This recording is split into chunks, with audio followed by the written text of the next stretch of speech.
Chapter 1: The Night of the Returning Soul. Cuckoo. Squeak. In the dark, dense forest, only the timid calls of wild animals could be heard. Occasionally, a gust of rotten wind would pass through, causing the leaves to rustle, bringing a breath of life to the otherwise dense silence of the night. At this moment, thick clouds covered the sky, hiding the moonlight. Only faint beams of light managed to squeeze through the cracks in the clouds, casting an eerie aura in the forest. From the scattered newspaper offerings and fire tributes at the base of the tombstone, it was clear that this was a newly buried grave, yet this mound was not very high. If it weren't for the simple wooden gravestone and the incense and offerings before it, no one would recognize it as a grave. By the dim moonlight, the inscription on the tombstone read, "In memory of beloved son Brenton." The clouds moved with the wind, completely obscuring the moon and plunging the entire mound into darkness. Then, something horrifying occurred amidst the darkness. The earth over the mound began to rise and fall, producing peculiar sounds like gurgle, gurgle, bowling masses of yellow and fire pushed through the soil, spreading outward. These fire tumors were devoid of color, their surfaces crisscrossed with black, web-like rings. After pushing aside the surrounding dirt, the fire tumors suddenly retracted back into the ground, transforming the new grave into a deep pit. The darkness inside was pitch black, revealing nothing. Suddenly, two adult hands emerged from the depths, supporting themselves against the walls of the pit. A figure sat up from within. This person had a waxy yellow complexion and disheveled hair, making it hard to discern his features. However, the long, dark hair suggested he was not old. He panted heavily, wiping his face effortlessly before standing up and stepping out of the mine. His bare feet knocked over the already fiery tombstone as he staggered through the dark forest bewildered and this. Brenton felt excruciating pain all over, leaving him too weak to think clearly. Fortunately, having spent much time in the mountains, he knew the area well and didn't need much effort to find his way home. Why did I end up in the woods? My whole body hurts. It feels like a fever. I must have caught a cold sleeping in the mountains overnight. Halfway of me to make such a mistake. Brenton blamed himself as he walked, unsure how long he had been wandering, until finally, he saw Pei Village at the foot of the mountain. The valley was mostly silent, with most ghostly lights already out, but occasionally, a few lights flickered. These belonged to villagers like the ruffian king, poor on a private gambling den, or students studying late into the night. However, Brenton was puzzled to see a candlelight glowing from his own courtyard. He wondered if his parents had stayed up waiting for him because he hadn't returned home all night. Feeling guilty, he decided to reassure them. Pushing open the crooked, Brenton endured the pain and called out loudly, "Father, Mother, I'm home." There was a sudden crash of breaking porcelain from inside the house. Two figures behind the paper window froze in place, motionless. Unsuspecting, Brenton opened the door and found two elderly figures sitting stiffly at the wooden table. He bent down to pick up the shattered bowl and said with a forced smile, "Father, Mother, why are you still awake? I just overslept on the mountain and missed my way down. Don't worry about me." Burying his head, he feared his parents would notice anything strange about him and worry. "I am so thirsty. Let me get some water, and you should go to bed." Afraid of being scolded, Brenton quickly retreated to the kitchen, finding the familiar water barrel, where he took rare gulps of water from a ladle. Only then did the two elders in the main room making their senses. They exchanged terrified glances. Son, why you're back?" they stammered. "Yes, gulp, father. Don't worry about me, you should rest," Brenton replied without turning round. Hearing the familiar voice, the elders began to tremble violently. Brenton's mother, nearly screamed but was quickly silenced by her husband. You shook his head and asked her, taking a deep breath. Brenton's father steadied himself, walked to the doorway, and said, "You've come at the right time. Your mother and I need to speak with the village chief urgently. Wash up and go to sleep." Before Brenton could respond, the couple rushed outside, leaving him alone. Too exhausted and in pain to question them, Brenton yanked his fill and dragged himself to his room, falling onto the bed and pulling the blanket tightly around him as he drifted off to sleep. On the dark village path, the two elders hurried along, shivering under the illusion that Kent was also watching them. Finally, they stopped at another villager's house, and Brenton's father knocked softly on the gate. Soon, the candlelight lit up the hall, and a voice asked, "Who's there, in the middle of the night?" An old man in his knighthood opened the door. "It's me, Chief Xiuxian, your villager." "And me too," they whispered fearfully. The village chief paused, frowned, and opened the gate. "Today is the 7th day after Tonkin's death. Why aren't you guarding the pharaoh lamp at home? What do you want?" At the mention of Tonkin's name, both elders shuddered. Xiuxian grabbed the chief's hand, his voice trembling. "Chief Tonkin, he's back." The chief stared blankly for a moment. "He's back," Xiuxian repeated. "My son, Brenton, has returned." The chief's body started to shake, gripping Xiuxian's hand. He asked, "What kind of return?" Xiuxian struggled to describe it. "Chief, could my son not be dead? Impossible. He's been dead for 7 days and was just buried today. And could he not be dead?" The chief barked, taking a deep breath. "It seems your son has become a malevolent spirit." Chapter 2: All Evil Spirits. According to the custom within 100 miles of Pei family village, when someone died, the body was to be kept for 7 days before burial. On the 7th day, on that night, family members would stay awake all night, lighting a long burning lamp to guide the deceased's soul back. But everyone knew that what they awaited was merely the ghost of the dead, unseen and unheard. Yet now, not only had the soul returned, but the corpse itself had also come back on its own. Who could endure such a thing? Even if it were once beloved king, it would still be unbearable. As it was clear the dead should not return home. Anything that does return must be an evil spirit. In Dahuan, disturbances caused by evil spirits were not uncommon. Pei family village was host to Fanyin city, and villagers often heard from city dwellers about recent disturbances involving evil spirits nearby. Despite the varying stories, they all shared a common theme: whenever an evil spirit appeared, someone would inevitably die. After Mr. and Mrs. Xiuxian explained the situation clearly, the village head did not hesitate to say, "It's certain that your son is near an evil spirit. The body has been kept for 7 days and already stinks. There's no way he could have just pretended to be dead. When I was young, I heard that some people don't realize they are dead and continue to act as if they are alive. And like he doesn't know he's dead yet. We can't let him find out. While he's asleep at home, we need to quickly inform everyone without letting it sleep." Hearing this, the couple finally believed their son was truly dead. We'll follow the village head's advice, but how can we keep hiding this forever? The village head replied, of course not, for now, we need to stabilize the situation. Immediately report the immortal officer in the county and ask him to come and subdue the evil spirit. Leave this to me. After deciding, he instructed the couple to quickly notify the villagers. The village head thought for a moment and left his house, heading towards the Noigan King's home. Although King was a ruffian, he was cunning and quick-witted, making him the best choice for this task. Approaching the house, the village head could already hear the noise and shouting coming from inside. He knocked on the open courtyard gate, and the 20-something-year-old man with an imposing demeanor immediately came out, yelling, "Who's banging on the door at midnight?" "Oh, village head, my mother." He quickly ran over to welcome him and invited the village head inside. The village head's face darkened like the bottom of a pot, but now wasn't the time for reprimands. He cut straight to the point. "Genshin, listen carefully. There's an evil spirit in our village, the dead son of the Asia family. Conan has risen as a reanimated corpse and just crawled out of the grave and returned home." "What?" A reanimated corpse turned into an evil spirit. Even King, usually furious, was startled enough to nearly jump. The village head quickly covered King's mouth. "Keep it down. Do you want the evil spirit to near you?" King nodded hastily. His words didn't reach Conan's ears, but they reached the gamers inside the house. The sound of jazz roaring and young tiles being tossed suddenly stopped as everyone right at. Seeing this, the village head spoke openly. "Right now, the evil spirit still thinks it's alive, so there's no immediate danger, but it's only a matter of time before it realizes it's dead and turns into a malevolent ghost. If that happens, no one in our village will survive. Yurian and Fasti, go to the city immediately and report to the immortal officer. Delay any longer and none of us will survive." King hesitated. "Village head, I can't do it, though I'm a ruffian. My mother is at home. If I leave her, what if the evil spirit harms her?" The village head was about to scold him for being foolish. Suddenly, one of the gamers called out, "No problem, leave it to me. My second uncle works as a constable in the county. He has connections and can report his fastest." King looked over and smiled. "Village head, this is Constable and from our county, ending this teeny mischief." The village head nodded, realizing it was indeed a better choice. After all, King was just a ruffian, and dealing with the immortal officer's bureaucracy could be troublesome. Any delay could doom the entire village. He bowed to the gamerer. "I entrust the lives of over 100 people in Pei family village to you, young sir." The gamerer, rarely addressed as young sir, felt elated despite the fear and promised earnestly to report it. He then gathered his companions from the city and hurried away. Odyssey, fearing the disturbance, lost interest in gambling and sat helplessly in the room. Pei family village was only 4 or 5 away from the county town, fearing the evil spirit might chase them. Wan Laisen and his companions ran without stopping. In less than an hour, they reached the county and approached the city gates. To Wan Laisen's surprise, he felt no fatigue at all. "Hey, Wan Laisen, did you lose money again, or did collectors after you? You run faster than my dog." The guard at the gate joked familiarly. Wan Laisen shot him a glance. "I don't have time for jokes. I need to go to the yamen. Open the gate." The guards, who usually ignored the nighttime curfew in such a small county, opened the gate for him and his companions. Without waiting for them to accompany him to the yamen, they scattered and fled. "A bunch of ungrateful bastards," Wan Laisen cursed under his breath. He wanted to go home directly, but since this matter involved an evil spirit, it was too serious to risk hiding it. If it led to the whole village being massacred, he wouldn't escape blame either. So he rushed to the yamen entrance and called to the bailiffs. "Please inform the immortal officer immediately. There's an evil spirit disturbance in Pei family village north of the city." The bailiff, puzzled, stared dully at Wan Laisen for a moment before going inside to report. Wan Laisen, preoccupied with the evil spirit, didn't notice the strange looks. Soon, he was led through several twists and turns into the inner hall. Without waiting for instructions, Wan Laisen yawned politely and called out, "Bob, please respect this immortal officer."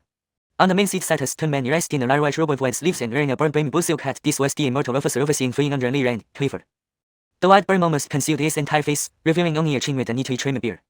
"Tell me everything you know about the evil spirit incident." Wan Laisen nodded quickly, reporting to the immortal officer. "This humble servant, Bob, enjoys friendly gambling. Today, a friend invited me to gamble in Pei family village north of the city until late. Just over half an hour ago, the village had visited and reported about an evil spirit." Wan Laisen detailed the events, but he didn't notice Clifford's late had left when he mentioned visiting Pei family village. "Who invited you to gamble in Pei family village?" Wan Laisen paused, then replied, "Sir immortal officer, my friend is a villager named King, and tonight's gambling took place at his home." "Hum, ha ha ha." Clifford first snorted, then burst into laughter. Wan Laisen was baffled, unsure what he said wrong to provoke such laughter. Finally, Clifford stopped laughing and asked strainedly, "Bob, did you know that Pei family village was completely wiped out 7 days ago? Only Conan survived because he was hunting in the mountains and hadn't returned." Chapter 3 Immortal Official. "What?" Adonis fell to the ground, trembling violently. Clifford laughed heartily, lifting his bamboo hat to reveal a pair of narrow, venomous eyes. He scrutinized Adonis with amusement and said, "You gambled all night with an evil spirit. I wonder if you won a rust." Clifford's voice seemed imbued with some inexplicable power, causing the terrified Adonis to respond instinctively. "I lost. How much did you lose?" "All of it. The details of silver I had are gone, and I'll king details." "Why don't you check if your money is still on you?" Adonis hesitated, thinking that since he had lost everything, there was no way the money would still be on him. However, he still followed the command of the immortal official in the bank then to check his money bag. When he opened the money bag, Adonis froze in shock. Inside were more than 1 kilo of fragmented silver and a handful of copper coins, lying obediently where they should be. Immortal official, sir. The money is still in here. How come?" Clifford wore an unsurprised expression and chuckled. "I've been this town's guardian immortal for 10 years, and it's my first time seeing an evil spirit report its own deeds. Fool, didn't you lose even your internal organs? How do you think you're still alive?" "Ah." Adonis let out a silly man fumbled to pull open his shirt, revealing his huge chest with visible ribs. Where could he possibly see his internal organs? Oh, thank goodness. Reliever, Adonis patted his chest lightly, trying to calm himself, but as soon as he patted, there was a tearing sound, and he felt something warm soaking his lower body. Staring down in horror, he found a gaping wound from his chest straight down to his abdomen. The wound was not water but blood gushing out from inside. Looking at the bloody hollow in his chest, Adonis muttered under his breath, "So I must already be dead." Suddenly, a series of eerie cracking sounds snapped Adonis out of his trance. "No, I don't want to die. Please save me, Immortal official, sir." Adonis looked up in terror to see Clifford seated on the dais. The Immortal official's eyes shaded his face while his body sat upright, yet his head twisted and naturally backward out in Adonis's shocked gaze. Clifford's back was facing him, creating a surreal and unsettling image. Suddenly, Clifford raised his hand, revealing long black hair. "Ah!" Adonis screamed again. Beneath the long hair, there was no skin but a massive snake-like mound covered in fine blue scales. The snake mouth slowly opened, glistening under the light. But Adonis couldn't appreciate its beauty. Before the mouth fully opened, a grayish blue tongue emerged, slithering longer and longer. As the snake mouth widened completely, revealing sharp teeth, the long tongue dangled almost to Clifford's waist. "Do not fear. This mouth, named Immortal Skeleton, is the foundation of our dog cultivation. As you reported the incident yourself, sparing me some effort, I shall give you, mere mortal, a rare sight." The snake mouth opened and closed, speaking in human words, yet two overlapping voices created a strange echo.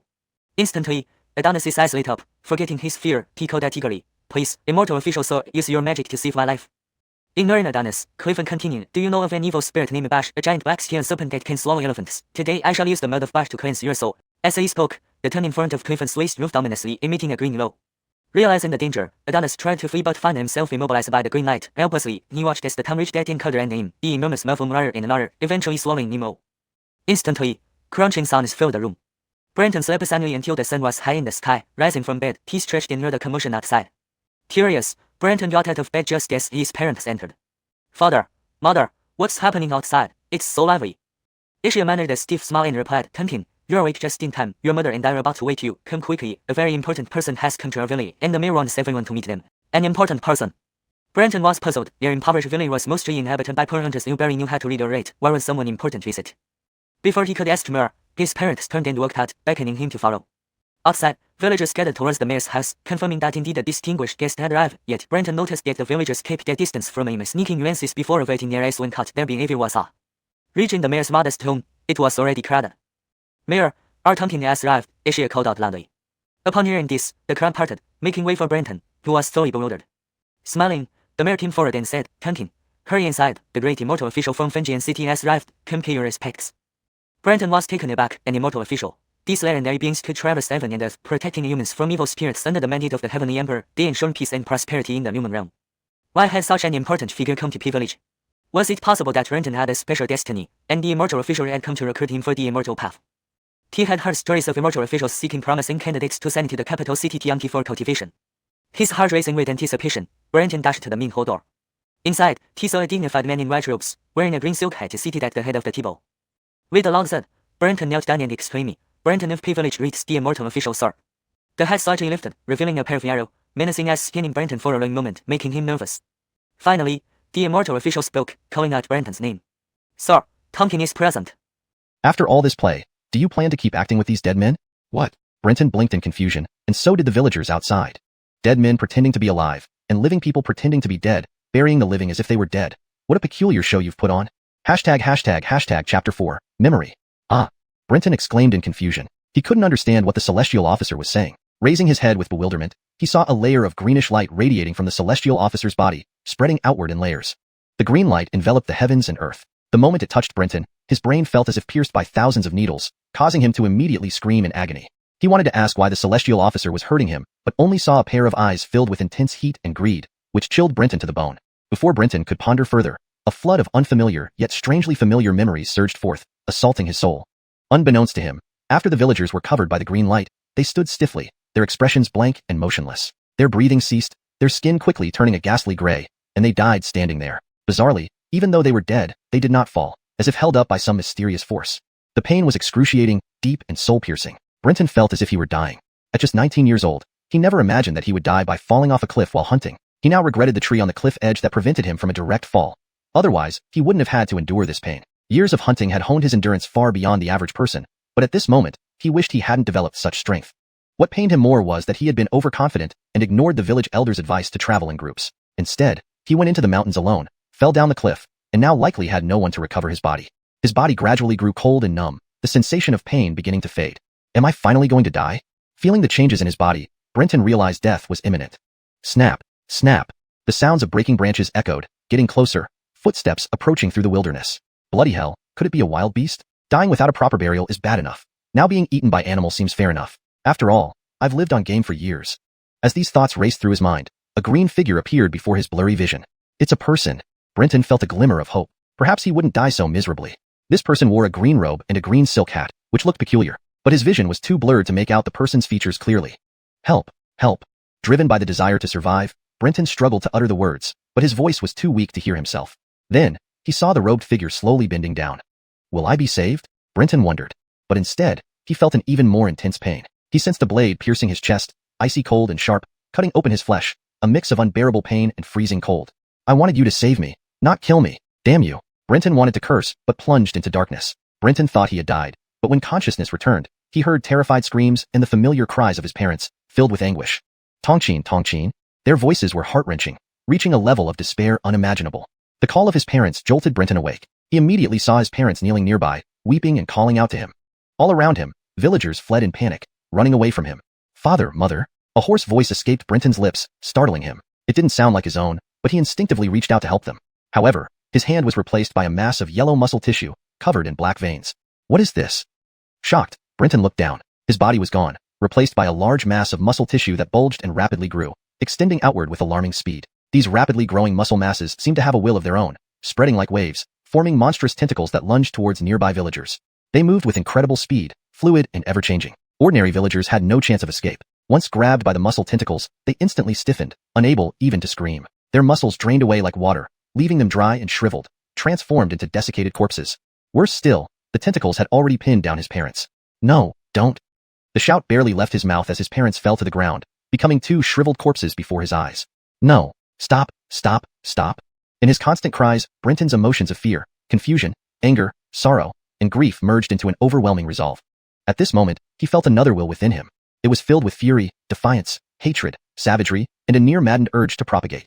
The two wills clashed, battling for control of his body. After what felt like an eternity, human Brenton emerged victorious. This wasn't due to any special qualities he possessed. He felt that the other will was merely awakening, weak and disoriented. Yet even this frail will pushed him to the brink.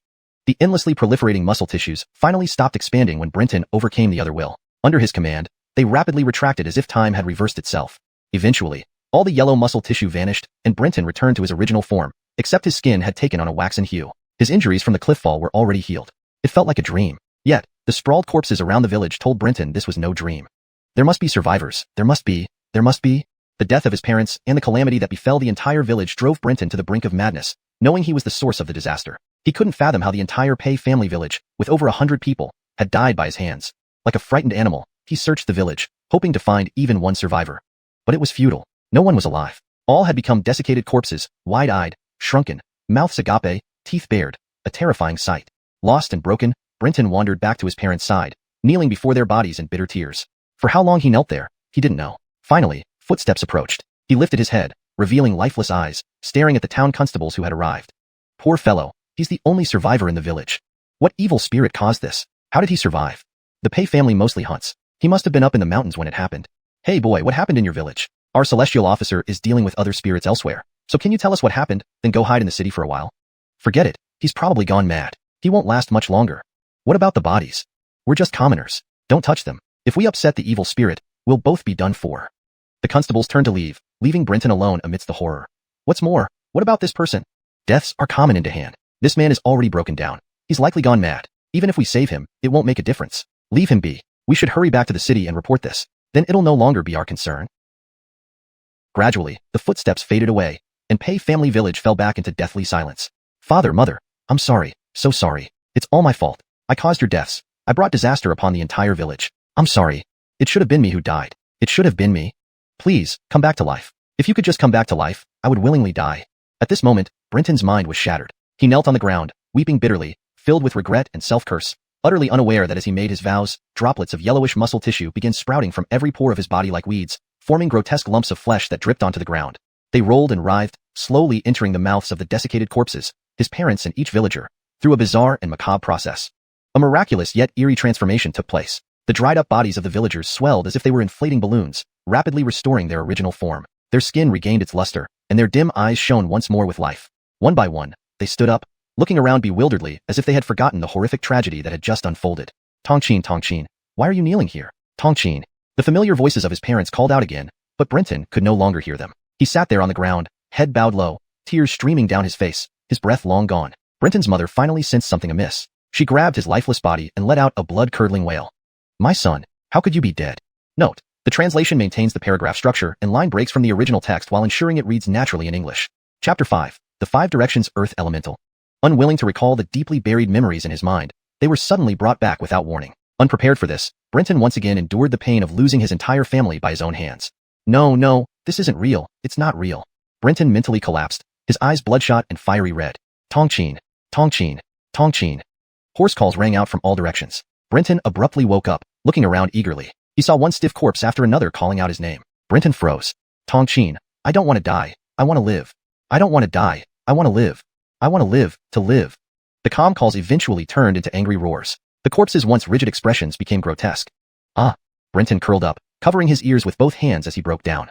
Ha ha ha, well played. A truly spectacular scene of eternal farewell. Truly magnificent. I haven't seen such an interesting evil spirit in a long time. I'm really curious, what exactly are you?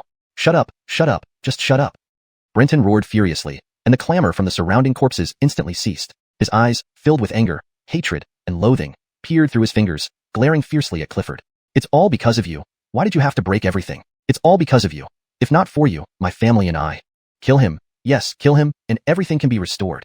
Clifford hesitated, slowly lifting his green silk hood, staring at the murderous Brenton in disbelief before breaking into uncontrollable laughter as if he had heard the most ridiculous joke in the world. Come on, let me see how this little mud skipper can kill me today. Clifford slowly rose, standing tall and exuding a cold, deathly, and dangerous aura.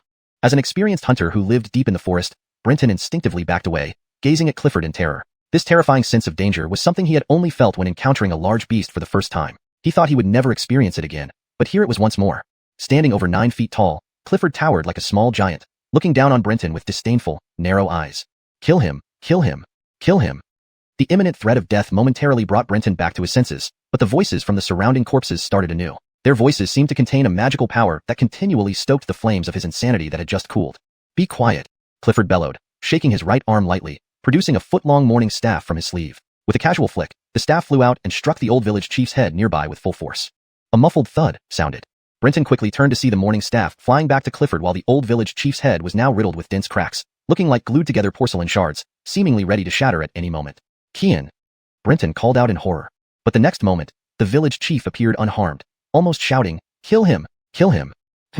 Clifford paused, gazing uncertainly at the old village chief, whose face was cracked yet still yelling.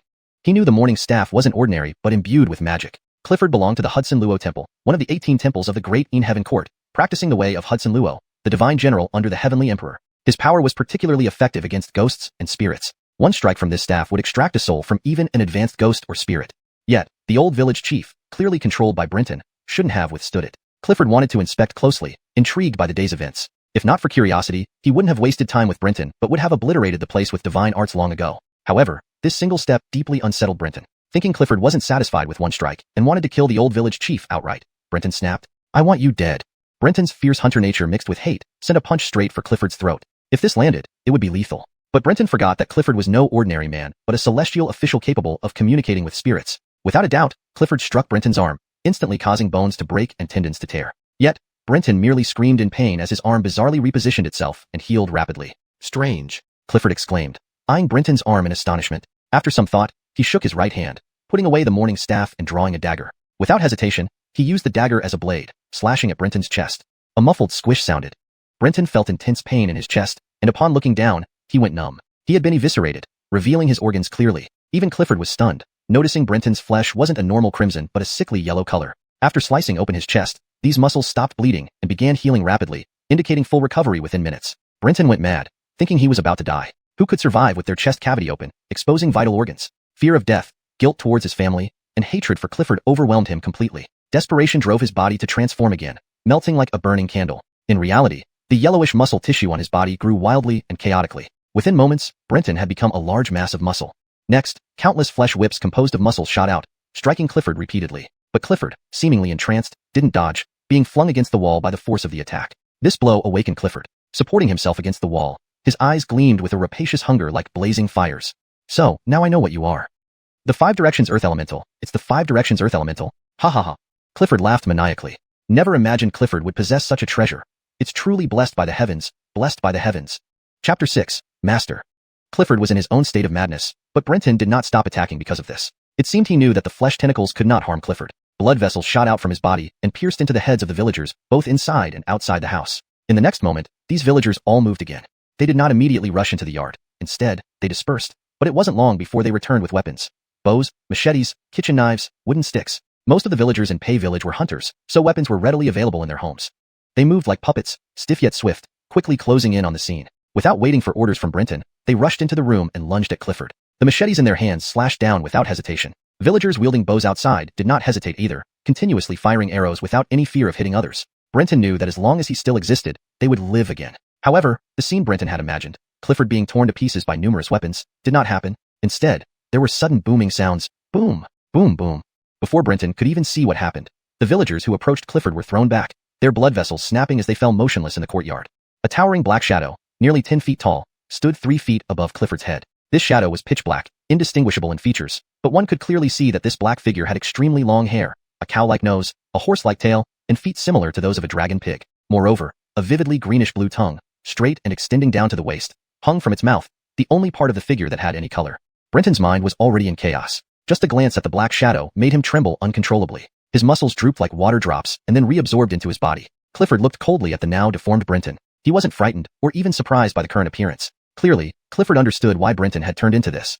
Though outwardly calm, Clifford's heart was raging with tumultuous waves. Some time ago, I heard that the Five Directions Tai Sui, a treasure of the Spring Deity Palace, had been stolen. Given how highly regarded this treasure is by the palace, the stolen item must be a replica, not the actual thing. After all, the scale of the pursuit was not too large. This boy is just a villager. It's impossible for him to have obtained such a precious item from the Spring Deity Palace. There must have been an accident during the palace's pursuit of the thief, and somehow this boy ended up with it. But the Five Directions Tai Sui is an extraordinary entity. Even I've only seen a replica once. How could a mere villager obtain it? Even more surprisingly, this ordinary mortal, having never stepped onto the path of immortality, managed not to be completely consumed by the Five Directions Tai Sui, retaining some rationality. This is truly inconceivable. Alas, if you had obtained a celestial corpse instead of the Five Directions Tai Sui, I would have taken you under my wing and nurtured you. But you, boy, have bad luck. Thinking about this, Clifford realized that his mouth was dripping with saliva. Such lack of composure was unusual for him. However, if he ate the replica of the Five Directions Tai Sui, he might make further progress on his path to immortality, perhaps even return to the Hudson Luo Hall, and, thinking this far, Clifford couldn't contain himself any longer. Observing Brenton's present state, it was evident that he had not fully fused with the Five Directions Tai Sui. Clifford practiced the Hudson Luo ghost god image, which had the ability to devour dragons and elephants through its boss snake mouth. By eating Brenton, he could digest the mortal body, safely separate the Five Directions Tai Sui, and replace his entire bodily tissue with it, turning his mortal body into a field of celestial flesh. Then, his path to immortality would be clear, unhindered. Without hesitation, Clifford's head twisted unnaturally towards his back, while his body remained stationary. His posterior skull faced Brenton directly. His long hair lifted, revealing a large snake-like mouth slowly opening. A narrow, elongated tongue dropped down, emitting a serpentine hiss. Brenton seemed to know what was coming. All the corpses of Pei Village surged forward, trying to stop Clifford. But at this moment, the black shadow above Clifford moved. Its mouth opened wide, emitting the sound of flowing river water from its depths. Upon hearing this, the surrounding corpses suddenly froze, unmoving regardless of Brenton's frantic commands. Crack, crack, crack. A series of popping sounds rang out. The blood vessels connecting the villagers' heads exploded one by one. The corpses appeared to be forcefully seized by another power. The black shadow's long tongue reached the ground, expanding into a pathway leading into the yard. Under the stunned gaze of Brenton, the old village chief stepped onto the tongue first, walking towards the black shadow's mouth. His height shrunk on the tongue until he disappeared into the shadow's deep throat with a splash. Then came the second, third. Brenton even saw his parents among them. He was powerless, lying on the ground like a pile of mud. Brenton was utterly despondent. If the bodies remained, he could hope to revive them. Now that they were gone, all hope was lost. Instinctively, he knew he would never see them again in this life. Do not worry, I shall send you to join them soon. The snake-like mouth on Clifford's back opened and closed, producing a raspy voice. A long tongue snaked toward the pile of decaying flesh that was Brenton. Suddenly, something strange happened. Brenton's muscles began to change from a muddy yellow to white, though slowly, giving the pile of decay a sharp edge. Ah! Clifford cried out in pain. The extended tongue recoiled quickly. Upon closer inspection, the grayish-green tongue was covered in countless tiny cuts. Snap! A brittle sound. Clifford abruptly turned his head, disbelievingly watching the transformation of Brenton's body, observing how his muscles grew increasingly white. Clifford's whole body trembled, not from fear but excitement. This isn't a replica. It's a seedling of the Five Directions Tai Sui. It must be.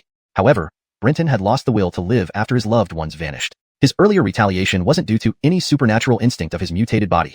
Clifford paced back and forth, his eyes flickering uncertainly. The snake-like tongue on his head moved erratically. The seedling of the Five Directions Tai Sui is different from the replica. The replica is half-dead tissue from the main body, simple in nature. The seedling almost replicates the mother entity, harboring strong mental willpower. If it awakens within my body, even I cannot withstand its mental invasion. My fate might be worse than this villager. I must find a way to put it back to sleep, or at least suppress its mental will. So, I can't kill this boy now. If killed, the seedling would no longer be restricted by a physical body. With such a precious object, I certainly wouldn't be able to stop it.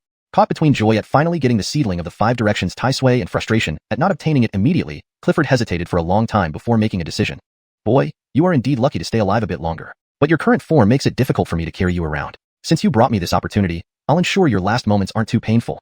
Please note that the paragraph structure has been maintained as closely as possible while ensuring readability in English. Speaking, Clifford retrieved a wooden box from his embrace and gently opened it. Inside lay a tongue covered in fine, backward-facing spines.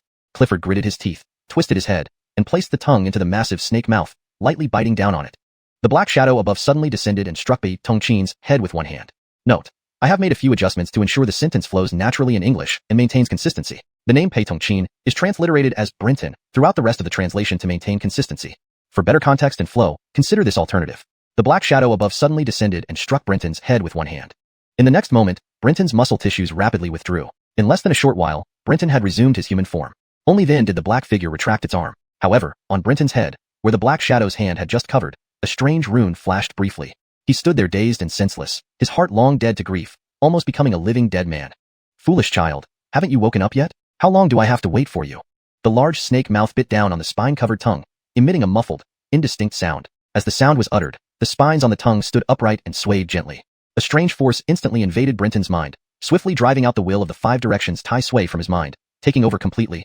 Brenton, you are my newly recruited disciple. Your relatives were harmed by malevolent spirits. From today onward, you must diligently follow me to learn immortal techniques. Once you achieve great Taoist powers, you can personally seek revenge against those evil spirits. A story full of loopholes accompanied the peculiar tongue in the snake's mouth, deeply imprinted in Brenton's mind, stirring his memories. Simultaneously, amidst the fine scales of the snake's mouth, yellow hairs began to grow, appearing bizarre and absurd. Gradually, Brenton's eyes regained their vitality and spirit.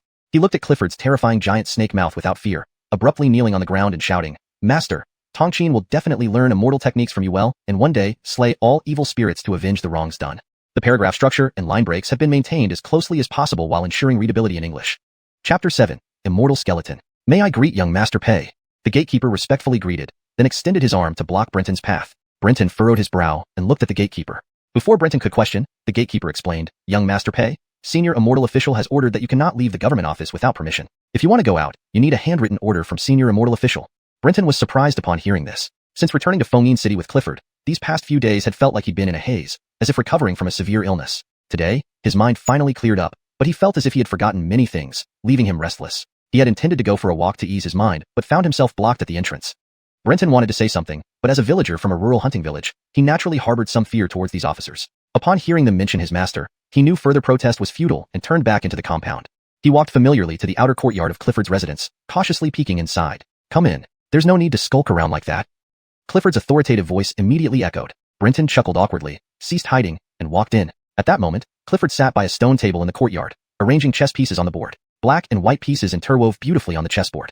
Unfortunately, he himself didn't understand the game of Go. Brenton thought to himself as he approached Clifford and bowed respectfully, greeting, "Tongqin greets master." Without even glancing at Brenton, Clifford's face was entirely covered by a green silk hood. Compared to before, his neck was now wrapped with a white silk scarf, covering his mouth tightly. Every time Brenton saw this, he couldn't help but wonder if his master wasn't too hot under the sweltering summer sun. However, recalling that his master was an immortal dispelled his concerns. "Sit down. You've just recovered from your illness. Instead of resting in your room, why have you come here?" Brenton carefully replied after organizing his thoughts, "Master, I've already recovered. Being cooped up in my room is making me restless. I wish to take a stroll, so I've come to ask you for a written permit." Clifford paused mid-move on the chessboard, then resumed calmly, "No." Realizing his tone might be too abrupt, he added, "It's not that I don't want you to go out, but your kin was recently killed by an evil presence. By the time I arrived, it had vanished into hiding. It might still be watching you. You're still only a mortal, and if it attacks, how will you defend yourself? Moreover, even if it isn't targeting you, recent disturbances have occurred at Chunsheng Temple near Fengyin City. Several disciples have defected, causing chaos outside. If you get involved, it could cost you your life." Chunsheng Temple? Hearing this name, Brenton felt it was very familiar, as if he'd heard it somewhere before, yet he couldn't recall where. Ignoring Brenton's reaction, Clifford continued, "The most important thing for you now is to recover fully. I'll also prepare some Taoist scriptures for you to recite and regulate your spirit." Brenton felt a headache coming on and awkwardly said, "Scriptures? But master, I can't read." Clifford paused. Seeing Clifford's bewildered expression, Brenton explained, education is very expensive. Our village is just a hunter's village, unable to afford such luxuries for me, and I'm not cut out for studying. When I was young, our village chief invited a tutor to select promising students, but I didn't make it through the first round. His voice trailed off. Brenton was frustrated. Educated people were always respected wherever they went. Even impoverished scholars seemed superior, while he simply lacked the aptitude. No matter how many times the village's top student taught him, he never learned to write his own name, but he mastered all sorts of hunting traps and techniques effortlessly. Clifford fell silent for a moment, sighed, and said, "Very well, I'll find a tutor to teach you reading and writing. If you want to cultivate immortality, not knowing how to read will hinder your progress."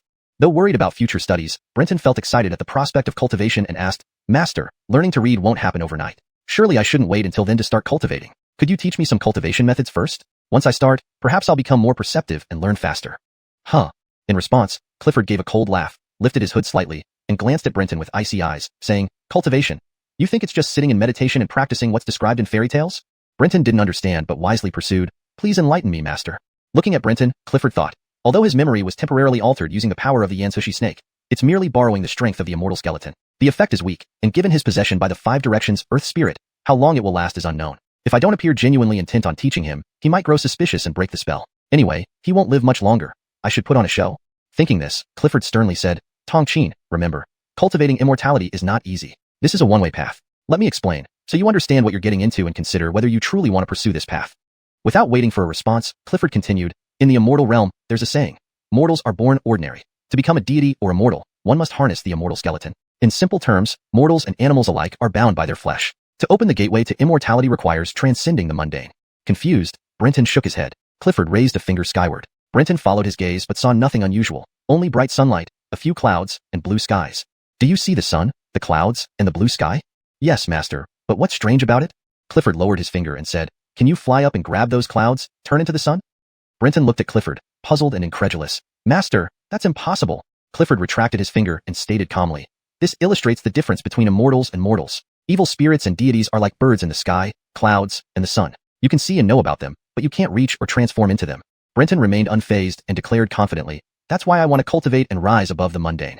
Clifford inwardly sighed again over losing such a promising disciple. Yes, cultivation allows us to transcend and become deities or immortals, with the immortal skeleton being the key to opening that door. Hearing Clifford repeatedly mention immortal skeleton, Brenton finally couldn't hold back and asked, "Master, what exactly is an immortal skeleton?" "I don't know. I don't know." Before Brenton could press further, Clifford said, "Even within the immortal world, there's no precise definition of what an immortal skeleton is. Some say it's the remains of fallen immortals and demons. Others claim it's the fruit of evil spirits and demons, or even the curse of dark entities. But whatever the explanation, there's one common factor." Brenton held his breath, looking nervously at Clifford, eager to hear the shared point. Inauspicious. All immortal skeletons are inauspicious. Almost no one who wields an immortal skeleton has ever met a good end. They all die untimely deaths. Even someone as powerful as the Wasteland Heavenly Emperor, who blazed the path of immortality, swept away all enemies in the human world, and established the first great dynasty, ultimately died an unnatural death. Every cultivator has had only one outcome until now, dying miserably, dying even more terribly. Brenton looked bewildered at Clifford, unable to utter a word. ####Chapter 8, Green Robe. Brenton's face showed no fear, only surprise and bewilderment. Since the moment his relatives were killed by malevolent spirits and he swore to avenge them, he had long placed life and death out of his consideration. Whether it was cultivating immortality or living just a few more years to exact revenge, Brenton felt he could accept anything. However, the outcome for cultivators differed greatly from his preconceived notions about deities and immortals. Clifford's words, though not many, carried significant information, especially the various conjectures about immortal remains, remnants of divine bodies, malevolent spirits' fruits, and demons' curses. Each of these concepts seemed fraught with evil and misfortune. Perhaps, the existence of immortal remains itself was a kind of curse. For now, Brenton, who had yet to tread the path of immortality, only had a vague understanding of what immortal remains were. To truly comprehend them, he would likely need to personally experience controlling them. In this world, everything comes at a price. Revenge, power, authority, and the path of immortality, Clifford said, his voice filled with complex emotions as he slowly removed the white silk scarf from his neck. With just one look, Brenton couldn't help but gasp in shock. Clifford's neck was covered in fine gray snake scales that spread from his chest up to his throat. "This is the price. I accepted you as my disciple not because of your so-called potential, but because your circumstances mirror mine. When I lost my family to malevolent spirits, I too embarked on this path. Now, I hope you won't be blinded by hatred and will carefully consider whether you truly want to tread the path of immortality. These days, stay and study with the magistrate. Even if you choose to remain an ordinary person, learning to read and write is still valuable." At that moment, Clifford appeared as a kind and considerate elder who truly cared for Brenton, hoping he wouldn't follow the same path. Grateful, Brenton's feelings of estrangement toward Clifford almost vanished. The seemingly cold-hearted master seemed warm-hearted after all. Return now. Disciple takes his leave. Brenton bowed respectfully and slowly walked away. Hearing so much, Brenton no longer wanted to go out. Knowing that his master genuinely cared for him and considered his well-being, going out now would be both disrespectful and ungrateful. With heavy thoughts, Brenton wandered around the government compound, drawn by the sounds of people. He arrived at the main hall where a crowd was dispersing after a court session. Taking a deep breath, Brenton stepped outside the hall and glanced at the bustling crowd before turning back inside. Magistrate Bryce, who was about to leave, noticed Brenton, paused for a moment, then smiled and walked over. Ignoring the magistrate for now, Brenton's gaze was fixed on the couplets hanging on either side of the hall. Unconsciously, he recited aloud. Outside, spring persists year-round with gentle winds and sweet rain. Within, 3 feet of law stand firm as fierce sun and frost. Bryce, hearing this, chuckled and asked, "Little immortal master, are you interested in these couplets?" In his early 40s, Bryce was handsome with a well-groomed goatee and expressive eyes. His voice was warm and clear. "Oh, this disciple greets you, Lord Magistrate," Brenton exclaimed, startled. Bryce waved his hand dismissively, saying, "Please don't call me Lord, little immortal master. Just call me Rolf or Brother Youngyan." Looking at the couplets again, Bryce continued, "The meaning of these couplets is simple yet profound, discussing the balance between sentiment and law." As he rambled on, Bryce noticed Brenton didn't respond. "Are you troubled by these couplets, or something I said?" Shaking his head, Brenton sighed deeply. "Rolf explains very well, but what?" With some pain in his voice, Brenton replied, "But I have never been good at reading or writing, not even recognizing a single character or my own name. Yet now, I can read these characters. Why?" Startled, Bryce hadn't expected such a response. Meanwhile, the once abandoned village of Pei Village was now eerily silent. Known as a cursed place after everyone except one survived an attack by malevolent spirits, it became even more dreaded when Adonis gambled with a ghost, losing his organs and was executed by an immortal officer. Not even starving beggars dared venture near. Yet, someone now strolled through this desolate village. Tall and cloaked in a green robe, wearing a green silk hat, he looked identical to the immortal officer guarding Fengyin Town except for different colors and patterns. Strange, not a soul around. Frustrated, he sighed. Hopefully, no other spirits have found it. Otherwise, I'll have done all this for nothing. Finding no clues, the man inhaled deeply. Suddenly, willow branches sprouted from under his hat, growing rapidly and rooting into the ground. The roots intertwined with those of nearby plants. Vivid scenes flashed through his mind. A monstrous creature made of strange yellow muscles, villagers dying from tumors, Brenton transformed, revived villagers, bizarre funerals. Replaying these events, he witnessed the immortal officer taking Brenton away. Finally, a series of cracking sounds emerged from under the hat as the willow branches broke, withering and vanishing in the wind. That officer must be Clifford, a disciple of the Hudson Luo Hall of the Great Yin Dynasty. Given he only controls one immortal remains, he shouldn't be far beyond my level. Immortal cultivators are mad, indeed, to covet the 5 Directions Tai Sui, but it's better this way. If he wasn't greedy, the 5 Directions Tai Sui would belong to the Great Yin Dynasty, making it nearly impossible to snatch it. But why did the 5 Directions Tai Sui awaken suddenly and be controlled by a mortal? Strange indeed. Chapter 9. The History of Human Cultivation and the Arrival of the Young Bart. In the inner courtyard of Fengyin County's official residence, Magistrate Bryce put down his book. His gaze swept past a drowsy Brenton and glanced at the sky. He smiled and said, "It's getting late, so let's call it a day for today's studies. After you go back, make sure to review and solidify what you've learned. I'll test you again tomorrow." Brenton's expression instantly fell from joy to disappointment. Although he didn't understand why he could suddenly read, his nature hadn't changed. Brenton had never been one for studying. Even though he was spared the trouble of learning to read character by character, he still found no interest in these books, especially when they were filled with even more complex Taoist scriptures rather than simple classical Chinese texts. Initially, Clifford had planned to find a tutor for Brenton randomly, considering that Brenton hadn't even begun formal education and didn't require a renowned scholar.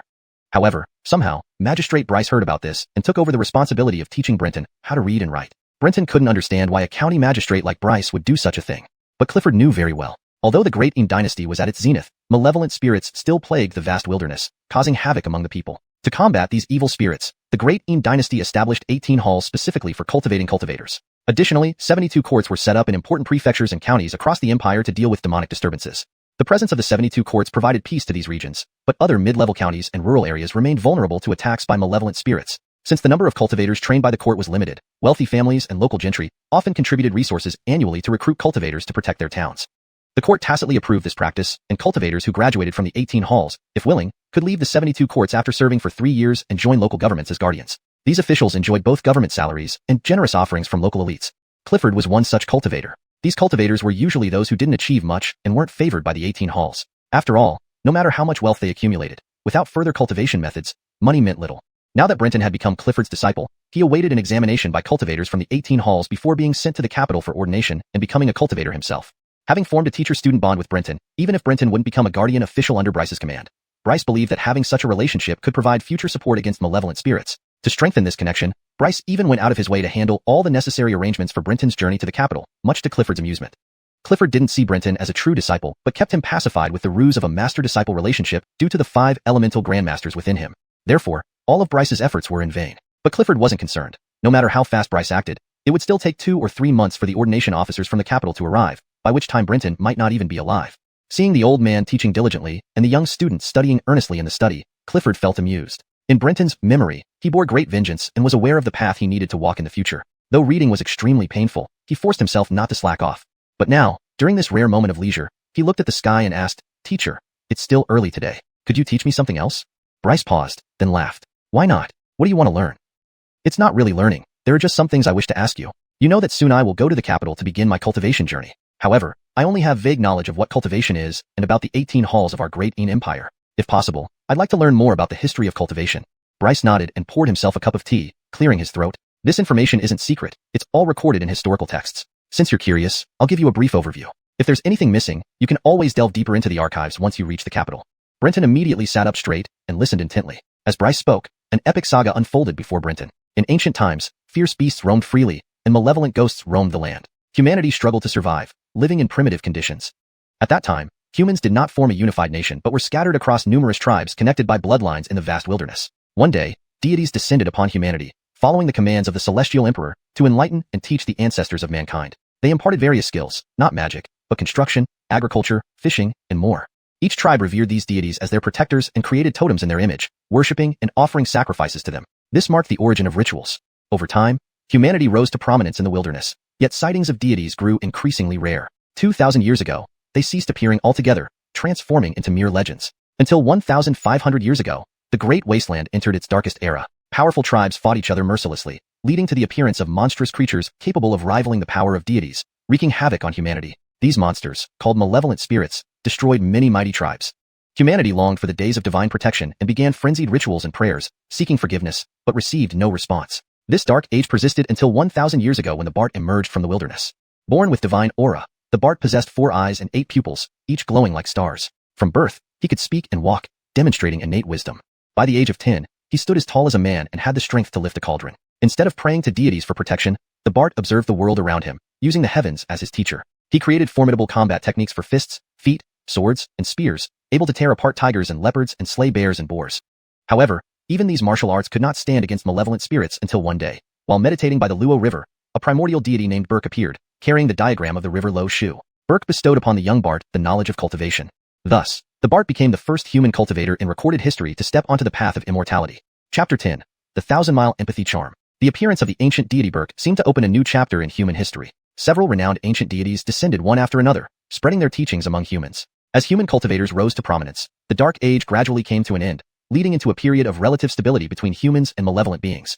Then wars began, and ultimately Ronnie led his divine soldiers and immortal generals to unify the world, establishing the first dynasty in human history, the Great Xian Dynasty. To completely subdue the malevolent forces and restore peace to humanity, Ronnie sought out Burke for a solution. No one knew what they discussed, but when Ronnie returned to court, he delivered a shocking and unbelievable message. The heavenly court had collapsed, and the gods had fallen. This was also the reason for the emergence of the Dark Era on Earth. To restore peace and bring an end to the Dark Era, the heavenly court needed to be rebuilt, with new gods replacing the ancient ones to stabilize the way of heaven. Thus, Ronnie resolutely decided to ascend to the heavens along with his divine generals, riding a yellow dragon before the eyes of the people, intending to rebuild the heavenly court. He was gone for 10 years, during which the Great Xian Dynasty remained stable out of fear of Ronnie's authority. Suddenly one day, a celestial dog devoured the sun. The sky was filled with thunderbolts, and blood rain poured down. Amidst this darkness, the radiant purple star fell from the heavens and landed in the imperial palace of the Great Xian Dynasty. It was Ronnie returning. But no one expected that even the mighty Ronnie had failed in his mission to rebuild the heavenly court. Within 3 years, Ronnie met his demise in the Great Xian Palace, shaking the entire nation. Power struggles ensued, and the Great Xian Dynasty, which lasted merely 20 years, disintegrated. For 1,000 years afterward, the world saw cycles of unity and division until the present day. Brenton's eyes widened in shock as he listened to Bryce recount the history of humanity and Ronnie. As an official, Brenton did not take these tales as mere mythology. They were undoubtedly backed by the state as authentic human history. Unbelievable. It's hard to imagine how grand and sweeping Ronnie's era must have been. Bryce chuckled. He recognized the spark in Brenton's eyes. It reminded him of his own youth when he listened to his teacher at the academy discuss human history. But unlike Ronnie, he lacked the courage to become a cultivator and chose to remain an ordinary scholar. Bryce spoke quickly and succinctly, and Brenton could tell he was omitting or concealing many important details. What did Ronnie encounter in the heavens? Why did the divine generals who ascended with him never return? Did they fall in the heavens, or meet some other fate? Why did the entire realm immediately rebel upon Ronnie's death, with no one standing by his side? There were too many questions. But Brenton wasn't stupid. If Bryce was deliberately withholding information, there must be reasons. Either he didn't know the full story or couldn't reveal it. So Brenton didn't press further. He believed that once he became a cultivator and grew stronger, these secrets would eventually unravel. Brother, he seems very talkative today. It's already dark, yet we're still engrossed in conversation. Clifford's voice echoed from the doorway, his towering figure blocking most of the entrance. Bryce laughed heartily. Brother Ellsworth isn't one for words, preferring simplicity, but finding an eager student like this makes it hard not to elaborate. Well, it seems you don't intend to keep me here as a guest. I'll take my leave then, and come back tomorrow if there are no cases, Bryce said, preparing to depart.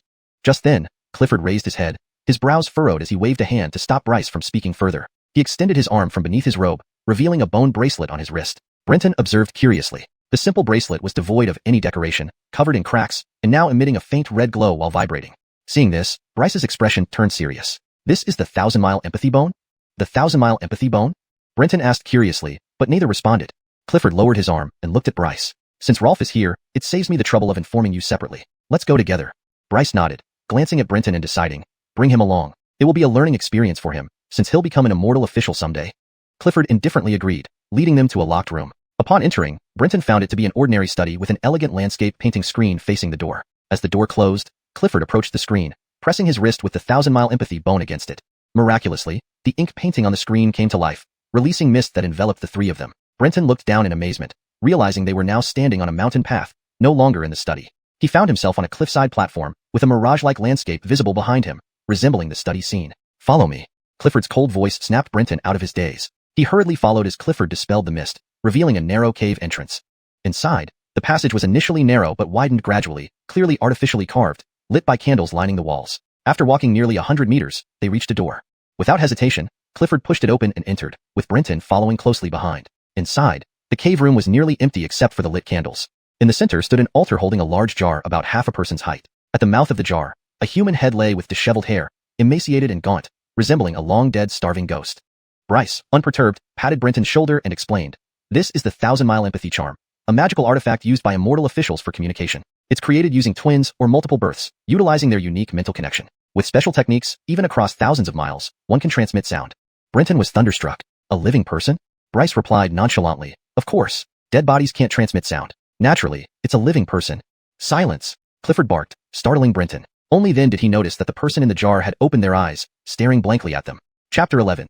Even immortal officials slack off. Clifford looked at the person inside the pot, clasped his hands in a salute, and said, "Guardian immortal official of Fengyin City, Clifford, awaiting orders." Upon hearing Clifford's voice, the person inside the pot slowly spoke. "On duty, immortal official of Duzhou Academy, Oscar. An hour ago, Duzhou Academy received an alert that there was malevolent presence in Dowran City. The head of the academy ordered the guardian immortal official of Fengyin City to deal with it. Since Fengyin City is closest to Dowran City, additional support from other immortal officials will arrive shortly." Clifford didn't show any surprise but asked, "Do we have intelligence on the malevolent presence?" "None." When the alert came through, the Chanli Tongxinggu, 1,000-mile sympathetic insect, in Dowran City was destroyed, cutting off communication. Official Ellsworth needs to proceed with caution. To improve fluency and consistency, I would suggest, none. The alert mentioned that the 1,000-mile sympathetic insect in Dowran City was destroyed, severing all communication. Official Ellsworth, you need to proceed with caution. This version reads more naturally in English while maintaining the meaning and style of the original text. It also consistently uses the term 1,000-mile sympathetic insect instead of switching between Romanized Chinese and English descriptions. This time, Clifford finally showed a look of surprise, followed by seriousness as he nodded and said, "Thank you." Clifford understands the order. The person in the pot then slowly closed their eyes. Clifford did not leave immediately. Instead, he pondered deeply. Dowran City was a neighboring county to Fengyin City, classified as a lower county with a small population, famous for its rice cultivation. Unlike Fengyin City, Dowran City did not have a guardian immortal official. However, the Chanli Tongxinggu defense system was extremely stringent. The fact that the malevolent presence managed to destroy it suggested that Dowran City might already be completely compromised, making the situation extremely urgent. Events of this scale were quite serious and could not be resolved by one person alone. Therefore, his main objective should be investigation. Note: Chanli Tongxinggu is a specific term in the original text. For better fluency, you may consider translating it as 1,000-mile sympathetic insect, or providing an explanation if it's relevant to the context. With this thought, Clifford turned and said, "Rolf, you heard me. I need to head to Dowran City immediately. Please assist in gathering personnel." Rolf nodded and replied, "Leave it to me." Taking two people out of the screen world, Brenton felt somewhat dejected and appeared very troubled. Rolf naturally had no time to notice Brenton's state at that moment, leaving right away to gather personnel for Clifford. Brenton watched as Clifford relocked the door and sat at the stone table in the courtyard. He cautiously approached and asked, "Master, about the Chanli Tongxinggu? Edits made. Added the before Chanli Tongxinggu for better readability in English. The term Chanli Tongxinggu is kept as is, assuming it's a specific name or term that does not need translation. If it should be translated, please provide the appropriate translation." Clifford glanced at Brenton and explained directly, "The Chanli Tongxinggu is a secret technique of the court. Once you become a guardian immortal official and take up a post in a region, the local authorities will hand this item over to you. Although the materials required for the Qianli Tongxin Gu are inexpensive, the refinement process is quite difficult. It's still too early for you to consider this. This revised translation maintains accuracy and natural flow while ensuring clarity and consistency in terminology and style. Clearly, Clifford had misunderstood Brenton's intent, thinking he was interested in such a wondrous magical artifact. Brenton was speechless. No, master, you misunderstood me. I'm saying that since the Qianli Tongxin Gu is created using living humans, it's incredibly cruel. How could the court or the immortal officials do something like this? Aren't we supposed to protect the people? Isn't such dark magic just as evil as the malevolent presence? To improve fluency and consistency, I would suggest revising the translation as follows. No, master, you misunderstood me. I meant that since the Qianli Tongxin Gu is made using living humans, it's extremely tanran, cruel. How can the court or the immortal officials do something so inhumane? Aren't we supposed to protect the people? Such dark magic is no different from the malevolent forces. Note: for a natural read, Qianli Tongxin Gu should either be briefly explained or a fitting English term found. Here it seems better to keep it as is for cultural specificity. Cruelty is adjusted for smoother expression.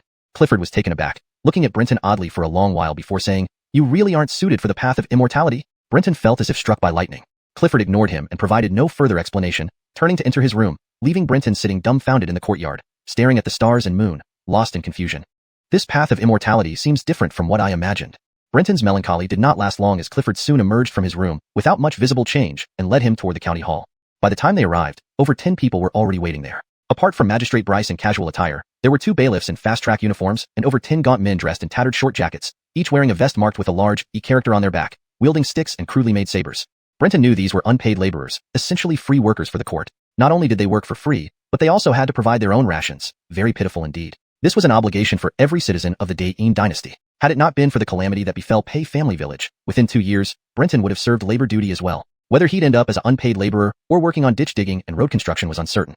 As a fellow commoner, Brenton understood their feelings quite well. Seeing Clifford's arrival, Rolf said, "We have 2 experienced bailiffs and 15 unpaid laborers. Is this sufficient?"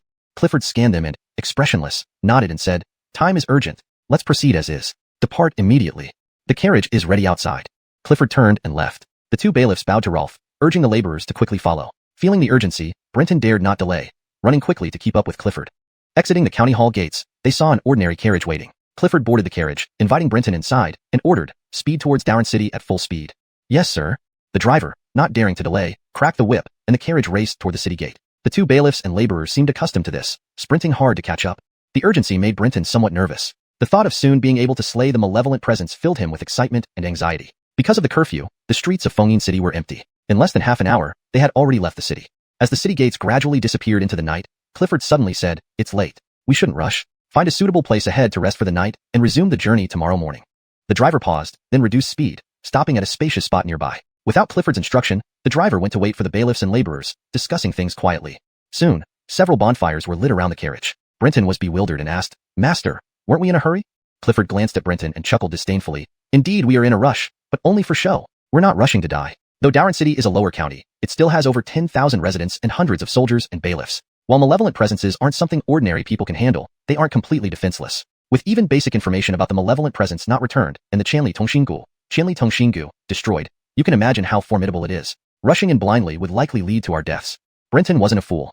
He immediately understood, giving Clifford a peculiar look. These immortal officials didn't seem much different from ordinary people when it came to handling matters.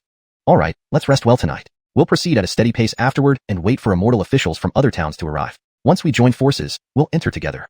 Brenton nodded, understanding the gravity of the situation without asking any naive questions about what would happen to the civilians in Down City. He had already grasped the attitude of the court and immortal officials towards human lives through the Qianli Tongxin Gu incident. His lack of understanding did not equate to ignorance. Brenton, not stupid, instantly understood, eyeing Clifford strangely. These immortal officials seemed to handle matters not much differently from ordinary people.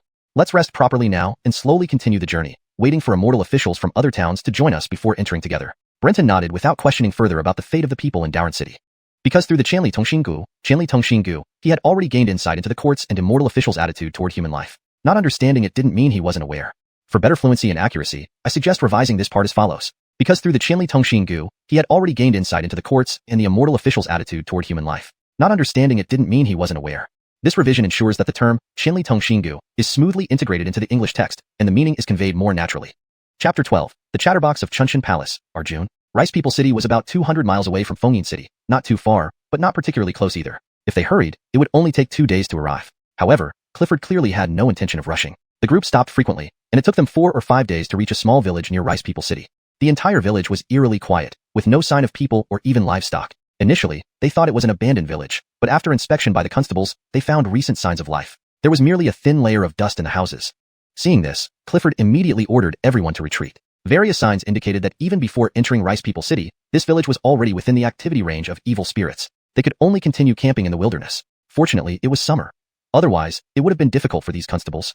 At night, Brenton, sitting by the campfire, saw one of the deputies cautiously approach. Over time, Brenton had become acquainted with the two deputies. One was around 30, named Lyndon, and the other, slightly younger, in his early 20s, named Brooks. The older one, Lyndon, approached Clifford and whispered carefully, "Honorable Taoist Immortal, we left hastily, and although we've caught some game along the way, our provisions are running low. We only have enough for 3 more days. What should we do?" In the vast, sparsely populated area, resources were limited. They had planned to resupply in Rice People City, but the chaos caused by the evil spirits made even the outermost villages deserted, leaving their supplies critically low. Without hesitation, Clifford replied, "Starting tomorrow, each person will eat only 1 meal a day. You will lead a few people to forage for wild vegetables. That's all." Lyndon nodded bitterly, not daring to argue with the Honorable Taoist Immortal. He quietly retreated. Deep into the night, only the occasional crackling of wood in the fire broke the silence. Even the constables on duty dared not chat, fearing they might disturb the Honorable Taoist Immortal. The camp was utterly quiet. Crack! Suddenly, the sound of a breaking branch came from the darkness. "Who's there?" A drowsy constable abruptly became alert, shouting in the direction of the sound, waking up the camp. Brenton was also startled awake by the authoritative shout. Sitting up, he noticed Clifford had already risen, looking toward the source of the noise. Gradually, clear footsteps approached, seemingly just one person. With their numbers and the powerful Taoist Immortal present, everyone relaxed somewhat. "Disciple of Xuanhuan Palace, Arjun, greets fellow Taoists." A clear voice accompanied by a figure in green robes appeared before them. Brenton felt a strange sense of familiarity, though he couldn't recall where he had seen this person before. As the figure stepped into the light, it became apparent that Arjun wore a green robe with a green silk hat, remarkably similar to Clifford except for the patterns and color. Clifford laughed heartily and greeted, "Town Protector of Fengyin City, Ellsworth Xiuxian, greets the fellow Taoist from Xuanhuan Palace. May I ask what brings you here?" Despite his smile, Clifford's heart sank, knowing that his disciple, Brenton, harbored the precious treasure of Xuanhuan Palace, Hudson Fong Taisher. He feared discovery despite using magic to conceal it. Arjun smiled, pulling out a token from his sleeve. "I am the town protector of Zhongshan City, sent by Duzhou Academy to deal with the evil spirits here. Presumably, you are here for the same reason."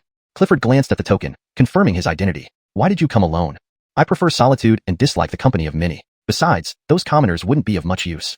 Clifford nodded and invited Arjun into the camp. As he approached, Arjun curiously inspected Brenton, causing Clifford to tense up. "Why is a mere mortal, who doesn't look like an official here?"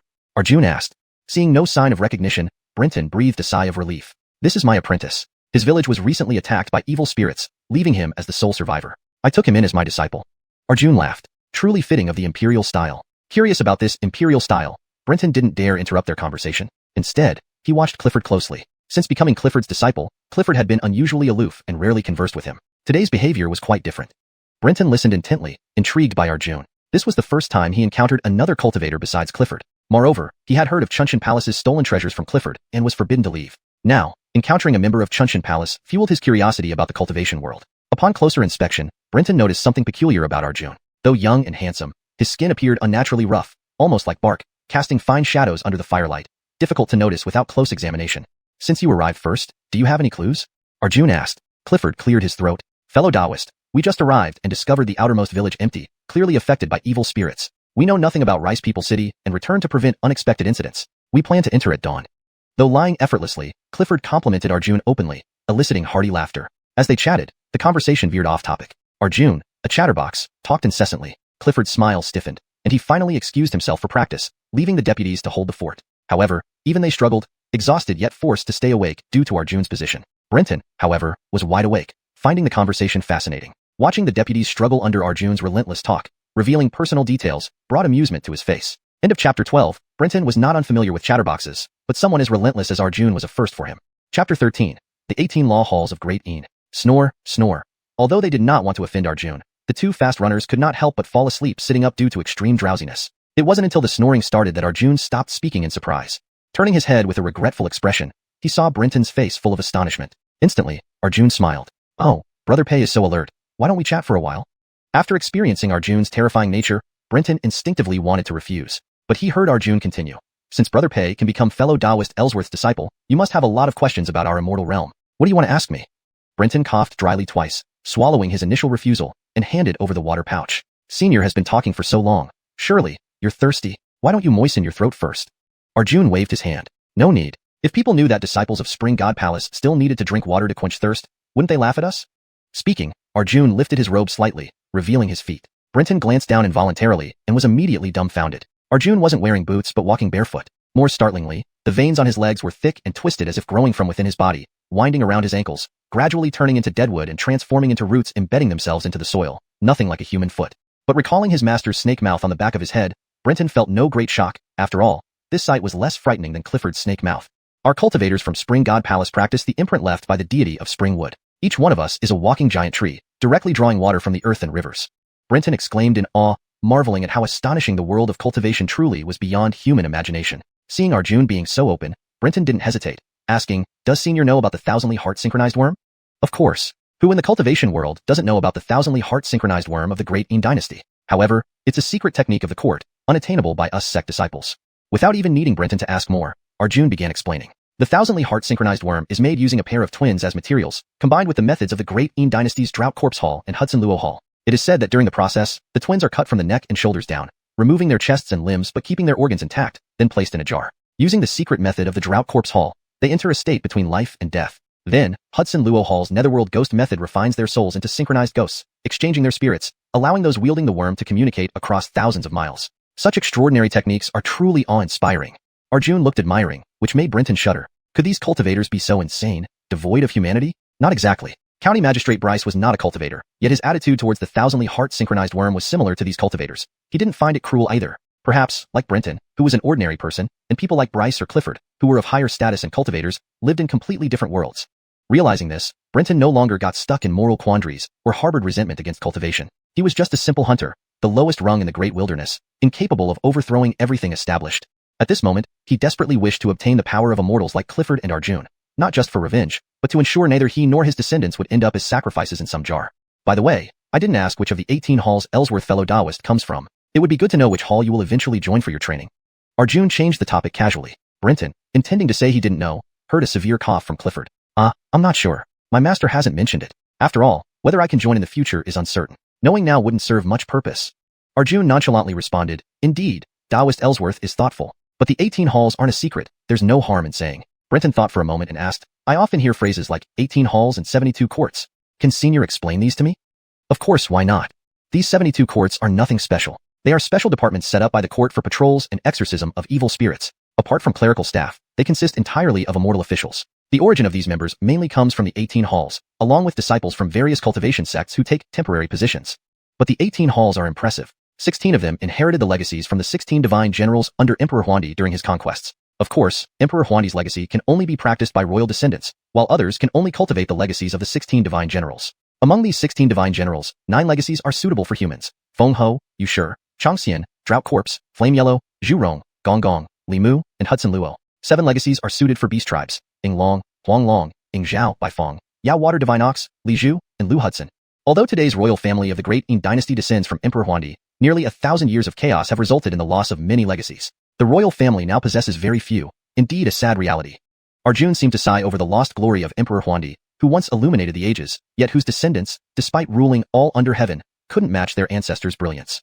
Then, Arjun detailed the various aspects of the 18 law halls. What piqued Brenton's curiosity most was that every time Arjun spoke of the legacies of the halls, he mentioned something called divine shadow imprints. When Brenton inquired further, Arjun unusually refused to answer, only saying he would know when he became a true cultivator. Clearly, this divine shadow imprint was a closely guarded secret among non-cultivators. Their conversation lasted till dawn, leaving Brenton still eager for more. Although Arjun was talkative, much of what he had said tonight was information Brenton desperately needed. Even though Clifford was his master, he was usually aloof and proud, refusing to teach him anything about the cultivation world, to the point where he knew less than County Magistrate Bryce of Sealdean City. Chapter 14.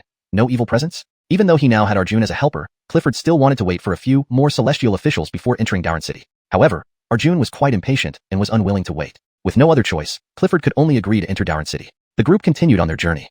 Soon, they encountered passersby on the official road. Everyone immediately stopped in their tracks. Clifford signaled to Lyndon, the swift assistant. Upon receiving the order, Lyndon reluctantly hurried forward to catch up with an elderly farmer carrying vegetables, chatted with him for a bit, then ran back. Note, Kaiso is better translated as swift assistant or quick action officer, rather than literally fast officer, to make it read more naturally in English. Nothing unusual happened, but Lyndon's expression looked rather strange. What's wrong? Did you find out anything? Clifford asked. Lyndon bowed and replied, Your Excellency, I asked the old farmer if there had been any evil presence near here, but but he told me that Daran City has always been peaceful, with no reports of disturbances caused by any evil forces. As a vegetable vendor from Daran City, he would definitely know if there were any such issues. Hearing this, everyone was stunned. Daran City not being troubled by any evil presence. How was that possible? The magistrate of Daran City had sought aid from the capital office, and the 1,000-mile empathic insect was destroyed en route, causing the loss of contact with Daran City. It seemed highly unlikely that there was no trouble from an evil presence. The group halted mid-journey. The bailiff seemed relieved by the news, knowing they wouldn't be in danger if there were no evil disturbances. However, both Clifford and Arjun knew it was impossible for there to be no trouble in Daran City. Besides, lying about an evil presence came with serious penalties. The magistrate wouldn't dare risk that. Even if he intended to cause trouble, he wouldn't have the capability to destroy the 1,000-mile empathic bug, which was a powerful artifact crafted by the secret methods of the Dahamba and Hudson Luo palaces. They themselves would need considerable time to destroy such a device, let alone prevent its users from having any chance to call for help. These details weren't something Brenton needed to consider. He relaxed and admired the scenery, exclaiming, "Indeed, Daran City is famous for its rice cultivation within the great kingdom of Dayan. Even in August, the surrounding rice paddies are spectacular." Brenton's words didn't grab Clifford or Arjun's attention, but did prompt murmurs among the bailiffs. Curious, Brenton asked, "Is something amiss?" Born into humble beginnings, Brenton didn't hold himself superior to these bailiffs. Seeing them intrigued, he paused to ask them after they drew closer. One middle-aged bailiff respectfully said, "Young master, it's nothing major, but it's already mid-August, and the wheat in Daran City is ripe yet hasn't been harvested, which surprises us." Brenton, who came from a hunting background and lived at the foot of a mountain, knew a little about rice cultivation but hadn't paid much attention to it. Hearing the bailiff's words, he looked puzzled. The bailiff hesitated and explained, "Our capital is south of the Great Dayan Dynasty, with many rivers and abundant rainfall. Rice fields are typically harvested in June or July, with seeds planted afterward. Our Phongin city isn't far from Daran Village, and the climate is similar. Therefore, the rice in Daran City should already be harvested by now, so this seems off." Brenton paused, recalling the harvesting times in his village, and realized it indeed seemed strange. Perceiving the peculiarity, Brenton didn't dismiss the matter as trivial but quickly reported it to Clifford. "Given the recent disturbances in Daran City, I believe these odd signs shouldn't be overlooked, so I immediately came to inform Master and Senior He." Clifford glanced at Brenton, saying with mixed feelings, "You are indeed suited for the path of immortality." Inside, Brenton retorted, "But earlier, you said I wasn't fit for cultivation." Arjun chuckled, "That's due to Brother Ellsworth's keen insight." Clifford composed himself and turned to Arjun, saying, "Rice can be considered plant spirits, and in matters like these, Senior He from Chunching Palace excels. Please inspect for any abnormalities." Arjun nodded, sat down on the ground, and without visible movement, his skin rapidly dried, shriveled, and became rough, eventually looking like tree bark. After a while, Arjun opened his eyes, took a deep breath, and his bark-like skin crumbled and reverted to its original roughness. "What did you find?" Clifford asked casually. Arjun shook his head, no abnormalities detected. The delay in harvesting doesn't seem related to the rice itself, but to the people responsible for the harvest. The strange occurrences are piling up. We must reach Daran City as soon as possible to understand everything, Brother Ellsworth. Everyone, move quickly towards Daran City. "Yes, sir." Saying this, Clifford and Brenton got into the carriage, and the group hurried toward Daran City, ignoring the beautiful rice fields along the way. After about an hour, they approached the low city walls of Daran City. The city gates were wide open, bustling with ordinary citizens coming and going. Seeing this, everyone was puzzled. Such a peaceful scene didn't hint at any disturbances. The guards spotted the approaching group and, recognizing the official procession, hurried over. One guard saluted, saying, "Guard Airy of Daran City greets your excellency." Upon seeing Arjun emerge from the carriage, Airy bowed deeply. "Airy greets your excellency, celestial officer." Arjun laughed, inspected Airy, finding no suspicion, and helped him up, asking jovially, "General Chow, we heard Daran City faced disturbances, prompting our haste, but everything looks normal here." He pointed to the busy traffic through the city gate. Clifford also exited the carriage, glanced at Airy, and focused on the city. Airy was startled by Clifford's presence. With two celestial officers present, he hastily responded, "Reportedly, Daran City did suffer disturbances, but recently, a high immortal passed by and dealt with the problem, restoring peace." Hearing this, Arjun and Clifford exchanged relieved glances. Behind them, the fast officers and bailiffs breathed easier. Chapter 15. Xiuxian. Brenton felt an indescribable mix of relief and disappointment when he heard that the evil spirit had been eliminated. Despite the faintness of his recollections, the terror evoked by evil spirits still chilled him to the bone. Knowing he would eventually confront countless such entities, he harbored a certain anticipation for these encounters. However, it was unexpected that they hadn't even seen a trace of the evil spirit before it was already dealt with by someone else. Fortunately, Clifford's earlier caution and deliberation proved prudent, preventing them from having to take action. Did anyone know which exalted cultivator or immortal dispatched this evil spirit? Did they leave their name? Clifford asked steadily. Airy smiled awkwardly and replied, "I am merely a gate captain. How could I possibly know of such high-ranking individuals? However, the county magistrate has ordered us to be on alert for the arrival of many celestial officials in the coming days, and to welcome them properly. If the two celestial officials are not in a hurry, I can send word to the magistrate immediately." Arjun nonchalantly responded, "There's no need for all this trouble. Just have someone guide us. We immortals don't care much for your official formalities. Once we verify the situation with the magistrate, if the evil spirit is indeed gone, we will return to our base as soon as possible." Clifford nodded in agreement with He Zhou Ying's suggestion. Airy, having no other choice, instructed a swift-footed soldier to rush ahead to notify the magistrate and personally led the group toward the county office. When Brenton and his companions arrived at the entrance of the county office, Magistrate Xerxes of Darren Village stood ready, leading a group of bailiffs and constables to greet them. Magistrate Xerxes welcomes the two celestial officials, he announced in a strong yet joyful voice. Clifford lifted the carriage curtain and bowed in greeting. Immortal official guarding Fengyin Town, Clifford, greets Magistrate Xiao. Immortal official guarding Zhongshan Town, Arjun, greets Magistrate Xiao. Brenton, standing behind Clifford, curiously observed Xerxes. Though clad in green official robes, half of Xiao's face was wrapped in fresh bandages, showing no signs of blood, suggesting the wound had healed somewhat. Magistrate Xiao, what happened to your face? Arjun inquired curiously. Xerxes touched the bandages on his left cheek with a bitter smile and sighed. This injury came from the evil spirit, but now that you're here, perhaps you could help me treat it. This isn't the place to discuss it, let's go inside. Arjun glanced at Clifford, who nodded in agreement, and then followed Xerxes into the county office. Clifford believed caution was paramount when dealing with evil spirits, but decided that some boldness was necessary after deciding to investigate. With two celestial officials present, they wouldn't be entirely vulnerable even if there were traps in the county office. I'll go in with Daoist brother He, and Tongqin can come too. The rest wait outside. If everything is fine, we must quickly return to Fengyin Town. As he spoke, he led Brenton into the county office. Immortal official Ellsworth, is there something urgent that requires you to return so quickly? In fact, there are uneliminated evil spirits in Fengyin Town. Since the matter in Darren City was more urgent, I had to set aside the Fengyin Town problem first. If everything here is settled, I must return swiftly to prevent further harm to the people. His words were righteous and beyond reproach. Immortal official Ellsworth's dedication is commendable, Xerxes praised, albeit with little substance, guiding them into the inner hall. In this inner chamber, usually reserved for the magistrate and other county officials to work and deliberate cases, the group took their seats. Arjun went straight to the point. Please provide us with details so we can report back accurately. Xerxes began recounting the incident without digressing. It involved a few wealthy young men from Darren City who, out of boredom, ventured into the nearby mountains to hunt. Although it seemed like a trivial activity, they unknowingly provoked a xiuxian, leading to 3 immediate deaths. The surviving hunters escaped, but the xiuxian, driven by its vengeful nature, pursued them to Darren City. As a government official responsible for the area, Xerxes couldn't stand idly by and gathered the city's guards. Unexpectedly, the xiuxian attacked the county office instead of the wealthy families, and Xerxes had no choice but to seek reinforcements. Yet, the xiuxian's power surpassed expectations, entering a mystical realm containing a long-distance talisman and shattering it. Fortunately, a passing immortal saw the chaos and subdued the xiuxian, saving Xerxes' life. Though concise, everyone knew the event was far more complicated than described. For a mere mortal like Xerxes to endure against a xiuxian was impressive. Oh, which powerful immortal did this? Arjun marveled at the prowess. Brenton, unfamiliar with xiuxian, understood it must be exceptionally fearsome to elicit such respect. Xerxes shook his head. To be honest, I don't know. The immortal declined to reveal his identity. Arjun nodded. Not all sects are friendly towards the government, so it's normal for them to withhold their affiliations. Xerxes continued. Although the immortal saved me, the xiuxian's dark arts severely wounded me and many others in the city. Could you please help us heal these injuries? Why didn't you ask the same immortal who saved you? Clifford suddenly questioned. Xerxes sighed heavily.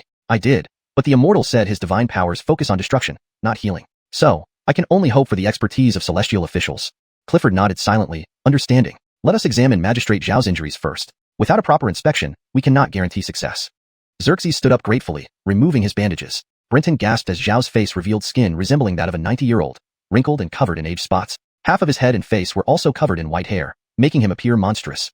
Clifford and Arjun exchanged puzzled glances before stepping forward to inspect closely. They then shook their heads. Magistrate Xiao, we understand your condition, but we need time to figure out how to address it. We'll give you our answer tomorrow. Xerxes' face showed disappointment, yet he managed a weak smile. No worries, just do your best. Since you're staying, we have several vacant rooms within the compound. I'll have them prepared for your stay, and we'll hold a welcoming banquet tonight. Arjun was just about to agree when Clifford hastily interjected. There's no need. We have a large group with many mouths, and the rear courtyard of the county office is where Magistrate Xiao and his family reside. It would be inconvenient for us, as there are women there. We'll stay at the inn instead. Without waiting for Xerxes to protest, Clifford turned and left with Brenton in tow. Arjun sighed and hurriedly followed. Xerxes wanted to stop them, but with his face still wrapped in bandages, he hesitated to come out. Resigned, he loudly instructed his clerks outside to arrange rooms and food for Clifford and the others at the inn. Throughout the journey, Clifford remained deep in thought, ignoring everyone. Outside the carriage, Arjun chatted animatedly with the clerks from Darren City without pause. That chatterbox truly couldn't stop talking for a moment. Upon arriving at the inn, they settled everyone in, and the clerks from Darren City took their leave. Clifford called Arjun into his room and got straight to the point. This Xerxes, he's full of lies. He's deceiving us. Chapter 16. Stealing a bite. Brenton was taken aback and looked at Clifford. He noticed his master now wore a cold smile, with eyes full of mockery. It was as if to say, how dare a mere mortal try to deceive them? And Arjun seemed to have also noticed everything, showing no surprise at Clifford's words. Among the three, only Brenton was still clueless. However, this wasn't because Brenton was unintelligent, but due to his insufficient knowledge about the realm of immortals and lack of experience that made it hard for him to detect others' lies. Just like before, when they discovered the rice fields in Darren City had not been harvested, both Clifford and Arjun, as cultivators, failed to notice the anomaly. If someone deceived them by saying the rice around Darren City would be harvested after October, they wouldn't be able to tell if it was a lie. In simple terms, lying isn't a suppression of the foolish by the wise. It's a barrier of knowledge. If I know what you don't, any lie I tell will go undetected. This was Brenton's current situation. Master, Senior where did that magistrate lie? Brenton didn't feel ashamed for not seeing through the lie. Instead, he seized this opportunity to ask and gain new knowledge. Clifford scoffed disdainfully and ignored Brenton as usual. It was Arjun who explained. At first, we couldn't confirm if he was lying until he mentioned that the evil spirit was a xiuxian. With just one sentence, Brenton immediately understood where Xerxes' lie fell apart. Though Xerxes was a county magistrate and an official with some authority to look up information on evil spirits, he was still a mortal and could hardly understand the details of these beings better than the cultivators. Sure enough, Arjun continued, a xiuxian resembles an ape, with white hair and red feet. They are few in number and mostly live in deep mountains and old forests. They are ferociously violent. His description matches almost perfectly. However, he didn't know that a xiuxian feeds on murderous intent, has a body as strong as Vajra, and is impervious to blades. Wherever there is abundant murderous energy, they appear. Hence, people say xiuxian is an omen of war, but actually, during wars, the overwhelming murderous energy attracts xiuxian to come looking for food. Brenton understood instantly and added, Senior you mean the southern region where Darren City is located has been peaceful for decades. The citizens live happily, with no murderous intent to attract xiuxian. Besides, while there are some remote mountains around Darren City, hunters and woodcutters often frequent these areas, leaving no place for xiuxian. Arjun nodded and praised, you're indeed very smart. There's another detail that confirms our suspicion, Arjun continued. Xerxes' facial injuries, including skin aging and white hair growth. Although xiuxian has white hair, it's its physical feature. We've never heard of xiuxian causing its prey to grow white hair. Also, the aged skin on his face was due to a life exhaustion spell. Only a few rare individuals are adept at such magic. Xiuxian can't do that. But why would he lie to us? Arjun shook his head, seemingly sighing over Brenton's youthfulness. There could be many reasons. Maybe he's already under the control of an evil spirit, or is collaborating with it. This might even be a trap. Or perhaps he isn't the real county magistrate of Darren City. Do you know what the actual magistrate looks like?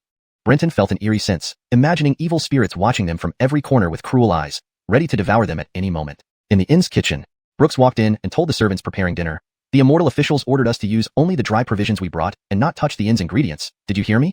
One young servant frowned and asked, why? We only have some dead flour pancakes left. For us, it doesn't matter much, but serving this to the Immortal officials, aren't you afraid they'll get angry and kill us all? Brooks gave him a light kick and scolded, shut up. Since the officials have given orders, we must obey. Remember, if something goes wrong, the officials might really end your lives. After saying this, Brooks left. The servants looked at each other awkwardly, returning the previously found ingredients. Since they couldn't use those, there was little to prepare. Just boil water and steam the pancakes. The young servant, still disgruntled, recalled seeing meat among the ingredients. Though it wasn't meant for them, being responsible for cooking, he'd find a way to taste some, or at least drink the broth. As per folks, they rarely saw meat. Suddenly, he remembered the steamed buns reserved for the officials' breakfast tomorrow. Now they weren't needed. Seeing no one paying attention, he stealthily took one bun. Just as he thought he succeeded, a rough hand grabbed his wrist, nearly making him lose consciousness. I say, Egon, how sneaky of you, planning to keep it all to yourself. Egon turned back to see the servant smirking. Damn, these old rascals were waiting for me to take the risk. I was just checking if the buns were warm. Would I be so selfish? The officials ordered no use of the inn's ingredients. Hearing this, Egon said boldly, they're just afraid of poisoning. I'm not scared. Let's secretly eat it. If caught, you can blame me. The experienced servants chuckled, helping themselves to the buns. Peaceful day until evening. Brenton munched on the steamed pancake, feeling idle. In the county office, despite monotony, he had the knowledgeable magistrate Bryce teaching him various insights. Now, his companions were either the tight-lipped Master Clifford or the talkative Arjun, two extremes. Suddenly, noise outside drew his attention. Seeing Clifford walking out, Brenton followed. Several round tables were set up in the yard. Servants from Yulo and continuously brought out dishes and placed them on the tables. The guards eyed the dishes hungrily, their mouths watering, losing interest in the pancakes. Clifford and Arjun did nothing to stop them. Just then, a hearty laugh echoed, revealing the county magistrate Xerxes. Welcome, Immortal officials. Hearing you ate stale food, it would tarnish our hospitality. Tonight, join us in this feast. Gentlemen, please take your seats. Clifford and Arjun exchanged a glance and stepped forward together. Clifford was utterly unrelenting, speaking coldly, we appreciate Magistrate Zhao's hospitality, but we have just had dinner and cannot eat anymore. We can only regretfully decline your kindness. Hearing this, Xerxes' face showed a look of surprise. After some thought, he picked up a bowl of white rice from the table and said, the rich meats are mundane things. It's fine not to eat them, but this rice is a specialty of Darren City. Most of it is supplied to the royal family every year. It must be tasted. Gentlemen, please have at least one bite. Clifford watched as the bowl of white rice almost reached his mouth, then slapped it away, coldly shouting, Xerxes, do you think I am giving you face? Xerxes looked at the spilled rice on the ground, his expression turning extremely dark. He lifted his head, staring at Clifford, and his expression gradually became wildly twisted and hysterical as he shouted, why won't you eat? Why won't you eat? Repeating these words incessantly, clumps of white fur began to emerge from under the bandages on his face, and white hair started growing on his unscarred skin. Within moments, the person before them transformed into something resembling a white-haired ape in official attire. The transformation was both shocking and unsettling, as if the room had turned into a scene from a nightmare. The once human-like figure now stood before them, its appearance a grotesque mockery of both man and beast. Chapter 17. Sudden Crisis. Unlike Brenton, who was feeling bone-chilling fear, Arjun remained extremely calm. He chuckled and said, I was planning to secretly investigate and see what tricks you were up to, but why are you revealing your true intentions before a full day has even passed? Isn't this better? It saves us the trouble of guessing, Clifford interjected, then lifted his fist and punched Xerxes' head. A dull thud echoed through the room. Xerxes' head instantly exploded under Clifford's punch, showering the banquet table with a mess of red and white filth. In just an instant, Xerxes, who had been incessantly talking moments ago, became a lifeless corpse with half its head missing, falling straight down. The surrounding bailiffs and guards were momentarily stunned at the scene. What happened? Everything had been fine just a moment ago. Why did they suddenly attack? Moreover, killing a county magistrate. This was a huge blunder. They lacked the courage to question Clifford and could only swallow their saliva, waiting for orders. The servants and bailiffs who had come with Xerxes, however, showed no reaction. They stood there coldly, staring at Clifford with eyes that mirrored Xerxes' previous demeanor, loudly screaming, Why don't you eat? Why don't you eat? Enough noise. Clifford shook off the blood on his hand, preparing to deal with these clearly possessed individuals. But from behind the bailiffs came a sudden commotion. Why don't you eat? Clifford, Arjun, and Brenton were all taken aback and turned back. They saw the guards scattering, revealing several people in the crowd with blank expressions and icy stares, screaming aloud. Under their skin, white hair started sprouting, growing visibly but not as quickly as Xerxes' had. Arjun frowned, puzzled. How did they get infected? I didn't sense any signs of magic being cast. But Clifford ignored them. The evil spirit's methods are unpredictable. This is not the time to ponder such matters. Since they've been compromised, let's eliminate these immediate threats first. Everyone, follow my order. Kill all those controlled by the evil spirits without mercy. The guards hesitated, unable to bring themselves to strike their comrades they lived and worked with. But Lyndon and Brooks, both experienced constables, followed the order without hesitation. With a low hum, they drew their long knives and swiftly approached the infected, slicing down. Swish, swish. The long knives sliced through chests, splattering blood. The two victims stopped screaming, stumbling into the wall behind them and collapsing to the ground, dead within moments. This shocked the other guards into silence, and all the possessed servants and bailiffs of Darren City fell silent too. Instead of fighting back, they all lifted their heads to look at the sky. It's dark now. Almost simultaneously, they said. Lyndon and Brooks paused for a moment but, without an order from Clifford to stop, they continued attacking the remaining infected. Before their blades could strike again, several possessed guards collapsed on the ground, convulsing violently, emitting piercing screams. They rolled around on the ground, kicking their legs and scratching furiously at their faces, necks, and bodies, tearing their skin open without stopping. Witnessing this, even Lyndon and Brooks hesitated, pausing to watch. In the next moment, something truly shocking happened. These guards' skins rapidly aged, and fine white hairs sprouted rapidly from under their skin, growing several inches long within moments before stopping. Brenton swallowed hard, feeling his scalp tingle. By now, even Clifford and Arjun couldn't figure out how these evil spirits operated. Their methods were too insidious and unpredictable. Arjun suddenly spoke. Friend Ellsworth indeed has considerable experience, forbidding everyone from eating food from the city early on. But it seems the evil spirit isn't very smart. If it waited 2 more days until we ran out of food, none of us might have escaped. Clifford chuckled, even amid this eerie atmosphere. Friend, he flatters me. Perhaps the evil spirit wasn't willing to wait, fearing we might escape tomorrow. Better to expose itself tonight and confront us directly. You seem quite confident, Arjun remarked. Clifford nodded, but his initial tension had already dissipated. However, it seems clear that the enemy doesn't excel in close combat, which is our strength. The problem is how to find or force it out. Arjun glanced at the possessed individuals and suggested, why don't we eliminate these puppets entirely? Even if we can't find it, we'll gain enough time to wait for other celestial officials. We'll search heaven and earth. I won't believe we can't find it. Just as Arjun finished speaking, Brenton saw the expressions of Clifford and Arjun change. Before he could ask what was happening, he heard Zheng Qihuayi footsteps outside the inn, as if an army was marching past the door.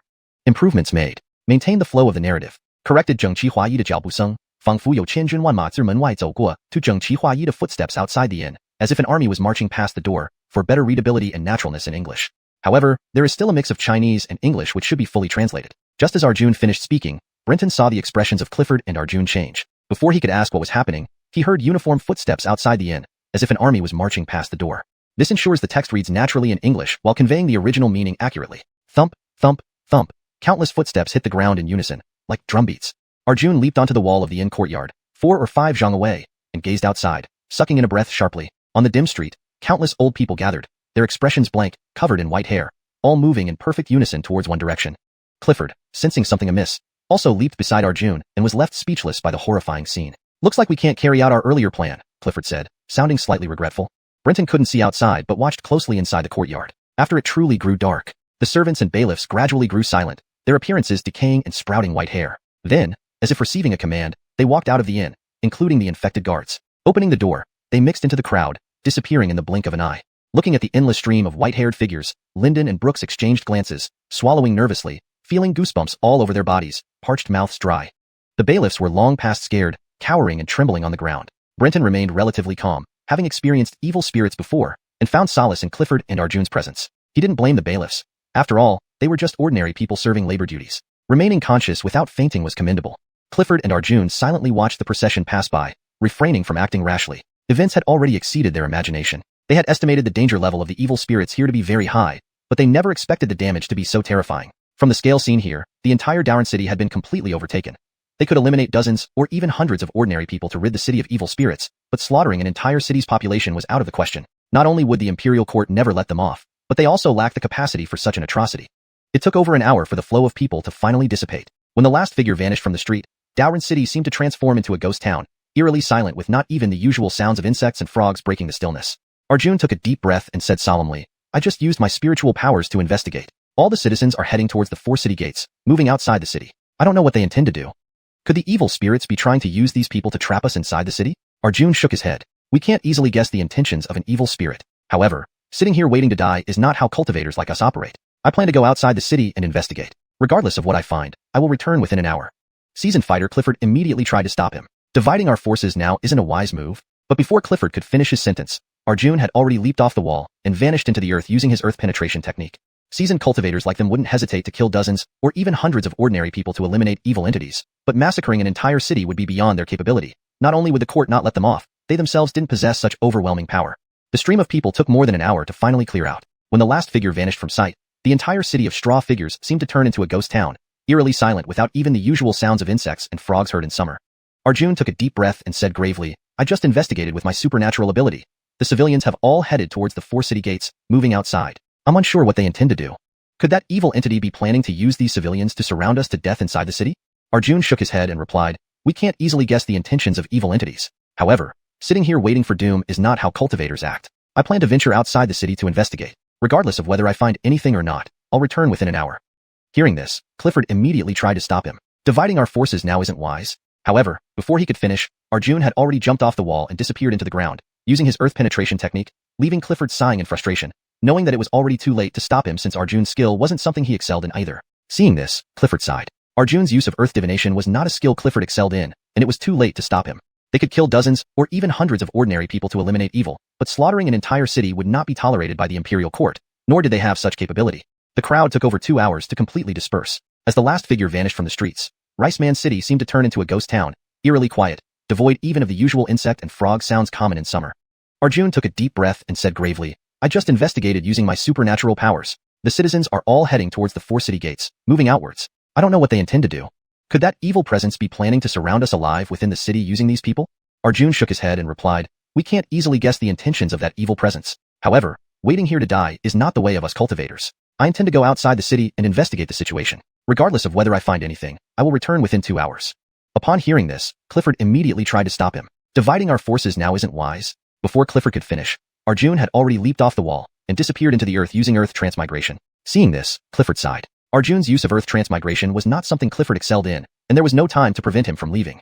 They could kill dozens or even hundreds of ordinary people to eliminate evil spirits, but if they were to slaughter an entire city, not only would the imperial court not let them off, they also lacked the capability to do so. It took more than 2 hours for the crowd to completely disappear. When the last figure vanished from sight on the street, the entire city of scarecrows seemed to turn into a dead city, eerily quiet, devoid even of the usual insect and frog sounds heard in summer. Arjun took a deep breath and said gravely, "I just investigated using my supernatural ability and found that the citizens have all gone to the 4 city gates, heading out of the city. I don't know what they intend to do. Could it be that the evil spirits want to use these people to besiege us alive within the city?" Arjun shook his head and said, "Who knows? The intentions of evil spirits aren't easy to guess. But sitting here waiting for death isn't our cultivator's style. I plan to go outside the city to investigate the situation. Regardless of whether I find anything, I will return within an hour." Upon hearing this, Clifford immediately tried to stop him. Now is not the time for splitting up. But before Clifford could finish his sentence, Arjun had already jumped off the wall, sinking into the earth and vanishing. Seeing this, Clifford sighed. Arjun's use of earth traversal was not something he excelled at, and there was no way to stop him in time. They could eliminate dozens or even hundreds of ordinary people to rid the city of evil spirits, but slaughtering an entire city's population was out of the question. Not only would the imperial court never let them off, but they also lacked the capacity for such an atrocity. It took over an hour for the flow of people to finally dissipate. When the last figure vanished from the street, Dowran City seemed to transform into a ghost town, eerily silent with not even the usual sounds of insects and frogs breaking the stillness. Arjun took a deep breath and said solemnly, "I just used my spiritual powers to investigate. All the citizens are heading towards the 4 city gates, moving outside the city. I don't know what they intend to do. Could the evil spirits be trying to use these people to trap us inside the city? Arjun shook his head. We can't easily guess the intentions of an evil spirit. However, sitting here waiting to die is not how cultivators like us operate. I plan to go outside the city and investigate. Regardless of what I find, I will return within an hour. Seasoned fighter Clifford immediately tried to stop him. Dividing our forces now isn't a wise move. But before Clifford could finish his sentence, Arjun had already leaped off the wall and vanished into the earth using his earth traversal technique. Seeing this, Clifford sighed. Arjun's use of earth traversal was not something Clifford excelled in, and there was no time to prevent him from leaving. Chapter 18. Outside the city of rice people. Damn, are all these sect disciples so reckless? The tone was filled with dissatisfaction over Arjun's rash behavior. After cursing a few more times, Clifford jumped down from the wall, gathering the kaiso, fast hands, and the white servants around him. He then coldly asked the two kaiso, fast hands, did those people who were affected show any unusual behavior today? Note. For a more fluent reading, we should decide on translating kaiso and bai yi into English terms, or keeping them as they are. Here, I translated kaiso to fast hands, and bai yi to white servants, as an example. Improvised translation for better fluency. After cursing a few more times, Clifford jumped down from the wall, gathering his subordinates, the fast hands and the white servants, around him. He then coldly asked the two fast hands, did those affected individuals exhibit any unusual behavior today? Lyndon and Brooks exchanged confused glances. Clifford took a deep breath and bluntly asked, I want to know if they ate anything they shouldn't have today. I specifically instructed you not to eat anything in the county except for our own rations. Lyndon's eyes remained bewildered as he said, how could we dare disobey the Immortal official's orders? It might be that these bai secretly ate something. Brooks turned to carefully observe the two bai he and Lyndon had killed, and suddenly remarked, these two seem to be responsible for preparing meals. To verify his suspicion, Brooks quickly confirmed with the bai. Indeed, those affected were the cooks. Hearing this, Clifford flew into a rage and cursed, they deserve their fate. There are always so many fools seeking death. The group of bai trembled, having previously disregarded Clifford's earlier instructions. They thought the evil spirits in the city of rice people had long been eradicated and thus considered it safe. Brenton stepped forward and said, Master, it's too late to blame them now. What should we do next? Clifford paced back and forth, extremely agitated. Arjun has gone out to check the situation. Let's wait until he returns. After waiting for about the time it takes to burn 2 incense sticks, suddenly, there was a deafening roar outside the city walls, and Brenton even felt the ground beneath him shake. Clifford abruptly stood up, looking towards the direction outside the city. Not good. It seems Arjun's whereabouts have been exposed. How unreliable are these sect disciples? Even those skilled in earth manipulation can be discovered.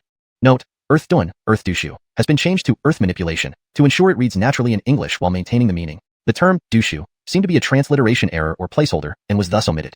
Master, what should we do? Should we rush to his aid? Help. Clifford wanted to curse under his breath, but stopped mid-sentence when the sudden noise outside instantly ceased, as if what happened was just an illusion. Clifford stared blankly at the city outskirts, his mouth dry. Though he hadn't sparred with Arjun, he sensed that their realms were nearly equal. The sudden silence indicated only 2 possibilities. Either Arjun had slain the evil spirit or had been killed by it. It couldn't be defeat, because if he had merely lost, the aftermath wouldn't have been so eerily quiet. Clifford suspected the latter, given the evident strength of the evil spirit, which couldn't have been easily defeated by Arjun. Let's leave through the opposite direction. We cannot stay here. Without hesitation, Clifford prepared to lead everyone away. Brenton wished for rescue efforts, but knew Clifford wouldn't listen. So, he silently apologized to Arjun and hurried after Clifford out of the station, leaving behind even their carriage. However, none noticed that along the unremarkable streets they passed, unnoticed wild grass swayed without wind, eerie and unsettling. Due to the bai slowing them down, their escape was not swift, despite the urgency. But due to the night's strange ambience, the street shops and official buildings on both sides remained lit and doors open, illuminating the narrow path and facilitating their escape. This surreal atmosphere made them run even faster, feeling an overwhelming chill. Finally, after nearly an hour, they saw the open city gates. Though the dark tunnel appeared sinister, it offered hope of survival. Exhausted by regained strength, quickening their pace. Exiting the short tunnel, everyone froze, staring dumbfounded at the scene outside. The city of rice people was surrounded by vast rice fields, making the outskirts flat and open. Despite the summer night being bright within the city lights, the darkness outside was profound.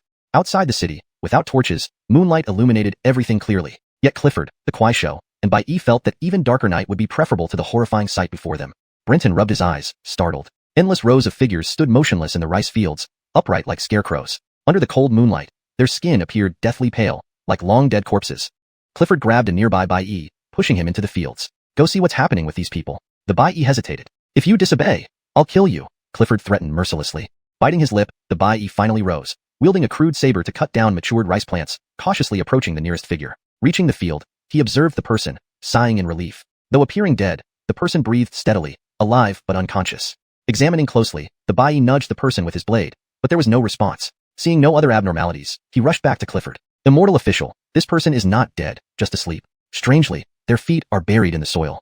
Clifford listened intently. After some time, he picked a few others. You, go bring that person here. This time, without hesitation, the Bai hopped into the field, lifting the man from the mud like pulling up weeds. As soon as the man's feet left the soil, His eyes snapped open, screaming in agony. Frightened, the Bai dropped him to the ground. The man's skin rapidly aged, covered in dense white hair, mirroring the symptoms seen in the inn earlier. Rolling on the ground, bloodshot eyes wide, the man crawled back to the hole, burying his feet again. In the next moment, miraculous recovery occurred. The man's screams stopped, his posture straightened, and youthful skin replaced the aged one. The white hair retracted. Heavy breathing followed as the man opened his eyes, scanning Brenton and company with hostility. Who are you? We have no grievances. Why do you harm me?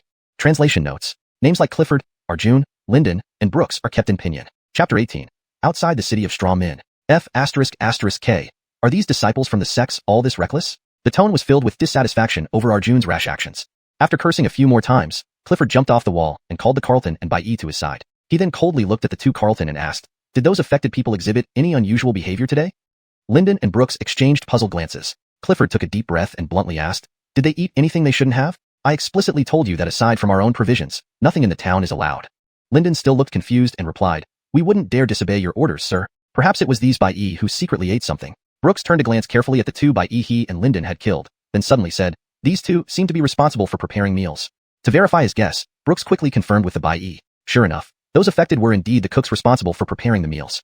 Hearing this, Clifford became furious and cursed, you bring disaster upon yourselves, so many fools courting death. The Bai trembled. They had not taken Clifford's earlier warning seriously, thinking the evil in Rice Man City had long been eradicated, and that the place was now safe. They did not anticipate what followed. Brenton stepped forward and said, Master, there's no point in blaming them now. What should we do next? Clifford paced back and forth irritably and said, Arjun has gone out to investigate. Let's wait for him to return for now. They waited for about half an hour. Suddenly, a deafening roar erupted outside the city, and Brenton felt the ground beneath his feet tremble. Clifford leaped to his feet, looking towards the city outskirts. Trouble. It seems Arjun has been exposed. How unreliable are these sect disciples? Even experts in earth burrowing can be discovered. Master, what should we do? Should we go to help? Help? Clifford nearly said, help hell. But before he could finish, the sudden noise outside stopped abruptly as if it had been a mere illusion. Clifford stood dumbfounded, staring at the city outskirts, his mouth dry. Although he hadn't sparred with Arjun, Clifford sensed that their realms were nearly equal. Now that the commotion outside had ceased, there were only two possibilities. Either Arjun had killed the evil spirit or had been killed by it. It couldn't possibly be defeat. If Arjun had merely lost, it wouldn't have been this eerily quiet afterwards. Clifford believed it was more likely that Arjun had been killed, given the signs indicating the strength of the evil spirit, which couldn't have been easily dispatched by Arjun. Let's go the opposite direction. We can't stay here anymore. Without hesitation, Clifford prepared to flee with everyone. Brenton wanted to suggest going to Arjun's aid, but he knew Clifford wouldn't listen to him. He could only apologize to Arjun silently and hurriedly follow Clifford out of the station, leaving even the carriage behind. Unnoticed, the wild grasses on both sides of the street swayed without wind, as if reacting to their departure. Due to the burden of the Bai, despite fleeing for their lives, Brenton's group didn't move very fast. However, since nightfall seemed to shroud Rice Man City in mystery, the roadsides were illuminated by shops and government buildings, casting light on the narrow paths and ensuring their passage. This eerie atmosphere made everyone shiver, driving them faster in their flight. Finally, after nearly an hour of running, they saw the open city gate ahead. Though dark and foreboding, the passageway offered hope of escape. The exhausted Bai found new energy, their speed increasing. Exiting through the short gate corridor, everyone froze, staring at the scene outside. Rice Man City, surrounded by vast rice fields, lay flat on all sides. The bright summer night revealed an extremely dark exterior due to the lights within the city. Without torches, the moonlight outside instantly became much clearer. Yet, Clifford, the Carlton, and the Bai felt the darkness could have been deeper, so they wouldn't have to witness this horrifying sight. Brenton rubbed his eyes, baring his teeth. Endless rows of figures stood stiffly in the rice fields like scarecrows. Under the pale moonlight, their skin appeared ghostly white, resembling corpses long dead. Clifford grabbed a nearby Bai and pushed him into the field, shouting, "Go see what's happening with these people." The Bai hesitated, stopping mid-climb. "If you disobey, I'll kill you," Clifford threatened mercilessly. Biting his lip, the Bai finally climbed up, wielding a crude machete to cut down the ripe rice stalks around him, cautiously approaching the nearest person. Upon closer inspection, the Bai exhaled in relief. Although the person appeared dead, they breathed steadily, clearly alive but seemingly asleep. Further examination showed the person did not wake when nudged with the machete. Finding no other abnormalities, the Bai fled back to Clifford, reporting, "Sir, this person isn't dead. They appear to be sleeping. Oddly, their feet are buried in the mud." After listening intently, Clifford ordered, "You few, go bring this person here." Perhaps because the previous Bai faced no danger, the others didn't hesitate, diving into the rice field and lifting the person out of the mud together. However, as soon as the person's feet left the soil, their eyes opened, screaming loudly, frightening the Bai who dropped them immediately. The person's skin rapidly aged, sprouting thick white hair, just like the infected people at the station. Rolling on the ground, eyes bloodshot, they crawled back to the hole in the field and reburied their feet in the mud. Miraculously, the screaming stopped, their posture straightened, and their skin rejuvenated while the white hair receded. Breathing heavily, the person now planted in the mud opened their eyes, glaring at Brenton and company, demanding harshly, "Who are you? I have no grudge against you. Why did you harm me?" Chapter 18. outside the city of Straw Men. F***CK. Are these sect disciples also reckless? The tone was filled with dissatisfaction at Arjun's rash behavior. After cursing a few more times, Clifford jumped off the wall, gathered the Kaiso, Kuaisho, and bailiffs around him, and coldly asked the two Kaiso, Kuaisho, did those affected people show any abnormal behavior today? Lyndon and Brooks exchanged glances, their eyes revealing confusion. Clifford took a deep breath and bluntly asked, I'm asking if they ate anything they shouldn't have today. I told you explicitly to only eat our own rations, and not anything from the town. Lyndon's eyes remained confused as he replied, we wouldn't dare disobey Sir Immortal's orders. It might be because these bailiffs ate something secretly. Brooks turned to examine the two bailiffs he and Lyndon had killed and suddenly said, these two seem to be in charge of preparing meals. To confirm his suspicion, Brooks hurriedly checked with the bailiffs. Indeed, the affected ones were responsible for cooking. Hearing this, Clifford was furious and cursed. Those fools bring disaster upon themselves. There are always so many idiots looking for death. The group of bailiffs trembled. They had previously taken Clifford's warnings lightly, believing the evil spirits in the city of Straw Men had long been cleared out, making it safe. They never expected what would happen next. Brenton stepped forward and said, Master, we can't change what has happened. What should we do next? Clifford paced back and forth irritably and said, Arjun has gone to check the situation. Let's wait for him to return. After waiting for about 2 incense sticks time, suddenly, thunderous noise came from outside the city. Brenton felt the ground beneath him shake. Clifford stood up abruptly, his gaze turning towards the direction outside the city. Not good. It seems Arjun's whereabouts have been exposed. Why are these sect disciples so unreliable? Even someone skilled in Earth Dushu could be discovered.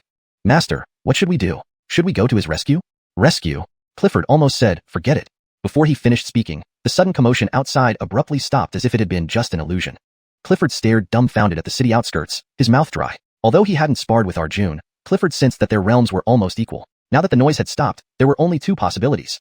Either Arjun had slain the evil spirit, or he had been slain by it. It couldn't be mere defeat, as a defeat would not result in such silence afterward. Clifford believed it was more likely that Arjun had been killed. From the various signs, it was clear that the evil spirit was incredibly powerful and wouldn't fall so easily to Arjun.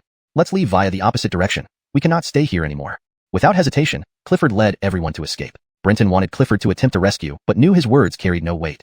He could only apologize inwardly to Arjun and followed Clifford out of the station hastily, abandoning even the carriage. Unnoticed by anyone, as they walked down the street, wild grasses along both sides swayed without wind.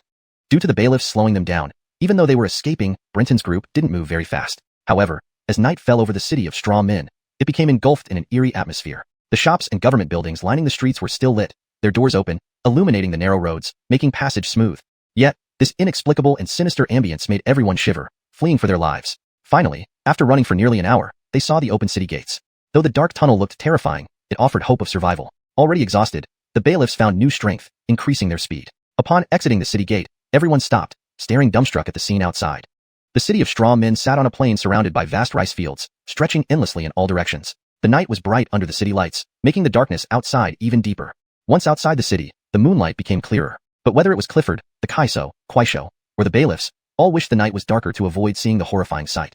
Brenton rubbed his eyes, baring his teeth. Endless rice fields were filled with densely packed figures standing like straw men, their postures stiff and straight.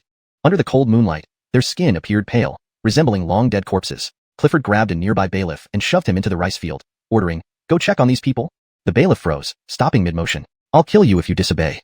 Clifford's threat was merciless. Biting his lip, the bailiff eventually rose and cautiously cut down a path through the ripe rice, inching closer to the nearest figure. Examining closely, the bailiff breathed a sigh of relief when he realized the person was breathing steadily, indicating they were alive. Their eyes were closed as if in sleep.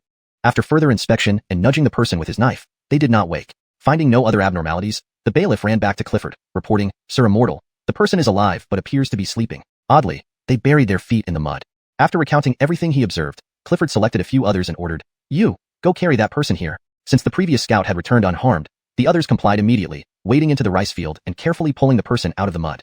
But as soon as the feet left the soil, the person opened their eyes and screamed in agony. Frightened, the bailiffs dropped them. The person rapidly aged, covered in white hair similar to the victims in the inn earlier. Rolling on the ground, their eyes bloodshot, they crawled back to the hole and reburied their feet. A moment later, miraculously, their screaming ceased, their posture straightened, and youthful skin replaced the aged appearance. The white hairs retreated into the body. Heavy breathing resumed, and the now replanted person opened their eyes, glaring at Brenton and the group, demanding, "Who are you? We have no enmity. Why are you hurting me?"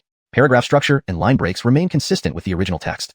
Chapter 19. The Rice God Archer. "He's speaking. Sir Immortal official, he's speaking." Several white-clad laborers in the rice fields were shouting loudly.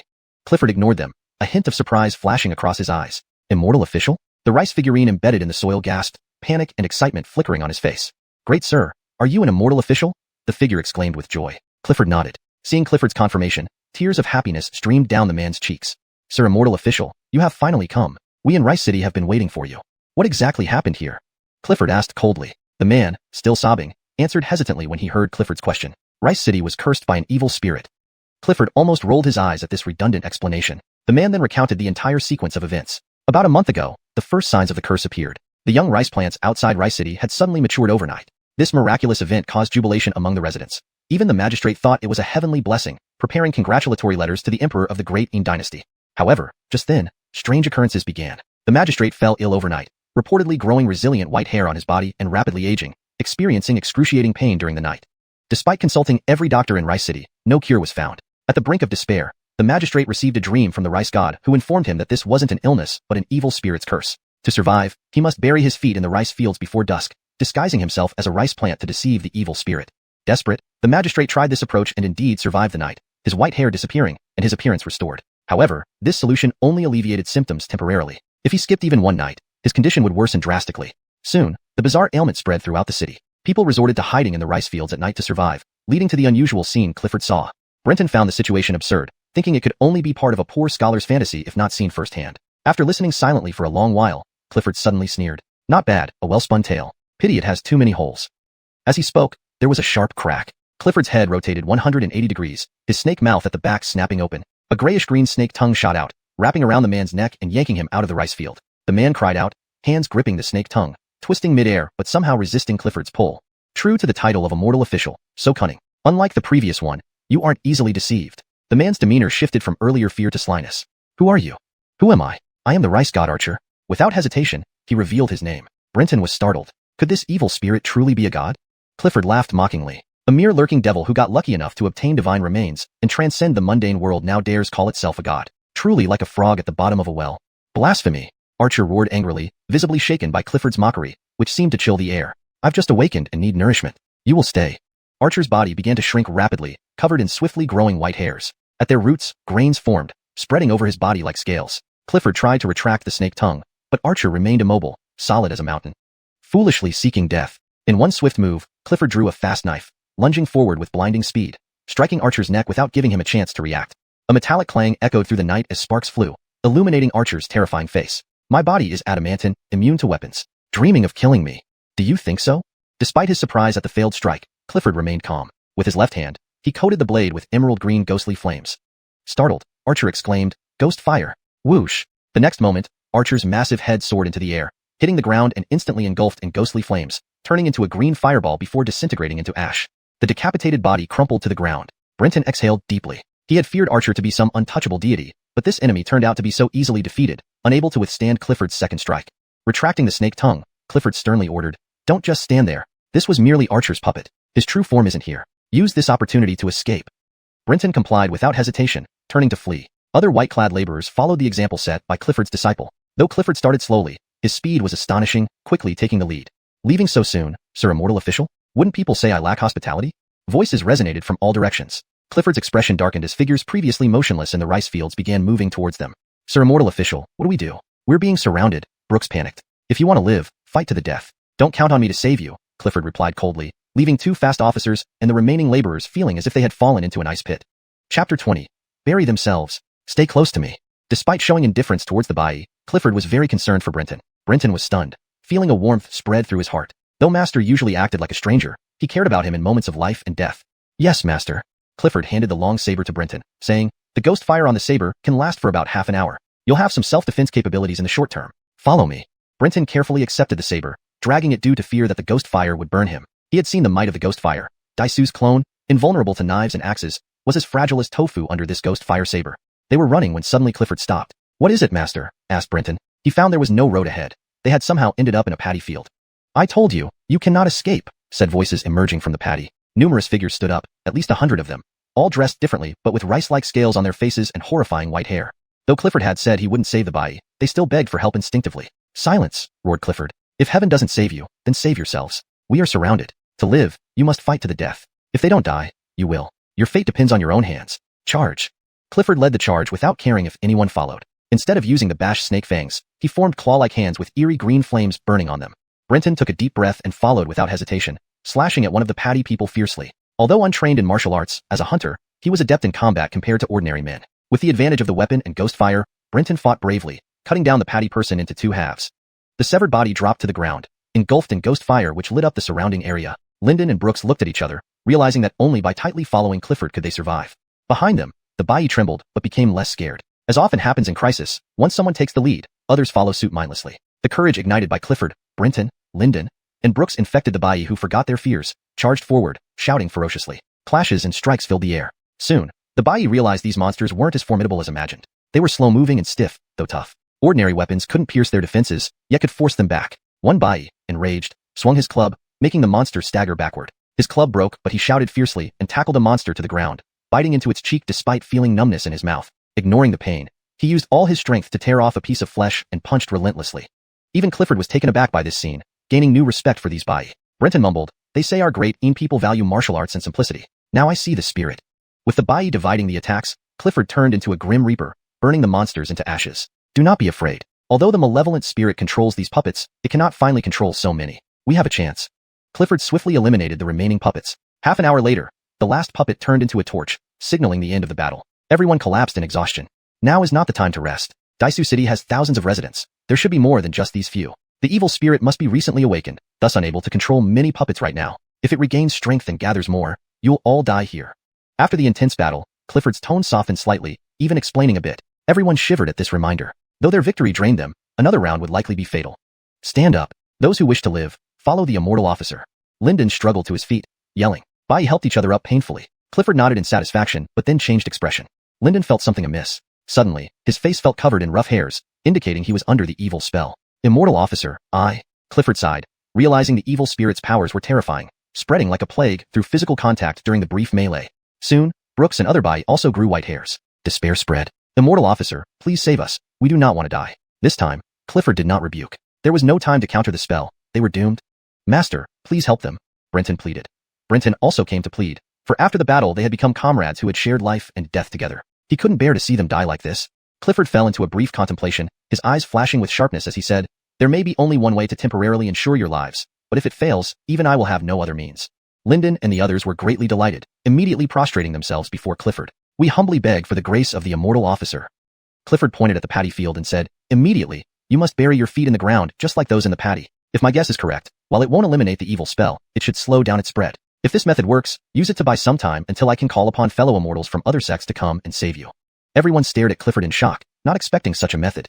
Chapter 21. The White-Haired Wind. This method, in simple terms, was to temporarily turn them into puppets of the evil spirit. Although there was no guarantee that they could be saved in the future, it at least offered a glimmer of hope. It was a gamble, one with a very low chance of success. None of those present were particularly stupid, and they all understood Clifford's intentions one by one. But did they have any other choice? Absolutely not. Either they could become puppets of the evil spirit, clinging to life in the hope that some immortal official might one day slay the spirit, or they could die right now. Lyndon gritted his teeth, dug up the ground with the long knife in his hand, and buried his feet in the paddy field. In the next moment, Lyndon felt as if he had truly become a plant, absorbing a mysterious force from the earth that made him feel comfortable and entranced. To the others, it seemed that the white hair on Lyndon's skin was rapidly retracting into his body, returning him to his original form. It works. Seeing this, the others hesitated no longer. They all began digging holes and burying themselves. Brenton watched, wide-eyed. Clifford nodded and said to Brenton, "Let's go." Brenton sighed. He couldn't change what was happening, so he could only pray for these people, hoping they would find salvation one day. However, just as they left and had not gone 100 meters, heart-wrenching screams erupted from behind. They turned abruptly to see the surrounding rice fields come alive, engulfing the two swift operatives and the white servants in an endless sea of rice. What was once fragile rice now emitted a cold, metallic sheen, with some spinning wildly while others swayed rapidly. The delicate rice leaves were like sharp steel blades, cutting flesh from the bodies of the swift operatives and white servants. Their faces showed terror, their screams echoing, yet their bodies were stiff as wood, motionless, watching helplessly as the rice slowly flayed them alive. Suddenly, Lyndon's expression turned sinister. His fear vanished as he looked far away at Clifford and said, "I said you can't leave." Heh. Clifford seemed enraged, emitting a sinister laugh. "A cowardly thing, daring to threaten me." Clifford's head turned, and the huge snake mouth on the back of his head opened, the snake tongue shooting out and wrapping around the remaining swift operatives and white servants. With a powerful tug, they were pulled through the air. Almost 100 meters long, the tongue dragged them through the air effortlessly. This time, Jacob did not seem to use magic to hinder them, making Clifford's rescue relatively easy. Brenton breathed a sigh of relief, grateful that his master still had a kind heart. However, the next scene chilled Brenton to the bone. As the people approached, Clifford did not set them down but instead, their bodies shrank midair. Brenton could even see the terrified expressions on Brooks and others' faces. Before Brenton could react, they were swallowed whole by Clifford. Brenton could even hear an unreal plop, sound as they landed in his stomach. They were actually swallowed by Clifford, entering his belly. Brenton stared in disbelief at his master and stammered, "Master, you swallowed them?" Clifford snorted coldly and said, "Since they were bound to die, it's better to give them a quick end rather than let them suffer through excruciating torture." Brenton was speechless. Although the words made sense, such ruthlessness left him deeply disturbed. A question arose in his mind. Why did Master treat these people like grass, yet show him so much care? Was it due to the bond between teacher and disciple? Brenton didn't believe they had such a bond. He came from humble beginnings as a common hunter. So what made him different from those white servants? What quality did he possess that earned Clifford's affection? Though unsure of the reason, Brenton grew wary of Clifford. There was no unconditional love in the world, and he did not consider himself unique. Clifford did not notice Brenton's hesitation, grabbing him by the shoulder and speeding off without retracting his immortal bones. From the events, Clifford deduced that Jacob's true form was not here, presenting the perfect opportunity to break free. Brenton felt an icy chill emanate from Clifford's palm, enveloping him and making him weightless, able to leap several zhang in one step. Without this speed, he wouldn't be able to keep up even if Clifford dragged him along. Yet how could Jacob let them escape so easily? The rice fields moved like flowing water, surging towards them. The cold, metallic sheen made the rice look as if forged from metal. With one hand, Clifford waved, releasing a flurry of ghost fire which quickly turned the iron-hard rice into ash. However, there were too many rice plants. They couldn't all be burned. Gradually, Clifford became fatigued. Brenton saw sweat beads on Clifford's face and gritted his teeth, shouting, "Master, we can't escape with me here. Put me down and go alone."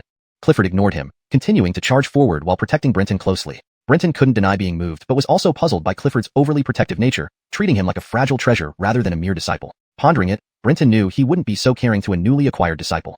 In the seemingly endless rice fields, one particularly unique rice plant swayed. Though it lacked eyes, it gave the eerie impression of watching everything unfold. Silent and observant, it spoke after a long while. "So, your weakness is him." The night wind blew, causing the rice plant to sway, its golden, supple body contrasting with its rigid structure. Crystal clear white hairs on the rice panicle suddenly fell, carried by the wind towards Clifford and Brenton. The white hairs danced in the sky, landing on the vast rice fields, where new white hairs grew and detached almost instantly, dancing in the breeze. One became two became three. Under the bright moonlight, a hazy mist enveloped everything. Clifford immediately noticed the changes. When he saw the skies full of white hairs, his heart raced in alarm. The snake mouth opened wide, and ghost fires flew out, encircling him. But within moments, the surroundings were filled with gusts of wind composed entirely of white hairs, leaving no gap. The white hairs swirled like a relentless wave, crashing over Clifford. Despite the sharpness of the ghost fires, they were overwhelmed by the infinite mass of white hairs and extinguished. "Ah!" A scream echoed. Brenton's vision was completely filled with white hairs. He felt as though every pore on his body was pierced by a steel needle, the pain almost tearing his soul apart. A terrifying force struck his chest, sending him flying. A loud bang resounded. A shockwave dispersed the swirling white hairs. Clifford's clothes were tattered, his white robe stained red with blood. His green silk hat was nowhere to be found. His eyes were filled with venomous malice, suddenly widening in shock. He realized his hand holding Brenton was missing, replaced by a bloody stump. Clifford stood frozen, unable to feel the pain. His Five Directions Earth deity, lost. ##### Chapter 22. Memory returns from snake eggs. Brenton didn't know where he was, only feeling that his body was in a state of weightlessness. He was constantly being pierced by countless fine needles, causing endless pain. Yet, his mind remained eerily clear, preventing him from losing consciousness. A strange rune shimmered on his forehead, flickering on and off, emitting an icy cold power that protected his head from the white hairs piercing his body. "You really do have secrets." A voice, indistinguishable as male or female, suddenly spoke. Brenton forced himself to open his eyes despite the agony, but he saw nothing, his vision completely obscured by the numerous white hairs. "Who are you?" "I am Daoshin Jacob." Jacob's tone was matter-of-fact. Brenton's pupils constricted sharply, and he screamed, "You're that evil spirit."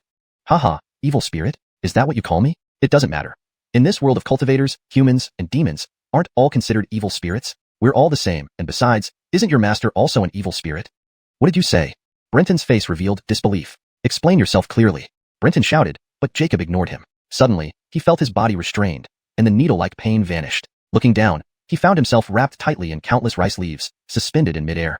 "Master, save me, save." Just as he managed to cry out twice, rice leaves covered his mouth and even his nostrils, suffocating him. Gradually, the rice leaves began to emit a golden glow, akin to the rune on Brenton's forehead, their flickering gradually synchronizing with it. A sharp crack echoed in Brenton's mind. The struggling Brenton stiffened instantly, ceasing all movement. Memories, both familiar and alien, surged from the depths of his mind. There was the chance encounter with the green-robed man, the tragic events where he became an evil spirit and harmed the entire village, and the revelation of his self-staged tragedy by Clifford.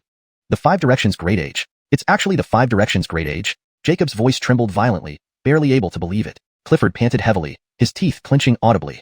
He couldn't quite understand why Jacob would take Brenton from him. The Five Directions Great Age inside Brenton had been sealed by his secret method, undetectable even to Spring's Spirit Palace disciple Arjun, who approached so closely. This demonstrated the success of his method. Jacob was merely a recently awakened evil spirit, possibly a plant-based one given its abilities, but not nearly as formidable as the Spring Spirit Palace sect.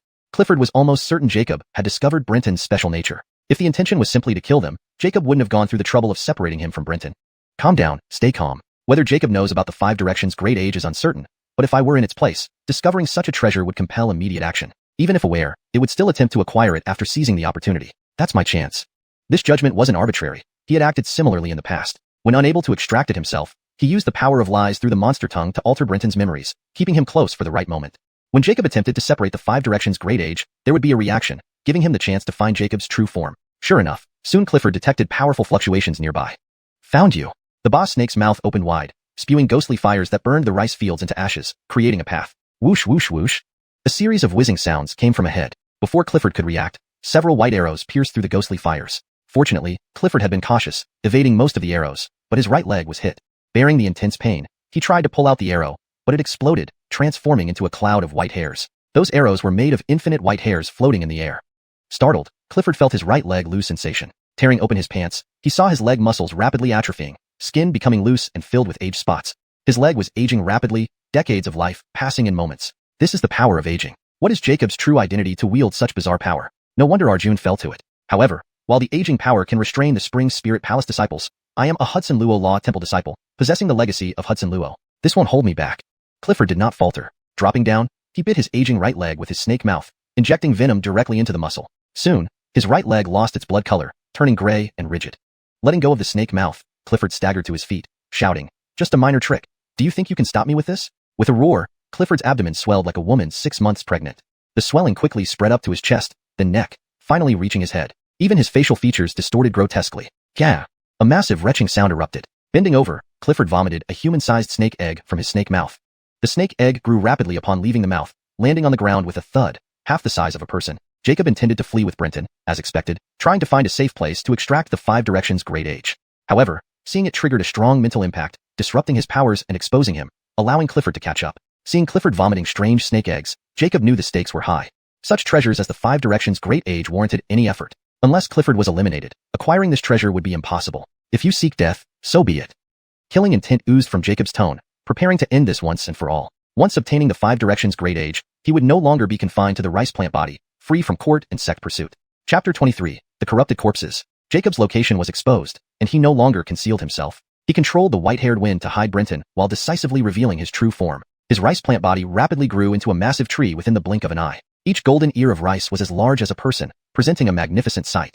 Clifford spat out 7 snake eggs consecutively, and now blood streamed from all his orifices, creating a terrifying scene. Confronting Jacob's transformation, Clifford did not panic. Instead, his eyes were filled with madness. Asterisk, asterisk, asterisk, and his snake mouth opened, spitting out strange incantations in ghostly language. As these ghost words rang out, the surfaces of the 7 large snake eggs began to crack. Crack, crack, a series of breaking sounds followed. The eggshell shattered, and 7 severely acid-corroded corpses emerged. Their eyelids and cheeks had long vanished, leaving only grotesque muscles exposed. Seeing this, Clifford pointed at Jacob and spoke one syllable in ghostly language. In the next moment, the 7 corrupted corpses instantly vanished from their original positions, reappearing beside Jacob. One of the corrupted corpses leaped high and spat out a stream of water. This viscous yellow fluid emitted a strong stench of decay. When it splashed onto Jacob's body, thick smoke rose immediately, and what appeared on the originally vegetative rice stalks were necrotic spots that usually only appeared after animals died.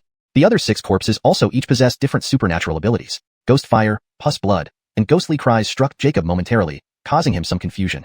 However, Jacob's colossal size meant that despite the powerful attacks of the 7 corpses, completely defeating him was still far-fetched. Jacob's rice leaves swayed like human arms waving around. The sky filled with white-haired winds converged into countless arrows, shooting toward the 7 corpses and Clifford. Clifford could only concentrate on defense. Without his full control, the 7 corpses fell from the sky, pierced by the arrows and pinned to the ground, struggling continuously. But the arrows seemed endless, quickly turning them into pincushions.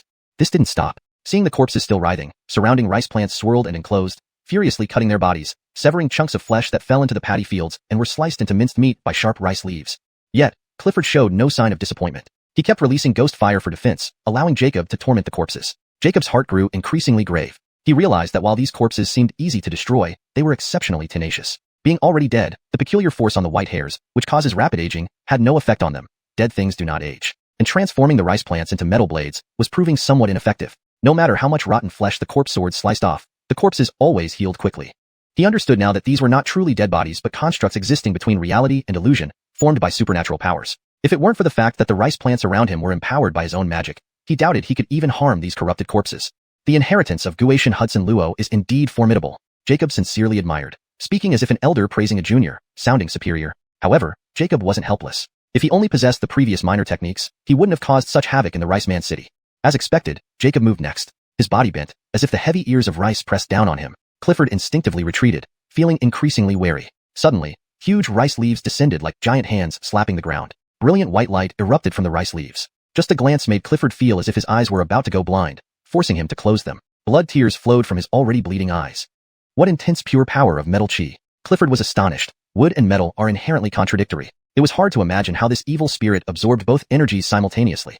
Boom! A deafening roar shook the earth. Clifford felt a sensation of suspension before landing. Jacob inwardly sneered.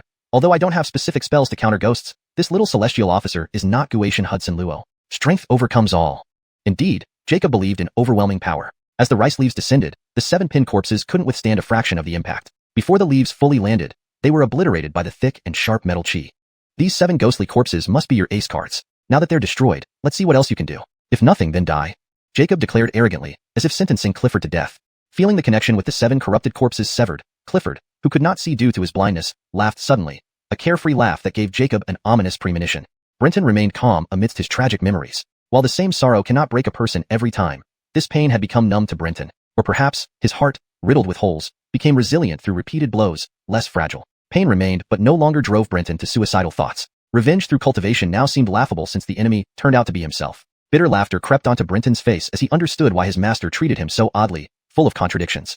It turned out he was just a sacrificial lamb. Strange as it was, despite knowing Clifford's ill intentions, Brenton harbored little resentment. Perhaps because Clifford's actions broke the wrongdoings Brenton committed in extreme pain and madness, allowing his parents and kin to rest, rather than continue being manipulated in his delusions. But master, now that I no longer wish to die, what should I do? Watching Jacob and Clifford battle fiercely, Brenton reflected in this brief silence. He realized that his misfortunes stemmed from his weakness. Under the will of the 5 elemental great years, he almost had no resistance, leading to his family's demise. Brenton believed he needed to grow stronger to prevent such tragedies. Now the only surviving member of the Pei clan, he wasn't living for himself but for his entire clan. Thus, he couldn't die. He would grow stronger, surpassing Clifford, Jacob, and even the green robe man with the 5 elemental great years inside him. Strong enough to escape being manipulated like a puppet. Suddenly, the white-haired wind surrounding Brenton dispersed, and he began falling from mid-air. Through the scattered strands, he saw Clifford, eyes tightly closed, bleeding from all orifices, and covered in injuries, looking pitiful. ##### Chapter 24. A narrow victory. The 7 indomitable corpses, under Jared's unreasonable and overwhelming magical power, burst into pieces with a thunderous sound. However, Jared immediately sensed something was amiss. Because the fluid that flowed out of these 7 corpses wasn't blood but a thick, yellowish liquid that splattered everywhere upon the explosion. Jared saw Clifford's detestable smile, one that clearly signaled a successful ruse. He knew he had been tricked.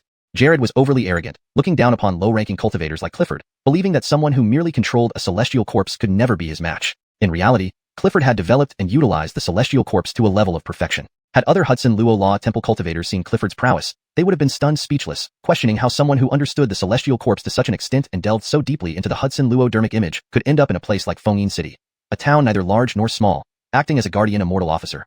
Such a genius should have been groomed by the Hudson Luo Law Temple. Realizing something was wrong, Jared attempted to escape immediately, but he was shocked to find that his earth-burrowing technique was ineffective, sealed off by ghostly spells. Even more terrifyingly, he could feel his life force rapidly being drained into the soil beneath him.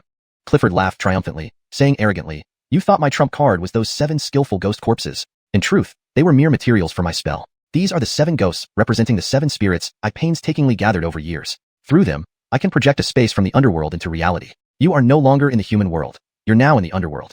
Jared was visibly alarmed. What was the underworld? The final resting place for countless living beings, a realm solely filled with death, where only the dead can tread. Not to mention the likes of a plant spirit. He would turn into a ghost in just moments. Even true malevolent entities would be transformed into wraiths without delay, for even they were forms of life, representing existence, and could not resist the absolute death that confronted them.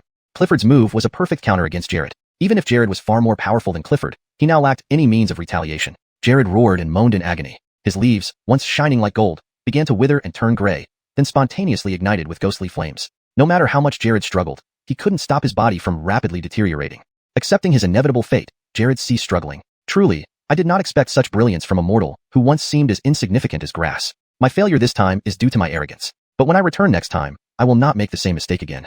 Despite his certain doom, Jared remained unperturbed, predicting his eventual return. As the victor, Clifford didn't mock him further. The times have changed, Your era has died. Even if you return, it will only mean another defeat at our hands. Dead men, gods, or creatures. Those who die should rot quietly in the ground. Haha, foolish mortals will pay for their arrogance. Nothing more than pitiful wretches stealing power. Jared's massive form shrank, finally becoming ordinary rice plants before withering and falling to the ground. Then, the ripe ears of rice scattered, dropping a thumb-sized piece of flesh covered in white hair, which had lost its luster and hung limply, no longer possessing its former might. With Jared's death, the vast rice fields instantly withered and fell. Nearby, countless figures advancing towards the scene collapsed one after another. Witnessing this, Clifford felt cold sweat bead on his forehead. It appeared Jared had summoned puppets from all directions. Fortunately, Clifford's superior skills gave him the upper hand. If he hadn't taken drastic action, Clifford would have been overwhelmed by the sheer numbers. Winning the battle, Clifford didn't lose himself in victory. His eyes stung, and his vision blurred as he strained to sense his surroundings. When he perceived Brenton's aura nearby, descending from midair, he finally breathed a sigh of relief. This night was perilous indeed. This cannot happen again. Upon returning, I will cite heavy injuries from this duel as a reason for a 6-month leave. Once I extract and refine the 5 directions grand age within Brenton, my path of cultivation will truly brighten. Seeing Clifford in a terrible state, Brenton, despite his own severe injuries, hobbled over. A complex expression flickered across his face before he closed his eyes, pretending to be unconscious. Unbeknownst to Clifford, who had lost his sight, Brenton's body was now covered in disturbing blisters. Brenton, how are you? Don't worry. Your master is here, Clifford asked anxiously, his voice full of concern. At this moment, Clifford was drenched in blood, his robes almost completely torn, his right leg stiff like wood, and his left arm missing, still bleeding profusely. The silk scarf that usually encircled his neck was nowhere to be found. Snake scales, which previously covered only the back of his head, had spread across his face. Had Brenton not known Clifford was a celestial officer, he would have thought him a snake demon. Despite Clifford's desperate attempts to check on his disciple, ignoring his own wounds, Brenton, having recovered his memories and knowing Clifford's true nature, was unmoved. Brenton lay still, pretending to be unconscious even as he landed from a fall, enduring excruciating pain from nearly broken bones. Watching Clifford approach step by step, Brenton quickly considered his options. Although he hadn't witnessed Clifford's victory over Jared, Pei Tongchuan knew Clifford still possessed terrifying strength. Facing him directly would mean certain death. Therefore, defeating Clifford required surprise and waiting for the right moment. Master, I can't move. A weak, faltering voice emerged from Brenton's lips. Chapter 25. No longer human. Just moments ago, Brenton abruptly stirred. Given Clifford's caliber as a celestial official, he certainly couldn't be fooled into believing whether Brenton was truly unconscious or feigning it. If the other party really had such means, then pretending to be unconscious would be tantamount to openly admitting his ill intentions. Therefore, when Clifford approached him, Brenton hurriedly spoke up. He couldn't take any chances, not a single misstep could be afforded. Hearing Brenton's voice, Clifford paused for a moment, then resumed normally, smiling and reassuring, rest easy. That evil presence Jacob has already been slain by me. The city of rice farmers is now safe, so you can recover in peace. Come, let me take you away. Clifford extended his intact right hand towards Brenton. Meanwhile, Brenton controlled the 5 directions great ears within him to maintain a steady heartbeat, making sure nothing went wrong at this critical moment. He was certain that Clifford had already harbored suspicions earlier. Even though his words dispelled some of them, the old fox still remained vigilant. There was no way he would easily drop his guard. Closer, closer. Brenton felt as if his breath was being squeezed out of him. Just then, thud, thud, thud. Several muffled sounds erupted. Brenton felt the earth beneath him tremble slightly, followed by several root-like structures shooting out from the soil like spears, instantly piercing through Clifford's body. The attack came swiftly and unexpectedly. Clifford's vigilance was always on Brenton. He never expected an attack to come from another direction. In that split second of distraction, the attack landed. Coupled with his injuries, there was no place to dodge. The roots pierced through Clifford's limbs and internal organs, blood gushing along the roots and splattering around like rainwater hitting the ground. Who? Clifford whipped his head, snake-like tongue slashing outward like a long knife, severing the roots into pieces and temporarily freeing himself from the trap. But the severe injuries made Clifford almost unable to stand, staggering to his knees. Swish, swish, swish. A series of whistling sounds rang out. Several willow branches flew from the darkness, lashing at Clifford's chest and face. Despite their slender form, the branches carried terrifying force, sending Clifford flying several yards away. Before he hit the ground, more root spears erupted from the soil, once again piercing through his body. Gasp! Clifford spat out large mouthfuls of blood, looking toward the depths of the darkness with regret before finally closing his eyes, his body going limp. The roots retracted into the earth, and Clifford's body fell heavily to the ground, silent. Brenton watched in shock as all of this happened in a flash. It was too fast, leaving him no time to process. The powerful Clifford, who had loomed so strongly in Brenton's mind, was now dead. Oh dear, I knew the cultivators from the Hudson Luo Law Hall were tough, but I didn't realize they'd be this tough. Fortunately, you fought each other to mutual destruction, otherwise, I might have struggled to defeat either of you. A familiar voice sounded from the darkness. Footsteps approached until a figure clad in green robes appeared before Brenton. It's you, Brenton exclaimed in surprise. The person was none other than Arjun, the cultivator from the Spring God Palace. Now without his bamboo hat and wearing only a headscarf, Arjun walked over to Clifford. Seeing the green robes, Brenton's breathing quickened. He finally remembered where he had seen this attire before. It was the green-robed man who not only failed to save him after falling off the cliff, but also stabbed him. Connecting this with the news about the theft of the Spring God Palace's treasure, Brenton realized that the 5 Directions' great years within him must have been given to him by this very person. Because of this person, nearly 100 members of his family died at his hands. Arjun confirmed Clifford's death and turned back to Brenton with a bright smile. Looks like you recognized me. Brenton's breathing grew rapid as he shouted, "It's you. You put the 5 Directions' great years inside me. You caused the deaths of my loved ones. All because of you." Arjun chuckled, waving a hand dismissively. "Listen to what you're saying. If you already know about the 5 Directions' great years, you should understand that it's a top-tier treasure in the entire cultivation world. Without me, you wouldn't have even heard of it, let alone obtained it. You should thank me for making your mundane, pitiful life a little less ordinary." "To hell with you. Why did you harm me? We had no grievances." Arjun sighed, looking at Brenton, whose face flushed red with anger. "Harm you? How could I have harmed you? If I hadn't implanted the 5 Directions' great years in you, you would have died from your injuries at the bottom of the cliff long ago. How could you have lived this long? This was a deal. I let you live a bit longer, and you helped me protect the 5 Directions' great years, aiding me in evading the Spring God Palace's pursuit. But you didn't do your part well. Not only did you awaken the dormant 5 Directions' great years, but you also exposed it, attracting the town guardian of Fengyin City. You should know how exhausting it was for me to both evade the sex hunt and set various traps. I'm very tired. And do you realize how many resources I expended to quickly cultivate an evil entity like Jacob? It cost me everything. You bastard." As Arjun spoke, he became enraged, shouting and screaming like a madman. Brenton stared disbelievingly at Arjun, stammering, "You mean, the evil presence in the city of rice farmers was cultivated by you?" Arjun nodded, looking dejected. "Of course, it was my masterpiece." Brenton fumed. "Do you even know how many people you killed? Tens of thousands of lives. Innocent lives. You're a madman, a complete madman. Ha ha ha, people. Mortals are just grass. Cut them today, cut them tomorrow, and new ones will grow the day after. Those mortals are just pigs. Even when they starve, they keep reproducing, impossible to finish killing. What are you worried about?" That tone treated human lives like weeds by the roadside, ready to be killed without a second thought, completely forgetting that he too had once been among those weeds. Brenton fell silent. Arjun was utterly mad. Trying to critique him with normal human morality was futile. He was no longer human. "You've forgotten. You are human too." After a long pause, Brenton said weakly. Arjun froze, then burst into insane laughter, standing skyward for a long while before casually remarking, "We stopped being human a long time ago." Chapter 26, The Yellow Spring. I haven't been human for a long time. It was unclear whether Brenton's words had provoked Arjun, or if he had been suppressing his madness all along. Finally, at this moment, he no longer hid it. He roared and ripped off his headscarf. Instantly, green-leafed willow branches sprouted from Arjun's head. These weren't garlands woven by some maiden. They grew directly from Arjun's scalp, replacing his hair. Even though Brenton had grown accustomed to Clifford's horrifying snake mouth, seeing this scene reminded him of Arjun's inhuman feet. He seemed to understand why these cultivators had gone mad. Watching their human traits gradually vanish, replaced by celestial bodies, stripped away their sense of identity as humans. They repeatedly told themselves they were human, yet their bodies slowly transformed into monsters, a torment that could drive anyone insane over the years. Brenton remembered an old hunter in his village who lost his legs during a hunt. In just a few short years, the old man aged decades and hanged himself one night. Losing just part of his body was unbearable, let alone transforming into a monster. But that wasn't justification for the indiscriminate killing of others, treating lives as mere toys. They were mad, diseased, evil spirits. Suddenly, Brenton recalled Jacob's words, "Your teacher is also an evil spirit." At the time, Brenton didn't understand, but now he did. The crazed Arjun laughed and cried, believing he had control over the situation, treating Brenton as his confidant, a role consistent with his talkative demeanor. Through Arjun's narrative, Brenton learned about his life. Arjun was a second son of the main branch of the prestigious He family in Lingnan. His father, the patriarch, had over 30 concubines and more than 70 children. Arjun was one of them. He rarely saw his father. His mother, a famous courtesan, died in childbirth while delivering his younger brother. Arjun was raised by tutors and matrons appointed by the He family. As a second son, Arjun never expected to inherit the family estate. He just wanted to study, pass exams, and earn recognition from his father, showing he was an accomplished child named Arjun. One day, he and 40 other brothers were called together and sent to Chunqing Palace. The steward told them it was time to contribute to the He family. Chunqing Palace was a major sect, and they were to join at any cost, becoming cultivators to protect the family. Arjun naively thought becoming an immortal would impress his family more than being an official. But the cultivation world was brutal. Out of over 40 He family children, only he survived to become a disciple at Chunqing Palace. However, Arjun found no joy because his half-siblings, including his younger brother, died here, left unburied. At Chunqing Palace, Arjun trained and pondered the meaning of life. Eventually, he realized that familial bonds and status were illusions. Only power mattered. If he had this power now, the family wouldn't have sacrificed them so easily. If he had power, who would deny him anything?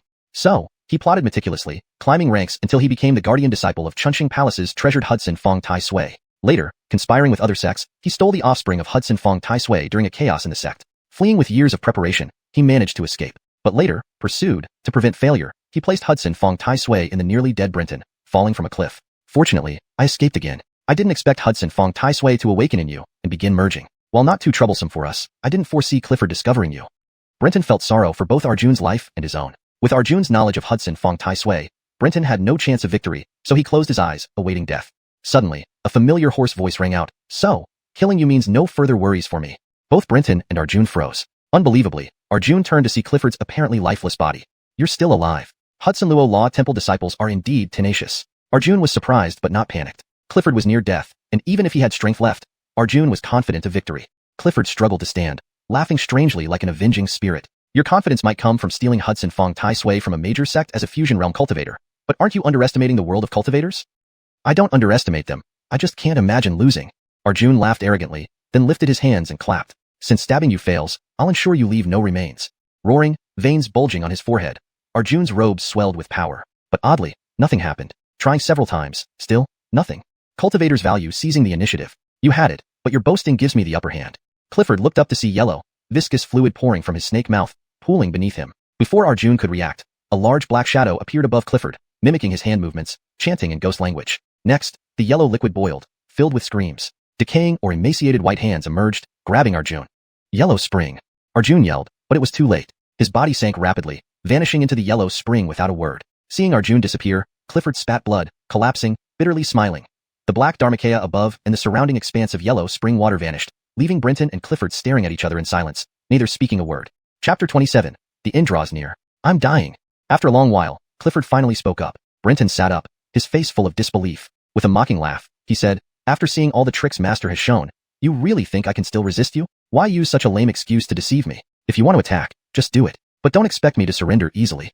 As he spoke, Brenton's body began to transform. Large masses of muscle tissue rapidly developed, but unlike in Pei Village, these muscles did not turn yellow. Instead, they were very white and tender, like fine white jade. Glancing at Brenton's muscular form, Clifford laughed bitterly. Fate is cruel. It seems that I am truly destined never to obtain the 5 elemental grand ages. The surging muscles lunged at Clifford, but this time, he made no attempt to resist, allowing the muscles to envelop him, leaving only his head exposed. Brenton looked at Clifford with astonishment and frowned as he shouted, What trick are you playing now? Ha, I told you. I'm dying, truly dying. That last move was meant to take down the enemy along with myself. After using it, I won't survive, regardless of whether I win or lose. So, your master is not lying. I really am about to die. Clifford's voice was very weak, as if he were indeed on the verge of death. He looked at Brenton, and the malice in his eyes had disappeared, leaving only resignation. When he saw the white flesh that had formed within Brenton due to his transformation, he knew the moment to claim the 5 elemental grand ages had come, but he would have no opportunity. The 5 elemental grand ages were wondrous, a treasure beyond compare, yet they could not revive the dead. Even if he forcefully extracted them from Brenton, it would be futile. However, the weaker and closer to death Clifford appeared, the more wary Brenton became. No matter what Clifford did or said, Brenton could not trust him, given Clifford's cunning and ruthlessness. Never mind, it doesn't matter whether you believe me. What I need to tell you now, remember it well. Consider it my last words. I took you as my disciple indeed to wait for the chance to take the 5 elemental grand ages from you. But no matter what, our master-disciple relationship is genuine. Bryce has also submitted documents to the Hudson Luo Law Hall on your behalf. Soon, someone from the capital will come here to assess you.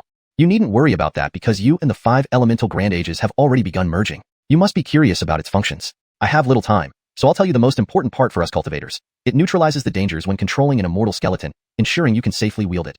But you've noticed that when you use the 5 elemental grand ages, your flesh enters different states. Different states allow you to control immortal skeletons of different attributes. Using the correct skeleton in the right state ensures absolute safety. However, using the wrong skeleton, while not fatal, will cause the 5 elemental grand ages to go berserk. You wouldn't want a repeat of the incident in Pei Village, would you? Brenton immediately recalled the scene he wished to forget, clenching his fists tightly. Additionally, the 5 elemental grand ages inside you are a child variant. It's a treasured item usable only by successive leaders of the Spring God Palace, almost becoming their symbol. So, the Spring God Palace will definitely not give up on it easily. If they discover it within you, even if you belong to the court, the Spring God Palace won't let you off. Moreover, every cultivator covets this treasure. Never expose that you possess the 5 elemental grand ages.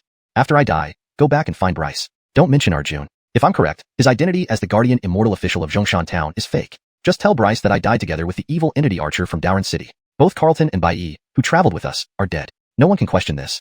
Why? Brenton hesitated and asked. I understand. If news spreads that Arjun died by your hand, the Spring God Palace will surely think the 5 elemental grand ages ended up with me. However, as just an ordinary person who hasn't entered the immortal realm, they wouldn't believe I have it. They'd rather think it fell into the hands of the court. That way, attention shifts away from me, and both parties might suspect each other. Isn't that better? Clifford nodded approvingly, satisfied that Brenton had thought of this, but he continued, Your thinking is good, and your caution commendable, but you're still too superficial.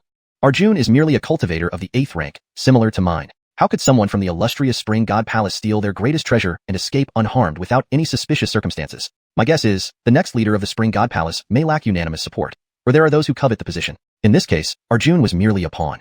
Otherwise, this situation cannot be explained. and the hidden player seeking the 5 elemental grand ages wouldn't act openly. Even if you shift suspicion to the Spring God Palace and the court, do you really think they will leave you alone? Hearing this, a cold sweat broke out on Brenton's forehead. Indeed, he had underestimated the complexity of the situation. If things proceeded as he originally planned, the Spring God Palace wouldn't dare take overt actions publicly, but what about behind the scenes? Even if he became a disciple of the 18 halls of Great Een, he was still just a beginner in the world of immortals. Given the Spring God Palace's methods, capturing him quietly and without trace would be effortless. Having witnessed Clifford's enigmatic spells during his battle with Archer, Brenton had no doubt the Spring God Palace could easily target him. Without evidence and as a lone individual, the court wouldn't bother with such a minor issue. Cough, cough, cough. Clifford suddenly started coughing, interrupting Brenton's thoughts. Clifford's increasingly weak voice quickly added, "There's also a wooden box on me. After I die, you can take it out. Inside is an immortal skeleton, specifically the tongue of the Niao beast, which suits the current state of the 5 elemental grand ages in you. Consider it a gift from your master. How to wield it, you can learn from those who come from the capital. Also, in my room, there's a secret compartment containing a magical silk pouch. Only someone who can wield the Niao beast's tongue can open it. Inside are secrets left by my ancestors. I have no descendants, so these secrets now belong to you. I hope you can go further than me and see whether we cultivators can truly achieve immortality. One more thing, be cautious of the Donghuang Historians Academy. Always be cautious." Before Brenton could ask, "Donghuang Historians Academy? What is that?" he realized that Clifford had already passed away, showing no sign of life. Chapter 28. Analysis and Departure. Clifford's head hung lifelessly, his eyes closed, motionless amidst the large mass of white flesh. Through the irregular flesh, Brenton confirmed that Clifford had no breath or heartbeat left. Staring at the terrifying face almost completely covered by snake-like scales, Brenton couldn't believe that such a powerful Clifford was truly dead. He did not immediately release Clifford's body but paused for a long time, controlling his muscles to transform into countless tentacles which entered Clifford's body through the wounds on his body and his mouth. This method was similar to how he had controlled the villagers of the Pei family village before. Soon, Clifford's eyes opened once more, empty and void of any emotion. This was not resurrection but merely a technique to manipulate a corpse, much like how Jacob controlled the citizens of Dowran City. Only then did Brenton truly accept Clifford's death. The flesh shrank back, and Brenton returned to his original form. However, he still left a few tentacles to carefully search Clifford's body, eventually finding a wooden box. Inside was a tongue covered in backward-facing spines. As a hunter, Brenton easily identified this as not a human tongue, but that of a feline, either a tiger or a mountain cat. The size of the tongue didn't match these animals, but that wasn't something Brenton needed to concern himself with. Carefully touching the tongue, he found the spines were as hard and sharp as steel needles. A mere touch had pierced his finger, with the spines even hooking onto his flesh. Enduring the pain, he used the wooden box to clamp down on the tongue and forcefully pulled his finger away. The wound on his finger healed almost instantly, a minor ability granted by the 5 Directions Tai Sui, an extraordinary regenerative power. In the future, though Brenton's body would still not be impenetrable, ordinary cuts would barely harm him. He could stop bleeding within moments and heal rapidly thanks to the 5 Directions Tai Sui's regenerative ability. His survival after falling off a cliff with multiple fractures and near death had likely been due to this power. Brenton put the wooden box in his pocket, retracted all the tentacles back into his body, and sat down in front of Clifford's corpse, staring blankly while his mind raced, replaying Clifford's last words. Although Clifford said little, the information was overwhelming. Brenton was no novice, but comparing himself to the seasoned veteran Clifford, he felt quite inadequate in processing and organizing so much information in such a short time. It was a gap in experience, knowledge, and insight. Yet, Brenton managed to grasp some basic points and draw a few conclusions. First, the 5 Directions Tai Sui was a treasured artifact of the Xuanhuan Palace, usable only by successive patriarchs. Despite being just a sub-entity, it was now merging with him. Based on Clifford and Arjun's attitudes, removing it would mean his death, making the conflict between him and Xuanhuan Palace irreconcilable. Second, the primary function of the 5 Directions Tai Sui was to help the host safely control immortal remains. Thus, mastering the path to immortality was far from simple and extremely dangerous, likely with a high mortality rate. Moreover, the 5 Directions Tai Sui had different states, and achieving safe control required understanding these states, something Brenton knew very little about. The only thing he knew was what Clifford told him, that the current state of the 5 Directions Tai Sui could safely harness the remains of a Jew beast's tongue from Clifford's body. Yet, Brenton suspected this might be another trap or test, gauging whether he had the courage to tread the path of immortality. From his encounters with cultivators, it was clear this path was perilous and full of intrigue and madness. Without courage, it would lead to eternal ruin. Third, Arjun claimed he had stolen the 5 Directions Tai Sui alone, which Clifford dismissed as nonsense, suggesting there was another mastermind. Brenton might meet this person again in the future. If he remained immortal, even fully merged with the 5 Directions Tai Sui, he wouldn't stand a chance against this adversary. Clifford's aim here was likely to force him to use the Jew beast's tongue, though the reliability was questionable. Fourth, Clifford's final warning, to beware of the Eastern Emperor's imperial historian, confused Brenton, who didn't know what it was, possibly some government department. He decided to investigate later when he had the opportunity. Having processed these thoughts, Brenton headed toward the area where Carlton and the Bai had been, intending to confirm their deaths to eliminate the soul loophole. Their secrets must vanish from the world. Reaching the destination, he saw nothing but shattered bone fragments and flesh spread everywhere, too mangled even to count the bodies. This reinforced the sorrowful reality of humanity's weakness in the face of evil. They couldn't even resist, dying silently without anyone knowing their fate if not for him. Searching within a mile radius, he found numerous corpses of elderly people with grain-like flesh growths, grotesque yet manageable for Brenton after everything he'd experienced. Confirming no survivors among the Carlton or Bai, he quickly walked towards Fengyin City, stepping over countless corpses as he vanished into the night. Chapter 29, Bryce. Clank. A crisp sound filled the air as the cup fell to the ground, tea splashing everywhere, scalding hot water seeping through Bryce's trousers. Bryce's gaze was vacant. Even the pain from the burn on his leg didn't seem to register. His eyes were fixed on Brenton, who was covered in blood. He remained speechless for a long time. They're all dead? Even Master Ellsworth? After a while, Bryce finally stammered out his question. Brenton nodded sorrowfully and said, yes, Master fought until the end against the demonic creatures from Rice City. Both of the fast hand officers and the 15 white servants died at their hands. If not for Master's protection, I wouldn't have made it back either. Master's body is outside. I brought it back with a cart. But for the others, whether fast hand officers or white servants, their bodies are either untraceable or shattered beyond recognition. There's nothing more we can do. Please don't blame me, sir. How could Bryce care about the fate of those officers and servants? Upon hearing Brenton's words, he hurriedly got up and ran out of the county office. Truthfully, Brenton had initially hesitated about bringing Clifford's body back, fearing it might suddenly reanimate en route. However, given their apparent master-disciple relationship, abandoning Clifford's body could damage his reputation and potentially affect his upcoming hall examination. Thus, he fetched a carriage from the inn, wrapped Clifford's body simply, and brought it back with him, enduring anxiety throughout the journey but fortunately arriving safely. Bryce rushed to the carriage and yanked the curtain aside. Seeing a body covered in white cloth, he trembled violently. With the help of the guards, he climbed into the carriage and slowly uncovered the cloth, revealing Clifford's disfigured corpse. Brenton, standing outside the carriage, watched in astonishment as Bryce's reaction moved him almost to speak comforting words. Suddenly, an agonizing cry startled Brenton. He saw Bryce collapse over Clifford's body, sobbing uncontrollably. Brenton and the guards were dumbfounded. After a while, noticing no movement from Bryce, Brenton climbed into the carriage and found him unconscious. Quick, fetch a doctor. Rolf has fainted. The courtyard erupted in chaos. As Bryce was carried into the county office by the guards, Brenton remarked, Rolf is truly an emotional man. He hurried to help. However, the county office wasn't short on personnel, and Brenton's assistance wasn't needed. Upon hearing that Bryce's faint was due to overwhelming grief and would be fine with proper rest, Brenton stepped back and asked the chief clerk to prepare items like a coffin for Clifford. To honor his duties as a disciple and given Clifford's unique status as a celestial official, Brenton personally handled all arrangements. His efforts earned praise within the county office, especially in matters of filial piety. After completing Clifford's funeral preparations, a guard informed Brenton that Bryce had regained consciousness and requested his presence. In one of the inner chambers of the county office, Bryce's wife, Roxanne, sat by the bed with a pained expression, holding her husband's hand. The doctor said you need to rest well. Why rush to see Brenton now? Tomorrow will be just as good. Looking haggard and weak, Bryce responded, my dear, you misunderstand. Showing him my current state proves to him that I am worth deep friendship. Do you think teaching him reading and writing alone would bind him to me? He sighed heavily. Our city isn't even a proper county. To have had a celestial official like Ellsworth safeguard us, it wasn't just about the money given by local gentry. Ellsworth was here because of our brotherhood. Now that he's gone, where can I find another celestial official willing to come? Who would value us? Roxanne's eyes welled with tears. She wiped them away with a silk handkerchief, saying bitterly, I understand your concerns, but I worry about you. Bryce comforted her. I didn't mean to reproach you. In times like these, I turn to you for solace. Who else can I confide in? Seeing this, Roxanne's sadness turned to a smile. Bryce quickly asked, did you prepare what I asked for? She nodded, stood up, and returned to the bedside with a red-covered tray. It's all ready. He glanced at the tray and nodded approvingly. Roxanne questioned, but will this really work? Entering the law hall isn't easy. Even if he becomes a celestial official, it could take years before he finishes his studies, plus 3 more years of service elsewhere. By the time he can stay somewhere, it may be many years later, and who knows if he'll still be the magistrate here. Bryce sighed. This is still better than finding another unpredictable celestial official. Brenton and I have spent considerable time together. I trust him. If he stays under my supervision due to our bond, no local gentry would dare defy me wherever I serve. My authority here isn't just about personal influence. It's because I can attract a celestial official like Ellsworth. Brenton isn't yet a celestial official, but he will be. This connection ensures future respect from the locals. Roxanne finally understood his intentions. Rolf, young Master Pei has arrived.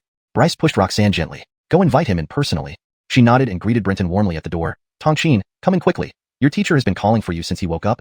Brenton bowed and replied, greetings, mother. I've been arranging the funeral altar for my master, so I've kept both of you waiting. Roxanne smiled, took his hand and said, your master and my husband were like brothers. Knowing he's unwell, how could we blame you? And being a disciple of my husband, you're family to us. Come in. She led Brenton inside. Being around 40, she was close in age to Pei's mother, making him feel particularly close to her. Entering the room, Bryce struggled to sit up, smiling weakly. Tongqin, come closer. He patted the bed beside him. Sitting on the edge, Brenton asked concernedly, teacher, how are you feeling? Should we call the doctor again? Bryce shook his head, pulling Pei's hand. I'm fine, but you've suffered a lot. I know you considered master like a father. Please take care of yourself. After exchanging pleasantries, Bryce continued, Brother Ellsworth protected us all here. A true act of virtue. The funeral must be grand. Here is some silver for expenses, also for your needs. Keep this money. If you run out, just let me know without hesitation. Note, this translation maintains the original paragraph structure and style while ensuring readability and fluency in English. Chapter 30. Tricked again. The red cloth was lifted, revealing rows of neatly arranged silver taels before Brenton's eyes. There were 3 rows of tin-tail official silver bars, totaling 15, with a stack of silver notes beside them. Just the thickness of those silver notes indicated that even if they were the smallest tin-tail notes, there must be at least 200 to 300 taels. Brenton gazed at the silver in front of him, momentarily dazed. He had come from a humble background as a hunter's child. The largest amount of cash he had ever seen at home was fragments of silver cut countless times. If this were in the past, he might have hunted for 100 years and still not earned this much. Yet now, Bryce handed it over so casually. Brenton's breathing became slightly rapid. He didn't immediately take it, but paused briefly before smiling and accepting it. An elder's gift should not be refused. Since teacher has become my family, I will accept this gift without hesitation. Seeing Brenton accept the silver, Bryce beamed. Oh, right, you can hold the memorial service, but your master's body cannot be buried yet. Brenton froze. Why? My master is already deceased. Why can't he rest in peace? Bryce sighed. I don't wish to make things difficult for your master. However, since Senior Ellsworth was a cultivator, according to the rules of the Great Yin Dynasty, any immortal official who dies on duty must wait for officials from their law hall to conduct an inspection before burial. I can't tell you more details now as you are not an immortal official yet.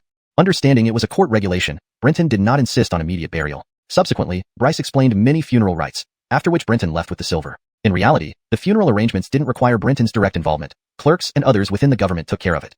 Brenton merely handed over the required funds to the clerk and almost stopped overseeing matters. Soon, Clifford's funeral began. As Clifford's only disciple, Brenton needed to wear mourning clothes and keep vigil.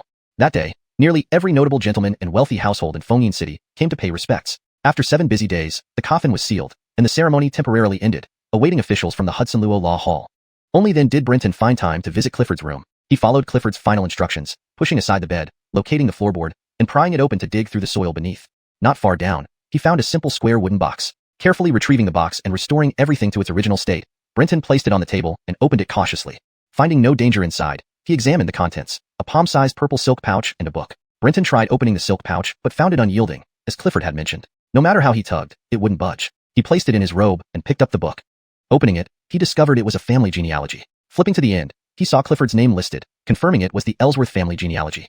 Examining it closely from the beginning, Brenton was struck dumb. Initially, nothing seemed unusual. The first ancestors were surnamedly, a typical noble family, with some members entering government service every few generations, with varying levels of power. Their fortunes waxed and waned like most families. However, near the end, Brenton noticed the words Eastern Emperor's Historian Academy appearing. From Clifford's great-grandfather's generation onward, the family became disciples of the Eastern Emperor's Historian Academy, transitioning from a secular family to a cultivator clan. For 3 generations, they practiced within the academy. The text was concise, only noting that it was a famous cultivator sect with practices similar to historians. From Clifford's great-grandfather to his grandfather, most of the eldest sons were disciples of the academy. Yet, by the time of Clifford's father, the family severed ties with the Eastern Emperor's Historian Academy, changed names from Lee to Ellsworth, and went into hiding. Later, Clifford somehow joined the Great Yin Dynasty's Hudson Luo Law Hall and became a cultivator. Brenton frowned, examining the genealogy. Although the genealogy doesn't specify the exact strength of the Eastern Emperor's Historian Academy, it's clear this Lee family held considerable status. Multiple generations joining the academy indicate its influence. Why would they abandon such a powerful sect and hide, even changing names, only for Clifford to join the Hudson Luo Law Hall? Could they have committed an unforgivable crime in the academy, leading to Clifford's father hiding to protect himself, making Clifford a royal immortal official for safety? This is quite possible. With this thought, Brenton flipped back a few pages. The rustling of pages filled the room. A growing sense of unease welled within him. After a long pause, veins bulging on his forehead, Brenton burst out angrily. Of course, Clifford, you tricked me again. Brenton examined the birth and death dates of Clifford's ancestors from his great-grandfather to his grandfather. Sure enough, all of them died in the same year, corroborating his suspicions. He quickly retrieved the silk pouch from his robe, cold sweat breaking out. Not good. Could the deaths of the Lee family members in the Eastern Emperor's Historian Academy be related to this thing? Brenton felt increasingly convinced. Otherwise, why place the pouch with the genealogy and insist on him getting it? Clearly, this item was something Clifford clung to until his death, unwilling to let it stay buried forever. He wanted it brought to light through Brenton. Brenton wanted to throw the damn pouch away immediately, but his curiosity drove him to keep it. He wondered what could possibly be inside the pouch that would cause a cultivator sect to act so drastically, even risking lives. After much deliberation, Brenton reluctantly tucked the pouch back into his robe. I haven't even started on the path of cultivation and already offended 2 sections. This path feels very treacherous.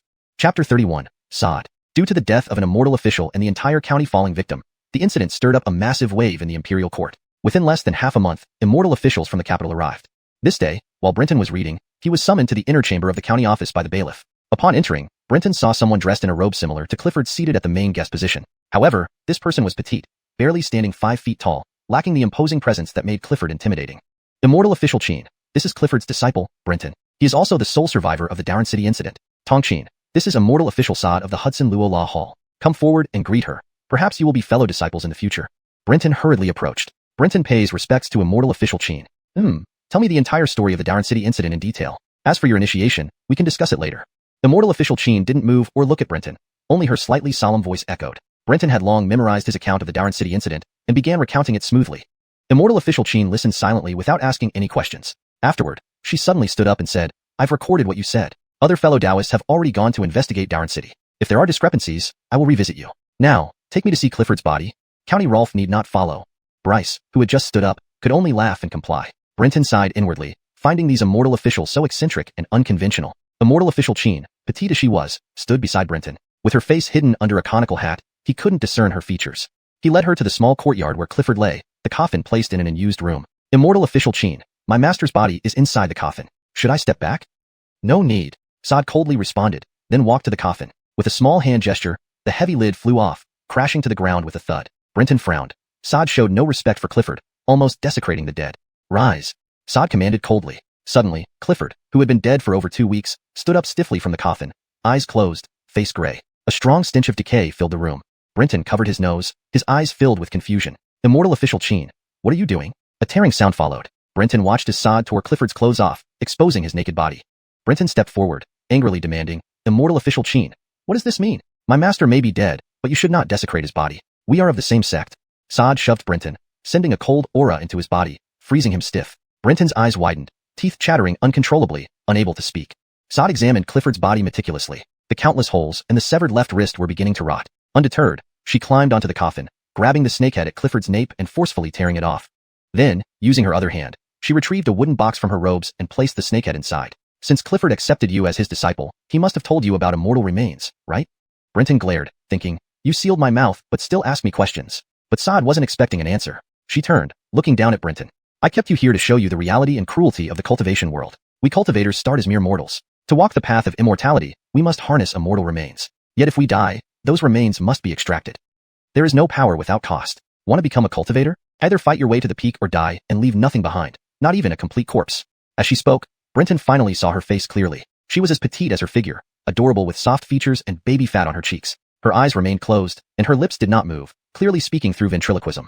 Kneeling next to the coffin, she gestured for Clifford to lie down again, then released the cold force binding Brenton. Now, do you still wish to pursue immortality?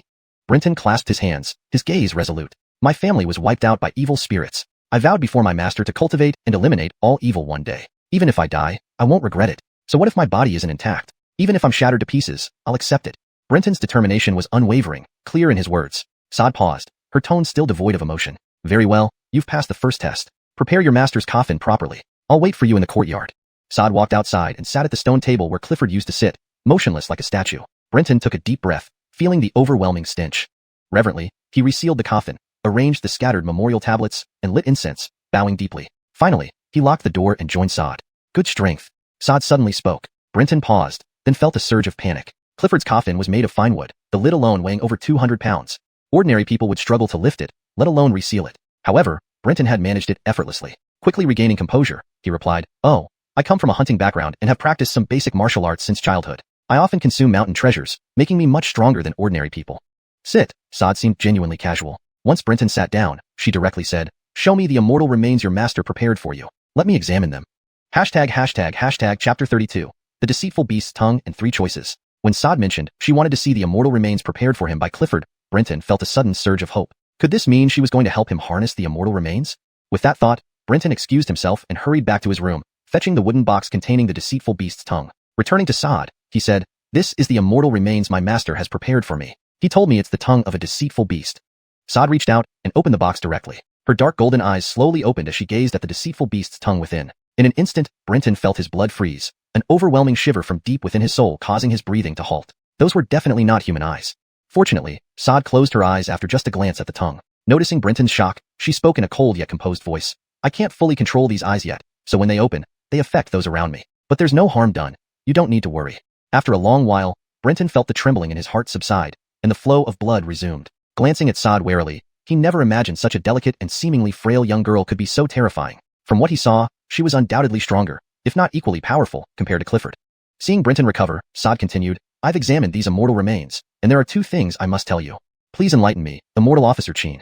Firstly, these immortal remains are currently in a state where they can be harnessed. It's neither good nor bad news. Secondly, if you choose to harness them, your assessment by our Hudson Luo Law Hall will be deemed a failure, and you won't be able to join us. What? Why? Brenton asked in disbelief. He had dreamed of joining the Hudson Luo Law Hall, and although he anticipated possible setbacks, he hadn't expected this outcome.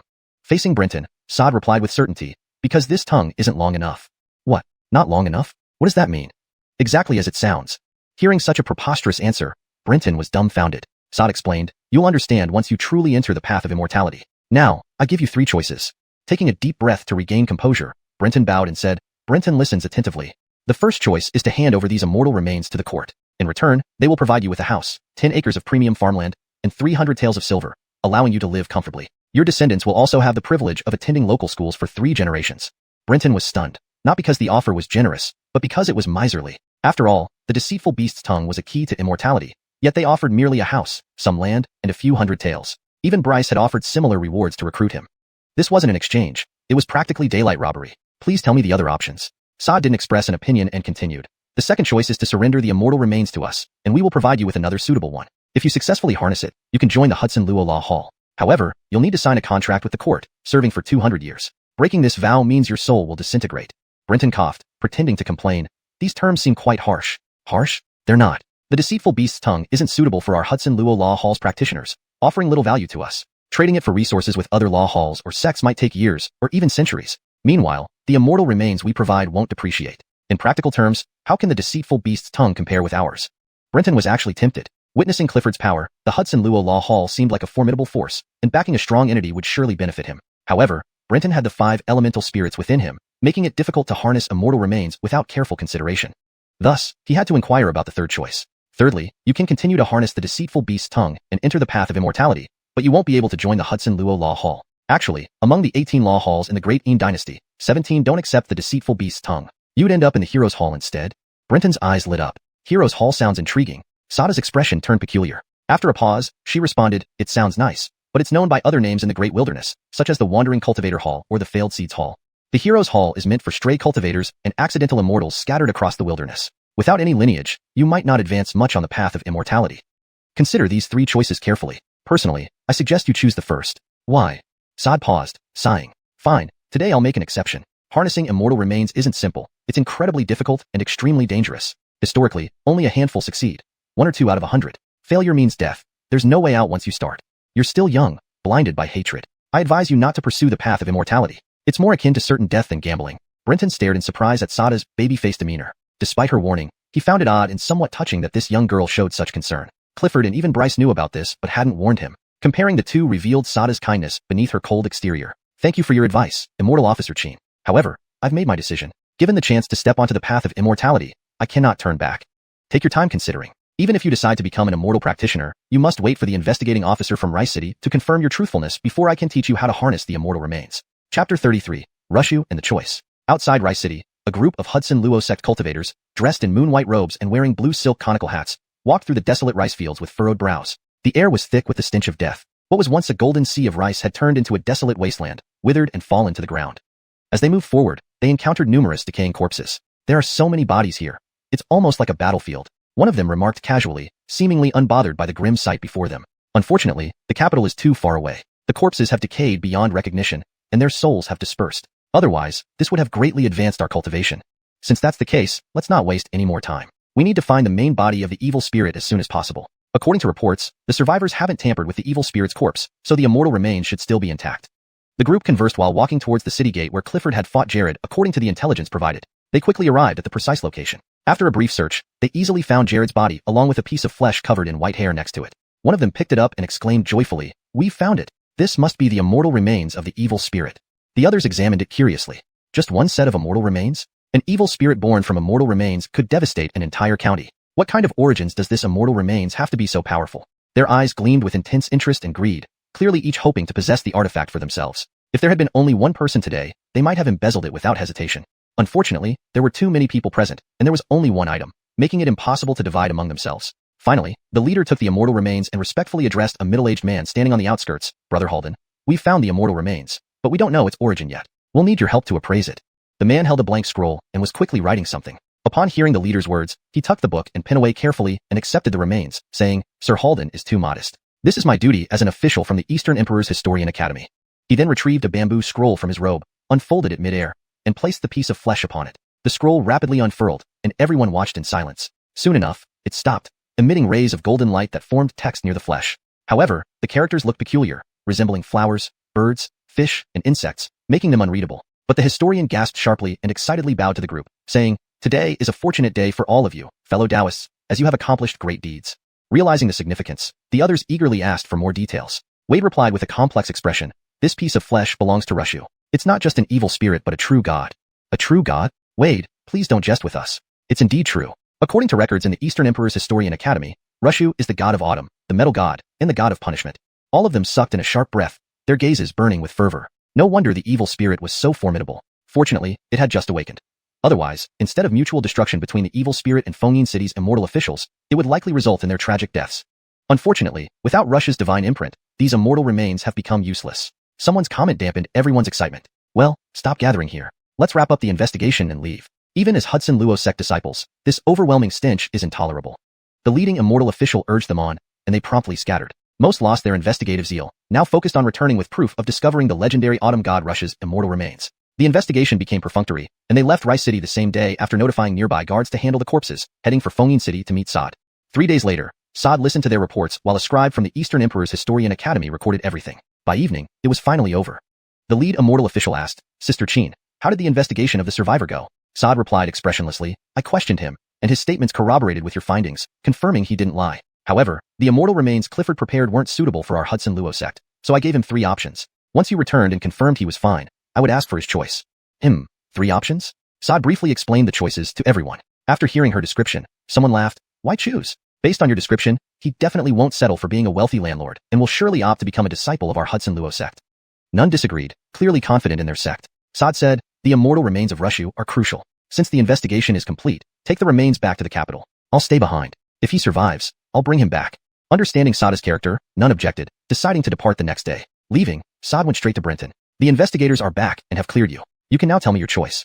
Brenton felt relief wash over him. Despite Clifford's assurances, he had little confidence in deceiving the enigmatic abilities of immortal officials. Now, finally, he no longer feared exposure. "I choose the third option, to master the Yao Zhengguo." Without hesitation, it wasn't really a choice for him. He didn't want to be a wealthy landlord, nor did he dare control unknown immortal remains, risking a violent outburst from the 5 great earth spirits within him. So, mastering the Yao Zhengguo was his safest bet. "You have thought this through?" Even the typically aloof Sod hesitated upon hearing Brenton's decision. "I have decided," Brenton affirmed. Chapter 34. The method to harness immortal remains. "Very well, since you've made your decision, I will teach you how to harness immortal remains tomorrow. Rest well tonight and prepare yourself." Brenton took a deep breath, suppressing his excitement and eagerness, and nodded firmly. Sod turned around and left without revealing her stance on Brenton's choice. The next day, the celestial officials who came to investigate left Fengyin City with the immortal remains of Aspen. Sod led Brenton out of the city and into a forest. "Official Qin, why are we here?" Brenton knew this mountain. It had no name, but the locals called it Song Family Mountain, named after the prominent Song clan who privately owned it. Commoners were not allowed to enter for hunting, or even collecting dry firewood. However, neither Sod nor the current Brenton would face any opposition from the Song family. Due to the Song family's strict control over the surrounding private mountains, there was no one in sight in the forest. Sod said calmly, "Because fewer people would die here." Brenton looked puzzled. Sod sat down on a decaying tree trunk that had been lying there for countless years and looked at Brenton. "Harnessing immortal remains is an extremely dangerous endeavor." "I know, Official Qin," he replied. Sod shook her head. "If you think failure only means death, then you're greatly mistaken." "What?" Sod beckoned, and the wooden box containing the deceitful beast's tongue, which Brenton had been holding, flew into her hand. She opened it, revealing a segment of the tongue. "Do you think this tongue is alive or dead?" Brenton was taken aback and remained silent, frowning. "Did you know that demons are almost impossible to kill?" "Impossible to kill?"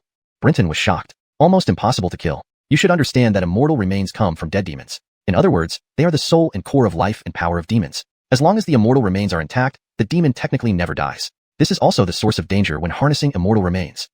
When you harness the immortal remains, they are also harnessing you." Brenton was truly astonished this time. If you succeed, you can use the immortal remains to lay the foundation for cultivation and step onto the path of immortality. But if you fail, the immortal remains will take control of you, and the once dead demon will possess your body, turning you into a new demon. This is why I brought you to this remote place. If you fail, my task will shift from guiding you to eliminating the demon, killing you. The cruelty of immortality hit Brenton hard, making him understand why Sod said that harnessing immortal remains was a near-death endeavor. He previously thought the danger lay in ordinary humans being unable to bear the extraordinary power of the immortal remains, but now he realized how naive and foolish that belief was. As long as the immortal remains weren't destroyed, the demon couldn't be killed. Instead of harnessing the immortal remains, it was more like cramming a demon inside one's body. If successful, would it mean I'll always be eroded by the reviving demon within the immortal remains? Brenton voiced his thoughts. Sod softly affirmed, "Yes, you're very smart. Even without me telling you, you guessed it. After harnessing the immortal remains, while you gain power, the demonic will within the remains will also awaken. From then on, cultivators must constantly resist the demon within the immortal remains. If you ever fail, the demon will take over your body and resurrect. So, every cultivator is essentially a walking demon?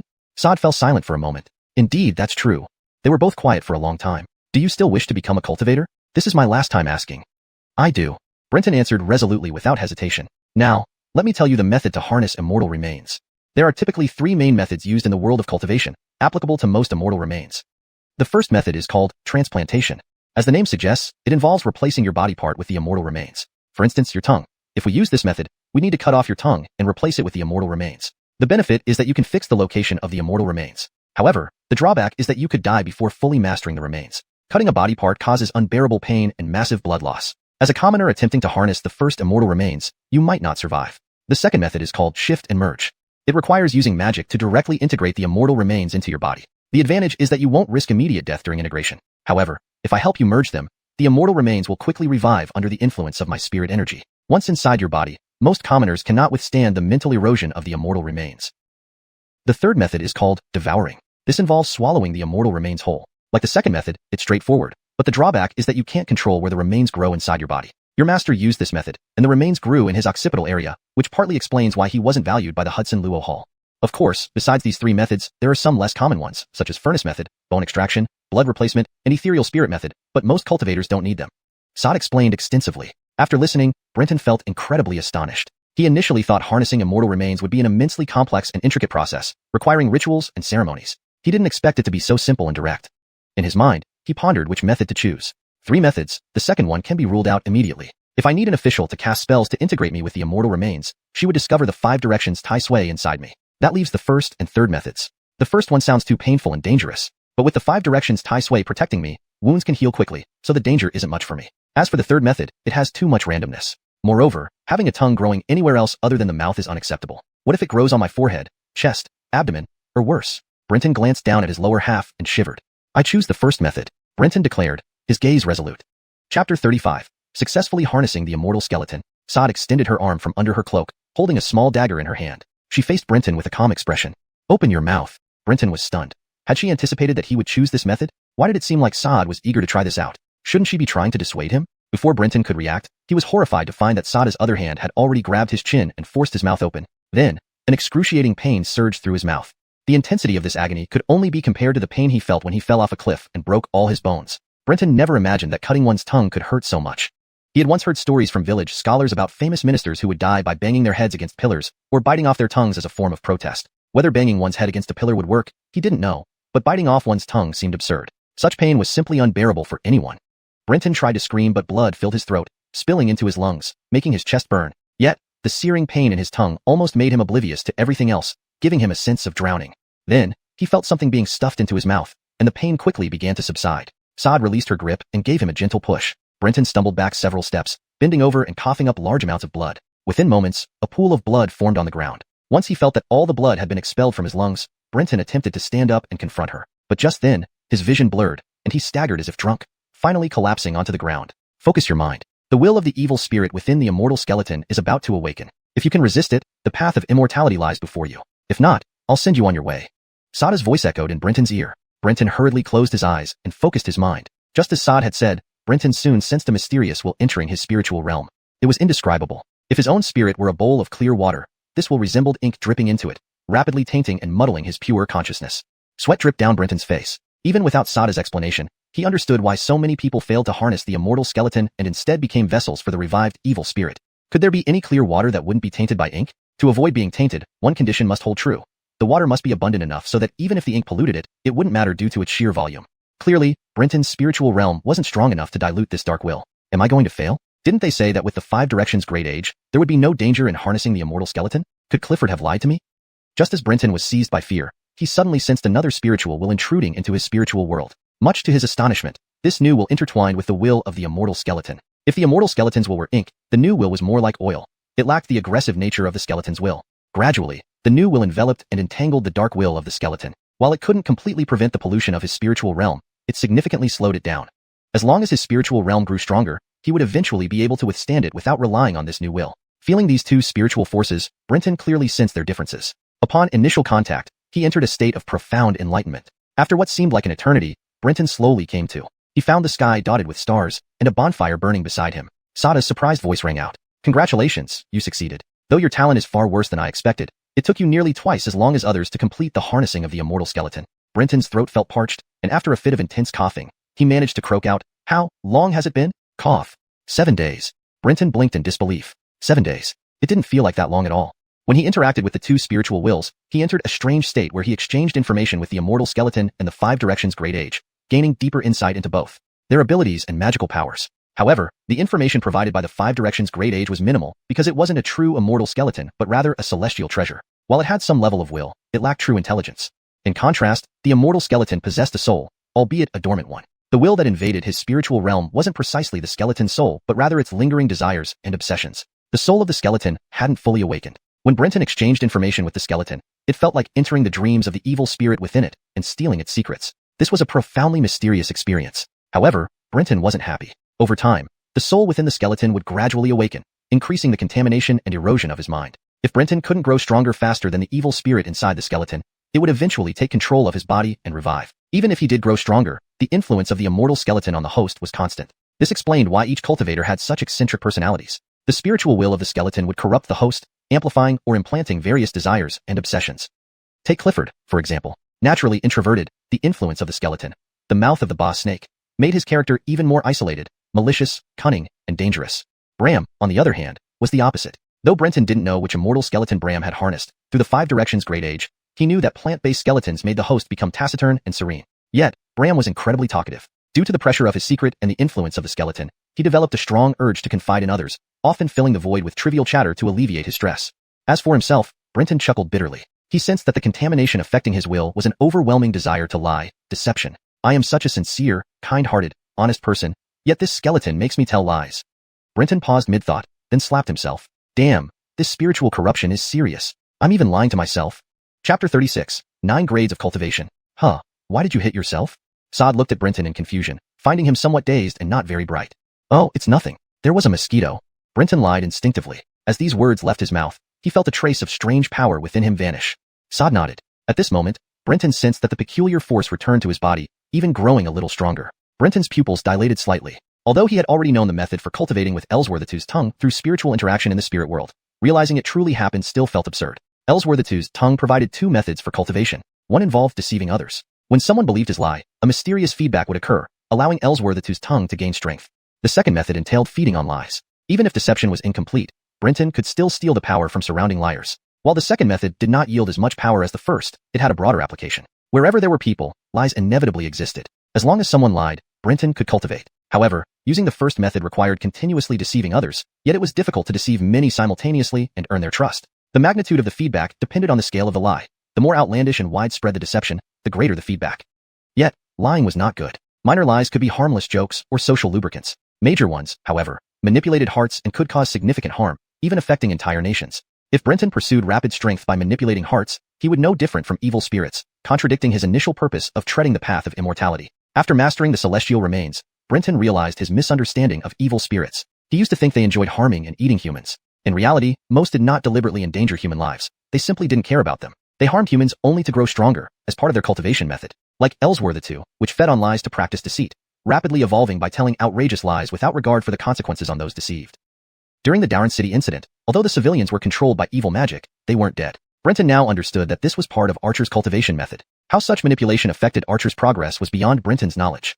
How long are you going to stand there daydreaming? Sada's voice interrupted Brenton's thoughts. Oh, nothing, just processing too much information after mastering the celestial remains. It's too late to return tonight. This place is quiet, so I'll give you a brief overview of basic cultivation knowledge. You can learn more when you reach the hero's pavilion. Hearing this, Brenton became attentive, sitting cross-legged, gazing eagerly at Sada's delicate face. First, Immortal Emperor divided the realm of cultivation into 9 grades, with 9th grade being the lowest and 1st grade the highest. 9th grade, Tao Foundation Realm. When you master the celestial remains, you can absorb and condense spiritual energy, laying the foundation for your cultivation. 8th grade, Body Integration Realm. Here, you and the celestial remains will perfectly merge physically, transforming you into a spirit-attuned body. If your celestial remains are ever taken, you can continue cultivation but cannot use its innate powers. However, losing the remains will stop you at this grade. 7th grade, Evil Spirit Transformation Realm. At this level, the soul within the celestial remains awakens, making this one of the most dangerous stages. Cultivators here either prevent awakening or become strong enough to defeat the inner spirit. 6th grade, Divine Connection Realm. Reaching here means you've truly entered the path of immortality, becoming a true cultivator. You're just starting on the path, so details of higher realms can wait until you reach 6th grade. Brenton frowned. That's all? Even the names of the remaining grades would help. Sod paused. Knowing more wouldn't benefit you now. Brenton frowned further, sensing something hidden. Could knowing the names of the higher realms really be harmful? Well, that's enough. Next is the cultivation method. Brenton focused intently, satisfied with Sada's concise yet insightful explanations. You should know how to cultivate from mastering the celestial remains. Through these methods, you can absorb spiritual energy, or mana. Though everyone has some spiritual energy, ordinary people can't feel or use it. Only with celestial remains can you communicate with and utilize spiritual energy. Without mana, even possessing celestial remains is useless. Now, you can sense the spiritual energy within. What do you think it is? Sod suddenly asked, prompting Brenton to reflect deeply on the gathered energy within him. What is spiritual energy? Chapter 37, Departure. What exactly was spirit energy? When asked this question, Brenton found it difficult to describe. Previously, Brenton believed that spirit energy was a wondrous force in the universe that could transform mortals into immortals. But after mastering the celestial skeleton, Brenton realized that it wasn't so simple. Spirit energy existed, and yet didn't exist. It wasn't a specific mystical energy in the universe. Rather, it was a law, a principle akin to the Tao. Therefore, even though Brenton had become an immortal cultivator, he still couldn't see what spirit energy was. However, he could feel it. If forced to describe what he sensed, he would say that when he used the deception beast's tongue to utter lies, the power feedback from those lies was his spirit energy. This implied that each immortal cultivator's spirit energy was different unless they mastered the same celestial skeleton. Brenton pondered for a long time, but ultimately fell short due to his limited literary background. He shook his head at Sod and said, I can't describe it. Sod seemed to have anticipated this response. It's normal not to be able to describe it. I can't either. Brenton was taken aback. Then he heard Sod continue, however, one of the revered Tao cultivators once described spirit energy as a bridge. The bridge between the celestial skeleton and the Tao. The more refined and abundant the spirit energy, the wider and sturdier this bridge becomes, allowing cultivators to access more of the Tao's power. Any spell we use consumes what seems like spirit energy, or mana, but in fact, we are using our spirit energy to communicate with the Tao's power that resonates with the celestial skeleton in the universe. So remember, Brenton, don't let the power of the celestial skeleton blind you, and neglect your cultivation of spirit energy. The celestial skeleton is merely the key to the path of immortality. Understanding the Tao and mastering spirit energy are the true broad road leading us there, determining how far we can go on this rugged journey. Brenton suddenly understood. Due to the unique nature of the deception beast's tongue, he hadn't felt its immense power and thus hadn't lost himself in it. Looking at Sod, Brenton was moved by her warning. These words were incredibly important to him as a new immortal cultivator, no less valuable than a guiding beacon. Though Sod was not and would never be his master, today's advice made her a teacher in spirit. Thus, Brenton was very grateful. Thank you, Teacher Chin, for your guidance. Brenton bowed deeply from the heart. Hearing this, Sod said, I'm not your master, so you don't need to call me teacher. Generally, these teachings would be imparted after initiation. Since you joined the cluster of Heroes Hall, they might not be as attentive, which is why I've mentioned this beforehand. Then, Sod talked further about the basic information of the cluster of Heroes Hall, and before they knew it, dawn had arrived.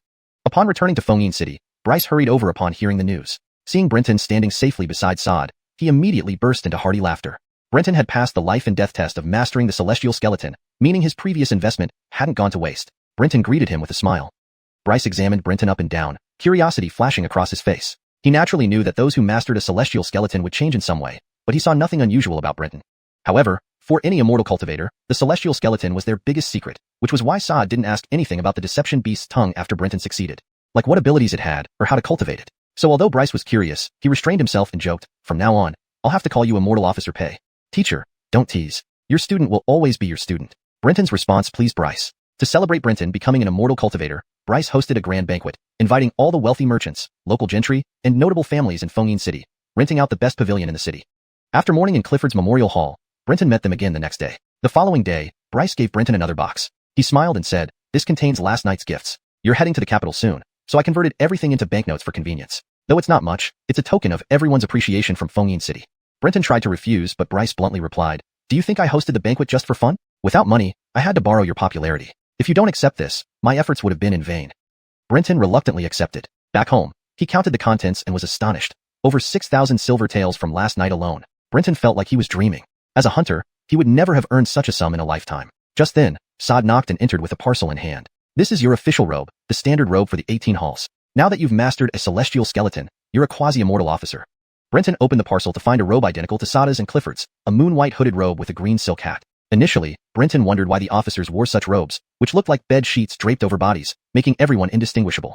But after seeing Clifford and Arjun with their celestial skeletons, he understood. The celestial skeletons varied greatly among cultivators, many of which were terrifying and made the users look more like monsters than humans.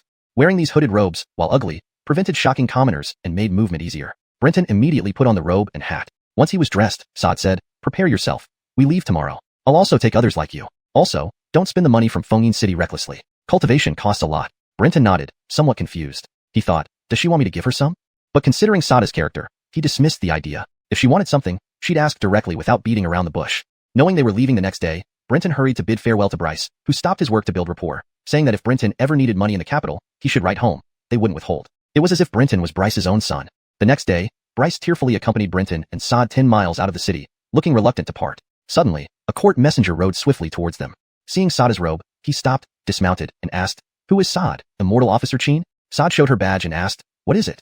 The man bowed and handed her a wax-sealed bamboo tube. Sod opened it, reading it with closed eyes. After a moment, she said, "Bryce, go back. We have urgent matters." Without giving Bryce a chance to linger, she began walking quickly away. Brenton bowed to Bryce, then followed closely behind, asking, "Immortal Officer Chin, what happened?"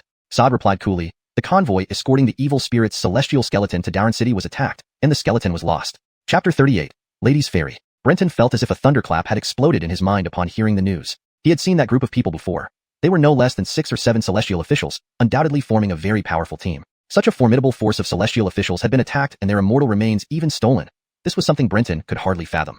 More critically, why would they want to steal the immortal remains? Could it be because of the Five Directions Grand Age? Brenton was startled by this thought of his. However, he soon realized it didn't add up. No one knew that Arjun had been involved in the Scarecrow City incident, so it was impossible for them to link it to the Five Directions Grand Age or mistakenly identify the immortal remains from the Scarecrow City as the Five Directions Grand Age. But Brenton couldn't forget Clifford's analysis before he died. Given Arjun's mediocre cultivation level, he could not have obtained the Five Directions Grand Age without another black hand manipulating things behind the scenes. If this was true, then the person who took the immortal remains might well know about Arjun's involvement and activities in the Scarecrow City.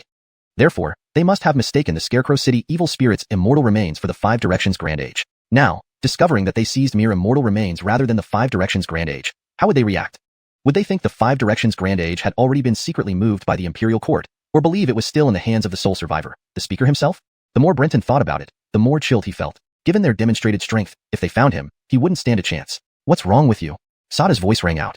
Brenton snapped out of his thoughts and lied instinctively. "Oh, nothing much, just shocked by the news. So many celestial officials escorting it. Who could dare to rob them and have the power to overpower so many celestial officials?" Finishing his words, Brenton felt for the first time that being able to lie fluently wasn't so bad. He could now lie effortlessly and subconsciously. Sa did not suspect anything. She usually kept her eyes closed but had some way of seeing without opening them, which was different from ordinary vision. Therefore, she didn't see Brenton's slightly pale face. "Many? Many? What do you mean?" "There are many who dare and can snatch the immortal remains," Sod replied indifferently. "Ah." Brenton gaped in surprise. Sod explained, "Don't be fooled by their numbers. Actually, most of them aren't real celestial officials. Only the leader is a true official with 8th rank integration realm strength, while the others are only a few years ahead of you in controlling immortal remains. They're all still at 9th rank Dao Foundation stage. The Scarecrow City evil spirit had already died, so this was mainly a reconnaissance mission to broaden their horizons. If an 8th rank cultivator with strong combat skills was sent, it would have been manageable. The message says the attacker was likely also 8th rank, so you don't need to worry too much." Hearing this, Brenton had more questions. The attacker's realm didn't seem high enough to be the so-called Black Hand. But if it wasn't the Black Hand, why steal the immortal remains? Could they be Arjun's accomplices? It seemed possible, but Brenton lacked information to deduce further. "So, are we going to support them?" he asked. Sod nodded. "These immortal remains are valuable, so my superiors sent me to investigate and try to retrieve them. As for meeting other new disciples, someone else has been assigned. You and I will find them, track down the thief, and return to the capital regardless of success." She then praised, "Legends say the Hudson Shoe takes 2 forms, one rabbit and one tiger. Seeing your wind-based spell, your skill seems derived from the tiger form Hudson Shoe. In the future, you should research wind-based spells more deeply." Brenton was taken aback by her sudden change of topic. Still, he was impressed that her knowledge allowed her to deduce so much from such a minor display of skill. Her academic foundation was clearly immense. If he possessed such knowledge, he could deduce an opponent's origins and weaknesses from their immortal remains and combat attributes, making his attacks more precise. They caught up with the team after 3 days of magical travel, finding them resting in a town named Ladies' Ferry. Due south in Du Prefecture, abundant rains nurtured lush vegetation and dense rivers, with numerous towns like Ladies' Ferry along waterways, facilitating swift and comfortable travel. Upon seeing the injured survivors in hooded robes and wide-brimmed hats, Brenton was alarmed by their weakened state. When they saw Sod, they clustered around her like children finding their mother. Sod waved them away and asked, "Where is Cosmo?" A cultivator named Amiri answered promptly, "Senior Brother Zhang is badly wounded and meditating in his room upstairs." Nodding, Sod instructed them to lead the way. Brenton followed her upstairs. Outside Cosmo's door, muffled coughing could be heard. Amiri knocked softly, "Senior Brother Zhang, Inspector Chin is here. Cough cough, please come in." Inside, Brenton saw Cosmo sitting cross-legged on the bed, weakly coughing, his body trembling. Noticing Cosmo's strange appearance, sparse yellow fur covering exposed skin with dark spots like leopard patches. Brenton was stunned. Frowning, Sod sat next to him and said, "It's worse than I expected. Your control over your immortal remains is nearly lost." Cosmo chuckled bitterly. "Senior Sister Chin, it's my incompetence. That man was too powerful. I couldn't match him and had to overuse my immortal remains to barely survive, allowing him to steal the remains." This revelation made Sod expressionless, but left Brenton staring oddly at Cosmo, feeling quite peculiar. Chapter 39. The Vinegar Jar. He was lying. Brenton watched Cosmo recounting the detailed account of the ambush, and his shock only deepened. From the very first sentence, Cosmo had been spewing nothing but lies. Brenton's tongue of the deceiving beast was cultivated by consuming lies, making any falsehoods completely exposed in front of him. This ability wasn't a mystical power or spell from the tongue of the deceiving beast, but rather an additional feature. In Brenton's understanding, it was quite a chicken rib ability, an ability that seemed powerful but was actually quite impractical. The ability to expose anyone who lied in front of him might seem incredibly formidable on the surface, but it turned out to be quite useless. As everyone knew, humans were extremely adept at lying and loved to lie. In normal conversations, if 2 or 3 out of 10 sentences were true, that person could be considered honest. If someone always told the truth, they wouldn't be praised for being honest and upright. Instead, they'd likely be labeled as dense or a dunce. No one liked hearing the truth, after all. Brenton could judge whether someone was lying, but he couldn't pinpoint which specific part of their statement was false. That was why he found it so useless. Cosmo caught Brenton's attention precisely because of his lies. With injuries slowing his speech, Cosmo would often pause mid-sentence to cough before continuing. This fragmented his long narratives into many smaller segments, and in each segment, around 60% of what he said was a lie. It wasn't everyday chatter or a battle of wits with an enemy. This was the description of case details. Lying is a deliberate act, predicated on conscious intent. An error in memory or unconscious omission didn't count as lying. Only intentional falsehoods caused by deliberate intentions could trigger Brenton's detection.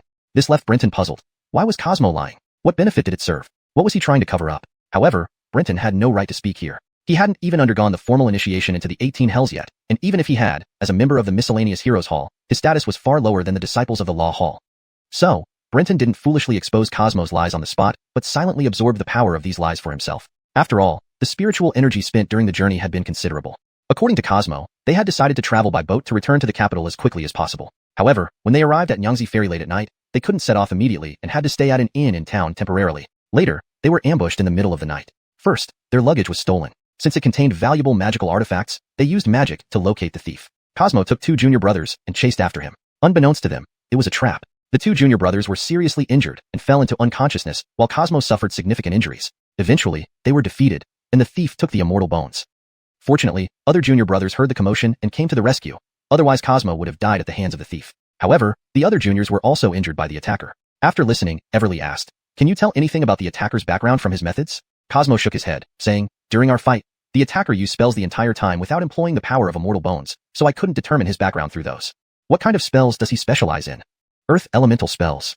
Everly and Cosmo questioned each other, with others occasionally chiming in. Meanwhile, Brenton greedily absorbed the dense power of lies, feeling quite satisfied. After finishing the questioning, Everly said to Brenton, "I need to investigate this matter further. You stay here with the juniors for now." Then she left the inn without giving Brenton a chance to speak. Brenton guessed that Everly's investigation probably wouldn't yield much. A disciple of the Law Hall found Brenton and arranged a room for him. Upon learning that Brenton intended to join the Miscellaneous Heroes Hall, the disciple immediately lost interest. No one spoke to Brenton afterward, treating him as if he were invisible. Brenton was content with this. Sure enough, Everly returned empty-handed that night. By midnight, Brenton quietly left his room and knocked on Everly's door. Her door opened automatically, and Brenton walked in as the door closed behind him. "You're not resting. Did you come to me for something?" Brenton nodded and whispered, "Is there a risk of eavesdropping?" Startled, Everly understood Brenton had something important to say. She pulled out a small drum from her robe and tapped it lightly with her finger, producing no sound.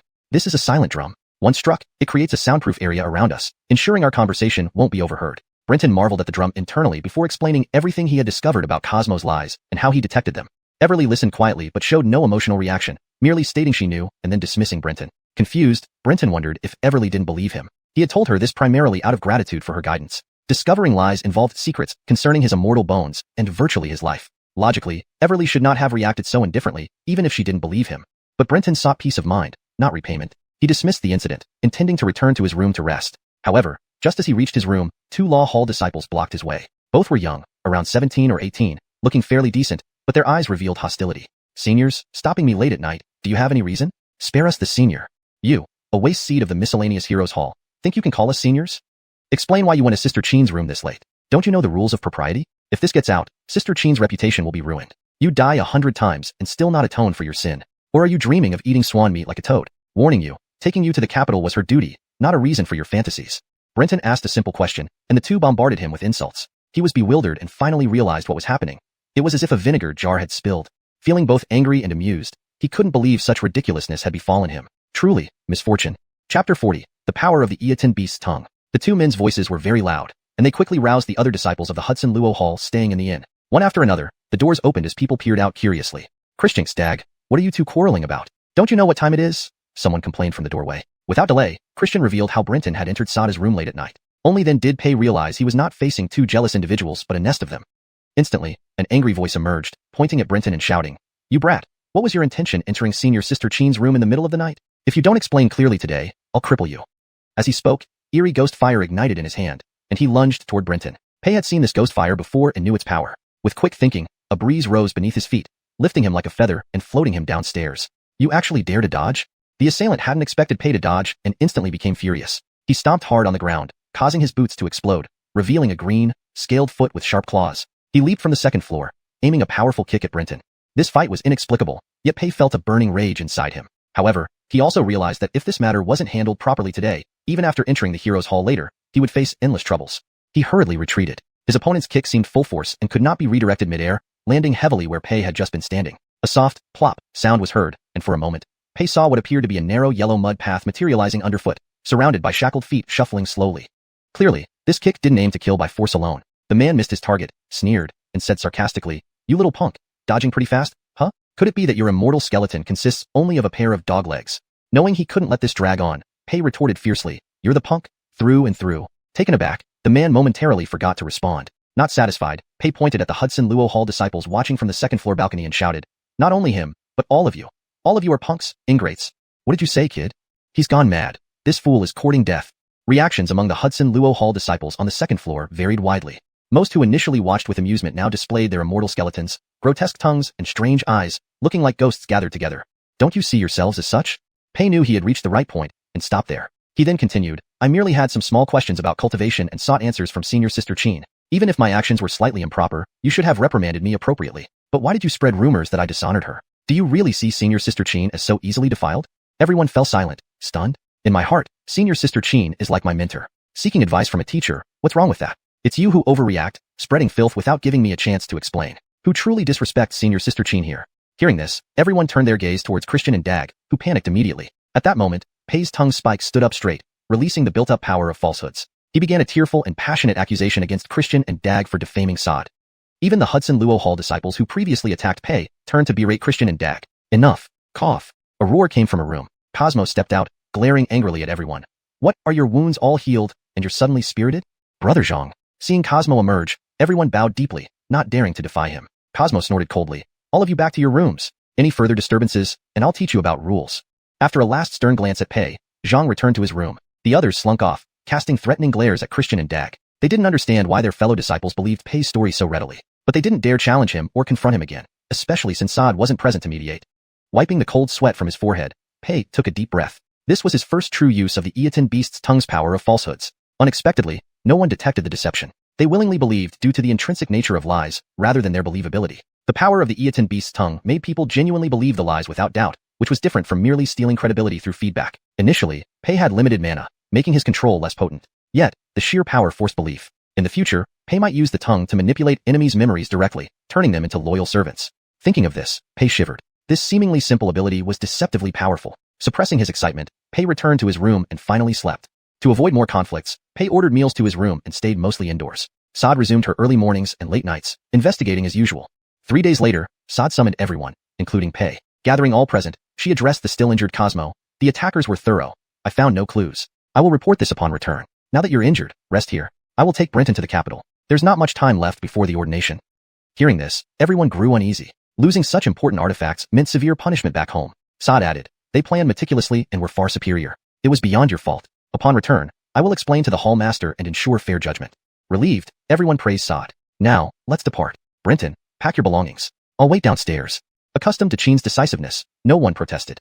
After packing, Pei joined Chin, and they set off for the capital on horseback. Upon reaching the outskirts of the city, Sod suddenly stopped and said to Brenton, "Continue along the main road. There's an inn 10 miles ahead. Wait for me there for a few days." Brenton was taken aback at this and promptly frowned, saying, "You're going to turn back alone? That's too dangerous." Sod turned her horse around and replied, "There's no danger." With that, she spurred her horse and galloped back the way they came. Brenton shook his head. He wanted to help Sod, but his strength was too weak. he would only be a liability. So, he followed Sada's instructions and headed for the inn 10 miles away. He prayed silently, hoping Sad would return safely. Chapter 41. Embezzlement from within. At first, Brenton truly believed that Sad did not trust his words. But when Sad instructed him to head for the post house 10 miles away, Brenton realized that she had trusted him all along. Over the past 3 days, although Sad seemed to be investigating externally, it was likely her way of putting Cosmo and others at ease. Upon discovering that Cosmo had lied to him, Sad guessed that the attack might have been a self-orchestrated embezzlement scheme. Hence, she played along by acting as if her investigation had failed and pretended to abandon it before leaving the place. Sada's performance was impeccable. Even Brenton only realized her intentions after they parted ways. Brenton could not help but marvel at how deeply these accomplished cultivators, regardless of their age, concealed their true intentions. Despite Sada's innocent appearance, she possessed an unsettling level of guile. Brenton felt regretful about not being able to witness the remaining events, not because he couldn't see Sad clear out the corruption, but because her methods involved deceit, which generated significant spiritual energy from lies. He would miss out on such a rare opportunity to enhance his cultivation. As night fell, the Hudson Luo Law Hall cultivators in the inn retired early. The entire inn was eerily quiet. Cosmo, lying on the bed, suddenly opened his eyes. He dressed quickly, pushed open the window, and pretended to admire the river view under the dark sky, where nothing could be seen. Cuckoo, cuckoo. A call echoed from across the river. With a smile, Cosmo stepped onto the windowsill, and like a ghost, his body floated out of the room. If anyone saw this, they would likely think it was a spirit. Cosmo's body seemed weightless, moving with incredible speed over the grass and trees, reaching the opposite bank within moments. As soon as he landed, a shadow darted from behind a tree and embraced him. There was a tender look in Cosmo's eyes as he gently loosened his hold on the person in his arms. Under the moonlight, a gentle-looking young woman gazed at Cosmo with concern. She asked softly, "How are your injuries?" Cosmo coughed lightly and shook his head. "It's fine. It will heal in a year or two. Why did you push yourself so hard? Your injuries are bad enough, but why did you also trigger the erosion caused by the immortal remains? Wounds can be treated easily, but the damage caused by the immortal remains is very troublesome." Cosmo sighed. If it were just the injuries, we probably couldn't deceive Sad. The Aspen immortal remains are extremely rare primary relics, and the court would certainly value them highly. Even if it weren't Sad, a high-ranking cultivator would investigate. If they discovered that we orchestrated this, neither of us would survive. The woman frowned with fear. Is it really worth risking our lives for one immortal relic? As far as I know, no sect has the divine imprint of Aspen. What would we gain even if we obtained it? Without the divine imprint, controlling it means being just another stray cultivator without prospects. Woman's limited vision. Cosmo reprimanded her, then sighed. In the past, I wouldn't have risked such valuable relics. But you're pregnant now. To ensure our child doesn't follow in our footsteps, I'll do whatever it takes, even risk my life. Besides, the heavenly gate opens again in a few decades. By then, I will find the divine imprint of Aspen for our child. This young woman was Cosmo's lifelong partner, yet she seemed unconvinced. Struggles at the heavenly gate were beyond the reach of low-ranking stray cultivators. She feared that even if Cosmo managed to enter the heavenly gate, he might never return. Nevertheless, Cosmo was stubborn. Once he made up his mind, no one could sway him. Following the adage marriage ties bind, she was prepared to share his fate. Suddenly, Sada's voice rang out, startling them. "Who?"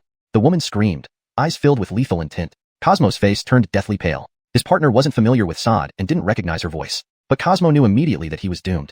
Ripples spread across the dark water as Sad emerged, standing upright on the surface. Her robes remained dry, showing no sign of wetness. Seeing Sad, Cosmo forced a bitter laugh. "I underestimated Senior Sister Chin again. My act didn't fool you." Beside him, the young woman knelt down, frantically begging for mercy. "Senior Sister Chin, my husband and I momentarily lost our minds. Considering Cosmo and Senior Sister Chin are fellow disciples, please spare Cosmo this time. We will return the immortal remains. Please show mercy." Sada's reputation left the woman too terrified to resist. All she could do was beg for forgiveness, hoping to appeal to Sada's compassion. Cosmo stood motionless, knowing well that Sad wouldn't be moved. The higher the cultivation of Hudson Luo Law Hall disciples, the more they lost their humanity, becoming either godlike or demonic, but never human. Brenton perceived Sad as indifferent and unperturbed. In reality, it wasn't her nature but the result of her advancing cultivation, where her humanity was gradually replaced by divinity. Sad ignored the woman and turned her gaze to Cosmo. "Cosmo, the Hudson Luo Law Hall has treated you generously, yet you betrayed your vows. Will you surrender, or shall I execute you here?"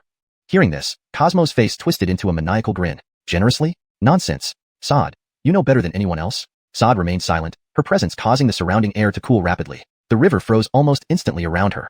If the Law Hall truly cared for me, would I betray it? Ask yourself, what exactly were the immortal remains bestowed upon ordinary disciples like us? They weren't genuine Hudson Luo immortal remains, just something similar. From the beginning, you led us down the wrong path, a dead end. And you still say you've treated me well? Chapter 42. Anshin Temple. Sad walked toward Cosmo and said calmly, "Cosmo, you came from a humble background, living in poverty. If it weren't for the willingness of the Law Hall to accept you, providing you with an immortal skeleton to guide you on the path of immortality, could you have achieved your current status? Whether the Law Hall was right or wrong in giving you the immortal skeleton is unimportant. What matters is that they saved your life. You should be grateful for their kindness, not resent them for not being kind enough. Your thoughts are wrong. Sad, don't you find what you're saying laughable? If becoming an immortal cultivator is so good, why isn't it the mainline Qin family daughters who pursue this path but someone like me, born to a concubine? If immortality is so wonderful, why do high-ranking officials not wish to become immortal cultivators, but rather leave this path for homeless orphans? We are merely dogs for the court. These years, I've taught junior disciples and eradicated evil spirits. In terms of merit, I owe nothing to the court and the law hall. Rather, it's they who owe me. They owe me. My path to immortality is already severed. I will never let my child follow my old path. Cosmo's eyes turned bloodshot red. As Sod approached, he grabbed the woman by the shoulders, flung her backward, and shouted, "Run. Don't look back, run." Shannon hovered in midair for a long time, wanting to return and die alongside Cosmo, but thinking of the child in her womb, she eventually shed a tear of regret, turned her body, and prepared to flee. However, as soon as she landed, she froze. A familiar figure stood before her. A pair of radiant dark golden eyes stared straight at her. Instantly, she heard Cosmo's desperate scream from behind. "No, Sod, stop." But it was too late. The world of the young woman was completely dominated by those dark golden eyes, unlike human eyes, and her 3 souls and 7 spirits were instantly erased, as if she had never existed. Watching the limp body of the young woman, Cosmo regretted his greed. Only now did he realize what was most precious to him. But it was too late. Brownish yellow fur sprouted from his skin, and his 4 canines grew into tiger-like fangs. In no time, Cosmo became a beast-man covered in leopard skin. He had unleashed the full power of the immortal skeleton, allowing it to awaken and take over his body, all for revenge. Sod stepped over the young woman's corpse and approached Cosmo. "For our shared apprenticeship, I give you this chance. Make your move." Roar. Cosmo roared, his entire body bristling with fur as ghosts leapt from the black spots on his pelt, forming an army of demons around him, charging towards Sod. The intense sound of combat by the riverside woke up the sleeping disciples of Hudson Luo Law Hall in the inn. Feeling Cosmo's abilities, they thought another enemy was attacking and rushed out, flying across the river. But what they saw chilled their hearts. Cosmo's opponent was none other than their beloved senior sister, Sod. Confused, they didn't understand why Cosmo was fighting Sod, nor why she had returned. "Senior brother Zhang, what are you doing?" "That's senior sister Qin." Seeing Cosmo unleashing his 100 Ghosts Night Parade technique, the disciples were horrified but dared not interfere, shouting warnings instead. Sod remained calm, watching as Cosmo and the 100 ghosts neared. A colossal 3 tall black divine statue suddenly appeared 3 feet above her head. If Brenton had been there, he would have recognized that Sada's divine statue was nearly identical to Clifford's. Except for its colorful tongue, the statue's eyes also had color, dark golden, more like hawk eyes than human ones. With the appearance of the statue, wherever its dark golden eyes swept, Cosmo's ghost minions melted away, powerless to resist. Unperturbed, Cosmo kept using the small ghosts to block the statue's gaze, actually breaking through and reaching Sod, striking fiercely at her throat. If that blow landed, even Sod might not survive. But the punch was doomed not to land. Cosmo's bloody eyes locked with Sada's, the light in his eyes fading quickly. His body collapsed like it had no bones, falling limply to the ground. Everyone watched in shock. Sod, ignoring them, made the statue disappear and closed her eyes. Approaching the young woman's body, she searched and found a wooden box. Confirming it contained the immortal skeleton of Aspen, she placed it in her bosom. Then, she dug out the immortal skeletons of the young woman and Cosmo, telling the disciples, "Cosmo betrayed us and stole the immortal skeleton. I have executed both on the spot. Bury their bodies properly." Finishing, she vanished into the night, leaving everyone stunned. Brenton woke to find Sod having breakfast. He hadn't even known when she had arrived. "The matter is resolved?" Brenton asked, amazed at how fast things had happened. Sod nodded, but seemed unwilling to elaborate. Brenton probed further, eventually confirming that the supposed attack was an internal theft by a disciple of Hudson Luo Law Hall. Such an incident was a disgrace to the Law Hall, so Sod didn't want to talk about it much. Brenton was relieved that there was no conspiracy involving Chunching Palace. After breakfast, they continued north by boat. The initial land route was to mislead Cosmo. Now resolved, they chose the waterway for comfort. Their journey passed smoothly, taking over a month until they finally reached the capital city of Huanglong City. According to legend, it was where Rani ascended to heaven riding a yellow dragon, making it a symbol of legitimacy for successive dynasties. The scale of the city surpassed Brenton's imagination, bustling with activity. Sitting in a carriage reserved for immortal officials, it took nearly an hour to reach a government building. Brenton got out and saw the signboard with Xiuxian Temple written in ancient characters. Sod explained, "This is where immortal officials temporarily stay if they have no residence in the capital. We still have time before the ordination, so I'll arrange a room for you here. You'll reside here until the appointed day when someone will come for you." "And what about you, immortal official Qin?" Brenton felt reluctant. Though Sod was aloof and quiet, she wasn't condescending. Their journey together had made him feel close to her. Parting ways saddened him. Sod replied, "I will report back to the law hall. Hopefully, we will meet again." She then bid farewell, showing no signs of lingering. Brenton couldn't help but smile bitterly. Following the servant from Xiuxian Temple, Brenton arrived at his assigned courtyard, number 36 of Courtyard Alpha. Just as he put down his luggage and was about to rest, a knock sounded from outside the gate. When Brenton went out to check, he saw a young man standing there at the door, wearing a robe but without a hat, smiling and going on his hands in greeting. Edit. Following the servant from Xiuxian Temple, Brenton arrived at his assigned courtyard, number 36 of Courtyard Alpha. Just as he put down his luggage and was about to rest, a knock came from outside the gate. When Brenton went out to check, he saw a young man standing at the door, wearing a robe but no hat, smiling and going on his hands in greeting. Further edit. Following the servant from Xiuxian Temple, Brenton arrived at his assigned courtyard, number 36 of Courtyard Alpha. Just as he put down his luggage and was about to rest, a knock came from outside the gate. When Brenton went out to check, he saw a young man standing at the door, dressed in a robe but not wearing a hat. The youth was smiling and greeted him with a traditional hand gesture. Following the servant of Anshin Temple, Brenton arrived at his assigned courtyard, number 36 of the Ellsworth compound. Just as he set down his luggage and was about to rest, a knock came from outside the door. When Brenton went out to see,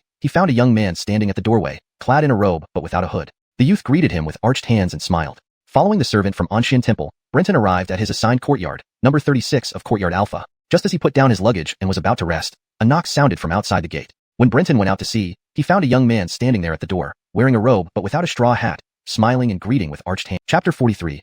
Uriel. Brenton, with a puzzled expression, bowed in return. Then the young man laughed and said, "This humble one is Uriel, living in courtyard number 35 of Ellsworthazi Lane next door. Just now, I heard some commotion and knew that fellow Taoists were moving into courtyard number 36, so I came to visit especially." Hearing this, Brenton finally resolved his confusion and replied, "This humble one is Brenton. Nice to meet you, fellow Taoist Fu. Please come in." Uriel laughed heartily and strode in. The two entered the room and sat down. Uriel spoke first. "Brother Pei, since you're staying at Anshin Temple, after the initiation ceremony, you and I will be classmates. In the future, we need to look out for each other." Brenton was taken aback and asked in puzzlement. The Great Yin Dynasty has 18 dermic halls. Apart from the Imperial Purple Way Hall, there are 17 others. How can Brother Fu be certain that we'll join the same dermic hall? Uriel explained with a smile after hearing this. It seems Brother Pei isn't from a spirit cultivation family. Brenton nodded. It's simple. Except for the Heroic Hall, all other dermic halls have specialized government departments similar to the Anshin Temple. If you intended to join those halls, you wouldn't stay here. Though Anshin Temple sounds grand, it openly claims to provide dedicated accommodations for spirit cultivators serving in the capital. In reality, besides us, it mainly houses wandering cultivators who wish to pledge allegiance to the court. Brenton hadn't expected this twist. However, it also illustrated how much the other 17 dermic halls looked down on the Heroic Hall's cultivators, unwilling to associate with them. But this was for the better. It avoided conflict. From what fellow Taoist Fu says, could it be that you're from a spirit cultivation family? Uriel nodded, not showing any pride on his face. He sighed and said, "Spirit cultivation families might sound powerful, but they're no different from this Anshin Temple, strong outwardly but hollow within." Fellow Taoist Pei managed to survive the life or death trial of mastering a celestial skeleton. You must know how dangerous it is. For our supposed spirit cultivation families, maintaining this power costs countless lives each generation to produce a single cultivator. In my generation, only I succeeded. As he spoke, Uriel was filled with nostalgia. Hearing this, Brenton couldn't help but think of Arjun. Wasn't he just like that? Out of over 40 brothers, all died without value trying to master celestial skeletons, leading to Arjun's twisted psyche. It indirectly created Brenton's current situation. Spirit cultivation families, such a pitiful phrase. Both fell silent for a moment. Finally, Uriel regained his composure and smiled. Let's not dwell on these disheartening matters. Since we've passed the life and death trial and become spirit cultivators, bright futures await. We shouldn't mourn the past but look forward. Fellow Taoist Fu speaks truly. However, fellow Taoist Pei, although we've become cultivators, we should plan for the future. Have you made preparations in this regard? Brenton hadn't. Having barely touched cultivation, how could he have a strategy? So, he smiled bitterly and shook his head. How could I have prepared? Unlike fellow Taoist Fu from a cultivation family, I was merely an ordinary hunter before. I know nothing about cultivation. Only after joining the dermic hall can I start planning. Uriel laughed. Why thank me? We will be fellow disciples in the future. Helping each other is natural. Basic cultivation knowledge isn't worth mentioning. Brenton paused, sensing something amiss in Uriel's words. Why was he lying? He continued listening. Cultivation is fraught with difficulties. Not only due to divine imprints, but the resources needed aren't something ordinary cultivators can bear. That much was true. Resources? In simple terms, money. Do you think the monthly cultivation resources provided by the dermic hall suffice? Far from it. True again. Brenton frowned, realizing he had underestimated cultivation. Cultivation has 4 essentials: location, companionship, methods, and wealth. Location is naturally the place for cultivation. Companionship refers to fellow Taoists who can support and verify each other. Methods are essential. While we obtained unique cultivation methods from our celestial skeletons after mastering them, using these simplifies cultivation but stimulates the skeleton's awakening. Therefore, finding methods that don't affect the skeletons is crucial. Wealth is straightforward. To suppress the skeletal activity or alleviate its impact, various precious elixirs or talismans are needed, all costing money. Both fellow Taoist Pei and I will enter the Heroic Hall. There's no worry about location. As for companionship, with countless future classmates, it's not a concern. But concerning methods and wealth, fellow Taoist Pei may face challenges ahead. Brenton understood now. Uriel claimed to make friends, but in fact, he was a middleman helping to gather cultivators. Indeed, the Heroic Hall's cultivators, despite being undervalued by the other 17 halls, received praise from local families and forces due to the high mortality rate of mastering celestial skeletons. No wonder Bryce was so courteous back in Fengyin City. He likely knew numerous people would recruit him upon arriving in the capital. Uriel approached first because he lived nearby. Once word spread, more would reach out. Rashly agreeing to Uriel wouldn't just disappoint Bryce, but also be short-sighted and foolish. So Brenton laughed. Fellow Taoist Fu, isn't it premature to discuss these things? We still don't know how long our studies will last at the Heroic Hall, nor do we know where we'll serve for at least 3 years. Agreeing now would be hasty. There's time ahead. Besides, fellow Taoist Fu doesn't yet know my character. What if we turn out to be incompatible? Wouldn't your money be wasted? Understanding Brenton's meaning, Uriel saw that he wasn't easily deceived despite coming from a small place. Smiling, he said, Brother Pei, that shows your character. Alright, take your time. Eventually, you'll see that I, Uriel, can be a trustworthy friend. Since you just arrived, you must need rest. I'll leave for now. Tonight, I'll invite several other courtyard's fellow Taoists. Let's gather to build connections for the future. Brenton agreed immediately. Regardless of Uriel's true intentions, he had a point. Cultivators focus on location, companionship, methods, and wealth. Making more connections would enrich his knowledge. Chapter 44, The Human Head Lantern. That evening, Uriel visited again. When Brenton came out to greet him, he noticed that Uriel was accompanied by 4 young men in hooded robes, all around 8 or 9 years old. However, compared to Uriel, these 4 looked rough and weather-beaten, standing somewhat awkwardly. They must be from humble backgrounds like me, Brenton surmised inwardly. Brother Pei, let me introduce you. This is Kiefer from Compound Ellsworth number 9, Alexander from Compound Ellsworth number 17, Yosef from Compound Ellsworth number 18, and Jerome from Compound Ellsworth number 25, Uriel said with a warm smile. I am Brenton. Nice to meet you all. Brenton greeted politely. The 4 immediately fumbled to return the salute, their gestures awkward and unfamiliar, confirming Brenton's suspicions. Had it not been for his time with Bryce, he might not have been much different. Now we are fellow disciples, so no need to be so formal. I've already booked a banquet at a restaurant near Anshin Temple. Let's go eat and talk, Uriel said, his expression gentle and inviting, without a hint of disdain for their clumsy manners. Guiding them out of Anshin Temple, they arrived at an extremely luxurious restaurant. Strangely, there weren't many patrons inside. Uriel whispered, Don't be fooled by the lack of guests. This is an imperial establishment. Only high-ranking officials and people like us can enter. They even have retired palace chefs here. Tonight, we're in for a treat. Feigning excitement, Uriel gulped audibly, which immediately set Kiefer and the others' mouths watering in anticipation, making them more relaxed. Brenton observed this and felt curious. From their compound numbers, it was clear they had arrived earlier and should have already been recruited, receiving plenty of silver. Why did they still seem inexperienced? What Brenton didn't know was that local gentry could hardly compare with the capital's elite. It wasn't easy for them to recruit new arrivals, and the capital's elites were selective, taking their time to choose the best. Only after their picks would the local gentry try to recruit the rest. Additionally, those who controlled immortal skeletons were quickly sent to the capital, leaving no chance for local officials or gentry to offer bribes. As a result, Kiefer and his companions remained financially strained despite some stipends from the government. Uriel managed to recruit them because he was also part of the same batch of celestial officials. Even so, he only dared approach those who appeared to come from humble origins like Brenton. He avoided those who clearly belonged to noble families or affluent regions. Because of their similar ages and backgrounds, and with Uriel intentionally lowering his status to be close to them, the meal proceeded pleasantly. Brenton noticed how favorably Kiefer and the others viewed Uriel, showing signs of following him. During dinner, Brenton casually steered the conversation to why they chose the path of immortality. Indeed, these naive youths revealed that they had become orphans after their villages or families suffered from evil spirits. Heartbroken and vulnerable, they agreed to follow the path to destroy those creatures. After sharing their stories, they felt both regret and fear. Brenton realized becoming an immortal cultivator was far riskier than they had anticipated. Easy opportunities seldom exist. If it were that simple, why would such humble people be chosen? After the meal, the group, slightly tipsy, exited the restaurant. Kiefer and the others, having never tasted expensive liquor before, drank very little thanks to Brenton's careful questioning. Otherwise, 5 drunkards would have been on the streets, complicating matters for Uriel, trying to get everyone back to Anshin Temple. They arranged a carriage, tossing the inebriated 4 inside. Both Uriel and Brenton exchanged a knowing smile as the carriage slowly moved forward. Through this interaction, Brenton formed a positive impression of Uriel, who wisely avoided mentioning recruitment, understanding that mutual benefit was important but emotional ties were stronger. True relationships take time to build, not rushed. Suddenly, the sound of a copper gong echoed down the street. Though unbothered at first, the carriage abruptly stopped. Uriel frowned, asking, Why did we stop? Just as the carriage began moving, it shouldn't have stopped yet. But the driver didn't respond. Uriel lifted the curtain to scold him, but froze upon seeing the driver half asleep on the horse's back, his head now missing.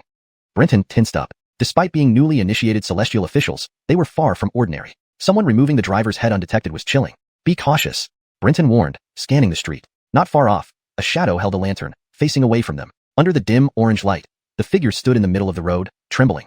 Bold and brave, Uriel jumped out, examining the driver's body. What a smooth wound. What kind of blade could do this? Seeing Uriel unharmed, Brenton also exited. Indeed, the neck wound was perfectly smooth, bones untouched. Suddenly, a gong sounded followed by a night watchman's voice, startling them. Annoyed, Uriel glared at the watchman. He turned slowly, revealing a grotesque, twisted smile, holding a drumstick in one hand and a wooden stick in the other. Hanging from the stick was a lantern, a human head with candlelight shining through its eyes and mouth. Chapter 45, The Night Watchman. Just as that gaze fell upon them, a terrifying pressure rushed over, and Brenton felt the blood rushing to his heart was icy cold. Cold sweat dripped from Brenton's forehead. He never thought that right under the Emperor's nose, within the Imperial City, there would be a demon bold enough to cause trouble. And what a coincidence it was for them to encounter it. Now, Kiefer and the others were drunk, sleeping like the dead, leaving only him and Uriel awake. But a demon with such horrifying pressure was far beyond their capabilities. With just one glance, Brenton knew they stood no chance against it. The night watchman slowly approached them, yet his limbs moved stiffly, making him look eerily like a manipulated puppet, giving off an unreal sensation. Brother Fu, we've had our share of bad luck today. Let's fight with all we have. Brenton rubbed his face, eyes fixed on the night watchman, addressing Uriel. However, there was no response. Brother Fu? Brenton turned his head in confusion, only to freeze in shock. The spot where Uriel stood moments ago was now empty. Turning around again, all he saw was Uriel's figure already 10 zhang away, disappearing around the street corner before Brenton could react. You damn. Brenton exploded in anger. He never imagined the courteous and humble Uriel would desert them so readily, even using them as a shield for his own escape. Such treacherous behavior left Brenton feeling utterly deceived by his judgment of character. Just then, Brenton shuddered. A wave of icy coldness gripped his neck. Instinctively, flesh-like tendrils shot out from his neck, coiling around something behind him and flinging it aside. When he finally turned back, he saw the tendrils had caught the night watchman's empty arm, swinging wildly in the air. He hadn't even noticed when the creature had gotten close. It made not a sound. Fortunately, he had the protection of the 5 elements Tai Sui, otherwise, this strange night watchman might have decapitated him by now. His fate would have matched that of the carriage driver on the horse-drawn cart. I may not die yet. This is the Imperial City, densely populated with government offices. There must be plenty of night patrols and immortal officers. If I make enough noise, I can surely attract nearby soldiers and get rescued. Brenton quickly assessed his situation. Now was not the time to challenge the mysterious night watchman, but to spread the word. How could he possibly do that? There was no hope in relying on Uriel. His immortal skeleton, the guileful beast tongue, wasn't suited for combat. Though capable of wind manipulation, the force was limited. But lies meant deception. If lies could deceive others, why couldn't they deceive himself? With this realization, Brenton retracted the wriggling tendril and threw the night watchman into a nearby house. Then he invoked the power of the guileful beast tongue, speaking to himself, I've always had a voice that resounds 3 miles. In that moment, Brenton felt confident that his roar could be heard by anyone within 3 miles. Without hesitation, he shouted toward the sky, Help! I've encountered a demon. Help! This cry was astonishingly loud, like thunder in midsummer, echoing through the silent night of the Imperial City. Everyone within 3 miles was startled. Brenton's voice abruptly stopped, and a gush of blood spurted from his mouth, spraying into the air. Though his lie could deceive himself, the falsehood remained false. Producing such a powerful sound instantly tore his vocal cords, leaving his throat burning with pain and filled with the taste of blood. Thankfully, with the 5 elements Tai Sui, his throat rapidly healed. By the time the night watchman emerged from the collapsed wall, Brenton's injury had mostly recovered. While he couldn't shout as loudly, regular speech was manageable. Gripping his fist excitedly, Brenton believed if this cry didn't attract help, then it would indeed be bizarre. The night watchman sized up Brenton, a hint of amusement creeping onto his face, a touch more human than before. Slowly lifting his lantern head, he blew gently into its ear. Suddenly, the mouth opened wide, its tongue flickering with a small flame at the tip. Whoosh! The flame exploded into a dragon of fire charging straight towards Brenton. Brenton dodged instinctively, but remembered the horse-drawn cart behind him, where Kiefer and the others slept. It couldn't be helped. His meager wind control could not withstand such a fierce fire dragon. The cart was instantly engulfed in flames. Ah! Pain screams rang out, amidst crackling wood, for flaming figures tumbled out of the cart, rolling frantically to extinguish the fire. They were Kiefer and the others. Indeed, being immortal officers who controlled immortal skeletons, they managed to escape. Ordinary people would likely have perished in the blaze. The searing pain brought them to their senses. Scanning the area, they saw Brenton confronting the night watchman.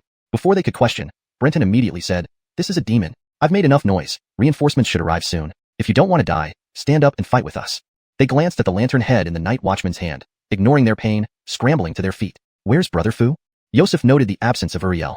Brenton gritted his teeth. He turned and ran the moment he saw the demon. They froze, their expressions worsening. Traitors and cowards were always despised, even among immortal officers. Then they looked at Brenton gratefully. Had it not been for him, they might have died without knowing what hit them. Worry not, Brother Pei. Together, even as newly appointed immortal officers, we can protect ourselves, Kiefer reassured. But as he spoke, 2 beams of orange light shot toward them, striking Kiefer. Next came Kiefer's terrified cry. I can't move. Please let me know if there's any specific part or further translation needed. ####Chapter 46, The Terrifying Night Watchman. Brenton saw clearly that the 2 beams of orange light were emitted from the eyes of the lantern with a human head, moving at an incredible speed. Even if Brenton had seen it, there was no time to give a warning. Kiefer was also overconfident, daring to be distracted at such a critical moment. Yosef reacted swiftly, pulling Kiefer back without caring whether he would get hurt. Alexander stood next to Yosef, as they were clan brothers and could trust each other the most. Jerome pulled out a dagger from his chest and fixed a cold gaze on the scene. Brenton quickly asked, Who among you is proficient in close combat? Jerome and Alexander immediately responded. Alexander glanced at Jerome and said, I excel in controlling fire and should be able to withstand his flames. I'll go first, you follow behind. Jerome nodded in agreement, removing his bamboo hat and tossing it aside. Suddenly, a seam opened on his forehead, revealing an eye that was deep and piercing, rolling within its socket. Seeing Jerome expose his immortal skeleton without hesitation, Alexander and Yosef also revealed their true forms. They simultaneously unbuttoned their robes and tossed them aside. Yosef unfurled a pair of green wings from his back and leaped into the sky. Alexander's boots exploded, revealing a pair of beastly feet, white as jade with sharp claws. Brenton extended his tongue, covered with thorns, indicating that he had already utilized the power of the immortal skeleton. Whether we survive this depends on whether we can hold out for this period, Brenton encouraged the others. Then the 3 listened in shock as Brenton continued to mutter to himself. My divine strength allows me to lift a tripod with one arm. My strides are swift, fast as lightning. My gaze is sharp, capturing every detail. My body is like Vajra, impervious to blades. My movements are graceful, elusive like a wraith. My punches are astonishing, capable of splitting mountains. Attack. The three were momentarily stunned, and Alexander instinctively charged forward, his beastly feet leaving deep imprints with each step. Brenton and Jerome followed closely behind. Alexander kept a watchful eye on the human head lantern, ready to protect everyone from the enemy's flames. However, the night watchman seemed to have anticipated everything. Without using fire, he lifted the lantern, and the eyes emitted two beams of orange light, the same light that had paralyzed Kiefer earlier. Alexander tried to dodge, but found the orange light too fast to avoid. Just then, someone pushed him, sending him flying into the side of a wall. He realized Brenton had saved him, wondering when he had moved so close without him noticing. Seeing that the orange light hadn't immobilized Alexander, the night watchman appeared dissatisfied and shot another beam of light, this time at Brenton. Jerome quickly distanced himself from Brenton. To everyone's surprise, Brenton transformed into mist, allowing the orange light to pass through him and hit the wall behind. Truly amazing agility, Jerome marveled. That light passed through Pei brothers' afterimage. Before they could marvel further, the night watchman unleashed several more beams of orange light. However, Brenton's movements were ghostly, dodging each one and arriving right before the night watchman, delivering a powerful punch to his head. The night watchman did not dodge. His stiff body absorbed the blow with a resounding bang. He fell backward, his head sinking into the soil. Seizing the opportunity, Jerome plunged his dagger into the night watchman's chest. But strangely, he felt no resistance, only emptiness. This isn't right, Jerome exclaimed, his third eye spinning wildly as the night watchman's inverted leg kicked toward him. The kick will kill you, the third eye warned. Jerome saw it coming but couldn't react in time. Just as he resigned himself to death, Brenton blocked the kick with crossed arms, taking the brunt of the impact. Touched almost to tears, Jerome attempted to retreat but was knocked back by Brenton as both were flung several yards away, crashing to the ground like tumbleweeds. After kicking them, the night watchman used one hand to pull his deeply sunken head from the mud. Watching this unfold, Alexander, who had just arrived, froze. What kind of monster is this? It's unaffected. Don't stand there. Save them. Yosef shouted from the sky, his green wings beating as he swooped down like a hunting falcon. Alexander ignored Yosef, knowing this night watchman was unnaturally strong. Neither his own strength nor speed matched Brenton's. Yosef wouldn't fare better either. Without hesitation, Alexander joined the fray, forcing Yosef to adjust his approach for a dual attack. The night watchman, still stiff, seemed oblivious to their strikes. Seizing the opportunity, Alexander ignited his hands with fire and pounded them into the night watchman's chest. Unable to kill him with brute force, he would burn him alive. Yet, the moment Alexander approached, the night watchman moved with astonishing speed, delivering a devastating kick that sent Alexander flying. But this exposed the night watchman's chest to Yosef. Without pausing to check on Alexander, Yosef's eyes turned red with fury. Seizing the moment, he plunged his clawed hand into the night watchman's chest, scattering colorful scales from his wings that enveloped the enemy. These scales were remnants of the plague he controlled through his immortal skeleton, not instantly fatal but weakening the foe significantly. Got him. Yosef rejoiced, but his joy was short-lived. His hand encountered no heart, just empty space. Unable to maintain his smile, Yosef watched helplessly as the night watchman grabbed his neck and decapitated him, hanging the severed head on the lantern's handle. A single human head lantern now became two. Chapter 47. Rescue arrives. As the body of the night watchman swayed, the two lanterns with human heads collided, and Yosef's expression remained frozen in disbelief. Brenton drew in a sharp breath. Yosef was dead. He glanced at the unconscious Jerome and Alexander beside him, taking a deep breath to calm himself down. Wiggling his fingers, he realized that both arms were almost numb, his sleeves shredded, revealing bruised skin. What tremendous strength. Be careful, his body is hollow inside. His heart is not his weak point. Jerome's weak voice rang out. Brenton froze and looked over at Jerome. Brenton had shielded him from the attack earlier, so Jerome was only stunned. Now, awake, he immediately warned them. Hearing this, Brenton immediately understood why stabbing the night watchman's heart hadn't affected him at all. It seemed this night watchman wasn't the true form of the evil spirit. This realization made things incredibly difficult for Brenton. He knew nothing about this evil spirit. If he were stronger, he might have been able to slowly figure out its weaknesses through trial and error. But now, it was overwhelmingly powerful against their group. However, Brenton felt he wasn't entirely without options. After brief combat, he had a deeper understanding of the power of his deceiving beast tongue. Finding the true form of the evil spirit might be impossible, but stalling for time seemed feasible. Brother Kai, can you still move? Brenton asked quickly. Jerome nodded. Thanks to Brother Pei's help, I still have the strength to fight. Please take Brother Alexander away. I will hold him off. We are no match for him. Let's try to save whoever we can. Brenton's words were filled with sorrow and determination. Jerome's heart trembled as he looked at Brenton's back. He knew what Brenton's actions implied. How can you? As men, we cannot hesitate. Right now, only I can delay him. Would Brother Kai wait until we are all doomed? Jerome clenched his teeth. Brother Pei, you must live on. Jerome wanted to promise repayment, but realized how empty such promises sounded in the face of life and death. Go!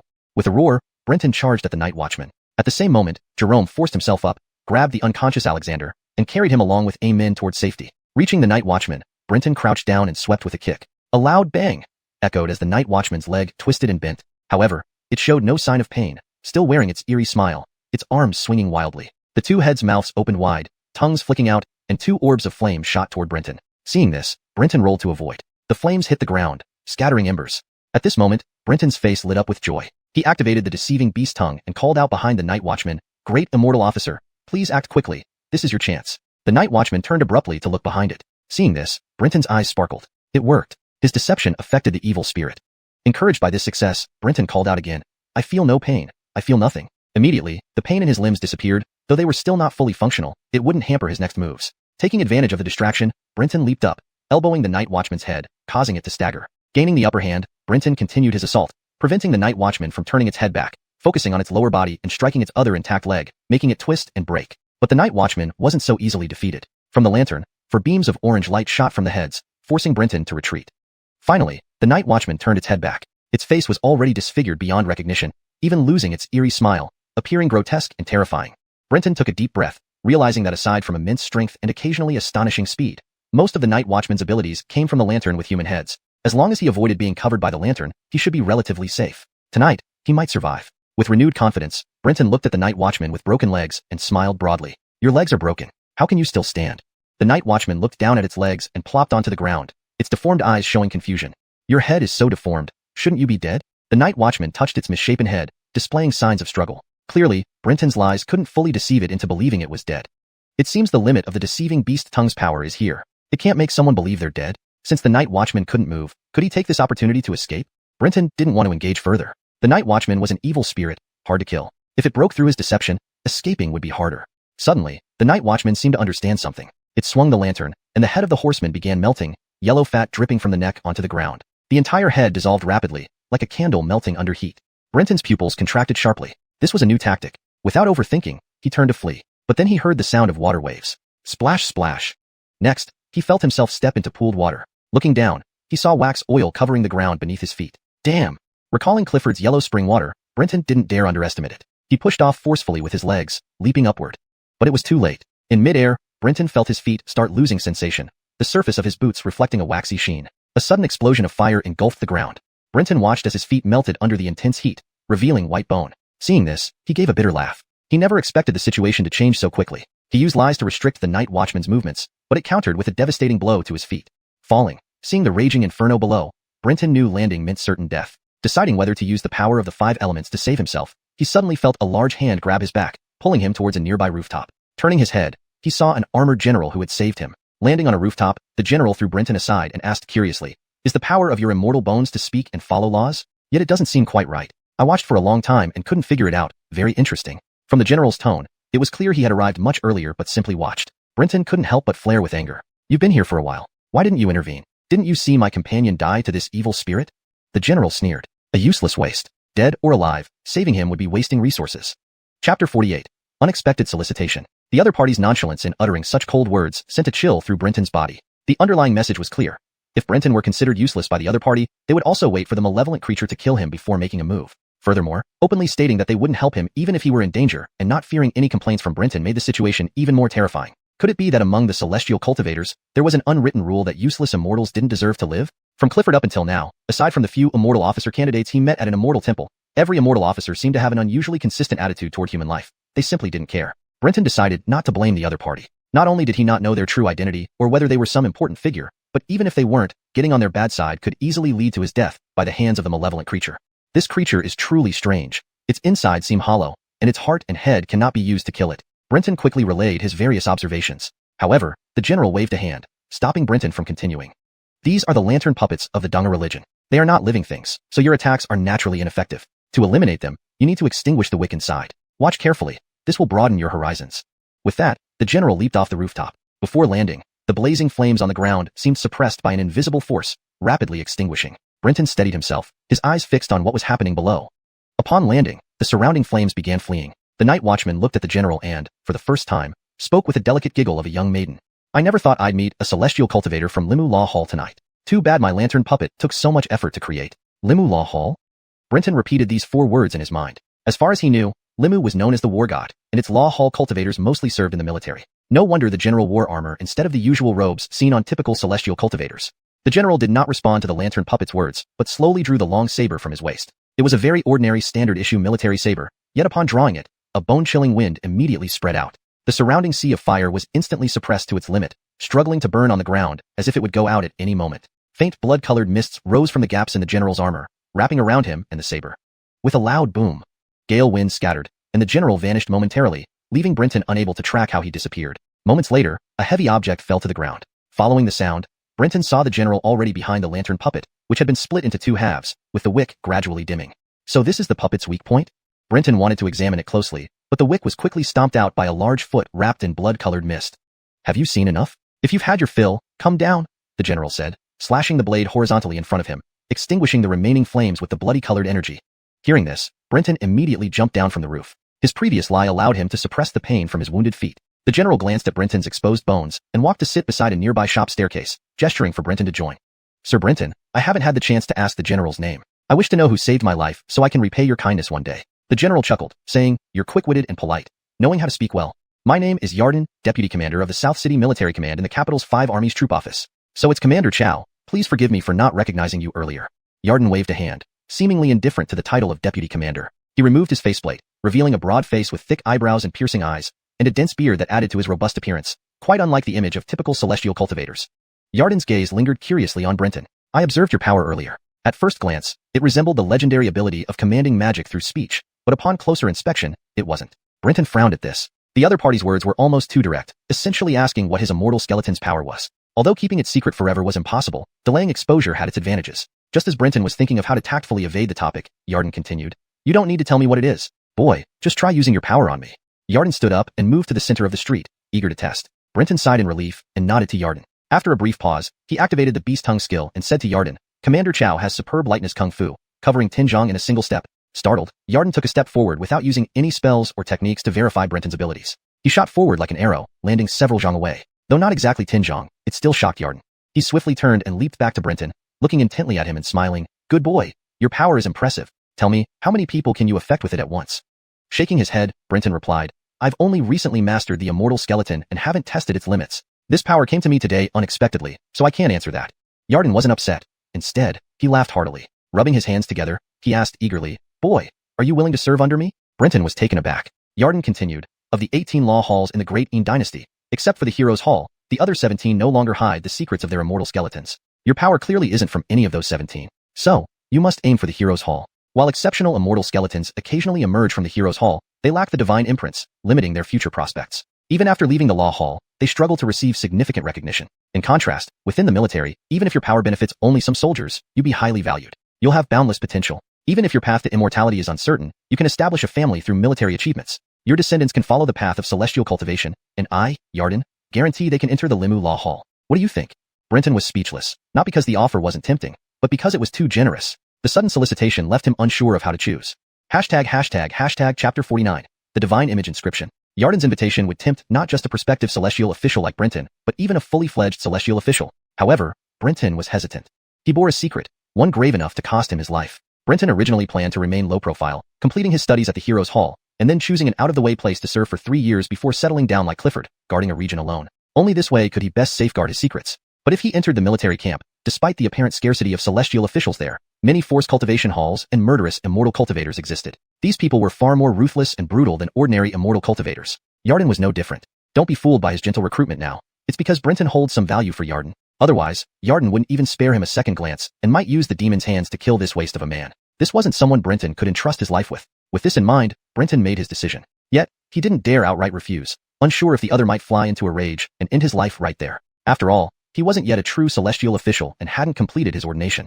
Commander Chow's favor is greatly appreciated, but I have just mastered the celestial remains and am still ignorant of the future. I need more time learning at the Law Hall. Perhaps give me some time to think it over. Upon hearing this, Yarden's smile vanished, and he glared at Brenton coldly. Brenton forced a calm expression. Haha, no problem. I can wait. Brenton quickly shifted the topic, looking at the remnants of the lantern puppet and asked, Commander Chow, what's the background of this lamp deity sect? This lantern puppet doesn't seem like a demonic entity. It lacks celestial remains. The lamp deity sect is merely a heretical sect claiming that as long as there are 10,000 lights, the lamp deity will not perish. It's mostly boasting. It seems they are remnants from the previous dynasty's royal family, unworthy of respect. With the opening of the heavenly gate approaching, these heretics are trying to gain a slice of the pie, causing trouble to force the court's hand. Once you enter the Law Hall, avoid leaving whenever possible. The Grading Empire won't see peace in the coming years. Brenton had heard the phrase, opening of the heavenly gate before, knowing it was a significant event. He hastily followed up, I've also heard others mention the opening of the heavenly gate, but I don't understand what it means. Yarden hesitated, then said, "The opening of the Heavenly Gate is crucial for your kind in the Hero's Hall. However, having just mastered celestial remains, even if you advance rapidly, this grand event isn't meant for you. All you need to know is that the opening of the Heavenly Gate is about new divine image inscriptions. For rootless cultivators like you, the path to immortality is severed. To rebuild it, you must enter the Heavenly Gate and find your own divine image inscription." "What is the divine image inscription?" "Excuse my ignorance, Commander Chow." Brenton showed an awkward, naive look. Yarden wasn't surprised, finding it normal for newcomers without lineage like Brenton to be clueless. He explained straightforwardly, "We immortal cultivators know that mortal beings are born ordinary. Desiring immortality requires mastering celestial remains." Brenton nodded, acknowledging his understanding. "But mastering celestial remains only opens the door to becoming a deity. To truly achieve immortality, you need a divine image inscription suited to your path, which is our lineage inheritance. In simple terms, the divine image inscription is the imprint of ancient deities, their enlightened forms. Only by comprehending these imprints and resonating with the deity's image can you determine the correct combination of celestial remains to master and learn cultivation methods and magical techniques from them. More importantly, you'll learn how to suppress the malevolent will within the celestial remains, preventing yourself from being consumed by its will." Brenton suddenly understood why Heroes Hall cultivators were considered hopeless. They lacked divine image inscriptions, making them pitiful creatures on a dead-end path. Brenton felt remorseful. Choosing to master the Guyu's tongue seemed unwise. As Sod mentioned, there were no divine image inscriptions for it in the immortal world, leaving his path truly cut off. Still hopeful, he asked, "Commander Chow, does lacking a divine image inscription mean I cannot master new celestial remains, or that mastering just one prevents me from achieving enlightenment?" Yarden's eyes revealed pity. "Certainly not. Do you think we constantly master celestial remains for fun? Why do they enable us to pursue immortality? Let me explain with a metaphor. If deities are a jar of nectar, the divine spirits in the mortal world are cups filled with water, and celestial remains are vials of nectar. Mastering celestial remains grants you nectar, and turns the water in the cup into nectar too. However, no matter how pure the vial's nectar, it can never fill the entire jar. At this point, you need to master new celestial remains to increase your supply. The more you master, the closer you get to the deity's jar of nectar. Understand?" Yarden, clearly not a scholar, used a crude but straightforward analogy. Brenton immediately grasped it. However, lacking a divine image inscription doesn't mean you can't master new celestial remains. You just can't ensure correctness. Using the nectar analogy, a divine image inscription allows you to discern the type of nectar in the vial, ensuring purity. Without it, you can't tell until after mastering the remains when the new nectar mixes with your cup. By then, it's too late. If it's the same nectar, you're lucky to progress. Otherwise, you might create a new type of nectar, or worse, spoil the entire batch. More remains increase the risk. Spoiled nectar means either madness or death for the cup holder. Brenton looked bitter. Lacking a divine image inscription meant risking everything each time he mastered new celestial remains, facing near certain death. Then, his heart stirred, his eyes gleaming. Not for everyone, but for him, the situation was different. With the Five Directions Earth God, even failure wouldn't threaten his life, offering infinite chances. Knowing the attributes of celestial remains and harnessing them under the correct state of the Five Directions Earth God meant he wouldn't die. Compared to those with divine image inscriptions, he only lacked their cultivation methods and inherited magical techniques. This realization sent his heart racing. He couldn't contain his urge to gather all information about the Five Directions Earth God. ##### Chapter 50, A Peaceful Reunion. But Brenton also knew that this matter couldn't be rushed. According to what Brenton knew, Clifford was merely an 8th-rank integration realm immortal cultivator. If even Clifford could gather information about the Five Directions Great Year, then it meant that such information wasn't a secret. As long as he cultivated patiently, finding information on the Five Directions Great Year was only a matter of time. As an old hunter, patience was something Brenton never lacked. From Commander Chow's words, it seems I can only obtain new divine shadows by entering the Heavenly Gate. But since the next opening of the Heavenly Gate is unlikely for me? Brenton feigned great distress. He understood that even without the divine shadow, he could continue his cultivation with the help of the Five Directions Great Year. In truth, he didn't have high hopes for the divine shadow, but he couldn't show that. For any immortal cultivator without a lineage, the divine shadow was almost like a second life. Indifference would certainly arouse Yarden's suspicion.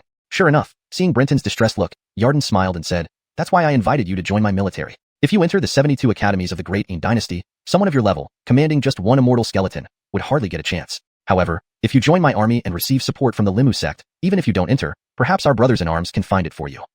Yarden spoke effortlessly, not bothering to consider feasibility. These promises would fool newcomers like Kiefer. For Brenton, who had mastered the art of lies, he immediately saw through Yarden's bluff. Brenton showed a grateful expression. Just as he was preparing to prolong the conversation and try to extract more secrets about immortal cultivation, the soldiers from the capital city patrol arrived. Seeing the soldiers, Yarden lost interest in further talk. He told Brenton, "Let's end today's discussion here. Go back now." Then, Yarden took out a jade pendant from his chest. It depicted a strange beast resembling a goat. "This is my private jade pendant, mostly useless, but if you've made up your mind, you can always come to the southern city garrison with this jade pendant and find me." Brenton respectfully accepted the jade pendant, not foolishly asking why they hadn't interrogated him further, and left directly. On the way, Brenton played with the jade pendant, secretly cursing Yarden's stinginess. This seemingly useless jade pendant was clearly designed to prevent Brenton from gaining anything unless he agreed to join Yarden. Even if trouble arose later, holding this jade pendant would likely prove ineffective. After all, it was Yarden's personal item, unknown to others. Even if someone recognized it, Yarden could easily say it was lost, clearing himself of responsibility. Recognizing Yarden's character, Brenton gave up on the idea of attaching himself to Yarden. When Brenton returned to Xuanhuan Temple, he found that neither Jerome and the others nor Uriel, who had fled first, were there. Brenton guessed that Jerome and the others must have gone to seek help from nearby officials. As for Uriel, he didn't bother thinking much about it. Today's events also helped him see Uriel's true character. At least now, he wouldn't be deceived by him again. Speaking of hatred, it wasn't worth it. Uriel was timid and selfish, which could be described as poor character but not necessarily evil. Encountering the lantern puppet was unexpected. While Uriel abandoned them during battle, their relationship wasn't close enough to warrant risking one's life over a newly met classmate. Even Brenton wouldn't have done that. Uriel just lacked the pretense others might keep up. They'd simply avoid each other from now on. Leaving a note at Jerome's residence announcing his safe return, Brenton returned to his room to rest and reflect on the night's information and plan his future. However, after lying down for less than an hour, there was a knock on the door. Brenton got up, opened the gate, and found Jerome and the others standing outside, looking at him joyfully.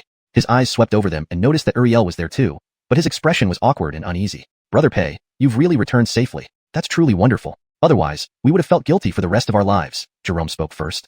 Brenton smiled and said, "I just got back and went looking for you, but you weren't there, so I assumed you went to the authorities for help. I left a note at Brother Kai's door and decided to rest." Jerome replied, "Brother Pei, indeed. We just returned from the authorities and heard you were safe, so we came right back. But I didn't make it home yet and didn't see your note." Brenton nodded, turned to Alexander, and sighed, putting away his smile. "Brother Zhu, take care. That malevolent being was too powerful. Yosef, we did our best, but we simply lacked the strength to save him. If it weren't for Deputy Commander Yarden of the garrison arriving in time, I might have fallen to that evil as well." Brenton felt he needed to explain Yosef's death clearly. Alexander had been unconscious when Yosef died. Any misunderstanding could lead to trouble later. Alexander bowed deeply and thanked Brenton. "Brother Pei, no need for explanation. Brother Kai already told me everything. If not for your bravery, both Yosef and I would have died. At least I'm still alive, and I believe Yosef would appreciate your kindness instead of harboring resentment." He bowed again. Brenton hurried to pull him up. Kiefer, with an awkward expression, said, "It's all my fault. If I hadn't been careless and fallen for that demon spell initially, maybe Yosef wouldn't have died. If you're upset, hit me. I won't fight back." The sincere words from everyone made Uriel's face even more uncomfortable. "By the way, Brother Pei, do you know what that malevolent spirit was?" I asked the guardsmen, but they refused to tell me. "If you know, please share. I want to avenge him someday." Alexander gritted his teeth. Brenton didn't hide the truth. The malevolent spirit we encountered today is actually a lantern puppet controlled by the lantern deity sect. Strictly speaking, it isn't an evil spirit, but a puppet manipulated by them. "Lantern deity sect," Uriel exclaimed, surprising everyone. They looked at him, showing disdain. Brenton remained calm and asked, "Do you know this sect, Taoist Brother Fu?" Uriel grimaced but nodded. After some thought, he realized he couldn't gain favor now but could avoid hostility in the future, making this a good opportunity to reconcile. So, he explained the origin of the lantern deity sect. It was roughly the same as what Yarden had said, just more detailed. The lantern deity sect was a rebellious sect formed by remnants of the previous dynasty to rebuild their nation. The current imperial family had risen after the previous dynasty fell into chaos and eventually unified the land. Thus, the great imperial family and the lantern deity sect had no direct enmity. Hearing this, Brenton understood why the lantern deity sect dared to act recklessly in the capital, attempting to force the imperial family to concede part of the heavenly gate slots. It turned out they weren't bitter enemies. If it were a matter of national annihilation, the great imperial family would never have negotiated with them. Brenton looked at Alexander and said, "Brother Zhu, you have heard it. The lantern deity sect is immensely powerful, far beyond what we can contend with now. If you wish for revenge, you must be patient and cultivate well. As the saying goes, a gentleman's vengeance can wait 10 years. We will eventually get our chance." Alexander took a deep breath. His face showed despair. Even the great court had failed to destroy the lantern deity sect over the years. How could he, a newly initiated immortal cultivator, seek his revenge? He managed a weak smile. The conversation began to dwindle into an awkward silence, so Brenton suggested they adjourn. Jerome and the others were all injured and thus dispersed to tend to their wounds. Only Uriel entered the courtyard first and then found Brenton again. Chapter 51. Self-reflection. Brenton looked puzzled as Uriel once again knocked on his courtyard door after everyone had dispersed. Everyone was not foolish. After what transpired tonight, both sides could never become friends. Unspoken, it was just a matter of mutual respect. From now on, there would be no more interaction between them. So Brenton didn't understand why Uriel still sought him out. Uriel cleared his throat and said, "I know Brother Pei and Brother Hudson all believe I'm a coward who fears death. But I need you to understand that Uriel is not afraid of death. I cannot afford to die. Our family has only me as an immortal cultivator in this generation, and my peers have almost all perished. If I were to die, our family might fall into complete ruin. I don't live for myself, but..." Brenton frowned and interrupted, "There's no need to tell me these things, nor do I hold any grudge against you. In matters of life and death, there is no right or wrong. Though you fled the battlefield, ultimately encountering those malevolent spirits was not by your will, so this incident isn't directly related to you." Pausing, Brenton continued, "However, since we live in different worlds, it's best we part ways from now on. You take your broad path, and I'll cross my narrow bridge. Moreover, you come from an immortal cultivation family, while I'm merely a hunter. Fundamentally, we're not from the same world. This separation may not be such a bad thing in the end." A complex expression flashed across Uriel's face as he said, "No matter what, among all, I care most about Brother Pei's opinion. Knowing that Brother Pei doesn't hate me, Uriel is truly grateful. As he spoke, Uriel bowed deeply and then, with an awkward smile, added, "My flight today was an instinctive reaction, not my true intention. I immediately sought help from the Yamen afterwards. So, can Brother Pei promise not to spread word of today's events? Otherwise, I fear my reputation will suffer greatly in the Kuning Law Hall." Speaking, he pulled out a plump coin purse from his chest. "This is a small token of my gratitude, asking for your help in keeping this secret." Only then did Brenton understand the real reason Uriel sought him out, to prevent news of tonight's incident from ruining his reputation. Once tarnished, he would struggle to recruit immortal cultivators in the Kuning Law Hall. Brenton inwardly scoffed but didn't want too much involvement with someone like Uriel. Thus, he took the coin purse and turned back into his courtyard. Footsteps retreated into the distance. By the sounds of it, Uriel hadn't returned to his own courtyard but likely headed towards others. This Uriel is indeed clever. He didn't make this request when everyone was around. Had he done so, it might have backfired due to public perception, leaving him no choice but to refuse. Brenton silently praised Uriel, recognizing the wisdom of a man from a prominent background. Such careful consideration was beyond someone of his humble origins. Entering the room, he opened the coin purse. Inside weren't coins but several odd-looking plant roots. To the untrained eye, one might think Uriel was mocking him. Yet Brenton immediately detected the strong presence of wood chi from these roots. Though he didn't recognize any of them, he deduced they must be treasures in the realm of immortal cultivation. Stowing them away, he knew their value would eventually reveal itself. Just as he was about to lie down again, Brenton's expression suddenly changed. His pupils contracted, and his body froze stiff. Then came the incessant, faint hissing sounds. Sprays of fine blood mist began to erupt from Brenton's pores. Within mere breaths, his entire body was drenched in blood. With a vomit sound, Brenton collapsed to his knees, coughing up blood in large mouthfuls. After several bouts, he lay limply beside the bed, gasping for breath. His bloody face showed no panic, only the convulsions caused by intense pain. The lies I told myself have worn off, and the side effects are severe, he thought. Facing the lantern puppet earlier, Brenton had used the power of Iatui's tongue to deceive himself, granting him superhuman strength, speed, and invincibility. But falsehoods were just that, false. Until now, nothing had gone awry because the power of Iatui's tongue remained. Now, with its power fading, his body awoke, leading to instantaneous collapse. Fortunately, the pain wasn't as excruciating as he imagined. Still, it felt as if his muscles were tearing, veins bursting, and bones fracturing. Without hesitation, Brenton used the 5 Elements Tai Sui's power to heal his injuries. He had anticipated this outcome, knowing the 5 Elements Tai Sui could rapidly recover from damage. This was why he dared to use the lies to unleash superhuman strength, avoiding using it on Jerome and others. Jerome lacked the 5 Elements Tai Sui, so the aftermath would likely leave them crippled, possibly destroying their foundation as cultivators, a risk Brenton couldn't take. Feeling the rapid healing of his muscles and veins, the pain gradually subsided. However, the 5 Elements Tai Sui seemed ineffective on bone fractures. As a seasoned hunter, Brenton knew some bone-setting techniques. After assessing his injuries, he found only hairline fractures in his arms. With the muscle recovery aided by the 5 Elements Tai Sui, normal daily activities aside from pain were mostly unaffected. Changing out of blood-soaked clothes, Brenton washed up at the water barrel, drying his hair as he sat on the bed, deep in thought. He pondered whether this method could serve as a future strategy against enemies. The power of Iatui's tongue offered 2 abilities, deception and wind control. Through tonight's experience, his deceptive powers worked on evil spirits but without significant impact, unable to cause direct harm. The wind control was even less effective, useful only for enhancing his movement or stirring up a strong gust, hardly formidable against evil spirits. Comparing himself to Clifford, it was like night and day. Even as an 8th-rank immortal skeleton, Clifford could ignite ghost fires, devour people whole, regurgitate corpses, and summon the underworld. All baffling feats. Both being immortal skeletons, the disparity left Brenton questioning his abilities. Clifford had years of experience, explaining his prowess, yet newly ascended Yosef and Alexander demonstrated superior capabilities, including flight and deceptive power without severe repercussions.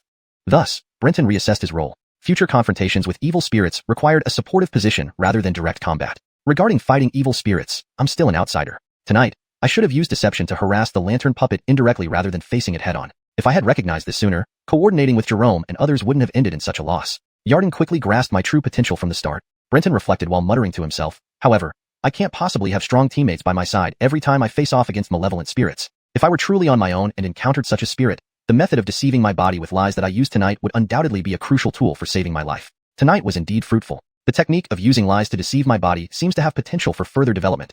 This could be my trump card for establishing myself in the immortal cultivation world. Brenton reflected inwardly, muttering to himself, however, it's not possible that I will always have strong teammates by my side whenever I face evil spirits. If I truly encounter one alone, the method of using lies to deceive my body, as I did tonight, will undoubtedly be a crucial tool for saving my life in the future. Tonight's experience has indeed been fruitful. Furthermore, this technique of using lies to trick the body seems to have potential for further development. It will be my ace in the hole for standing firm in the world of cultivators. Chapter 52, Developing Mystic Arts. After the incident with the lamp sect's mischief, Brenton and his companions decided not to leave Anshan Temple again. Even Yarden, the deputy commander of the 5 Armies military office, remarked that the capital city would not be peaceful for the next few years. During this period, Brenton took the time to perfect his ideas that had formed during those nights. This was where the difference between a wandering cultivator without lineage and a disciple from an established sect or law hall became apparent. Other cultivators from the 17 law halls could study divine engravings and gain various legacies left behind by their predecessors. If they wished to develop their own mystical arts, they had a clear direction to follow. For someone like Brenton, who lacked such lineage, developing his own immortal bone powers meant feeling his way through the process, encountering many obstacles. While immortal bones inherently came with mystic powers, in Brenton's view, these were very rudimentary and singular. During combat, if they did not have the desired effect, he would almost lose his ability to fight back. This was why wandering cultivators preferred not to reveal their immortal bones' origins to others.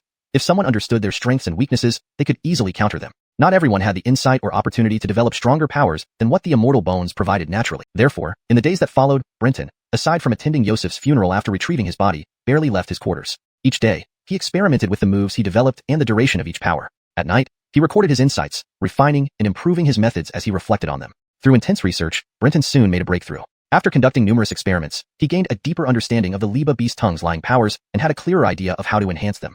Brenton discovered that the lying power required ample lying spirit energy and the use of Tao forces to deceive freely. However, lies were fundamentally false, yet falsehoods ultimately stemmed from truths. Though contradictory, this aligned perfectly with the principles of yin and yang described in the Taoist scriptures he had studied. Everything has its opposite. Everything exists in duality, opposing yet interdependent. Without truth, there can be no falsehood. Thus, the lying power needed to be grounded in reality. On the day Brenton lied about having immense strength, he observed that while the lie indeed boosted his strength to unprecedented levels, it was still based on his real physical potential. Without using the lying power, he occasionally burst forth with similar strength, though afterward, his bones and muscles suffered damage. It seemed his body had an innate limit, a form of protection, which the lie temporarily bypassed, allowing him to reach his true physical limits. The price was severe muscle tearing and nearly shattered bones. If not for the pain suppression created by the lie, his body might have broken out of the deception, nullifying the power's effects. Understanding this, Brenton felt somewhat disappointed, unsure if the Liba beast tongue could further enhance his physical abilities beyond human limits in the body fusion realm. If not, his current development of this power had a low ceiling. Based on the current state of the Liba beast tongue's lying and wind controlling powers, it didn't seem capable of significantly boosting his physique. But Brenton did not give up. He decided to explore alternative paths. He approached the temple manager and gathered many common physicians and martial artists. Though these ordinary individuals seemed irrelevant to immortality cultivation, they possessed extensive knowledge about human anatomy, far surpassing Brenton's understanding as a hunter. From the physicians, Brenton learned that human growth accelerated dramatically between the ages of 13 and 18. From the martial artists, he understood why training at a young age was optimal.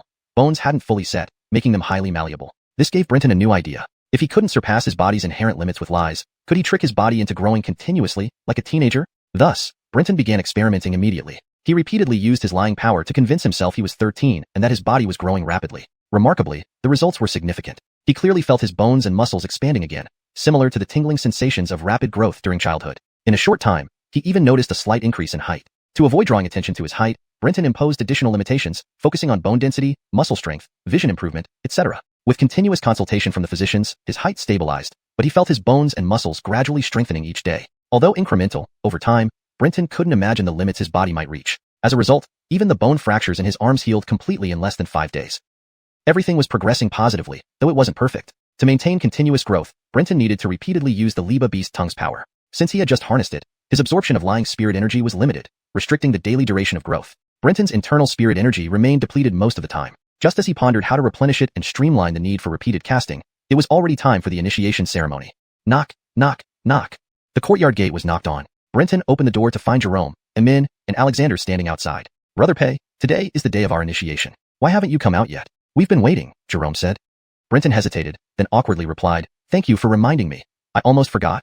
Jerome and the others exchanged glances, speechless. Brenton quickly retrieved the documents and followed Jerome and the others to the entrance of Anshan Temple. Surprisingly, only 10 new celestial officials lived in Anshan Temple, including the 3 of them. A celestial official in a hooded robe glanced at them and said coolly, "Since everyone is here, let's get in the carriages and head to the initiation." With that, the official entered his carriage without another word. Brenton and the others hurriedly found an empty carriage and sat down, excited for what lay ahead.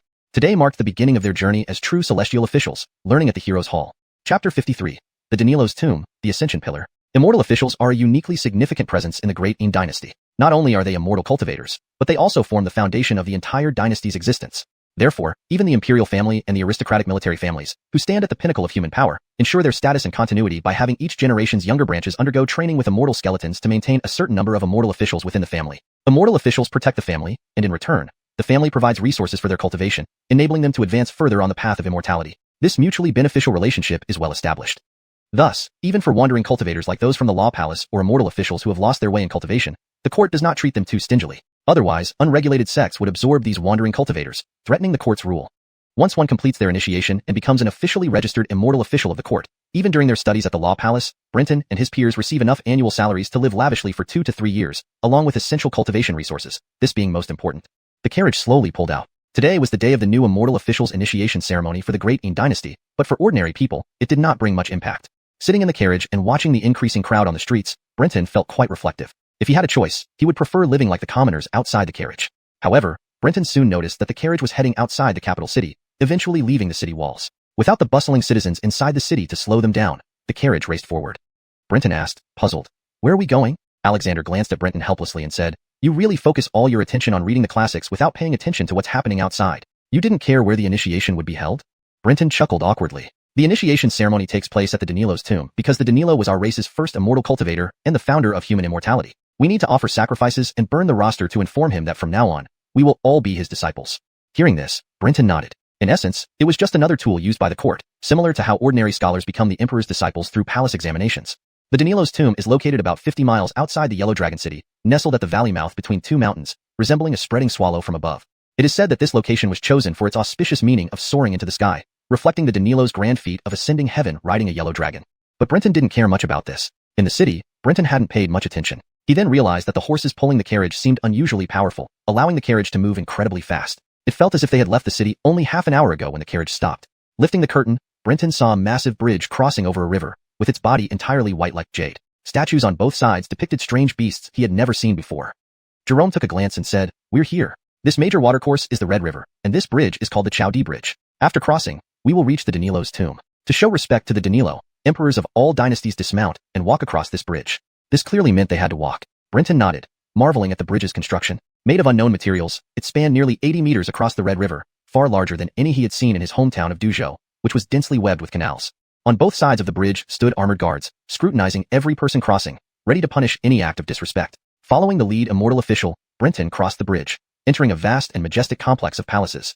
He wondered why a tomb needed so many palaces, almost as if it were built for spirits. However, Jerome explained, "We must be cautious. The Danilo's tomb is also home to the Purple Micro Law Palace, where nearly all immortal cultivators are royal descendants. Offending anyone could jeopardize our future in the Great Yin Court." Beyond the palatial complexes that resembled an imperial palace, what captured Brenton's attention most were the numerous towering black stone pillars in the center, numbering at least 100, seemingly arranged in a specific pattern. Upon arriving at the square lined with black stone pillars, Brenton felt a chill and smelled a faint hint of blood. Hunter instincts made him acutely aware of the scent, yet others seemed oblivious, only involuntarily shrinking in response.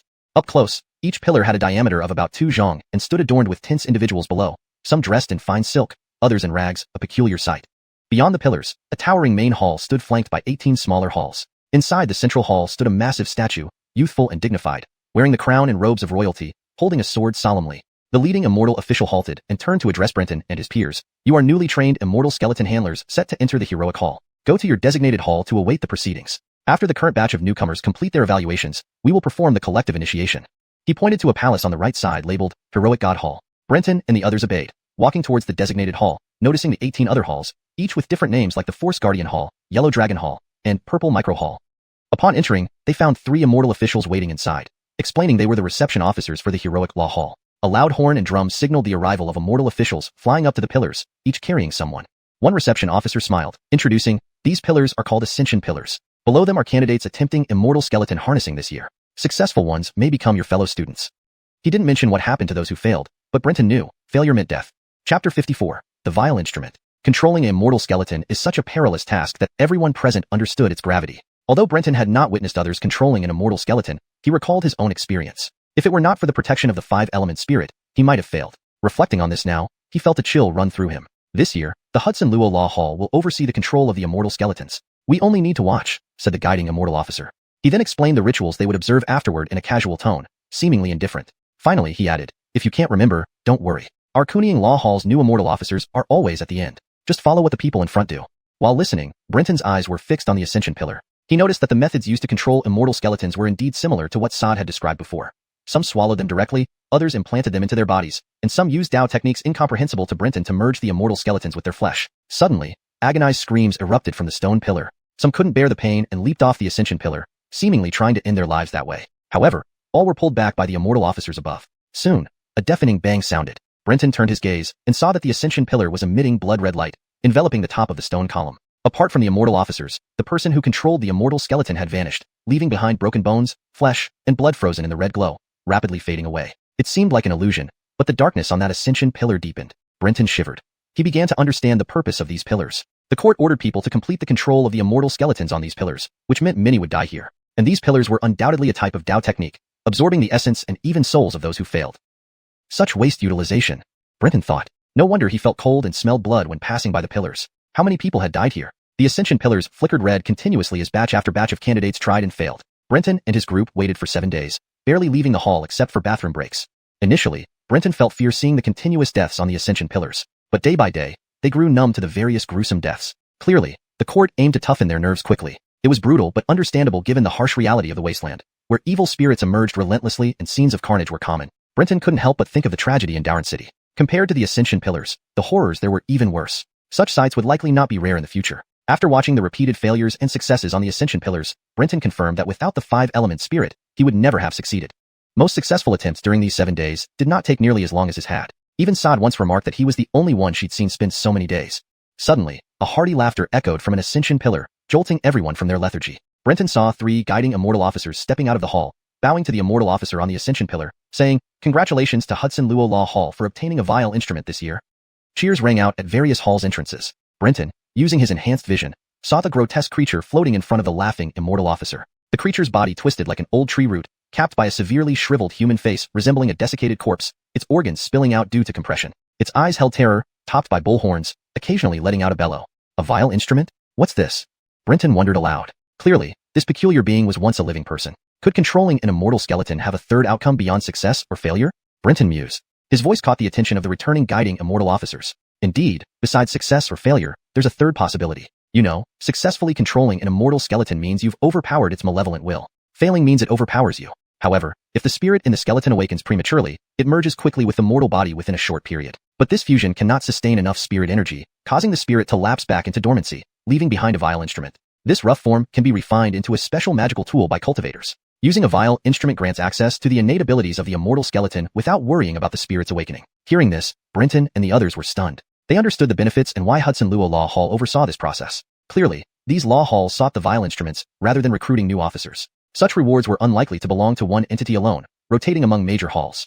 However, the excitement of the immortal officers indicated that vile instruments were rare. Hundreds had attempted over 7 days, yet only one vile instrument emerged, showing how scarce they were. Just observe. Vile instruments are beyond our reach. Don't entertain improper thoughts, the guiding immortal officer warned, though Brenton noticed the envy in his eyes. Human life is truly as fragile as grass. Brenton sighed inwardly. This was the path of immortality. Nothing could be changed. Chapter 55, Luzhang City. Another 3 days passed, and this time the spirit remains taming trials were finally over. Now, even someone as composed as Brenton, as well as Jerome and the others, had been numbed by the endless deaths. They all seemed dazed and disoriented.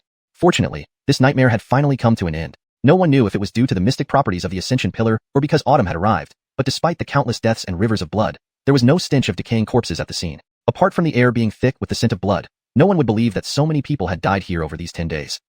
The following ordination ceremony found Brenton distracted. He simply followed the rituals led by those in front. At some point, a scribe approached him, recording his name on a scroll filled with abstruse texts. Later, he learned that these documents were burned before the statue of the Emperor of Desolation, a fact he only heard after arriving at the Hall of Heroes. At the end of the ceremony, Brenton received a black iron token engraved with his name on one side, Hall of Heroes, Brenton. The reverse side featured a bas-relief of a young dragon, ironically inscribed with the words, "Exterminate demons, eliminate evil, great light shall illuminate the world." Brenton couldn't help but wonder whether more people were killed by the malevolent forces in the world or by the imperial court. Perhaps it was about the same. As he left, Brenton noticed that apart from those like himself who had completed the Spirit Remains taming early, fewer than 50 people successfully managed it during these 10 days. Nearly 80% had perished senselessly on the Ascension Pillar.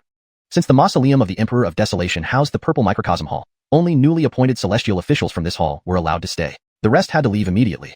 3 welcoming celestial officials escorted Brenton and the others out. After parting ways, Brenton realized that among the new celestial cultivators entering the Hall of Heroes, there were actually more people compared to the other halls. Including Brenton's group, there were over 30 individuals. A carriage was already arranged. Before boarding, one of the welcoming celestial officials paused and said, "The 18 halls are not located within the capital, but are spread across the 17 surrounding fortified cities of Huanglong City. Besides safeguarding the capital, they also ensure our cultivation remains undisturbed by mortals. Our Hall of Heroes is situated in Luyang City, 500 miles south of the capital. Once you enter, you may not leave unless you reach the body fusion realm. As for what that means, don't ask me. You'll be taught by dedicated instructors upon arrival in Luyang City. Also, Remain silent during the journey. Do not disturb us needlessly, or else. The official's smile was chilling as he gestured for everyone to board. They each climbed into separate carriages. New celestial officials like Brenton did not have the privilege of riding alone. Fortunately, he shared a carriage with a few acquaintances, including Jerome. At least most of my belongings were with me. Otherwise, retrieving them from the ancient temple would have been troublesome, Brenton remarked. Jerome laughed. That's not an issue. Special personnel will pack our belongings and send them to Luoyang City. Still, these welcoming celestial officials seem unwelcoming. They didn't say much about our future studies and lives here, Brenton observed. Jerome shook his head. The celestial officials' abilities were unpredictable. One never knew if they could eavesdrop. If overheard, even if they weren't immediately confronted, they might offend someone needlessly. For ordinary celestial cultivators like them, any trouble would be easily caused by those in power. I wish His Majesty had appeared during the ordination. I'd love to see what the Emperor looks like, someone lamented. Brenton chuckled. Given the brutal nature of the ordination, he doubted any emperor would attend. Inside the carriage, the group continued chatting to keep themselves occupied, wanting to avoid recalling the gruesome scenes witnessed earlier. The ride was exceptionally smooth, indicating the carriage and horses were far from ordinary. They arrived at Luoyang City, home to the Hall of Heroes, in just over a day, much quicker than expected. Initially, Brenton thought Luoyang City would be free of commoners, but surprisingly, it was bustling with activity, rivaling the capital's prosperity.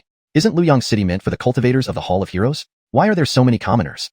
Alexander voiced Brenton's question. No one responded, as the carriage moved through crowded streets, where people hurriedly made way, their eyes filled with fear.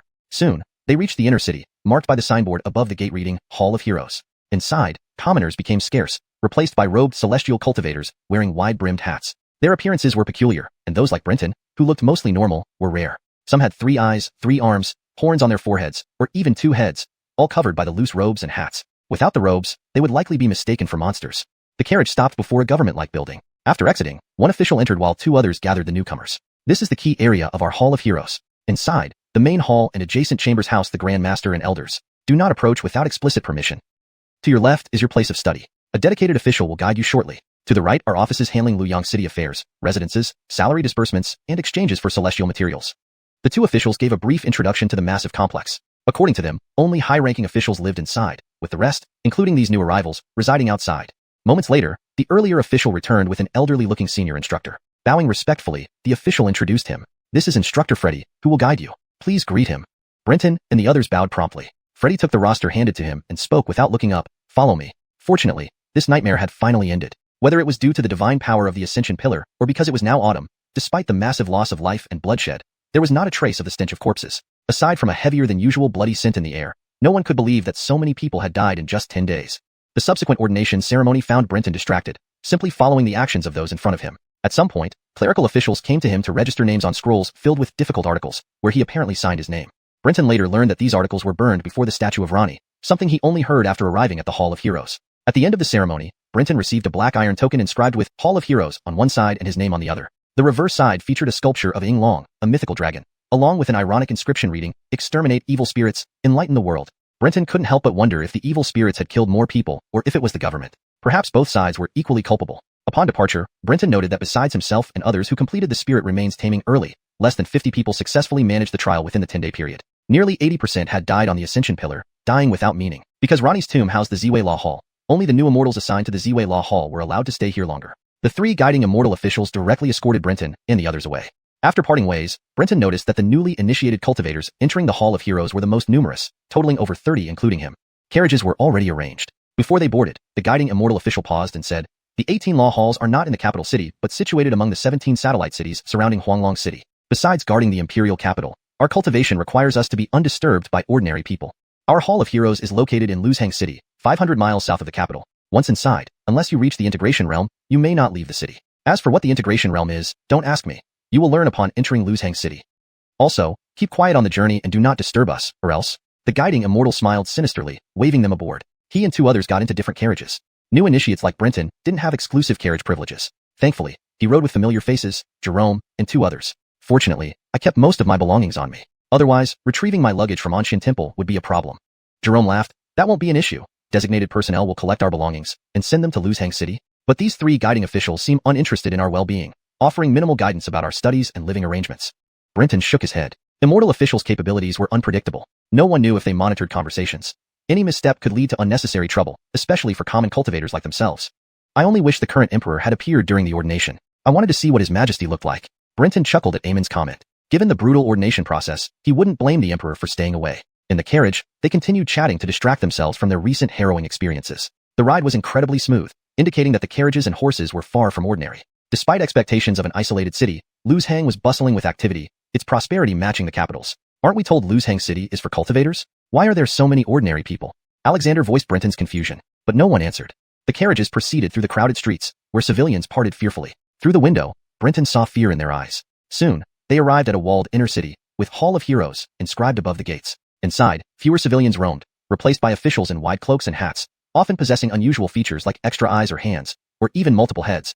No wonder ordinary people feared them. Without the cloaks, they'd appear monstrous. If not for the robes, anyone might call them demons. The carriage halted at a large mansion-like gate. Under the Immortal official's orders, everyone disembarked. One official entered while the remaining two gathered the newcomers. This is our Hall of Heroes core area. Inside are the central hall and smaller chambers where our chief and elders reside. Do not approach without explicit permission. The left wing is your study area, and another official will give a detailed introduction shortly. The right wing handles external affairs of Luzhang City, including housing, salaries, and trading for immortal materials. The officials briefly introduced the facilities. As mentioned, only elder-level officials resided inside, while they would live outside the law hall. Soon, the initial official returned with a senior-looking immortal, whom the guide greeted respectfully. Meet Elder Maxinmo, your instructor. Pay your respects. Brenton and the others hurriedly bowed. Elder Maxinmo took the register from the guide, glancing indifferently, then said, "Follow me." Chapter 56. All mortals in the city are convicts. Kirk strode confidently ahead, while Brenton and over 30 others followed closely behind. Upon entering the main gate of the court, they saw a screen wall that blocked the path to the center of the court, with two long corridors stretching out on either side. Brenton felt something odd about this Court of Heroes. It didn't quite resemble a sect or a government office. Our Court of Heroes is unlike other courts or sections. It was established by the grace of our great ancestor Emperor De'in, offering a lifeline to the wandering cultivators in the great wilderness. Since those who first joined were all wanderers, we don't have too many rules. But not having too many rules doesn't mean there are none. Soon, you will be given rulebooks to read and memorize. If you violate these rules, don't cry foul when the enforcement hall's thunder whip comes down on you, Kirk lectured without hesitation. Hearing this, several people at the back grew anxious. A young man quickly shouted, "But Elder Mo, I can't read." "Yes, we can't read. How can we understand what's written in the rules?" Most of the newly appointed immortal officials present were from humble backgrounds, lacking any opportunity for education. Even Brenton had only learned to read through an unexpected stroke of luck, studying with the magistrate of Fengyin City and Yongnian for a few months before he barely acquired some knowledge. Elder Kirk seemed unfazed by their complaints. There are private schools both inside and outside Luoyang City. Can't you learn to read yourselves? Do you expect me to teach you? Without turning around, his tone dripped with sarcasm, unmistakable to everyone. Those who had been complaining immediately fell silent. From Kirk's attitude, they knew he wasn't someone easy to deal with, especially since he was an elder of the court. Provoking him could result in unspecified punishments. Kirk continued explaining various matters, covering a broad range of topics. The monthly salaries they would receive, when and where to collect them. They would get 1 bottle of clear spirit pills monthly to help cleanse the mental pollution caused by evil spirits lingering in their immortal remains. Details about accommodation and daily living practices. He provided extensive information, requiring Brenton's full attention to absorb it all. Unbeknownst to them, they had arrived at a garden-like academy bustling with activity from various immortal officials. "This is where you will learn cultivation methods from now on." Kirk turned, pointing at a 5-story wooden building, and said, "This is our scripture repository. It contains not only common knowledge and secrets of the cultivation world, but also appraisals of various treasures. You may browse freely, but you cannot take anything out." Upon hearing this, the group looked at the scripture repository with fervent anticipation. This was a vast treasure trove. Brenton himself was eager to dive in and search for information on the 5 Directions Tai Sui. "Tomorrow at dawn, I will lecture on basic cultivation knowledge for about 2 hours. Afterward, you can go off on your own to study. In the future, on the first day of every month, I will set aside time to answer your questions. Each of you will have 1 chance to ask me. Besides that, no one is allowed to bother me with cultivation-related matters.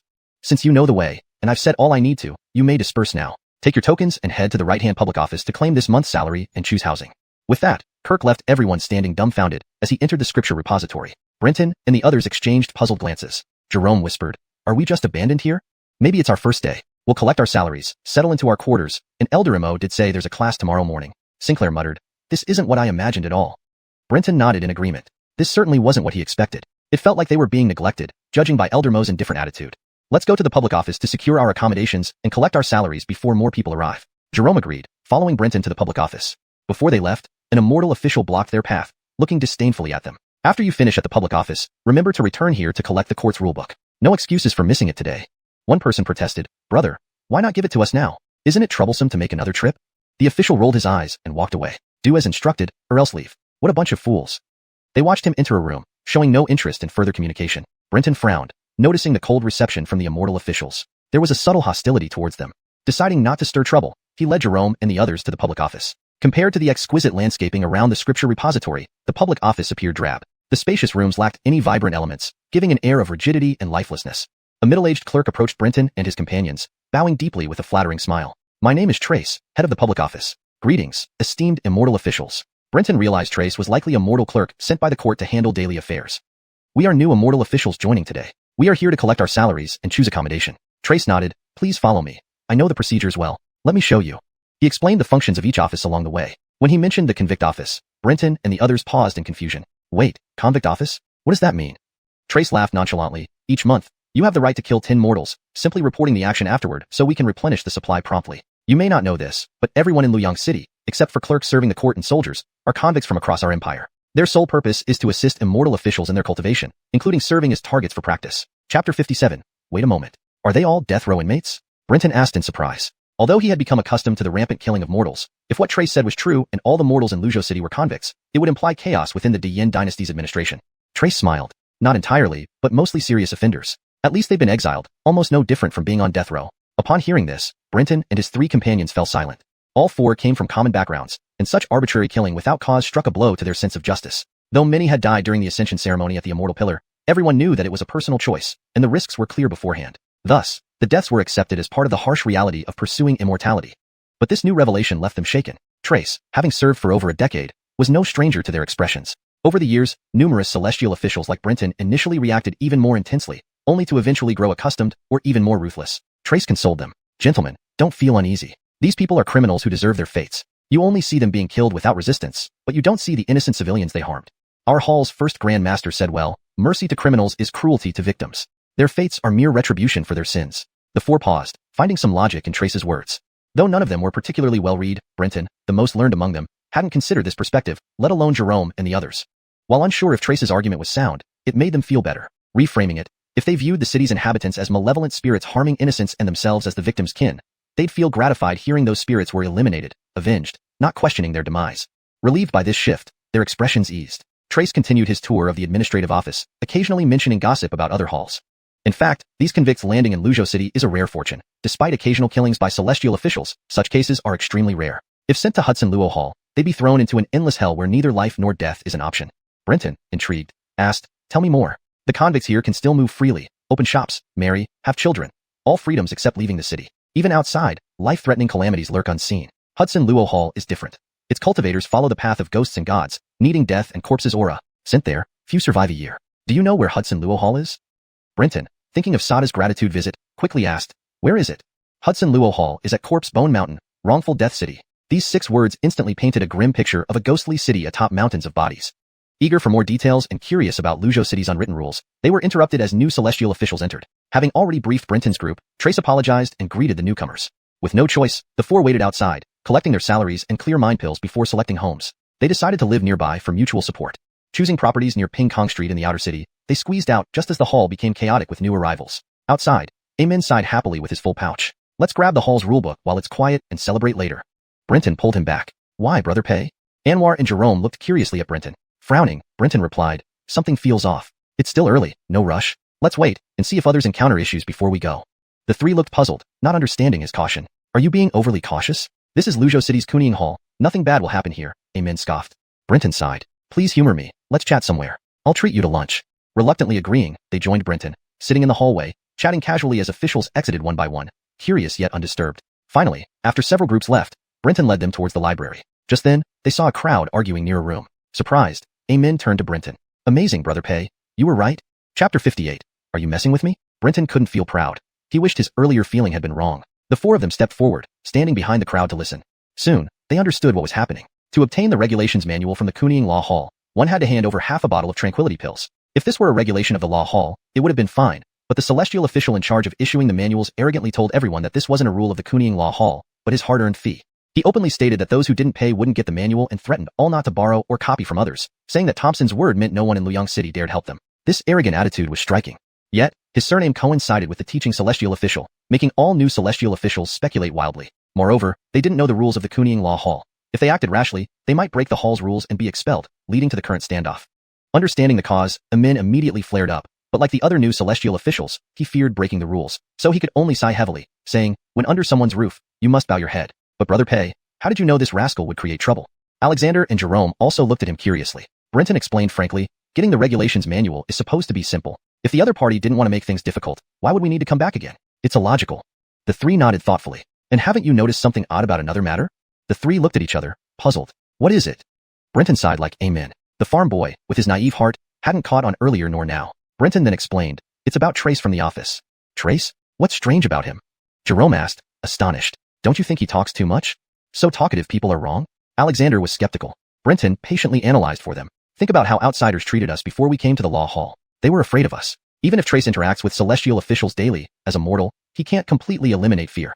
Moreover, despite Trace rambling endlessly, did anyone hear him mention even a single rule of Luoyang City? When he occasionally mentioned Luoyang City's celestial officials, it was always about peculiar habits. He talked a lot, seeming full of secrets, but nothing truly useful. Continuing, Brenton pointed at Thompson. Now consider this situation. New celestial officials enter the Kunying Law Hall annually. This person seems unafraid. He probably isn't doing this for the first time. How could Trace not know about such a significant event? Yet he played dumb and didn't reveal anything to us. So, when we left the office, I found it strange, hence pulling you back to observe. I didn't want us to be the ones who spoke out. After hearing this, the three looked at Brenton as if he were an alien.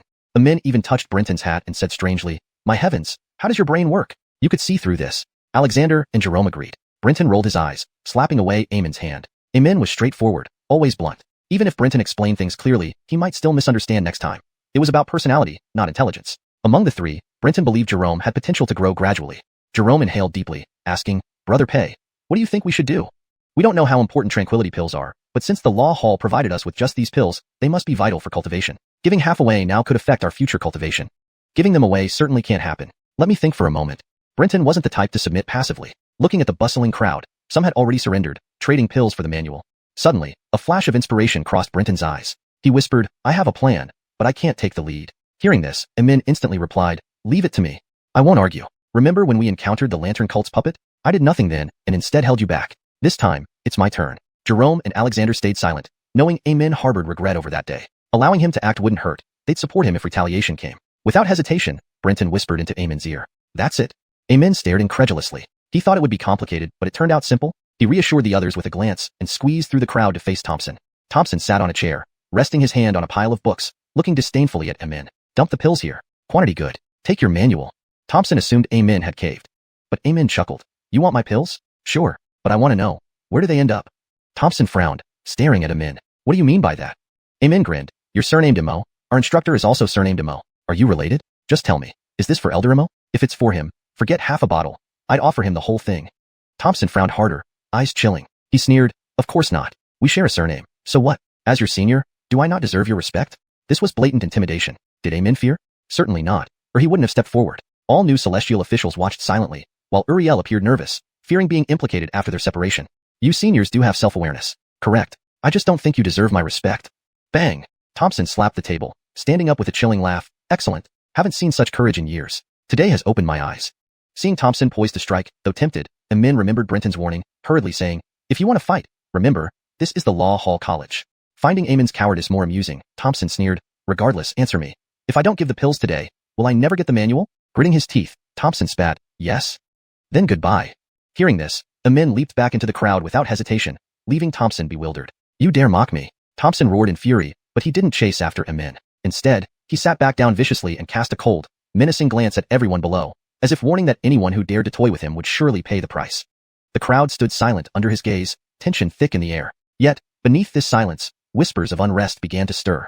Chapter 59, The Test. The newly appointed Immortal officials who had been watching from below felt deeply disappointed. They had thought that finally, someone bold and naive enough would break the deadlock for them. In this world, whether it was the explicit rules or the unwritten ones, once one person dared to challenge them, others would follow suit. Second, third, and so on. If someone dared to stand up against Thompson's tyranny, they too would seize the opportunity to act collectively. Then, even if Thompson wanted revenge or the Law Hall decided to make an example of someone, they wouldn't target these officials. Instead, they'd start with Kiefer. It was a pity that despite Kiefer's initial defiance and bravado, he ended up backing down at the last moment. Now, no one else would dare emulate him. Because Thompson was already enraged by Kiefer, anyone who tried to provoke him again would not be given a chance to explain. Thus, the newly appointed Immortal officials watching from below eventually went up in pairs to hand over their xiuxian pills. Uriel also gave a disdainful glance at Kiefer and his group, wondering why he ever considered pulling them into his faction. Since we have to give it anyway, we might as well be the first ones to do so. That way, we could leave a good impression on Thompson and maybe gain some favor. If we can get closer to Elder Imo through him, these half bottles of xiuxian pills will be worth it. As someone from an immortal cultivation family, Uriel understood the significance of xiuxian pills, but since he received resources both from the Law Hall and his family, he didn't value the pills as much as the other new officials did. His earlier hesitation stemmed from concerns about his reputation and potential backlash, but now was just the right time. Uriel stepped forward confidently. He missed the fact that Kiefer was anxiously whispering to Brenton. Brother Pei, what do you think? Have you figured out anything? Earlier, Brenton's analysis had deeply impressed Kiefer. Seeing Thompson turn his attention to those handing over their pills, Kiefer quickly asked. Brenton nodded slightly and replied, Brother Hudson, you've done well. Stay here, don't move. Just wait for me a bit. They agreed, and Brenton quietly left the crowd while keeping an eye on Thompson. He took a detour towards the scripture library within the academy. Upon entering, he saw bookshelves lined with Immortal official students reading intently or searching for books. In the main hall, Kirk sat facing the entrance, engrossed in a book without even glancing up as Brenton entered. Brenton respectfully bowed to Kirk, and then exited the scripture library before walking straight towards Thompson. His heavy footsteps were loud and deliberate. Even before reaching Thompson, the latter turned to look at Brenton. Kiefer and his companions immediately recognized Brenton, and were surprised to see him there. Brenton's hood obscured most of his face, making it impossible to identify him among the identically dressed Immortal officials.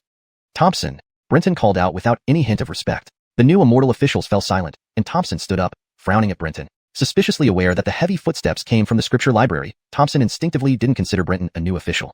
Who are you? What is it? Brenton, seeing Thompson hadn't attacked yet, activated his magical power, the thorns on his tongue standing upright. Elder Imo said your place is too noisy today. Once it quiets down, you should disperse. He needs to speak with you urgently, so hurry up and clear everything away. Thompson paused, glanced at the scripture library, and inexplicably trusted Brenton's words. With a resigned sigh, he stuffed the collected xiuxian pills into his belt and waved dismissively. Elder Imo wants me. It's your lucky day. Those who haven't received the codes can come forward.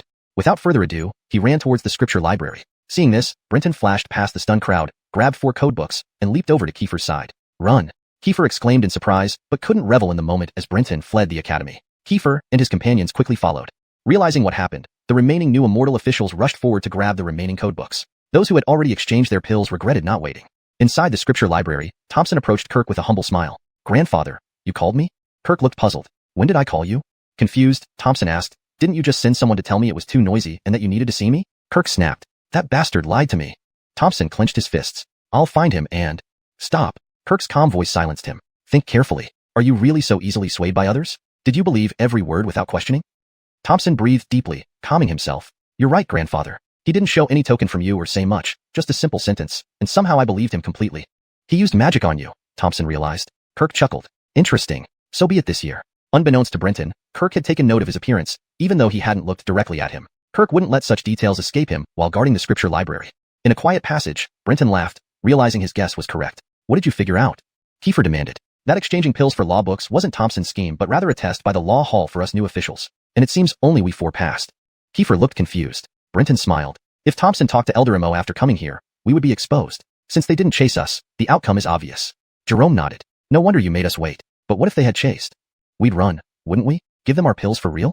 Brenton smirked. Translation maintained the original tone and style, ensuring natural fluency and coherence with previous content. Paragraph structure and line breaks remained intact. If they didn't chase us, it means the law hall was testing us, which proves we don't have to worry about Thompson's retaliation. If they had come after us, it would mean Thompson was maliciously bullying us and picking a fight. In that case, we'd run if we could. If we couldn't escape, we'd wait for him to make the first move and then retaliate. Even if the matter escalates to the discipline hall, we would still be in the right. Moreover, if he dared to attack, it suggests that the law hall's punishment for private conflicts among Immortal officials isn't too severe. Alexander looked at Brenton with doubt and said, although what you say sounds simple, I'm curious why Thompson believed you so easily. Even though you came from the scripture library, I don't think Thompson would trust you so readily. If it were me, unable to distinguish truth from falsehood, I would ask someone else to keep an eye on the situation until I could verify it. Brenton smiled but remained silent under the trio's gaze. Eventually, he explained, this involves a secret of my immortal skeleton, so I really can't reveal it. Chapter 60, the first lesson in the Council of Heroes Hall. Upon hearing it was about the secret of their immortal corpses, the 3 immediately shut their mouths. Jerome took a deep breath and said, although the secret of our immortal corpses relates to our life and death, looking at it now, we 4 have become like-minded companions and will likely be together for a long time. We might even fight side by side. Without knowing each other's immortal corpses, it would be hard to coordinate in battle. Jerome looked at Brenton seriously and continued, you saved my life, so I trust you. Though I can't tell you what exactly my immortal corpse is, I can reveal the effects of the abilities I can perform. Let's share this information. It will help us watch out for each other in the future, okay? Of course, if any one of you is unwilling, we can drop it. If we force this, it could damage our camaraderie, which would not be worth it. Brenton felt that this proposal wasn't bad but actually quite good. In their previous battle with the lantern puppet, confusion arose due to not understanding each other's immortal corpse abilities, leading to chaos and Yosef's demise. If they knew each other's abilities beforehand, even as new handlers of immortal corpses, they wouldn't have been so easily dominated by the lantern puppet. Brenton smiled. Brother Kai makes sense. Let me go first. With no reservations, Brenton explained. My immortal corpse has 3 main abilities. 1. The ability to discern lies. 2. The power to make others believe me. And 3. Wind control. However, my wind control is rudimentary and not suitable for battle. Jerome stared in surprise at Brenton, never expecting such trust. He felt deeply moved, affirming he had indeed made true friends. Jerome quickly added, "My immortal corpse is the third eye on my forehead. You've all seen it before, so there's no need to hide. This eye is called the deep-eyed gaze, left behind by the deep-eye clan. It sees through illusions and enhances my reaction speed. Currently, I'm too weak, but when my cultivation improves, it may predict the future. But not yet." Brenton and the others looked at Jerome in shock. To be honest, during battles with Jerome, Brenton hadn't sensed anything special about his immortal corpse, only noting his agility and combat skills. Without exaggeration, except for the third eye, Jerome didn't seem like an immortal cultivator. In reality, Jerome's immortal corpse was powerful, allowing him to see through illusions. Any evil spirits adept at illusions would be as naked as the day before him. If led by Jerome, one could easily locate the evil spirit's true form. In the future, if Jerome could foresee events, coupled with an offensive or defensive immortal corpse, even short-term predictions could alter battle outcomes. Alexander sighed deeply. "I don't have as formidable an immortal corpse as Brother Kai. Mine is quite ordinary, it controls fire." Embarrassed, Alexander admitted that though fire was powerful, compared to Jerome's abilities, his seemed less impressive. Brenton nodded, recalling Alexander's fire manipulation. His immortal corpse was beast-like feat, but he didn't know whose remains it was from. Kiefer grinned mysteriously. "You've all seen each other's immortal corpses, but you haven't seen mine. My immortal corpse is the legendary xiuxian blood, granting me prowess in close combat and using anything as a weapon." Brenton and the others didn't know what xiuxian was, but they understood that Kiefer was the most formidable hammer and sturdiest shield in team battles. With him holding the front lines, they could operate confidently. Surprised at how well their abilities complemented each other, Brenton smiled. "Since we've shared our secrets, let's stop hiding details of past events." I had Kiefer talk to Thompson, enabling me to distinguish truth from lies. I learned Thompson was likely acting under Elder Dalton's orders. I circled the scripture hall to bolster my credibility and combined it with my power to convince. That's how I got Thompson to believe me. Everyone finally understood. Alexander laughed. "Now I get it. No wonder you asked Kiefer to step forward. If you hadn't revealed your abilities today, I'd have thought your immortal corpse had the legendary command-following powers." Jerome nudged Alexander, realizing a faux pas. Brenton waved it off. "All right, we've truly bonded as brothers today. Not real kin, but better. Tonight, I treat, and we drink until dawn. In Luoyang City, we should be safe from malevolence." Laughter filled the air as they approached the hall's entrance. Upon exiting, Brenton noticed 7 or 8 celestial officials approaching. Brenton frowned slightly, whispering to the trio, "Stay silent. Let me handle it." Tension spread among them. Hadn't things ended? The celestial officials stopped before them, subtly forming a circle. Per Brenton's warning, even Kiefer remained silent, just coldly observing. Brenton scanned the group coldly. "Move aside." One official stepped forward, smiling. "Greetings, junior brothers. Today is your grand entry into our Council of Heroes Hall. We seniors wish to welcome you and ensure future cooperation." Brenton sneered, causing the group to frown at him. "They aren't here yet," Brenton said. The group froze. The leader hesitated, glancing back. "It's a bit early." Embarrassed, the leader chuckled awkwardly, bowing. "My apologies, mistaken identity." He waved, and the group retreated to the street sides. Brenton acknowledged them briefly, blending into the crowd with the others. Soon, Uriel and a few new celestial officials emerged, mumbling complaints. The same group intercepted them, repeating the earlier words. Uriel grimaced. "How about another time? We're exhausted today." A claw with green scaly skin gripped Uriel's head, claws piercing through his hat, pressing against his forehead. Cold reptilian eyes loomed before him. "You're refusing, brother?" Flustered, Uriel hurried. "Not at all. Please lead the way, senior brothers." "That's more like it." The group escorted Uriel into a luxurious palace, ordering food immediately. The new officials still bewildered. Uriel glimpsed the menu prices, almost fainting from shock. This translation maintains the original structure and style while ensuring it reads naturally in English. In the evening, as Lu, the innkeeper, watched Uriel and the other newly promoted celestial officials who were almost ready to pawn their robes to pay off debts, he chuckled and said, "The first lesson in the Council of Heroes Hall is survival of the fittest. If you don't want to be led like lambs to the slaughter, make sure you're not one of those lambs." Stepping out of the inn, the autumn night breeze blew past, and Uriel couldn't help but tighten his legs. Under the robe, his almost naked body shivered from the cold. This translation maintains the original structure and style while ensuring it reads naturally in English. The names are kept in pinyin format, and the tone and context are preserved from the previous content. Chapter 61. Borrowing Money. Thanks to Brenton's quick wit and the mystic power of his immortal skeleton, all 4 of them managed to avoid being extorted by other celestial officials. Apart from their group, this year's new batch of celestial officials had barely retained half a bottle or 1 bottle of clear heart pills. It seemed they were also wary of pushing matters too far, afraid of losing control over the situation. Even though Brenton hadn't witnessed the plight of these people, he could easily guess what had happened to them. The 4 of them lived in the outer city, near Pingkong Fong, where they enjoyed drinks at a grand pavilion but did not drink excessively as they had an early appointment the next day for Elder Dalton's morning lecture.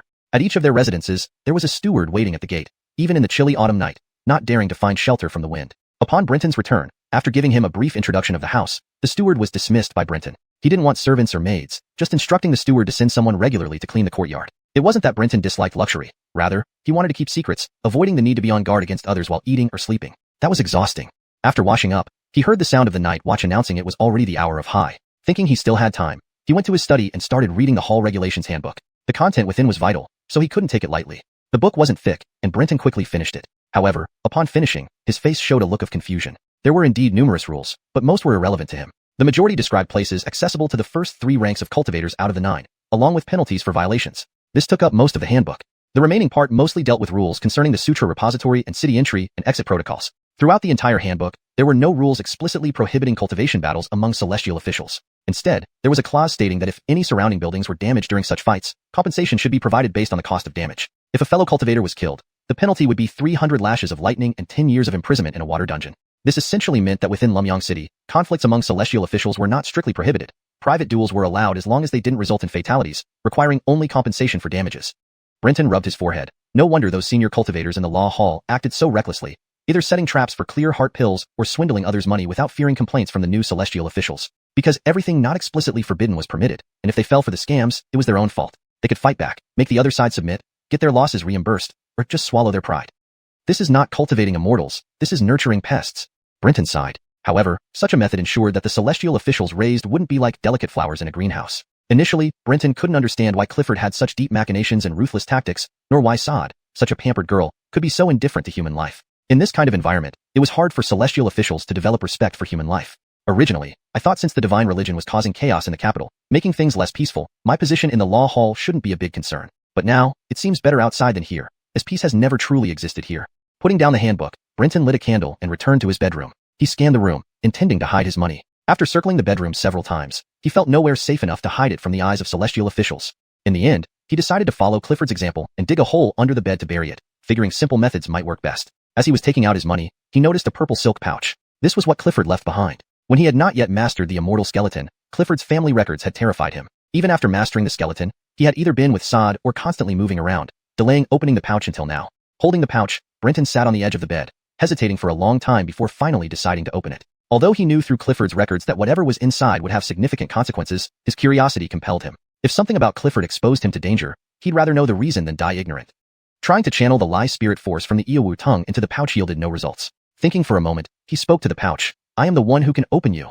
With that, the pouch opened effortlessly. No wonder Clifford had said he needed to master the Iowu tongue to open it.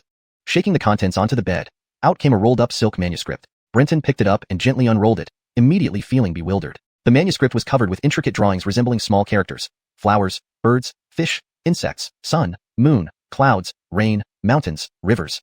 Recognizing the script as insect bird writing from over 1,000 years ago during the reign of Ronity, but unable to decipher a single character, Brenton cursed inwardly, put the manuscript back in the pouch, and buried the rest of his silver slips under the bed. Then he lay down and fell asleep. The next morning, Brenton and the other 3 headed cheerfully to the Law Hall Academy. Despite arriving quite early, they found someone already there, looking listless. Uriel approached them with a shy demeanor. The 4 frowned. They didn't like Uriel, pretending not to know him previously. Why was he coming over now? Greetings, Brother Pei, Brother Zhu, Brother Kai, Brother Hudson. Uriel greeted with an awkward smile, then lowered his voice. I'm really desperate and would like to borrow some money from you 4 to get through this period. Once my letter reaches the capital, someone will bring me money shortly, and I'll repay you immediately. The 4 looked astonished. They knew Uriel was not short of money. For him to ask them for money seemed absurd, like a nobleman's descendant asking 4 farmers for a loan. Furrowing his brows, Brenton asked, Brother Fu, don't joke with us. Others might be short of money, but we know your background well. How can you be short of money?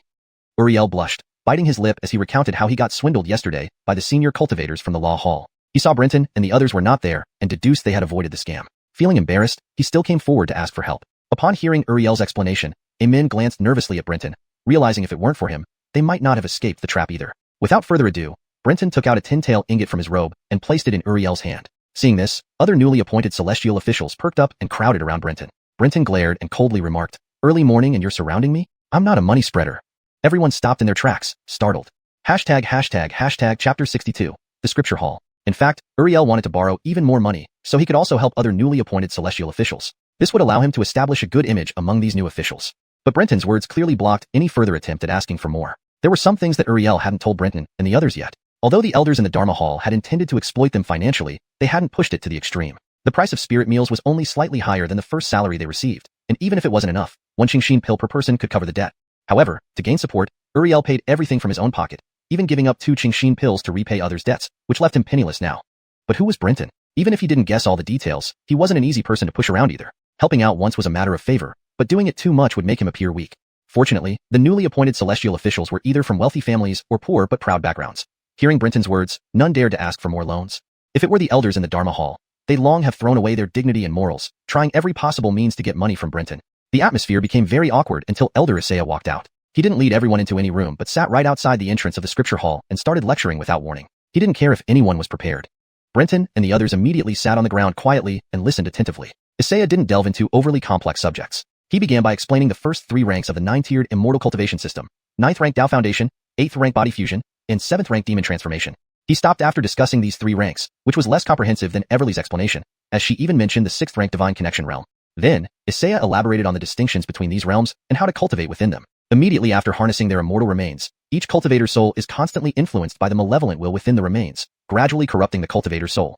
When actively cultivating or using the immortal remains powers, this corruption accelerates several-fold, or even dozens of times faster. For those in the Dao Foundation realm, the worst outcome might be semi-madness, treatable with radical measures like direct extermination if necessary. However, for those above the Body Fusion realm, complete soul corruption can result in severe madness or worse, being possessed by the demon soul, allowing it to be reborn through the host. At this point, methods such as the xiuxian pill must be used to cleanse and clear these influences from the soul. The xiuxian pill is most suitable for lower rank cultivators and offers the best value, but there are many other methods, albeit ones that they couldn't afford. Isaiah surprisingly introduced a store called the Tranquil Heart Apothecary inside the inner city, saying they could buy appropriate pills there even when they reach higher realms in the future. It didn't take long for Brenton to realize that the shop belonged to Isaiah himself. Since it's recommended by Elder Isaiah, I'm sure it guarantees quality. I'll trust this store from now on, Brenton suddenly interjected. Upon hearing this, Isaiah smiled broadly, nodding approvingly at Brenton with evident satisfaction. The other new officials realized too late what Brenton had done and looked regretful, while the rest remained bewildered, not understanding why Brenton could speak so boldly without reprimand. Morning lessons were short, lasting just under 2 hours. After explaining some common terms and cultivation texts, Isaiah dismissed everyone. They wouldn't hear him lecture again until the first day of next month. The Academy of the Dharma Hall fostered its students this way. Scriptures and notes were freely available in the scripture hall. How much one learned was entirely up to themselves, with no one caring whether they succeeded or failed. Such open resources were laid before you. If you still couldn't learn, then you weren't worth keeping alive. Let's go. There's still some time before lunch. Let's look around the scripture hall and find some cultivation texts, Brenton said eagerly. Alexander and the others looked embarrassed, smiling awkwardly. We won't join you. Confused, Brenton looked at them. Jerome, unusually blushing, explained, we don't know many characters well. We need to go to a private school outside to learn first. Brenton understood. He didn't mock them. After all, among this year's new celestial officials, only about 4 or 5 people could read fluently. 3 of them entered the scripture hall while the rest went outside. Reluctantly bidding farewell to Jerome and the others, Brenton agreed on where to meet for lunch before entering the scripture hall. According to last night's hall rules, Brenton knew that the scripture hall was divided into 9 floors corresponding to the 9 ranks of immortals. With his current rank, he could only access the first floor. Entrance to the first and second floors was free, but for floors above the third, one needed merit points to exchange for reading time. But that concern was far from Brenton's current level. He respectfully bowed to Elder Isaiah and started searching the first floor. The secret scrolls and manuals on the first floor were neatly organized into 5 sections. Spells, techniques, rarities, manuals, strange beasts. Each category was arranged from basic to advanced. Brenton was puzzled by the absence of cultivation manuals until he realized that the manuals section contained cultivation guides written by practitioners themselves. Initially, Brenton worried about finding the right guide, but soon he understood that each cultivator's immortal remains were their unique path, eliminating the need for a fixed cultivation manual. These manuals recorded various problems encountered during cultivation and how they were solved. Many solutions involved elixirs like the xiuxian pill, talismans, and magical artifacts. However, the first floor did not contain introductions to talismans, artifacts, or spirit implements, suggesting these were beyond 9th rank Dao Foundation cultivators.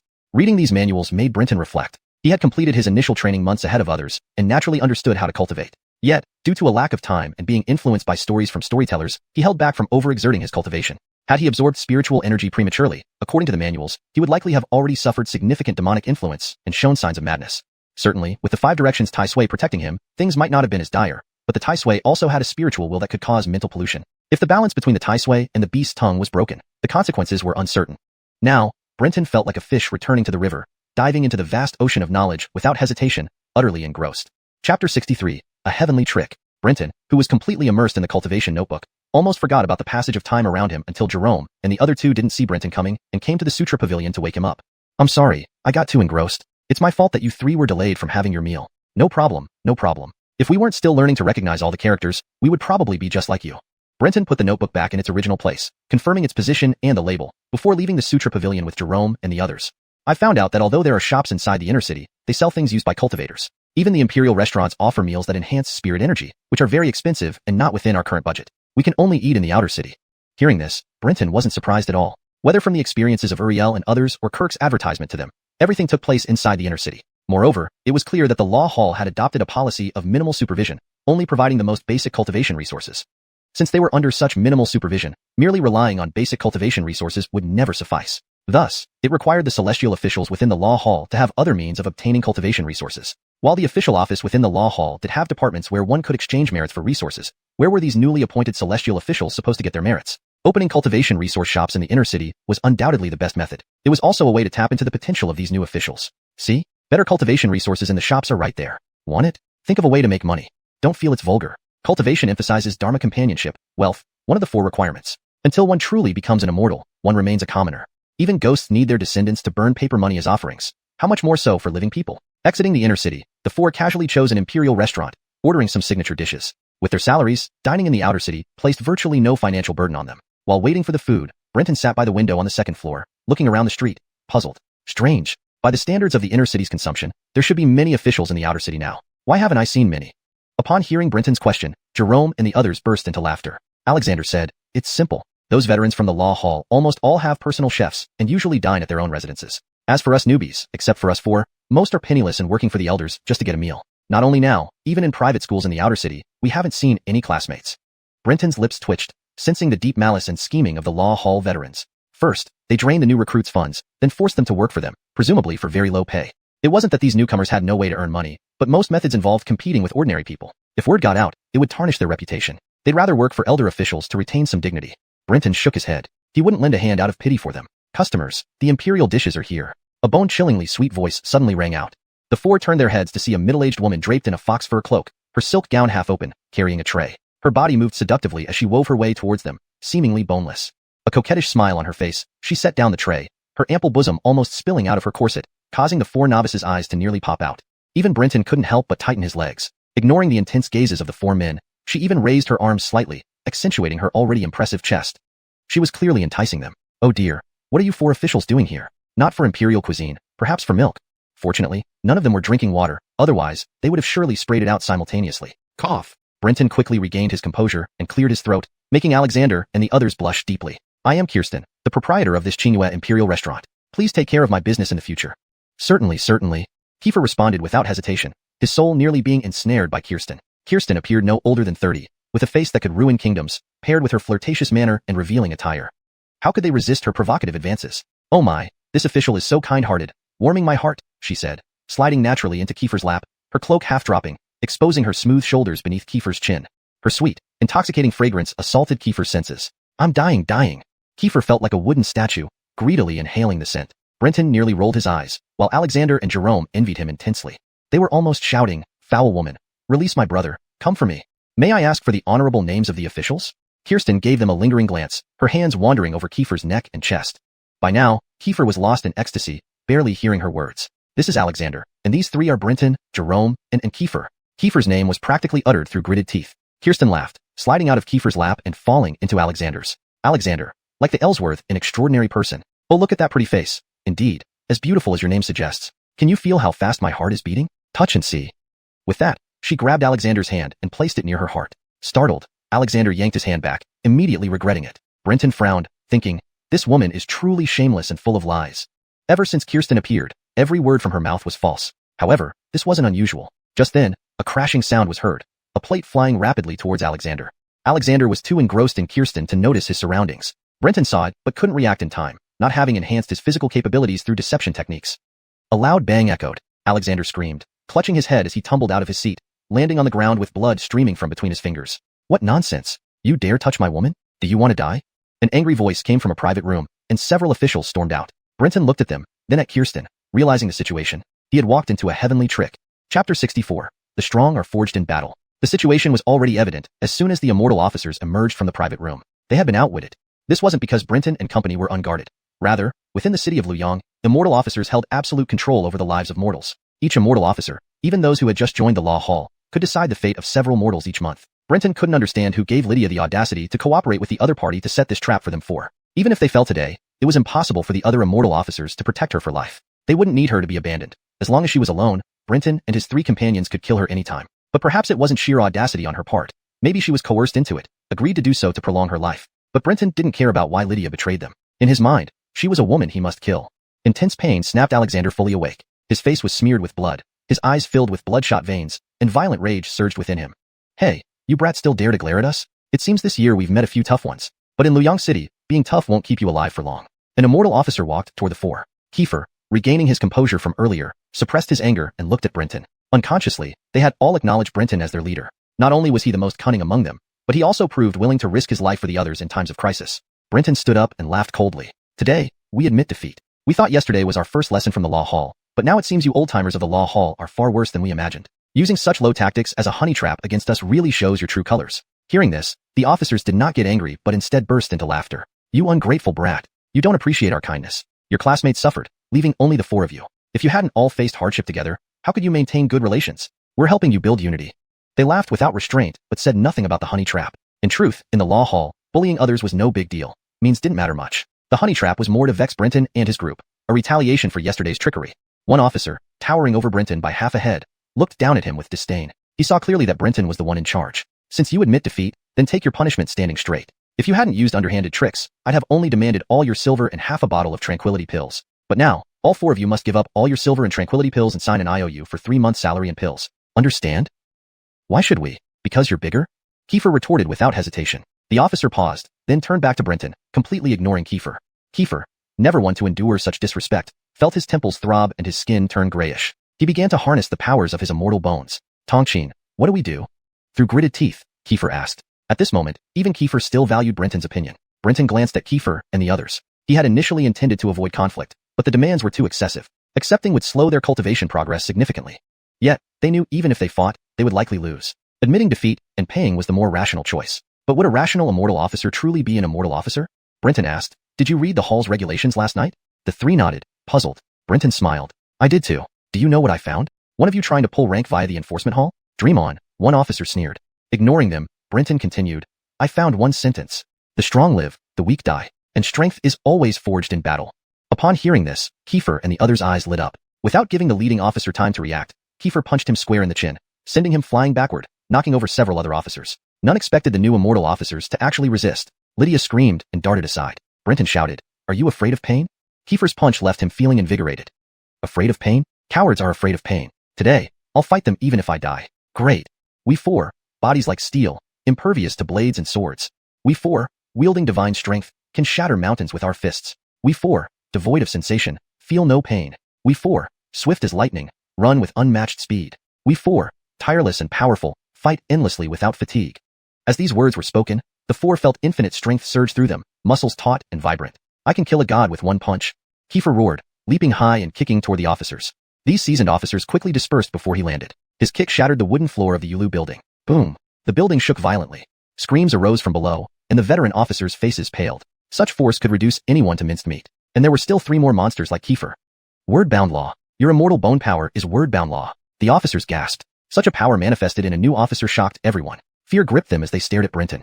Seeing this, Brenton pointed at them. You squander your essence, kidneys weakened, vitality depleted, limbs feeble, like old men. Instantly, the officers felt debilitated, their strength sapped, as if they'd exhausted themselves from overindulgence. In this state, they could barely think of defending against the coming onslaught. This eerie condition only reinforced their belief that Brenton possessed the legendary power of word-bound law, making his deceptions even more potent. We admit defeat. Let's just drop this matter. The leading elder of the Law Hall hurriedly interjected. He certainly didn't want to be hammered by those monstrous forces, especially not by 4 of them. Brenton sneered coldly. I said, the strong live, and the weak die. You have no right to choose surrender. Beat them until they shit their pants and then make them eat it. Brenton roared.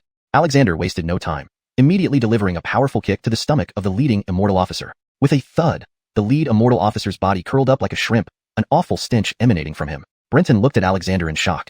I said make them shit their pants as a figure of speech. Alexander grinned broadly, though with blood smeared all over his face. The smile looked terrifying and sinister. But I want to see him eat his own shit. Saying that, Alexander lifted his foot to deliver another kick. At that moment, a streak of white light flashed and shot straight towards Alexander. Though Alexander was more alert this time, it was still too late. The white light moved faster than he did. In an instant, he was slammed against the wall.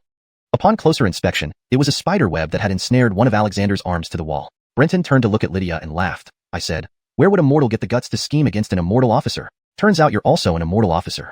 Chapter 65. The Jeremiah Assembly. Fawn giggled, her face no longer resembling the frail and pitiable woman she had appeared to be. Instead, she leaned against the railing with a flirtatious demeanor, covering her mouth as she laughed softly. Which girl doesn't love beauty? Who would have thought that our immortal officials' ceremonial robes are so ugly? As she spoke, Fawn slid her hand down into her chest and astonishingly pulled out a palm-sized 3-legged golden toad amidst the men's gulping sounds. She gently shook it, causing the toad's mouth to open wide and drop out a moon-white object. Upon leaving the toad's mouth, this object instantly grew into a cloak identical to those worn by other immortal officials. Fawn stuffed the golden toad back between her chest and carelessly draped the cloak over herself. Let me reintroduce myself. I am Fawn, the founder of the Spider Deity Assembly and its current president. Of course, this Imperial Tower is indeed one of our properties. So, you've passed the Spider Deity Assembly's evaluation, allowing you to join us. Brenton sneered coldly, looking at them as if they were fools. Alexander grunted coldly, exerting force from his arm, immediately shattering the bricks. However, the spider silk was extremely resilient, remaining unbroken and sticking to Alexander's arm, with many shattered bricks still hanging on the web. Fawn looked at the immortal officials who had earlier caused trouble and said, "A bunch of good-for-nothings. This isn't your business anymore. You can leave now." The group of elders from the law hall, hearing this, dared not utter any complaint and quickly jumped out of the window without giving Brenton and company a hostile look. Sinclair came back up the stairs. He had heard what happened upstairs and shot a slightly disgruntled glance at Fawn before standing beside Brenton. Fawn chuckled and sat down in front of Brenton and the others. She said amiably, "Well, as they say, there's no familiarity without conflict. Testing new recruits is an annual tradition here at the law hall." Brenton, however, showed no intention of letting it go easily and retorted, "That's your rule, not mine." Fawn was taken aback and looked at Brenton for a long time before saying, "You have the ability to command law with words, which makes you qualified to say that, though a bit prematurely. Sit down. Even if you want to get revenge, we don't mind waiting a little. Besides, do you really bear to harm such a weak woman like me?" Fawn put on a pitiful act, her large watery eyes looking at the four of them. Brenton, considering Fawn as an enemy, was not swayed by her appearance. He knew that in the forest, the more beautiful something seemed, the more dangerous it could be. However, Sinclair and the others were not as unaffected. Despite their evident anger, their heartbeats quickened involuntarily. They were still young and previously lived simple lives, tending the land. Adapting to the complexities of this world so quickly was difficult for them. "Let's sit down first," Brenton instructed. Though he desperately wanted to take action, Brenton believed that gathering information was more important than seeking revenge at this moment. Enduring a bit of frustration was not unbearable.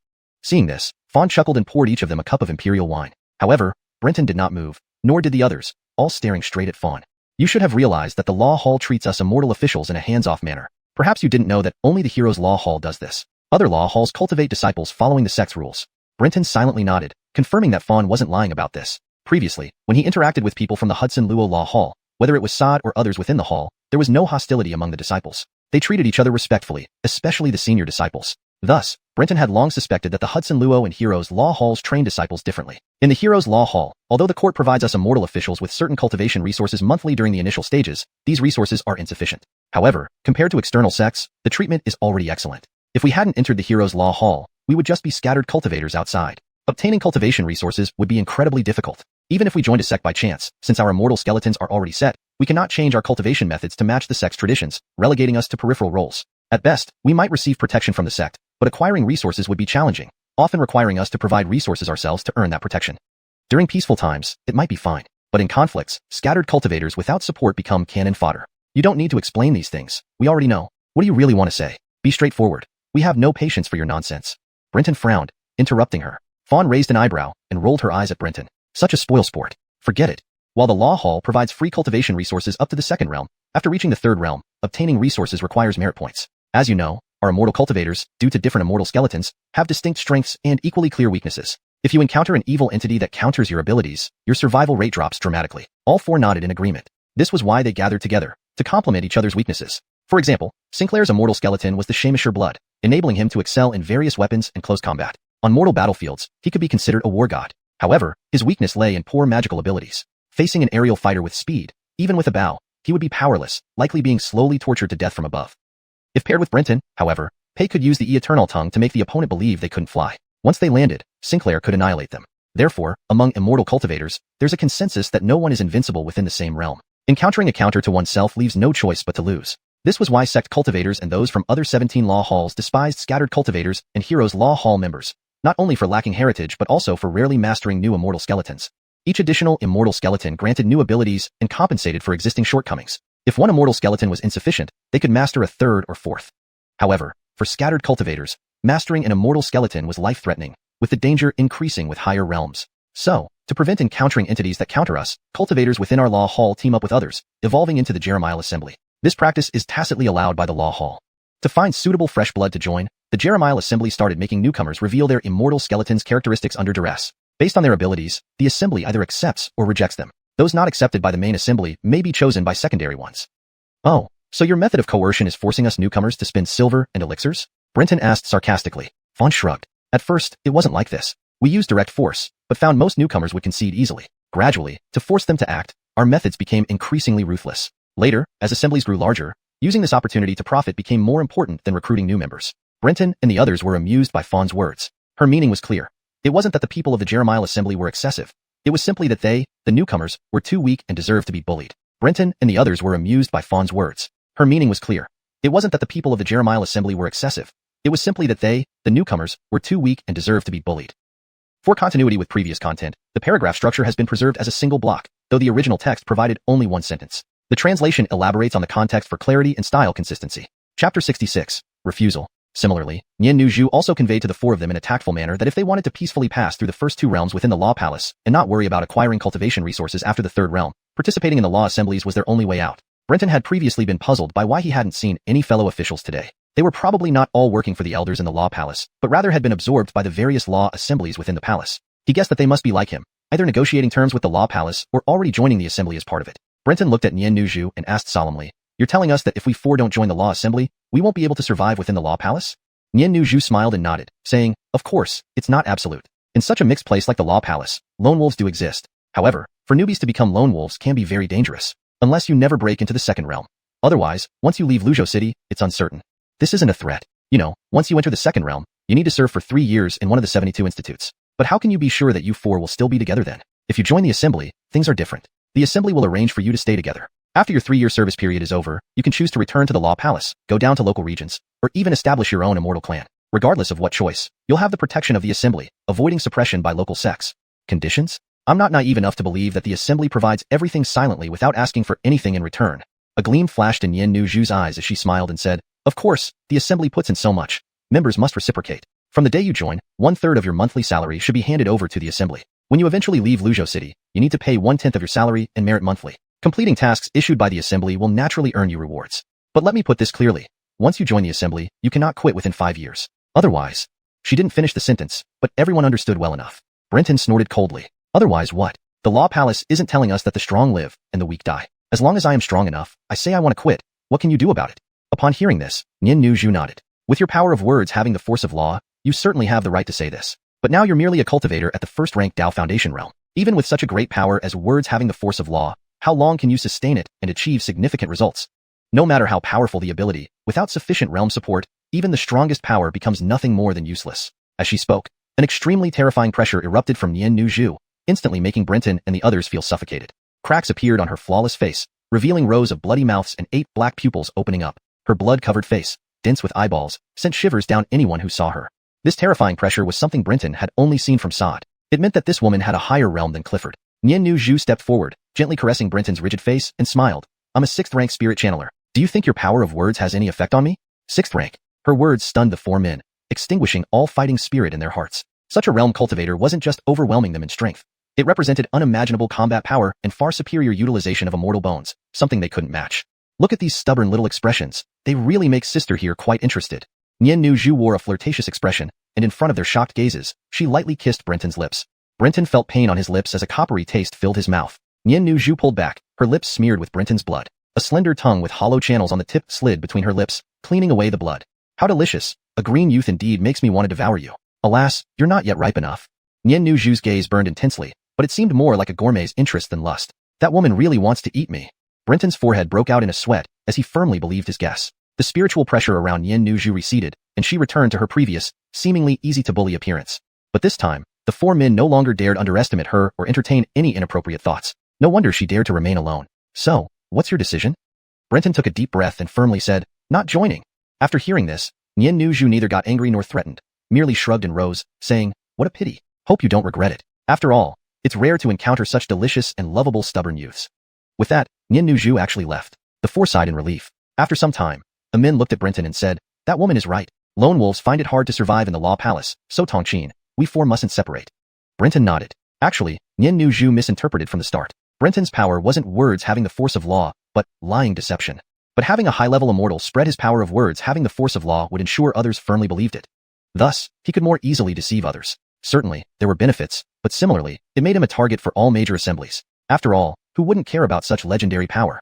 In the future, many assemblies would likely try to force them to join. But Brenton did not wish to join any assembly. From Nian Nuzhu's introduction, assemblies essentially lived off the blood of lower-ranking cultivators. They seemed to gain protection and avoid danger. But equally, they had to hand over cultivation resources, sacrificing speed for protection. Over time, the top layers of the assemblies would grow stronger while they grew weaker and became increasingly dependent on the assemblies. They were parasites feeding on their host until only bones remained. Brenton paused briefly before saying, though these assemblies are powerful and arrogant, we don't need to worry too much about them killing us before reaching the second rank. The crucial point is how to rapidly develop our strength after reaching the second rank. Tongxin, you decide, and the three of us will follow, Alexander said. It's simple. Slowing down our cultivation just to avoid joining the assembly would be foolish. To ensure sufficient strength after the second rank, we need to maximize the development of our respective immortal bones before reaching the second rank and try to develop more spells. Development? The three men were puzzled. So, Brenton briefly explained what he learned from the scripture hall notebook to them. Although you need to learn to read, it doesn't hinder. After today, come to my courtyard every night. I will refine the daily teachings from the scripture hall and recount the important parts to you. This will help you learn how to develop immortal bones and try creating your own spells. Thus, your learning to read won't slow your cultivation, and when we reach the second rank, we'll have sufficient means to protect ourselves. Upon hearing this, the three men immediately became excited. Though the threats from the assembly still lingered, everyone had started from lower ranks. They could become high-level cultivators, so could they?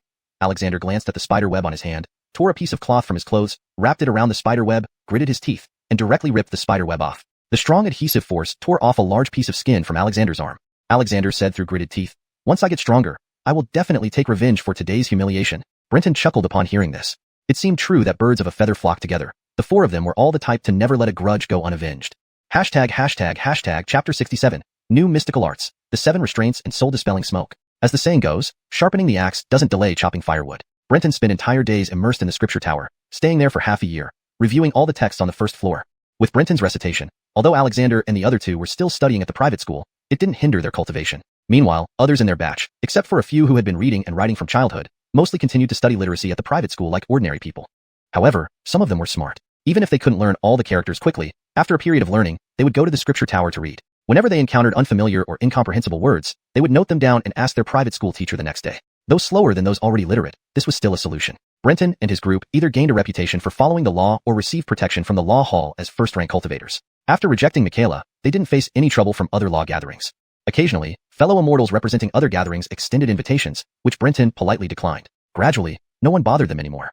But Brenton knew that this tranquility was temporary. These 6 months transformed Brenton and his companions almost completely. Although lacking combat experience, their understanding of cultivation directions and the development of immortal skeleton mystical arts and spells far surpassed their initial state when entering the law hall. Through the scriptures, Brenton learned that immortal skeleton powers weren't entirely fixed. To put it simply, the immortal skeleton's power was like a foundation. Its true potential depended on how the wielder developed it. Given the same foundation, some could only build a shack, while others could erect a towering spire. Brenton didn't know if his creation was a shack or a spire. Time and battle would tell. Conveying spirit energy to activate an immortal skeleton and using its power was basic. Advanced usage involved continuously practicing new mystical arts or spells until the process became instinctual. Developed skills weren't inherent to the immortal skeleton but required officials to construct them within their bodies, slowing down spellcasting. To use them swiftly in battle, officials developed seals and incantations, practicing with different hand signs or chants as prerequisites for casting. When mastered, these actions would naturally trigger the body and spirit energy to form the spell as practiced. This greatly accelerated spellcasting. When an official could make their creations instinctual, they could cast spells with mere thoughts, discarding hand seals and incantations. Using this knowledge, Brenton completed the preliminary version of a power to enhance his body, naming it the 7 Restraints. Restrain joy, anger, sorrow, greed, fear, shock, and scent. The first 6 pertain to emotions, and the last to the sense of smell. Through these restraints, Brenton wouldn't need repeated deceit from the deceiver beast's tongue. Maintaining the 7 restraints would keep his body deceived, stimulating growth continuously. He chose these 7 because he believed that officials often fell victim to malevolent wills within immortal skeletons, leading to madness primarily fueled by intense emotional states.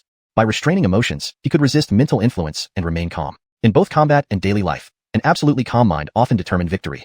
The sense of smell, being the least impactful external sense, influenced him the least in everyday activities. During combat, Brenton would sequentially remove restraints based on circumstances, allowing the return of smell or specific emotions. Not only did this alter the body's deception, but it also lifted restrictions, pushing his body to its full potential. In combat, mystical arts and spells were crucial, but so was a strong and agile physical body. Being hit didn't matter as much as avoiding being hit. Besides the 7 restraints, Brenton made advancements with wind-controlling spells. Though weak, they still served a purpose. In the scripture tower, Brenton discovered many potent poisons harmful to malevolent beings and officials. He spent nearly all his silver coins at an inner-city shop to buy a vial of a poison called soul-dispelling smoke. It wasn't the best but the cheapest Brenton could afford. Soul-dispelling smoke emitted a noxious odor, appearing as a fingernail-sized purple pill riddled with holes, releasing a gray miasma. If inhaled, even a third-rank immortal would instantly lose their soul. However, due to its distinctive stench, few used it in combat, making it quite cheap.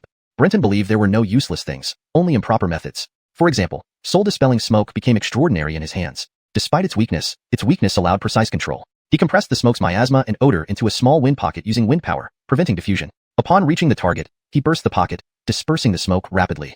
Any enemy failing to hold their breath immediately would fall prey to body-soul separation. Equipped with these two new powers, Brenton focused on intensifying his cultivation to improve his strength. Knock, knock, knock. The courtyard door rang. Opening it, Kiefer grinned and said, "Let's go." Jerome and Alexander are at critical stages in developing their mystical arts. "It's just us today."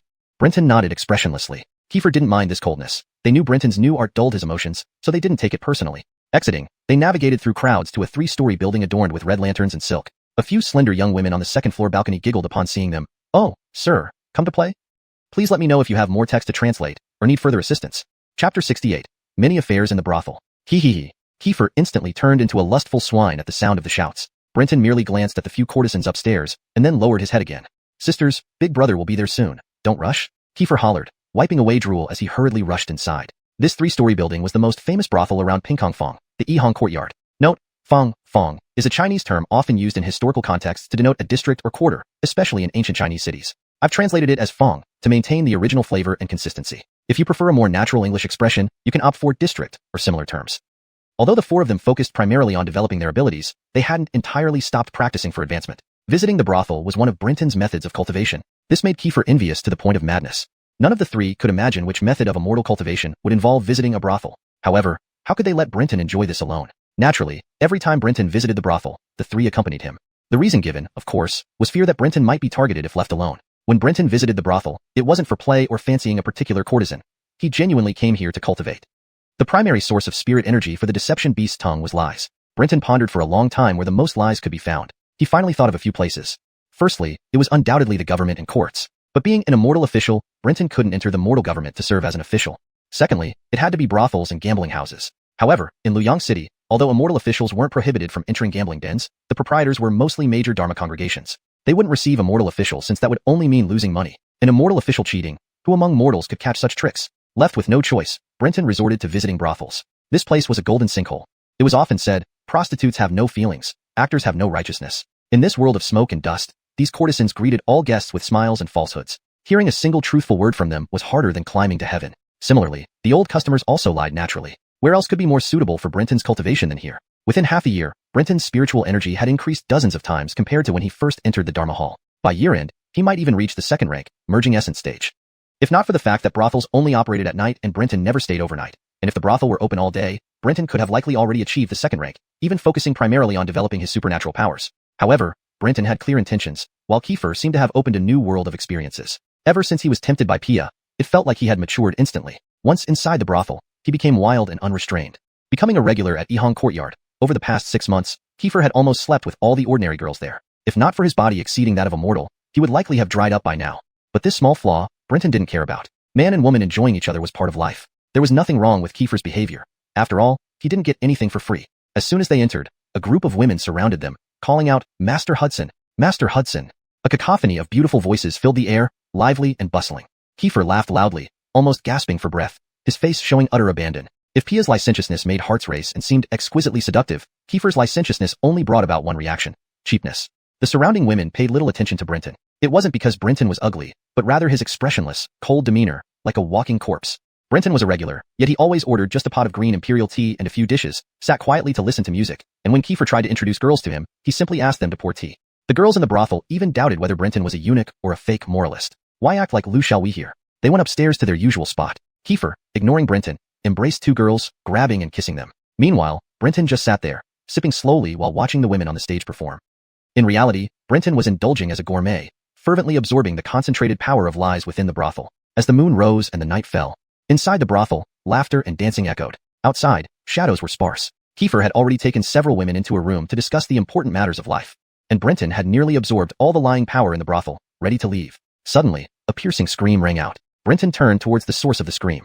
He saw a third-floor private room door shattered, and a body flew out, crashing heavily onto the ground floor. Shrieks immediately erupted. Brenton took a look and saw that the person on the ground was a woman, nearly naked, her body bruised and twisted in unnatural shapes, bleeding profusely from every orifice. She was dead beyond doubt. "Ah, you should all die. You all should die, ah." From the third-floor room, came a man's enraged roar and a woman's sobbing pleas. At this moment, 2 half-naked women attempted to escape but were grabbed by large hands, pulling their hair and pressing them against the railing. Another man, bare-chested, appeared. Brenton froze. He didn't know how to describe this person. With a distinctly male face and beard, looking fierce. But his chest was like a woman's, prominently raised. Additionally, a pair of eyes replaced a crucial area, currently weeping blood tears, leaving 2 stark bloody trails on his chest and abdomen. Even Brenton, who had almost sealed his emotions, was taken aback, feeling as though his eyes might be blinded. Actually, Brenton recognized this person. Though unable to name him, he was one of the new Immortal officials who entered the Dharma Hall simultaneously with him. After his rage, the man began to sob, tears streaming down his face. You are laughing at me, right? What gives you the right, you bitches? Wah. The choked sobs reverberated throughout the brothel. Immediately, Brenton sensed something was wrong. From the moment the crying began, everyone in the brothel began to cry. Even Brenton felt moisture in his eyes, as if about to burst into tears. Brenton's expression changed dramatically. This man was using his immortal skeleton, unleashing its supernatural power to attack everyone in the brothel. You are asking for death. Brenton roared. Even someone like him, who had nearly sealed his emotions, almost shed tears at the cries, let alone others. The man forcefully twisted the heads off the 2 women, turning to face Brenton. His tear-streaked fierce eyes stared at Brenton, unafraid, cursing. Are you mocking me too? Why did I become this monster? This man was insane. Brenton instantly concluded that this wasn't a mere rampage, but complete mental corruption by an evil spirit's will. Such incidents had occurred before over the past 6 months. Including this time, this man was the 5th new Immortal official to lose control and go mad. Bang! Another door burst open. Wearing only underwear, Kiefer walked out of a 3rd-floor room, wiping away tears and cursing. Who the hell is wailing so loud, making my eyes watery too?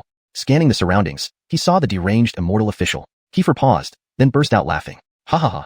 Chapter 69, Despair's Cry. The harsh laughter and wails that filled the brothel mixed into a chaotic symphony. The burly man abruptly turned his head, tiger-like eyes brimming with bloodshot tears as he stared at Sinclair, his face a mixture of madness and rage. Oh no, Sinclair is courting death. Brenton thought to himself, his brows furrowing, sensing the impending disaster. A cultivator fully corrupted by evil had already lost all reason. They would use the immortal remains without restraint, disregarding any risk of awakening the spirits within. Their power would multiply in a short time. No cultivator of the same rank would willingly provoke someone who was utterly mad. Sinclair's laughter was unintentional. Earlier, while reveling in his room, he had no clue what was happening outside. Upon coming out, he couldn't help but laugh at the man's bizarre appearance. By the time he realized his mistake, it was too late. He could see that the man was thoroughly corrupted by the evil will. Brother, I wasn't laughing at you. Do you believe me? Sinclair pleaded, but the man responded through his actions. His sobs grew even more heart-wrenching, joining the collective cries from everyone in the brothel. Tears turned to blood, each cry shattering hearts as if they had lost loved ones. Worse yet, their cries magnified exponentially under the influence of the sobbing man. Both Brenton and Sinclair found themselves shedding tears, with faint traces of blood appearing in Sinclair's. Not good. Both were alarmed simultaneously. Brenton immediately invoked the tongue of deception on himself. I am born deaf, unable to hear anything. As soon as he spoke, the weeping stopped ringing in his ears, and his tears ceased flowing. Without wiping away his own tears, Brenton shouted at Sinclair, You are deaf, unable to hear anything. Sinclair, looking at Brenton, instantly went deaf, silencing the cries around him. He wiped away his tears and glared at the crying man, growling, Little bastard, you don't appreciate kindness. He thought, this person's immortal remains ability isn't suited for close combat. Now that Tongqin has shielded me from the cries, I can act freely. Sinclair's veins bulged as blood surged violently through his body, his bronze skin turning grayish, lifeless within moments. His immortal remains power, Seamus Xiuxian, corpse blood of summer. Bounding forward, Sinclair reached the sobbing man before Brenton did. As a close combat specialist, he capitalized on his advantage. Without weapons, every part of his body became a weapon.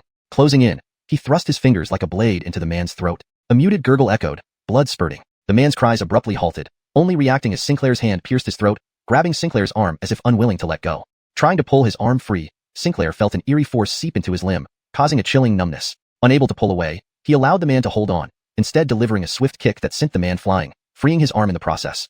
The sobbing man, seemingly unskilled in close combat, plummeted heavily to the first floor, shattering tables beneath him. Brenton, observing this, relaxed slightly. Although the opponent could harness full power from the immortal remains, the situation remained manageable. Seeing this, Brenton decided against intervening further. Let me stop your crying, Sinclair declared from the 3rd floor, shouting down at the man.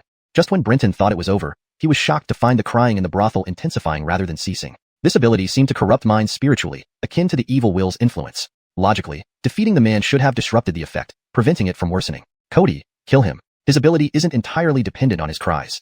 But Brenton forgot. Sinclair couldn't hear him due to the tongue of deception. Noticing the abnormality, Sinclair recognized something was wrong. Brothel patrons, now resembling mummified corpses, bled profusely, emptying their bodies of blood in mere moments. Soon, one woman collapsed, her blood drained dry, yet her ghost rose and continued crying. As these ghosts cried, Brenton felt a chill run down his spine. The cries echoed within his soul, dampening his eyes again. Damn it, Brenton exclaimed, wondering about the terrifying nature of these immortal remains. Watching the ghosts weaken with each cry, he deduced they would eventually dissipate. Keep crying, Grandma. I'll make you cry, Sinclair roared, leaping from the 3rd floor, aiming a kick at the man below. The man, staring at the descending foot, neither moved nor avoided it. He couldn't. Sinclair's previous kick had broken his neck, leaving him immobile.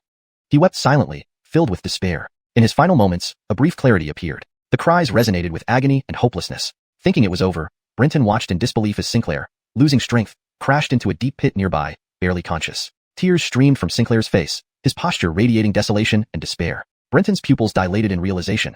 Sinclair had been affected, but when?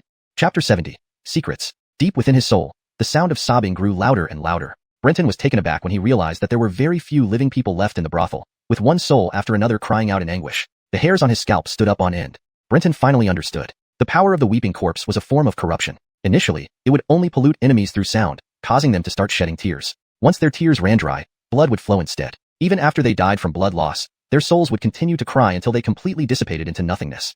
Even more terrifyingly, the more people fell victim to this power, the stronger it became. It could spread through the emotions of those infected by its mournful cries. In the moment before death, the despair and surrender of Amen, he made him fall completely into darkness, transforming him into the pitiful wraith-like state he was now in. It wasn't that Amen had lost his strength. Rather, he had given up all hope, losing even the will to use his power.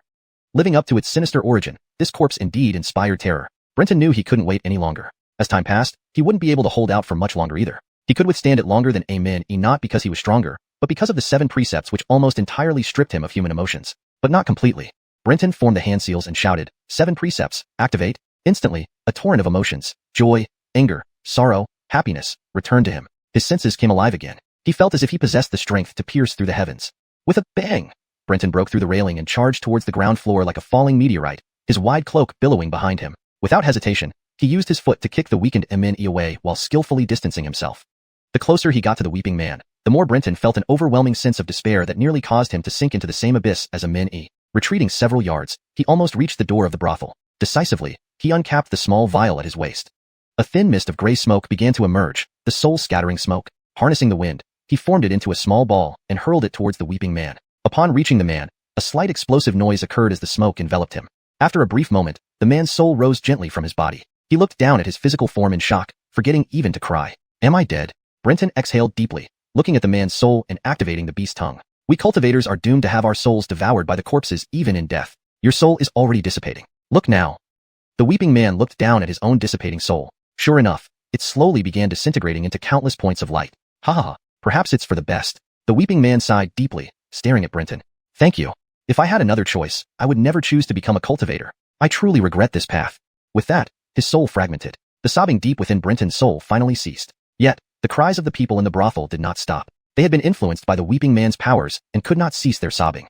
One by one, they turned to ash under Brenton's complex gaze. After a long while, Amen, still trembling from fear, crawled up from the floor, staring at the corpse of the weeping man. If not for Brenton, he would have succumbed to despair and ended his own life. The two approached the corpse and sighed heavily. This was the fate of most cultivators. Perhaps one day, they too would meet such a destiny. Fierce battles in Luoyang City required no report. It was likely that enforcers would arrive soon. All they needed to do was wait. As Brenton prepared to tend to Amen Yi's injuries, a rich surge of spiritual energy emanated from the corpse. Both of them were astonished. How can there be so much spiritual energy? Amen Yi asked in surprise. They didn't need to carefully sense it. They could tell that this energy was unclaimed, lacking any cultivator's personal imprint. Though it wasn't produced by their own corporeal bodies, absorbing it and refining it through their corporeal bodies would mark it as theirs. Glancing at each other, they both knew what to do. Inhale. Seeking fortune amidst danger. Though neither had read any records about this phenomenon in the sutra library, they recognized it as a rare opportunity to rapidly increase their strength. Before the enforcers arrived, they quickly surrounded the corpse, absorbing the spiritual energy and channeling it into their own corporeal bodies. However, the energy dispersed as quickly as it appeared, and before a single incense stick burned out, the bulk of the energy had been absorbed by the two. Nonetheless, even that short period felt equivalent to months of hard work for Brenton. If he had another chance, he believed he could reach the second rank. Not long after reapplying the 7 precepts, the enforcers arrived. Only 3 enforcers showed up. With just a glance, they guessed what had happened in the brothel. Seeing the corpse of the weeping man, the lead enforcer demanded an explanation from Brenton. Brenton recounted the events without hiding anything, including how the corpse emitted spiritual energy, though he omitted their absorption of it. That enforcer briefly inspected the corpse and removed a pair of eyes from the weeping man's chest, blood tears dripping from his fingers. These are the corpse's corporeal eyes, the enforcer explained. They're so powerful. We almost fell to this person, Brenton remarked. The eyes of a mourning ghost, the enforcer confirmed without hesitation. When alive, cultivators would try to hide their corporeal forms, but once dead, it was unnecessary. Just didn't expect this mourning ghost to be a female spirit. Imagine how many women would envy these eyes. Too bad they're on a man's body. SK, the enforcer joked, prompting an unkind laugh from Amen. You saw the spiritual energy from this corpse. Remember to keep this matter secret. Only enforcers of the second rank or higher should know. Brenton suddenly understood why he had never found records of this in the sutra library. If we've seen it, please enlighten us, he requested. It's not a secret. Whether it's us cultivators or demonic spirits, upon death, the soul disperses, the corporeal body returns to ashes, and the internal spiritual energy loses its constraints, dispersing freely. Absorbing and refining it makes it your own. But refining the energy stimulates the resurrection of the corporeal body. For cultivators below the integration stage, whose bodies remain flesh and blood, without sufficient tranquility pills or other means to neutralize the malevolent will, the soul can easily be corrupted. The enforcer then said, half joking, I don't care if you absorbed it, but remember, without enough tranquility pills, don't refine this energy too quickly. Keep a close eye on your soul's condition. Hearing this, Brenton and Amin-E felt a chill of fear. Brenton quickly pulled out a bag of silver and glanced at Amin-E. Amin-E also sensibly took out his silver. Brenton handed over the 2 bags of silver to the celestial officer, saying, Senior brother, we are extremely grateful that you have informed us of such an important matter. Unfortunately, we only have this much on us today. Consider it our respect for the 3 of you. Please do not refuse. The 3 celestial officers laughed heartily, accepting the silver. You understand, one said. You can leave now. Someone will handle this place. Exiting the brothel and standing on the empty street, Brenton and Amin-E exchanged amused glances. Though today was perilous, it had certainly paid off handsomely. Amin-E sighed with a hint of nostalgia. It's just a shame about such a fine brothel. If I want to visit one in the future, I'll have to settle for those lesser ones. I had developed feelings for the girls here, he added dramatically. Go to hell. Brenton rolled his eyes. Chapter 71. Advancing to the 8th rank integration realm. Is this really true? Alexander and Jerome asked in surprise. Brenton and Kiefer had returned and immediately recounted the events at the pleasure quarters to them. No wonder the cultivation levels of the Immortal Law Enforcement Hall members are so high. There's such a good opportunity. Jerome murmured to himself. The Immortal Law Enforcement Hall was not an easy place to enter. Even without considering the Dharma Assembly, they had pondered how they might make their mark and possibly join it. However, after inquiring, they found out that for ordinary disciples, joining the hall was practically impossible. It was essentially a private domain for the personal disciples of the law, altar elders, and benefactors. Ordinary disciples had no way of getting in. At first, Brenton and his group thought the elders did this solely for power. But now it seemed clear that, besides power, having their disciples in the hall allowed them to quickly enhance their cultivation by killing the thoroughly deranged law altar disciples. While slaying evil beings also allowed one to absorb their residual spiritual energy upon death, those outside were not so easily killed. Often, officials tasked with exterminating these evils knew little about them until direct confrontation, where even the slightest mistake could mean death. Conversely, serving as an enforcement disciple inside the law altar, even if the possessed and deranged cultivators were stronger, was much safer due to the presence of numerous elders who could intervene if needed. With minimal risk, this plum assignment was something the law altar elders would never share with common disciples. By chance, Brenton and Kiefer learned of this earlier, which was a boon for them. They could prepare ahead for leaving Luoyang City. Alexander took out a bottle of xiuxian pills from his robe and poured out half of it. Brother Zhu, what are you doing? Alexander smiled. You two have absorbed a lot of spiritual energy. You need xiuxian pills to aid in assimilation. I'm focusing on improving my abilities. My cultivation can be temporarily postponed. For now, I don't need the pills, and you're the best ones to take them. Jerome nodded in agreement and likewise divided his xiuxian pills. Brenton was about to refuse when Jerome said, one of you excels in close combat while the other is adept at disrupting enemies, both crucial roles in our team. This opportunity for quick advancement will make us safer against evil beings later. At most, you can repay us later. Kiefer took the pills with a smile, saying, we've faced life and death together. Don't fuss over small matters. Kiefer's straightforward and open-hearted nature made him easygoing, yet he remembered every kindness. Brenton had to agree, taking the half bottle of xiuxian pills from Kiefer. All right, but how is your new ability development going? Alexander laughed. Almost there. Jerome gave the same response. After further discussion, the 4 went their separate ways. Each had important tasks ahead and didn't want to waste time. Back in his room, Brenton swallowed a xiuxian pill and began rapidly refining the absorbed spiritual energy using the Wotu's tongue. Though he had the 5 directions Nianling guarding him, the rapid refinement stimulated the evil will within the tongue. To play it safe, Brenton consumed the pill. Actually, his consumption of xiuxian pills was minimal. He focused mainly on developing his new ability. His daily cultivation relied on the 5 directions Nianling to protect his soul from contamination. Only during visits to the pleasure quarters did he use them to conceal secrets. Even without Jerome and Alexander's contributions, Brenton had enough xiuxian pills. He had already planned to give the excess to the 3 others after leaving Luoyang City. He'd explained that he bought them using the silver sent monthly by Bryce. Indeed, Bryce sent money each month, amounting to nearly 700 or 800 taels by now. His intent was clear, to maintain their friendship. Occasionally, he'd send letters asking about any needs, even providing housing in Fengyin City. Bryce's actions were flawless, and Brenton was moved. Despite Clifford's hidden machinations, Bryce's intentions toward him remained pure. Thus, Brenton decided that after his 3-year posting ended, he would visit Bryce as gratitude. Unnoticed, Luoyang City was now blanketed in snow. One day, Brenton felt his spiritual energy surge, and black tentacles erupted from his body, thrashing wildly, destroying furniture. Sweat beaded on his forehead as a vision deep in his soul emerged, a fierce tiger watching him with cunning eyes, seemingly speaking to him. Soon, the tiger was enveloped by countless black tentacles, dragged into utter darkness. Phew! Brenton opened his eyes, exhaling deeply. The black tentacles instantly ceased movement under his will and retracted into his body. Fortunately, I set up a blocking formation before breaking through, or else the secret of the 5 directions Nianling might have been exposed. Thanks to the substantial spiritual energy absorbed earlier, Brenton finally broke through to the second rank of the integration realm during midwinter.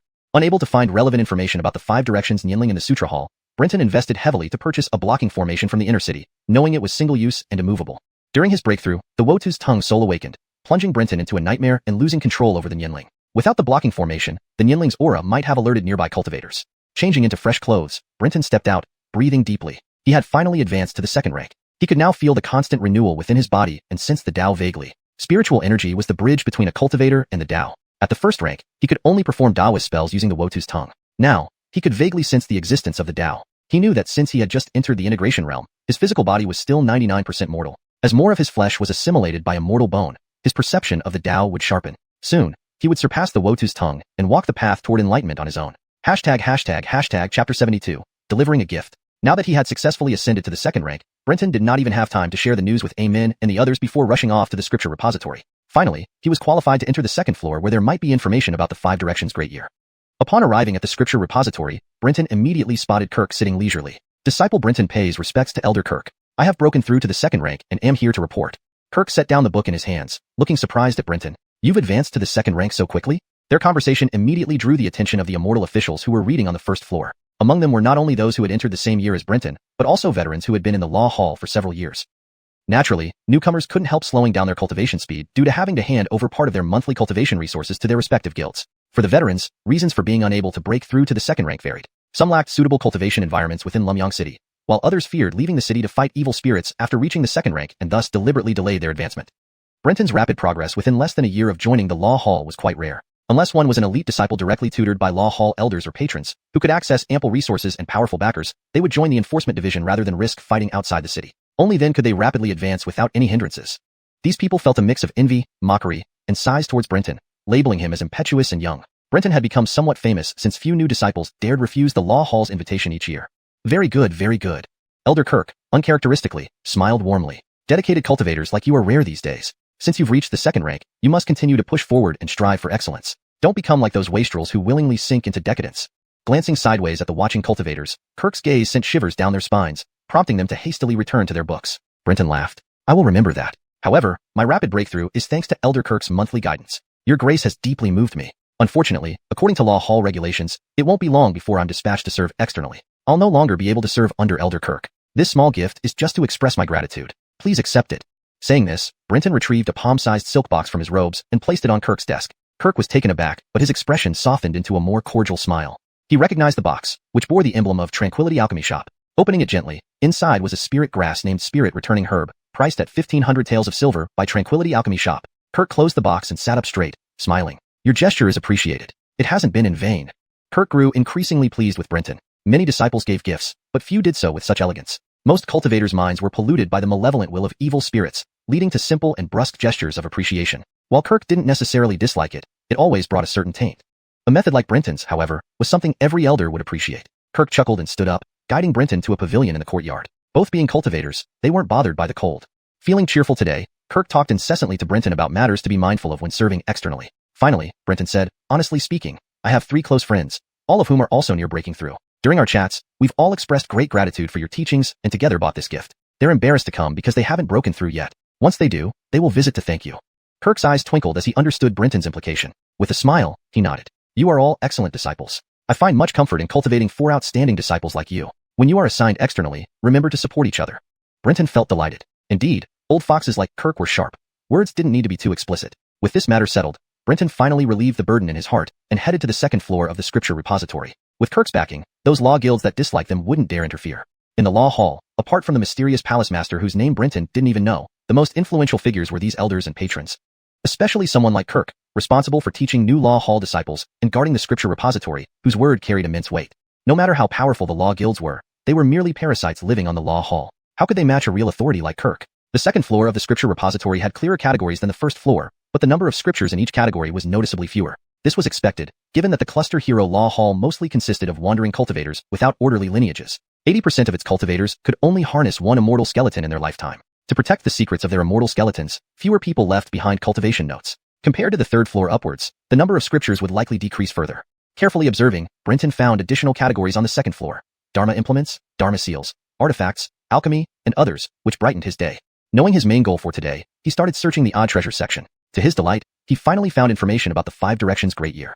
However, upon opening it, he was slightly disappointed. Most of the content was what he already knew. The rest detailed the 5 states of the Five Directions Great Year's original form and introduced the functions of the Five Directions Great Year's replica. The replica's function was relatively simple. It primarily helped cultivators perfectly harness their first immortal skeleton and allowed them to master Dao techniques of the same attributes as the replica. Although not an immortal skeleton itself, it was almost equivalent to half an immortal skeleton, without the intense mental pollution associated with an actual skeleton, but able to fuse with the host's body like one during the integration stage, allowing a connection to corresponding Dao principles. While not much new knowledge was gained, Brenton was still elated. If the replica could induce bodily fusion similar to an immortal skeleton during the integration stage, logically, his subbody should also be capable of the same. Currently, the Five Directions Great Year within Brenton's body, as stated in the scripture, was in the state of the dark water black Great Year of the Five Directions. This meant he could now perform water attribute Dao techniques.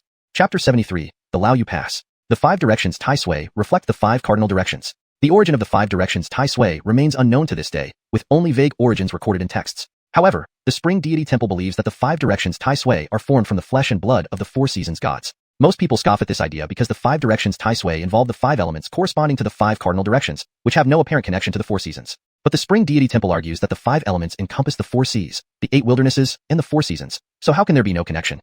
The Five Directions Tai Sui constantly change through 5 different states. Eastern wood green Tai Sui, Western gung metal white Tai Sui, Southerly fire red Tai Sui, Northern Xian water black Tai Sui, Central Hudson earth yellow Tai Sui. At present, Brenton's Five Directions Tai Sui is in the state of Northern Xian water black Tai Sui. Yet, even after nearly a year inside his body, Brenton still hasn't understood the changing pattern of the Five Directions Tai Sui. Sometimes it changes state within just 7 days, while other times it takes an entire month, which doesn't conform to the recorded pattern where changes occur every 7 days. However, the texts describe the transformation of the main body of the Five Directions Tai Sui, not its offspring. Perhaps this is where the difference lies. It's too early to deduce the truth from the limited information at hand. Brenton even doubts that even if he reaches the 3rd level later, he may still struggle to find any information about the Five Directions Tai Sui offspring. Because the Five Directions Tai Sui offspring are possessed only by successive Grand Masters of the Spring Deity Temple, concerning their safety, these must remain strictly confidential. Even though the Imperial Court would undoubtedly gather secrets about the Five Directions Tai Sui offspring, they wouldn't place such information in public libraries for anyone to see. To avoid arousing suspicion, Brenton continued reading through the entire book. However, this allowed him to discover many surprising things. For instance, the Five Directions Tai Sui prosthesis is not the only heavenly treasure that can help cultivators perfectly control their first immortal skeletal form. The book lists 5 or 6 similar items. All can transform ordinary human bodies into immortal fields of flesh, greatly reducing the danger of controlling immortal skeletons. Moreover, some are more miraculous than the Five Directions Tai Sui prosthesis, being useful not just for the first skeleton. For example, the 7-colored fertile soil allows a cultivator's physical body to become earth type, enabling them to control 3 earth element immortal skeletons even without ancestral imprints, enough to safely cultivate up to the 4th rank. Indeed, such miraculous objects provide a path for unaffiliated cultivators like Brenton who lack lineage. Doesn't this fall under what the Tao scriptures say? There are 50 ways, but 49 of them are used. Brenton smiled and put the book back. This content is very important, but also not important for unaffiliated cultivators like him. Finding such treasures might happen by chance, but actually obtaining them is rare. A lucky one might emerge once in centuries. Just as if someone knew Brenton had obtained the Five Directions Tai Sui offspring, they would undoubtedly be envious. But Brenton would rather he never had the Five Directions Tai Sui, as acquiring it cost over 100 lives in his village, including his parents. That evening, Brenton informed Kiefer, Alexander, and Jerome that he had broken through to the 2nd rank and completed a deal with Kirk, causing them some anxiety. Kiefer was on the verge of breaking through like Brenton, aided by the spirit energy from the Weeping Man. Alexander and Jerome would break through within 2 months. Even if they couldn't reach the 2nd rank before Brenton left, Kirk would ensure they were dispatched to the same location as Brenton. In the following month, Brenton spent all his time in the scripture hall, trying to read through all the books on the 2nd floor before leaving Luoyang City, memorizing important parts. Although the academies also have cultivation manuals and secrets, none match the quality and quantity of the scripture hall. Viewing them elsewhere would require merit points or money. Free is always the best. Within 10 days, Kiefer successfully broke through to the 2nd rank, gifting Kirk according to Brenton's instructions. Although the gift was only half the value of Brenton's spirit grass, Kirk acknowledged it. After all, Kirk knew Kiefer lacked a strong background. He must have advanced a year's salary and received some support from Brenton. If not for imminent dispatches, Kiefer probably wouldn't eat well for a year after sending such a gift. Each immortal officer can stay in the law hall for 2 months after reaching the 2nd rank, reporting to the 72 institutes after those 2 months and returning to the law hall only after a year. Unfortunately, even with the tranquil heart pills, Alexander and Jerome didn't break through within 2 months. This wasn't due to talent, but varied cultivation methods. For instance, Jerome's deep eye technique improved slowly since he absorbed visual spirit energy when gamblers cheated in gambling dens. On the other hand, Alexander had many ways to absorb fire spirit energy but lacked opportunities. Only raging fires provided substantial gains. Had Alexander been outside, mountain fires would dramatically increase his cultivation. Soon, it was time for Brenton to leave Luoyang City. My family elders send silver periodically. You can receive and use it on your behalf. Please don't refuse. Your quick advancement ensures our safety.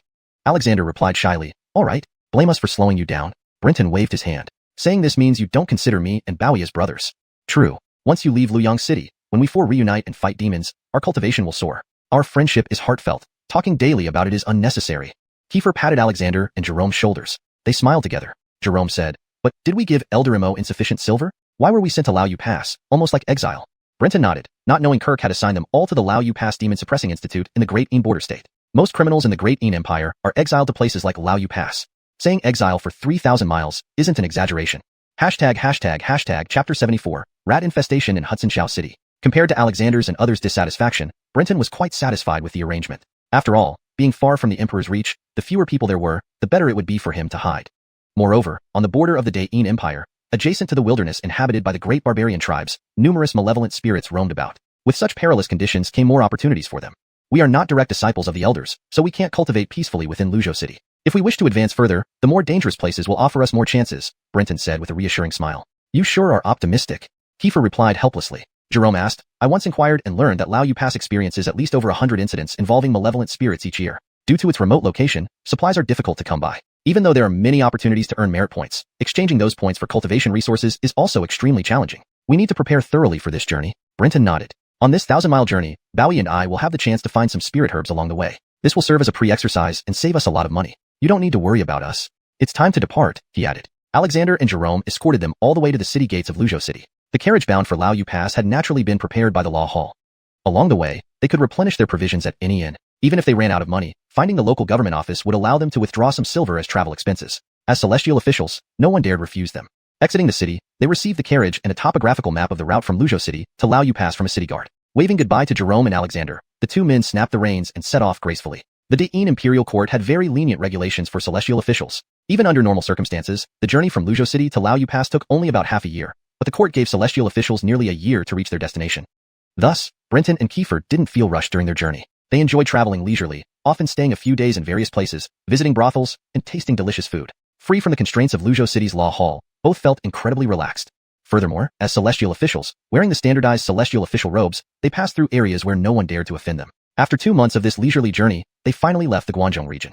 Just a city apart, it felt like they had entered another world. Compared to the prosperity of Guangzhou, the outer regions were visibly poorer. The clothes of the common people were significantly less refined, and only occasionally did they see a few wealthy families in fine attire.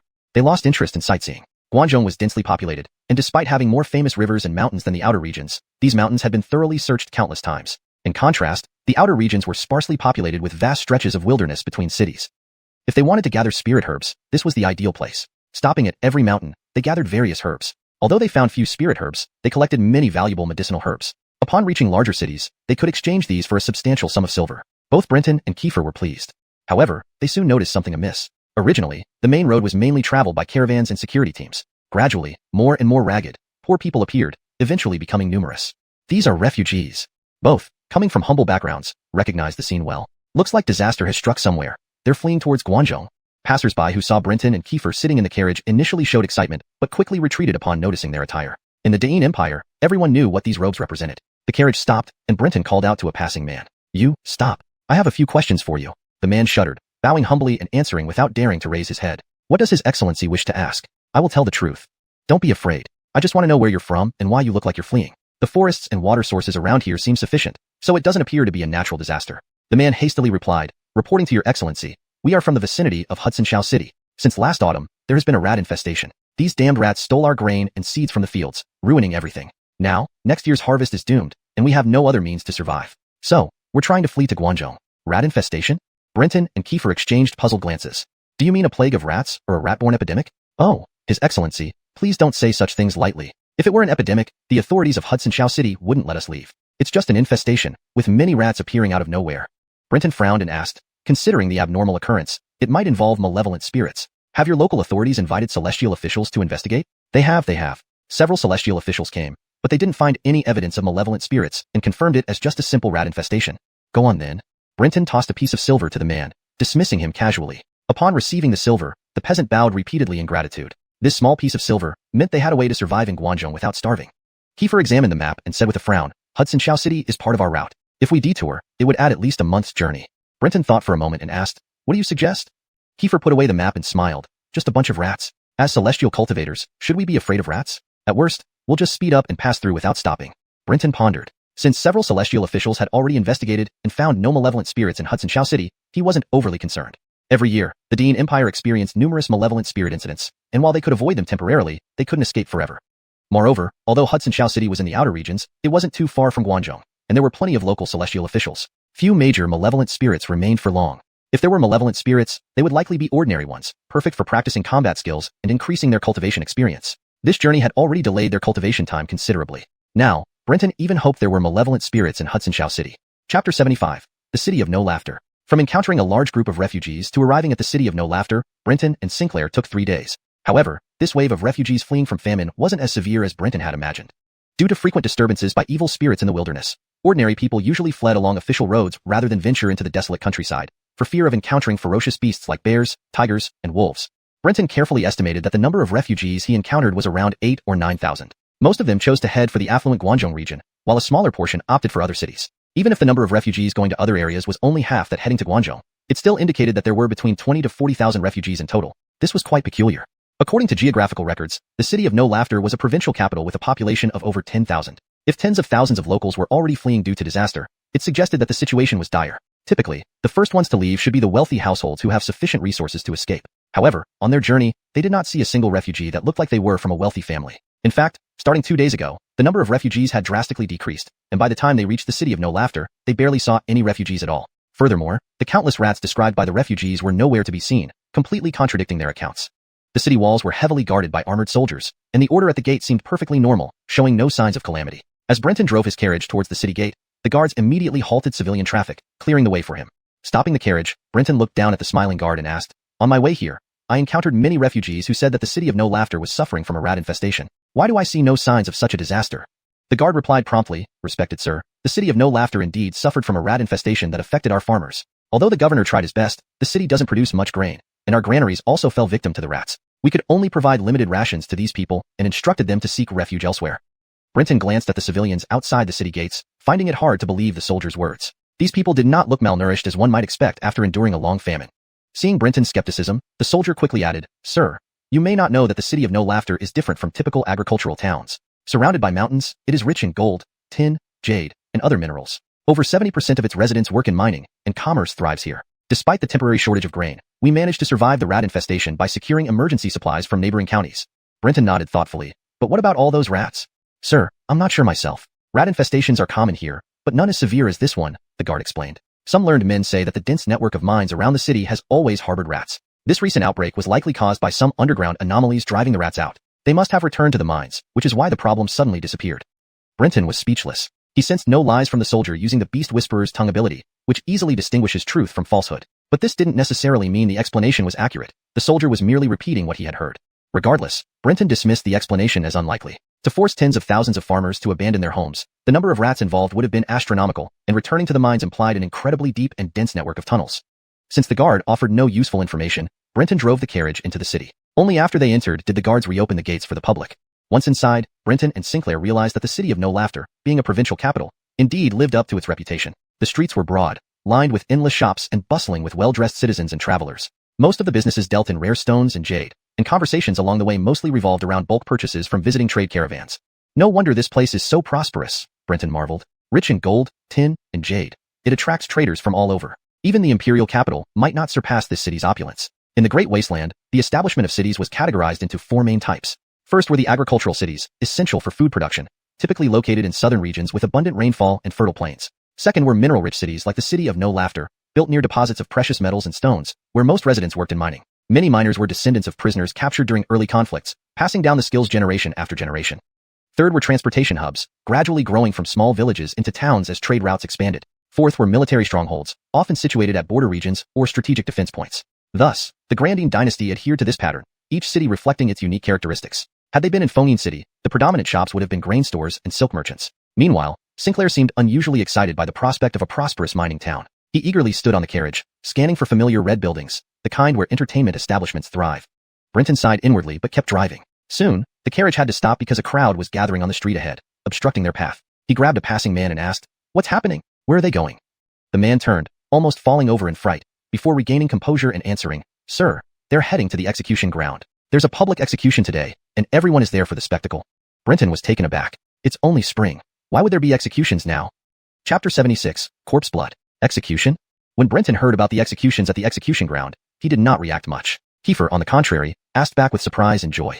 Yes, exalted Sir Xuanhuan, in our huts in Xiuxian, miners often cause disturbances, so there are frequent executions of miners at the execution ground. This is nothing unusual, Kiefer said with a smile as he turned to Brenton. Just right, let's go see the local magistrate.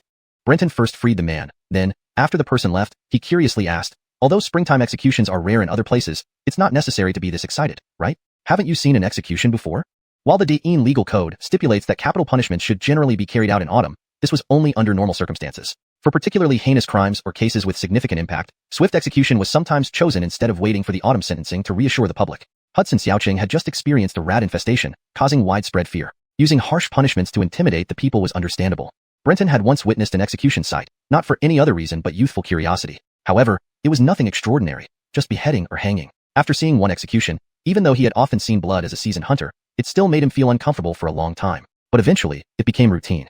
Neither the Diin court nor previous dynasties cared much about the lives of ordinary people. With institutions like the Immortal officials wielding supernatural power, peasant revolts were child's play. Cultivators from the Limu Law Temple especially relished these uprisings, as they sought battlefields to enhance their cultivation. They would treat rebel peasants like rats, slaughtering all without reporting until the last rebel was dead. During such times, the censorate would be inundated with impeachment memorials as abundant as snowflakes in late winter. Even the palace couldn't handle burning so many discarded petitions, leading to a shortage of paper. The only real threat to imperial rule came from immortal cultivation sects. Because the court didn't care, Diin law imposed extremely harsh penalties on commoners. Each autumn, during the execution period, various market squares would reek of blood for days. Kiefer laughed. I'm not interested in watching the spectacle. I need some corpse blood from the magistrate. You can cultivate by visiting brothels, but I can't rely on that method. Brenton finally recalled that Kiefer's immortal skeleton required corpse blood extracted from decapitated bodies to absorb spiritual energy. Thankfully, drinking wasn't required, otherwise Brenton would never have shared a table with Kiefer. Since their journey began at the end of winter, which wasn't the season for executions, Kiefer's cultivation had been almost at a standstill for months, with no progress in his strength. Now, finally, someone was going to be executed. How could he let this opportunity pass? Concerning cultivation, Brenton certainly wouldn't be negligent. However, the road ahead was packed with crowds, blocking the carriage's passage. They found an inn nearby, booked rooms, and entrusted the carriage to the inn staff before walking towards the execution ground. The area around the execution ground was already densely packed with spectators. Yet, as soon as Brenton and Kiefer arrived, the crowd immediately parted to make way for them.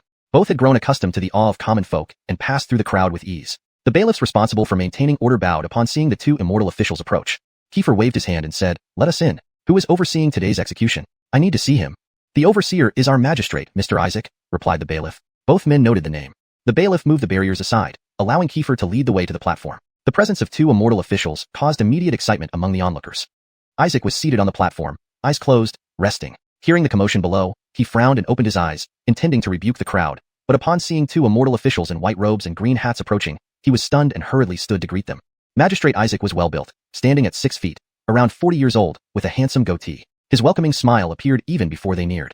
This official is the magistrate of Hudson Xiuxian, Isaac, meeting the two immortal officials. "What brings you here?" "Kiefer, Brenton, of the Kunying Hall greets Magistrate Liu," Kiefer smiled. "Rest assured, we are merely passing through. We heard about the executions today, and have a small favor to ask." Upon hearing this, Isaac's heart sank. Immortal officials often had bizarre preferences. Who knew what kind of trouble this request would bring? Yet, since they were being straightforward, he couldn't refuse directly and reluctantly responded, "Official Hudson, please state your request. If it's minor, I will do my utmost." Brenton winced inwardly. From Isaac's response, it seemed he had encountered difficult demands from other officials before. Wasn't it saying, if it's a small matter, he'd help?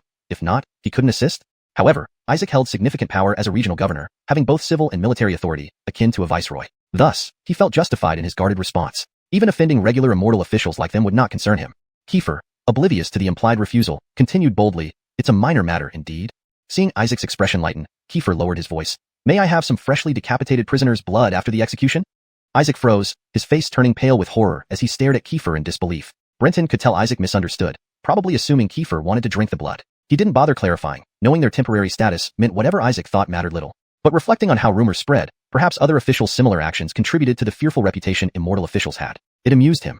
Even understanding this, Brenton preferred instilling fear for easier tasks. Unlike Brenton, Kiefer, seeing Isaac's distress, assumed difficulties and added, "If no one can extract it properly, I'll do it myself after the executions. Otherwise, these amateurs might waste a lot of corpse blood. By the way, Magistrate Liu, how many heads will be chopped today? If there are too few, could we change those sentenced to hanging to beheading?" Seeing Kiefer getting more outrageous, Brenton pulled him aside and handed Isaac a small porcelain bottle containing a single pill. Isaac took it, looking puzzled. This is a Yangla pill to restore youth and vitality. A small token for today's request, please accept it. Brenton gave a meaningful look. Grasping the implication, Isaac stowed away the pill with a warm smile. Such a minor matter. Colleagues serving the court must cooperate fully. Kiefer gratefully looked at Brenton. He had noticed that Isaac was not particularly willing to help him just now. The three of them sat on the execution platform. As the time approached, the prisoners were escorted onto the execution ground. After a few constables verified their identities, a short man with shifty eyes and holding a large knife walked up. Hey, why is there only one executioner? Brenton asked in confusion. Isaac smiled and explained, recently, we had a rat infestation here, and some people gathered, intending to revolt. Quite a few heads were chopped off, so the executioners weren't enough. Only this fearless one remains, who doesn't care about the rules. Brenton nodded in understanding. He had heard before that executioners had a master-apprentice tradition, no more than 100 beheadings per executioner. One could imagine how many heads were chopped off in Hudsongsiaking recently. Kiefer lamented loudly, wishing he had arrived sooner to avoid wasting so much corpse blood. Isaac's eyelids twitched at Kiefer's words. The execution process was extremely monotonous. The mouths of the condemned were stuffed with hemp cloth, leaving them unable to cry out even as they faced death. Afterward, the bodies, which should have been left exposed for 3 days, were dragged back into the prison cells, and the jailers were driven away. Kiefer excitedly carried a large jar into the room, his eyes gleaming as he looked at the headless corpses. Hurry up, or the blood will coagulate, Brenton urged. Kiefer hurried over, but soon, his voice, filled with surprise and uncertainty, came through. Something's wrong. This blood lacks spiritual energy? Chapter 77. Inquiry. The blood has no spirit energy. How is that possible? Brenton hurried over. He knew that although Kiefer was a blunt and straightforward person, he wasn't one who enjoyed joking around. Moreover, he knew Kiefer's statement wasn't a lie. While mortal beings can't cultivate to become immortals and must possess an immortal corpse to practice cultivation, it doesn't mean that mortals or objects lack spirit energy. Even common stones have spirit energy, they just contain very little of it. And naturally, human bodies also contain spirit energy. Even after death, turning into ghosts, some of the spirit energy inside transforms from vitality into an energy with the end of life. How could there be no spirit energy at all? Brenton squatted down by the body, dipping his finger in the blood from the severed neck, then using his own spirit energy to collide with the spirit energy within. However, Brenton found that the clash of spirit energies was extremely weak, almost non-existent. As Brenton's spirit energy struck, the tiny bit of spirit energy in the corpse's blood was instantly dispersed. Completely devoid of spirit energy, the blood dried up immediately, visibly turning into a pinch of white ash. It's not that there isn't any spirit energy, but rather it's too scarce, virtually negligible. Kiefer, agitated, inspected each corpse carefully. These corpses were crucial for his cultivation. Who stole my spirit energy? Kiefer raged. Every mortal has spirit energy, so it couldn't be a congenital deficiency. If that were the case, humans wouldn't even be able to live. Therefore, only one possibility remained. That these prisoners had their spirit energy extracted by someone else after execution. Of course, there were also miraculous places in the world where post-mortem spirit's energy could be extracted, but the execution ground clearly wasn't one of them. Brenton looked grave and said, it seems another immortal cultivator is hiding in this city of no laughter, but it probably isn't a court-appointed immortal official. Kiefer nodded angrily. That's correct. If it were an immortal official, they wouldn't need to hide their identity. If they needed corpse blood for cultivation, it would be a long-term endeavor, and Governor Liu could have outright refused before. Since he agreed to me, he likely didn't know about this either. Otherwise, he'd be offending 2 officials. Even if he's a high-ranking official, he wouldn't do something to intentionally offend people.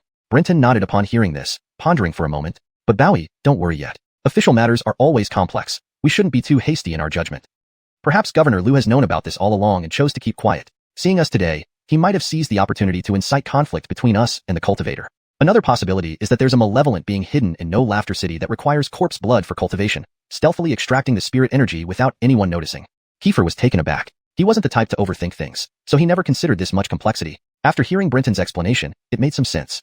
So what do we do now? Kiefer was quite upset, unable to calm his mind enough to think logically, so he left the decision-making to Brenton. Brenton smiled. What's difficult about that? Oh, you're right, you're so smart, Tongqin. Haha.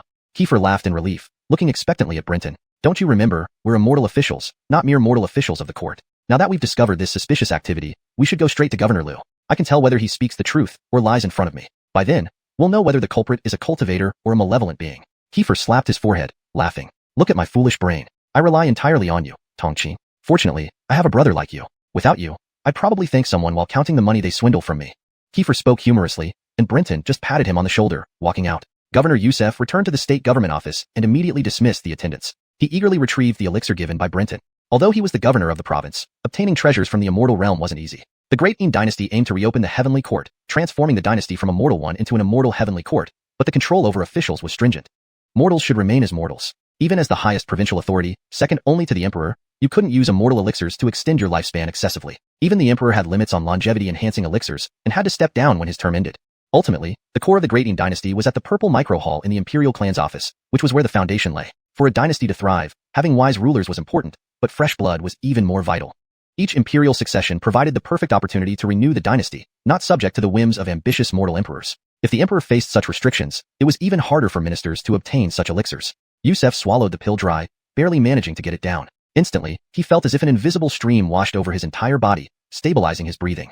This sensation persisted, keeping him energized. He knew this was due to the undigested effects of the medicine. Once fully digested, he might indeed experience rejuvenation as the immortal official mentioned. Haha, I, Yusef, have such fortune. Report. Lord Governor Liu, the two immortal officials who went to the prison wish to see you. They are waiting in the parlor. Upon hearing this, a spark of joy flashed across Yusef's eyes. He had met many immortal officials, but few were as generous as Brenton. If he could befriend Brenton, why would he only receive such divine elixirs once? Yusef quickly opened the door. Lead them here quickly. We can't keep the officials waiting. Walking briskly, he headed towards the parlor. Upon entering, he laughed heartily. Ah, I didn't expect the two of you to be done so quickly. My apologies for keeping you waiting. His demeanor differed greatly from that in the execution ground. Brenton and Kiefer exchanged puzzled glances. Brenton bowed. We just arrived, not expecting you to come so soon. We only had a sip of tea. Yusef laughed, and after exchanging pleasantries, they sat down. Speaking of which, since both of you are here on duty, may I ask if you have plans after 3 years? Might you consider staying in our city of no laughter? This offer caught Brenton and Kiefer off guard. Brenton chuckled. We already have destinations. But thank you for your consideration, Governor Liu. However, with your status and the prosperity of No Laughter City, recruiting immortal officials shouldn't be difficult, right? Yusef sighed and shook his head, saying nothing. Apparently, there was something else preventing this flourishing city from having any resident immortal officials. Now reflecting on it, it was odd that despite its prosperity, No Laughter City lacked not only institutions but even a single immortal official. However, Brenton didn't wish to pry. Actually, we came here to ask you an important question. Just as Yusef was regretting the conversation, he perked up. What would you like to ask? Do we have any immortal cultivators or remaining immortal officials residing in No Laughter City? Yusef looked puzzled. Probably not. During the recent rat disaster, this official did indeed invite a few immortal officials to investigate, but they found nothing and left. As for other immortal cultivators, I can't be certain, but there shouldn't be any. If No Laughter City has neither immortal officials nor immortal cultivators staying here, then Governor Liu, it's likely that there is an evil presence hiding in your city. What? Yusef abruptly stood up, disbelief evident in his eyes as he stared at Brenton. Chapter 78. Investigation. Isaac's face was extremely pale. In the Grading Dynasty, the appearance of malevolent spirits was common, but if a local official failed to detect one, allowing it to cause significant trouble, that official would surely face repercussions. The position of governor of Hudson Xiao City was highly coveted in the Great Yin Court, with many eyes watching for any missteps. The recent rat plague had already significantly lowered his annual evaluation this year.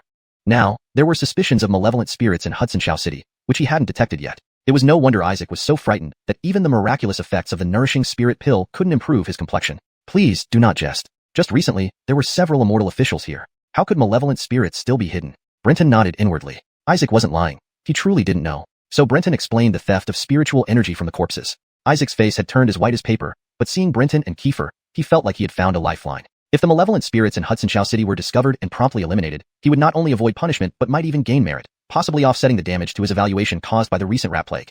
I humbly request the two immortal officials to save the people of Hudson Xiao City. Isaac threw caution to the wind, abandoning his dignity as a governor, and bowed deeply before them. Kiefer was taken aback by Isaac's reaction, but Brenton smiled. He signaled Kiefer to stay put, then regretfully helped Isaac up. With a heavy sigh, he said, Governor Liu, it's not that we don't want to help you, but the malevolent spirit managed to steal the corpse's spiritual energy right under our noses, which means its cultivation level far exceeds ours. If you ask us to slay it, we will do our best, but rushing into action might anger it, making things worse for Hudson Xiao City. Isaac hesitated, finding Brenton's logic reasonable. Their discovery of the spirit's traces was purely coincidental. Without needing the corpse's blood, this matter might never have been uncovered. Though logically sound, Isaac knew these immortal officials well, man-shaped demons who stripped their victims to the bone. He doubted Brenton's sincerity. Indeed, Brenton continued, we merely wanted to strike a deal with the governor, but now that it's impossible, please return the elixir, and we shall leave promptly. Isaac was speechless. He had already consumed the pill. Was he supposed to spit it out? Looking at Brenton's sardonic smile, Isaac realized immediately. What talk of inability and failed transactions? It was all a ruse. Brenton was subtly hinting that they would help, for a price. His right eyelid twitched as he forced a smile. You're too modest. Even if the malevolent spirit is powerful, you two still saw through its disguise. I trust you both implicitly. Moreover, even if I sought other immortal officials, they might not be available or waste time. So, on behalf of the tens of thousands of citizens in Hudson Xiao City, I formally request your assistance. If you agree, our city is willing to offer 1,000 taels of silver as gratitude. Seeing Brenton remain silent, Isaac added, there are also 20 death row inmates. After dealing with the malevolent spirit, I'm willing to risk court reprimand and execute them early to provide 20 corpses' blood. Kiefer's eyes lit up, nodding at Brenton. 1,000 taels was indeed a substantial sum. Though Hudson Xiao City was wealthy enough to easily offer 10,000 taels, the court had informal rules to prevent immortal officials from favoring wealthy areas over poorer ones due to financial incentives. Since Governor Liu trusts us so much, how can we refuse? Said Brenton. Isaac's lips twitched. If not for the promise of 20 corpses' blood, he doubted the officials would act. The deal was struck. Brenton and Kiefer wasted no time, bidding farewell once the assisting constables arrived. Isaac was unaware that immortal officials could absorb the spiritual energy released upon killing a malevolent spirit to enhance their cultivation. Only if overwhelmed by sheer numbers would immortal officials hesitate. Otherwise, most would rarely decline such opportunities. Outside the government office, Kiefer asked, puzzled, how should we investigate? Being new immortal officials, they were clueless about investigating malevolent spirits. Brenton had only once accompanied Clifford on an investigation, which had progressed too quickly to learn much. But Brenton wasn't worried. He had a plan. It's simple. Simple? Kiefer looked incredulous. Brenton confidently replied, indeed. Since the spirit stole the corpse's spiritual energy, it's clear the theft occurred after death. We need only trace everyone who handled the bodies from the moment of execution until we examine them. Kiefer widened his eyes. That's it? What more? Remember my abilities. I'll question each person. Your immortal skeleton is truly enviable. Ensure everyone involved in handling the bodies, from execution to delivery, is gathered. We'll question each individually, Kiefer instructed the waiting constable. The constable nervously acknowledged and promised to comply. Where would the immortal officials prefer to conduct the questioning? He asked. Brenton thought for a moment. Let's use the prison cells. We'll head there first. For running errands, neither Brenton nor Kiefer would bother themselves. They went straight to the prison where the corpses were stored. Isaac even sent servants with various fruits, snacks, and fine water to cater to them. Kiefer sipped the luxurious drink, sighing contentedly. Rich people really do have it easy with all those servants. Being served feels great, though nothing beats the ladies at the Ihong courtesan house. Brenton was speechless. The constable worked efficiently, bringing one witness after another to wait outside the prison. For constables, 2 body carriers, for jailers, and the executioner stood nervously nearby, wondering what had brought the immortal officials to personally interrogate them. Chapter 79. I am your elder brother. So many people? Amen was slightly startled. He had assumed that only 4 or 5 people had been in close contact with the corpses, but it turned out to be many more. Brenton didn't seem to care whether there were many or few as he nonchalantly put down his cup. After all, it just meant a few more questions. Standing up, Brenton said, watch them carefully. Ensure they don't talk to each other, and bring them in one by one for separate questioning. As he walked into the prison's interrogation room, a few constables from the bailiff's office followed him inside. Brenton looked at them in confusion. One of them, who seemed to be in charge, smiled humbly and said, Sir, the prefect knew you were going to interrogate the suspects and was worried that you might not be familiar with the process, so he specially sent us over to assist. Hearing this, Brenton directly refused. No need. I have no intention of using torture. You can leave. The constables dared not utter another word, replied in unison with a yes, sir, and prepared to leave. Wait. The constables stopped instantly. Lord Celestial Officer, do you have further instructions? Brenton approached one of the constables and eyed him suspiciously. Aren't you the executioner? No, wait, you're not the same person. The constable Brenton faced was a short, stout bailiff with shifty eyes. Despite being short, he appeared sturdy, resembling an executioner as if carved from the same mold, even sporting a mustache that closely resembled rat whiskers. The constable quickly smiled and said, Lord Celestial Officer, you have a keen eye. The executioner and I are twin brothers. Ordinary people can't tell us apart. Nodding, Brenton wasn't too concerned and instructed them to leave. He inwardly marveled at their luck for not being captured by the Great Yin dynasty and transformed into Chanli Tongxingu, the Chi Li Tong Xiangu. Note: for a more natural English flow, the Chi Li Tong Xiangu is preferable, assuming this is a specific term that doesn't have a common English translation. Soon, the first suspect was brought in, a young patrol officer responsible for guarding the corpses. He stood before Brenton, visibly trembling with fear. You don't need to be afraid. I'm just going to ask you a few simple questions. Celestial, Lord, sir, please, ask. I will tell the truth. Frowning slightly, Brenton asked bluntly, am I asking if you're human? Huh. Though puzzled, the young officer nodded in affirmation. Have you ever come into contact with evil spirits? No, absolutely not. The second question nearly frightened the life out of him, making his speech smoother. Were the spiritual energies from the corpses stolen by you? The patrolman was more baffled now. Lord Celestial Officer, what is spiritual energy? Without explanation, Brenton moved on to a few more questions before dismissing him and calling for the next. Since there were no signs of severe torture on the young officer, the second suspect spoke more fluently. Quickly, all 11 suspects were questioned. Seeing Brenton emerge, Amin asked anxiously, how did it go? Did you find anything out? Shaking his head, Brenton ordered, none of them are suspects. Let them all go.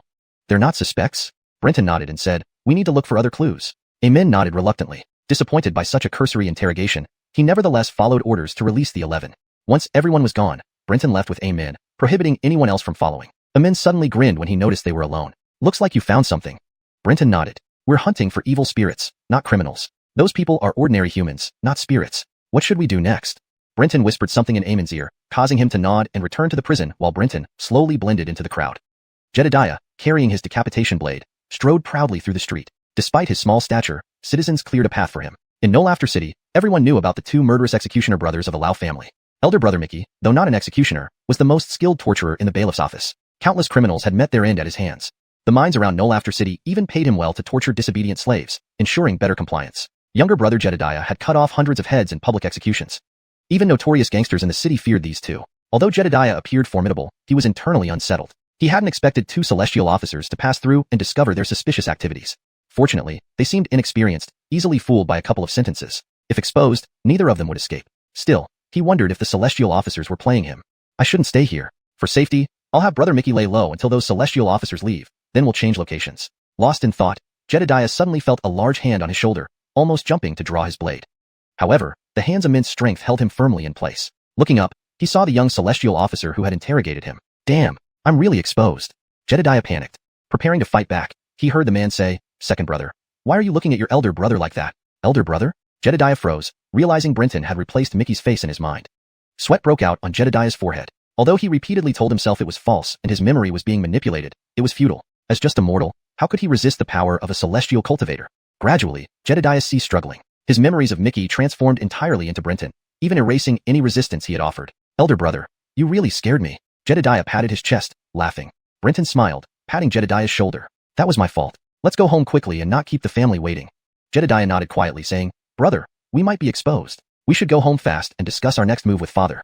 Chapter 80, The Rat Father. Brenton feigned surprise, his expression serious as he looked at Jedediah. That's odd. Didn't you pass the heavenly official's interrogation? Jedediah replied, Big brother, the interrogation did end, but I feel uneasy. It all seemed too easy. They didn't even use torture. I think you're just a masochist. Without a few strikes, you can't feel at ease, Brenton retorted. Jedediah sighed and said, You may not understand, but don't we know father best? Those heavenly officials are all madmen. Have you ever heard of them being so gentle? I feel like they've discovered something and are just putting on an act for us. You're overthinking it. You call them madmen, yet you've never seen a madman pretend to deceive others? Brenton shot back. Jedediah was speechless. There seemed to be some truth to that. Let's go home and ask father before we decide anything else. Jedediah conceded helplessly, noting how stubborn his elder brother had become today, refusing to listen to reason.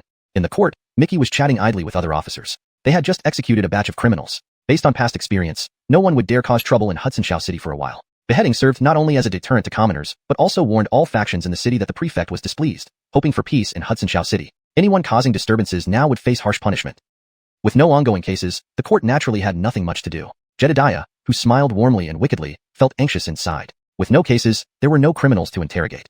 He and his brother lived in Hudsonshire City because over 60% of its population were mining slaves, often leading to unrest, providing the authorities with plenty of cases. This gave him many opportunities to torture criminals, building his reputation in Hudsonshire City over just a few years. Now I should go chat with the mine overseers and find some work from them, Jedediah thought. Not lacking money as he worked for the government, receiving generous gifts from the mines. His methods had indeed been effective, reducing unrest since 2 years ago, significantly decreasing both his income and opportunities to torture criminals. Then came the rat infestation in Hudsonshire City, which forced thousands to leave their homes and even incited rebellions. This delighted Jedediah, giving him countless chances to interrogate and benefiting his brother immensely. Now, with Hudsonshire City set to remain peaceful again, Jedediah pondered waiting until the heavenly officials left to orchestrate another rat infestation. No, once a year is already pushing it. Frequent infestations would affect mining and draw imperial attention. If the court sends more heavenly officials, they might expose me, he thought dismissively about today's 2 heavenly officials, inexperienced newcomers fresh from the law hall.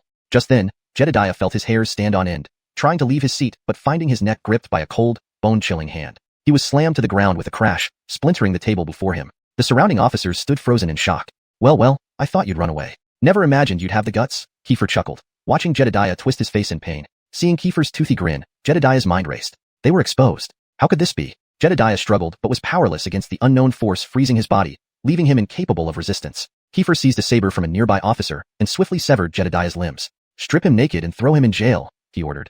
Outside the city, in a secluded residence, a large rat-like creature with meaty wings lay sprawled on a reclining chair. Suddenly, it sat up sharply. Why did Jedediah bring outsiders back? The rat grew suspicious, doubting Jedediah's loyalty but stayed, donning a brocade robe and stepping out. It saw Jedediah enter with a heavenly official, looking troubled. Father, brother and I have urgent matters to discuss, Jedediah called affectionately to the rat. The rat fixated on Brenton. Grabbing Jedediah by the neck, it roared, Look clearly! Who have you brought back? Jedediah turned his head, confused. Father, isn't this my brother? Brenton laughed. I thought the father who stole spiritual energy was a hidden cultivator in Hudsonshire City, never imagining it to be a rat. Recognizing a rat as your father, truly bizarre. Worthless. The rat spat, claw tearing into Jedediah's throat, pulling out his windpipe and chewing it viciously. Blood spurted everywhere, Jedediah's eyes wide with disbelief as he collapsed lifelessly. After devouring Jedediah's flesh, the rat wiped its mouth, calmly observing Brenton. Young one, aren't you afraid? Why should I fear a mere rat? Brenton asked, scrutinizing the rat. The rat smirked, kicking Jedediah's corpse aside, catching the beheading saber tied to his back. I am named Grayson, a wandering demon cultivator. Boy, considering you're an imperial official, I'll give a face to the great Eam dynasty. Leave now, and I won't trouble you. Brenton paused, surprised by this first encounter with a demon cultivator. Although the Great In-Law Hall included demon cultivators, he had never met one. If Grayson were truly a wandering cultivator, dealing with him would be challenging. Stealing corpses' spiritual energy wasn't a grave offense. However, wandering cultivators were unpredictable forces. Besides, seeing the rat's demeanor, Brenton suspected its involvement in the previous rat infestation. Hard fighting wouldn't be wise.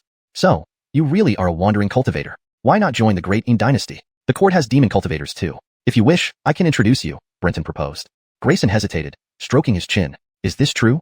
Chapter 81. Gutting. Brenton smiled and nodded. At this moment, the barbs on his tongue were standing erect. In the realm of immortal cultivation, dueling was never about fair one-on-one combat. Kirk had once said that during duels, you should use as many people as possible from your side. Bragging about personal prowess was a foolish move, especially when you didn't know the opponent's capabilities. The more people on your side, the higher the chance someone could counter the opponent. Brenton hadn't expected this rat demon to be so bold, hiding directly in the home of Jedediah's brothers, catching him off guard. However, with the deceiving beast's tongue, since the opponent was a demon cultivator and not a half-insane evil spirit, he could deceive it first. Once he reunited with Amin, they could strike together. Adlai happily swayed his whiskers back and forth. Ah, I'll rely on this immortal officer's patronage in the future. By the way, what's this immortal officer's esteemed name? I am Brenton. Brother Lao, please don't be so formal. You can call me Tongqin or Brother Pei. Once Brother Lao joins the law hall, we might have the opportunity to fight alongside each other. I would certainly need your help.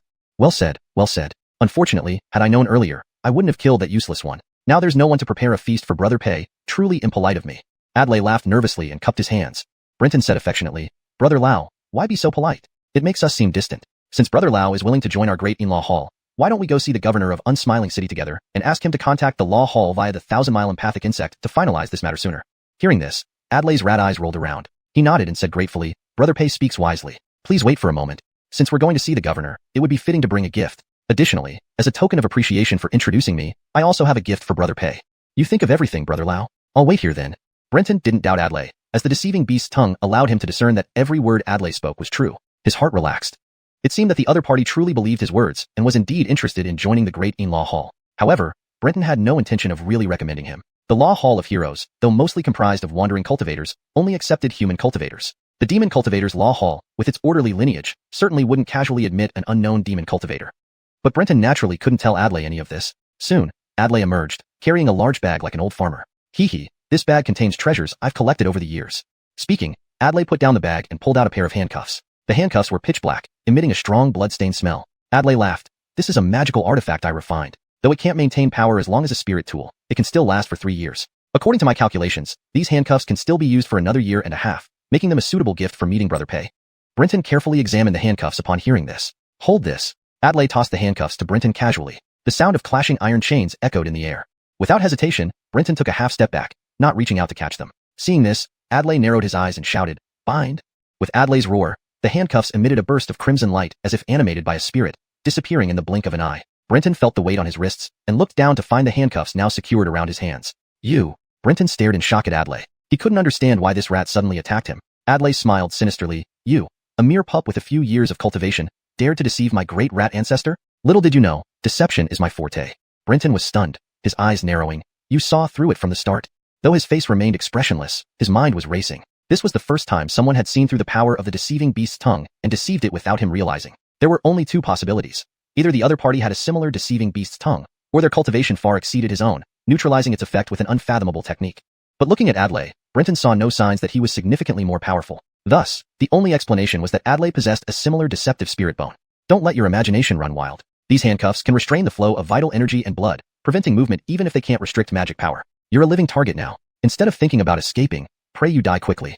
Adlai grinned and pulled out a set of finger-crushing sticks from the bag, even licking his lips grotesquely. In all my years of cultivation, I've never tried this on an immortal officer. Let's see how tough you are. Adlai shouted, now. The sticks flew and wrapped around Brenton's fingers, tightening instantly without any further spell casting. The excruciating pain made Brenton scream. Ah! Cold sweat soaked through his clothes almost immediately. He wasn't trying to dodge. As Adlai said, the handcuffs restricted the flow of his chi and blood, making his muscles stiff and slow. Any attempt to move was sluggish, unable to escape the impending torture. As the sticks tightened, Brenton heard the sickening cracks of his finger bones under the strain. However, thanks to his prolonged training with the 7 precepts, his fingers, despite severe pain, didn't break easily.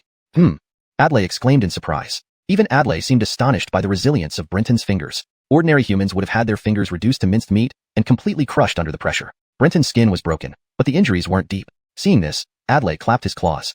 Wonderful. I was worried you wouldn't be interesting, but now it seems you'll provide excellent entertainment. Pulling out a bamboo stick with a thumb-sized hook at one end and a stone tied to the other with fine rope, Adlai smiled proudly. Don't recognize it? This is called the scales rod. The hook goes into the anus and pulls with the stone, causing the intestines to come out slowly. So, it's also called gutting. Adlai explained with an eerie smile, while gesturing as if Brenton was lucky. Brenton inhaled sharply, almost loosening his 7 precepts in terror. Chapter 82. Come, let's ride the wooden donkey. Just as the jailer was about to throw the scale rod nicknamed Gut Ripper, Brenton could no longer hold back. Brenton wasn't incapable of retaliating. He simply chose to play helpless from the start, hoping to lull the other party into underestimating him. As long as the opponent didn't use lethal moves, he could endure it and wait for Eamon's reinforcements to arrive. Brenton believed that with Eamon's methods, it wouldn't take long to uncover the truth from the soap house constable and come to his aid promptly. With the protection of the 5 Directions Tai Sui charm, even severe injuries would heal quickly, so he wasn't worried about physical harm at all. Note: I made minor adjustments for fluency and consistency in English. However, Brenton never expected this damned rat demon to be so depraved, using such despicable torture devices. This is not my melodramatics. The enemy is truly despicable. Brenton raged. Though he couldn't move physically, his magical abilities were still intact. Quickly, before the jailer threw the instrument, Brenton used his wind manipulation technique to knock off the lid of the jar containing dissolving soul smoke and whip up the grayish smoke within. Without hesitation, he directed the smoke straight at the jailer. What's this? The jailer cried out in surprise, reacting incredibly fast. He crouched down and scampered away on all fours, managing to put several yards between them before the wind vortex exploded. He stood on the courtyard wall, looking suspiciously at the lingering gray smoke. Brenton understood. This rat demon, despite having attained enlightenment who knows when, was still a wandering cultivator with limited knowledge and likely didn't recognize dissolving soul smoke. However, the speed of the rat was evident from that first move. Hitting it with a wind vortex formed by wind manipulation would be nearly impossible. Brenton needed another strategy. Reacting swiftly, Brenton gathered the dissolving soul smoke into a smoke pillar like a gray whip and lashed it quickly at the jailer. As long as it hit, the smoke would disperse and enter the jailer's body. Seeing this, the jailer made no attempt to engage in direct combat and darted around the yard nimbly.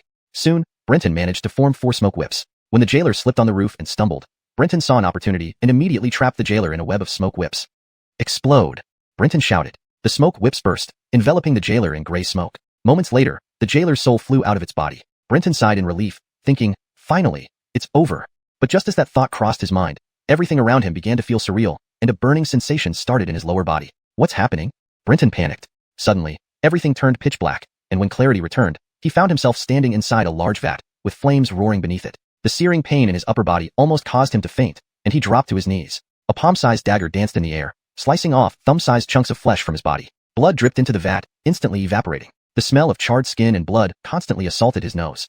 The jailer approached and snatched the bottle of dissolving soul smoke from Brenton's waist. So this is your trump card? Brenton forced himself to look at the unharmed jailer, disbelief plastered across his face. How can you be unharmed? The jailer preemptively voiced his question, laughing loudly. Little brat, you didn't even realize when you fell for my illusion. You think you can kill me like this? Illusion? Brenton's pupils contracted. Was everything prior just an illusion? I advise you not to resist. Can you guess whether what you're experiencing now is real or illusory? Are you still trapped in an illusion? These words froze Brenton mid-motion, preparing to unlock the 7 precepts. Yes, am I still in an illusion? If so, any action I take here is futile. But giving up now? Brenton couldn't bear it. At least tell me, what immortal remains do you command before I die? A flash of disdain flickered in the jailer's eyes. Now you're trying to be clever, truly deserving of punishment. It seems the slow slicing and this vat haven't enlightened you enough. Well, the jailer raised his rat paw and clapped. Come. A donkey call echoed from inside the room, and out rolled a wooden donkey with wheels for hooves and gears underneath. Even more disturbing was the thick pole protruding from its back, moving up and down as it came closer. Brenton's mind exploded. The jailer laughed wickedly. Come, let's ride the wooden donkey. From the previous illusion of a scale rod to this wooden donkey, Brenton felt utterly defeated. This damned rat demon had completely lost all sense of humanity. Go to hell. At this moment, Brenton no longer cared if it was an illusion. Watching the approaching wooden donkey, Brenton felt a surge of intense anger. 7 precepts, open. A wave of emotions flooded him, and his hatred for the jailer was palpable. Simultaneously, Brenton deceived himself into believing that illusions couldn't deceive him. An incomparable surge of strength coursed through his body, seemingly breaking free from the shackles. Slowly, he stood up, but no matter how hard he strained, the chains refused to break. The jailer stepped back several paces beside the wooden donkey, sneering. You indeed have hidden moves. I knew capturing you would not be easy. Ignoring the taunts, Brenton brought his right hand into a blade-like stance and slashed down on his left wrist. With a thud, his left hand separated cleanly at the wrist. Before it could hit the ground, Brenton caught it. The jailer swallowed hard at the sight. How ruthless! To sever one's own wrist to escape shackles without a moment's hesitation. Such ruthlessness and decisiveness was something the jailer hadn't seen in a long time. Somehow, the jailer suddenly regretted taking on Brenton. Chapter 83. A fine performance deserves a reward. Brenton's face remained expressionless as he held his severed right palm as though it didn't belong to him. Under Grayson's astonished gaze, he reattached the broken hand to the wrist.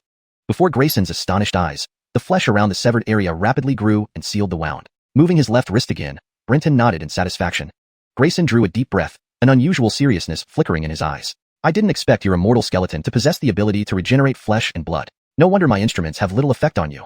Brenton smiled, then chopped off his right wrist and reinstalled it similarly. Flesh regeneration? My immortal skeleton can't do that, Grayson sneered.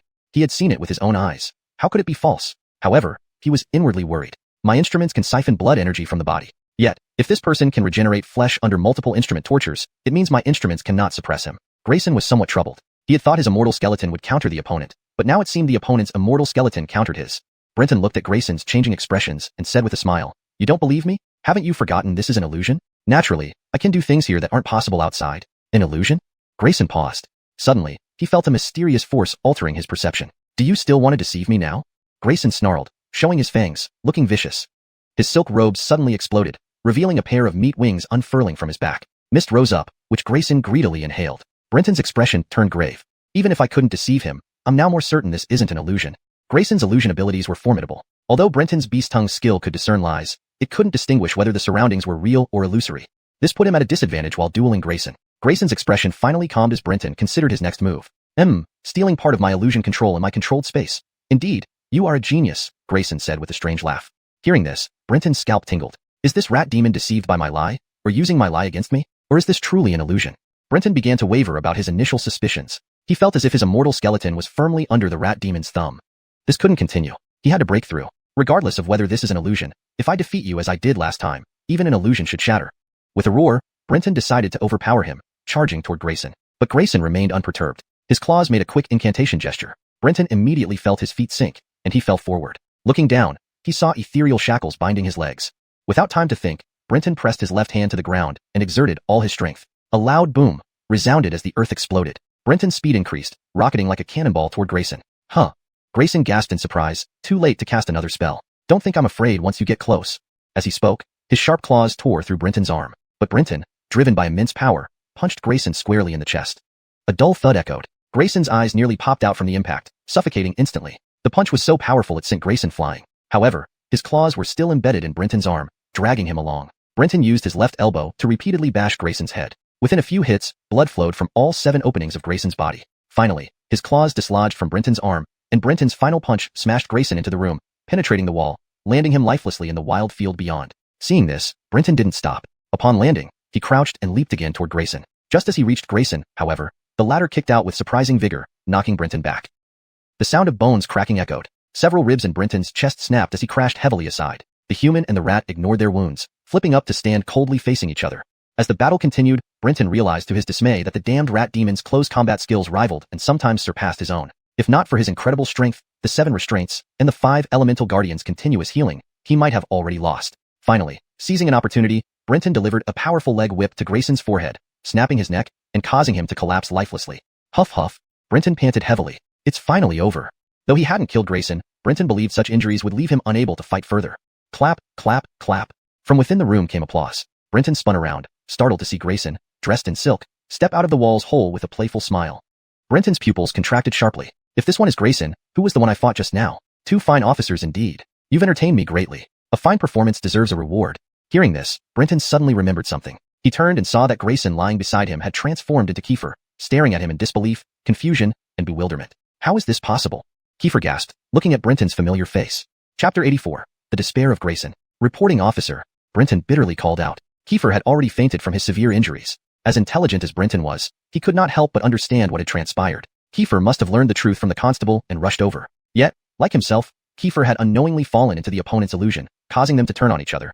No wonder their close combat earlier had been so fierce and full of various combat techniques. It turned out he had been fighting Kiefer all along. Everything made sense now. But what good did knowing this do? Brenton couldn't even be sure if he was in the real world or still trapped in the enemy's illusion. In this match, Brenton lost completely. Brenton began to regret not purchasing certain reality-dispelling talismans and magical artifacts when he saw them in the inner city of Luoyang. He had thought that with the Li Biast's tongue, which could discern falsehoods, these artifacts would not only be useless but might also interfere with its functioning. He never imagined encountering a demon cultivator who excelled more in deception and illusions than he did. Now, Brenton had used every means at his disposal. Even the 7 precepts were invoked. If not for the 5 Directions Tai Sui protecting him, his muscles would have long since collapsed. The soul-dispelling smoke was taken away by the enemy. Even if it hadn't been, he couldn't use it in an illusion. Not to mention talismans, which were utterly ineffective here. In an illusion, any method against Grayson was futile. Anything you think you're using doesn't actually get used. Grayson, within the illusion, is an insurmountable existence. There must be a way. There has to be a way. Brenton concentrated intensely, rapidly thinking to find a sliver of hope. Kirk once taught them that no power is perfect or insurmountable. One just needs to find the flaw during combat. But what was the flaw in an illusion, and how could it be broken? Common methods for dispelling illusions included supernatural powers, physical pain, or someone else waking you up. But reality had proven these methods were ineffective. Lost in thought, Brenton suddenly realized he and Kiefer were in an execution ground, and he was lying on the beheading platform. Grayson, holding a massive blade half as tall as a person, smiled mockingly. Give up. You can't break my illusion. Do you know why your immortal bones aren't working properly? Hearing this, Brenton painfully turned his head to look at Grayson. Because of dimensional suppression, immortal bones differ from each other. My immortal bones rank higher, making me unparalleled in deceit. So, you can die in peace. Confused, Brenton didn't understand what dimensional suppression meant, having no exposure to such concepts. But time was running out. Grayson raised the beheading blade high, its image magnifying infinitely in Brenton's eyes. With a splash, blood spurted out. Brenton saw everything spin around him, watching as his headless neck continued to bleed profusely. Am I dead? No, I won't die. I refuse to die. His eyelids closed, the world grew blurry, and eventually, darkness engulfed him. In the courtyard, Grayson sat on a large chair, looking at the two immortal officials with a mocking smile. Pointing at Brenton with its rat-like claw, it commanded, fall. Indeed, Brenton hit the ground heavily as Grayson's command took effect. Ha ha ha. Grayson clapped its claws gleefully. Brat, a mere 8th-rank immortal official dared to trouble me. Many immortal officials came to Unsmiling City and couldn't detect my presence under my illusion. That you two found me is impressive enough. But instead of leaving quietly, you chose death. So, I will oblige you. Why was Unsmiling City devoid of immortal officials and even wandering cultivators? Simple. Immortal officials stationed there for wealth and cultivation found the scattered cultivators and demons already exterminated by this rat demon. Under Grayson's illusionary powers, they could earn nothing here. Who would want to stay in such a place? Gradually, everyone knew the prefect of Unsmiling City was a miserly tightwad, despised by all immortal officials. Naturally, none wanted to come, turning Unsmiling City into Grayson's personal garden and training ground. If not for Pei Tongchi and Kiefer's sudden arrival and their swift discovery of the spirit energy theft, they wouldn't have detected his presence in time. However, Grayson didn't care much. After killing them, he would use the illusion to deceive the local prefect, allowing them to leave Unsmiling City legitimately before anyone could investigate. After disposing of Brenton, Grayson looked at Kiefer, raising its claw. Darkness enveloped everything. Brenton's thoughts were in chaos, unable to focus. He felt two wolves intertwined around him, fighting for dominance, both eager to corrupt him first. Ultimately, the colorful willed entity surged into his consciousness first. Instantly, Brenton felt an overwhelming urge to reproduce, a primal desire rising from deep within. Reproduce, I need to reproduce, Brenton roared, losing all coherent thought except this last instinctual urge. Grayson paused mid-motion, startled by Brenton's transformed body. It was rapidly melting, flesh liquefying, and turning pitch black. What the hell is this? Grayson exclaimed. Within moments, Brenton's corpse became a dark, fleshy ball. An awakened malevolent being? Grayson doubted. Wrong. An 8th-rank immortal official's fused mortal body should not be sufficient for a complete awakening. What was this then? Though not overly courageous, Grayson's self-assuredness from his immortal bones led him to stand up and approach Brenton rather than flee. Just as he neared, black tentacles erupted, aiming for Grayson. Humph! Grayson sneered, wings unfolding from his back, tearing through his clothes and shooting skyward. But it was too slow. One tentacle wrapped around its foot, halting its ascent. Enraged, Grayson spat a fireball onto the tentacle. Grayson believed the tentacle would burn to ashes in the flames. Indeed, it was severed. But numerous other tentacles emerged, forming a web that blocked all escape routes. Grayson's face changed drastically as he discovered he could no longer feel his leg. Looking down, he saw the leg that had been caught by the tentacle was now completely shriveled, skin over bone. What the hell is this thing? Grayson was truly terrified. Never had he seen something so terrifying. Contact for just a moment caused his flesh to vanish. Illusion. Apply an illusion. Grayson immediately cast an illusion on the dark fleshy mass below, but it had no effect. Illusions were useless against this thing. I refused to believe it. Grayson's spells changed rapidly, one after another, releasing various instruments of torture that severed the tentacles. But while the tentacles were cut quickly, new ones grew back even faster. As the net closed in, the space for Grayson to fly and evade became increasingly limited. Desperate, he unleashed all his supernatural powers and spells without reservation. Water control, fire control, various instruments of torture. Even the flesh wings on Grayson's back produced mist, making him illusory and seemingly disappearing from this world. Yet, he was ultimately forced out by the black tentacles. Finally, amidst Grayson's terrified roar, countless black tentacles pierced into its body. Grayson could feel its life force fading, its flesh being devoured by the black tentacles. Its fear, like its final expression as a shriveled corpse, made it clear how utterly despairing its moment of death was. After absorbing Grayson's blood and spiritual energy, the black fleshy mass suddenly opened a pair of eyes.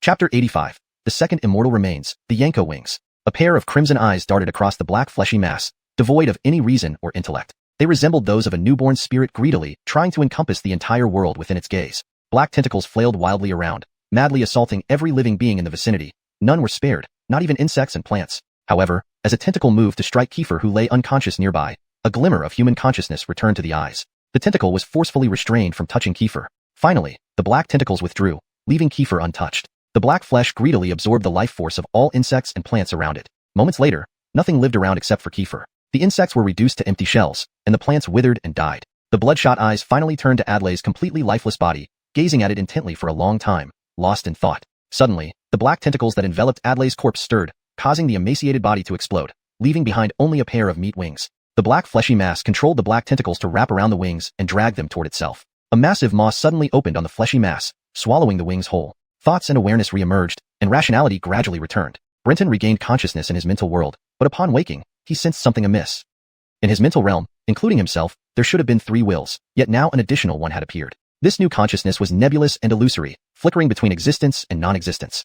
What is happening? How did an extra will enter my mental world? Without hesitation, Brenton's will merged with the other 3, immediately understanding the sequence of events through the interaction with the 5 Directions Tai Sui's will. He also comprehended what this new presence was from the newly emerged will. It was another set of immortal remains. He had unknowingly harnessed a second set of immortal remains. Brenton felt both fortunate and alarmed. Due to controlling 2 sets of remains, the 5 Directions Tai Sui struggled to perfectly suppress the internal wills. Brenton could hear layers of vague whispers trying to break through but remaining incomprehensible. He sensed his mind being polluted. His scalp tingled as he hurriedly exited his mental realm to take a tranquilizing pill to cleanse the spiritual contamination. But just as he exited, he found himself transformed into a black fleshy mass. However, Brenton remained calm. This was not his first transformation. Forcing control over his mental will, he directed the 5 Directions Tai Sui to retract the black tentacles and fleshy mass back into his body. His clothing had already torn apart due to the Tai Sui's rampage, leaving him naked. After searching the yard, he found the tranquilizing pill in the dried grass and quickly ingested it. As the medicine spread, the phantom whispers in his mind faded away, allowing Brenton to breathe a sigh of relief. Checking Kiefer, he confirmed he was not in danger,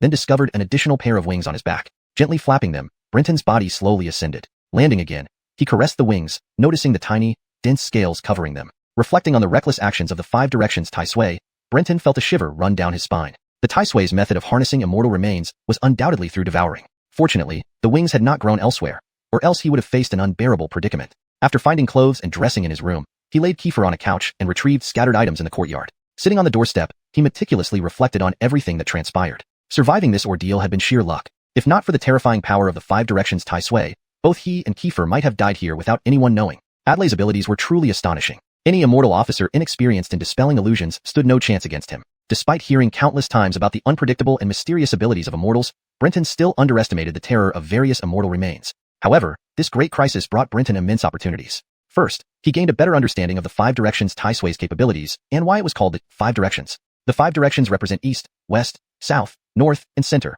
connecting the natural elements of wood, fire, earth, metal, and water. If essence was the bridge and key to the Tao, then the 5 Directions Tai Sui was the bridge connecting him to this world. Brenton always feared others discovering the 5 Directions Tai Sui's secret, especially since it had killed his parents and kin. This led him to subconsciously resist using it. Had he studied it earlier, even without detailed records, he might have avoided today's peril. Using the Tai Sui's power couldn't dispel illusions, but it allowed him to discern whether he was within an illusion clearly. This incident made Brenton realize his past aversion to the 5 Directions Tai Sui was wrong. The Tai Sui was a heavenly treasure, a sentient entity, but merely a tool on his path to immortality. The world abounded with lethal weapons. Were they truly guilty, or was it the person wielding them? It was laughable how long he had hated a mere weapon. Now, enlightenment came just in time. A child carrying gold through a market was ignorant, while an adult doing the same without utilizing the gold to protect himself was foolish. Once ignorant, Brenton now knew better after this day. Apart from this realization, his greatest gain was his second set of immortal remains. Even after reopening the 7 restraints and closing off his emotions, Brenton felt a continuous cold sweat. These wings came from a Yanko, a not-so-ancient divine snake. Just a juvenile snake had died prematurely, buried deep within mountains. Adlei, originally an ordinary mouse, stumbled upon the centuries-dead Yanko's remains, consuming and harnessing its body to become a demon cultivator. Adlei didn't achieve this due to exceptional talent, but because the young Yanko had died soon after birth, with a very weak spirit. Essentially blank, it closely resembled the will inside Brenton's Tai Sui, making it easy for Adlei to seize the opportunity. However, after years of Adlei's control, the Yanko's wings were tainted by Adlei's will, effectively replacing its original spirit. This prevented the 5 Directions Tai Sui from fully suppressing the 2 sets of remains. Yet ultimately, Brenton overcame this challenge. Caressing the wings obediently under his command, Brenton couldn't help but admire them. The innate abilities of the Yanko wings were incredibly potent. Chapter 86, Awakening. Compared to the Yanko wings, the E-Beast's tongue was practically insignificant. The E-Beast's tongue only had 2 fundamental abilities, lies and wind control. Although the power of lies, developed by Brenton, was genuinely formidable, the wind control ability was far from commendable. If not for Brenton's exceptional wisdom in discovering alternative uses for these abilities, his wind control would have only served as an auxiliary method while traveling. Note: I have maintained the pinyin names Yanko and Ibist for better readability in English, rather than translating them literally. Please confirm if you want these terms translated or kept in pinyin. The Kungsura wings were a different story. Note: Kungsura is transliterated as Yanko in pinyin. For better understanding and fluency in English, it's recommended to use Yanko wings instead of Kungsura wings. So the sentence should be, the Yanko wings were a different story. The Yanko wings possessed several core abilities: wind control, water manipulation, firelight, punishment, deceit, distortion, and mirage. 7 essential powers. Each of these fundamental abilities was on par with the liability of the Iyashu's tongue. The number of core abilities didn't just signify versatility in combat. It also meant that Brenton now had 7 additional channels through which he could absorb spiritual energy. Note: Kungsura is translated as Yanko and Guraso as Iosho for consistency and to maintain the original flavor. However, if you prefer using English approximations, we can revise Iosho to Deception Beast. Previously, Brenton mainly relied on the power of lying to draw spiritual energy. Although he could also absorb some from the wind control ability of the Guraso was too weak to yield any substantial spiritual energy. Note: Guraso's wind control has been replaced with the wind control ability of the Guraso for clarity and consistency with the original text. The term Guraso is kept as is, since it seems to be a specific term or name in the context of the story. So Brenton almost never drew energy from the wind. Now things were different. With 7 additional channels, Brenton's cultivation speed would become incredibly rapid. No wonder the cultivator in the Dharma Hall, who wielded 2 immortal remains, had such high cultivation levels. Haha, this damned rat acquired such a remarkable immortal artifact but is utterly incompetent, Brenton scoffed. A rat is still a rat, limited by its intelligence. From their previous duel, it was evident that Adlai hadn't fully developed the 7 core abilities of the Yanko wings. He hadn't even mastered how to perfectly utilize all 7. He focused on 3, deceit, mirage, and punishment. And even those weren't well developed. If it were someone with normal intelligence, Brenton would have been killed countless times already, and even a rampage by the 5 Directions Great Age wouldn't have turned the tide. Indeed, no matter how powerful an immortal artifact is, it depends on who uses it and how it's used. I must not make the same low-level mistake as this foul rat.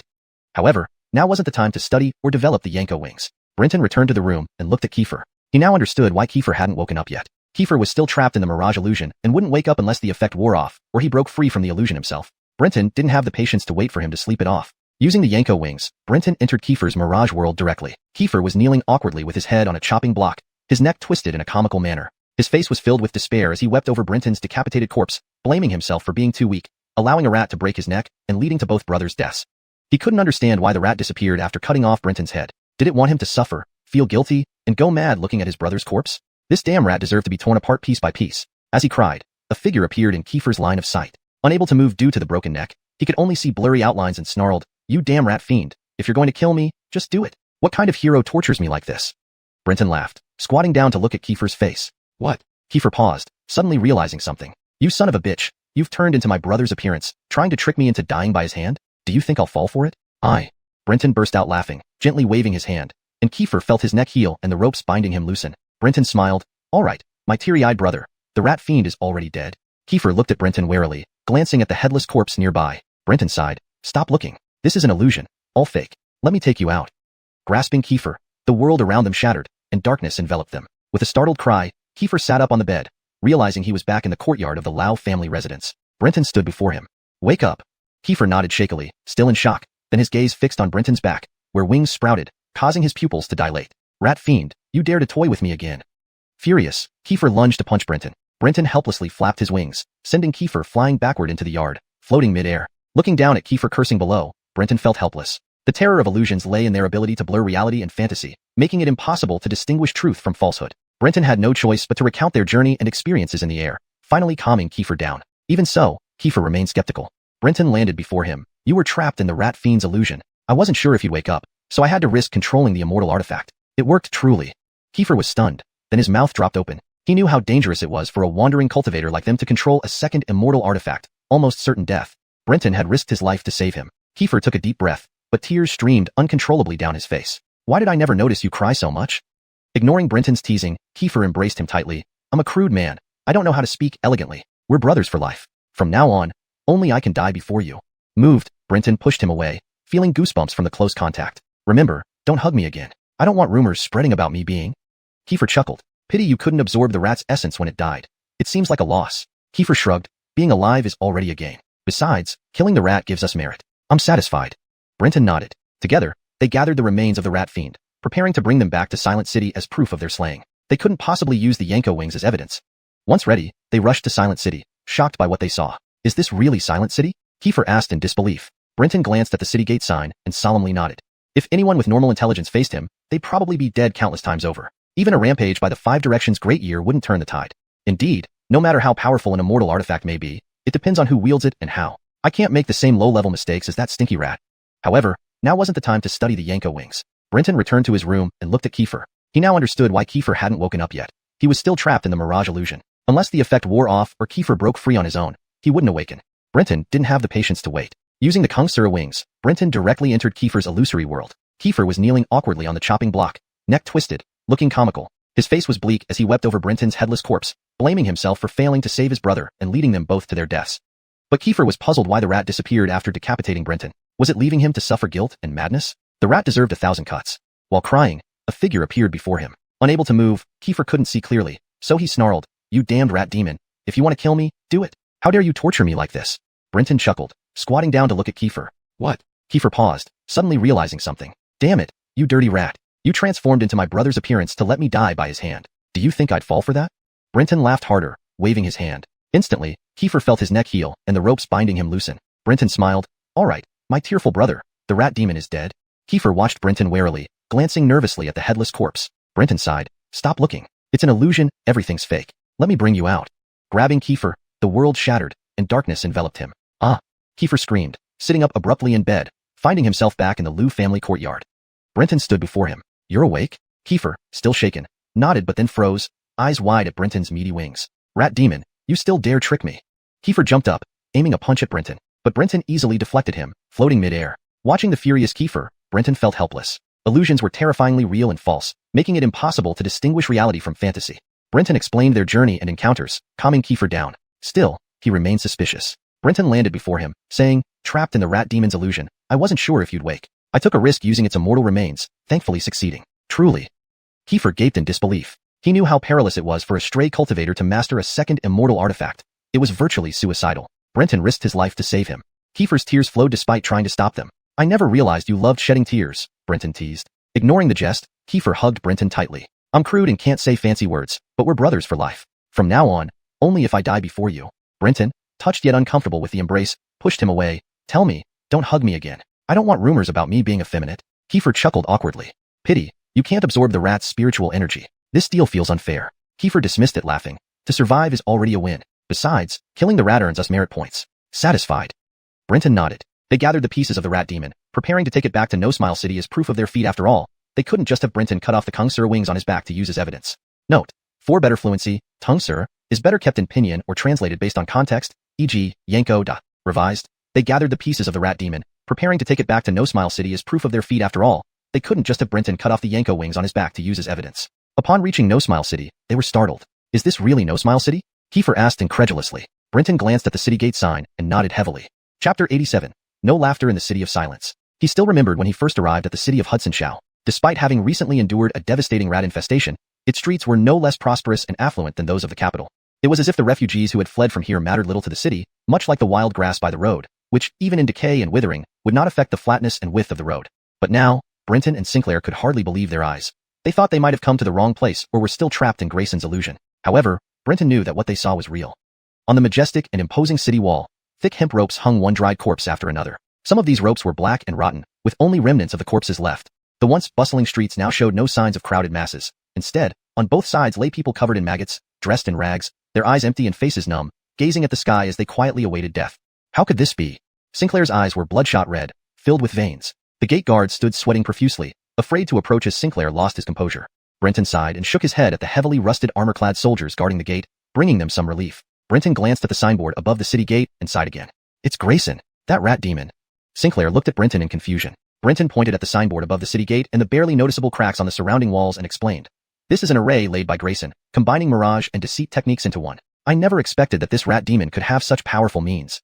Sinclair stared at Brenton in shock. "How can this be? What level of strength does this rat demon possess to use such powerful abilities?" Brenton hesitated for a moment. He wasn't sure about the exact rank of the rat demon since it had kept them trapped in the mirage throughout, and even when they killed it, it was due to the power of the Five Directions Great Years, and Brenton's consciousness was not entirely clear at the time. "Indeed, immortal cultivators are madmen. I now understand this saying more deeply."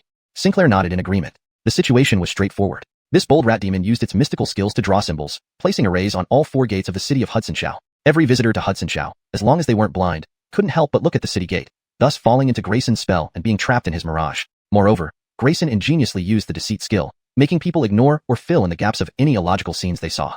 Now seeing the real scene, Brenton understood why the city of Hudsonshao seemed almost unaffected by the rat disaster while the villagers outside fled for survival. Because everyone within the city was trapped in Grayson's mirage, where the rat disaster didn't matter. As for maintaining such a large array, looking at the people lying on the street waiting to die with signs of torture on their bodies made things clear. Grayson's immortal remains were of a winged flying snake, whose core ability was punishment.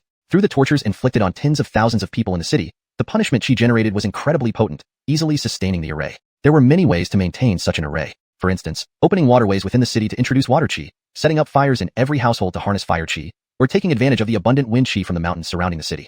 All three methods could satisfy the chi extraction needs of the flying snake wing. Yet, this rat demon chose the most malicious method, out of deep-seated malice towards humans.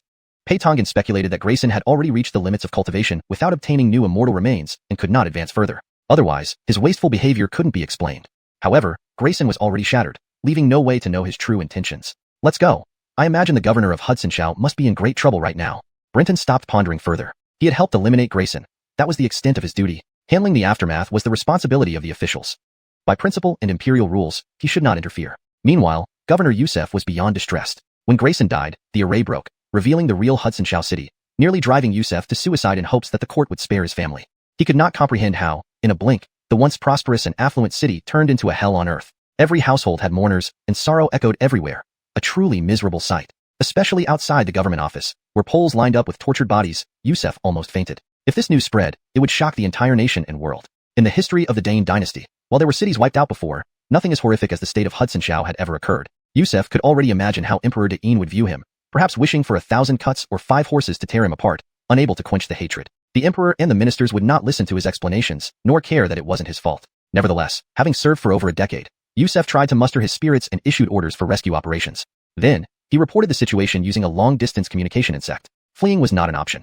His family was in Huanglong City, and as a mere mortal, he could not escape divine officials' reach. He could only hope the court considered his years of diligent service and spared his family. When Brenton met Youssef again, he was taken aback by his appearance. His once dark hair had turned snow white, and he looked like an 80-year-old man, his spirit broken. Youssef moved like a zombie, initiating the communication insect for Brenton. After reporting everything, both received orders to temporarily stay in Hudsonshao and await the arrival of envoys from the capital. Afterwards, Brenton gave Youssef a sympathetic glance, but said nothing, then left. Brenton was certain that Youssef was doomed, along with most of the lower officials. While the court ordered them to stay temporarily, it was essentially to monitor the city's officials and prevent their escape. Therefore, Brenton and Sinclair moved into the government office. Out of pity for Youssef, Sinclair didn't mention the promised 20 headless bodies. But Sinclair knew he would get those bodies eventually, just that they would likely be Youssef's and others. The court responded swiftly. With the long-distance communication insect, help arrived in merely 5 to 6 days. Doctors, medicines, and food supplies were plentiful. 3 months later, an envoy and a large contingent of officials arrived with an army. The first order of business was imprisoning Youssef. All those with any authority were detained except for the lowest-ranked police, laborers, and guards. They were publicly executed the next day. The harshness of the action surpassed Brenton's expectations. Initially, he thought only key figures like clerks, police chiefs, and military commanders would face execution, but even minor clerks from the governor's office did not escape. Even local mining families were completely uprooted. For a moment, heads rolled, and blood flowed freely. The citizens cheered. End of translation. While Youssef temporarily escaped death, it was because he was a 4th-ranked official of the court and needed to be taken back to the capital for trial. Ultimately, he would likely not escape the fate of being beheaded. Afterward, the envoy brought in a large contingent of officials and clerks who took over the local government offices. Within days, numerous merchant caravans arrived, each bearing different surnames on their banners, taking control of the local mines. This left Brenton and Sinclair, both from humble backgrounds, marveling in amazement. Chapter 88. The Secrets of the Immortal Skeleton. In a study within the Yamen, Brenton and Amen stood respectfully. In front of them sat a middle-aged immortal official.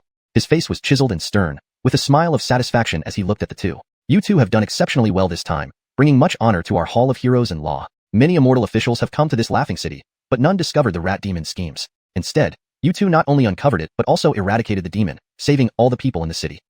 Brenton bowed respectfully. Thank you for your praise, Elder Bartolomeo. We owe this success entirely to the cultivation provided by the hall. Without it, we would not have been able to achieve such results. Bartolomeo laughed heartily. No need for flattery. Credit where credit is due. The hall would not take credit away from you. I was ordered by the head of the hall to personally evaluate the 2 rising stars of our Hall of Heroes. Indeed, you are both remarkable, modest, and composed.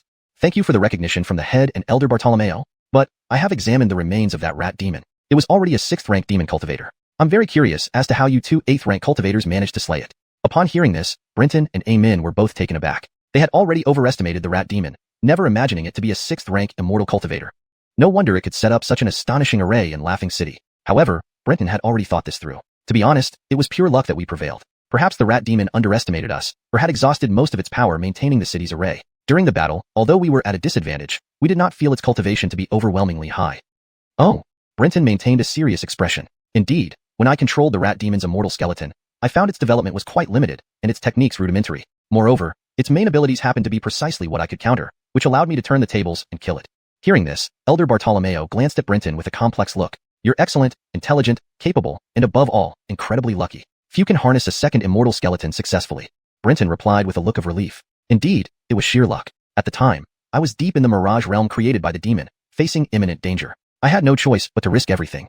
No need to elaborate further. For us scattered cultivators of the Hall of Heroes, luck is more important than anything else. When I entered the hall years ago, there were 80 cultivators in my cohort. Today, less than 20 remain. Most fell during attempts to harness a second immortal skeleton. Of the remaining 20, only 2, like myself, succeeded. This underscores how crucial luck is.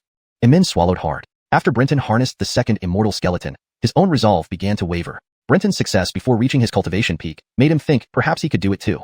But now, he dismissed that idea completely. The mortality rate was just too high. Emin did not believe he was special enough to survive. Bartolomeo maintained a friendly demeanor, patting Brenton on the shoulder. Stay alive. Since you've harnessed a second immortal skeleton, so long as you don't perish prematurely, you will surely have a place among the elder patrons of the hall in the future.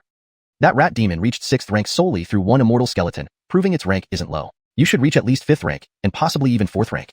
At this, Bartolomeo couldn't help but look at Brenton enviously. Although he had harnessed 2 immortal skeletons, their ranks were low, limiting his potential to 5th rank. Brenton, however, had the potential to reach 4th rank. Don't underestimate this 1 rank difference. The higher the rank, the greater the gap between them. Lower rank cultivators might still have a chance to defeat someone 1 or 2 ranks above them, but for higher rank cultivators, such a feat was impossible. This was why Elder Bartolomeo was so amiable toward Brenton. Emin gave Brenton a congratulatory glance, genuinely pleased. Brenton smiled and thanked Bartolomeo. Hearing Elder Bartolomeo mention the rank of immortal skeletons, does that mean there are different ranks among them? This question had troubled Brenton for some time. He had first heard of ranks from the rat demon, but had no way to find an answer, until now. Bartolomeo paused, glancing at Emin hesitantly. Emin immediately offered to leave, but was stopped by Bartolomeo. Forget it. Once you reach your cultivation limit, you'll learn this anyway. It's just a bit sooner for you. After all, you've contributed significantly, so consider this private reward from me. Overjoyed, Emin bowed 3 times to Bartolomeo. Seeming in good spirits, Bartolomeo gestured for them to sit, and then began explaining. Imperial skeletons indeed had ranks, but not grades. When any evil spirit or immortal died, their immortal skeleton would go dormant, requiring anyone who wishes to control it to recultivate. The rank of an immortal skeleton mainly depended on its origin, specifically from which deity it came. An immortal skeleton from a high-ranking deity naturally had a high rank and could support cultivators to reach higher realms. The mortal skeletons from lower deities had lower ranks and could support lesser cultivation limits. Additionally, if 2 immortal skeletons had similar abilities, a higher-ranked skeleton could suppress a lower-ranked one unless the lower-ranked cultivator far surpassed the higher-ranked one in realm. Listening to this, Brenton and Emin were stunned speechless. Brenton took a deep breath, looking intently at Elder Bartolomeo, his voice trembling slightly. Elder Bartolomeo, are you saying the immortal skeletons we harness actually come from legendary immortals? Bartolomeo laughed. Of course. Each immortal skeleton originally comes from an immortal. Otherwise, why would they be called immortal skeletons? Brenton and Emin exchanged glances, feeling a shiver of excitement run through them. As if realizing he had already shared so much, Bartolomeo decided to add more. Don't you remember the famous saying in our immortal cultivation world? Mortals, born ordinary, seek divinity, must harness immortal skeletons. Because immortal skeletons come from immortals, they give us mortals a glimmer of hope to glimpse the divine. Don't ask me why they fall to the mortal realm. I don't know either. But why are some demons born with immortal skeletons if they all originate from immortals? That doesn't seem right. Bartolomeo shook his head. I don't know either. Some immortal skeletons cannot be passed down through bloodlines, while others can be inherited and split into new skeletons. Hence, we have various unique demonic races. Their ancestors harnessed an immortal skeleton, which can split through lineage, giving new offspring innate access to immortal skeletons. Sadly, humans have yet to experience such occurrences. However, because of these unique lineages, we humans have more avenues to obtain immortal skeletons, thus cultivating more immortals. Brenton sighed. The secrets of immortal skeletons were indeed too numerous. Humans had even lost the once legendary bard in their quest to uncover these secrets. One day, I wonder if I can discover the true secrets of the immortal skeletons. Chapter 89. The Eastern Emperor's Censorate. Brenton's low mutterings, though barely audible, were still caught by Elder Bartolomeo. He didn't ridicule Brenton for his ambitions. After all, which cultivator wouldn't dream of becoming a deity? However, as itinerant cultivators, the odds were overwhelmingly against them. Since immortals descended to the human realm, no one had ever truly achieved divinity or immortality. Even an extraordinary figure like the Danilo ultimately met a tragic end and never became a divine being. Very well, maintain this upward striving heart. Though our path is fraught with uncertainties, it's not a dead end. Perhaps one day you might indeed achieve your goal, Elder Bartolomeo encouraged him. Brenton's ability to control a second immortal skeleton surpassed that of most itinerant cultivators, making him part of a select group with potential. Hence, instead of discouraging Brenton, Elder Bartolomeo offered encouragement and affirmation. Brenton expressed gratitude with a respectful fist salute. Since you harbor such ambitions, I'll tell you there are 3 paths to discovering the true secrets of the immortal skeletons. Brenton's eyes lit up, filled with hope as he looked at Elder Bartolomeo. While thankful, he couldn't help but marvel. If all elders in the law hall were like Elder Bartolomeo in nurturing their juniors, how much better it would be. Please, Elder Bartolomeo, do not withhold your guidance. The first path, naturally, is if you truly become a deity. Then, the secrets of the immortal skeletons won't remain hidden.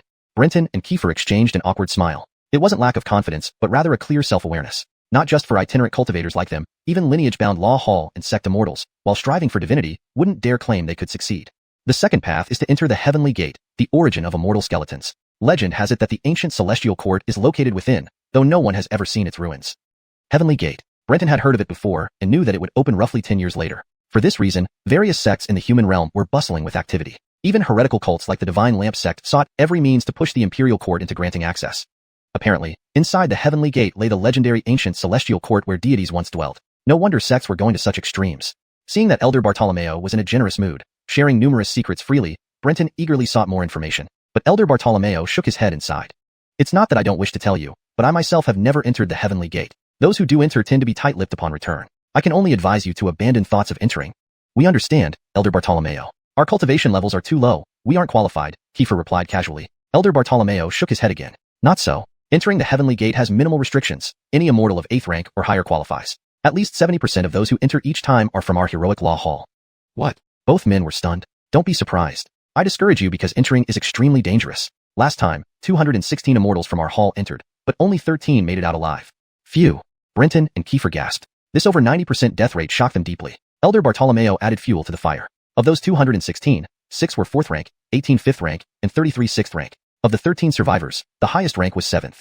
Brenton gaped, cold sweat trickling down his forehead. He finally grasped the true terror of the Heavenly Gate. Not the danger within, but the uncertainty. Survival depended not on cultivation but luck. With good fortune, even an 8th rank could emerge alive. With bad luck, even 4th rank masters would perish within. This gamble attracted all immortals, luring them into risking their lives. Immortals, especially itinerant ones who controlled immortal skeletons without dying, believed in their luck. In the face of stunted cultivation and the growing influence of Malevolent, within the skeleton, countless immortals chose to fight for a longer life. Admitting it, Brenton knew he would take the risk despite the dangers. So, I urge you to focus on your young age and many opportunities ahead. Don't get involved with the Heavenly Gate. Look at you, you've successfully controlled a second immortal skeleton. Your advice is wise, both nodded. Elder Bartolomeo nodded approvingly. The third path is less perilous and possibly the most feasible, the Eastern Emperor's censorate. You won't have the chance, but your descendants might. If they join the censorate, they could eventually uncover the true secrets of the immortal skeletons. The Eastern Emperor's censorate, Brenton exclaimed. Elder Bartolomeo looked at him, surprised. You've heard of it? Brenton quickly composed himself. Disciple had the opportunity to travel with Senior Sister Sod of the Hudson Luo Law Hall before my ordination in the capital. She mentioned it briefly, but I don't know much else. Elder Bartolomeo nodded, unperturbed. I see. The censorate, though mysterious, is renowned in the immortal realm. It's better to learn now to avoid unknowingly offending them. Is the censorate among the top sects? Kiefer asked curiously. Elder Bartolomeo nodded. Indeed, but it's unique compared to other sections. Unique? Kiefer repeated. Yes, just as the censorate oversees the court, the Eastern Emperor's censorate has a similar role in the immortal realm. Its members bear a unique title. They are known as Heaven and Earth's Historians. Whoa. Both men gasped. Such a grand title was overwhelming. The founding patriarch of the censorate was a genuine ancient deity, whose name you should know, Burke. What, Burke? Brenton and Kiefer were genuinely astounded. Burke's legend was not confined to the immortal realm but revered in mortal folklore as well. As the mentor of the Danilo, Burke emerged from the Luo River carrying the He-Tu and Luo Shu, guiding the emperor to control the immortal skeleton and bestow him with the method of legacy. Neither imagined that the founder of the Eastern Emperor's censorate was this legendary ancient deity. Chapter 90. Old U.S. Pass and Bowen. The legends surrounding the ancient deity Clinton are countless, a mix of fact and fiction. Most of these tales involve stories between Clinton and the Bart. As for where Clinton went afterward, whether he returned to the heavenly realm or remained hidden in the human world, no one knows. There has never been any record of someone encountering Clinton. Never would they have thought that this ancient deity had actually established a new sect in the mortal world. Brenton and Kiefer sighed with disbelief. This revelation only deepened Brenton's growing confusion. When Clifford was on his deathbed, he warned Pei not to trust the Eastern Emperor's censorate, hinting at a significant secret discovered by his ancestors who were once cultivators under the Eastern Emperor's censorate. It was evident that the Eastern Emperor's censorate held many secrets. Others might wish for their descendants to join the Eastern Emperor's censorate, but Brenton had no such desire. When they regained their composure and tried to ask more about these secrets, Elder Bartolomeo changed the subject. He implied that they had discussed enough for today. They took the hint and began chatting about other matters, including discussing merits they could earn and addressing some cultivation dilemmas. Clearly, mastering the second immortal skeleton had caught the elder's attention, and he made his intentions to recruit Brenton obvious. Brenton responded favorably, leading to a congenial atmosphere. Elder Bartolomeo was after all part of the heroic law hall, and Brenton was its disciple. His life was irrevocably tied to it. If he wished to progress further, he needed to align with higher echelons of the law hall. Over the next few days, Brenton and Kiefer visited Elder Bartolomeo frequently, who taught them diligently. This learning opportunity was rare, and neither wanted to miss out.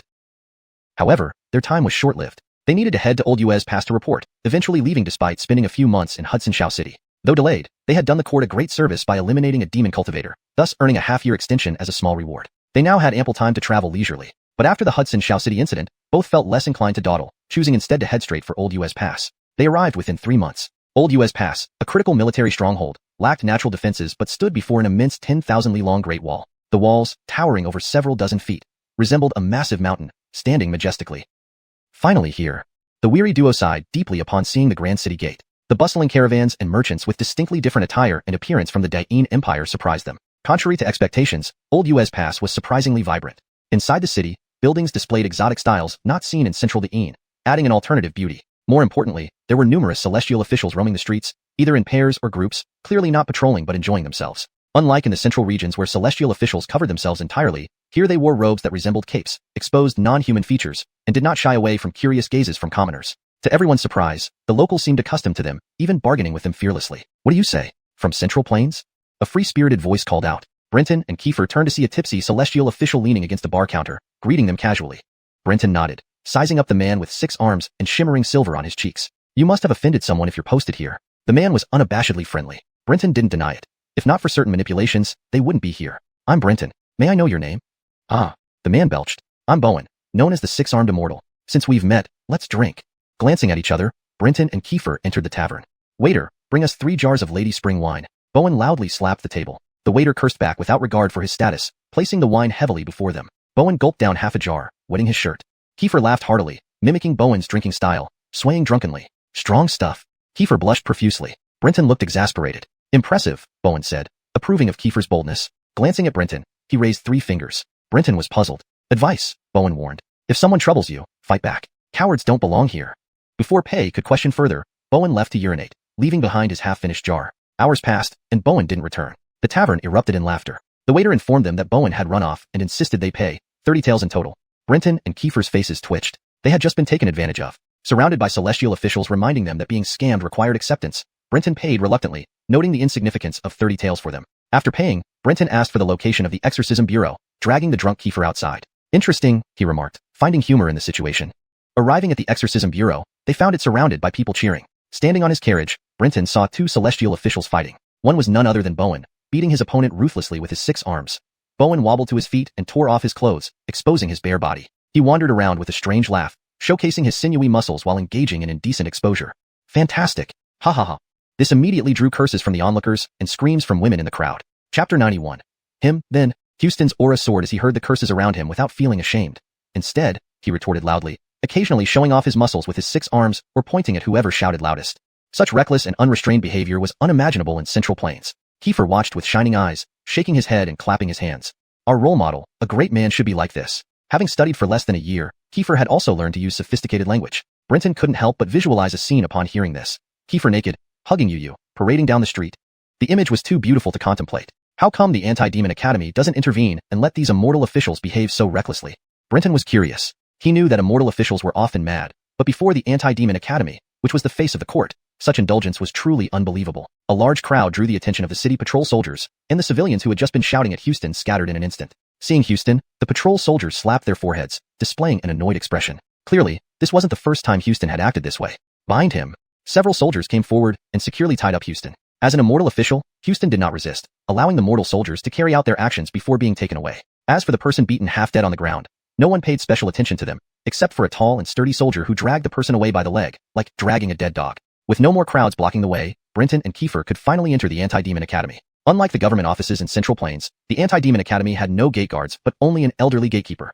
Upon learning that Brenton and Kiefer were here to report, the gatekeeper was surprised, and then led the two through several courtyards to find the current academy master.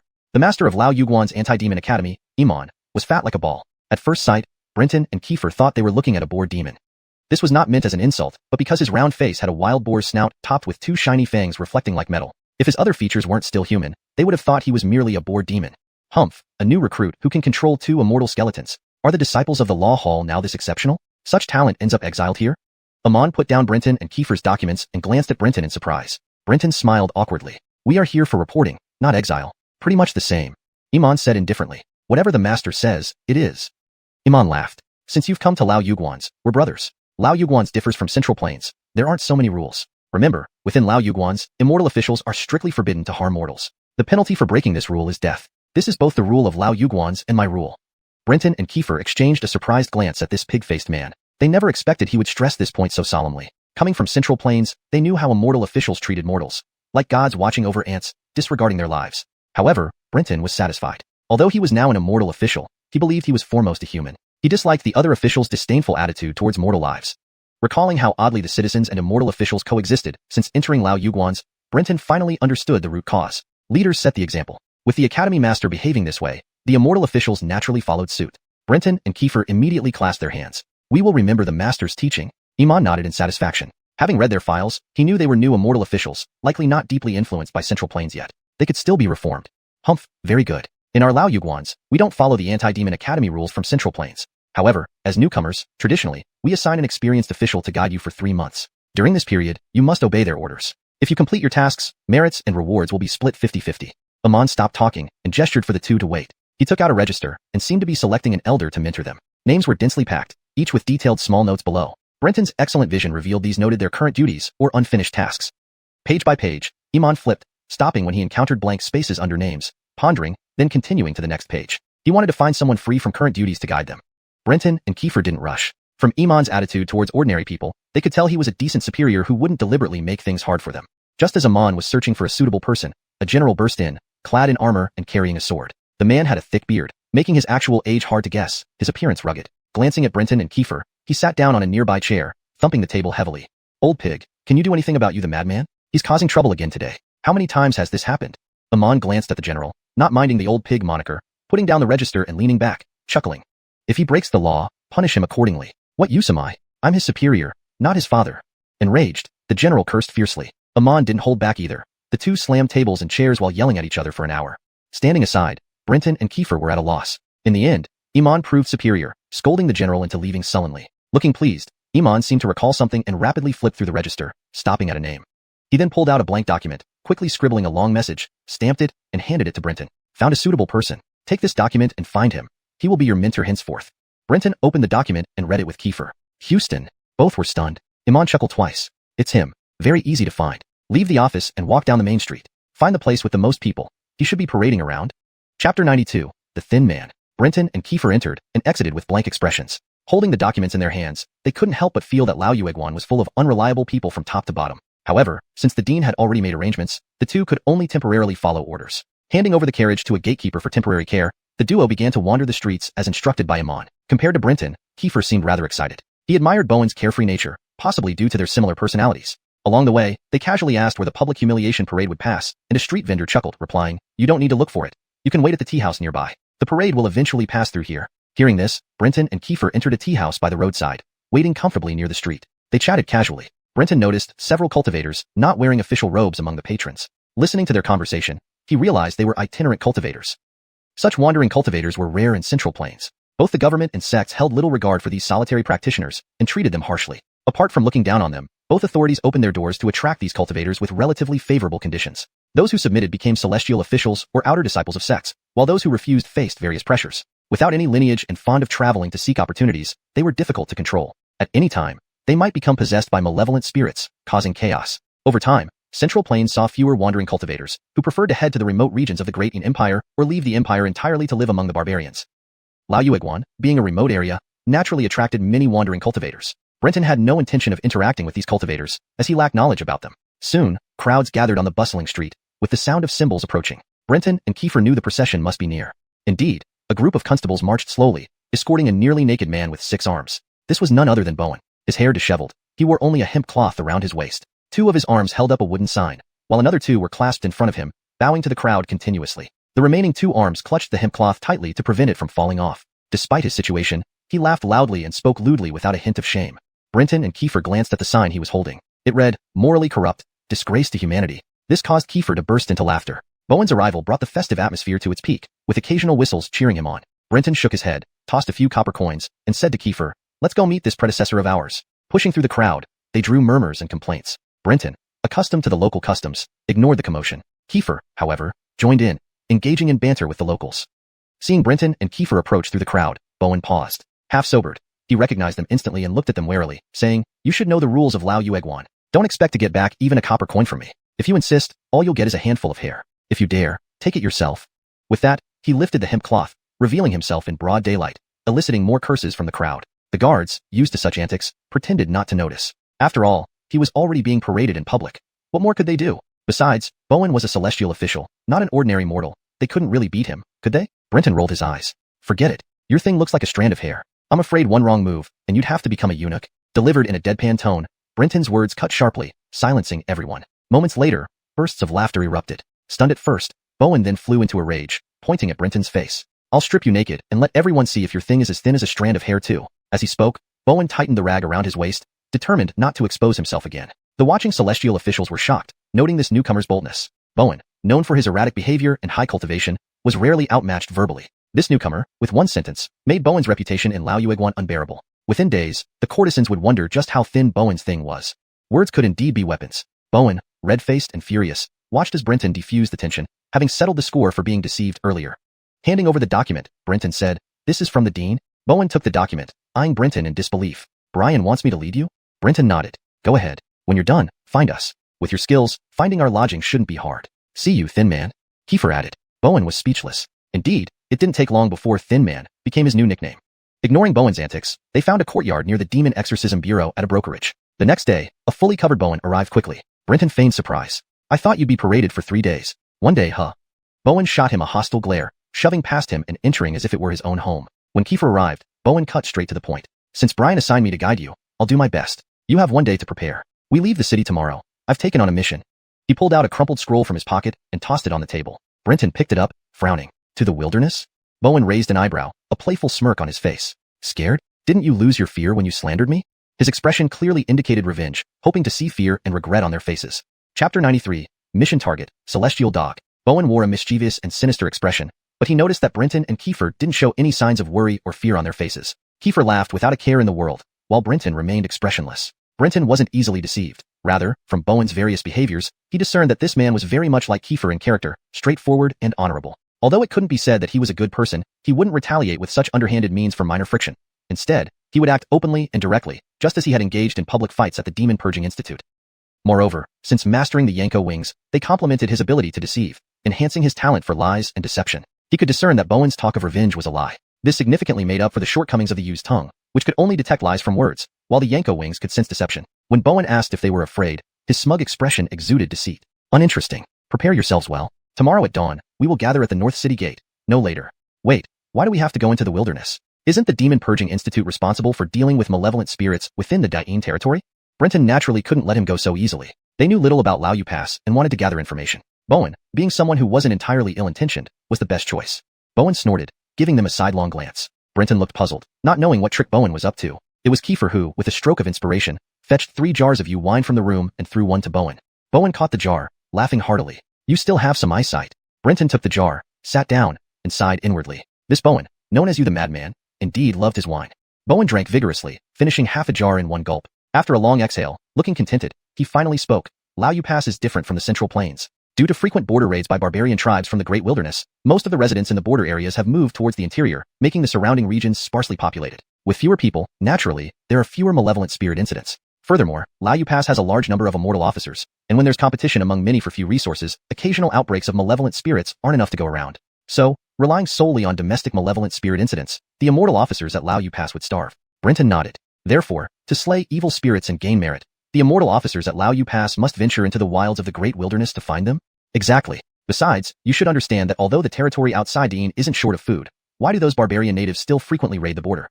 Before Brenton and Kiefer could answer, Bowen answered himself. "Because in the wilderness, aside from various malevolent spirits, there are also ancient and dangerous beasts, greatly compressing the survival space for the native barbarians. It's easier for them to raid Da'in's border residents than to fight those beasts." Brenton and Kiefer understood. "But that doesn't make sense. If we help those barbarian natives exterminate the beasts, expanding their living space, their population will increase rapidly. Once their living space can no longer meet the demand, they will still invade the borders, posing an even greater threat. Kiefer raised his concern. Bowen laughed. I thought you were a fool, but it seems your brain isn't bad.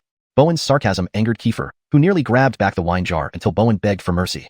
Yes, the logic holds true, but rest assured, that won't happen, Bowen hinted and looked at Brenton, testing him. Brenton frowned, thinking deeply. Given Bowen's certainty, something must happen to drastically reduce the number of barbarian natives when they threaten the border defenses. What could it be? There are only a few reasons that could cause a rapid disappearance of a population. Malevolent spirit incidents. But in the wilds where such spirits abound, the natives are already accustomed and know how to deal with them. Even if real incidents occur, they wouldn't lack solutions, otherwise, they would have been extinct long ago. Natural disasters. That's too unpredictable. The court and border generals cannot rely on such things. That leaves human-made calamities. Since you're so sure, then this event must be controllable by the court. I understand, War. Bowen stared at Brenton, astonished. You really guessed it. Kiefer looked puzzled. He tried to think hard but couldn't come up with anything. Looking at Brenton, he realized that thinking wasn't his forte. So, the court is cultivating these border natives like vegetables to harvest. Indeed, the 18 law halls within the court have cultivators who require war and bloodshed for their practice. In its prime, the De'in dynasty faces no external threats, lacking war. How else would the law hall cultivators advance? The barbarian tribes outside Lao Yu Pass are scattered and disorganized. By fattening them up and cutting them down periodically, not only does it satisfy the needs of court cultivators, but it also trains soldiers, showcases military might, demonstrates national power, and intimidates the world. Truly multi-beneficial. Bowen clicked his tongue in admiration. Being an immortal officer is a waste for you. You should be a scholar, becoming a high official in the government.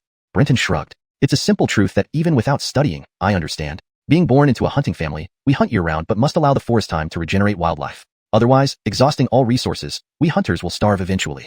Truth transcends all paths. Bowen sipped his wine. So, what's our mission this time? Bowen no longer hid. 300 miles north beyond the Great Wall lies Mount Donglai. Intelligence suggests a celestial dog roams within. Our target is this celestial dog. Celestial dog? Brenton and Kiefer exchanged looks. Neither had heard of such a creature. Bowen explained seriously, this task comes from the Limu Divine Hall. The celestial dog's trail is elusive, rarely appearing in the human world. Only during times of war can it occasionally be seen. I don't have much information on the celestial dog. The Limu Divine Hall provided only one line. Celestial dog, red in color, brings forth armies. Chapter 94. Preparation. Brenton glanced sideways at Bowen. He did not expect this lunatic to be so roundabout when speaking. After such a long build-up, just to tell them the true purpose of this mission. Starting from the fact that all the immortal official tasks outside Old U Pass served as a lead-in, it shifted to border defense strategy, and then deeper to the fundamental core of farming human resources. Finally, he mentioned briefly, Celestial Hound. Where it appears, soldiers will follow. That was essentially telling Brenton and Kiefer that despite the task being issued by Limu Law Temple, it was actually the Imperial Court's intent to eliminate the Celestial Hound. It was to conceal the court's real objective. Though Brenton wasn't sure if the Celestial Hound was a ferocious beast or an evil spirit, its capabilities were enough to know that it severely affected the court's major policy. Where it appears, soldiers will follow. The meaning was simple. Whenever the Celestial Hound appeared, there would be war in the vicinity. And outside the pass, wars could only happen between the barbarian tribes. War meant death, and if the population drastically declined, it would impact the court's resource extraction plan. What looked like minor tribal conflicts now could, in reality, escalate into something more complex. Despite the different tribes, they were intertwined by marriages spanning generations. The suitable living space for humans outside the pass was limited. Wars over interests could expand anytime, even leading to a full-scale conflict among the wild tribes.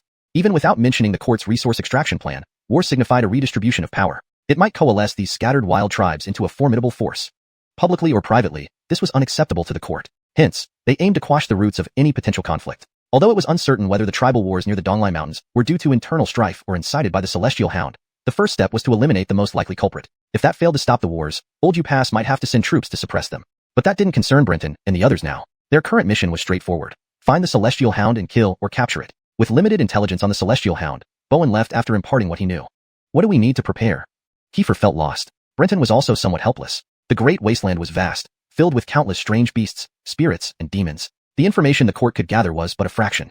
Though Brenton tried remembering important details, it wasn't much help without comprehensive records. We don't know much about the Celestial Hound. Since we can't prepare specifically, let's not worry too much about it for now. But since we're going into the wilderness, we should stock up on food, water, life-saving talismans, and medicinal pills. Let's split the tasks. Kiefer felt reassured with Brenton leading. After allocating their shopping list, they went their separate ways. By nightfall, Brenton had divided everything into 2 equal packs. We've never been to the wilderness before and lack experience. Dividing supplies evenly ensures neither of us is stranded without essentials. Kiefer nodded in agreement. You think of everything. Their preparations weren't extensive. Aside from essential rations and water, each had 3 protective amulets, 3 anti-miasma talismans, 3 guiding talismans, several fire-starting talismans, since Kiefer lacked fire abilities, and vials of external injury medicine and basic antidotes. Buying these wasn't due to their prowess, but because the cost of higher-grade items in Old U Pass was exorbitant, 3 times that in the inner city. Moreover, purchasing high-grade medicines required both money and merit points, limiting bulk purchases by scattered cultivators, ensuring officials had priority. Chatting with a shop clerk, Brenton learned that supplying Old U Pass was difficult due to its distance from the Central Plains, and the high number of officials concentrated here forced this arrangement. Yet, this opened a potential income stream for Brenton: alchemical refinement and talisman making. Previously, Brenton couldn't make elixirs or talismans, but since mastering the Yanko wings, things changed. Elixirs were beyond his reach, given the extensive knowledge required to become a qualified alchemist. However, talismans were different. Any cultivator who reached the body fusion stage and could connect with the Tao could draw talismans. Talisman drawing was both simple and challenging. A cultivator needed to enter the Tao gate, comprehend Daoic principles, condense their spells into Daoic script, and inscribe them onto spirit materials. As long as the material remained intact, a successful talisman would result. Making talismans also helped refine control over spiritual energy and deepen understanding of the Tao. Nearly every cultivator who entered the Tao gate would create talismans. However, individual limitations often made their skills singular, necessitating selling or exchanging their creations to address weaknesses. Thus, while talismans weren't scarce, their success rate was low due to variations in spirit materials. High-quality materials were too expensive, and low-quality ones couldn't support Daoic script. Therefore, talismans were scarce and nearly as costly as elixirs. On the morning of their departure, though they gathered some herbs along the way, they hadn't sold them. With insufficient funds for high-grade elixirs, they settled for practical low-grade talismans and medicines. Arriving early at the north gate, they saw no sign of Bowen. We're not being fooled, right? An hour passed. Kiefer doubted their fate. Brenton shrugged helplessly. Bowen hadn't lied yesterday. He truly had a mission, but why he was late remained unknown. Another hour later, 8 or 9 scatter cultivators escorted a drunk Bowen. Red-faced, reeking of alcohol, Bowen belched, greeting them. Wow, you're early. Brenton suddenly felt like turning back. He worried that their preparations might fall short, giving him no sense of security. Chapter 95. Drinking all the way. Seeing how disheveled Bowen was, even Amen couldn't help but frown. They hadn't even left the city yet, and an overwhelming sense of danger already hovered over Brenton and Amen. In the past, whether dealing with Clifford, who was treacherous and malicious, or Sod, who was silent and inwardly strong. Regardless of whether they were good or bad to Brenton, Pei had never felt so uneasy when facing malevolent forces together with them. This discomfort stemmed from Bowen's unreliability. Actually, getting drunk wasn't too much of an issue for Bowen this time because the distance between Donglai Mountain and their location was sufficient for him to sober up without delay. But his attitude suggested that he didn't take this task seriously at all. He had emphatically reminded them of the importance of the mission just yesterday, only to falter today.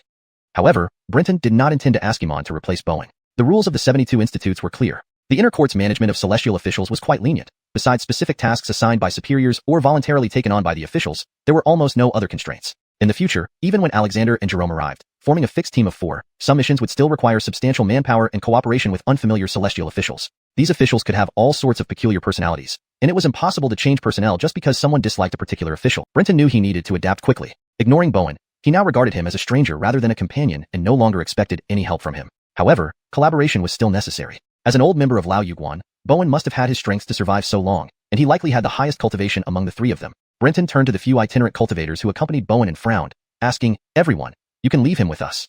The itinerant cultivators were taken aback and didn't move. One of them stepped forward and said, "You seem to be new here. We are companions in this mission, recruited by Bowen." Bowen laughed heartily, staggered over to Brenton, and tried to put his arm around him, but Pei dodged, nearly causing Bowen to fall. "Who do you think you're protecting? It's not like you're a lady from a noble family." Bowen grumbled, steadying himself. "These are friends I've invited to assist. They will be joining us on our journey to Donglai Mountain. You should get acquainted later." Imeni glanced at these people. Despite their diverse attire and age ranges, they shared a common trait, a rugged and fierce aura. Nodding to Brenton, Imeni felt that these people seemed more reliable than Bowen just from their auras. However, not knowing them, he waited for Brenton's decision. Noticing Pei's hesitation, one of the itinerant cultivators explained, "Due to the shortage of celestial officials in Lao Yuguan, the Institute allows us itinerant cultivators to assist officials with exorcism missions. We receive part of the mission rewards afterward. This is a long-standing practice. We have cooperated with Bowen multiple times, building mutual trust. Moreover, we always leave records at the bureau before setting out." Brenton nodded, acknowledging their explanation with a bow. This person spoke sincerely and didn't lie. Previously, Pei was considering how the 3 of them could find a celestial dog in the vast Donglai Mountains. Waiting near the tribes until the conflict escalated, and attracting the celestial dog didn't seem feasible either. Tribes outside the border didn't seem particularly friendly towards the Yin celestial officials. If that's the case, I trust all of you. However, isn't it unusual for Lao Yuguan to recruit just a few people? Not that I doubt your abilities, but this mission targets only one entity deep in the tribal wilderness. Our numbers seem too small. Bowen laughed heartily again. "Rest assured, I have a plan. Just follow my lead." Since Bowen was the leader of this mission and thus the current commander of the team, Brenton had no choice but to agree, eager to see how Bowen intended to search for the celestial dog with such a small group. On the road, everyone introduced themselves briefly. 2 young celestial cultivators in their 20s named Brody and Jackson, for middle-aged ones named Huang Yu, Dong Ellsworthunian, He Boisjong, and Amen, along with 2 women in their 30s named Christine and Alice joined them. None of the 8 stood out in appearance. Although they didn't reveal their cultivation levels, Pei could estimate from their auras that they were mostly at the 8th rank body fusion stage, similar to him. Only two middle-aged celestial cultivators, Dong Ellsworthunian and Aemon, possessed a certain Dao essence, indicating they were at least late-stage body fusion or nearing perfection, capable of bridging the spirit chi and opening the Dao gate. Reaching this realm meant a qualitative leap in power, whether in divine skills or skeletal development. With two celestial skeletons under his command, Brenton's strength had also surged, though it had been too short a time for him to fully master it, and he was still far from the Dao gate. He was even further behind, as he needed decapitated human blood, which was extremely hard to come by, especially in Laoyuguan, halting his cultivation progress. Donglai Mountain was 300 miles away from Laoyuguan. Traveling as celestial cultivators, each equipped with unique methods to enhance their travel speed, they rode swiftly. If it weren't for the dust that fell as they approached the Great Wall Pass, making travel outside impossible, they would have reached the foot of the Donglai Mountains in the early hours of the next day. But the group wasn't in a hurry. After all, the war wouldn't end so quickly, and the celestial dog wouldn't easily forego this rare opportunity to enhance its cultivation.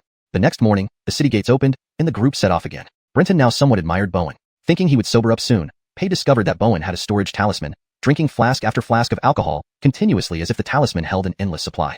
Riding and drinking all the way, Bowen swayed on his horse as if about to fall off at any moment, yet he remained firmly seated. Not only did Bowen drink, but he kept offering drinks to everyone else. By the time they reached the base of Donglai Mountain, almost everyone, except Brenton, including Aemon and the two female cultivators, was thoroughly intoxicated. Indeed, birds of a feather flocked together. Pei should have known that anyone who associated with Bowen would likely be a drunkard. Chapter 96, The Guide. Houston, we have arrived at the foot of Donglai Mountain. What do you plan to do next? Brenton asked Houston, who was swaying unsteadily. Unfamiliar with the area, Brenton could offer no strategic advice and had to rely on Houston's knowledge. Oh, we're here, Houston said in a drunken haze, squinting his eyes as he surveyed the surroundings before nodding. We really are here. Since we've arrived, let's go inside, he added, dismounting from his horse and taking a few steps forward. Suddenly, Brenton noticed that the 8 itinerant cultivators immediately covered their ears when Houston dismounted. Though unsure why, Brenton cleverly lied to himself, muffling his hearing and covering his ears as well. Kiefer was heavily intoxicated and, after riding recklessly, was completely out of it. Despite Brenton's tugging, Kiefer remained slumped over the horse, ignoring him entirely. Something must happen soon, but since Houston didn't warn us, it can't be too serious. Brenton, somewhat angry with Kiefer, decided to let this be a lesson for him and turned his attention back to Houston. Houston stretched his limbs, his 6 arms waving chaotically before suddenly placing them on his waist. His skin rapidly turned red as if scorched by intense flames, and thick steam rose from his body. Ah! A roar erupted, sending ripples through the air and scattering the steam in all directions. The sound was like a thunderclap, causing the ground to tremble. Trees on the mountain swayed wildly as the gust of wind expelled from Houston's mouth rustled the leaves loudly. Half asleep, Kiefer was startled awake by the roar, screaming and falling off the horse, rolling on the ground while clutching his ears. The 8 itinerant cultivators laughed heartily, though their laughter was drowned out by Houston's terrifying howl. Fortunately, Houston's roar wasn't directed at them, so Kiefer only suffered from the shock wave hitting his eardrums, which was manageable. The roar lasted for nearly a dozen breaths before stopping. Houston took a deep breath and laughed heartily. Feels great. Now, an aura enveloped Houston, yet he was fully sober, all traces of intoxication gone. He turned to look at Brenton, whose expression remained composed, while Kiefer still groaned in pain. Houston's face showed a hint of regret, clearly hoping to see Brenton humiliated. The paths within the Donglai Mountains are complex. Without a barbarian guide, it's easy to get lost. Brenton, regaining his hearing, looked surprised. This is your way of calling for a guide? Just wait. Houston remounted his horse and began drinking again. Helpless, Brenton checked on Kiefer, only to find him passed out. Leaving him under a tree, Brenton waited quietly. After about 2 hours, Brenton suddenly stood alert. There are many footsteps approaching, not less than 300. Don't worry, they're the ones I've been waiting for, Houston reassured him casually. Soon, a large group of wild barbarians dressed in animal skins and wielding weapons emerged from the forest, eyeing Brenton and his companions warily. An earth-shattering roar sounded here just now. Did any of you witness it? A barbarian warrior in iron armor, looking like a general, stepped out from the woods and shouted at Brenton's group rudely, offering no respect. Brenton glanced at Houston, puzzled. Hadn't Houston said these were the people he was waiting for? Houston sneered, then vanished instantly. When he reappeared, he was in front of the general, gripping his neck and lifting him high. The surrounding barbarian soldiers immediately surrounded him, shouting angrily, I am an imperial envoy and celestial official of the Great Yin dynasty. Open your dog eyes and take a good look. How dare you disrespect me and speak such nonsense? Do you wish to die? Houston's eyes were cold and murderous, utterly serious. He stared intently at the general, ready to crush his neck if there was even a hint of defiance. The general's eyes flashed with fear and panic. No disrespect. I didn't know it was an angelic envoy arriving. Please forgive my offense. Humph. Houston scoffed, tossing the general aside like garbage, smashing him into a giant tree. The tree shook violently as the general coughed up a large mouthful of blood. The surrounding soldiers did not rush to check on him, but instead knelt down, trembling as they watched the intimidating 6-armed figure. Houston no longer exuded the carefree demeanor he had at Laoyue Pass. Now he was commanding and godlike. One doesn't know what one hasn't seen. Is this how an envoy disgraces us? A cold voice came from the woods, and a creature with a tiger's head and human body, covered in yellow fur with black stripes, emerged. Dressed in robes similar to those of a great Yin celestial official, he wore a bronze crown and stared at Houston with an unfriendly expression. Witch doctor. The soldiers around him exclaimed upon seeing the tiger-headed figure. Brenton frowned. A tiger demon? Eamon beside him smiled. Not a tiger demon. This is the result of excessive use of immortal remains, causing severe bodily corruption. Look closely. His pupils, ears, face shape, and limbs are still human. Brenton observed closely and confirmed this. Clearly, the man was close to losing control entirely. These barbarians were indeed bold to let such a corrupted cultivator walk freely, risking a resurgence of malevolent spirits. Christine chuckled softly. In small tribes without a structured lineage and limited population, it's hard to produce an immortal cultivator. Seeing him out despite his condition suggests they lack new or grown immortals, forcing him to handle duties. Above, Houston merely glanced at the witch doctor, disdain clear on his face. What, are you questioning me? The witch doctor's face flashed with anger, but quickly returned to composure. He was teetering on the edge of control, knowing a confrontation would worsen his condition. Moreover, seeing the 11 immortals below, he knew resistance was futile.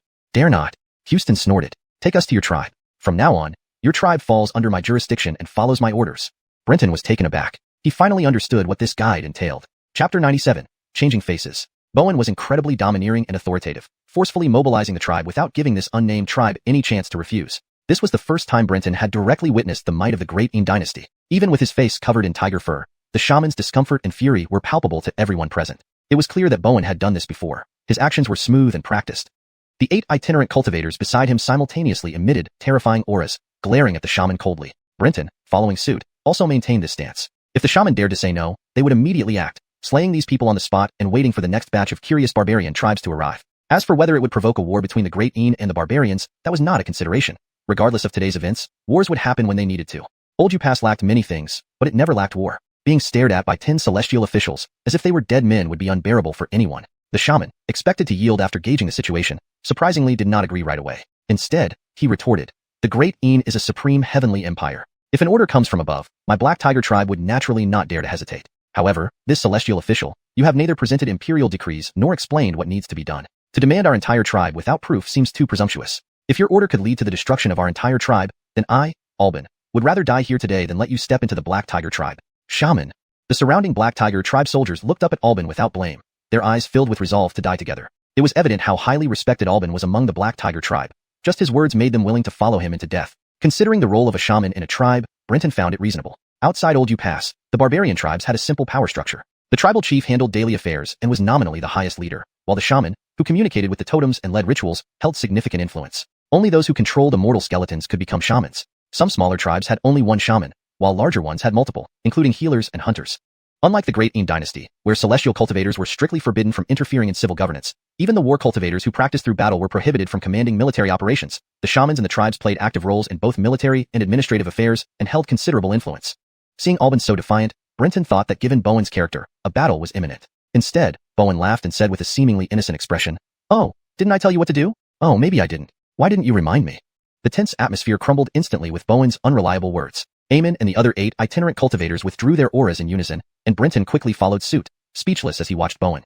Alban, who had prepared for death, looked like he was suffering from constipation. Who would willingly die if they could avoid it? Now, he felt uncomfortable, unsure whether to remain stubborn or to submit, fearing it would damage his reputation. "May I ask what the celestial envoy requires of us, the Black Tiger tribe?"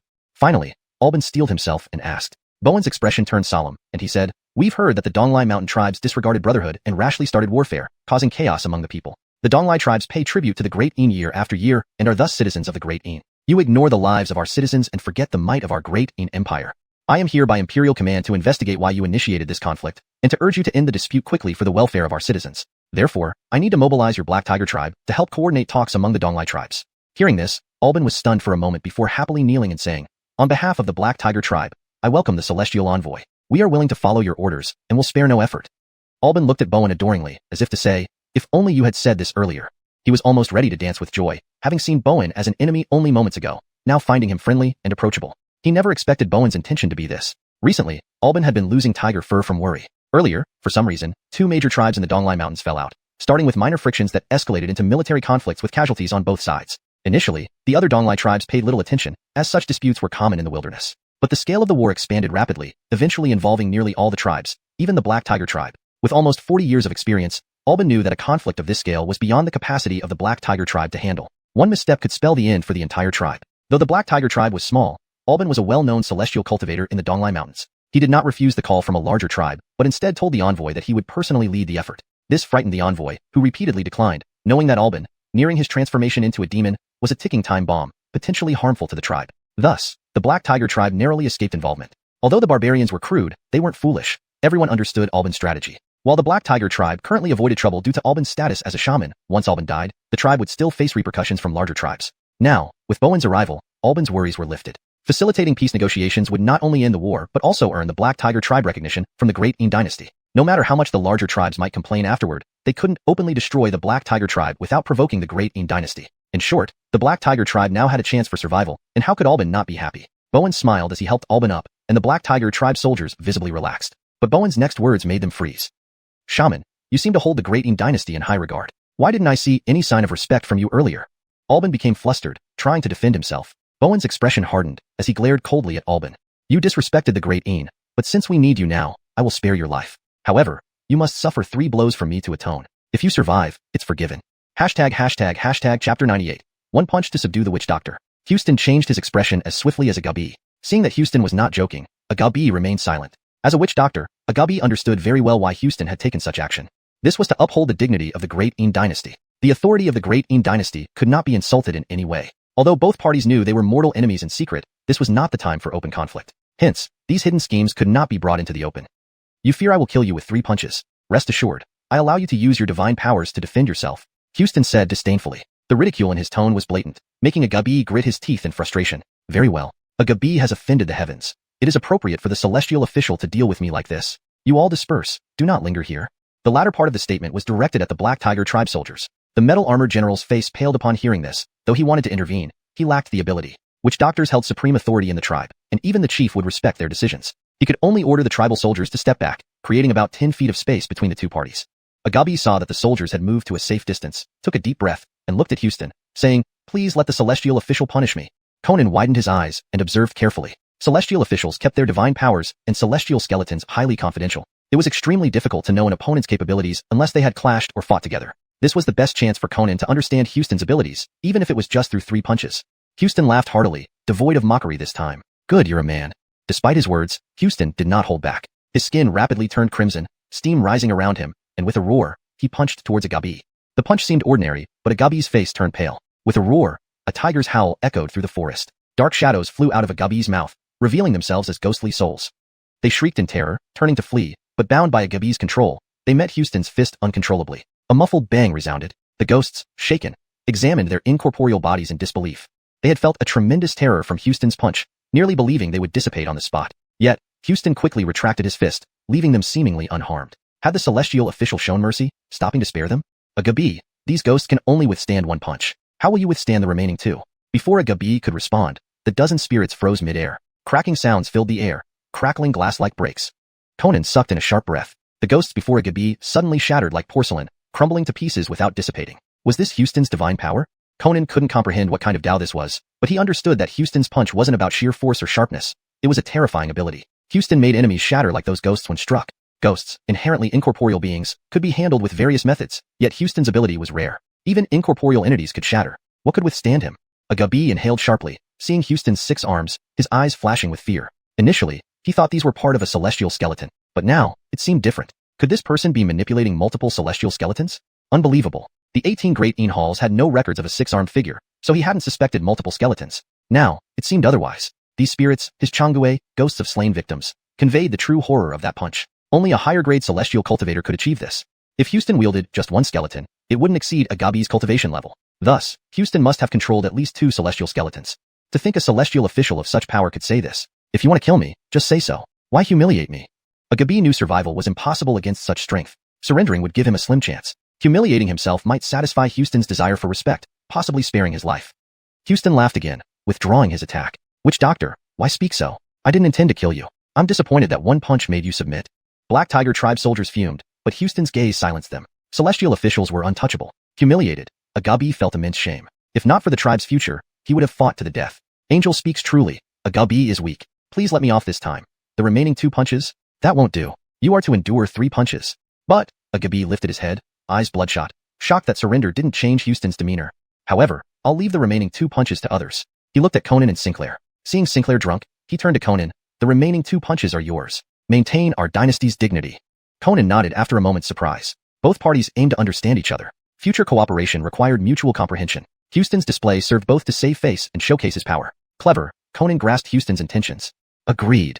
With a rip of fabric, enormous flesh wings unfurled from Conan's back, lifting him into the air before Agabi. Aesthetically, Conan outshone Houston. Yet, Agabi felt relief. Earlier, to intimidate the Black Tiger tribe, everyone displayed their power. Agabi noted Conan as an 8th-rank fused body realm cultivator, less formidable than Houston. Houston chose Conan for show. Smiling, Agabi said, "Please show mercy, celestial official." Translation ends here, maintaining the original paragraph structure and line breaks. Seeing the other party's nonchalant appearance, Conan smiled. Please note that for a more fluent and natural English narrative, sometimes minor adjustments in phrasing might be necessary while maintaining the original meaning. In this case, the translation is kept close to the original structure. Chapter 99. Sturdy and easily toppled. Gabe's disrespectful attitude towards Brenton wasn't out of arrogance, but was due to his cultivation giving him the confidence. He was a 7th-rank ascetic who had long ago surpassed the threshold of enlightenment many years ago. Even if these barbarian ascetics rarely inherited traditional techniques, and had no hall like in the Great Yin dynasty where independent cultivators could gather and learn from ancient notes to improve themselves, continuous self-insight over the years still made a 7th-rank cultivator not easily challenged by an 8th-rank one. Be cautious. The 7th rank is known as the transformation realm. As its name suggests, it means that the soul of an evil spirit within the cultivator's body has awakened. Cultivators at this rank can temporarily entrust their bodies to the evil spirit, allowing it to control them in combat, greatly increasing their powers. Brenton glanced at Bowen, who quietly reminded him. Did he fear that he was holding back at this time? Then he realized Bowen wasn't looking at him, but his gaze was constantly moving around the surrounding forest. Brenton followed suit and looked toward the distant forest. He couldn't see anything unusual but quickly understood. Bowen's earlier roar had been powerful enough that it was unlikely to have only attracted the Black Tiger tribe. Surely other tribes were also rushing here. But the Black Tiger tribe was the closest and fastest. Bowen must have noticed that other tribes were hiding in the dark, spying on them. If Brenton lost face now, the various tribes in Donglai Mountains would certainly pay lip service to them while secretly opposing. After all, no matter how strong Bowen was, he was just one person. An outsider whom they inherently disliked and didn't fear. Having thought this through, Brenton smiled. Relax. Is the shaman ready? Gabe nodded. He clapped his hands once, causing the mountain to shake. Earth and mud gathered before Gabe, forming a tiger-headed deity statue wearing a crown and python robe. It's all set. Please proceed, Sir Immortal. Gabe clasped his hands and grinned widely. Brenton sighed inwardly. Indeed, the cunning old fox. Although Gabe underestimated him, he did not show any carelessness in his methods. This mountain lord deity statue must be another card up Gabe's sleeve, clearly much more formidable than the Chong ghost from the smell of the incense swirling around it. Bowen's expression also turned sour. He hadn't expected that this little barbarian tribe shaman would have so many tricks up his sleeve. Just do your best. Bowen stepped back a few paces, softly encouraging him. Brenton remained expressionless. He didn't activate the 7 bonds. It wasn't because he was arrogant, but Brenton knew that despite his efforts for nearly a year to strengthen his physical limit far beyond ordinary people, he couldn't match something like a mountain lord. Besides, it was also one of his trump cards, and he didn't want to reveal it too early. This was a good opportunity to test his new celestial skeleton power, the flying snake wings. The best way to develop the ability of a celestial skeleton isn't by seclusion but through combat, identifying the strengths and weaknesses of the skeleton's powers and then improving upon them. Now, with a living target right in front of him, where else could he find such a good chance? Shaman, be careful. I will throw 2 punches. Sir Immortal, please proceed at will. Gabe said confidently. This mountain lord deity statue was crafted from his celestial skeleton powers, possessing partial divine abilities. Although it couldn't compare to a true mountain lord, even if Bowen attacked again, Gabe was confident he could withstand a punch. Brenton stopped talking and slowly exhaled a breath of cloud-like air, making him appear almost illusory and unreal amidst the circling clouds. His flesh wings flapped slowly, lifting him a few inches off the ground. Suddenly, Brenton sharply inhaled, his wings rapidly flapping, transforming into a blur as he dashed straight toward the mountain lord statue, delivering a punch. Gabe immediately laughed. Though the statue appeared to be mere mud, it was connected to the earth veins, so striking the statue might as well mean striking the earth itself. Unless Brenton had the power to split mountains, it was impossible to shake the mountain lord statue. Bang! Came a dull thud. Gabe's pupils suddenly dilated, his chest caved in deeply, and he stared at Brenton in disbelief. What just happened? Everyone was bewildered at the scene before them. Brenton's previous punch clearly struck the statue, yet instantly, Gabe and the statue swapped positions.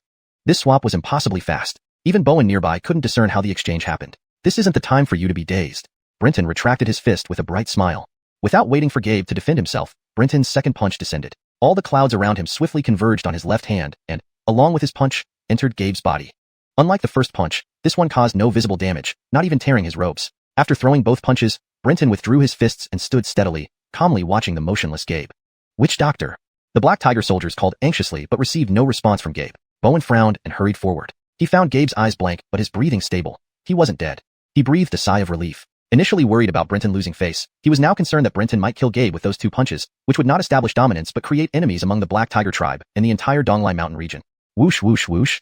Sounds of air slicing through echoed. 5 savages dressed similarly to Gabe landed beside him. After examining Gabe, one shouted, "What did you do to Gabe?" Brenton didn't even glance at him, asking instead, "And who are you?" The man roared in anger, "I am Xian, war witch of the Rocky Mountain tribe. How dare you insult me?" Before Brenton could retort, Xian was pulled back by the other shamans. An elder stepped forward and said, since the envoy aims only to punish Gabe's rudeness and certainly wouldn't harm his life, please undo whatever spell you cast on Gabe. The tribes of Donglai Mountain are grateful for your mercy. Brenton glanced at Bowen and saw him nodding with a smile. Sighing, Brenton said to the suddenly appearing shamans, step aside. They took a few steps back. Brenton lightly blew at Gabe. The robust Gabe collapsed straight down. Brenton sighed and remarked, Donglai Mountain shamans truly open my eyes. Indeed, they are sturdy yet easily toppled. Hashtag chapter 100, true fetus fruit. On the ground, Niall had just regained consciousness and heard Brenton's rather subtle ridicule, which made him spit out a large mouthful of blood. It was unclear whether it was due to anger or the wound on his chest. Ignoring the hostile gazes of the barbarians, Brenton turned back to the group of itinerant cultivators, handing over the negotiations to Bowen.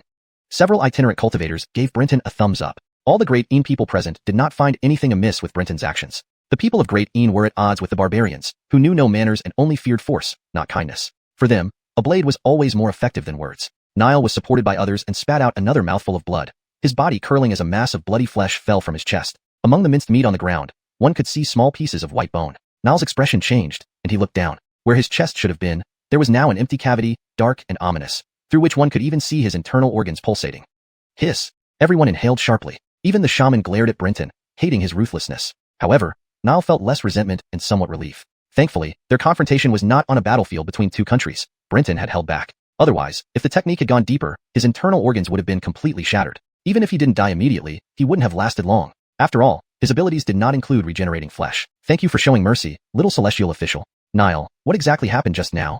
Nico asked quietly. This was something everyone present wanted to know. They couldn't understand why Brenton's second punch had such an effect. After the seemingly gentle punch, Niall had become motionless as if his soul had left his body. But they could tell that his soul remained within him, making the situation even more terrifying. They hadn't figured out the origin of Brenton's power, finding it strangely terrifying. Even Bowen hadn't understood it. That ability to instantly switch positions and put Niall into a sudden state of unconsciousness was baffling. Only the punch to Niall's chest seemed understandable and thus less remarkable. Bowen said unhappily, this isn't the time for reminiscing. We represent the Great Een Empire. Do you expect us to stand here while you catch up? Niall took a deep breath, summoned a clump of earth to seal the hole in his chest, and said, the Black Tiger tribe welcomes you. Celestial envoy, please come in. Entering the mountains naturally meant dismounting from horses. Niall instructed several soldiers to take care of the horses until Bowen and his companions left Donglai Mountains. Then, he led Bowen and company deeper into the forest. Bowen smiled. Since all of you shamans are here, there's no need for me to ask the Black Tiger tribe to invite you. Let's go together. Seeing other shamans trying to leave, Bowen laughed and stopped them. They exchanged glances and noticed that Brenton and his companions were watching them intently. They could only nod with bitter smiles. Given that even a non-top-tier cultivator like Brenton could severely injure Niall, they wouldn't assume Brenton was the strongest after Bowen. So, they agreed. The Black Tiger tribe resided in a natural valley on the outskirts of the Donglai Mountains, nestled between low hills. They lived in caves dug into the cliffs and constructed wooden ladders and narrow bridges along the cliff faces. At first glance, it was quite impressive. In the flatter part of the valley stood humble palaces built of wood and stone that bore traces of Great Een architectural style. As soon as they entered the valley, a fat tribal chief with tattoos covering his face, named Dino, greeted them along with many brave warriors. Beside him was a young shaman with a tiger tail named Nathaniel, who was the next shaman in training and Niall's successor. Brenton noticed that this shaman was newly initiated into immortality cultivation and was still at the 9th rank. No wonder Niall, who was close to death, insisted on leading the troops personally. The Black Tiger tribe welcomes you, celestial envoys. Bowen nodded, glanced at the other shamans and said, our empire has learned that frequent wars among tribes in the Donglai Mountains have plunged the inhabitants into hardship. To alleviate this suffering and help you end the conflict, we have been dispatched to inquire and mediate. Hearing this, Dino showed evident delight. The empire's benevolence is like the sun in the sky. Dino, representing all tribes in Donglai Mountains, thanks the empire for its kindness.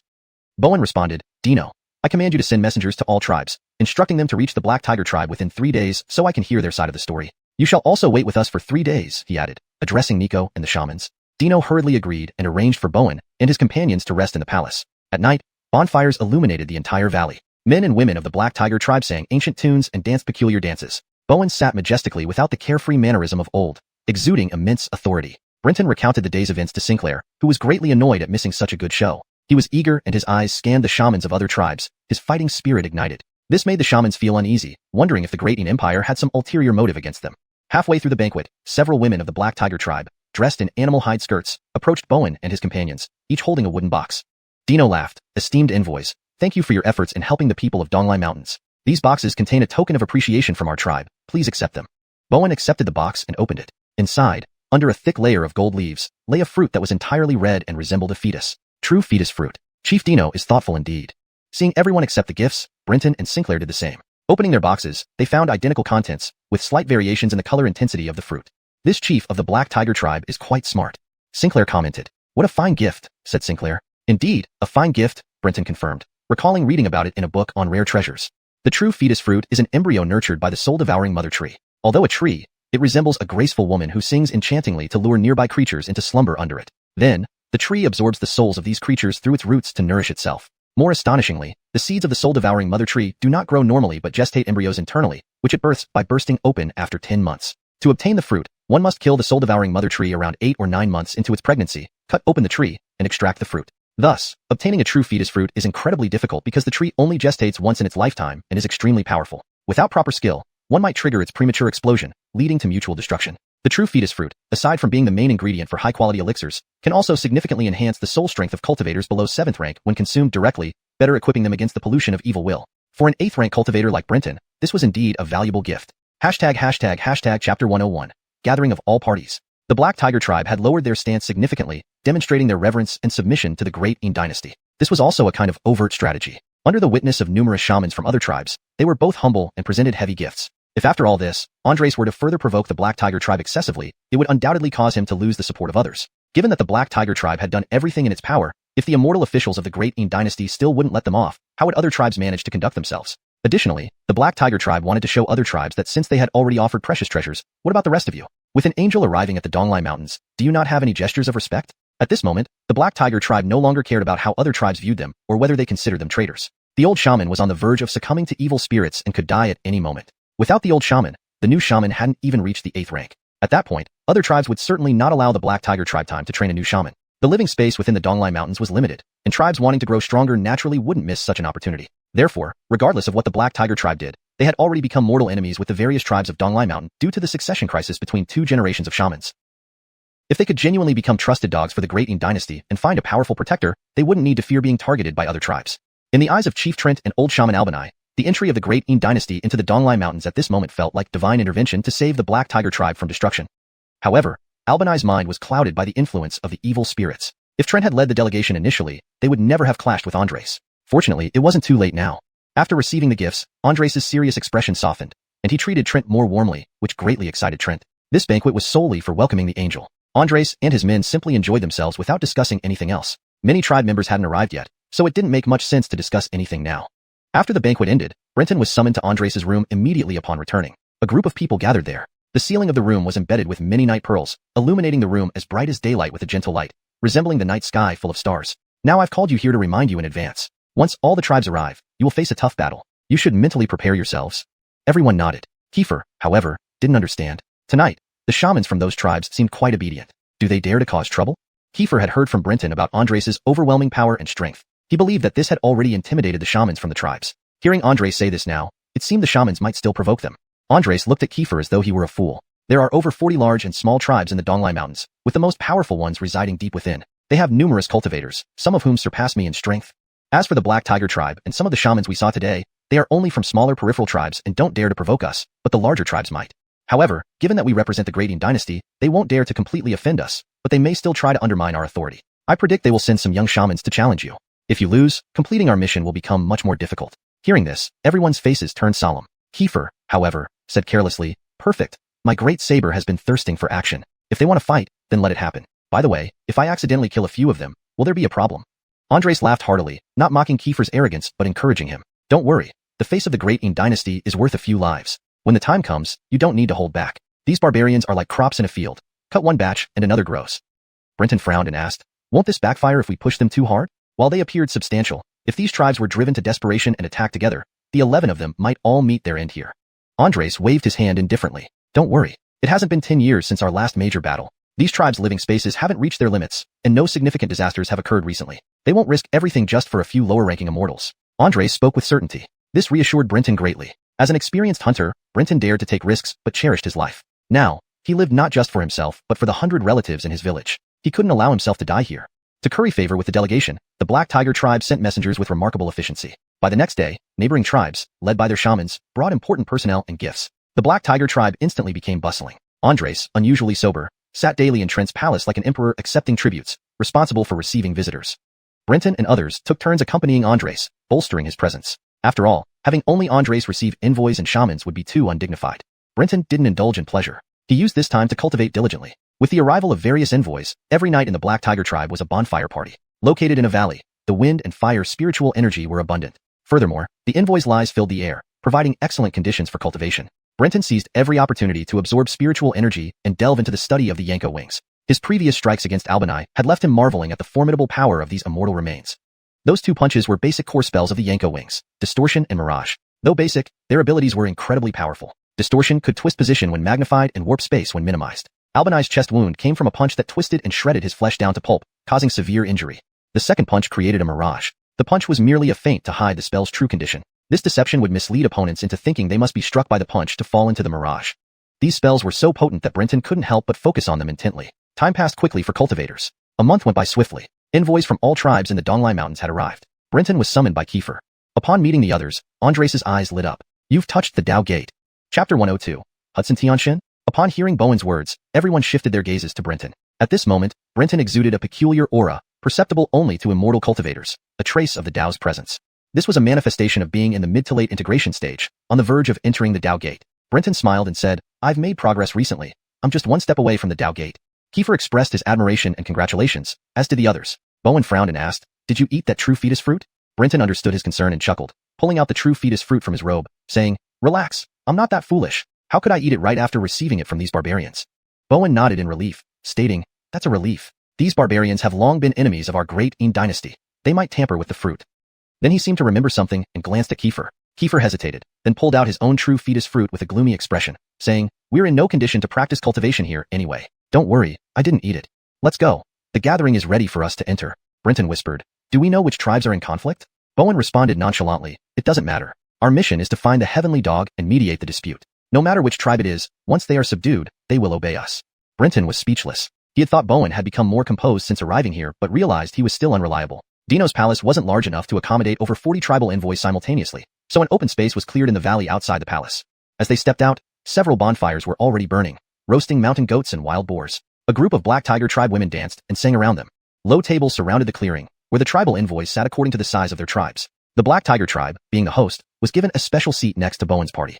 Divine envoys have arrived. Bow. Dino shouted upon seeing Bowen, standing up immediately. All the envoys stood up, paying their respects. They weren't bowing to Bowen, but to the imperial court of Great Yin.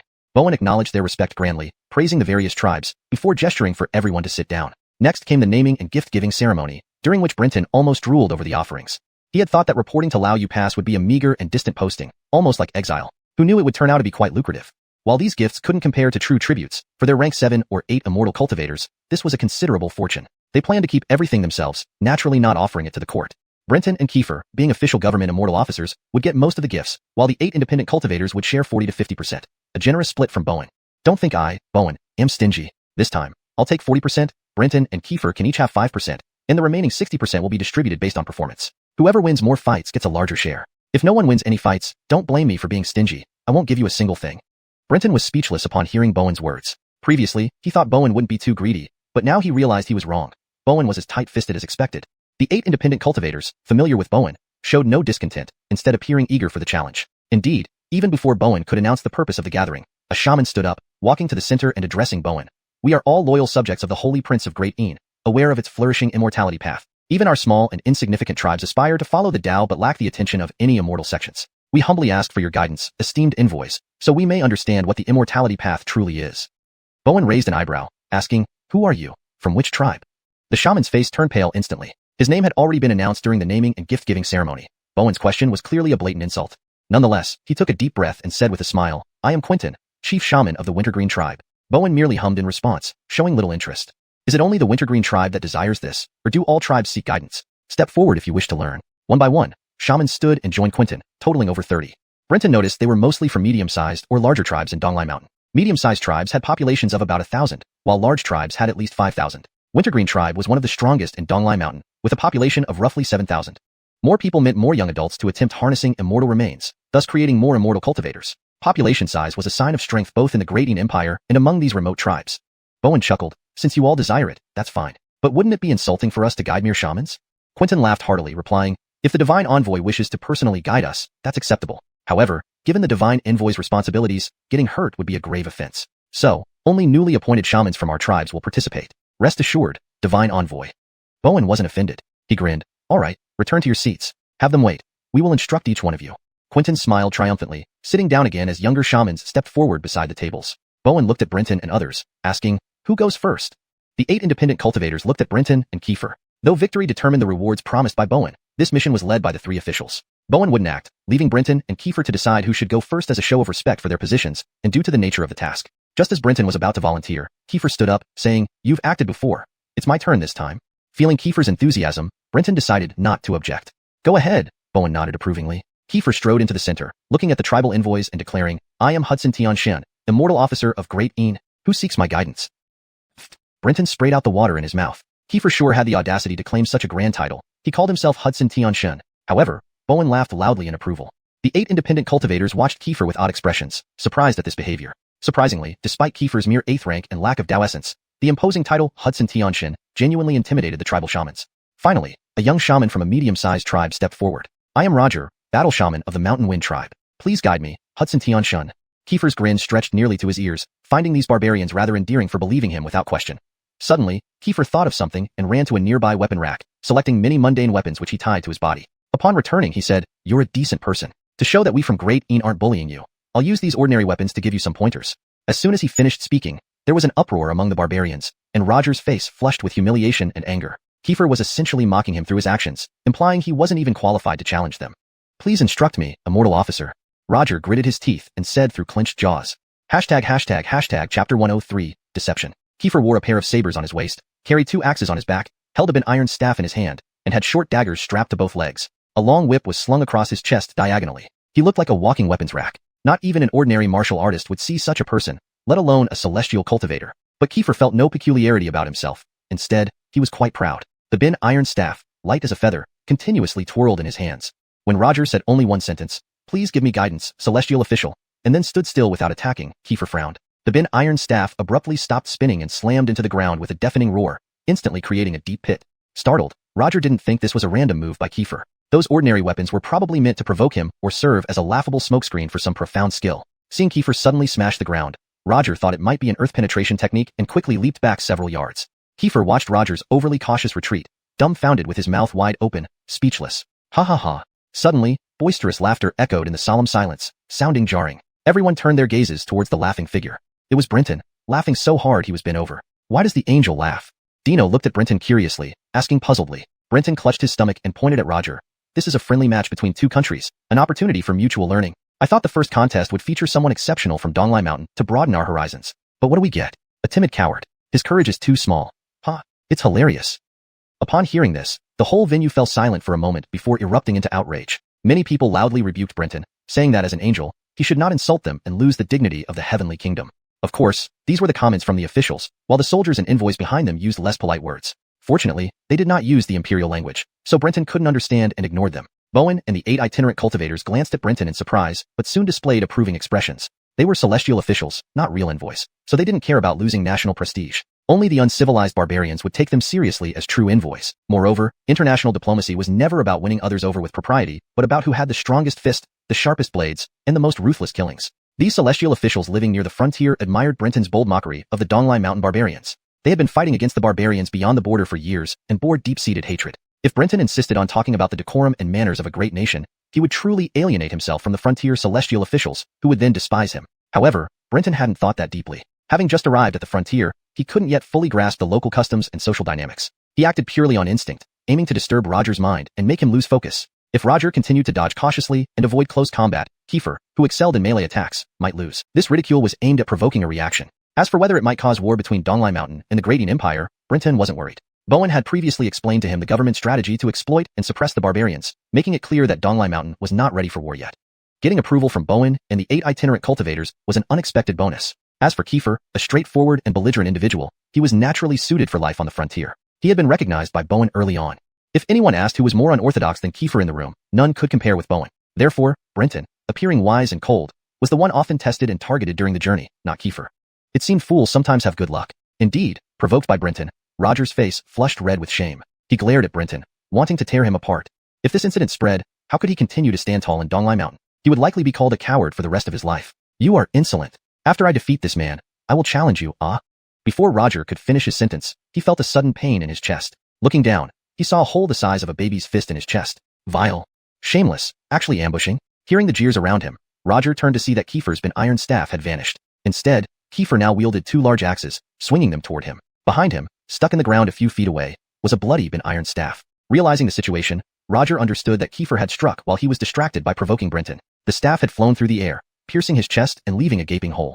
Embarrassment, anger, and humiliation surged within Roger. He had never felt such disgrace before. "Ah, I will kill you, vile scoundrel." Roger lost all reason in his rage. Ignoring the wound on his chest, he tore off his robe, revealing a black snake coiled around his waist. Upon closer inspection, one would notice that the black snake, thick as an arm, had only half its body, the other half fused with Roger's body. As Roger roared furiously, the black snake opened its mouth, hissing in a chilling sound. Roger was determined to fight to the death. Yet everyone knew he had already lost when Kiefer successfully ambushed him. Anyone could see that Kiefer had held back. Otherwise, that staff strike could have smashed Roger's head. But since Roger hadn't admitted defeat, and neither had the shaman from his tribe spoken up, the duel continued. Some people involuntarily turned to look at Roger's tribe and found the shaman standing stiffly behind a low table, anxious but motionless. Everyone silently shook their heads, mocking both Roger and his tribe's shaman as fools. At this point, admitting defeat was crucial. If he died here, it would affect the tribe's survival. The Black Tiger tribe was a classic example. Without a suitable successor for the shaman, they were constantly at risk of being wiped out. While present in the venue as allies and enemies, no one offered a reminder. However, what they didn't know was that Brenton's eyes were fixed on the shaman, whose wings hidden under his robe fluttered wildly. One of the core abilities of the flying snake wings was deception. When the shaman stood up, Brenton cast deception on him, making the shaman believe he had shouted loudly to Roger to admit defeat. In reality, he remained motionless, doing nothing. Deception caused the shaman to mistake his own actions, believing he had done something when, in fact, he had done nothing. Chapter 104. Who else? It wasn't that Brenton didn't want to use the Mirage Realm. It was a large area skill that could easily affect others, making them realize something was off. Deception was far more discreet, and left no room for detection. After the fact, even if the witch realized and revealed everything, no one would believe him. They were too arrogant, having so many witches present, yet failing to notice him under someone's spell would imply all of them were useless. Even if true, none would be foolish enough to admit it. Moreover, they had no idea who had cast the spell. Thus, Brenton acted without restraint, confident in his Yanko wings. Compared to the Awazi tongue, the Yanko wings were far more potent, with an even more enigmatic power. It was only due to the rat's lack of intelligence. Otherwise, Brenton's grave would have been overgrown with grass by now.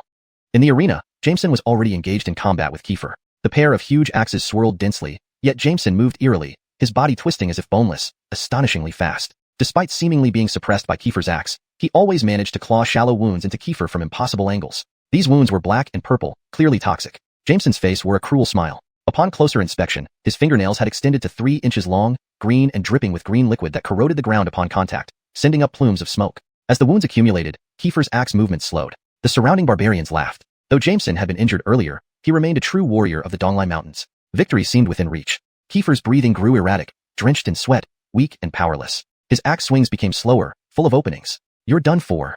Jameson smiled cruelly, seizing the opportunity. He caught Kiefer's wrists, sinking his poisonous nails deep into the flesh. The black creature at his waist suddenly latched onto Kiefer's neck. Several of the 8 freelancers stood to intervene but were waved back by Brenton. As they protested, a sudden change occurred. Kiefer, pale-faced moments ago, suddenly laughed. Jameson froze, watching Kiefer's skin turn ash-gray like a corpse.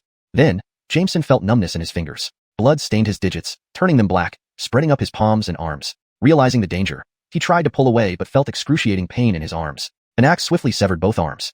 "Ah!" Screaming, Jameson's triumphant expression vanished, replaced by fear. Kiefer mercilessly chopped off his head, which flew high before Kiefer casually stepped forward, catching it with the axe, holding it aloft. Holding the head aloft, Kiefer circled the arena and laughed maniacally. Who else? Silence filled the area. The witch from Jameson's tribe slumped to the ground, fists pounding the table, cursing loudly. Jameson's death meant losing a witch, a severe blow. Replacing him was uncertain and costly, possibly requiring countless lives. The process was unpredictable. A stroke of luck might yield success quickly, while bad luck could mean losing the entire tribe without a new witch. Jameson's death wasn't just a loss in the battle. It could threaten the tribe's future. Hatred and frustration burned within the witch. Brenton chuckled, sitting back down. Other freelancers watched Kiefer's bravado with surprise. Seeing Jameson's venom, Brenton knew Kiefer had won because of his Shamisher blood, dead yet controllable, rendering the poison ineffective. After showing off, Kiefer discarded Jameson's head, the green venom flowing from his wounds, leaving faint burns before vanishing. The other witches exchanged glances, understanding Kiefer's abilities better. "Bowie, can you fight again?" asked Bowen. Kiefer hadn't exposed much, but still revealed some techniques. The next opponent would target those weaknesses, prompting Bowen to ask cautiously. Kiefer laughed heartily. "Chunyu boss, don't worry. I can take on 10 more." This boast drew applause. Bowen laughed, tossing Kiefer a potion, then sat back down. A moment later, a strikingly handsome man appeared. Despite his rustic attire, he exuded charm. His skin was unnaturally pale, eyes blood red. Entering the arena, he slowly shed his robe, revealing giant bat wings. Bowen warned, those are vampire wings. Don't let him hurt you. He excels at sucking and controlling blood. The witches didn't resent this information. It was not a secret. This man hailed from a renowned tribe in the Donglai Mountains, known for their capabilities. The ghost of Da Huang is skilled at drinking blood, granting longevity. Bowie, don't destroy those wings. Eating them might extend your life, added Bowen. Gideon's face changed abruptly, while Kiefer's eyes gleamed. I want those wings, Kiefer declared, eyeing Gideon with the intensity of a hunter sighting prey. Brenton had once discussed how his second immortal remnant shared similar abilities with his first, hinting that harnessing these remnants might depend on such similarities. Seeing a compatible remnant now, Kiefer wouldn't let it slip. But first, he needed to gauge its power. If unsuitable, it wouldn't be his top choice. Engaging in combat, Kiefer grew serious. Gideon, a product of a major tribe, matched his strength and speed, far exceeding Jameson. After a few exchanges, the fight reached a stalemate. Both knew decisive moves were needed to end the battle quickly. Chapter 105. The Dance of 100 Soldiers in Necrotic Blood. This was not a clash in the wilderness, nor was it a confrontation with evil spirits. This was an arena where the imperial court and the barbarian tribes demonstrated their strength to vie for dominance. Even if Kiefer was obstinate and didn't like to think much, he knew his time was running out. Whether it was Bowen and his people or the shamans of the Donglai Mountain tribes, none would give them much time. After all, many more battles awaited. The aspirations of cultivators were always high, be they the praised geniuses or the unsung and ignored. They were all selected from the cream of the crop. The terrifying mortality rate required to become a cultivator stood as an insurmountable barrier for ordinary mortals. This meant that no cultivator ever considered themselves mediocre. Hence, the expressions and combat styles of the two fighters on the field began to change. Gu Li no longer sought only to drain Kiefer's blood. He bent down, nails and teeth elongating rapidly, transforming into a monstrous figure with jagged fangs and hooked claws. Kiefer laughed boldly despite stepping back, retreating towards the weapon rack laden with various arms. You're afraid, so you've already lost.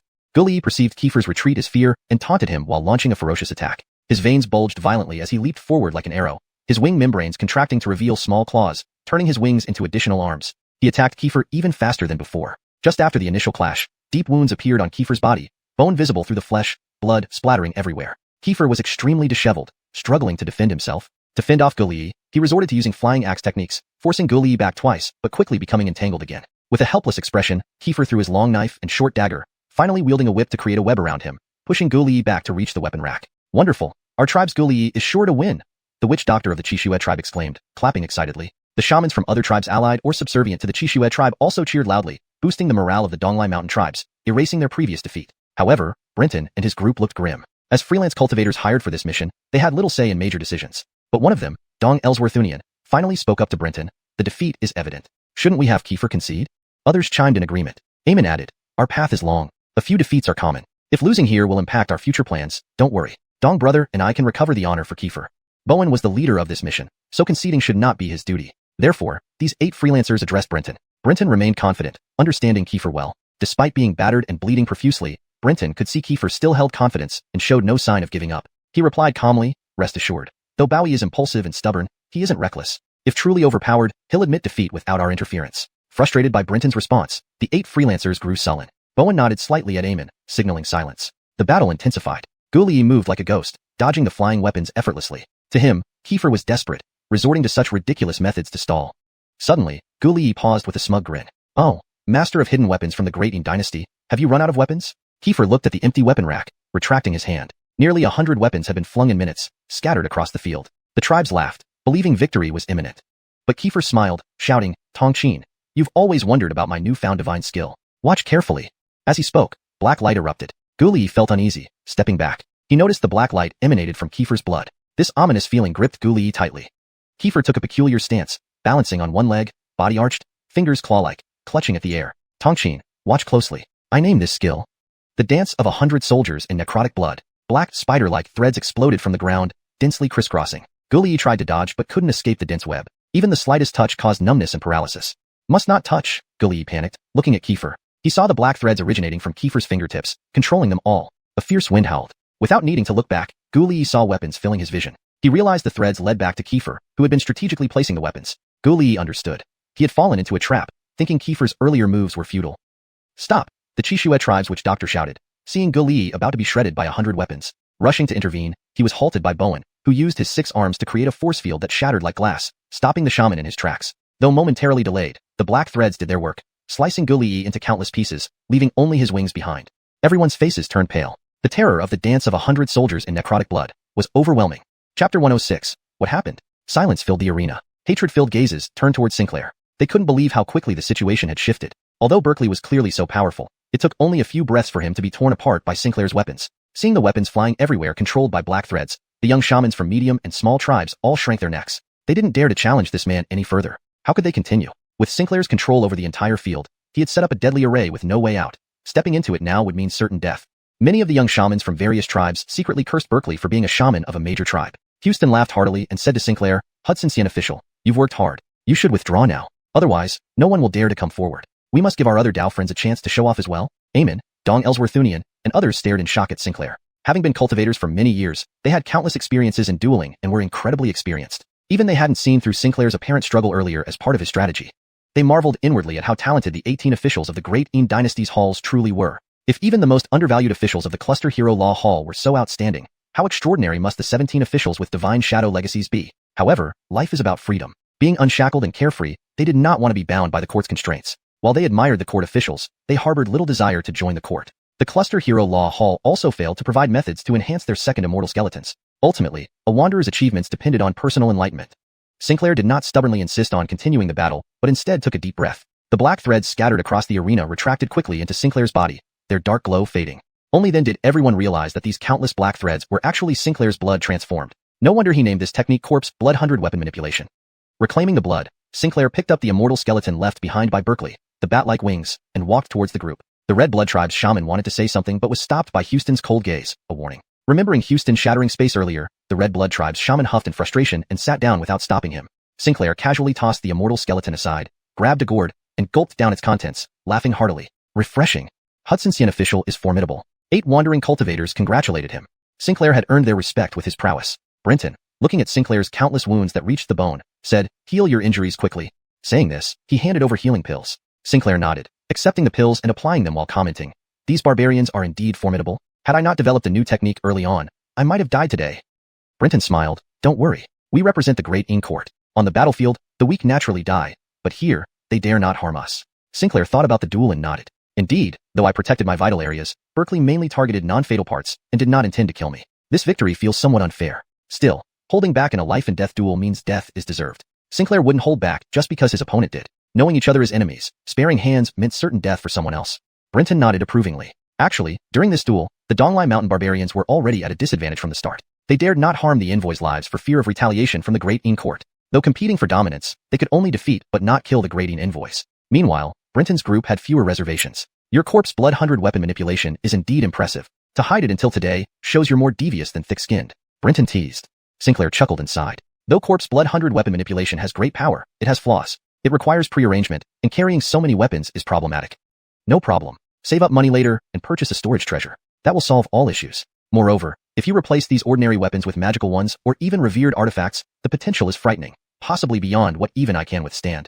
Behind them, Houston's voice echoed in agreement. Sinclair's eyes lit up before sighing again. Not mentioning the rare storage treasures, Sinclair didn't know when he could buy even a single magical weapon. As for revered artifacts, they were too fantastical. Having witnessed the creation of revered artifacts during a failed immortal skeleton summoning, they knew the chances were infinitesimally low, lower even than successfully summoning an immortal skeleton. That day, hundreds attempted, resulting in only one revered artifact. Its rarity was evident. For Sinclair to collect 100 would only be possible if he became immortal. But Houston's words were true. It held immense potential. Brenton quietly comforted Sinclair, offering advice on solving these issues. Meanwhile, Houston instructed the 8 wandering cultivators to take turns fighting. Due to Sinclair's impressive start, no large tribes initially stepped forward, only smaller tribes probing the wandering cultivators' strength before taking action. Among the 8 cultivators, there were both wins and losses, but victories outweighed defeats. Surprisingly, the 6 cultivators below 8th rank mostly withdrew intact. It was Dong Ellsworthunian and Eamon, 2 8th rank late-stage cultivators whose Dao essence was manifesting, who lost. This made Houston's face turn sour. Clearly, the Donglai Mountain barbarians changed tactics, focusing not on quantity but quality to gain leverage. Although our mid-rank shamans aren't your match, our true experts overwhelm you. Only Brenton remained. Houston hesitated. Brenton was a registered official of the Great Yin. If he lost, it would be a huge embarrassment. Currently, an 8th rank late-stage shaman with Dao energy flowing stood before them. A shaman from the giant tree tribe with blue hair and bark-like skin who defeated Eamon earlier. "Hey, angels of the Great Yin. You still have one person left. Are you afraid to step up?"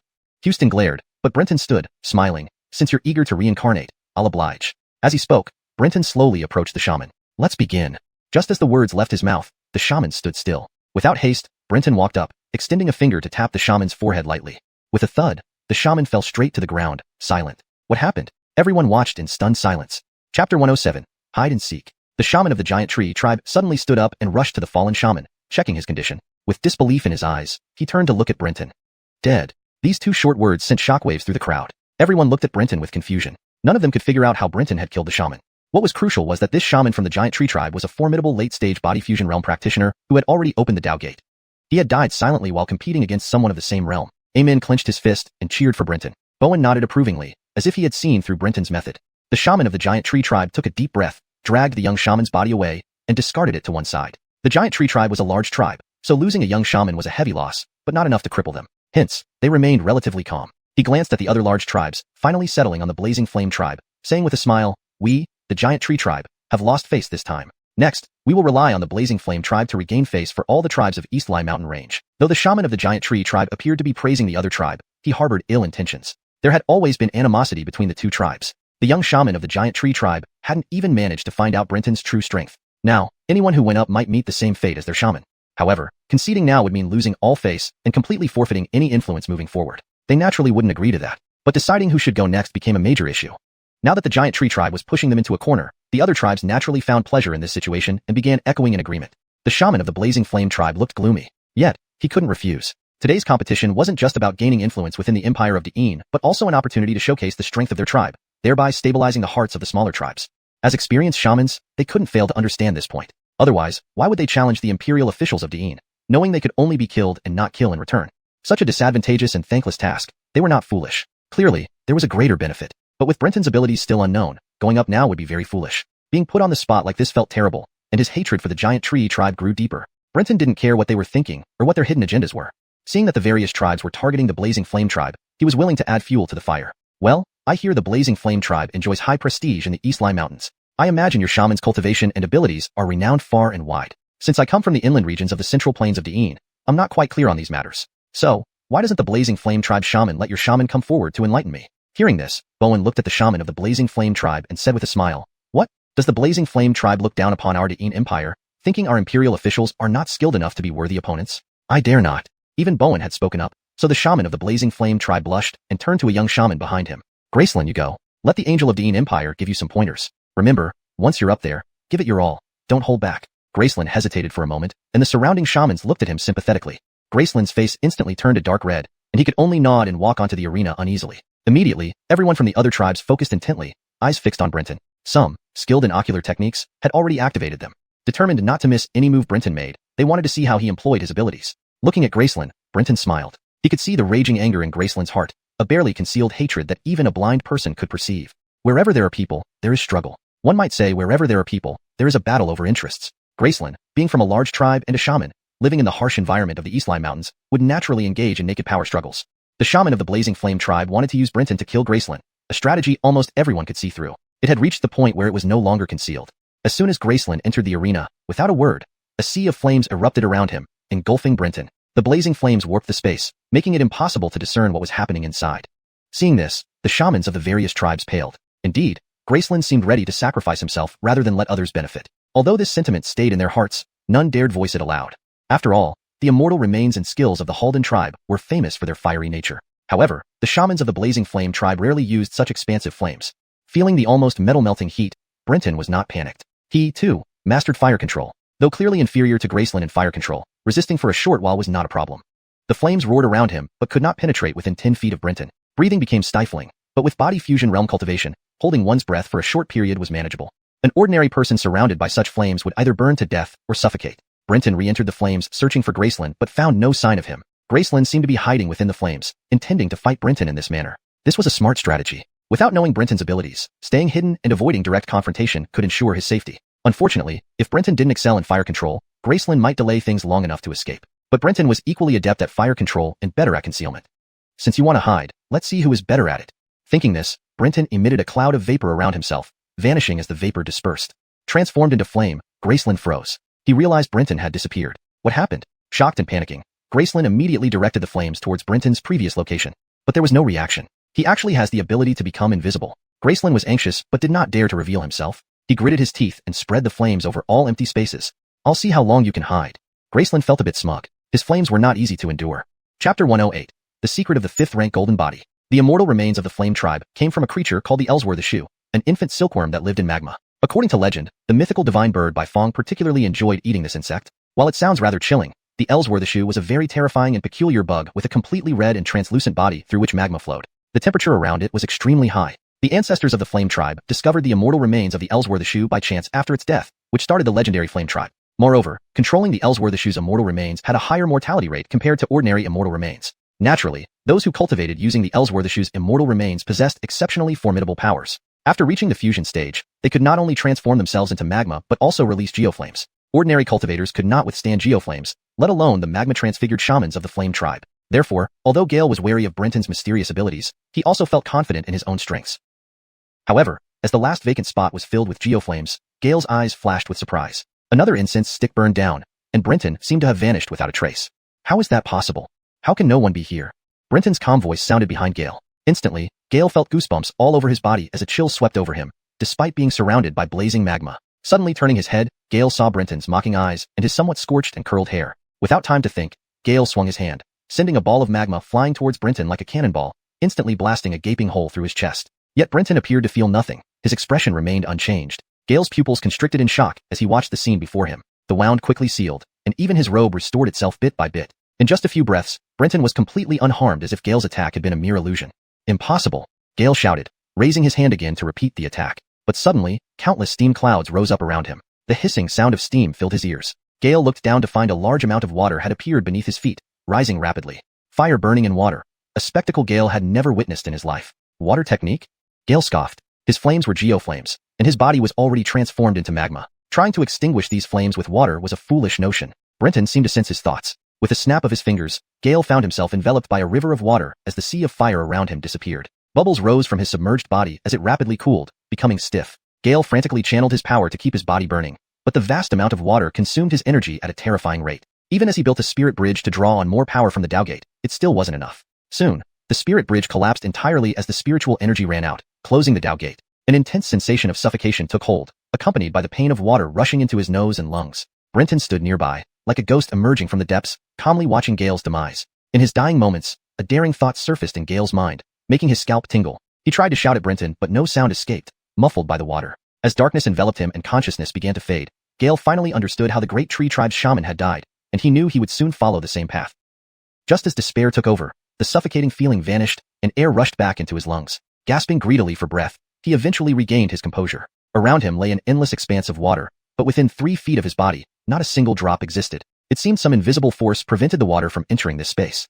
Brenton sat cross-legged in midair, his massive flesh wings spread, one hand resting on his knee while the other supported his cheek, playfully observing Gale. Gale wore a bitter expression. Instead of retaliating, he asked, "Senior, you are definitely not an 8th-rank fusion realm cultivator. With your boundless cultivation, why toy with us like this?" Brenton was momentarily taken aback, but maintained a composed demeanor. "Oh." Gale glanced around but saw no signs of other tribal warriors or Dian Empire's envoys beyond the watery expanse. Here should be what legends call prison. Anyone capable of manifesting such a prison must be at least 5th-rank golden body, or even higher. For a great power like you to pretend to be an 8th-rank cultivator and toy with us like this, why bother? Senior, with your 5th-rank cultivation, you could sweep across our Donglai Mountains effortlessly. Why wouldn't we submit? Gale felt somewhat wronged. A 5th-rank cultivator must control at least 3 immortal remains, a level of strength unprecedented in Donglai Mountains and only spoken of in the deepest wilderness. Brenton was indeed surprised, learning about the 6th-rank immortal realms and the 5th-rank golden body from a tribal warrior. He realized he might have mistaken Mirage Realm for prison. Using a playful tone, Brenton asked, "You, a small tribal warrior, know about prisons? This surprises me. Tell me what else you know."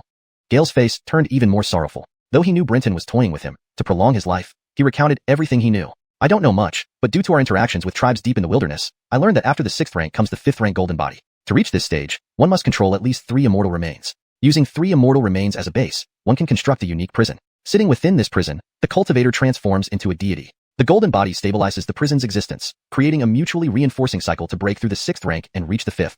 But for our tribal shamans, even controlling 1 immortal remain is a stroke of luck. How can we aspire to control 3? Thus, throughout history, there has never been a 5th rank or higher cultivator in the Donglai Mountains. Brenton was inwardly shaken. He understood how dangerous it was to control immortal remains. No wonder the other 17 legal halls looked down on the multitude of shamans in the heroic legal hall. Without stable and effective methods to help cultivators control more immortal remains, it was inevitable that the heroic legal hall would lack high-level cultivators. There was no way they could compete with the other 17 legal halls. So, if I want to live longer, I need to start planning for my 3rd immortal remain now. With the 5 Directions Grand Terrestrial, I managed to control my 2nd immortal remain. Compared to other wandering cultivators, my chances of successfully controlling a 3rd immortal remain are greater. Thinking this, Brenton smiled.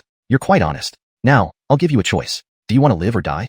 ##### Chapter 109. The Shameless Mountain Goblin Tribe. Hale's corpse fell slowly as the flames in the arena gradually dissipated, and the barbarian tribes of Donglai Mountain all gasped. The shamans of several large tribes looked extremely solemn. They were all 6th-rank immortal cultivators. Hale's Sea of Fire could obstruct some 8th-rank cultivators' probes and interfere with 7th-rank cultivators to some extent, but for 6th-rank immortal cultivators, his flames were ineffective. However, it was enough for Hale himself. He didn't delude himself into thinking he could hinder the scrutiny of the great tribal shamans. He just didn't want other 8th-rank shamans like him to witness his battle against Brenton. If he had won, there would have been nothing to say. But if he had lost, even with hints from shamans, the next contestant wouldn't fare much better than him. In short, Hale's actions were purely destructive without any self-benefit. Nobody was allowed to come out unscathed. More importantly, this was Hale's revenge against the Flame Tribe shaman. Everyone knew that these barbarians lived in the Donglai Mountains, so even Flame Tribe shamans who excelled in fire magic would restrain themselves during duels. Starting a wildfire would be akin to digging their own graves, or worse, unleashing hidden calamities which would doom everyone. But Hale immediately used a large-scale fire spell upon appearing, coupled with the instructions from the Flame Tribe shaman, leading everyone to believe that the Flame Tribe was deliberately sabotaging them, a reaction to the previous bout they had lost. This situation was impossible to explain. Indeed, the Flame Tribe shaman's face darkened like an old iron pot. Looking at Hale's dead body, he wished he could tear the boy limb from limb. However, with so many witnesses and considering Hale's influential kin, he had to pretend to be heartbroken. He walked into the arena, briefly checked Hale's body, and confirmed his death. Dragging the corpse back, the Flame Tribe shaman sighed. The Flame Tribe has done its best. Now it depends on you all. The Giant Tree Tribe, which had initiated the trouble, had already lost one person, so there was no reason to retaliate further. Plus, with Hale's assistance, the Flame Tribe not only failed to gain goodwill, but also stirred up widespread discontent. Retaliation was not feasible. The shaman could only make perfunctory remarks, throwing out excuses to see if other conflicting tribes might fight each other. After all, the Flame Tribe couldn't bear all the losses alone. Unfortunately, his plan backfired. No one responded to his statements. Brenton nodded slightly to Bowen, immediately understanding Pei's meaning, whether to continue. The latter thought for a moment and held up one finger, indicating another decisive victory. Bowen and Brenton's silent communication did not escape the eyes of the shamans from various tribes. Though perhaps lacking the academic foundation of a scholar from the Great Yin dynasty, these shamans were no fools, seasoned by jungle laws. Seeing Bowen's signal, their hearts sank. Those who had already participated felt little emotion regardless of the outcome. Shamans, even in large tribes, were valuable talents and strategic resources. None wanted to discard them lightly. Shamans occasionally mouthed words silently or listened intently, clearly communicating through some unknown secret method. We lost this round badly. Now the Great Yin envoy clearly means to challenge us again, but I see no point. The Mountain Goblin Tribe's chief shaman spoke first. The Giant Tree Tribe shaman sneered. The 6 major tribes of Donglai Mountain, Giant Tree, Crimson Blood, East Halden, Morning Halden, Blazing Halden, all have sent representatives. Why hasn't your Mountain Goblin Tribe, one of the 5 major tribes here, contributed a single person? Maybe the Mountain Goblin Tribe doesn't consider itself part of the Donglai Mountains, added the Crimson Blood Tribe's chief shaman. The Morning Halden Tribe shaman said coolly, since we've already lost, it's better to admit defeat gracefully. There's no need to send more people to die, weakening our overall strength. The Mountain Goblin Tribe's chief shaman, Casey, had a face covered in intricate patterns of red and white, making his expression hard to read. He ignored the other tribes' accusations and support. Disunity among the Donglai tribes was common. After much argument, the Flame Tribe shaman coldly asked, Casey, are you mute? Don't think silence will spare your tribe from contributing to the Donglai Mountains. Casey chuckled. Sighing, he said, haven't you all seen through it yet? Seen through what? The Morning Halden Tribe shaman, an ally, promptly replied. The other 3 tribes' shamans grimaced. Officially, the Great Yin envoy came to mediate recent friction in the Donglai Mountains. In reality? Remember, years have passed since the last major battle. It seems the Great Yin Court believes our tribes have recovered too quickly. The true purpose of these envoys is to gauge our actual strength and curb our growth before it spirals out of control. You're forcing my young shaman to die. Isn't this harming ourselves while pleasing our enemies? What do we possess to rival the Great Yin dynasty's power? From the start, I opposed this provocation as suicidal. Did you listen? Now, feeling the pain after losing many young shamans, you force us to share your suffering. Are you so stupid? Compelling our own to cripple themselves? My advice: admit defeat openly, stand tall, and accept punishment. What do you think? All the shamans stared at Casey's wrinkled face in shock, even his ally from the Morning Halden tribe. Everyone thought the same thing. Holy crap, this old man has no shame. Chapter 110. 3 victories in 3 battles. In the great wilderness, large and small tribes were scattered like stars, spread across the vast, boundless mountains and forests. Their sheer number would not be less than those of the Great Yin Empire, possibly even more. But why couldn't these wild barbarians stand up to the Great Yin Empire? The answer was simple: they were disunited. The Mountain Goblin Shaman meant just that. However, everyone understood this principle, but none could act on it. Life isn't as simple as 1 + 1 = 2. Just like how a mountain can seem so close yet remain unreachable, the distance between them is filled with countless hardships and detours. How could the Mountain Goblin Shaman not understand this? He was merely making an unhelpful comment since the dead shamans weren't from his tribe, and his own people had yet to exert any effort. The other tribes wouldn't let him off easily. The shamans of the 6 major tribes argued amongst themselves, while the shamans of smaller tribes could barely get a word in edgewise. Brenton watched the expressions of the 6 great shamans, almost openly revealing his thoughts. Yet he didn't seem anxious at all. The more divided the Dalatian tribes were, the better it suited the interests of the Great Ein Empire. So, he could afford to wait. His focus then turned to the mountain goblin tribe, observing their shaman casually. 5 out of the 6 major tribes had already made their moves, leaving only this last one. It seemed that his secretive killing methods had terrified them into inaction. The mountain goblin tribe didn't want to send anyone to certain death. This also gave Brenton the opportunity to reflect on the previous battle. Though he still didn't know what exactly prison was, he could roughly estimate its capabilities. Illusions and mirages were not uncommon in the world of immortal cultivators. Logically, Finn should have recognized it as a mirage by the end. Indeed, that was the case. Even when Brenton controlled only one immortal corpse, he could see through the mirage. Finn, being an 8th rank immortal cultivator who had reached the Dao Gate, would certainly not fail to see through it. What happened was that Brenton's technique wasn't a simple mirage. Instead, it combined the mirage and deception techniques, warping Finn's senses and turning the false into the real. Thus, Finn perceived it as a real world and couldn't detect the illusion. This allowed Brenton to guess what you might look like. He was shocked. If his guesses were correct, once an immortal cultivator mastered 3 immortal corpses and broke through to the 5th rank, they could construct a real world, becoming the master of this tiny universe. No wonder the 6th rank is called the Spirit Communion stage. Originally, Brenton thought it meant achieving divine powers akin to deities. Now it seemed that the Spirit Communion stage was the path to godhood. Just like how the 8th rank fused immortal corpses with mortal bodies, creating spiritual bridges leading to the Dao Gate, it was all part of a progressive process. Imagine if the 5th rank could create a small universe. What could the higher ranks achieve? This truly was the path to immortality and divinity. Brenton prepared to delve deeper into the secrets of the 5th rank when he was interrupted. Shaman Johnny from the Mountain Goblin tribe seeks to challenge. Brenton frowned, displeased. His train of thought was disrupted, and finding it again would take considerable time. Feeling Brenton's murderous glare, Johnny felt dread creeping up. Brenton ignored him, glancing at the sullen-looking mountain goblin shaman Landon. Brenton concluded that Landon was incapable and useless. From the earlier argument, it was clear that Landon didn't want the shamans from his tribe to fight, which would offend the other tribes. Having made that choice, he should have stuck to it. Now, having offended everyone, he was trying to compromise. This was like failing to catch a fox and getting yourself covered in dirt. But Brenton wouldn't hold back. He beckoned Johnny over, treating him like a dog. Johnny's face twisted with rage. Members of the mountain goblin tribe traditionally wore facial tattoos, making it hard to read their expressions. You are too arrogant, Johnny roared, dropping to all fours like a giant mountain monkey. Suddenly, his body split. 1 became 2, 2 became 4, and 4 became 8. The figures became translucent, like spirits. 8 Magius roared simultaneously, sound waves sweeping through the air towards Brenton. Brenton's body exploded into countless bubbles. Had Finn been there, he would have recognized the similarity to the invisibility technique Brenton used in the Sea of Fire, though this was somewhat different. Bowen was astonished by Brenton's new skill. Johnny hesitated, realizing he hadn't hit Brenton's true form. His roar, a ghostly wail, harmed souls rather than physical bodies.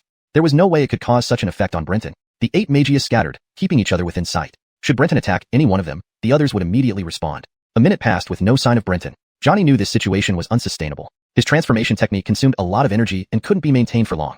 A standoff was unfavorable. Suddenly, the 8 Magius trembled, black-brown fur sprouting from their bodies, moving rapidly. Everyone felt a chill run down their spines, the famous terror-inducing technique of the mountain goblin shamans. This induced primal fear in the hearts of men. The mountain goblin shamans' immortal corpses came from the mountain goblins, terrifying creatures rumored to haunt the world. Brenton's fear was sealed, rendering this technique ineffective against him. Missing. Johnny paused. He could sense everyone, including Bowen, but not Brenton.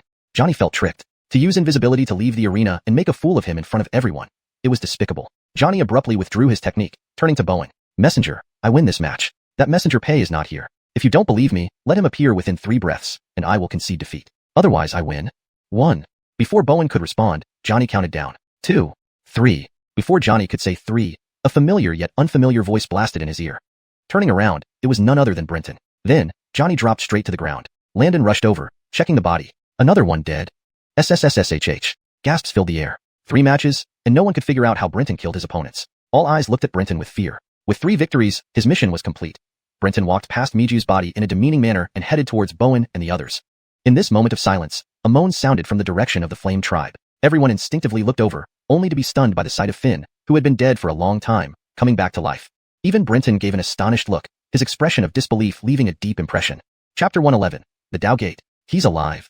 He didn't die. The people of the barbarian tribes exclaimed in shock. Brenton glanced at Will with an ashen face, then sneered and returned to his position. Kiefer, startled by the gathering barbarians, asked, "Wasn't this person dead just now? Could he have some secret technique for faking death?" Brenton nodded indifferently, saying, "Seems so. I underestimated these barbarians." Upon hearing Brenton's words, Bowen and others wore expressions of understanding. "It's fine. This was merely to dampen the spirits of the barbarians. It's not a life or death battle. Letting him escape with his life is no great harm. It's just unfortunate that it seems to have exposed some of your abilities." Bowen looked regretful. Brenton's divine ability, when used, had such stealth. It was too secretive and terrifying, lethal without a trace. Such mystical techniques were extremely difficult to uncover clearly, definitely a formidable weapon. Brenton shook his head with a smile, saying, "It's fine. Even if they know, it will still be hard to guard against." Hearing Brenton's confident words, Bowen laughed heartily, very pleased. The 8 injured wandering cultivators, however, regarded Brenton with awe. In the cultivation world, no one cared how long you had been cultivating. All that mattered was each cultivator's strength and realm. Might makes right. Though Brenton was only a newly promoted Immortal officer who had stepped into the path of immortality a year ago, and had yet to open the Dao Gate, his formidable power and mysterious abilities already surpassed the 8 wandering cultivators. The 3 people who fought Brenton were all strong warriors who had opened their Dao Gates. At the same time, they also focused on listening to the Flame Tribe group, wanting to figure out what kind of divine ability Brenton possessed. Will was helped to his feet by members of the Flame Tribe. The chief shaman of the Flame Tribe hurriedly took out a porcelain bottle from his pocket, poured out a gray-black stone pill, and placed it in Will's mouth. Although the chief shaman wanted to eliminate Will by leveraging someone else's hand, it was more important now to find out exactly what Brenton had done. After swallowing the pill, Will's chest immediately emitted a dazzling red light, like molten lava flowing inside. After a while, Will regained some spirit and bowed to the chief shaman. "Thank you, great shaman, for giving me this medicine." Just as the Flame Tribe chief shaman was about to take Will aside privately, he noticed the shamans of the other 5 major tribes standing next to him with smiles but warning glares. Clenching his teeth, he finally let go. Brenton could see that this Flame Tribe shaman was impulsive, acting first and thinking later, often abandoning things halfway through. He wondered if it was his natural disposition, or due to the influence of the Malevolent will inside the Immortal remains. It didn't matter much now. He furrowed his brows and asked, "Will, how did you survive? Do you know what kind of divine ability the great angel used?" Will, seeing the several influential shamans of Donglai Mountain, swallowed hard and said, "I was just lucky. Once, I mistakenly ate an unknown plant but never noticed anything unusual until today.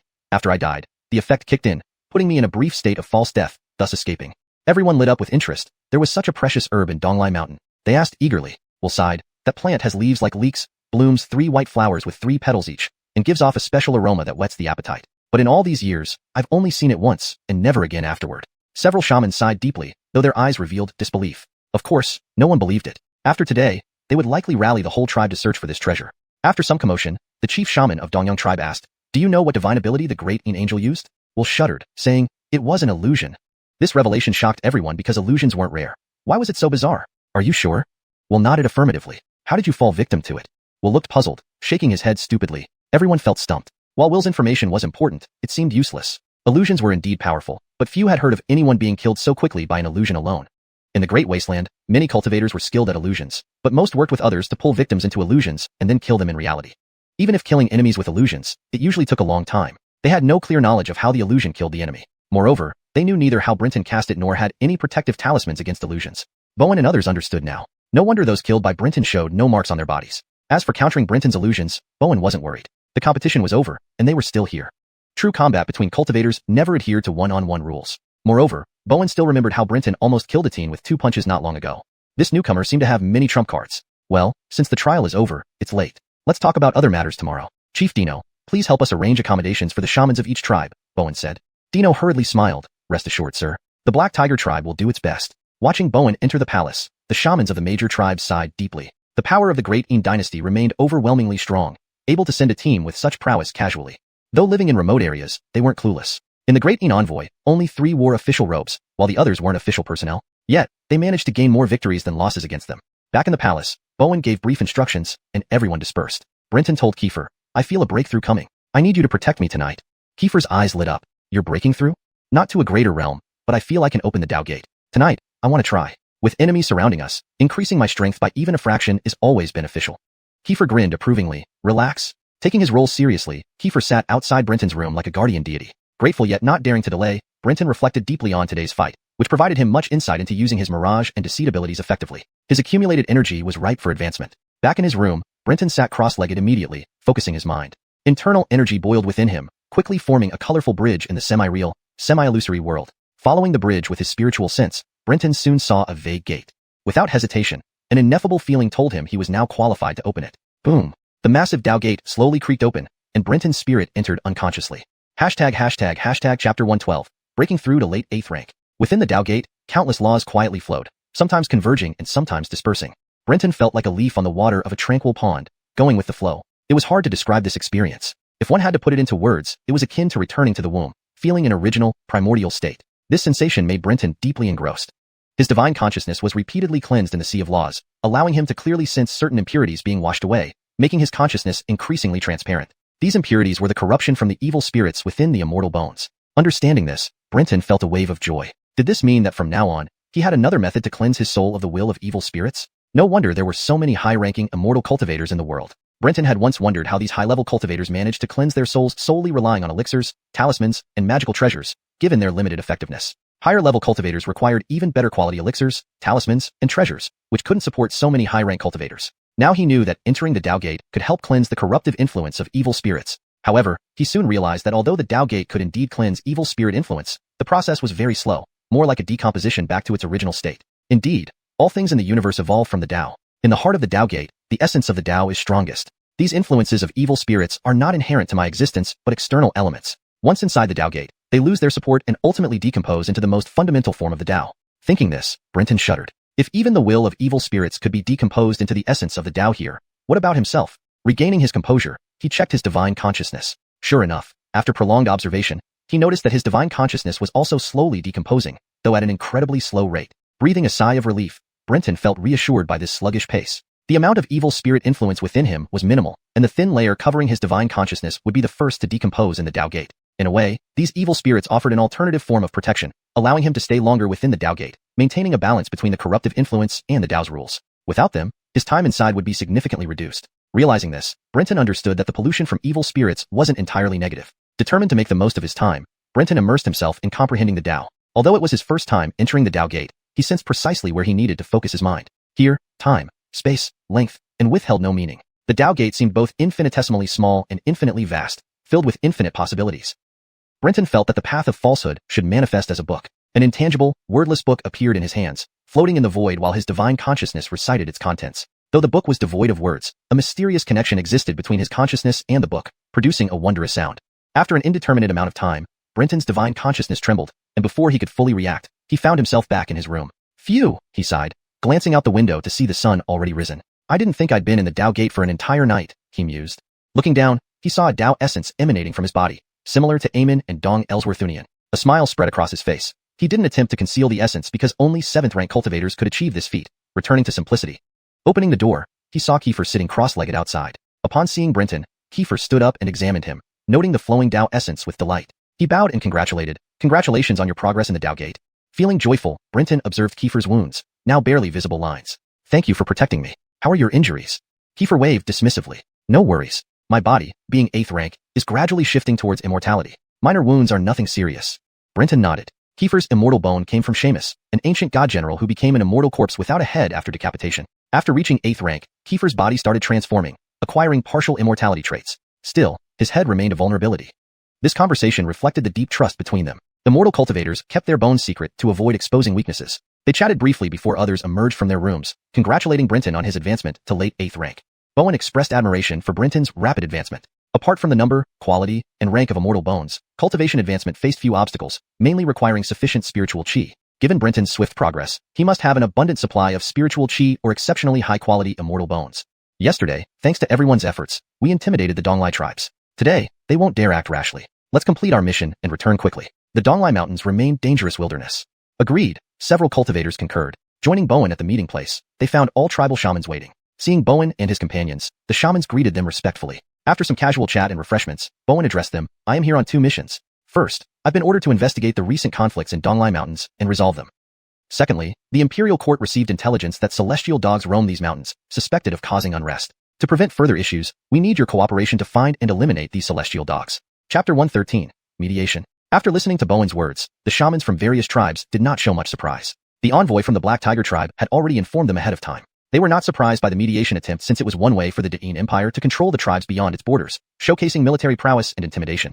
However, when they heard there might be heavenly dogs involved in this conflict behind the scenes, everyone's mood turned heavy. Bowen and his group were outsiders and naturally didn't understand. But they knew that the tribal war in the Donglai Mountains had nothing to do with heavenly dogs. Then, the shaman from the Flame tribe stood up and said, Your Excellency may not know, but the recent friction was due to long-standing enmity between our Flame tribe and the Giant Tree tribe. It had nothing to do with the heavenly dogs. Since Your Excellency from Da'in wishes to mediate for all tribes in the Donglai Mountains with benevolence and righteousness, we, the Flame tribe, are willing to follow your orders and cease the conflict with the Giant Tree tribe and shake hands for peace. Brenton glanced at him after hearing these words. The chief shaman of the Flame tribe appeared sincere and grateful. Yet, he could tell this was a lie. Lacking Brenton's skill in detecting lies, Bowen smiled. Oh, how commendable it is for you to see the bigger picture. This seat finds great comfort in your wisdom. Since the Flame tribe is willing to give me face, I believe this matter will be easily resolved. Now, what does the Giant Tree tribe think? The chief shaman of the Giant Tree tribe slowly stood up, glancing sideways at his counterpart from the Flame Tribe before letting out a cold snort. He then addressed Bowen. We, the Giant Tree Tribe, naturally dare not refuse the command of the Heavenly Dynasty. However, we hope the Flame Tribe doesn't act duplicitously and break their promise once the angel leaves. After all, the treacherous actions of the Flame Tribe are not rare. In this conflict, it was the Flame Tribe that instigated first, occupying our territory. Nonsense, it was clearly your Giant Tree Tribe that betrayed my Flame Tribe members first. How can we end this without settling such a grievance? Chief Shaman, would you disregard the lives of our brave warriors? If you don't hand over the murderer, we swear we will never cease fight. Before the Chief Shaman of the Flame Tribe could speak, Will stepped forward angrily. Other members of the Flame Tribe shamans and soldiers also showed anger, glaring fiercely at the Giant Tree Tribe. The Chief Shaman of the Giant Tree Tribe gave a cold laugh and, ignoring Will's comments, sneered, "Does the Flame Tribe have no rules? What right does someone as insignificant as you have to interrupt?" Zoltan snorted coldly, shooting an unsatisfied look at Will, his eyes hiding murderous intent. Outrageous. This is a significant matter. How can someone like you, a mere battle shaman, interfere? Get back or I'll force you to. Will laughed haughtily, showing no respect for the shaman. You care nothing for the lives of our people. What kind of chief shaman are you? If you agree so easily, once I return, I will go to the chief and gather elders to challenge you. With that, he coldly snorted and retreated. Zoltan's face turned ashen, feeling the mocking gazes from the other tribes, wishing he could kill Will on the spot. You act righteous and selfless, but you're just trying to take advantage and defame us. Next time, little battle shaman, I'll make sure you're silenced forever. Zoltan thought. After Will's interruption, if he agreed too easily to the mediation, it would bring trouble back in the tribe, damaging his reputation and influence. He looked at Bowen and said with a smile, "Your Excellency, as you see, this dispute was clearly initiated by the Giant Tree Tribe with a sneak attack. Our younger generation feels deeply outraged. Without a satisfactory response, it's hard to." The Giant Tree Tribe's shaman slapped the table and stood up, shouting, "Nonsense. We never attacked the Flame Tribe. Your accusations are absurd." Watching both sides bicker, Bowen wore a pleased expression despite his solemn appearance.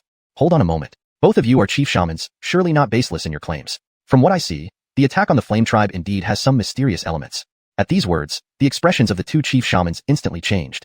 Zoltan let out a dry laugh. "Whether it's mysterious or not, it doesn't matter now. If your excellency commands it, and the Giant Tree Tribe agrees to reasonable compensation, this matter ends here."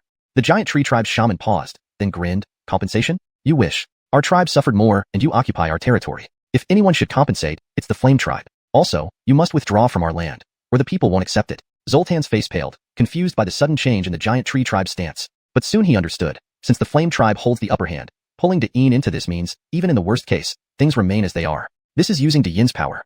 Considering this, Zoltan deliberated for a moment and then said, "Fine. Though we are enemies, there's an old saying in Da'in, better to reconcile than stay at odds. Let's seize this opportunity for peace. We will retreat, but forget about compensation. Additionally, to make up for our losses, your Giant Tree Tribe should compensate us with 100 beasts and 30 soul-nourishing flowers. Agreed?" The Giant Tree Tribe's shaman smiled. "Agreed. Your sincerity is appreciated. These items will symbolize our goodwill, not compensation." Seeing these two major tribes, who had been fiercely battling, now agreeing so casually, the barbarians watched with stunned expressions. Given their understanding of these tribes, reconciliation shouldn't come so easily. But Bowen laughed heartily, raising a cup. "Let's toast to the peace between these two tribes and the resolution of old grievances. Cheers." All shamans rose, raising their cups together. The chief shamans of the Flame and Giant Tree Tribes sat down with their own intentions fulfilled, one wanting the angel to leave quickly, the other gaining back lost territory. They were both satisfied. Yet, Bowen continued, "Since the conflict has been settled, there remains the issue of the heavenly dogs." Zoltan and the Giant Tree Tribe's shaman exchanged uneasy glances. Zoltan hastily said, "Those heavenly dogs were attracted by our conflict. Once we cease fighting, they will likely leave soon. No need for your excellency to worry." "The heavenly dogs are unpredictable," the Giant Tree Tribe's shaman added. "No point in futile efforts. To thank your excellency for mediating, we offer 10 soul-nourishing flowers." Zoltan hurriedly added, "And we offer the Earth Heart Tree." Noticing their anxiousness, everyone realized the dispute between these two tribes couldn't be so simple and must involve a significant secret.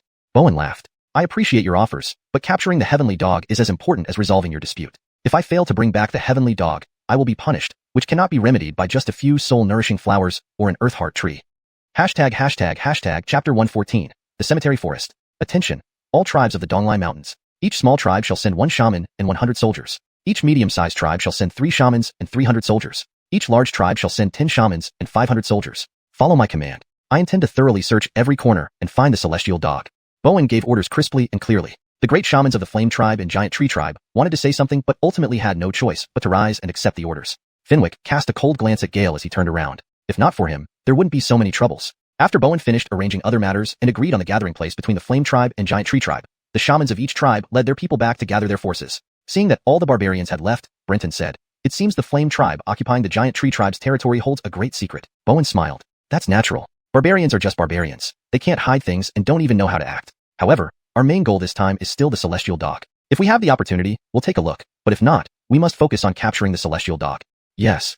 Bowen was in charge of the mission, and everyone would follow his instructions. The celestial dog's movements are secretive, and it's hard to find without mobilizing a large number of personnel. When the time comes, each of us 11 will lead a part of the troops to search separately. This conflict occurs between the Flame Tribe and the Giant Tree Tribe, so the celestial dog must be lurking nearby. Although information about the celestial dog was limited, what they had was crucial. While the best method would be to instigate another war between the two major tribes to attract the celestial dog and then capture it, too many people involved in capturing the celestial dog could be counterproductive. With fewer people, even knowing the celestial dog was nearby, it would be difficult to locate and capture it. Now, although it was harder to find, the numerous people gathered included over 100 cultivators. Even if their realms were not high, as long as they could hold the celestial dog in place until Bowen arrived, they could capture it. Once they finalized the plan, Nile from the Black Tiger tribe had already selected 100 soldiers and was waiting at the valley entrance. Bowen, satisfied with Nile's cooperation, praised him. Very good. He took out a jade token inscribed with Chunyu and tossed it to the chief of the Black Tiger tribe, Colt. You've done well this time. Keep this jade token. Within 3 years, I can protect you. If anyone causes trouble, show them this token to make them leave. If they refuse to give face, you can come find me at the border. Colt was elated, repeatedly bowing. Thank you, Heavenly Envoy. I have already prepared the gifts, awaiting your triumphant return. Ignoring Colt's flattery, Bowen led the way with Brenton and others following closely behind. Nile tactfully stayed at the end of the line, keeping some distance from Bowen. Indeed, the old become cunning. Brenton, taking the opportunity to ask Bowen, said, since you intended to intimidate the Donglai Mountain tribes from the start, why didn't you directly go to a large, or at least a medium-sized tribe? Bowen chuckled. Dong Ellsworthunian, who was behind, explained, Lord Pei probably doesn't understand the barbarians beyond our borders. These barbarian tribes mostly worship evil spirits, and large tribes usually worship an entire clan of evil spirits. It's extremely dangerous. That's right. While the evil spirits worshipped by tribes aren't particularly dangerous compared to what we great in cultivators face, they are highly hostile. The clans of evil spirits worshipped by large tribes are even more dangerous. We came here to accomplish tasks, not to stir up trouble. Therefore, if we can avoid trouble, we should do so. Bowen patiently explained. Brenton was stunned. They actually worshipped evil spirits? Hearing these words, Brenton suddenly remembered that the shamans of the large tribes seemed to have identical immortal skeletons, with only a few being different. Medium-sized tribes had varying immortal skeletons. He hadn't noticed before, but now it was quite suspicious. Knowing that immortal skeletons originated from evil spirits, and that evil spirits generally acted alone, it was odd to find so many identical ones. Now everything made sense. So, the large tribes of the barbarians actually worshipped a clan of evil spirits. This was likely a symbiotic relationship. After the accidental death of an evil spirit clan, their immortal skeletons were handed over to the barbarians to control, while the barbarians used the immortal skeletons to support the evil spirits, aiding their cultivation. This was very reasonable. Immortal skeletons could be seen as another form of life extension after the death of an evil spirit, reviving within a host body and considered another kind of rebirth. Letting people control immortal skeletons after an evil spirit's death was not disrespectful but rather beneficial for the evil spirit clan. Brenton couldn't help but exclaim, what a bunch of madmen. Isn't this like plotting with a tiger? Bowen laughed. Why not? In Great Een, we also raise clans of evil spirits, and not a few. However, in Great Een, these evil spirit clans are raised like livestock, not worshipped. Bowen revealed this secret casually, leaving Brenton and Amen utterly speechless. Brenton realized he still underestimated the madness of this world. Several days later, Bowen and his group finally reached their destination. The great shaman of the Giant Tree Tribe had already been waiting with people for some time. Brenton looked at the scene before him and drew a sharp breath. The great shaman of the Giant Tree Tribe sighed, saying, this place is where our tribe buries our shamans. It's called the Cemetery Forest. Truly fitting, Brenton remarked. Before him stood an entire mountain covered in peculiar trees, all gray and decaying. The twisted trees had branches, but no leaves. Most terrifyingly, half-human figures with distorted faces grew out of the tree trunks. Some only had heads, others half-bodies. They seemed to struggle in pain, trying to break free from the trees, frozen in their most agonizing moments. Bowen's expression became grave. According to the shaman, does each tree contain an immortal skeleton? The great shaman smiled. Invoice, you jest. Immortal skeletons are invaluable and wouldn't be discarded here. But to pass down the immortal skeletons quickly and let descendants master them, our aging shamans would voluntarily stimulate the consciousness within the immortal skeleton to awaken it before extracting it. This prevents the immortal skeleton from falling into dormancy. Brenton glanced at the seemingly indifferent members of the Giant Tree Tribe. He knew that after a cultivator died, the immortal skeleton entered a period of dormancy and needed special methods to be recontrolled. His second immortal skeleton was stripped from a rat demon while it was still alive, similar to the Giant Tree Tribe's method. However, despite extracting the immortal skeletons from dead shamans, there must still be some sinister elements. Why did the Flame Tribe want to occupy someone else's ancestral cemetery? If there weren't significant secrets, who would do such a thankless task? Bowen waved his hand and said, enough, let's set up camp. Once the people from other tribes arrive, we should focus on searching for the celestial dog. Since this place is the resting ground of the Giant Tree Tribe, we shouldn't disturb it. Upon hearing this, the great shaman of the Giant Tree Tribe showed a delighted expression. Thank you for your kindness, Heavenly Envoy. Chapter 115. The Boar-Haired Beast. Brenton glanced at Bowen with confusion, not understanding why he had suddenly changed his mind. However, it was clearly not the time to ask questions, so Brenton suppressed his doubts and followed Bowen's orders. After setting up a simple camp, everyone gathered inside the tent. Bowen took out a talisman and flicked it with his wrist. The talisman instantly dissolved, spreading an invisible force that enveloped the entire tent. With a solemn expression, Bowen said, "The plan has changed. We will not approach the bone forest. I can sense that there is immense terror within." Brenton pressed on. "Did you detect something specific?"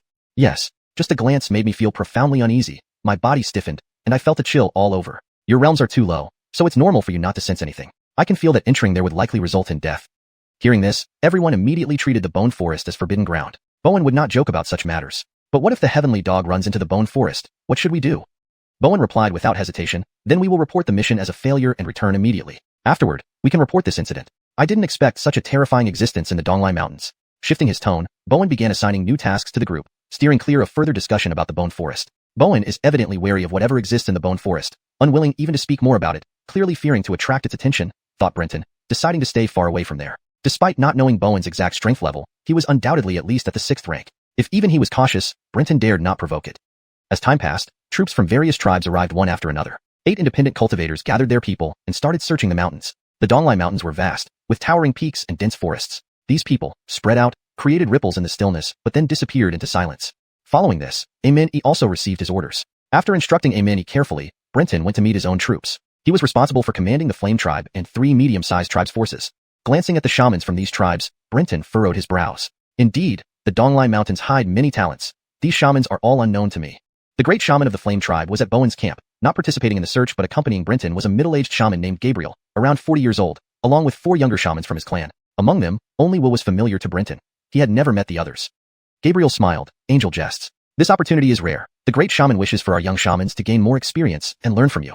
Brenton remained non-committal. Whether from the Flame Tribe or the other 3 medium-sized tribes, none of the shamans had high realms, being mostly 7th or 8th rank, and none had crossed the Dao Gate. Clearly, this was a show of submission to Brenton. This arrangement was beneficial from their earlier dueling competition. Without that, these tribes might have sent their experts to create difficulties, potentially leading to conflicts. If those who could cross the Dao Gate were no match for Brenton during the duel, sending them now could cause misunderstandings. Losing a few members en route would be a significant loss for the tribes. So, sending relatively harmless individuals best preserved tribal strength. Brenton didn't mind. He packed his gear and led over 1,000 people towards their destination. In reality, this search was more about stirring things up, driving out the heavenly dog. Thus, the search created considerable noise, and Brenton did not care about the lives of these barbarians, ordering them to make a commotion ahead. Shamans from the 4 tribes took turns directing the front lines. Brenton looked at Will and laughed. "I didn't think the Flame Tribe would let you follow me. You seem quite disliked among your people." At Brenton's jest, the surrounding shamans cast sympathetic glances at Will. Will scoffed, "Angel, don't try to sow discord. As a member of the Flame Tribe, do you think I would betray my own people?" Brenton shrugged and continued chatting casually with the other shamans, occasionally asking about the evil spirits in the Donglai Mountains. These shamans had been instructed to be polite to Brenton, answering almost every question, greatly expanding Brenton's knowledge. "Be careful, Angel. According to the information from the Giant Tree Tribe, there is a deep pond in the valley ahead inhabited by a boar-haired beast, which is highly dangerous. Should we avoid it?" Upon hearing this, Brenton firmly shook his head. He knew about the boar-haired beasts. They lived in water, liked to cause floods, and devoured human lives. They often appeared in spring and summer in the Great Yin Dynasty, causing floods. These creatures resembled headless humans covered in pig hair, hiding in waters and adept at concealment. In Brenton's hometown, stories of the boar-haired beast harming people were common. He hadn't expected to find one here. No way. The heavenly dog concerns the safety of the Donglai Mountain tribes. We cannot be careless. If the 2 spirits collude, it could lead to greater danger. We must investigate thoroughly. Brenton wasn't being difficult. Natural disasters like floods and droughts often triggered conflicts, and there was potential for collaboration between these entities.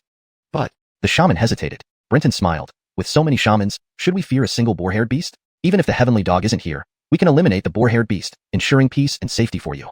Soon, Gabriel arrived upon hearing the news and nodded in agreement after brief deliberation. Brenton looked at Gabriel with surprise. He was a Flame Tribe shaman, and the boar-haired beast was in Giant Tree Tribe territory. Given their long-standing enmity, Gabriel should have resisted protecting the boar-haired beast. Agreeing so readily was unexpected. Soon, they descended the mountain, and over 1,000 soldiers surrounded the valley. At Brenton's command, 200 soldiers rushed into the valley, targeting the deep pond. Meanwhile, Brenton and the shamans watched from the cliff at the valley entrance. The soldiers created a loud disturbance as they approached. Suddenly, bubbles emerged from the pond, and a dark shadow floated in the water. Just as the soldiers neared, a thunderous roar erupted, and a massive water column shot skyward. Water surged up, and before the soldiers could react, waves engulfed them entirely. ####Chapter 116. Borrowing the boar to kill. The surging waters of the deep pool seemed endless. Soon, the water level in the valley reached an astonishing height of 10 feet. Waves crashed against the cliffs on both sides of the valley, hurling the soldiers of the barbarian tribe into the rocky walls. Bodies smashed violently against the cliffs, turning into mush before being swiftly washed away by the rushing waters. Hiss! The barbarian soldiers on either side of the valley gasped in shock. But Brenton remained unperturbed. After all, the ones dying were barbarians, and he had no reason to feel any sorrow. His gaze was fixed on the depths of the pool. That Aiden must have detected them, these witches, and thus dared not come out. Gentlemen, do we have anyone skilled in water magic who can force out that Aiden? Brenton asked with a smile, looking at the group of witches. Free labor, if available, should never be wasted. Everyone's faces turned grim. It was well known that Aiden excelled in water evasion techniques. Now it was Aiden's home turf. Just looking at the force of the floodwaters made it clear that this Aiden was not weak. Diving down would only invite death. Adon, seeing the hesitation among the witches, sneered and rebuked. The angel has given orders. What are you hesitating for? Don't bring shame to our Donglai mountain tribe. If one person cannot manage, then all of you shall go down. Then, Adon looked at Hale with a sinister smile. Hale, as a representative of our flame tribe, please set an example for the other tribal witches. Everyone froze. Everyone knew that Hale, from the flame tribe, specialized in fire magic. Sending him down was tantamount to a death sentence. Had they become so blatant in their treachery? The witches' gazes toward Hale held no sympathy, only resentment. Clearly, Adon was using them to send Hale to his death. Hale clenched his teeth, casting a hateful glance at Adon. Without hesitation, he stepped forward and leaped into the abyss. Mid-air, his body transformed into molten lava. A loud explosion echoed through the valley, followed by a burst of steam enveloping the entire area. Moments later, anguished cries echoed from below. Aiden's roars. Seeing Hale dive in, the other witches reluctantly followed suit. Brenton watched them self-destruct, shaking his head. Such a group, how could they ever threaten the rule of the Grading dynasty? As Hale stayed underwater longer, dozens of agonized screams emerged from below. The surviving barbarian soldiers. Hale's molten lava and subterranean fires were scorching. Watching the rising steam, it was evident that these soldiers were enduring torture, boiled alive. The soldiers watching from above shivered in terror. Thank heavens they were not the ones who had gone down. Otherwise, the continuous crash of waves hitting the cliffs caused the valley to tremble and shake. Unfortunately, the dense steam made it impossible to see what was happening below. Adon's expression darkened. He did not expect Hale to hold out this long in Aiden's domain, demonstrating real combat strength, simultaneously cursing the other witches for being useless. He couldn't possibly help Hale kill Aiden, could he? Suddenly, a powerful gust of wind blew away the steam, revealing the intense heat engulfing the soldiers above. Screams filled the air, followed by sounds like dumplings dropping into boiling water. A massive black shadow landed on the edge of the valley. Brenton released a puff of cloud vapor around himself, dispersing the steam, and turned to look at the shadow. It was Aiden. Just as legend described, Aiden appeared headless, covered in black pig bristles, with eyes and a mouth located on his chest. Towering even when squatting, he stood over 10 feet tall. Steam rose from his body, and his ferocious eyes locked onto Adon while ignoring Brenton. Adon's face changed. He realized he had been targeted. Before he could react, he found Brenton, who had been beside him moments ago, was already gone.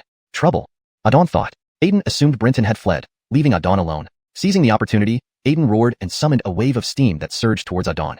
Without hesitation, Adon cursed and ignited flames around his body, blocking the steam. In the pond, I still fear you a bit, but on land, am I afraid of you? Adon laughed disdainfully, his body turning red and shifting into magma. However, behind him, a gigantic water hand suddenly grabbed him. Water and Adon's flames reacted quickly, producing countless bubbles. With a bang, the water exploded, and Adon, engulfed in flames, charged towards Aiden. Aiden remained calm. Placing his hands on the ground, he caused the earth to tremble, cracks spreading across the cliff face. Water gushed from underground, causing the mountain to split. Losing balance, Adon plummeted down with the broken cliff. Regaining control, he jumped towards the opposite side. But Aiden moved faster, forming a giant water dome overhead and covering Adon completely. Adon roared, transforming his flames into a fire dragon to clear a path. Suddenly, thick clouds enveloped him. Adon was dazed, his mind clouded. It's the great angel. He wants Aiden to kill me. Aiden watched as Adon, mid-jump, suddenly fell straight into the water below. A toothy grin spread across Aiden's face as he lunged forward on all fours. Moving swiftly and powerfully, he reached Adon and struck his head with a single punch. Instantly, Adon's head exploded like a melon. Without pausing, Aiden grabbed Adon's charred body and shoved it into the gaping maw on his chest. Get lost. A stern voice rang out, followed by a wind column that blasted Aiden away. Adon's corpse was carried by the wind back to the cliffside. Brenton revealed himself, eyeing Adon's corpse with delight. During the earlier magical duel, although Great Yin's immortals could kill them, they could not absorb the post-death spiritual energy openly before the barbarians. Now, with no one around and the barbarian witches trapped below, it was the perfect time for Brenton to absorb the energy. Aiden could not snatch this feast from under his nose. From the start, Brenton planned to use these witches as his means to rapidly advance in cultivation. Hashtag chapter 117. The hunt begins. For a celestial cultivator to increase their Taoist prowess, besides regular cultivation, the fastest method is to slay demons or other celestial cultivators and absorb the spiritual chi that disperses after their deaths. This is why the celestial cultivators within the Great Yin's 72 academies, despite knowing the dangers of slaying demons, still rush toward it like moths to a flame. It's not out of great moral duty, but because the allure of rapid cultivation advancement after slaying demons is irresistible. Moreover, the celestial remains, magical treasures, and spirit materials obtained after killing demons further entice the cultivators. For someone like Brenton, who has multiple ways to absorb spiritual chi, the post-death chi of demons is not particularly important. However, for someone like Amin, who can only obtain spiritual chi from headless corpses. There are no daily executions in the Great Yin to assist him in his cultivation. As his cultivation improves, he requires more and more corpse blood. No matter how diligent Min is, rapid advancement remains unattainable. At this point, only one path remains for him.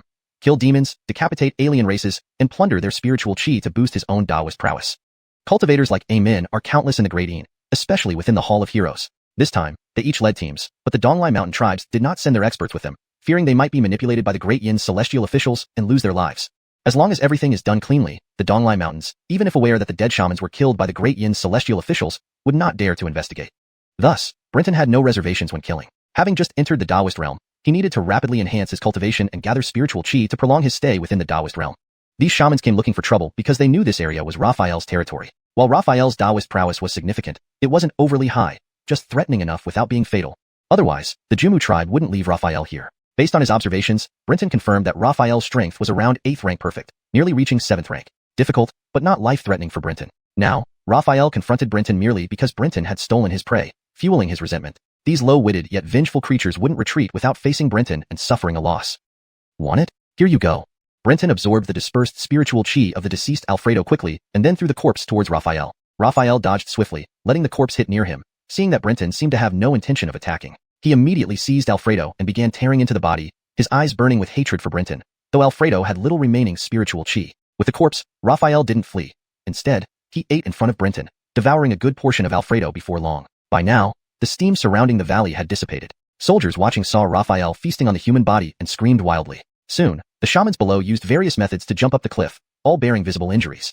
Considering the massive cliff fall, their survival was indeed remarkable. Each looked disheveled, but none had died from the fall. As 8th rank celestial cultivators, this resilience was expected. Brinton wasn't surprised. But once they arrived, they saw Raphael gnawing on the corpse nearby, glaring angrily. "This is Lord Alfredo," a shaman from the Blaze tribe suddenly exclaimed. Everyone turned, shock crossing their faces, followed by expressions of schadenfreude. The Blaze tribe, often suppressed by the 6 major tribes, had been forced to fight Raphael and almost perished. Seeing a Blaze tribe shaman killed and devoured by Raphael felt oddly satisfying to them. Not so for the Blaze tribe shamans, who were furious. "Abominable creature, you're asking for death." Several shamans from the Blaze tribe charged forward immediately, including Gale at the rear.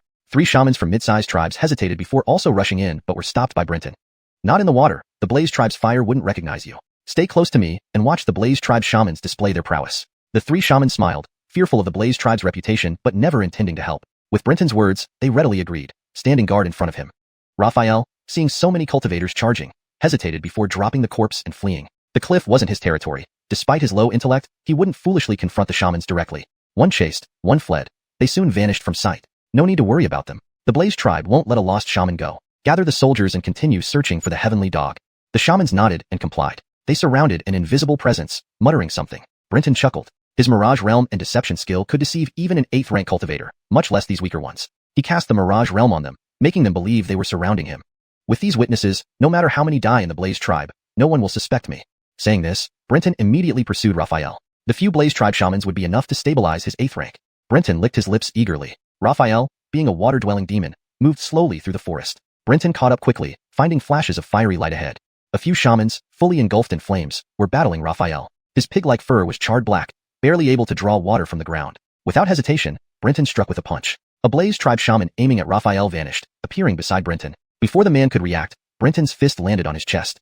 A loud bang echoed as sparks and molten rock splattered. The shaman looked in disbelief at his empty chest cavity before collapsing. All stood stunned at the scene. Brinton grinned. The hunt begins. Chapter 118, Toy. "Pei, what are you doing?" The people of the Flame tribe immediately ceased their encirclement and harassment of Ulrich, retreating while loudly questioning Brinton. As that person died, his body rapidly returned to its original state, no longer emitting high temperatures. Ignoring the questioning, Brinton grabbed the corpse by the neck, absorbing the spiritual energy dissipating from it. Ulrich's eyes flickered. He gave a deep look at Brinton. With one charge, disregarding the burns on his body, he knocked aside a shaman of the Flame tribe and swiftly vanished into the jungle. But at this moment, they had no heart to chase after him, all looking warily at Brinton. Because right now, Brinton was their true enemy. Brinton laughed and shrugged, holding the dead body of the Flame tribe member, swinging it and saying, "What am I doing? Can't you see? I'm cultivating." The people of the Flame tribe instantly reddened with rage. Killing demons or immortal cultivators and seizing their cultivation was not just a secret of the Great Yin dynasty. They understood it as well. However, they were always the hunters of demons and murderers of shamans from smaller tribes, seizing cultivation. Never before had they been treated as prey. "Brinton, you've gone too far. Aren't you afraid of sparking a war between the Great Yin and the tribes of the East Lai Mountains?" "I am worried." Brinton looked genuinely concerned.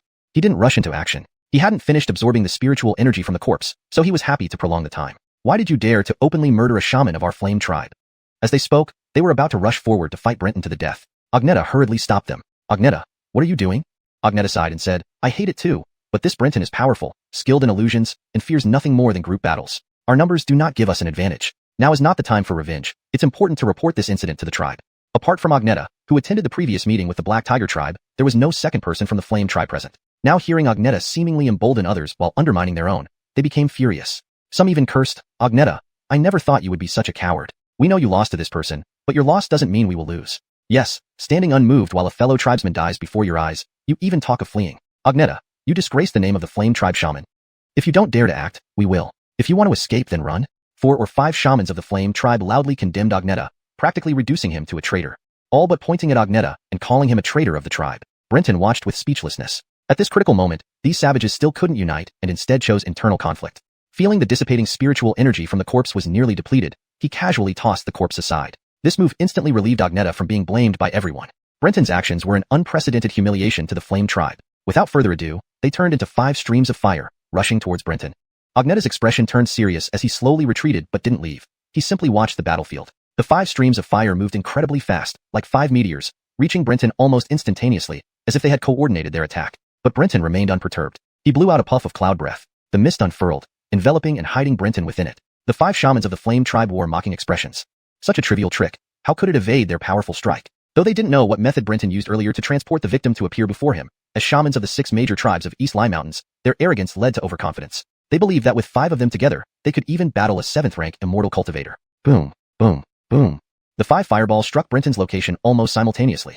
Violent flames erupted, instantly tearing apart and destroying the thick mist. But the 5 of them were stunned. There was no trace of Brenton here. Beware, it might be some kind of escape technique. Someone guessed and hurriedly warned. Looking up, they found that the 5 of them, who had been standing together, were now separated by 10 feet. Beware! For voices sounded the alarm. This man felt his scalp tingle as flames surged around him, enveloping his entire body. Yet, he felt his body sway, losing balance, and fell to the ground. Only then did he notice that the ground was twisting. As his hands touched the ground, his limbs seemed to follow the twisting motion. A series of crackling sounds of bones breaking echoed. He watched in horror as his hands began to twist inch by inch. Bones shattered through the skin, spewing out blood that sizzled on the ground. The other 4 reacted quickly. Seeing a fellow tribesman affected, the one closest to him rushed over, carrying him away from the twisted ground. But when he looked back, he saw that the person's hands and legs were still left behind. His limbs were completely broken. Seeing this, not only were the others horrified, even Agneta nearby felt a chill down his spine. They finally understood Agneta's intentions. His earlier suggestion to retreat first was indeed the right choice. From the current situation, they clearly weren't a match for Brenton. Scatter and escape. Though these savages had less intelligent minds, their years of survival and combat experience in the East Lai Mountains were vast. Realizing something was wrong, they immediately prepared to flee. But to their horror, they found that despite running outward, their legs were moving inward. The shaman without hands or legs, seeing this, exerted his strength to push the person who saved him away, then his body rapidly turned red. I can't escape, you must get the message back. The 4 shamans of the Flame tribe, witnessing this, shed tears. They knew that the person was using a forbidden technique to create an escape opportunity for them.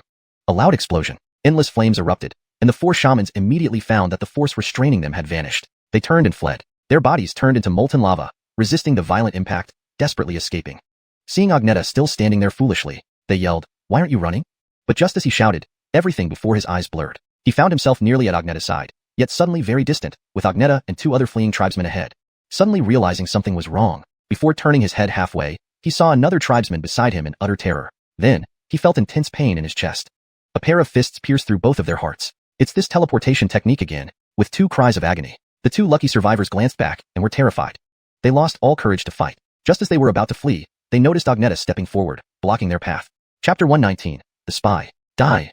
Teddy's face twisted in a grotesque expression as his hands transformed into 2 blazing fists of molten rock. He struck viciously at the chests of the 2 men, who were caught completely off guard and sent flying backward. Their chests caved in, blood streaming from their mouths and noses. The 2 men stared at Teddy in disbelief. Teddy exhaled deeply, a mad grin spreading across his face. You wanted me dead, didn't you? Well, let's see who dies today. Teddy, how dare you betray our tribe? The Rick will not forgive you. At that moment, they realized that Teddy had betrayed the Flame tribe and allied himself with the immortal officials of the Great Yin Empire at some point. Teddy remained unmoved. Raised amidst savage wildernesses, fighting against ferocious beasts and malevolent spirits for survival, betrayal meant little to him if it ensured his life. Knowing they were doomed, the 2 men hesitated not an instant before attempting to self-destruct. But just as this thought crossed their minds, a cloud of mist enveloped them. Before they could react, their vision blurred, and they found themselves in a watery world. They tried to detonate themselves, but discovered their immortal bones had vanished. The merciless water invaded their mouths and lungs, the suffocating agony distorting their faces as they were gradually swallowed by darkness.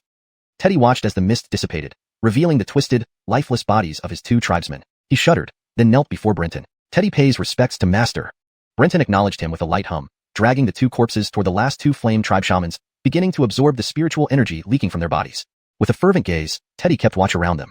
"Done," came Brenton's voice, prompting Teddy to kneel once more. Brenton smiled slightly at Teddy. "You did well this time. However, we must not expose our actions yet. You need to return and remain undercover." Teddy nodded immediately. Then, he looked at the flame tribe corpses and said, "Master, could I take a couple of these bodies back? It would help me fabricate a reason for what happened. Like we disregarded your warnings, pursued the boar bristle monster, and unexpectedly fell victim to a beast attack."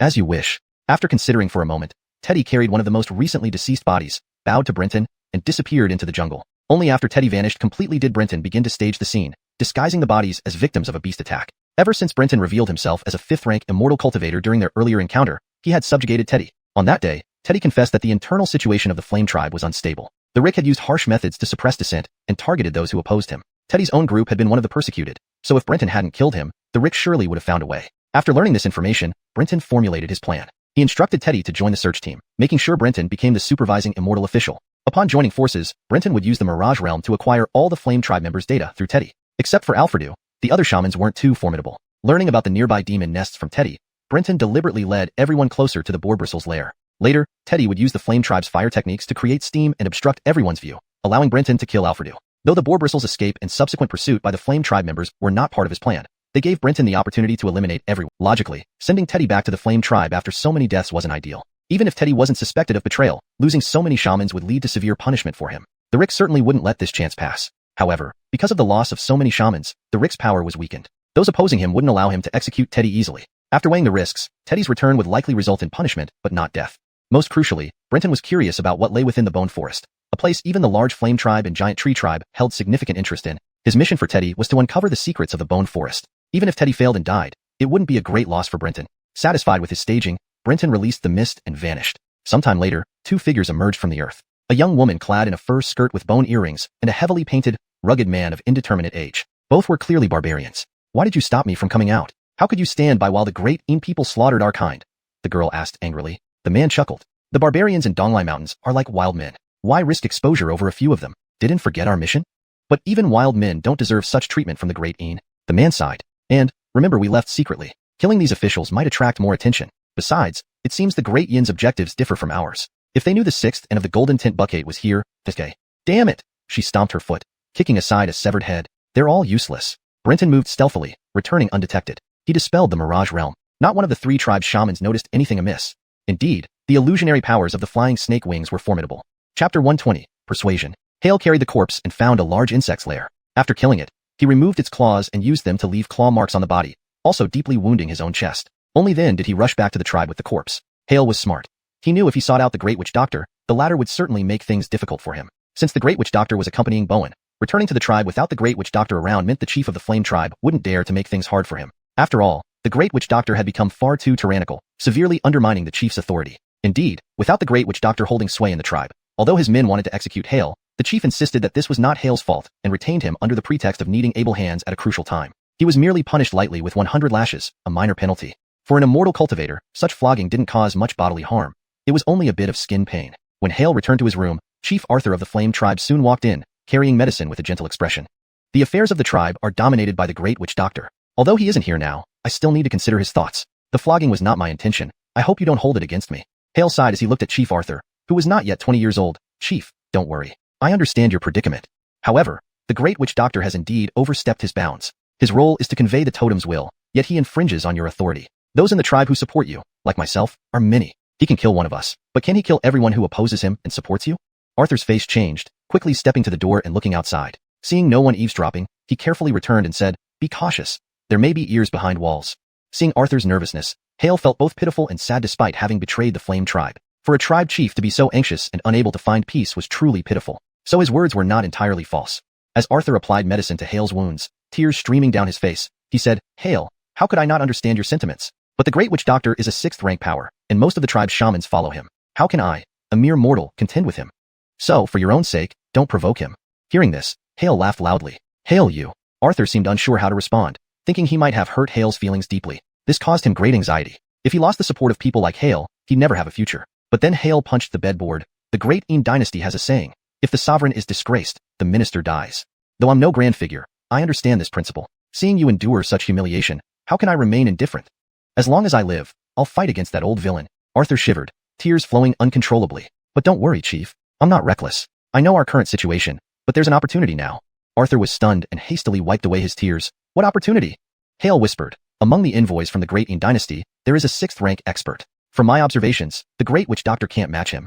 Arthur's pupils constricted as he stood up abruptly. Hale, do you know what you're saying? Do you know why our Flame Tribe is one of the 6 major tribes of the Donglai Mountains? Without the Great Witch Doctor, the Flame Tribe. Hale rose from the bed, looking at Arthur coldly. Chief, it's better to be the head of a chicken than the tail of a phoenix. Even if the Flame Tribe is a major tribe or even part of the Han Nation, do you want to be a puppet forever?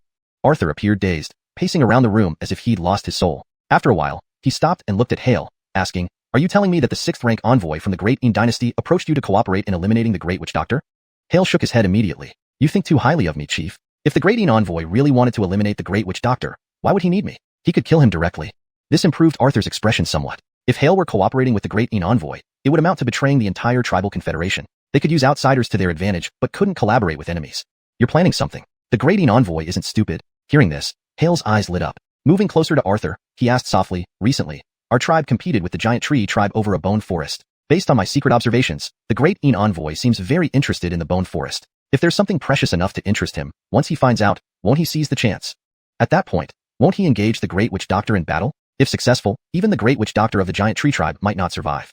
The secret of the bone forest. Arthur's expression changed. Hale noticed this and confirmed that Arthur must know what was hidden in the bone forest. Despite the Great Witch Doctor's extensive power, Arthur was still the nominal leader of the Flame Tribe. Starting a war between 2 tribes required his approval. Arthur paced again, weighing the pros and cons suddenly. He looked at Hale, remembering Hale's phrase about preferring being the head of a chicken to the tail of a phoenix. Biting his lip, he said, I do know what's in the bone forest. It's important to the Flame Tribe, but less so to the giant tree tribe. If we get it, the Flame Tribe will have a chance to leave the Donglai Mountains and enter the Great Wilderness. Hale, should we really do this?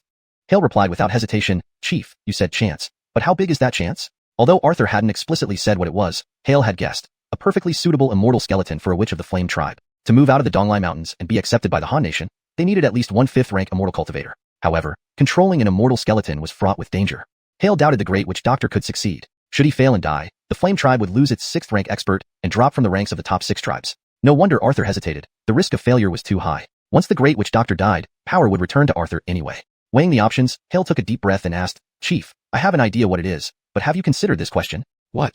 If the Great Witch Doctor battles the Great Qin envoy and fails, the other tribes might hesitate to challenge us. If he engages the Great Qin envoy and dies, the other tribes will reconsider attacking us. Is the difference really the same?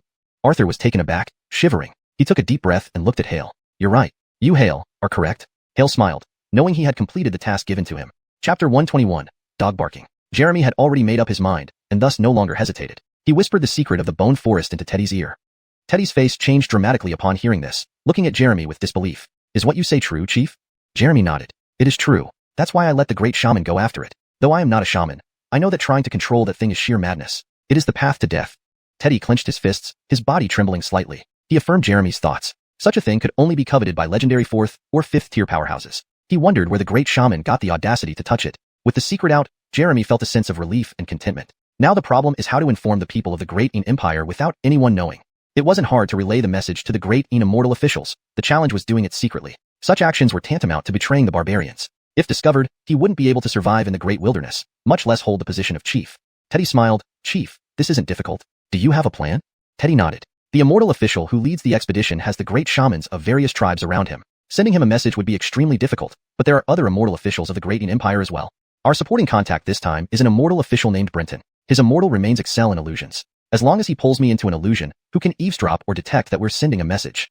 Jeremy was stunned, looking at Teddy with mixed feelings. I heard you nearly died at this person's hands. For my sake, you're willing to do this? Hadina, your righteousness is admirable. I swear, when I regain my authority, you will be the new great shaman of the Flame Tribe.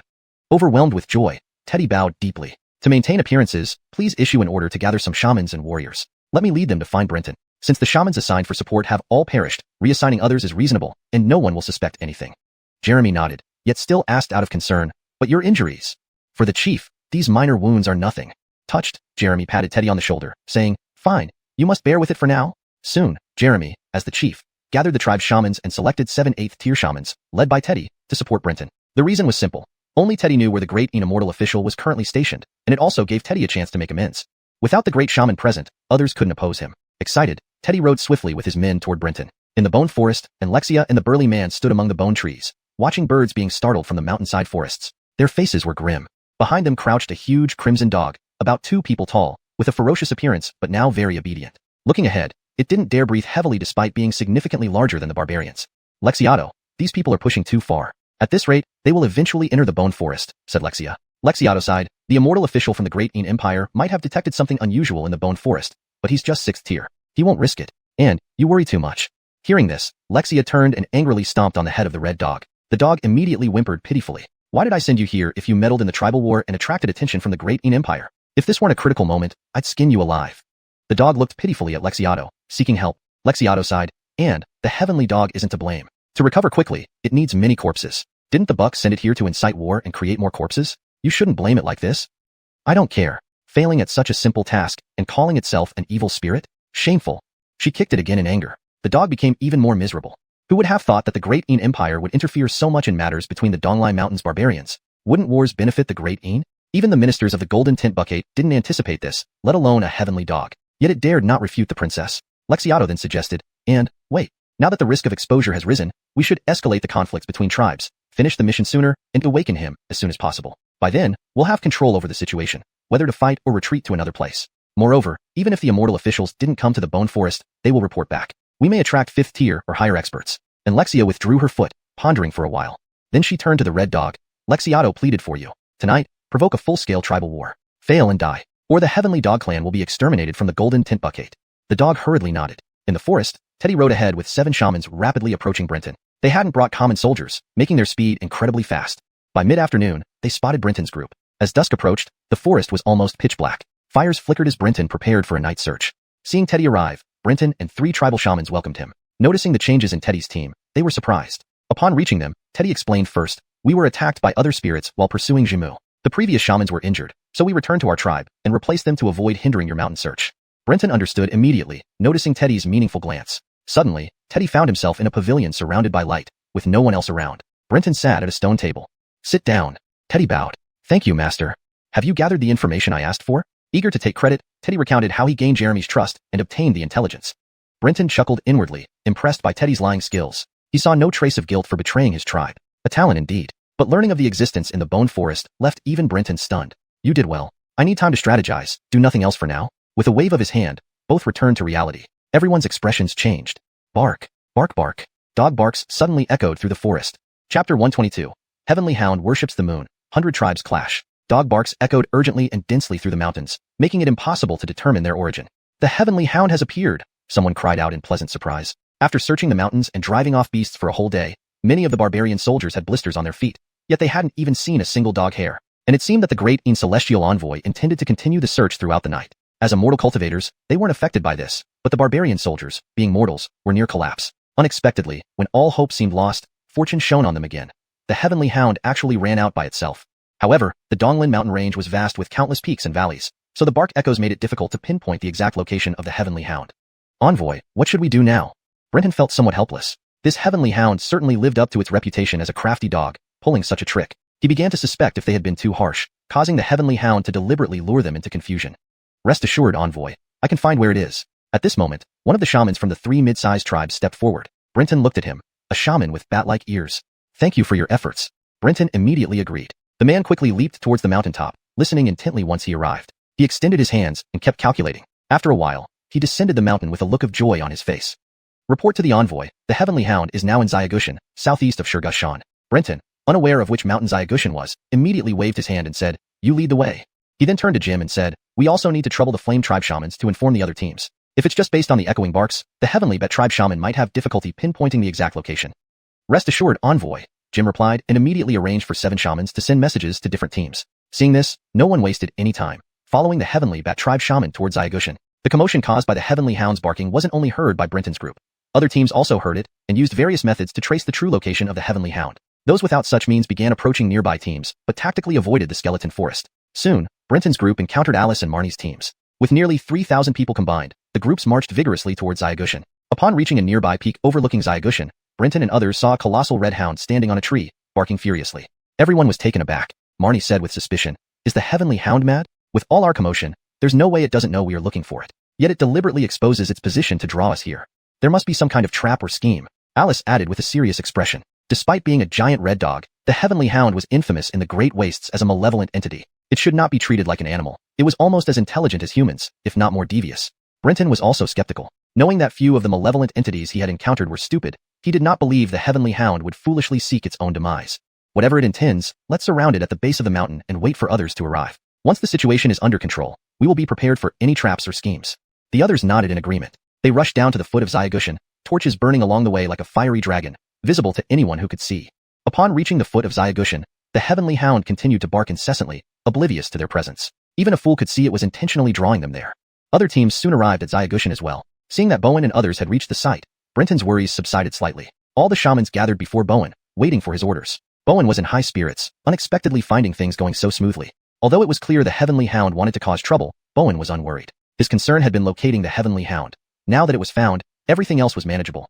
He waved his hand and ordered, "Mortal soldiers, remain at the base of the mountain. All immortals, follow me to slay the malevolent entity." Brenton was momentarily speechless, expecting something clever but receiving a straightforward command. However, with so many immortals present, any cunning plans of the heavenly hound would be useless unless it was a fifth-rank entity. Nearly 100 immortals followed Bowen up Xiaogushan. The heavenly hound stopped barking, glanced at the advancing immortals, and smirked mockingly like a human.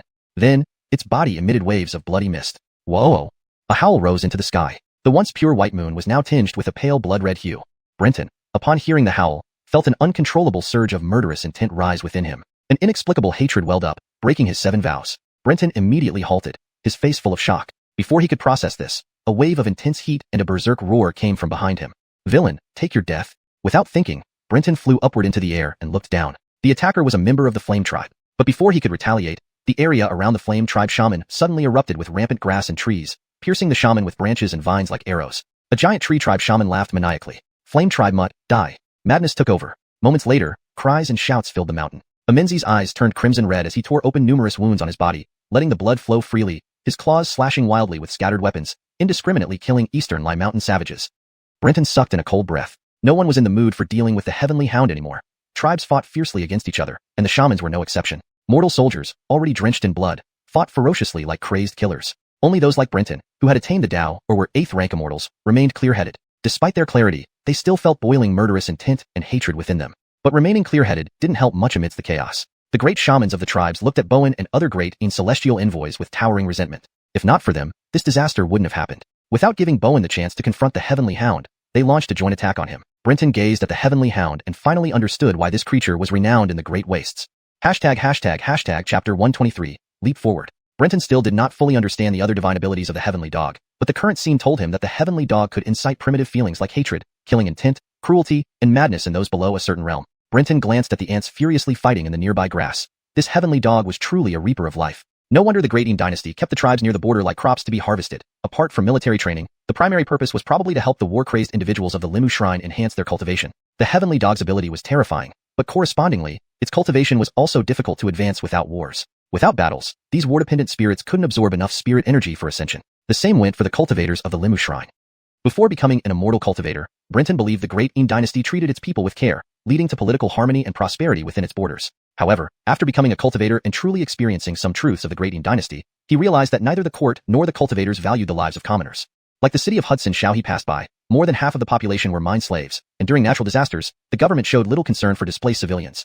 Yet, why were there so few bandits or outlaws in the Great Yin territory? Likely because of the presence of those war maniacs from the Limu Shrine. These resources were limited. Once discovered, it was like spilling blood in the ocean, attracting numerous sharks instantly, creating the illusion of a flourishing and peaceful dynasty. Their mission, capturing the heavenly dog, was likely not simple. If they could capture it alive, that would be best. Otherwise, bringing back its immortal bones was essential. The Great Yin dynasty would go to great lengths to make it controllable. Imagine unleashing the heavenly dog's power during war, turning soldiers fearless and bloodthirsty madmen. As long as the strength gap wasn't too large, how could they possibly lose? No wonder Lao Yu passes demon-purging Hall Sin Andres, a 6th-grade immortal cultivator, to lead this mission. But the unreliable Andres clearly underestimated the heavenly dog's terror by gathering so many people. For such a spirit skilled in inciting wars, having too many people was counterproductive. Brenton didn't plan to involve himself in the heavenly dog's conflict. Capturing it was Andres' responsibility. His priority was escaping safely while safeguarding Kiefer, who, amidst the chaos, was vulnerable even as an 8th grade cultivator. As he pondered, Brenton's face changed as the environment around his feet distorted, and he appeared several yards away. Where he had just been lay in ruins, even the earth uprooted 3 feet deep. Someone actually managed to see through my mirage and find my true body? Brenton felt surprised. He tested it multiple times. 6th grade cultivators couldn't penetrate his mirage either. Soon, however, he realized his overthinking. The opponent hadn't seen through his mirage. It was a lucky strike. Nonetheless, Brenton knew he couldn't be careless anymore. He realized the limitations of his mirage wing technique in a battlefield where any fatal attack could come from anywhere. Suddenly, a cry rang out nearby. Brenton saw a savage witch lying on the ground with blood streaming from every orifice, killed by a sorcerer from the Skybat tribe, who immediately turned to another target, now nothing but a crazed killer. Seizing the opportunity, Brenton approached the corpse, feeling the intense spiritual energy seeping into the surroundings. Without hesitation, he began absorbing it, a pure smile spreading across his face. This chaos was beneficial to him, a disaster for both the Great Een and the savages of the Donglai Mountains, yet an unprecedented chance for Brenton. He could stay rational and use the mirage to remain hidden from the frenzied killers. These dead cultivators leaking spiritual energy wouldn't be absorbed by the madmen.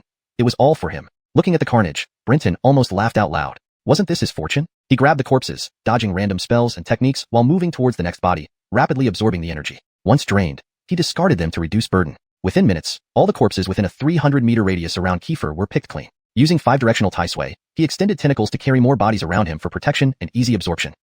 The immense influx of energy made Brenton feel almost overfilled. After all, this energy needed to be further refined by his immortal bones to become his own. Despite this, his cultivation visibly increased. Regrettably, he only had 2 immortal bones, far too slow compared to the rate of absorption. Hours later, as the moon began to set, Brenton found his bones could no longer refine more energy. He had reached his limit for this realm. Frustrated, he wished he could speed up this process but lacked the knowledge. Then he thought of Andres, currently battling the witches on the hillside. A 6th grade cultivator, Andres had access to far more cultivation knowledge and might know how to accelerate this fusion. Yet, Brenton hesitated. Without supervision, Kiefer could be in danger. Glancing at Kiefer, he froze, taken aback by what he saw. Chapter 124, Twisted Human Skin Talisman. It turned out that while Brenton was fully engaged in absorbing the refined spiritual energy through his immortal remains, Kiefer had already slaughtered everyone nearby and distanced himself over a kilometer away from Brenton. At this moment, Kiefer looked like a human octopus. Countless corpse blood threads radiated from his body, lifting hundreds of weapons and creating a whirlwind of blades around him. Anyone who approached within 100 meters would be mercilessly attacked by these weapons. His ferocity was absolutely unmatched.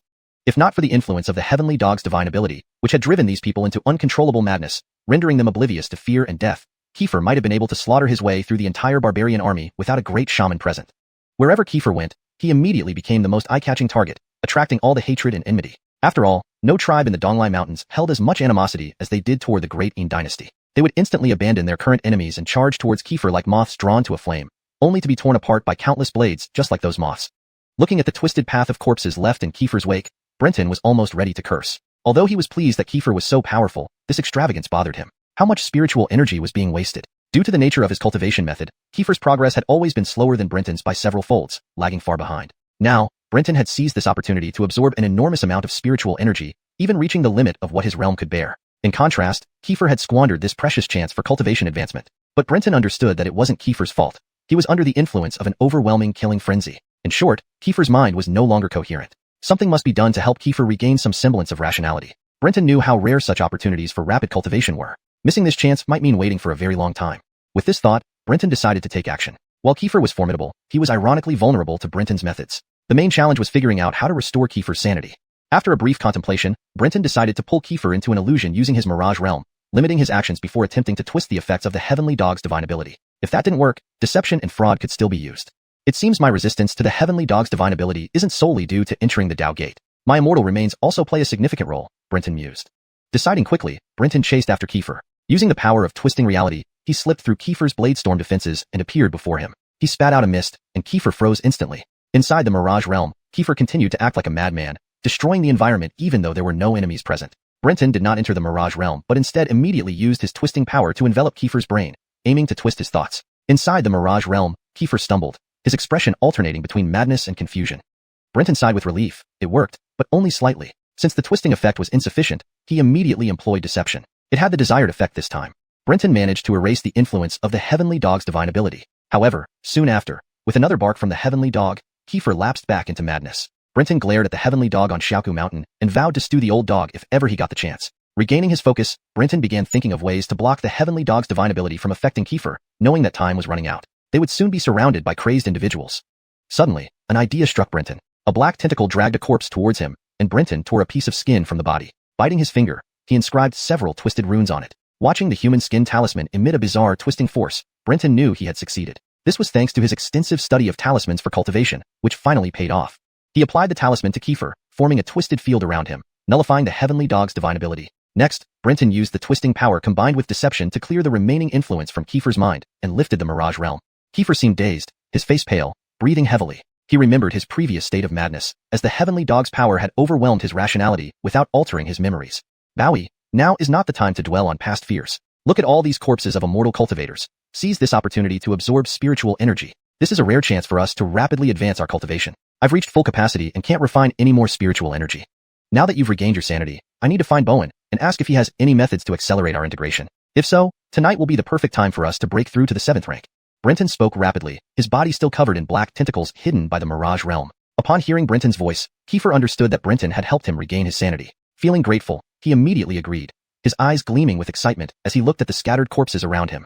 I placed a human skin talisman on you. Be careful not to lose it, as it shields you from the heavenly dog's power.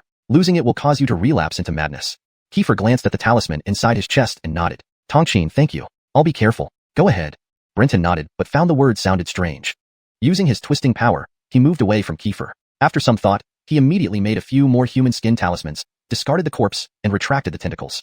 Although 6th rank immortals couldn't penetrate his Mirage realm, better safe than sorry. Brenton withdrew the 5 elemental Tai Sui and headed toward the halfway point of the mountain. If he encountered the 8 wandering cultivators along the way, he would help them regain their sanity as well. But in this chaotic and dangerous place, no one could truly feel safe. Brenton had already seen the bodies of Brody, Jackson, Alice, and even the half-step 7th rank Dong Ellsworthunian. In just one night, 4 out of the 8 wandering cultivators who accompanied them had died. Having made several talismans, by the time Brenton reached the halfway point, he only needed to use one, helping Christine regain her sanity. Without further ado, Brenton focused on Bowen, considering how to approach him. Chapter 125, Brenton. At this moment, Bowen was single-handedly fighting against the shamans of 6 major tribes, and he was not at all on the defensive. His 6 arms seemed tireless, turning into countless fists. He was like a piece of luminous jade, radiating strange and beautiful light. Anything within 10 feet of him, be it weapons or spells, would transform into shimmering crystal and be shattered by his punches. This ability was incredibly terrifying. Within 10 feet, he was godlike. From the looks of it, as long as Bowen's spirit energy did not run out, he would remain invincible. These tribal barbarians could not harm him. However, this also prevented Brenton from getting close. This kind of spell clearly made no distinction between friend and foe. Brenton did not dare to approach rashly because that might do more harm than good. Moreover, these 6 major shamans tried to prevent Bowen from reaching the mountain, unleashing various spells despite knowing they couldn't stop him. Under such dense attacks, Brenton's method of masking his form was useless in getting closer. To get near Bowen, there was only one way. Help him defeat the shamans of the 6 major tribes. Brenton made his decision but did not act immediately. He wasn't reckless. He needed a plan for success. Bowen was doing fine for now, so waiting a bit longer wouldn't hurt. After observing for a while, Brenton found something interesting. Although the 6 shamans were attacking Bowen together, the Flame Tribe shaman and the Giant Tree Tribe shaman were cautiously guarding against each other. They often seized opportunities to force each other closer to Bowen, obviously trying to let him deal with them. The Bloodred Tribe and the Mountain Spirit Tribe had ambiguous attitudes, secretly aiding the Giant Tree Tribe in killing the Flame Tribe. As for the Dongyang Tribe and the Chaori Tribe, they maintained neutrality but frequently attacked when the shamans of the Flame Tribe or the Giant Tree Tribe were about to reach within 10 feet of Bowen, preventing him from fully attacking. Each of the 6 had their own agenda and wasn't using their full strength. That's likely why Bowen could hold on and even have an upper hand. With this understanding, Brenton did not hesitate any further. Previously, he tested his spell on 6th rank cultivators, which showed some effect. While he wasn't confident about killing them, disrupting was feasible. Prepared now, Brenton moved forward invisibly, directly using the distortion spell to bring the Flame Tribe shaman within 10 feet of Bowen. Everyone was startled by this unexpected move. Bowen, however, laughed heartily as radiant light surrounded him. The Flame Tribe's shaman realized in horror that not only the flame beneath him, but also his skin began crystallizing. Muscles bulged, cracking under pressure, oozing blood akin to molten lava. The Giant Tree Tribe shaman rejoiced, immediately casting spells. Trees sprouted around, blocking the Flame Tribe shaman's escape route. Great shamans Dongyang and Chao Ri, save me, cried the Flame Tribe shaman, his body covered in actual lava melting the crystallized surface. Brenton then used the evident beast's tongue to shout, Great shamans Chao Ri and Dongyang, according to our agreement, now is the perfect time to join forces and kill the Flame Tribe shaman. What are you waiting for? Brenton's roar genuinely terrified the Flame Tribe shaman, who could barely discern fact from fiction due to the deceitful spell. Fleeing toward the Dongyang and Chao Ri shamans, he suddenly turned and ran towards the Mountain Spirit Tribe. Die! The Flame Tribe's shaman screamed, nearly mad. Compared to being cornered by Bowen and 2 other shamans, running towards the lone Mountain Spirit Tribe shaman seemed safer. The Mountain Spirit Tribe shaman was bewildered and shocked, instantly transforming into a ghostly shadow to dodge the fatal attack and prevent escape. Brenton had anticipated this and already cast the deception spell. The Flame Tribe shaman saw the Mountain Spirit Tribe shaman not transform into shadows but stand there, leaving no time to wonder what was happening. Gathering fiery power in his fist, he punched the Mountain Spirit Tribe shaman, attempting to force a retreat. Get away! Everyone shouted. Brenton's mirage realm broke, focusing on maintaining deception over the mountain spirit tribe shaman. In the shaman's perception, he thought he had transformed and the incoming punch was just hitting a shadow. He smiled confidently, feeling oddly uneasy though. Seeing the stationary mountain spirit tribe shaman, the flame tribe shaman thought, crazy man, willing to die to delay my escape, aiming for mutual destruction. What grudge does the Halden tribe have with the mountain spirit tribe? Feeling Bowen chasing relentlessly behind, he couldn't turn or dodge. To hell with you. The flame tribe shaman, thoroughly mad, punched through the mountain spirit tribe shaman's chest with concentrated fire. Brenton immediately withdrew the spell, disappearing once again. The mountain spirit tribe shaman, dazedly looking at the flame tribe shaman, didn't manage another word before the compressed fire exploded. Boom. The mountain spirit tribe shaman's body burned to ashes, scattering in the sky like beautiful fireworks. Ah, I hate this, screamed the flame tribe shaman without the joy of victory. Bowen arrived immediately. How could he let go of such an opportunity? 6 punches fell like a tempest, rapidly crystallizing the flame tribe shaman's body. Struggling to defend, he became a crystal statue within moments, shattered by Bowen into countless sparkling dust. It's that great immortal official, adept in illusions, shouted the Chao Ri tribe's shaman first. Having seen Brenton's spirit shadow, he revealed the truth. The remaining 4 shamans were horrified. Brenton was merely an 8th rank immortal cultivator. How could he affect 6th rank immortals so significantly, leading to the deaths of 2? Bowen laughed. The power of the great officials is beyond your imagination, savages. The 4 looked at each other and fled without hesitation. Unwilling to stay and die given Brenton's unseen presence, they scattered. Bowen didn't chase after them. They came for the heavenly dog, not to prune the Donglai Mountains tribes. You did well. Bowen was in high spirits, absorbing the spiritual energy from the 2 dead shamans. Brenton then revealed his form, smiling as he said, Senior, you are too polite. We are both officials of the Great Een, so we should stand united and repel the enemies together. Bowen glanced at Brenton and swallowed the invitation to absorb the surrounding spiritual energy. He smiled and said, It seems you've gained quite a lot. Your 8th rank aura is already complete. Chapter 126, So, go mad. Bowen could see his current state, and Brenton was not at all surprised. Instead, he smiled and said, Opportunity has arrived. Bowen did not argue with this. Cultivation for immortal cultivators was just like that. When the opportunity came, one's cultivation level could soar. Moreover, Brenton's realm was only 8th rank. This kind of progress was nothing in the eyes of a 6th rank immortal cultivator. Pity, you've been at the 8th rank for too short a time. Your body hasn't completed the integration yet. Otherwise, this would have been a perfect chance for you to break through to the 7th rank, even reaching the peak of it, Bowen said with regretful expression. Such large-scale death among immortal cultivators was rarely encountered except on the battlefields between 2 countries. Hearing this, Brenton immediately asked, That's why I want to ask the Elder if there are any secret techniques to speed up the integration. If so, what price can I pay to trade with you? This wasn't a time for casual chat, so Brenton came straight to the point. Bowen paused slightly upon hearing this, nodded, but then shook his head. Of course, there is, but it's not a secret technique, and it's extremely dangerous. One misstep, and you'll lose your life. Although it's a pity to give up such an opportunity, life is most important. You should abandon it. Now that you're already full of spiritual energy, you just need to wait until the integration completes. There's no need to be so anxious.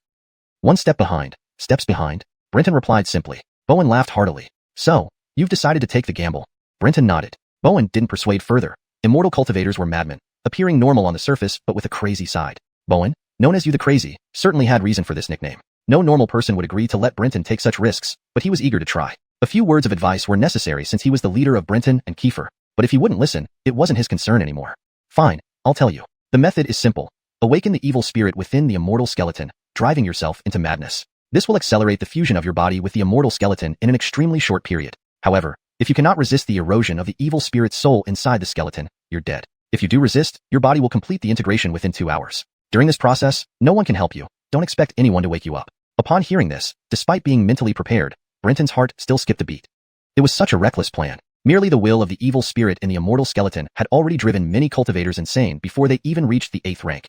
Now he had to awaken the soul of the evil spirit within, which was not just taking risks, it was courting death. But Brenton didn't hesitate for long. He laughed heartily. Since we immortal cultivators were destined from the moment we first harnessed an immortal skeleton either to die or go mad, it's only a matter of time. Rather than living in fear and anxiety every day, it's better to face the evil spirits head on. Let's see how powerful these spirits really are. Elder, please tell me how to awaken the soul of the evil spirit. Bowen's eyes shone with admiration. It's simple. Give up resistance, sacrifice yourself. If you survive, come back, and I'll treat you to you wine. I'll even pay this time. Saying this, Bowen turned and headed towards the celestial dog on Xuanhuan Mountain. Brenton pondered over his words, but Bowen was already gone. Looking down at the fighting crowd, his eyes flashed. Sacrifice myself? Perhaps I'm not crazy enough. Brenton leaped down. This time, he didn't use the mirage realm to conceal himself, descending like a fierce tiger off the mountain, his eyes bloodshot. Restraining the 5 directions great age, he opened his mind and body, allowing the corruption of the evil spirit's will, wildly activating the immortal skeleton. Brenton didn't know how to sacrifice himself, but if this was to awaken the evil spirit's soul, he knew another method, overloading the immortal skeleton. This also stimulated the revival of the evil spirit's soul. Still midair, clouds and mist erupted from his pores, forming vast cloud seas below, rapidly spreading. Kiefer, who was enjoying the slaughter, suddenly noticed the mist and froze. What the hell is Tongxin doing? With the twisted talisman, Kiefer remained sane, but he felt a creeping dread from the mist. Not knowing what Brenton was up to, he wisely ran away and warned the scattered cultivators nearby. Brenton unleashed his full strength. The 7 vows were broken, endless lies cast, and powers like Yanko wings freely employed. Spiritual energy boiled within him, bursting open Dao gates. Flames, water spells, deceit, distortion, mirage realms, all sorts of powers unleashed furiously. The barbarians fell like autumn grass under his ruthless slaughter. Under the mirage realm, even their superior numbers couldn't encircle him. Each confrontation only involved a few, who were no match for Brenton. The great witch doctors of the 6 tribes, the last hope for the savages, 2 were already dead, and the remaining 4 had long fled. In the forest of corpses, the princess of Ellsworth and Empire watched Brenton's savage killings with shining golden eyes and a manic smile. Good killing, not enough dead, kill more, the better. Haha. As the immortal skeleton was pushed to its limits, Brenton's skin roughened, sprouting tiny scales and thickening, coarse hair like steel needles. His soul was deeply corrupted by the evil spirit's will, his sanity slipping away. He forgot who he was, emitting only meaningless laughter. His Yahweh tongue emerged, covered in backward-facing spines, dripping saliva. His once wise eyes burned red. Kill. At the end, Brenton felt his powers weren't enough. Fists swinging, wings slicing like knives, he killed mercilessly. If Brenton still had his wits about him, he'd notice his integration accelerating rapidly. A tearing sound rang out. Black tentacles emerged from his body, each resembling a tautai, excitedly wriggling amidst the sea of corpses, whipping the ground. Seeing this, the princess's laughter abruptly stopped. What is this monstrous thing? Could it be this Daean imperial official actually controls 3 immortal skeletons? How is that possible? Theoretically, anyone could harness more immortal skeletons without limit, but no one ever did. Mortal souls were too weak. Controlling 1 immortal skeleton was already a limit. As one's cultivation advanced, fighting against the evil spirits will strengthen the soul. Only when reaching the limits would an immortal cultivator consider a 2nd immortal skeleton for higher success rates. But Brenton was only 8th rank, far from such limits. No wonder the princess was shocked. Unknown to her, those black tentacles were called 5 Directions Great Age, fundamentally not immortal skeletons. Brenton, now a scaly, hairy monster, had no thoughts about others' opinions. Chapter 127. Grave Robber? What is that? Even the Anne of the Golden Tint Bucket, who had seen much, was stunned by Brenton's transformed appearance. It wasn't uncommon for immortals to develop scales or grow hair after being possessed by a demonic spirit, especially among those within the Great Een realm. However, the black tentacles left the princess puzzled. Is this Great Een immortal officer controlling a sea demon's immortal remains? Isidore frowned upon hearing this. The Anne of the Golden Tint Bucket had eyes as her immortal remains, granting her the ability to see things beyond the comprehension of ordinary people. Brenton's mirage mist could block Isidore, who lacked such an eye technique, but not the Golden Tint Bucket's princess. So, they could only ask the princess. The Great Een immortal official has grown many black tentacles all over his body, like an octopus, but there are too many. I can see these tentacles filled with water essence. Isidore laughed in response. Although the Great Een dynasty only has a few coastal regions, it isn't isolated from the sea. Having some sea demons' immortal remains is quite normal. Yes, I understand. I'm just curious, as this is my first time seeing such remains. There were too many types of evil spirits in the world. Even though specialists in the Great Een dynasty recorded various demons and immortal remains, it covered only a fraction. Even if the Golden Tint Bucket's princess was knowledgeable, she couldn't possibly recognize every single type of demon or immortal remains. Forget it. Previously, when he massacred our barbarians, I thought of seeking revenge. Now, since he's helping us complete our plan, I'll let him off for a few days. Isidore was bewildered. Although he had been with the princess for years, he still couldn't understand her thoughts. He killed barbarians before, and he's still killing barbarians now. What's the difference? Of course, it's different, the princess said matter-of-factly, gazing at the clouds. When he previously massacred our people, it was humiliating to us barbarians. As a princess of the Golden Tint Bucket, I had to hold him accountable. But now, it's me who wants those barbarians dead, and he's merely my pawn, thus guiltless. Isidore tried understanding the logic, but remained baffled, deciding not to question further. How many have died so far? Ella suddenly asked. Isidore responded promptly, about 4,000 bodies. Why so few? Ella was somewhat dissatisfied. Over 4,000 deaths after midnight seemed insufficient. Isidore was taken aback. And, that's considerable. The entire Donglai mountain range tribes combined barely reach 100,000. Only around 6,000 soldiers were mobilized to besiege the Celestial Dog, and most have already died. Isidore didn't mention the true battlefield fact, that more soldiers die post-battle due to untreated wounds than directly in combat, the latter being where casualties are highest. With such high death rates now, it was because the Celestial Dog had driven these people into extreme madness, stripping them of any desire to flee or survive. In this frenzy, human potential was pushed to extremes, making individual differences minimal, and it wasn't easy or fast to kill each other. If Brenton retained his sanity, he would agree deeply. He wasn't Kiefer, whose corpse blood 100 soldiers technique was tailor-made for large-scale wars, serving as a living reaper. Brenton's techniques weren't suited for quick killings on such massive battlefields. Though his mirage illusion could silently kill one or multiple people, it required immense mental control, which he no longer possessed. Controlling enemies with the mirage to prevent encirclement was now instinctual. Ella fell silent, then said, Enough. Let's proceed regardless. Isidore obeyed, sitting cross-legged, a pattern resembling the character King glowing on his forehead.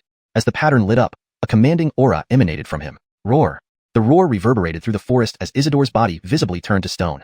Beneath the endless corpses, the earth flowed like water, submerging the bodies. After the bodies sank completely, the ground returned to its original state. Amidst their frenzied slaughter, the survivors didn't notice the blood-soaked ground beneath them turning into a mass grave. Christine and others discovered this, reacting with fear. They assumed it was another mystic technique and leapt onto trees, unwilling to stay grounded.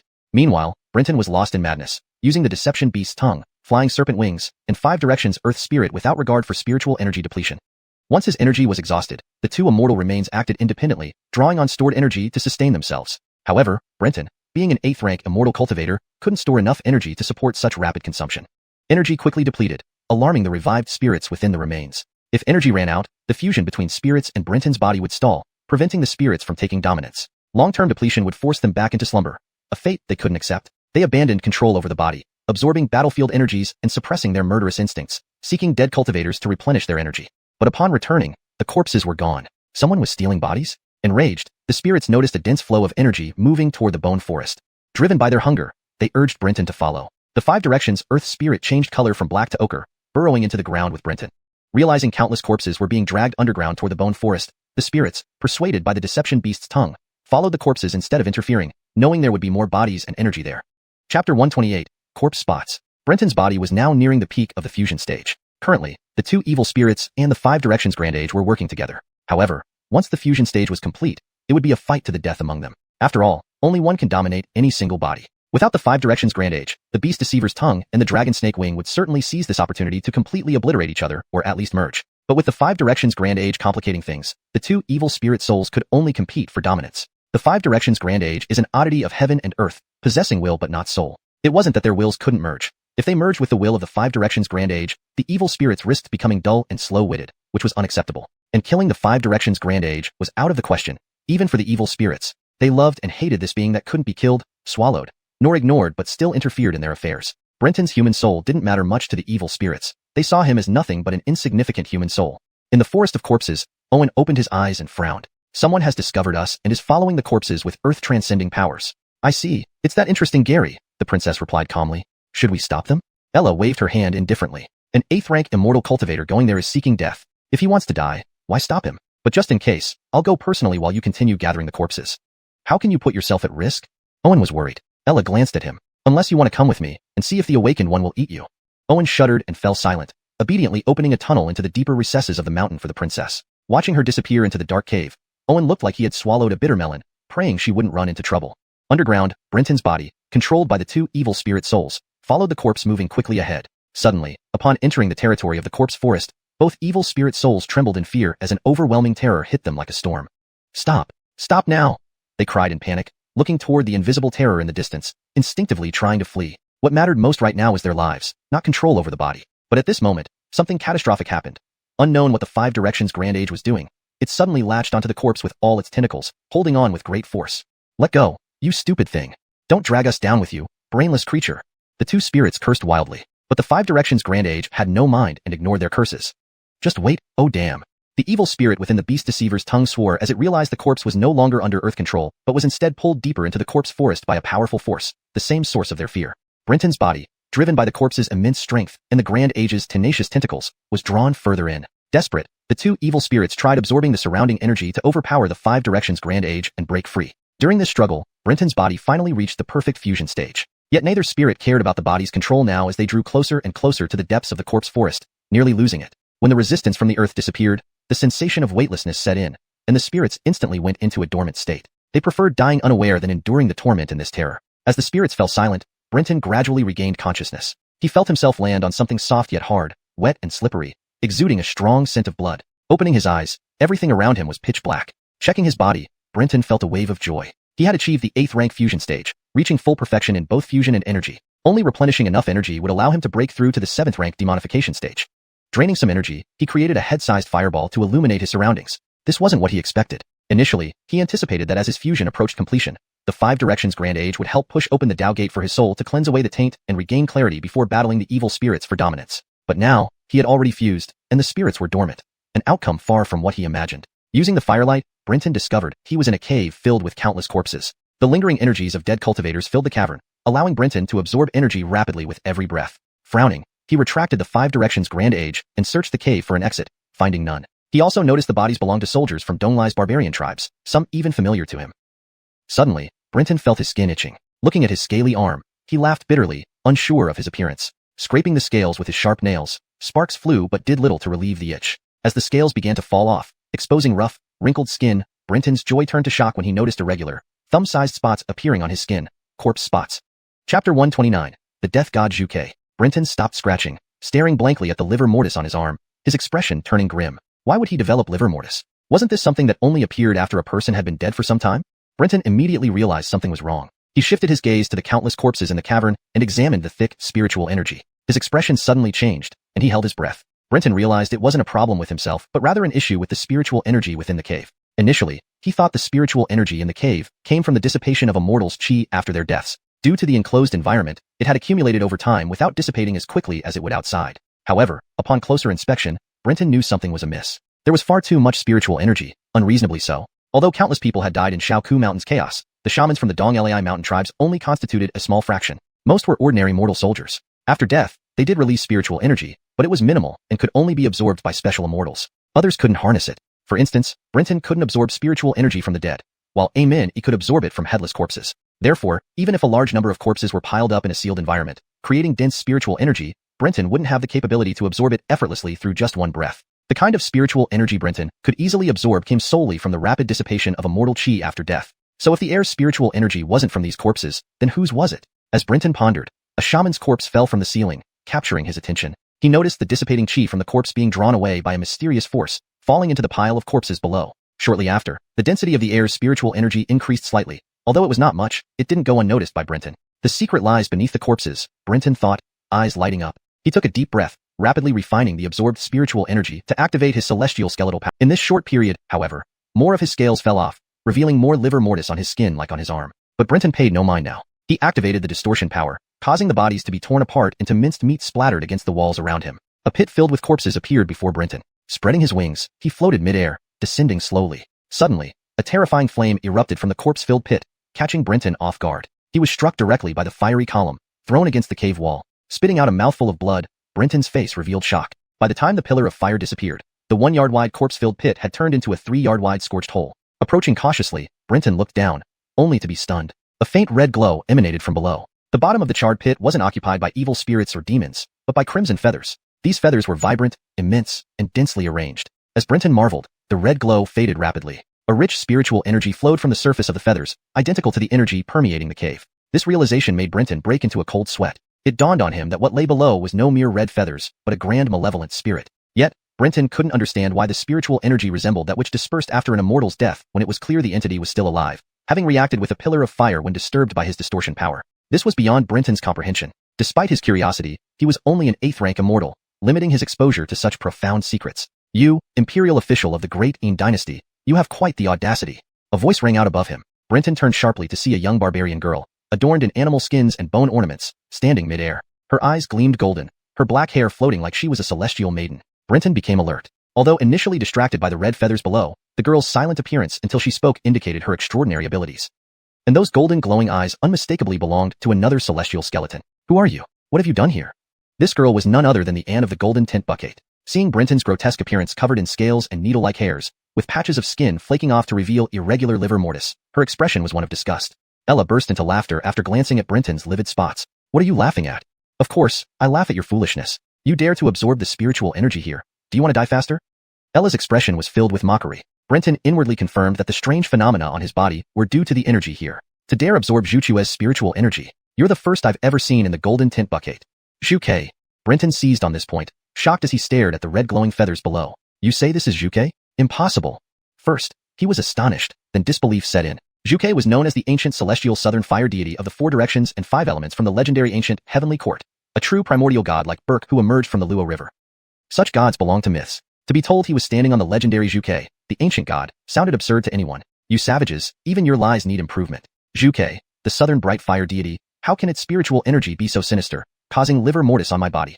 Ella, rather than being angered by Brenton's accusation, merely looked at him with disdain, as though watching a fool play. Indeed, Xiuxian is the southern bright fire deity, but do you know Xiuxian is also the death god? Chapter 130, Deception. The vermilion bird is actually the god of death? Brenton was utterly shocked. The four celestial gods were household names in the human world. The azure dragon of the east, the white tiger of the west, the vermilion bird of the south, and the black tortoise of the north. They were ancient deities of great fortune from the primordial heavens. However, it had never been said that the vermilion bird was also the god of death. The reason these four ancient gods were well known to humanity was because, after birth, they successively revealed their divine presence to aid the human race. Although they did not collaborate with the Danilo, the help provided by these four gods across various regions greatly alleviated the hardships during his unification of the land. After he united the world, the Danilo continued to honor the four celestial gods as symbols of auspiciousness and blessings. However, just like Burke, they gradually disappeared from people's sight, eventually becoming legends. But today, Brenton had encountered the legendary vermilion bird, albeit only catching a glimpse of one of its feathers. If he told others about this, no one would believe him. Brenton could be certain this woman wasn't lying to him. Besides her arrogance, there was another reason. The dead cannot reveal secrets, especially for immortals whose souls are completely extinguished after death. The unbridled killing intent, along with the eyes glowing with golden light, were something Brenton recognized all too well, the gaze of an old hunter looking at his prey. Brenton grimaced inwardly. The situation was dire. His chi was almost depleted, and even a brief exchange would leave him defenseless due to exhaustion. Absorbing the cave's chi would worsen his physical condition, being corroded by its strange power. Nonetheless, Brenton believed he still had a chance. Threads of fine tentacles sprouted from his feet, threading through gaps in the corpses before piercing into the cave walls, absorbing earth chi. Converted into earth Tai Sui, he could now draw on earth chi. While it was slower compared to the immortal remains, it offered a glimmer of hope. The crucial part now was buying time. The woman appeared confident, seemingly having completely cornered Brenton, playing with him like a cat with a mouse. Brenton chuckled. The vermilion bird is the god of southern bright fire and a deity of blessings. How can it be so sinister? You uncultured savage, your laughable lies wouldn't even fool a 3-year-old in Great Een. Hearing this, the princess of the golden tent bucket didn't get angry. She slowly descended, standing amidst the pile of bodies. You, from Great Een, isolated in your small corner, know little of the vast wasteland world. You're merely frogs at the bottom of a well, pitifully unaware of your own ignorance. The four celestial gods are not just deities of blessings for the four directions, but also stars controlling constellations. The southern well, ghost, willow, star, extended net, wing, and chariot constellations fall under their dominion. They preside over life and death, being true death deities of the ancient heavens. Brenton was stunned. Her words were definitive, and even the Eoin beast couldn't refute her honesty. He never imagined that the majestic vermilion bird, symbolizing southern fire, would have dominion over the cycle of life and death. So you're telling me that beneath my feet lies the mighty god who controls the cycle of life and death? Brenton's face twisted in sarcasm. Ella shook her head and smiled. You misunderstood me. Then what? I mean that your death will provide a tiny fraction of power to revive the mighty ancient god vermilion bird. You should feel honored. This might be the most glorious moment of your lowly existence. Alarms rang in Brenton's heart. He immediately severed the threads from his feet, leaped up, and flapped his Yanko wings to escape into the cave wall.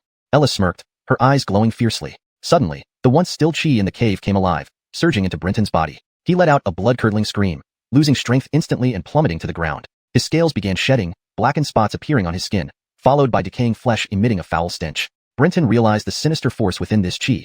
It was death itself. His body decayed, but his will to live remained strong. Even in corruption, the will to survive refused to die.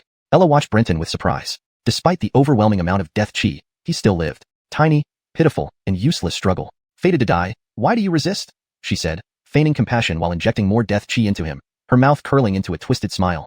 Brenton's vision blurred as his pupils began to rot. In a raspy voice, he whispered 2 words. Mars deception. Ella froze, then paled. She dodged frantically, yet an eerie force struck her. What have you done to me? She demanded harshly, losing her calm. Brenton laughed heartily, a rare joy. This was his last remaining chi and an ability he'd never used before. The core technique of the Yanko wings, Mars deception. His trachea decayed entirely, silencing his laughter. Yet, the princess felt a pervasive sense of the world turning against her, as if everything wanted to kill her. This experience was unprecedented for her. Every blade of grass and pebble seemed lethal. Shivering, fear consumed her. As a 7th-rank immortal cultivator, she felt absurdly unsafe. Red feathers sprouted from her skin. Seething with hatred, she looked at Brenton's decaying body, yearning to tear him apart. But she dared not move, sensing that stepping forward meant death. This is an illusion. It must be an illusion. Her pride as a princess overcame her fear, and she took a decisive step. Suddenly, the corpse pile trembled, shaking the entire cave. Something below seemed to surge upward, lifting and crashing down the bodies. Chapter 131, Infusion of Life. Ella of the Ellsworth's high bucket had become so terrified that her exquisitely beautiful face was contorted with fear. He woke up. How is that possible? Upon hearing this, Brenton immediately knew who she was referring to. Earlier, this woman mentioned offering her life to aid in the awakening of Xiuxian. Brenton believed that whatever was below was certainly connected to Xiuxian, but he did not believe it was Xiuxian itself. A deity remained a deity. Even in dormancy or death, they should not be desecrated by creatures as insignificant as themselves. Now, they were standing on its body, piled with countless mortal remains, an act of supreme disrespect. Plop, plop. The sounds of bodies hitting the ground were constant. A gentle, inviting red glow shone through the gaps between the corpses, illuminating the cavern like daylight. A massive bird's beak pushed through the corpses, exposing itself before them. Then, the enormous bird's head and neck emerged one by one. Breathtakingly beautiful and noble, it raised its head towards the sky, motionless. At this moment, both Brenton and the princess of the Ellsworth's high bucket stood stiffly. Even though Brenton had lost his sight, he could feel the overwhelming pressure akin to being submerged in an ocean. He couldn't help but tremble uncontrollably. Ella gazed at Xuke, muttering endlessly under her breath. This can't be. How is this possible? Unbeknownst to her, Brenton's eyes gradually turned crimson. From his back, crimson blood-colored tendrils pierced through his clothing and burrowed into the corpses beneath him. Each corpse rapidly shriveled. Just as the princess's mind was almost overtaken, a surge of deadly terror suddenly jolted her awake. Without hesitation, she leaped up. A crimson blood tendril shot out from a corpse, lunging toward her. Observing these tendril-like structures, she felt an unsettling familiarity. Ah, it's you, you're still alive. She finally recalled where she had seen these tendrils, the black tentacles swirling around Brenton in the bone forest earlier. Only now, they were no longer black or earthy yellow but red. The tendril failed to hit the princess, striking instead the nearby corpses. Instantly, a few became charred, their clothes ignited. These tendrils possessed an astonishingly high temperature. Brenton sighed deeply. 7th-rank immortal cultivators indeed were troublesome. Since he had been discovered, Brenton abandoned his disguise. As he stood, his decaying skin fell off, revealing the crimson flesh beneath. Even the well-traveled princess of the Ellsworth's high bucket felt a chill run down her spine. What kind of monster was this, animated by death essence without decaying? If Brenton knew what she was thinking, he would have laughed bitterly. He didn't have much time left. Ordinary death essence wouldn't erode him so easily, even with his depleted spirit energy, thanks to his flesh being as resilient as evil spirits. But this death essence belonged to Xuke. His skin, muscles, and organs had long begun to decay and die. However, the muscles on his body weren't his but those of the Five Directions Grand Age. Brenton marveled once again at the wonders of the Five Directions Grand Age. So this is Xuke?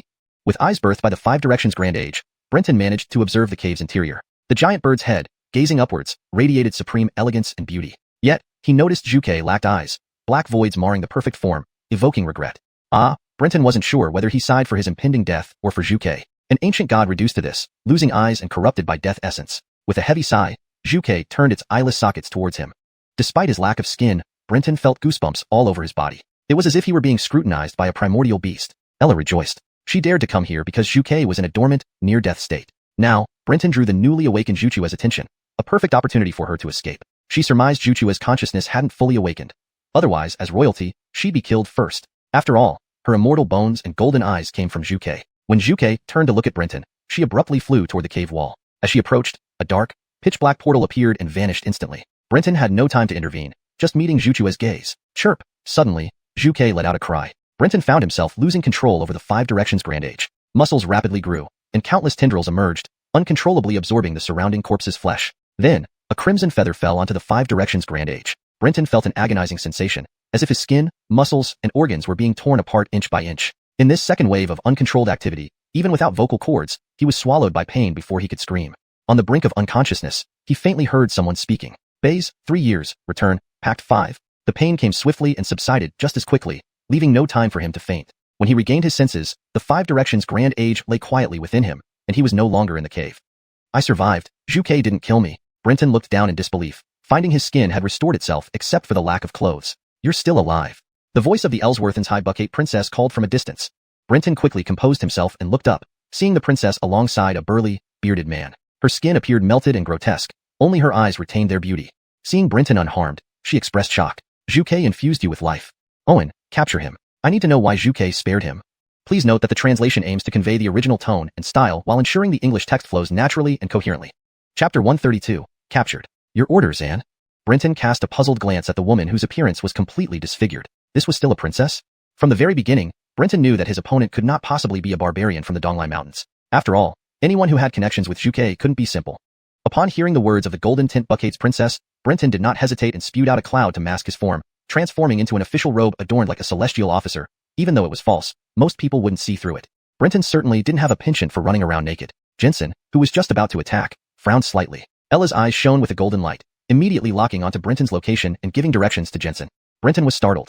This woman could actually see through his mirage illusion. Now, things got complicated. The surrounding zombie trees suddenly came to life, their branches twisting like human hands and striking out at Brenton as if they were living humans. Brenton wasn't worried about this kind of attack. A bright red tentacle emerged from his body, radiating high temperature and lashing out, instantly splitting the zombie trees apart. The broken limbs burst into raging flames. At this moment, Brenton was surprised to detect a faint trace of Xuchua's aura on the Five Directions Tai Sui. Recalling what happened in the cave, Brenton knew that this must have been caused by the fallen Juke feather landing on the Five Directions Tai Sui. After smashing the zombie trees, Brenton immediately turned to escape. Though his spiritual energy had recovered somewhat, it wasn't enough to support prolonged battle magic, and even now, he was barely sustaining the mirage illusion. If not for the Five Directions Tai Sui absorbing large amounts of flesh from dead bodies within the cave, he probably wouldn't even be able to use it. Although the princess could see through his mirage illusion, Brenton didn't retract it to conserve spiritual energy. Even though the princess could see through it, the barbarian named Jensen couldn't, and needed her constant guidance. This required time, giving Brenton a chance to evade and escape. The zombie trees increased in number around him, as if reborn. They lacked the powers they had as cultivators, but were incredibly resilient. Gradually, Brenton felt the Five Directions Tai Sui losing its effectiveness, needing multiple strikes and heat to destroy some tree men.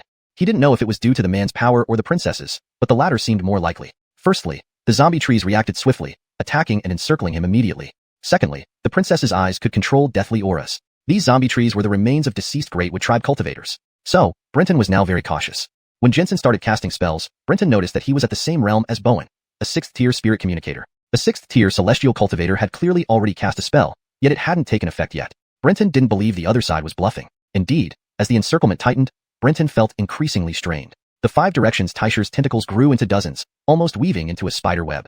Brenton hadn't considered using Yanko wings to fly into the sky, but 2 celestial cultivators, one 7th tier and one 8th tier, were nearby, watching intently. Once he flew up, he would become a live target. Yanko wings allowed flight, but not very fast, only as quick as ordinary birds. Just hold on a bit longer. Bowen and others are near Xiuxian. This commotion will surely draw their attention and bring them here. With Bowen's 6th-tier strength, he should be able to save me.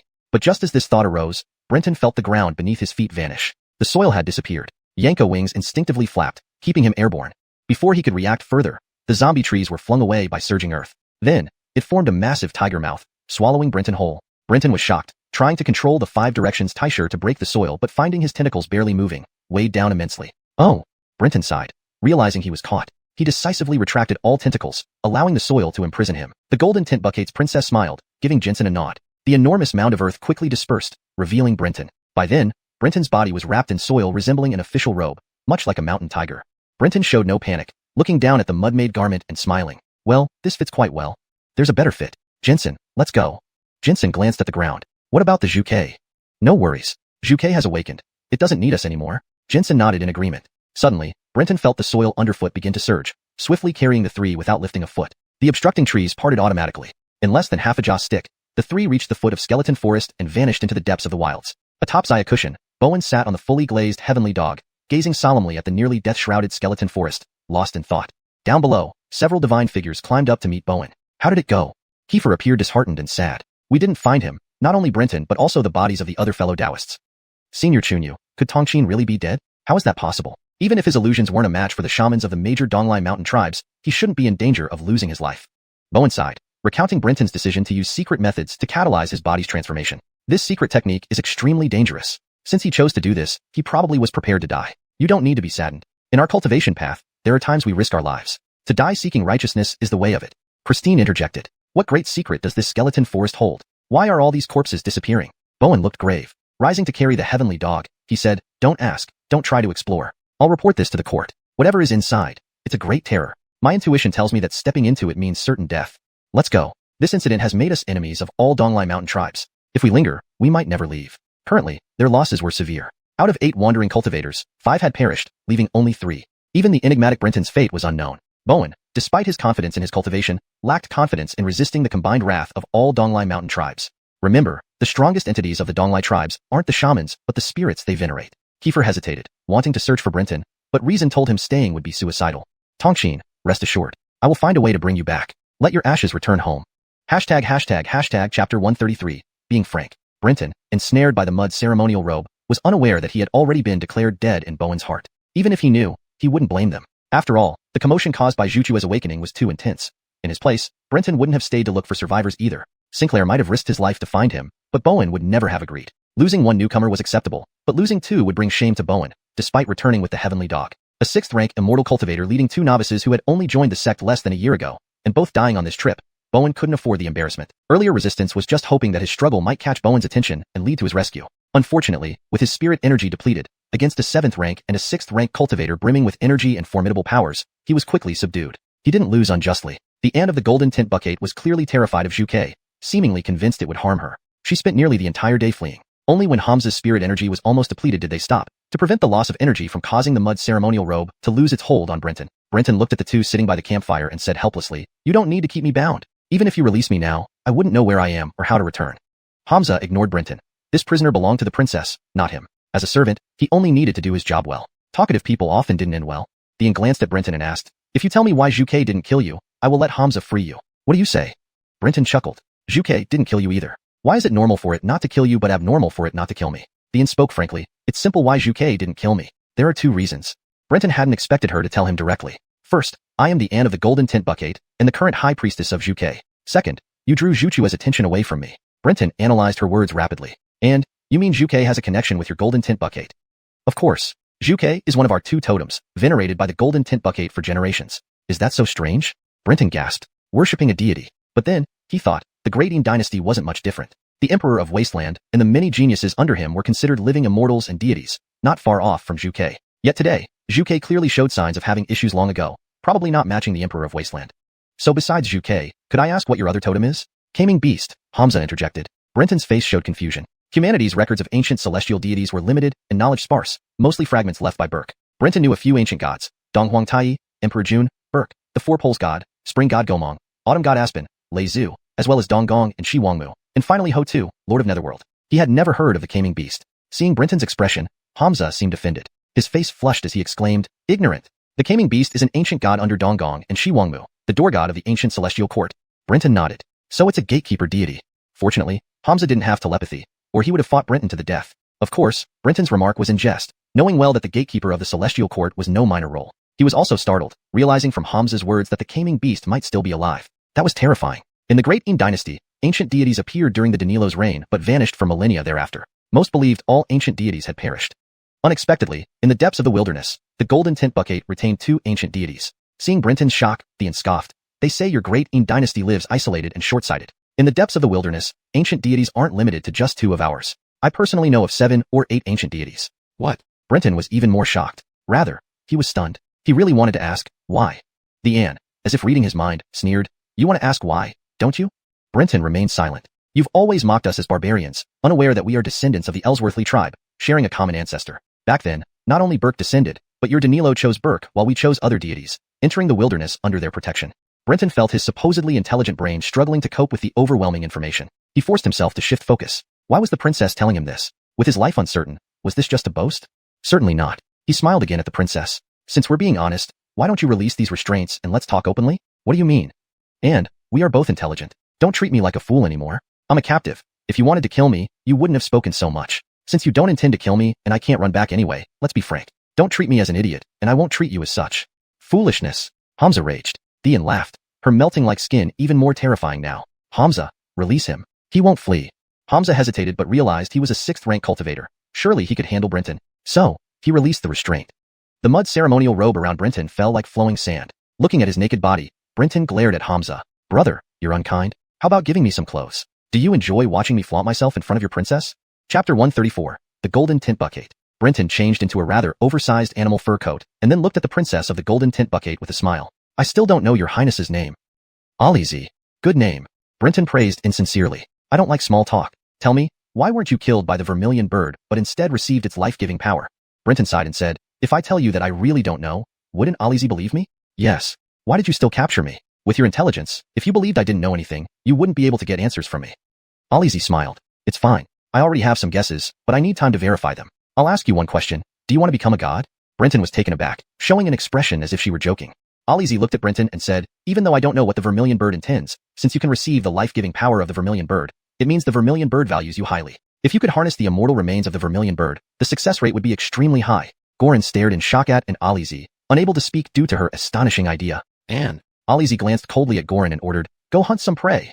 Gorin sighed and got up to leave. It was just a poor excuse to keep him from ruining things here. Seeing Gorin disappear into the forest, and Alizi then said, "Let me tell you our purpose here, which is to protect the vermilion bird and help it revive. You should have noticed the vermilion bird is heavily wounded and near death." Brenton nodded. "I don't understand. Since the vermilion bird is the emblem of your Golden Tint Bucket, if it dies, its immortal remains should be harnessed by someone from your country, not a stranger like me." Alizi laughed and said, "In theory, yes. In fact, I was chosen to harness the immortal remains of the vermilion bird. If the vermilion bird revives, I will die. If the vermilion bird perishes, I will harness its remains." Brenton was confused. "But I refuse. My path should be walked by myself, not decided by others. Why not just refuse directly if the golden tint bucket has other suitable candidates besides you? Because currently only I have the qualifications and ability to harness the remains. I was born as a living corpse. According to logic, I should have died at birth. My father gave me the rare Ellsworthing Hudson fruit to save me, allowing me to gain the fire virtue body, making me the best choice to inherit the vermilion bird's immortal remains. Brenton was astounded. It was indeed extravagant. The Ellsworthing Hudson fruit is rumored to grow from the sacred tree similar to Fusong after Ellsworthing Hudson perishes, taking 1,000 years to bear fruit. Anyone who eats it gains a fire virtue body and can perfectly harness any fire attribute immortal remains. The vermilion bird is a deity of Southbright fire, also overseeing life and death, guiding the dead. It seemed this woman truly was the most suitable person to harness the immortal remains of the vermilion bird. Like Brenton with the 5 Directions Earth, he was perfect for harnessing the 5-element immortal remains. Feeling almost smug, Brenton thought he wasn't much worse than the so-called princess of the golden tint bucket. Why should I agree? Alizi smiled and asked, if I'm not mistaken, you're an independent cultivator from the Great Yin dynasty, right? Brenton nodded. There was no point in lying about it. The 18 law temples and major sects of Great Yin had very clear and precise legacies, easily identifiable at a glance. Do you know what divine shadow engraving is? Brenton was stunned. Divine shadow engraving is merely the reflection of ancient deities' heavenly laws, but nothing compares to having a live vermilion bird. Brenton laughed bitterly. Your words are late. I've already harnessed multiple immortal remains, making me unsuitable for divine shadow engraving. Independent immortal remains, pieced together, relied on risking one's life with no lineage or tradition to speak of. Cultivating through divine shadow engraving required precision. Any mistake would be catastrophic. His master Clifford left for Fengyin City precisely because of a misplaced immortal remain, resulting in rejection by the Hudson Luo Temple. Clearly, cultivating through divine shadow engraving was extremely stringent. Alizi, however, laughed. Don't worry. If you agree, I can remove your current immortal remains without hindering your transformation into a new vermilion bird. Brenton scoffed internally. There must be a huge trap within this enormous opportunity. However, given the current situation, Brenton pretended to consider it seriously before agreeing. So, what are the conditions? Simple. Once you become the new vermilion bird, I need you to help me rule the golden tint bucket and kill the other 3 four-pole gods. Even mentally prepared, Brenton was shocked by Alizi's audacity. He hadn't expected that not only the vermilion bird, but also the other 3 four-pole gods were still alive in the wilderness. Brenton sighed. I'm not sure whether I should praise you for your grand ambitions or rebuke you for turning your back on your roots. One must look out for oneself first, or heaven and earth will punish you. But I'm from the Great Yin dynasty. Would people of the golden tint bucket agree to it? Alizi laughed. Of course, they won't accept a Great Yin person becoming our emblem, but they won't oppose a prince consort of the golden tint bucket. Brenton shuddered upon seeing Alizi's terrifying face. Alizi remained unperturbed. Just a title. Brenton felt extremely uncomfortable. He decided to buy time until his spirit energy was sufficient and he broke through to the 7th rank, then find an opportunity to escape. Alizi spoke casually, but Brenton knew if the golden tint bucket found out, many would try to kill him. Agreed, my dear. Alizi gave Brenton a look, making him break out in a cold sweat.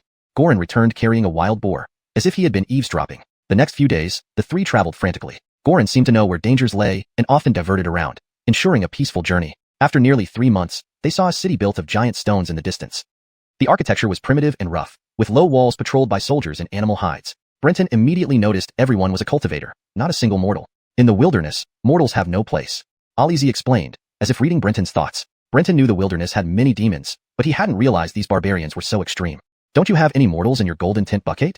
Alizi replied expressionlessly, we do, but every citizen must attempt to harness an immortal remain at 18. Survivors become citizens, while failures spare the grain. Speechless, Brenton remembered his disdain when Alizi mocked the Great Yin dynasty's limited worldview. Now it seemed the golden tint bucket had the right to mock. Everyone being a cultivator made the 9 tribes seem more like the heavenly realm than the Great Yin dynasty. Chapter 135. What's your name? The 3 approached the base of Colossal Stone City, immediately drawing the attention of the soldiers stationed above. After Hamza went forward to announce their identities and presented a token, it took quite some time for the city gates to open. A man emerged, draped in a cloak with deer antlers sprouting from his forehead. Around 30 years old, he sported a handsome goatee, had gentle features, and neatly groomed hair. Despite wearing animal skins, he exuded an air of scholarly elegance reminiscent of learned men from the Great Yin dynasty. Seeing Penelope's grotesque, melted-like skin, the man's expression turned grim. He hurriedly stepped forward, extending his hands but hesitated to touch her, appearing at a loss. Penelope, what happened? Penelope remained calm. It's fine. I'll take care of it in a few days. Elder brother, this is the man I chose in Great Yin. Take a look. The man froze for a moment, then turned to scrutinize Brenton from head to toe. Though his expression remained composed, Brenton could sense the fleeting hint of hostility in his eyes. He didn't speak to Brenton, but instead drew back his arm and frowned as he looked at Penelope. Penelope, don't forget you're of royal blood. The people of Great Yin aren't worthy of the most beautiful flower in our golden tint bucket. If you really like him, keeping him as a concubine would suffice. Don't say such things again. Father would not be lenient if he hears you. Brenton felt like rolling his eyes. These barbarians were tolerable near the Great Yin border, knowing their place. But deep within the wilds, they grew increasingly arrogant and delusional. Glancing through the city gates, he observed the interior. The streets weren't well ordered. Layers of mountain rocks formed uneven surfaces, worn smooth by heavy foot traffic. The buildings, constructed mainly from mountain stones, bore a rugged style lacking in beauty and even appeared flimsy. Roofs predominantly featured rounded structures, covered densely with yellowing fern-like leaves. The crowd on the streets wasn't large. Besides children, the adults displayed peculiar shapes. Aside from differences in attire, the city wasn't much different from the inner city of Luoyang or Old Pass. Brenton. Brenton turned upon hearing Penelope call him. This is my seventh brother, Iggy. You can call him elder brother as per your custom. Follow the rules of Great Een and greet him properly. Brenton obligingly gave a respectful nod to the frowning Iggy. Greetings, seventh brother. Iggy grunted coldly, showing no courtesy, and dragged Penelope down the street. Brenton expected a commotion due to Penelope's ghostly appearance, but noticed that while people were startled, they quickly calmed down, seemingly accustomed to it. As Penelope led the way with her brother, Brenton followed alongside Hamza. From Hamza's introduction, Brenton learned that Colossal Stone City was named Fuxia City, built 400 years ago during the Xia dynasty's era when Great Een first encountered the Golden Tint Bucket. The Xia dynasty sought to make the Golden Tint Bucket submit, but was defeated by the evils of the wilderness before reaching the border. The remaining army met its demise under the Golden Tint Bucket, leading to the city being named Fuxia, symbolizing contempt for the Xia dynasty. Upon hearing this, Brenton remained unmoved. After all, it was the Xia dynasty, not Great Een, that lost. Even so, he held little attachment to Great Een, having been a mere hunter before his path to immortality. Whether Great Een or Great Xia ruled made no difference to him. His loyalty lay only in fair transactions. Great Een provided him with resources for cultivation, and he served accordingly. Any talk of loyalty now felt hollow. Hamza initially expected Brenton to feel humiliated, but saw no reaction, losing interest quickly. Penelope's sudden arrival as the Golden Tint Bucket princess and contemporary Vermilion Bird shaman drew the attention of Fuxia City's nobles. Numerous gifts flowed into the Cedric's residence, mostly healing elixirs. Observing this, Brenton thought, who says these barbarians lack intelligence? They've chosen their gifts wisely. Next, he noticed something intriguing. The higher the status of the barbarian nobility, the less visible their immortal skeletons became. They maintained human-like appearances. In contrast, common barbarians exhibited more visible and overt signs of transformation, with many half-human, half-beast forms scattered throughout the city. This distinction allowed Brenton to easily identify who among the Golden Tint Bucket were nobles versus commoners. This is my man. Remember clearly, his name is Brenton. Beware, offending him is like offending me. Don't blame me for not sparing face later. Brenton, observing the nobles, suddenly heard Penelope mention his name. Immediately, many gazes turned hostile. Feeling helpless, Brenton noticed Penelope's playful glance. Sure enough, she was stirring trouble. As soon as she finished speaking, a young man smashed a goblet on the ground, angrily standing up and pointing at Brenton. And, if I'm not mistaken, this person is from Great Een, not one of our Golden Tint Bucket warriors? Penelope nodded indifferently. A princess of the Golden Tint Bucket shouldn't be desecrated by such a spineless man from Great Een. Brenton nodded in agreement, smiling at the man. Yes, you're absolutely right. You. One sentence silenced the man, whose face turned crimson with anger. You dare defy me. What attitude is this? Brenton shrugged. You said I'm unworthy of your princess, and I agree. So, what's the issue? Coward. Yes, exactly. You shameless. Yes, exactly. Everyone present was speechless. Even Penelope twitched at the corners of her mouth. I'll kill you. The man, noticing the noble's disapproving stares, couldn't hold back. He drew his short knife and lunged at Brenton. Brenton instantly dodged, frowning as he shouted, Stop. Afraid? I do not fight nameless opponents. What's your name? This struck the man as normal dialogue. I am Captain Emerick. Now, prepare to die. Hold on. You said your name was? Brenton feigned shock. Emerick relished the attention, while other nobles looked puzzled. I am Captain Emerick of the Golden Tint Bucket. Brenton waved a hand. Forget it, we can't fight. Chapter 136, The Truth. Brenton wore a look of regret, as if he truly wished to battle Brecken, but external factors prevented their duel. Brecken frowned, sheathing his dagger as he bellowed. What trick do you Great Een people play now? Do you think a few lies will let you avoid a fight? Brenton sighed, replying, If it were anyone else, I would certainly join in till the end. But you are Brecken. This statement left not only Brecken on tenterhooks, but also piqued the interest of the other barbarian nobles. They all stared at Brenton curiously, even Penelope wondering how he planned to resolve the situation. What does it matter that I am Brecken? We are strangers. Don't tell me we're long-lost kin. For the sake of, and today, even if you were my son, I would cut you down. Brenton immediately appeared distraught, the spines on his lie-beast tongue wildly writhing. Before today, you didn't know me, but I've known you for quite some time. He cast a resentful glance at Penelope. This made Penelope utterly confused, her older brother wearing an inquiring expression. Although Brecken wasn't particularly bright, at this moment a stroke of enlightenment struck him. He noticed Brenton's tone and gaze and exclaimed, Did you hear about me from Anne? Brenton sighed deeply, as if resigning himself to his fate, and said, Forget it. Who can help falling for in Penelope? To not make her sad, I'll just say it. For some reason, Brecken's heart raced wildly, his face flushed with excitement. The other barbarian nobles gossiped furiously, even the seventh prince's eyes gleamed with interest. Penelope suddenly felt a terrible premonition and was about to stop Brenton, but Brenton spoke first. Brother Brecken, you wouldn't know. Your name came from, and Penelope herself. Although she took me into her private circle, she told me she wanted someone named Brecken close by one day, telling me never to feel jealous when I met you. The entire hall erupted in shock. Even the serving maids beside them dropped the imperial wine flasks out of astonishment, no one uttering a reprimand. Penelope and Brecken's minds buzzed like thunder. Brecken couldn't contain his joy. He turned to Penelope, unsure what to do next. Now he had no intention of killing Brenton, fearing he might upset her. Brenton inwardly shivered, glancing at Penelope's grotesque visage and feeling inexplicable admiration for Brecken, marveling at his ability to express such deep affection towards such a face. Seated beside Penelope, Owen stood agape. Had he not been constantly with Brenton, he might have believed Pei's story too. But knowing the truth didn't change others' perceptions.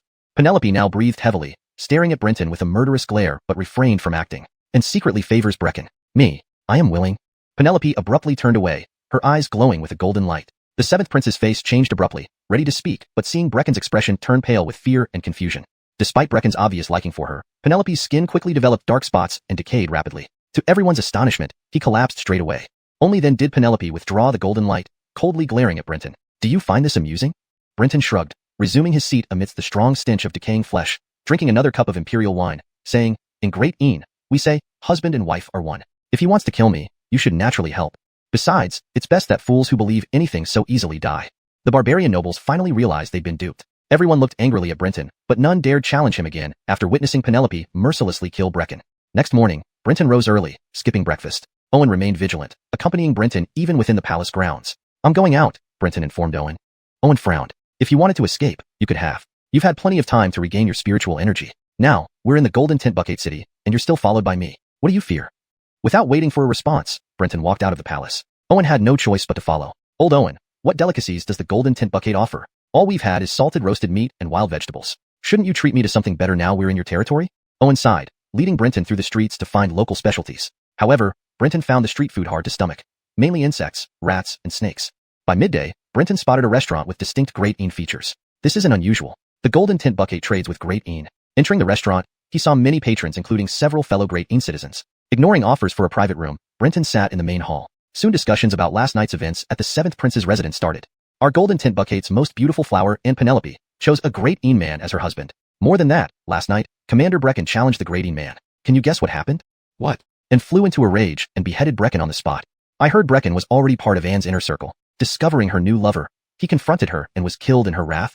The barbarians chattered audaciously, exaggerating wildly. Brenton smirked, while Owen looked furious but did nothing to stop them. Brenton interjected, you're all talking nonsense. That's not how it happened. A few barbarians turned to look at Brenton. What would a Great Een man know?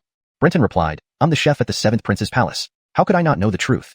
Owen was baffled, unaware when Brenton became a chef. Many noble households in the Golden Tent Bucket kept Great Een chefs due to their cooking prowess, so no one doubted Brenton's identity.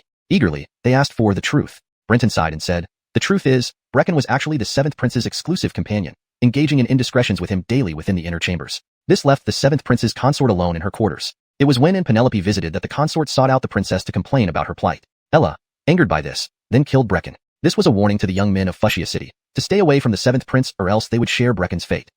Hiss. Throughout the Imperial Pavilion, gasps of shock rippled through the crowd. Hamza's hand, holding the Imperial goblet, trembled violently, spilling water onto the table as he stared at Brenton in disbelief. What on earth is he trying to do? Chapter 137. Farewell? Are you courting death? Hamza was usually a man of few words, but this time he could not hold back. Hamza did not care that Brenton had slandered the Cedric. His master was Lexi, not the Cedric. However, once the Cedric learned of this matter, he would certainly investigate. If Brenton were exposed, it would inevitably implicate Lexi. This was what he could not tolerate. He knew that Lexi had made an unknown deal with this Great Een Immortal official, and she wouldn't easily hand over Brenton. When Lexi and the Cedric had a falling out, especially considering Zhu as impending downfall, the Cedric could obstruct Lexi from becoming the new Zhu, thereby implicating Hamza and his clan. So, how could he let Brenton act recklessly? Brenton smiled and replied, seeking death is my business. Whether I die depends on whether Lexi and you, Hamza, can make me die.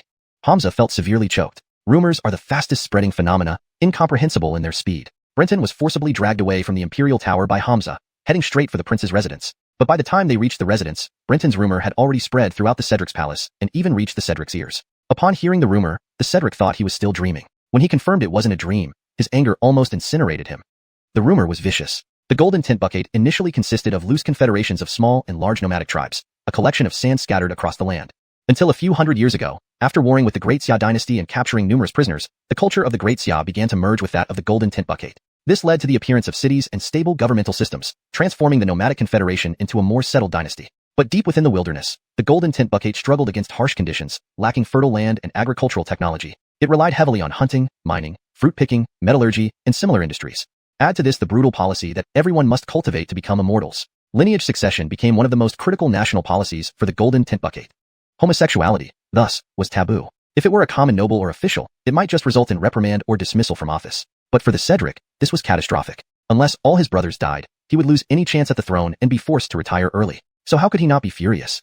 Hamza listened to the rage and smashing sounds coming from the Cedric's inner quarters, his scalp tingling and cold sweat pouring down. He hurriedly found Lexi and informed her. Even with her steely nerves, Lexi was taken aback. She looked at Brenton, astonished, and asked, "You said that, and they believed it?" Brenton laughed. Would they care about the truth? Lexi nodded, and then turned to Hamza. "You've disappointed me so much. Hamza, I thought you were smart, but you're a fool." Hamza was dumbfounded. Why blame him when it was Brenton who started the rumor? Hamza felt wronged. "And, how can you blame me?" Lexi sighed and asked Brenton, "If you were Hamza, what would you do?" Brenton sat in his chair, smiling at Hamza, and said, "Simple. Kill everyone in the Imperial Tower to stop the rumor from spreading." Hamza's mouth dropped open, his innocent look making him seem pitiful. Closing his mouth, he felt less aggrieved. Brenton was right. No matter how vicious the rumor, if it couldn't spread, it was nothing. Killing everyone in the Imperial Tower would have stopped it. As a noble of the Golden Tint Buckade, a servant and protector of Lexi, killing those people would have been of little consequence. The Cedric, if he knew, would pretend not to hear. "And, I indeed made a mistake. Please punish me." Lexi shook her head helplessly. The customs of the Golden Tint Buckade were direct and fierce. Though learning governance and laws from Great Xia and Great Yin, centuries of tradition weren't easy to change. Expecting Hamza to think as cunningly as Brenton was unfair. Fine, a tiger wouldn't easily see through a fox's trick. Relieved, Hamza glared at Brenton, threatening, "Next time you endanger the princess, don't think I won't punish you, even if punished myself." Brenton stared at him as if he were a fool. Lexi felt weary. "What's your look for?" Lexi explained, "Hamza, he's both our temporary ally and captive, yet also our enemy." Hamza was speechless. An enemy setting traps. Wasn't that natural? "Pack up. I'll bid farewell to the seventh brother." "We leave now?" Hamza asked, bewildered. "Leave so soon? What about the Cedric?" Hamza's naivety surprised Brenton again, who finally interjected, "If we stay, how will the Cedric have his bloodbath?" Lexi sighed deeply, shaking her head as she left the room. The Cedric showed regretful expressions, but promptly prepared escorts and supplies to send Lexi and her two companions out of the city. Brenton observed that the Cedric either didn't know the source of the rumor or chose not to confront Lexi directly. Once outside the city, in their luxurious carriage, Lexi asked Brenton, "Speak. What's your goal? Both of us are clever. I don't think you caused trouble for trivial reasons." Brenton nodded. "I planned to escape but reconsidered during my imprisonment." So, you need to show sincerity for cooperation." Lexi fell silent, pondering without immediate reply. Brenton wasn't impatient. There was still a long journey ahead. He hadn't deceived Lexi. After entering the Golden Tint Buckade, he realized its chaotic nature suited immortal cultivators perfectly. Chapter 138, Golden Tint Capital. Brenton's decision was not impulsive, but made after careful consideration. After mastering the Yanko wings, his main source of spiritual energy did indeed expand. However, to rapidly enhance his cultivation, he naturally needed multiple methods to increase the speed of absorbing spiritual energy. The Yanko wings, whether involving punishment, deceit, distortion, or deception, were symbols of chaos. No matter how poorly the Great Yin dynasty fared, it was still his homeland. Moreover, the current Great Yin was not in its twilight years. Its administration was stable and punishments were moderate. Remaining in the Great Yin dynasty meant he could absorb spiritual energy through wind, water, fire, and lies, but these only represented half of his absorption methods, greatly limiting his cultivation progress. In contrast, the Golden Tint Buckade had a national policy promoting universal cultivation among all citizens. This policy was not easily judged as good or bad. However, an unavoidable issue with universal cultivation was its potential for surkong, loss of control. A large number of cultivators brought formidable national strength, but also represented a shortage of resources. In pursuit of longevity, the competition for cultivation resources became an inevitable conflict, leading to chaos. Though the number of cultivators in the Great Yin dynasty was limited by the quantity of immortal remains, it demonstrated that a country's stability was best maintained when the majority of commoners supported a minority of cultivators. Commoners wouldn't go mad, nor would they have the power to rebel, ensuring national stability. Cultivators, although prone to madness, were few in number and possessed unpredictable divine powers, capable of controlling weather and safeguarding commoners. The two complemented each other.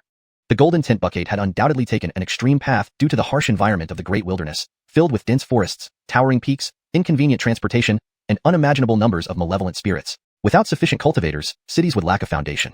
Macroscopically, this decision by the Golden Tint Buckade was wise, albeit somewhat brutal. However, the Golden Tint Buckade lacked a comprehensive advancement system. Once commoners became cultivators, they gained the ability and strength to rebel, leading to constant unrest. Brenton already knew some of this while in the Great Yin dynasty, but from afar, he hadn't fully grasped the extent. Arriving in the Golden Tint Buckade provided him with clearer insights. A city overseen by a prince where commoners openly mocked the royal family in public places, a scenario inconceivable in the Great Yin dynasty, was apparently commonplace here. Commoners showed little fear toward the nobility, requiring strict punishments to suppress unrest. Chaos, severe penalties, frequent disasters. No place suited Brenton's development better than the Golden Tint Buckade. Concerns of betraying his homeland held no weight for him. He felt little allegiance to the Great Yin dynasty, which belonged to the imperial family, aristocrats, and the 18 law halls, but not to commoners. Penelope thought for a long time. Along the way, Brenton passed through many cities, creating rumors wherever he went, causing turmoil. If not for the lack of local nobles' power like the Cedrics, there would have been bloodshed. Even if Penelope restricted Brenton's outings, he could still spread rumors through maidservants and guards. Eventually, Penelope conceded. Speak. What do you want? Through gritted teeth, Penelope spoke. Despite her claims of partnership, she truly desired to control Brenton. His defiance frustrated her. She didn't expect his influence to be so powerful. Recognizing his rumor spreading as a supernatural ability that made people easily believe his lies, she was intrigued. As a royal princess, this invisible blade fascinated her. Wanting to wield it, she relented.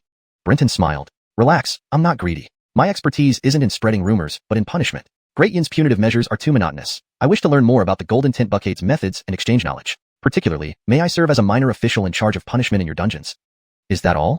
Penelope asked in surprise, having anticipated greater demands. Do your immortal remains relate to punishment? She quickly realized, asking. Brenton, knowing he couldn't hide it, admitted it. Penelope nodded, though visibly troubled. Due to issues with the Vermilion Bird Shrine over the years, her authority as the high priestess of the Vermilion Bird clan was diminished despite her reputation and status surpassing her siblings.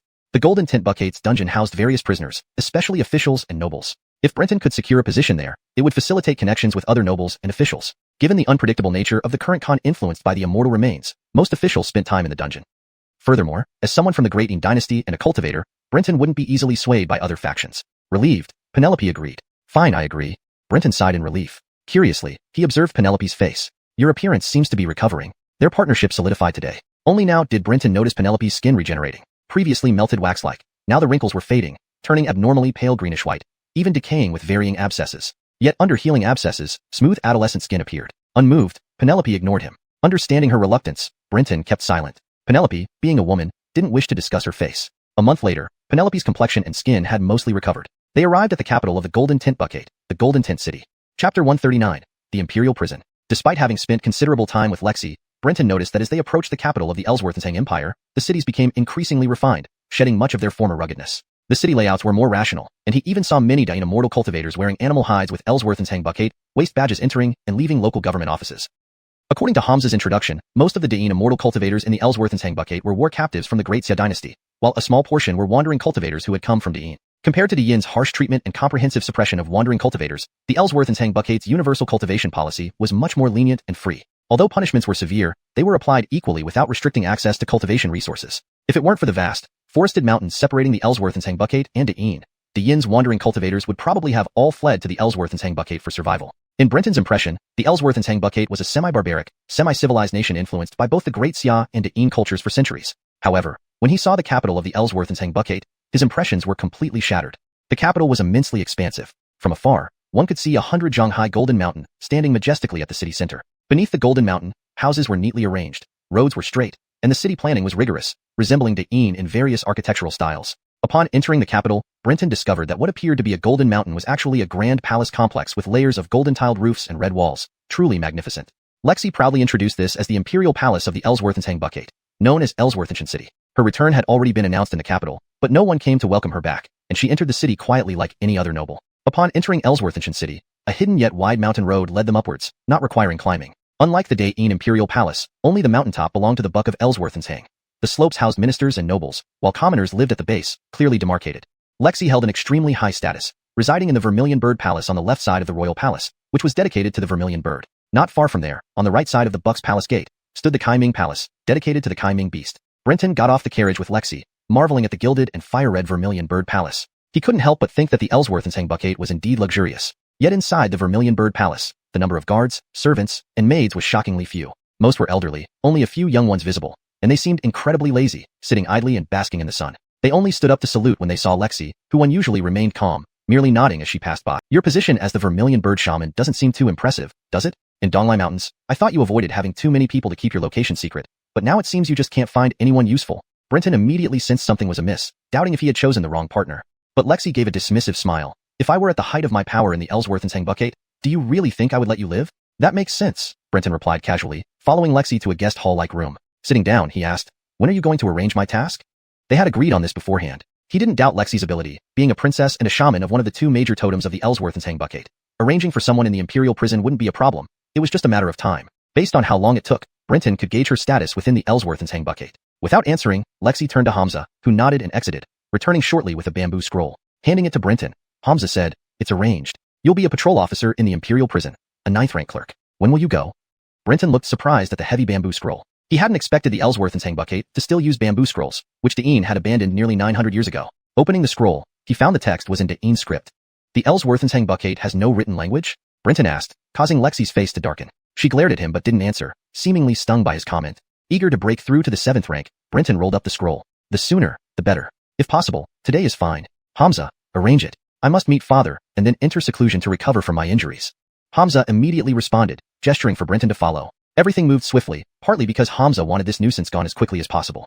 The imperial prison of the Ellsworthensang capital was located inside Ellsworthenshan city, with its entrance at the foot of the mountain. Outside was a small government office. Hamza introduced Brenton to the chief jailer and promptly left. The Ellsworthensang bucket's official system resembled the Yin's, with the chief jailer overseeing 4 assistant jailers and 16 head wardens, along with nearly 100 guards. The chief jailer, Amerigo, was a barbarian man with a human torso and goat legs, with elongated rectangular pupils giving him a cold, ruthless appearance. Despite this, he treated Brenton politely. As a patrol officer, though lower in rank, Brenton had significant authority over the entire imperial prison. After setting him up in an office, Amerigo assigned assistant jailer Cliff to assist him and promptly left, likely due to Brenton being an immortal cultivator rather than an Ellsworthensang barbarian. Sir, don't mind Amerigo. The immortal cultivators aren't generally well-liked here, but things get better over time, Cliff chuckled. Brenton glanced at the Da'in cultivator dressed in animal hide and nodded non-committally, saying directly, introduce me to the imperial prison. Hashtag chapter 140. Preparing for trouble. Cliff wore a fawning smile, his posture humble as he began his simple introduction. This prison is carved out from within the mountains of Ellsworthenshan city. It's divided into 3 levels in total. Level 1 houses officials who have committed offenses. Level 2 is for civilians of the Golden Bucket who have committed major crimes. And Level 3 holds death row prisoners. I am responsible for the affairs of Level 2. Cliff quickly added where he stood before continuing, sir, all citizens of the Golden Bucket are immortal cultivators, so imprisoning them is not only extremely difficult, but also very dangerous. Level 1 is relatively manageable since they are nobles and ministers with powerful family clans to protect them. The guards dare not mistreat them and they will eventually be released, so it's the safest place and also the most profitable. Level 2 houses serious offenders, but in reality, only commoners are held here. They've all committed grave crimes and are extremely dangerous. Profits from them depend on luck, and it's very risky because many of them are half insane. The punishments in the Golden Bucket are harsh and severe. If someone isn't already half insane, how could they commit such major crimes? It's normal. Brenton commented critically. Cliff quickly praised him, saying how wise and discerning he was, flattering Pei without hesitation. Brenton didn't show any signs of impatience, but rather appeared to enjoy the flattery. Quasi himself was in a poor position and couldn't provide much help. Now, Brenton was alone and needed allies, so he seized the opportunity when presented. Cliff's intentions to submit were quite clear, and Brenton couldn't miss that. Level 3 is the death row prison. Although called death row, the prisoners aren't immediately executed, which would be wasteful. Despite their lower cultivation, they are typically assigned to suicide squads across various regions, or used by nobles and high-ranking officials for their own cultivation needs, Cliff explained. This information surprised Brenton somewhat. Seeing Brenton's astonished expression, Cliff laughed and said, this is different from the Great Empire, mainly because the population of the Golden Bucket is actually quite small. Due to the extremely low success rate of controlling immortal relics, the Golden Bucket has always had a limited population and often needs to absorb other barbarian tribes to boost its numbers. Brenton suddenly thought of something and asked, how many divine shadow engravings does the Golden Bucket have? Cliff was taken aback, not expecting this question from Brenton. Sir, there aren't many. To my knowledge, there are mainly 4 types of divine shadow engravings: Zhuke, Kaming, Sanshin, and Ellsworthufing. Additionally, I've heard that there are 7 or 8 more types stored in the Golden Bucket Palace, but they remain unopened and learning them is forbidden. Forbidden? Why? Cliff smiled bitterly and shook his head. Sir, you're putting me in a tough spot. How could I possibly know what the Great Buck thinks? However, there is a private rumor circulating in the Golden Bucket that even if one truly achieves divinity through these engravings, they merely become new prisoners, unable to attain freedom. New prisoners, unable to attain freedom. Brenton was dumbfounded. Yes, but it's just a rumor. I suspect the reason the Golden Bucket discourages practicing divine shadow engravings might be due to the inability to obtain enough corresponding immortal relics. Moreover, the Golden Bucket has discovered a method to enhance control over more relics without needing these engravings. What? Is that true? Brenton was genuinely shocked. In this barbaric land, the Golden Bucket had apparently found a way to increase the success rate of controlling a second immortal relic without divine shadow engravings. This revelation left Brenton astounded. After all, many independent cultivators in the Great Empire chose to stagnate due to fear of the terrifying mortality rates associated with controlling a second relic, leading to early death. What is this method? Brenton grabbed Cliff's arm, excited and agitated. Cliff laughed and said, Sir, calm down, let me explain. This isn't a secret in the Golden Bucket.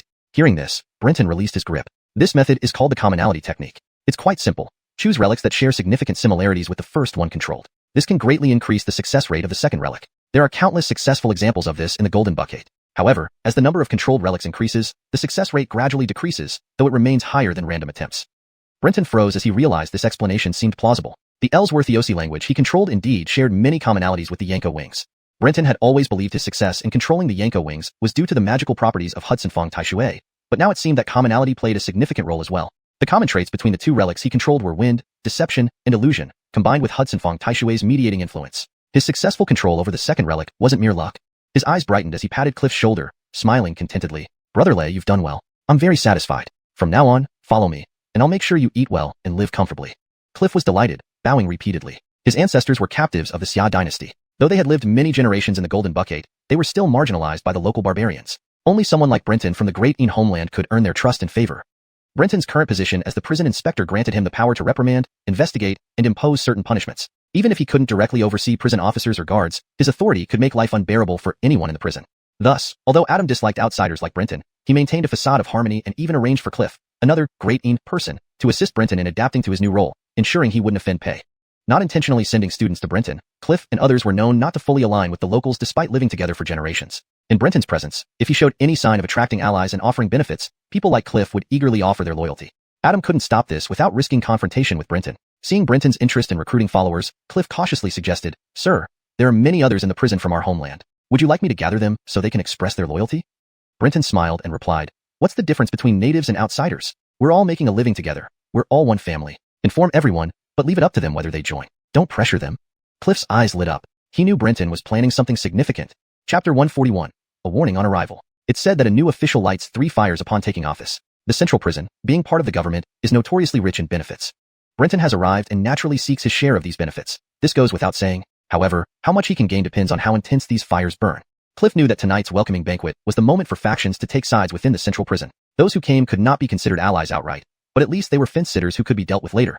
Those who didn't come were definitely enemies, safe to handle immediately. In the evening, in the chief warden's office, Ramon watched Cliff leave, then threw the invitation aside with a sneer.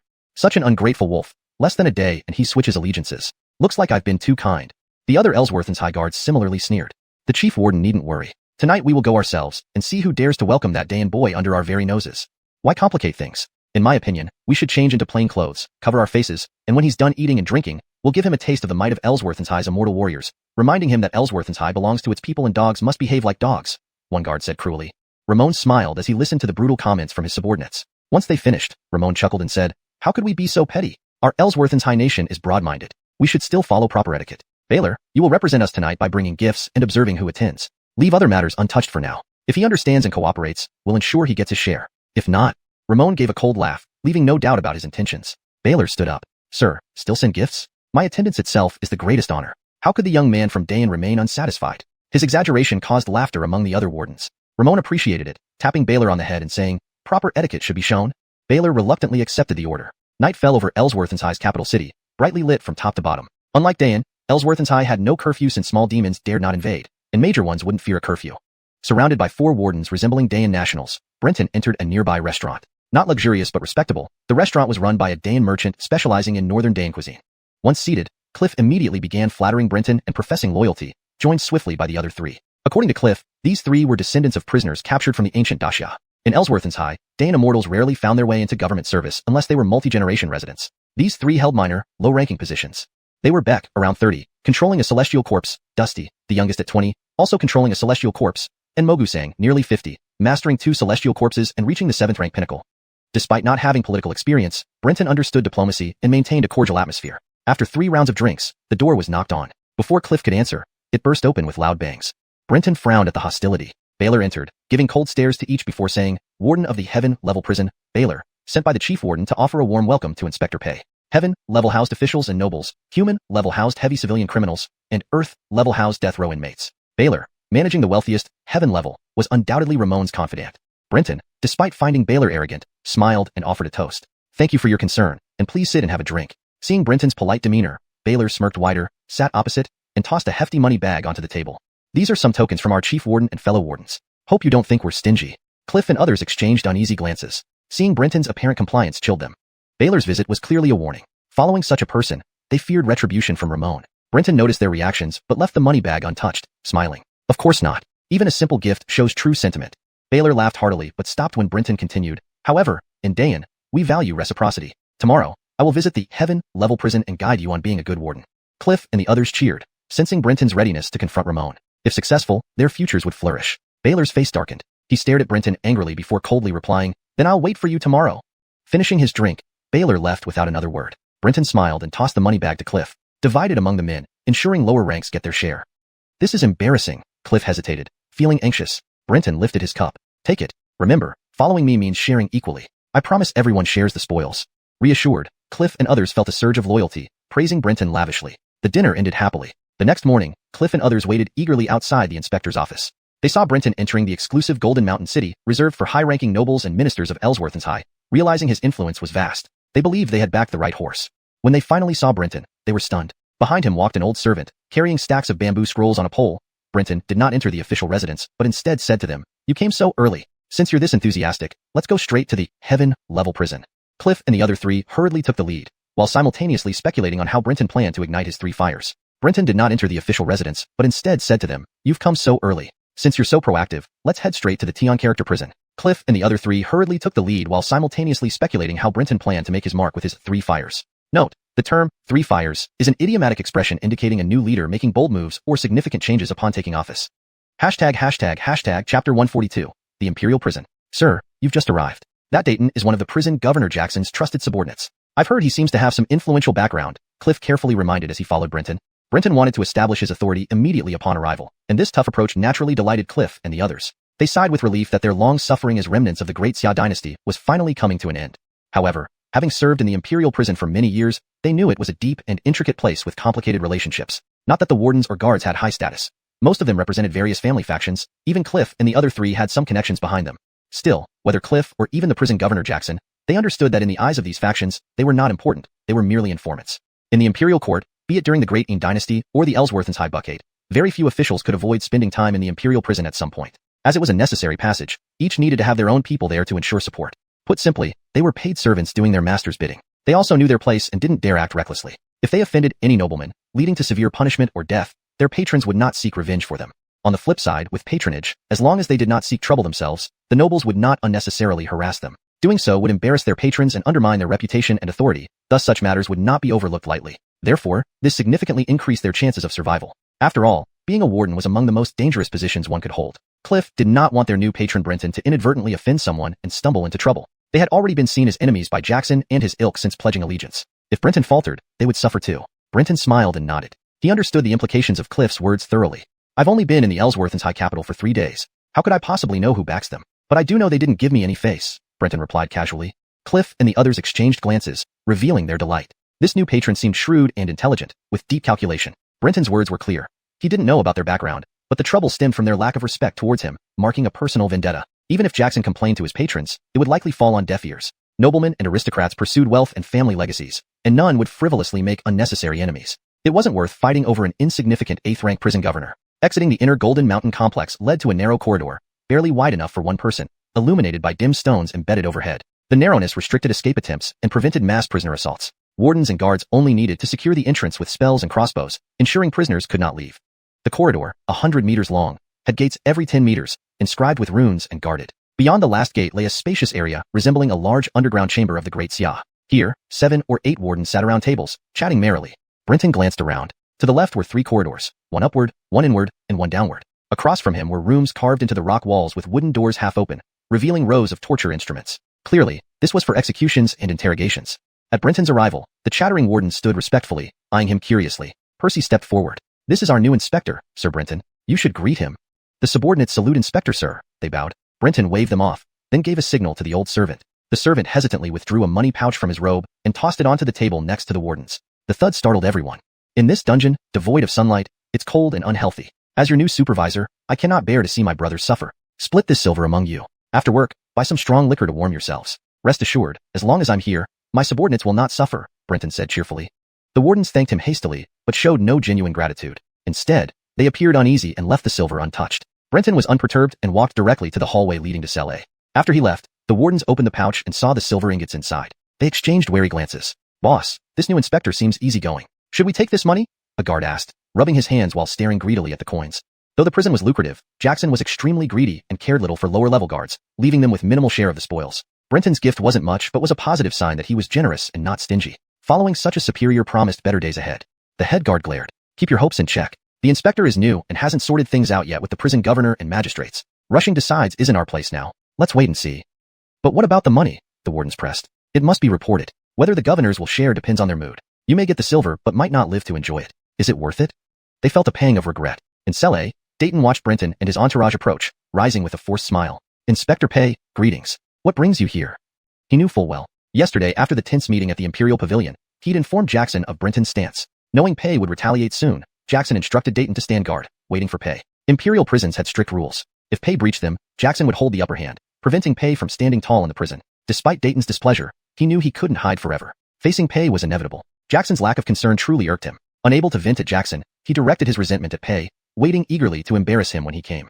Translation note. Chapter 142, Imperial Prison. Sir, you're new here. Dayton is one of the warden's close confidants and apparently has some background, Cliff cautiously reminded, trailing behind Brenton.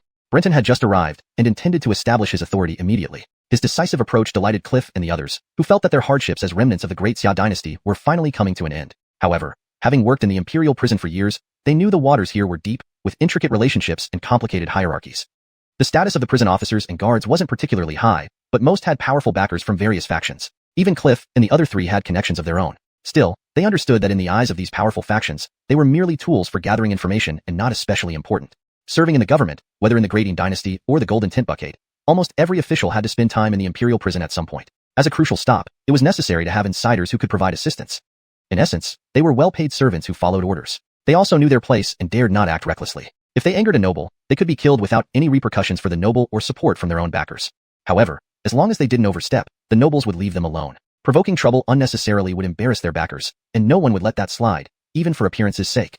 This understanding significantly increased their chances of survival. After all, being a prison guard was one of the most dangerous jobs around. Cliff didn't want their new patron, Brenton, to unwittingly offend someone and fall on hard times. If Brenton stumbled, they would suffer as well. They had just aligned themselves under him and were already seen as enemies by Nurki and his group. Brenton smiled and nodded, comprehending Cliff's words and grasping the underlying implications. I've only been in the Golden Capital for 3 days. How could I possibly know who's backing them? But I do know they're not giving me any respect, he said casually. Cliff and the others exchanged glances, their faces lighting up with relief. This new patron seemed sharp and politically astute. Brenton made it clear that he didn't know the backgrounds of those he was confronting. The conflict was personal, rooted in a lack of respect, and thus less likely to escalate further. Even if Nurki reported him to higher-ups, it was unlikely anyone would intervene seriously. Most officials, especially aristocrats, aimed for wealth and family legacy and wouldn't create unnecessary enemies. A lowly 8th rank warden wasn't worth causing trouble over. As they left the inner chambers of the Golden City, they entered a narrow corridor that allowed only one person to pass at a time. Faintly glowing stones lined the ceiling, providing dim illumination. This design was meant to slow down escapees and prevent mass prisoner attacks on the guards. The Imperial prison's guards only needed to hold the entrance, using spells and crossbows to ensure no prisoners escaped. The corridor was about 100 meters long, with barriers every 10 meters, each guarded by a warden. Beyond this maze of obstructions, they reached a broader area resembling a great Xia tomb chamber. Several wardens were sitting at tables, chatting and playing games. Brenton scanned the surroundings. On the left side of the open chamber were 3 corridors leading upwards, inwards, and downwards. Opposite them were several rooms carved into the stone wall, equipped with wooden doors. The doors were slightly ajar, revealing various torture devices, an obvious space for interrogation and punishment. Upon seeing Brenton and his entourage, the wardens quickly stood and bowed respectfully, eyeing Brenton curiously. Guido approached and announced, "This is our new inspector, Sir Brenton." Bow to him. "All hail the inspector," the wardens responded promptly. Brenton waved them off without fuss and gestured to the old servant behind him. With a pained expression, the servant took out a money bag and tossed it onto a nearby table with a loud thud, startling everyone. "It's always dark and damp here. As your new inspector, I can't watch my brothers suffer like this. Take this silver and buy some alcohol after work to warm yourselves. Rest assured, while I'm in charge, my men won't suffer," Brenton declared with a smile. The wardens thanked him, but their faces remained uneasy, and no one touched the money. Brenton proceeded undeterred towards the Tian grade cells. Once he left, the wardens opened the money bag, revealing neatly stacked silver ingots. They exchanged hesitant looks. "Head, this new inspector seems approachable. Should we take the money?" one warden asked, eyes fixed on the silver, mouth watering. While the Imperial prison offered opportunities, the warden Nurki and others were greedy, leaving little for the lower-ranking guards. Brenton's gift was generous, but once divided, it wasn't much. Still, it was a good sign that he wasn't greedy and would be fair to his subordinates. The head warden glared at the guard. "Put away your thoughts. This inspector is new and hasn't yet sorted things out with the warden and magistrates. Don't jump to conclusions too quickly. We'll wait and see." "What about the money?" the guards fretted. "We should turn it in. Whether the warden shares it later, we'll see." "Don't risk your lives for this small sum," the head replied grimly.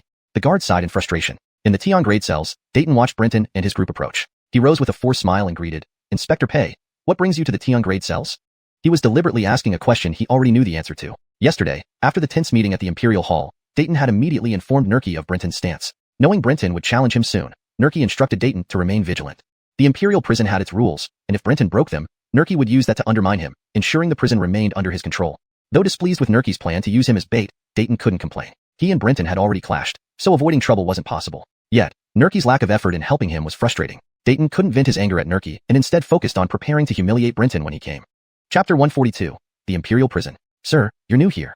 That Dayton is one of the Chief Warden's confidants. I've heard he seems to have some influential background, Cliff cautiously reminded Brenton as she followed him. Brenton wanted to establish his authority from day one, and such a decisive approach naturally delighted Cliff and the others. They felt that the hardships of their Xia dynasty remnants were finally coming to an end. However, having served in the Imperial prison for years, they knew it was rife with deep-rooted complexities and intricate relationships. It wasn't that the wardens and guards held high status, but most had various powerful backers. Even the four of them had their own connections.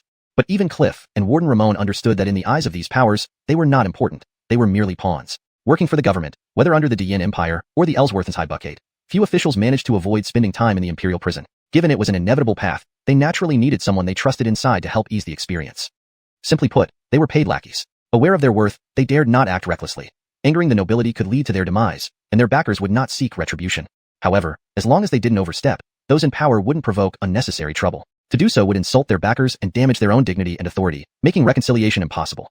This significantly increased their chances of survival. Being a prison guard was undoubtedly one of the most thankless jobs. Cliff didn't want Brenton, their new backer, to offend anyone unnecessarily and fall on hard times. Having just aligned themselves with him, they were now viewed as enemies by Ramon and his followers. If Brenton fell, they would suffer too. Brenton nodded, smiling, and carefully weighed Cliff's words, discerning her underlying intentions and the complex relationships involved. He casually replied, "Relax. I've only been in the capital for 3 days. How could I possibly know who's backing them? But what I do know is that they aren't giving me any respect."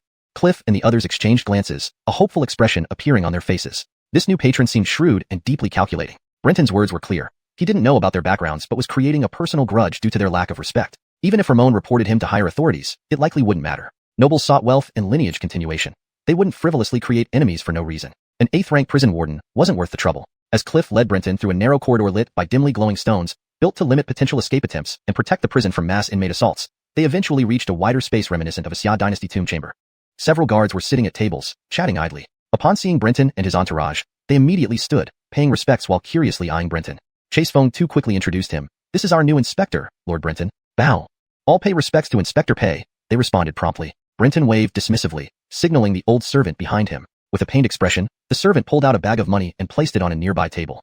The thud frightened the guards into shaking. Brenton smiled. "It's dark and cold here, which can harm your health. As your new inspector, I can't stand seeing my brothers suffer. Split this money among yourselves and buy some spirits after work to warm up. Rest assured, as long as I'm here, my subordinates will not suffer." Though grateful, the guards remained hesitant, showing little emotion as they eyed the silver without touching it. Unconcerned, Brenton headed towards the heavenly number cells. Once he left, the guards examined the coins inside the bag, exchanging uncertain glances. One leader, "This new inspector seems friendly. Should we take the money?" a guard asked, eyeing the coins hungrily. Despite the prison's profitable reputation, the warden, Ramon, kept most of the profits, leaving little for lower-ranking guards. Brenton's gesture was encouraging, hinting at better treatment under his leadership. The head guard glared. "Hold your greed. He's still figuring things out with Chief Warden Ramon. Let's wait and see." "But what about the money?" the guards protested. "The money must be turned in. If any are distributed later, that's another matter. Taking it now isn't worth risking your lives," the head guard sighed. In the heavenly number cells, Dayton greeted Brenton with a forced smile. "Inspector Pei, what brings you here?" Knowing Brenton's stance from the previous meeting, Dayton had reported to Ramon, expecting an impending conflict. Ramon, anticipating this, instructed Dayton to stay alert, ready to confront Brenton within the rules. Dayton, though annoyed at being used as bait, knew Brenton would come for him regardless. Still, Ramon's lack of support irked him. Unable to complain to Ramon, he focused his resentment on Brenton, eagerly waiting to humiliate him. Names like Brenton, Cliff, Jackson, Dayton, and Percy are transliterated directly using pinyin. Chapter 142.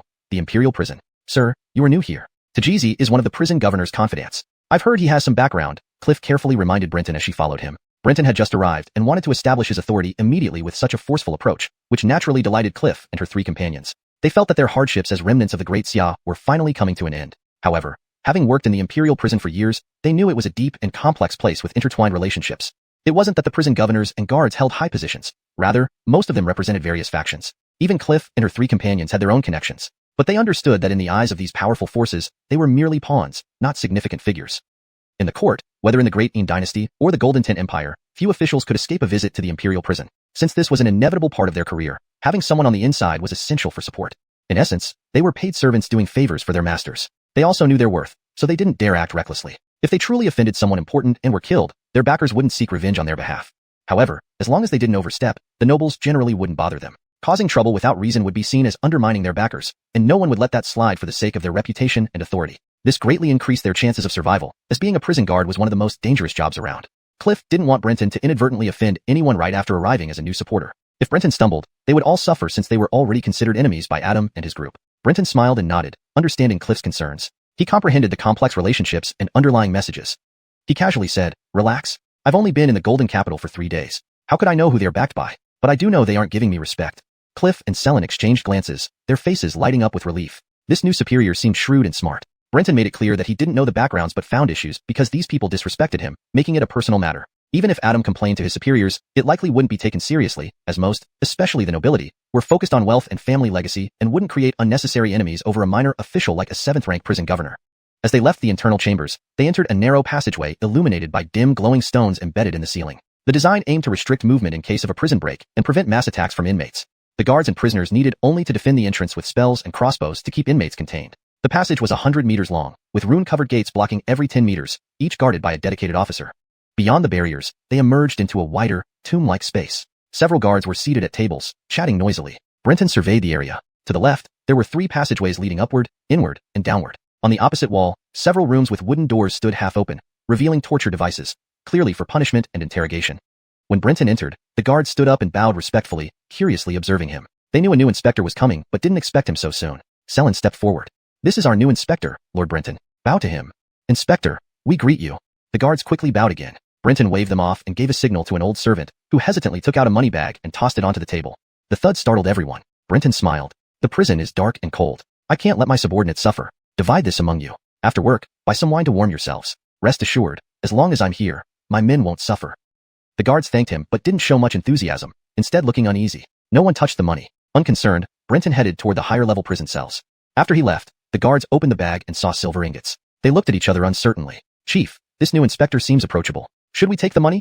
a guard asked, eyes glued to the silver. Though the prison had its benefits, Governor Adam and others were greedy, leaving little for the lower ranks. This money, while generous, wasn't substantial per person but indicated a good start. A leader sighed. "Put your thoughts away. The inspector is new and hasn't aligned himself yet. We have no standing to choose sides now. Wait and see." "What about the money?" they asked anxiously. "It must be turned in. Whether the governor's share is another matter. Be cautious. It's not worth risking your life for this sum," he replied grimly. Inside the highest level cells, Tajizi met Brenton with a forced smile. "Greetings, Inspector Pei. What brings you here?" he asked rhetorically. Yesterday, after the unpleasant meeting, Tajizi had informed Adam of Brenton's attitude. Adam knew Brenton would make a move soon, so he ordered Tajizi to stay vigilant. If Brenton violated prison rules, Adam would have justification to challenge him, ensuring Pei couldn't stand tall in the prison. Tajizi was unhappy, but understood he was set up as bait. Even if Adam told him to hide, Brenton would target him first. Adam's lack of effort annoyed Tajizi. He seated silently, waiting for Brenton to arrive, ready to humiliate him. Chapter 143, The Madman. Brenton was accompanied by Cliff, Ahill, and 2 others as they faced Dixon and over a dozen prison guards, making them seem vastly outnumbered. However, Brenton exuded an intimidating presence. Without responding to Dixon's questions, he strode forward, secretly released his restraints, and pushed Dixon aside with surprising strength. The push sent Dixon stumbling almost to the ground. Brenton then confidently sat in Dixon's seat and said with evident displeasure, "I am the inspector of the Imperial Prison, entrusted with duties of supervision, inspection, error correction, interrogation, and punishment. You are at least a jailer, yet do you not understand why I am here? I truly wonder how you became a jailer." Dixon nearly flew into a rage, wanting to confront Brenton on the spot. The Golden Tent Buccane's aristocracy had always looked down upon the remnants of the De'in and Xia dynasties, deeming them weak and incapable. More so, since the Golden Tent Buccaneer adopted many administrative practices from the De'in dynasty and elevated former Xia slaves to commoners, it introduced numerous scholars from De'in, thus dividing considerable power and interest within the Buccaneer. This disdain spread through all ranks. Naturally, there were few friendly faces toward the people from De'in or the descendants of Xia who were now treated with constant hostility. "I know my duties, but I am also a 9th-rank jailer, equivalent in rank to an inspector. What gives you the right to push me around?" Brenton glanced at him and chuckled. "Inspectors, supervisors, military monitors, and provincial governors are 1 rank above all officials within their jurisdiction. Since you are lower than me, how dare you not yield your position when I arrive? Are you planning to defy your superior?" Speechless once again, Dixon's face turned red with frustration. Brenton did not press his advantage further but continued, "Today, I am here to fulfill my duties. Why haven't you brought up the prisoner list for inspection yet?" Upon hearing this, Dixon suddenly felt relieved. Brenton clearly intended to find faults with the prisoners. But the high-security cell housed nobles and aristocrats, making it a dangerous endeavor for Brenton. Immediately, Dixon instructed the guards to bring the prisoner list and corresponding records. He even placed the files beside Brenton, eagerly waiting for him to scrutinize. Cliff and the others were alarmed. They understood the complexity and sensitivity of these matters. If Brenton found fault with any prisoner, it could be self-destructive. They moved to intervene, but Brenton waved them off and began reviewing the prisoner list. After a glance, he pointed to a name and asked, "Where is the file for Gaspard? I want to see it." "Here, sir." A guard quickly handed over the bamboo slips. Brenton reviewed the document and commanded, "Bring him in for questioning." Dixon was almost gleeful and signaled the guards frantically. Soon, They returned with a man dressed in furs, with a hawk-like nose and meticulously braided hair adorned with jade pendants, looking nothing like a typical prisoner. As the man approached, Brenton glanced up from the document. How odd, a Dain citizen, and you claim to have summoned me? Gaspard pushed away the guard and insolently sat opposite Brenton. Brenton smiled. Pointing at Gaspard, he asked Dixon, is this man Gaspard? That would be this gentleman. Are you deaf or blind? Gaspard sneered. Yes, precisely, Dixon confirmed hurriedly. Brenton slapped the table hard, causing the teacup to leap and spill tea everywhere. Everyone jumped in shock. Ridiculous. Since he is a prisoner, why isn't he wearing prison attire or chained? Dixon inwardly gloated, but maintained a calm facade. The prison uniforms are insufficient, and new ones have not been approved yet. We cannot have prisoners go naked. As for the chains, Gaspard has good behavior and a low offense record. The prison governor authorized no chains for him. Gaspard realized Brenton was targeting him. New inspector, huh? Quite authoritative. But I'm not interested in your business. Send me back. Brenton gave him a sidelong glance. Gaspard laughed bitterly. I am the second son of Duke Dingshan, not someone a mere prison official can afford to offend. This is your last chance. Strip him. Brenton cut him off abruptly. Cliff and the others hesitated, trying to dissuade him. Gaspard laughed maniacally and gave Brenton a thumbs up. Let's see who dares touch me. Act. Brenton's eyes turned cold, and his icy glare threatened immediate execution if they dared to disobey. Despite the fear, Cliff and the others remained still. Duke Dingshan wielded immense power in the golden tint bucket, and anyone who challenged him might die mysteriously. As they hesitated, an old servant behind Brenton discreetly showed them a token. Seeing it, Cliff and the others were first shocked, then filled with relief. Gaspard noticed too, and looked at Brenton incredulously. Emboldened, Cliff and the others stepped forward to strip Gaspard's fur robe, exposing his muscular torso. Gaspard stood still, his gaze cold. Do you dare challenge our household? He whispered using a secret voice transmission technique audible only to Brenton. Brenton replied calmly, I merely enforce the laws of the golden tint. Brave man. Gaspard remained standing passively while Cliff removed his clothes. Dixon watched with amusement. Excellent. Let's see how you'll explain this. Brenton then addressed Dixon. You were responsible for signing Gaspard in, correct? Yes, the records are accurate, Dixon admitted. Seize Dixon. Brenton ordered. Cliff, emboldened by the token, moved immediately. Dixon tried to defend himself but cried out, Brenton, do you dare harm a colleague? Is there no law in the golden tint? Brenton retorted icily, that's a question better posed to you. As a jailer, you have violated the law. Your incompetence today disgraces our legal system. Act. Kill him if he resists. With genuine ferocity, Dixon froze. Realizing he couldn't defeat Brenton and his team, he allowed Cliff and the others to handcuff him. I protest. You slander me. Brenton held up Gaspard's dossier. Gaspard assaulted city guards and was sentenced to a year's imprisonment and 300 lashes. Yet his body shows no scars. How do you explain this? Both Gaspard and Dixon were speechless. Translation ends here, following the paragraph structure and maintaining the original tone and style faithfully.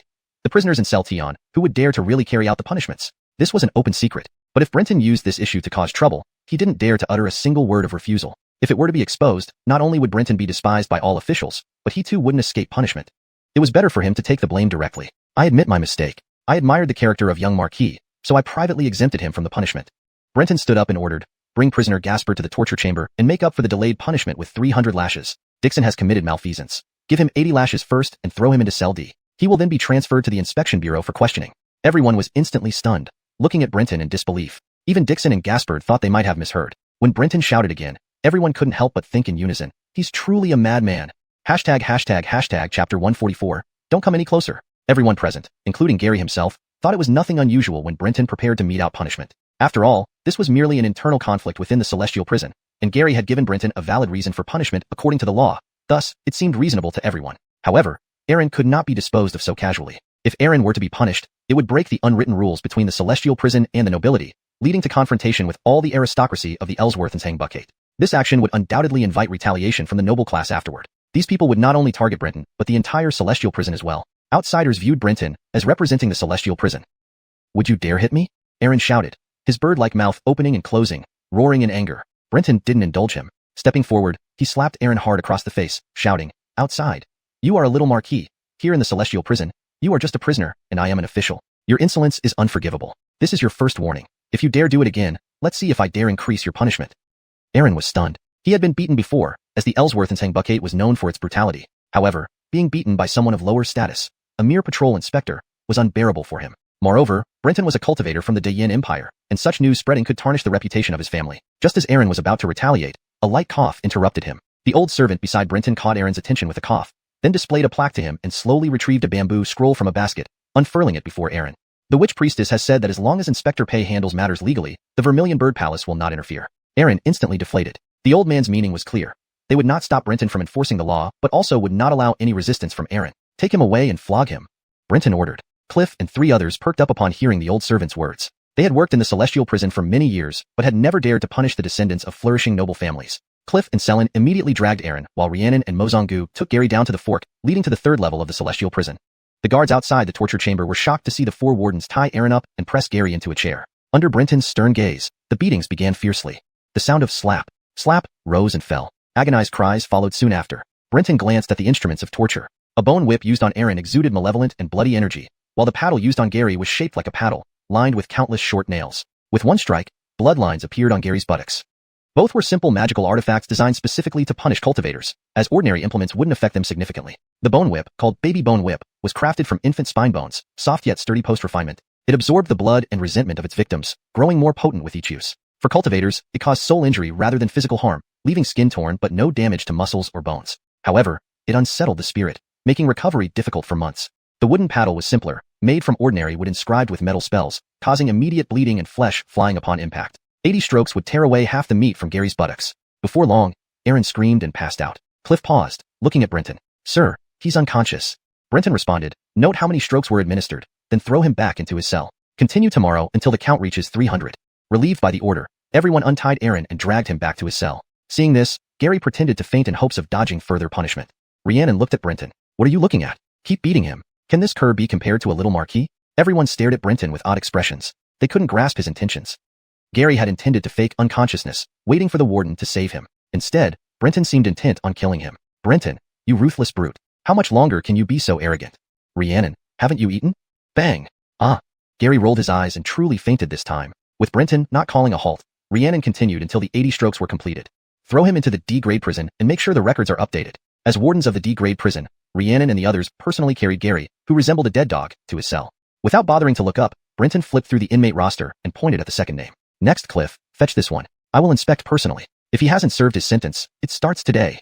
Cliff read the name and felt his throat dry. Baekshon, son of the Deputy Minister of Justice, sentenced to 100 lashes. In the grade cells, young noblemen sat idly, some sipping drinks, eating fruits, burning incense, meditating, living comfortably despite being imprisoned. Their cells were clean and fully furnished, bearing no resemblance to a prison. Suddenly, a scream echoed, "Ah, Aaron, what happened to you?"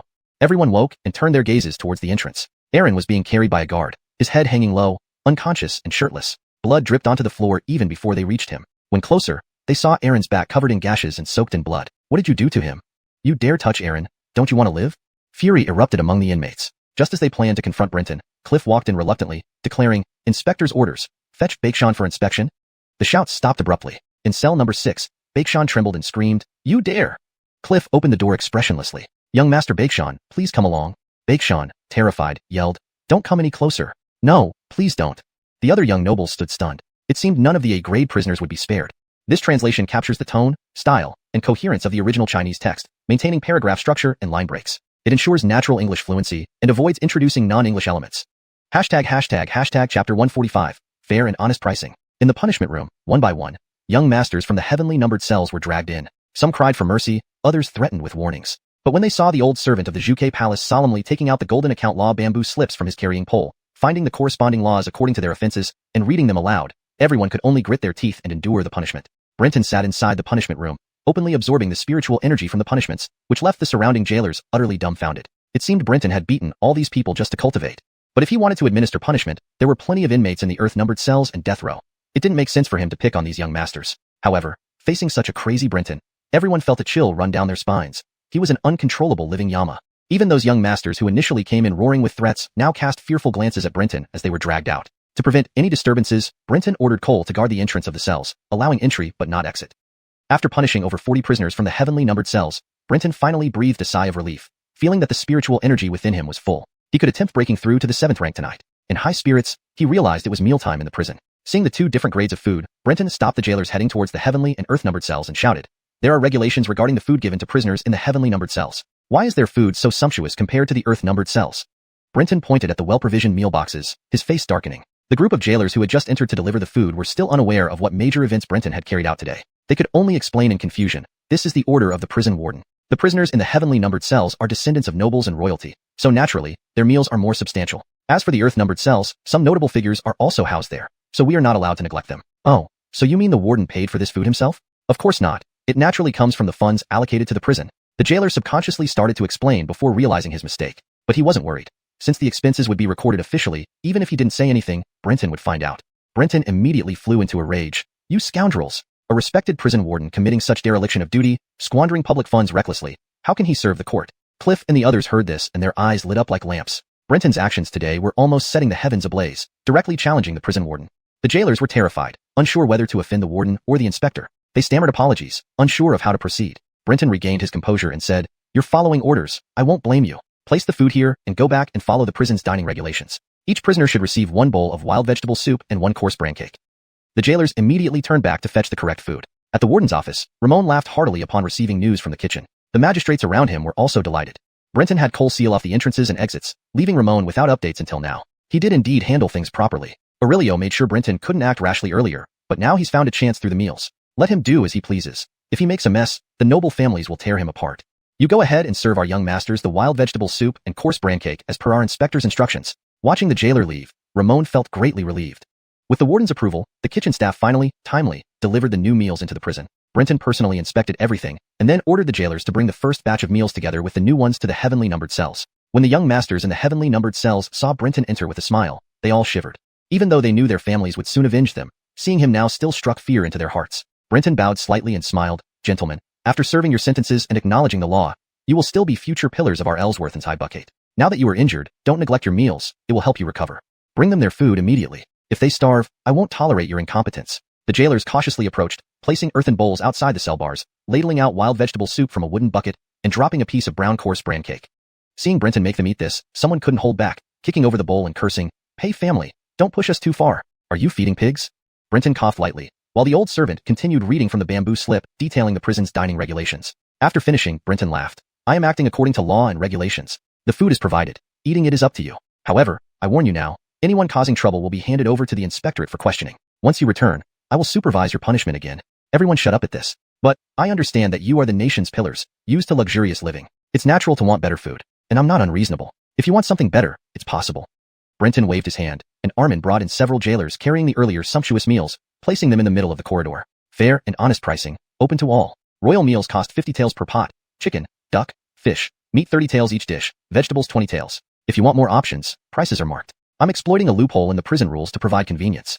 As they say, helping others is helping yourself. No need to thank me. The young master seethed, nearly bursting with anger. Weren't these the same dishes they usually ate? Brenton was simply monstrous, selling them their own food at exorbitant prices. And remember, your beds, animal fur quilts, tables, chairs, incense burners, and playthings all violate prison regulations. I'll have them removed unless you pay. 100 taels per night for a bed, 30 taels for furniture. Everyone stared at Brenton in shock, wondering if he was truly human or some demonic entity from the wilderness, a spirit that delights in sucking human blood. Perhaps they were numbed by Brenton's torment and remained silent. Finally, a fat man with hanging jowls managed to mutter, "We're here to serve time. Where do we get money?" Brenton's smile vanished as he coldly scanned the room. "Ha, you know you're here to serve time. I thought you came in thinking you were lords." As Brenton's expression changed, everyone's insides trembled. "If you don't have money, write home asking for it. For however much silver you send, you can enjoy corresponding comforts. Since I promised fair and honest pricing, I won't go back on my word. Esther, prepare blank bamboo slips and ink. Whoever wants silver can write letters. Items will be issued once the payment arrives. Anything not paid for tonight will be dismantled or moved." The young masters exchanged looks, seeing gleeful expressions in each other's eyes. They were now trapped in the heavenly prison, unable to send messages to the outside world. But once these letters asking for money were sent, their families would surely come to question the situation. Thus, everyone began writing letters on bamboo slips. Brenton immediately ordered the jailers to go to each of their family residences to collect the money. Ramon, seeing many jailers running out from the heavenly prison, was utterly bewildered. After stopping one and asking what was going on, he suddenly began to doubt his own existence. The magistrates behind him cautiously approached and asked, "Warden, what's wrong?" Note: remove the Chinese term darun to ensure the translation reads naturally in English. Ramon felt as if his tongue had turned stiff. He turned around to look at the magistrates behind him, unsure whether to cry or laugh. This inspector must be insane. Chapter 146, Unsettling Calm. Ellsworthshire Mountain, the Dingshan Marquee Manor. The prison guard stood in front of the manor's main gate, trembling inwardly. He clutched a bamboo scroll, his forehead drenched in cold sweat, yet his feet refused to move an inch. If it were just any noble household, it would be one thing. Though reluctant to antagonize the nobles, he was not particularly fearful of most of them, given that the imperial prison was a government institution. However, the Dingshan Marquis was a powerful marquis, controlling the Reliant army within the imperial guard, and his wife was none other than the younger sister of the current buck. He was both nobility and royalty. He felt that by coming here directly, he would likely be beaten to death on the spot. After much hesitation, he suddenly remembered the old servant who followed behind Brenton and brightened up. Perhaps this was his only chance for survival. Taking a deep breath, he mustered his courage to knock on the side door of the manor. Groan. The hinges creaked as the side door cracked open. An elderly man in his 50s emerged from the manor, casting a puzzled glance at the guard's animal skin uniform. Recognizing it as the attire of an imperial prison guard, he smiled and asked, "Brother, what brings you to our residence?" The guard cleared his throat and respectfully handed over the scroll, saying, "I bring a message from the new inspector of the imperial prison and the orders of the Vermilion Bird Palace," conveying the personal note written by the young marquis. The old servant was taken aback and hurriedly accepted the scroll. Just a quick glance made his eyes widen in disbelief as he stared at the guard. "You wait here, do not leave. The marquis will surely summon you." The guard wiped the cold sweat from his forehead and smiled nervously. Understood, understood." The old servant turned and entered, returning moments later with several armored soldiers surrounding the guard. In the manor's garden, Marquis Dingshan Cullen sat cross-legged among lush flowers, looking remarkably youthful despite his age. Like his son Barker imprisoned in the jail, he also possessed an eagle-like beak. His face bore neat grayish-brown feathers, while the back of his hands showed a shiny keratin layer, with nails sharp like hooks. Suddenly opening his eyes, he gazed toward the entrance. The old servant rushed over, bowing deeply and reported, "My lord, a personal note from young Marquis has been delivered from the prison, by order of the new inspector and the Vermilion Bird Palace." Cullen remained expressionless, accepting the scroll and reading its contents. Finally, he waved his hand and said, "Summon the steward and bring the guard to me." Soon after, both the steward and the guard appeared before Cullen. The guard knelt, head bowed low, too afraid to look up. "Many interesting things seem to have happened at the prison today. Tell me everything you saw, without adding or hiding anything." Daring not to lie, the guard recounted everything meticulously. The steward listened quietly, anger gradually creeping onto his face. Upon finishing, the guard was dismissed but instructed to wait outside the gate. "Marquis, the involvement of the Vermilion Bird Palace is beyond our jurisdiction, but using young Marquis as leverage for power struggles is excessive," the steward remarked angrily. Cullen, however, remained unperturbed, playing with the scroll. Shaking his head after some time, he said, "This isn't simple. Problems with the Alfredoum of the Vermilion Bird have persisted for years. Since the late Emperor's reign, issues arose, leading to the decline of the Vermilion Bird Palace. It's now practically in name only. I heard Inverna recently returned after disappearing. Her abrupt intervention in the prison indicates that the Vermilion Bird might be recovering somewhat." The steward hesitated, starting to doubt as well. Regardless, Verna is the Buck's daughter, and he must be given some respect. Take 10,000 taels of silver, personally deliver it to the new inspector, and tell him we can provide plenty of silver, but life is only once." "Marquis," the steward protested. "Sir, this concession will tarnish our reputation." Cullen laughed. "Our reputation comes from the Buck. Besides, more people are involved in this, so no one loses face entirely. Moreover, we need to see if the Buck agrees with the Vermilion Bird Palace extending its influence into the prison." The steward nodded, understanding now. That evening, Ellsworthshire Mountain buzzed unusually. Usually desolate mountain paths now teemed with carriages belonging to various nobles, all hurrying down the hill. As the number of carriages gathering outside the prison grew, many onlookers gathered curiously. And Verna had just returned from the palace and stood on the phoenix tree platform of the Vermilion Bird Palace, surprised. Why are so many nobles heading downhill? Is something happening there? Alvis looked equally confused, unaware of the reason. But seeing the nobles' carriages clustered outside the prison gave Verna a sinking feeling. Is anything wrong at the prison? Alvis, still bewildered, replied, "Last night, after Brenton returned, he asked for an old servant, a golden tablet, and the laws written on bamboo scrolls. He asked because you wanted to support him initially. Giving him these items signaled the Vermilion Bird Palace's stance to the prison." Verna fell silent, sensing impending trouble.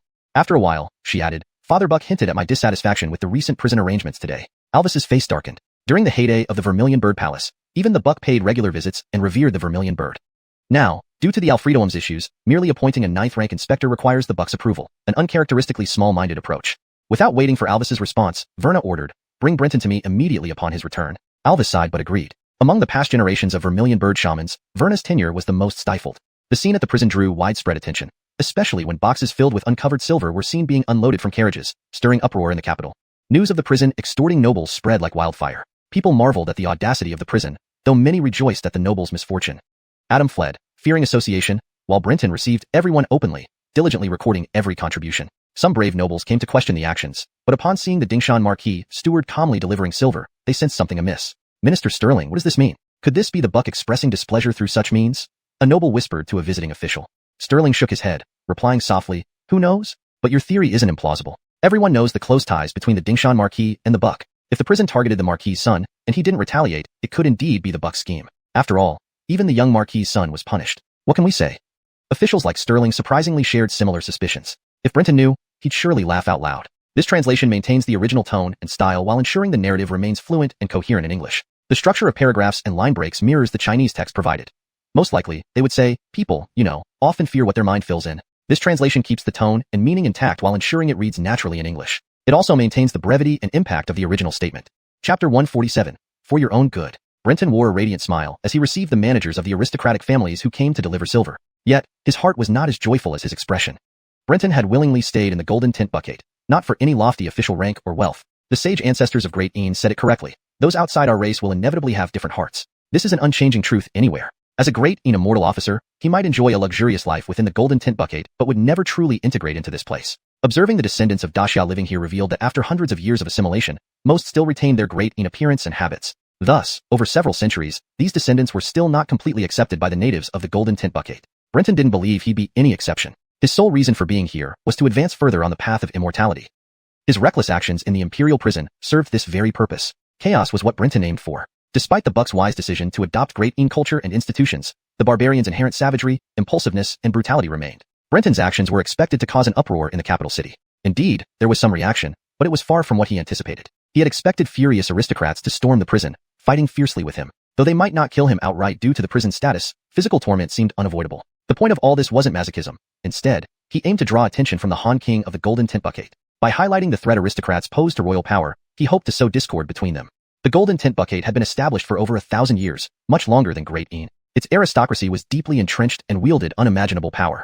In contrast, such problems weren't an issue in Great Een, where officials couldn't practice Taoist cultivation and noble families were restricted from becoming cultivators, while members of the imperial family cultivated en masse. This way, mortal aristocrats, regardless of power, became insignificant under the scrutiny of numerous cultivators, incapable of threatening the monarchy. However, things were different in the Golden Tint Bucket. Through limited literature from Great Een and conversations with Yasmin, Brenton realized the influence of its clans of cultivators. Crucially, the Han King of the Golden Tint didn't seem to grasp this yet. Not because he was incompetent, but due to the presence of Alfredoums, with each generation's great shaman coming from the royal family, a strategy similar to Great Yin's approach. Cultivators were strong, but before ancient deities, they were no different from mortals. However, with the problems arising with Zhuge, one of the two powerful Alfredoums, the once stable ruling method faced issues. Clans of cultivators started displaying threats to the royal power. Although not obvious, Brenton's seasoned intuition sensed it clearly. Hence, fanning flames to incite aristocrats against the prison to destabilize the court's rule made sense. Even a dim-witted Han King wouldn't overlook this. A power struggle between the emperor and officials meant chaos, leading to uncontrollable outcomes, ideal conditions for demons suppressed by the Golden Tint Bucket to arise. The chaos would lead to more chaos, generating immense spiritual energy, boosting Brenton's cultivation. However, contrary to expectations, the aristocrats submitted their silver obediently without storming the prison. Brenton smiled externally, but cursed internally. When did the savages become so tame? Indeed, plans often fail unexpectedly. But Brenton had considered what to do if the aristocrats didn't react violently. After dismissing the last aristocrat, Brenton called Cliff and instructed, divide the silver into 3 parts. Hand over 30% to the accountants, use 10% for the needs of the Tianzi prisoners, keep another 10% as reserve funds, and distribute 10% as bonuses to all guards at the end of the month. Cliff gasped. He watched as 40-plus aristocratic families delivered over 30,000 taels of silver today. Dividing among over 300 staff, each person got nearly 100 taels. If continued monthly, it could mean nearly 1,000 extra taels annually, a substantial sum for the guards. Without paying attention to Cliff's calculations, Brenton called Horatio and Evander, saying, you two are responsible for delivering the allocated silver to the Ministry of Punishments, Supreme Court, and Inspectorate. Say nothing else except that it's the Imperial prison's share for the month. Horatio and Evander exchanged looks, suddenly understanding. Finally, calling Devlin, he instructed him to gather off-duty guards and, under the watchful eyes of countless informants, deliver the remaining 60% of silver to the Zhuge Palace. Yasmin, observing piles of silver glistening under the candlelight, felt blinded despite her princess status. Hearing Brenton recount his actions almost sent her father, Torito, into shock, while she felt an urge to kill him. Chasing away bystanders, she stared menacingly at Brenton, shouting, do you want us both to die together? Unfazed, Brenton laughed, sitting amidst the silver. And, how can you say that? Didn't I do all this for you? Her face still partly decayed, appearing like a specter, she hesitated before sitting beside Brenton, listening intently as he whispered his reasoning. Her expression shifted from anger to surprise, then hesitation. Is what you say really possible? Admit it. Your people lack the cunning of Great Een, he insisted. Yasmin nodded. True, in deviousness, we are indeed inferior. Torito, call people to carry the silver and enter the palace with me. This translation maintains the original narrative tone and structure while ensuring natural English phrasing. It conveys the complexity of Brenton's plan and the political dynamics within the Golden Tint Bucket, keeping character names consistent and accurate. Chapter 148. Greed overwhelms all. No matter how stubborn a person is, they eventually revert to the honesty of their body. Only a few can escape this rule. Clearly, Penelope was not one of these few. Looking at the elderly servants of the Zhuge Palace, mostly aged and frail, Penelope paused as she was about to leave the palace. After a long moment of contemplation, she finally said, Owen, leave 30,000 taels for the Zhuge Palace treasury. Owen first froze in surprise, then broke into great joy. He quickly instructed several men to deliver the silver to the treasury, while he accompanied the rest with the remaining money and people, following behind Penelope. The Zhuge Palace and Kaming Palace were situated on either side of the royal palace's main gate, very close together. Without needing a carriage, the group proceeded grandly towards the main gate of the royal palace. By now it was evening, but as the high priestess of Zhuge, Penelope held an exalted and revered position. Even though Zhuge Palace's former glory had faded, no one dared be impudent before her. She intended to meet the buck, so even if it was late, the guards would still announce her arrival. A large group carrying so many items naturally attracted the attention of many informants, especially considering today's events at the prison and Zhuge Palace's brazen involvement. In the evening, Brenton had even ordered the prisoners to parade the silver back to Zhuge Palace, drawing considerable attention along the way. This audacious display enraged many aristocrats of the golden tint. Soon, an eunuch arrived with an imperial edict to greet Penelope and inspect the contents of the boxes according to protocol. When they saw box after box filled with silver, everyone was stunned. The royal guards were all descendants of nobility. Seeing so much silver wasn't unusual for them. However, the implications behind this act were quite intriguing. When news of Penelope entering the royal palace with nearly 100,000 taels of silver spread through the noble and ministerial households, some officials who had been extorted by Brenton that day were drafting impeachment motions, only to drop their pens in shock upon hearing the news. Dingshan Marquis Cullen smiled when he heard this news. As I thought, there might have been the buck's intention behind this. Otherwise, how could a mere ninth-rank inspector dare do such things? His steward stood beside him, puzzled. My lord, is this truly the buck's wish? Cullen chuckled. Have someone wait outside the palace gates and see if Penelope carries out any silver when she leaves. If she doesn't, then regardless of whether it was initially the buck's wish or not, it is now. The steward's expression turned interesting. Lord, you mean Penelope is being so bold? Go and arrange it. The steward dared not argue and went off to follow orders. Inside the golden tint royal palace, Buck Ferguson sat on the white tiger fur throne, his face dark as he stared at the palace gate. Upon seeing Penelope march boldly inside, he slammed the table, shouting, Penelope, what did I tell you today? You are becoming increasingly uncontrollable. As the buck, and given the ruckus Brenton caused at the capital prison, there was no way this information could remain hidden from Ferguson. However, maintaining the composure of a buck, he didn't act immediately. If he had reacted right away, it would imply that he, the buck, feared the nobles. Thus, no matter what, he couldn't voice his concerns immediately or take action. Though not exceptionally enlightened, Ferguson was competent among the various bucks of the golden tint and a qualified ruler. He studied the culture of De'en from a young age and deeply understood its nuances. Penelope bowed respectfully, appearing unperturbed. Seeing Penelope's defiant demeanor, Ferguson couldn't help but laugh amidst his anger. Despite his dislike for this daughter, she was still his flesh and blood. Are you willing to listen to your daughter now, father? Speak. Penelope clapped her hands, and attendants waiting outside carried the boxes of silver into the hall, promptly dismissed by Penelope. Then she slowly opened each box one by one, secretly observing Ferguson's reactions. Sure enough, as Ferguson saw the silver, his expression grew increasingly dark. But as more boxes were opened, his face gradually lightened, until he looked oddly at Penelope. You're trying to bribe your father? Upon opening all the boxes, Penelope looked arrogantly at Ferguson, who let out a wry smile. Penelope shook her head. Father, how can you say that? Who dares to bribe the buck? Then what does this mean? These are originally your silver, father. Your daughter is merely helping to escort them. Ferguson looked speechlessly at Penelope, recognizing the futility of denying the obvious. Seeing the countless boxes of silver, amounting to over 100,000 taels, was indeed tempting. Don't assume rulers aren't short of money. In fact, most monarchs were in need of funds. Though the entire kingdom belonged to the ruler, the wealth was the state's, not his personal property to use freely. Originally, the Golden Tint Buckade was an alliance of nomadic tribes, where the early bucks wielded absolute power and wealth. They could spend as they wished. Even after adopting a court system modeled after De'en, it was incomplete. The early bucks hadn't established an internal treasury system, which was not a problem for them, given their unparalleled power. With the imperfect system, the buck could spend without objection. However, as the system matured, cities were built, and the bureaucracy strengthened. Later bucks realized their predecessors had inadvertently limited their access to state funds. Every expense needed pre-approval and allocation from the court, making it incredibly difficult to access the treasury. Especially after incorporating scholars from De'en and appointing remnants of the Great Xia dynasty, these officials ensured strict adherence to the budget, humiliating any buck who attempted to misuse funds. Although later intelligent bucks added patches to the system, establishing an internal treasury, the interests of various factions over 2 centuries made it challenging even for the buck to access funds casually. Today, after generations of effort, the internal treasury had accumulated some funds, but only a fraction compared to what lay before him. Looking at the stacks of silver, Ferguson felt a twinge of sadness. Reflecting on the current state of the internal treasury, he mused, who would believe that 4 generations of bucks' efforts have amassed less than half of what is before me now? A radiant smile appeared on Ferguson's face. Daughter Penelope, it must have been exhausting for you to personally handle such matters for your father. It's late, and you haven't eaten dinner yet, have you? Come, let us dine together tonight. Chapter 149. Backstabbing. Although the Golden Tint Buckade adopted some of the systems and etiquettes from the Great Ean Empire, they were not fully implemented, with many traditional customs still preserved. Leanne and Penelope sat together like a common family in Great Ean. They laughed heartily while dining, presenting an image of a doting father and filial daughter. Penelope candidly narrated to Leanne everything Brenton had done in the dungeon that day. This was naturally as per Brenton's request. Brenton didn't know much about the Golden Tint Buck, but he understood from the history of Great Ean that every ruler despised deception most. A monarch could tolerate arrogance, greed, or aloofness in his ministers, but never their deceit. Thus, to gain Leanne's support, Brenton needed to be open-hearted and honest. He instructed Penelope to convey this message clearly so that it wouldn't appear she was deceiving her father.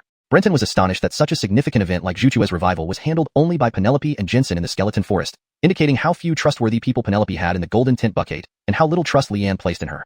This presented an excellent opportunity for redemption. Today, instead of just delivering silver, Penelope was offering a financial solution. Since the establishment of the inner garrison system, the golden tint buck had been severely lacking in income sources, making Penelope's proposal a timely aid. However, this method would certainly offend many and risk backlash from the nobility without Leanne's support. Both Penelope and Leanne understood this interdependence and saw it as the best opportunity to mend their relationship. Leanne listened, feeling increasingly pleased. Having been sent to Xuke Palace since childhood, Penelope and Leanne had a distant father-daughter relationship. The troubles at Xuke Palace further strained this bond, leading Penelope to distrust everyone and rely solely on herself, which prompted her risky venture to the skeleton forest. It was unfortunate for her plans to encounter Brenton, whose actions resulted in Xuchua's premature awakening and unforeseen complications. Now, Penelope's sincere confession deeply moved Leanne. The noble suppressed Xuke Palace because its power threatened the Buck's authority, yet letting it fall entirely would imbalance the power structure, turning Kaiming Palace into another Xuke Palace. As a ruler, Leanne couldn't tell Penelope all these details. Seeing the potential for mending their relationship, Leanne thought it was time to bolster Xuke Palace once more. Penelope meticulously explained her motives and the pros and cons involved, brightening Leanne's eyes even more.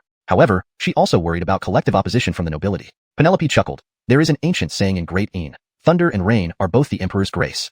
If these descendants of nobles violated the law, it is only right they bear the punishment. Opposing this means opposing our golden tint laws. Who can say the laws are wrong? Leanne found this logic sound. She admired a tyrant from the Xia dynasty whose statement epitomized royal supremacy. What I give you is truly yours. If this practice continued and became routine, the wealth accumulated would indeed be substantial. Even Leanne felt tempted. You've recruited quite a talented immortal official from Great Ine, she commented. He is valuable for his utility. If things become untenable and anger reaches a boiling point, we can always silence him to appease everyone. It wouldn't cause much loss to Father Buck, Penelope replied coolly. Despite this callous remark, Leanne wasn't displeased. Rather, she was pleased. She regretted not recognizing earlier that Penelope was an exceptionally capable royal offspring. If only she were a son, such qualities would suit her successor. When Penelope left the palace with an empty-handed old servant from Xuke Palace, informants from various noble houses quickly relayed the information. At the next council meeting, Leanne patiently waited, knowing these usually unruly nobles wouldn't remain silent long. Indeed, near the end of the meeting, a noble stood up, accusing the prison inspector Brenton of lawlessness and extorting over 30,000 taels of silver from them. Others joined, loudly condemning the action, unaware of the background. Leanne remained expressionless on her throne, internally amused at the vocabulary range displayed by her supposedly uneducated nobles. The nobles realized something was off when Leanne stayed unusually quiet. Please punish Brenton strictly, Your Majesty, they implored. Leanne cleared her throat, calmly replying, I never expected such audacity in my capital, but I cannot base my judgment solely on your words. Minister of Punishments, where are you? Do you know the full truth of the dungeon's management? The Minister of Punishment stepped forward, glanced at the nobles, and said cheerfully, Your Majesty, these nobles don't know the whole story. Their indignation is understandable. Upon hearing this, the agitated nobles froze. Minister Qiu Minshan, himself a barbarian noble, openly betrayed his own class. Qiu Minshan, unfazed by their angry glares, explained, After taking office, the new Inspector Brenton conducted routine inspections. He found that the nobles in cell number 1 deserved clear punishment, but received none due to the warden's personal discretion. The inspector investigated thoroughly, acted impartially, verified identities, and enforced the proper punishments. All actions were reported to us. The warden involved has been transferred to the censorate.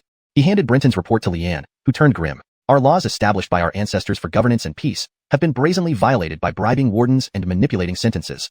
The nobles were stunned, turning to their leaders for support, only to find them silent. Realizing their predicament, they begged for mercy. Leanne, having no intention of punishing them, slowly replied, Considering your ancestors' contributions to the golden tint, I will spare you this time. Reflect on your actions and return home. Dismissed. Note, the translation follows the original structure closely and maintains tone and character names in pinyin for accuracy. Chapter 150, Binding Interests. After the court session dispersed, dark clouds loomed over every minister's face. Today's court session, where Brigid reprimanded the meritorious officials, sent a very unfavorable signal to them. It seemed that the Xuchua Palace might be rising again as the Buck intended to reinstate its influence. Meanwhile, they were even angrier at Marty for stabbing them in the back. How did helping the Buck against their own people benefit him? The ministers approached Marty with malicious intent. Marty grimaced, silently pulling the heads of the censorate and the Ministry of Justice beside him. Both men rolled their eyes but did not flee. No matter how much the three judicial departments fought internally, they now needed to present a united front externally. Marty, what do you mean? Have we offended you in any way? Marty gave a false smile, feigning ignorance. Minister Ellsworth Jiha, what are you talking about? Have you already forgotten what you said during the court session? Marty's expression turned serious as he shouted. I enforced the law impartially and spoke the truth. What is the problem? If you disagree, come with me before the Buck and let's resolve this. Marty's upright demeanor silenced the group of nobles. The heads of the censorate and the Ministry of Justice exchanged glances, mentally giving Marty a thumbs up. He was truly bold. Marty had his own troubles. Yesterday evening, right after work hours, prison guards brought silver into the Ministry of Punishments, announcing it openly. Honestly, Marty didn't care much for that bit of silver, but if he didn't care, it didn't mean everyone else in the ministry wouldn't. According to the prison guards, this was just the monthly profit, and more would follow. Not all officials of the Golden Tint Bucket were nobles. Marty could disregard other nobles, but couldn't ignore his subordinates. If he cut off their source of income, how could he manage the Ministry of Punishments? Similarly, the Censorate and the Ministry of Justice face similar situations, especially the Censorate, whose officials lived poorly and suddenly had clean silver to supplement their income. They wouldn't let the nobles ruin this for them. If the nobles feasted, why couldn't they have some broth? Fortunately, the buck made clear decisions swiftly, resolving matters without hesitation. Otherwise, today, the 3 judicial departments would have shown the whole court the power of unity. Brenton woke up to find the usually dull xuanhuan palace filled with vitality. The old servants, who weren't fond of him, now treated him warmly. The xuanhuan palace hadn't seen such a substantial influx of resources in years, barely surviving on old savings, which hindered cultivation support. Now, they saw hope for advancement. After breakfast, with warm farewells from the xuanhuan palace, Brenton took a carriage to the prison. Greetings to Inspector. You must be tired, sir. We have prepared cool tea and fresh fruits. Like the xuanhuan palace, the prison staff greeted Brenton enthusiastically. Despite their low status, they were well informed. Today's court session news reached the prison. Although they couldn't guess the exact details of the negotiations between the buck and the ministers, they knew one thing.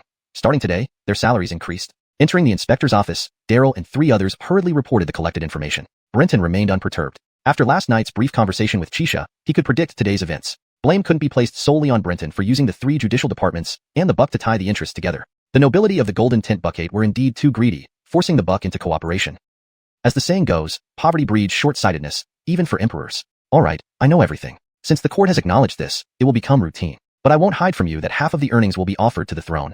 Brenton pointed upwards. Everyone understood. The other portion goes to the 3 judicial departments. You should hint to your subordinates not to think they can get paid without effort and feel resentful. The prison only holds criminals because the 3 judicial departments keep supplying them. Without them, how would we make money from inmates? Rest assured, we understand and will ensure no discontent among our subordinates. Brenton nodded, adding, besides maintaining stability, this matter needs clear rules, and you must enforce them among your subordinates. He then outlined specific items like food and bedding, pricing each, and had the 4 copy it down to distribute among other wardens. He also instructed them to teach the lower ranks not to break these rules. Finally, Brenton asked, by the way, what is Ramon doing? I don't believe he has no reaction to such a significant event. Percy smiled. He scared himself sick, taking leave to recuperate. Word is, hearing our actions yesterday, he fled the prison out of fear. This morning, his servant delivered a leave note. Brenton sneered, unimpressed by Ramon's courage. He didn't need to show any divine powers to scare him witless. What should we do today? Daryl cautiously asked. Brenton looked at them, making them feel uneasy. Then he slowly asked, are there prisoners in cell block D who haven't received proper punishment? They chuckled nervously. Devlin said, of course. Cell block D isn't lacking in wealthy individuals, just those whose status doesn't qualify for cell block T, yet aren't ones we can offend easily. Why wait? Complete their punishments and continue marketing as you did yesterday. Don't hesitate. Regardless of your connections in cell block D, even if it's your father, I expect you to administer the punishment. Rules must be followed. Otherwise, the nobles won't tolerate it. Marty added, these tasks cannot always fall on me. Today, I won't go. Handle it yourselves. Grateful, they thanked Brenton. As expected of an internal member, he should protect them. Watching them leave, Brenton called 2 guards to guard his door, rejecting visitors. Then he prepared to transcend. This translation aims to maintain the original tone and structure while ensuring natural English flow and coherence with previous content. Chapter 151. Breaking through to 7th rank. In fact, Brenton could have already broken through last night, but due to subsequent matters that required handling and waiting for Penelope to bring back the buck's intentions from the palace, he delayed the breakthrough. Brenton was very clear about what was most important to him. Cultivation always came first. Moreover, even if Brenton had no interest in cultivation, having offended the Golden Tint nobles so deeply, according to the barbarian's nature, it was uncertain when a powerful expert might suddenly attack him, aiming to put him to death. Only sufficient cultivation could guarantee his safety.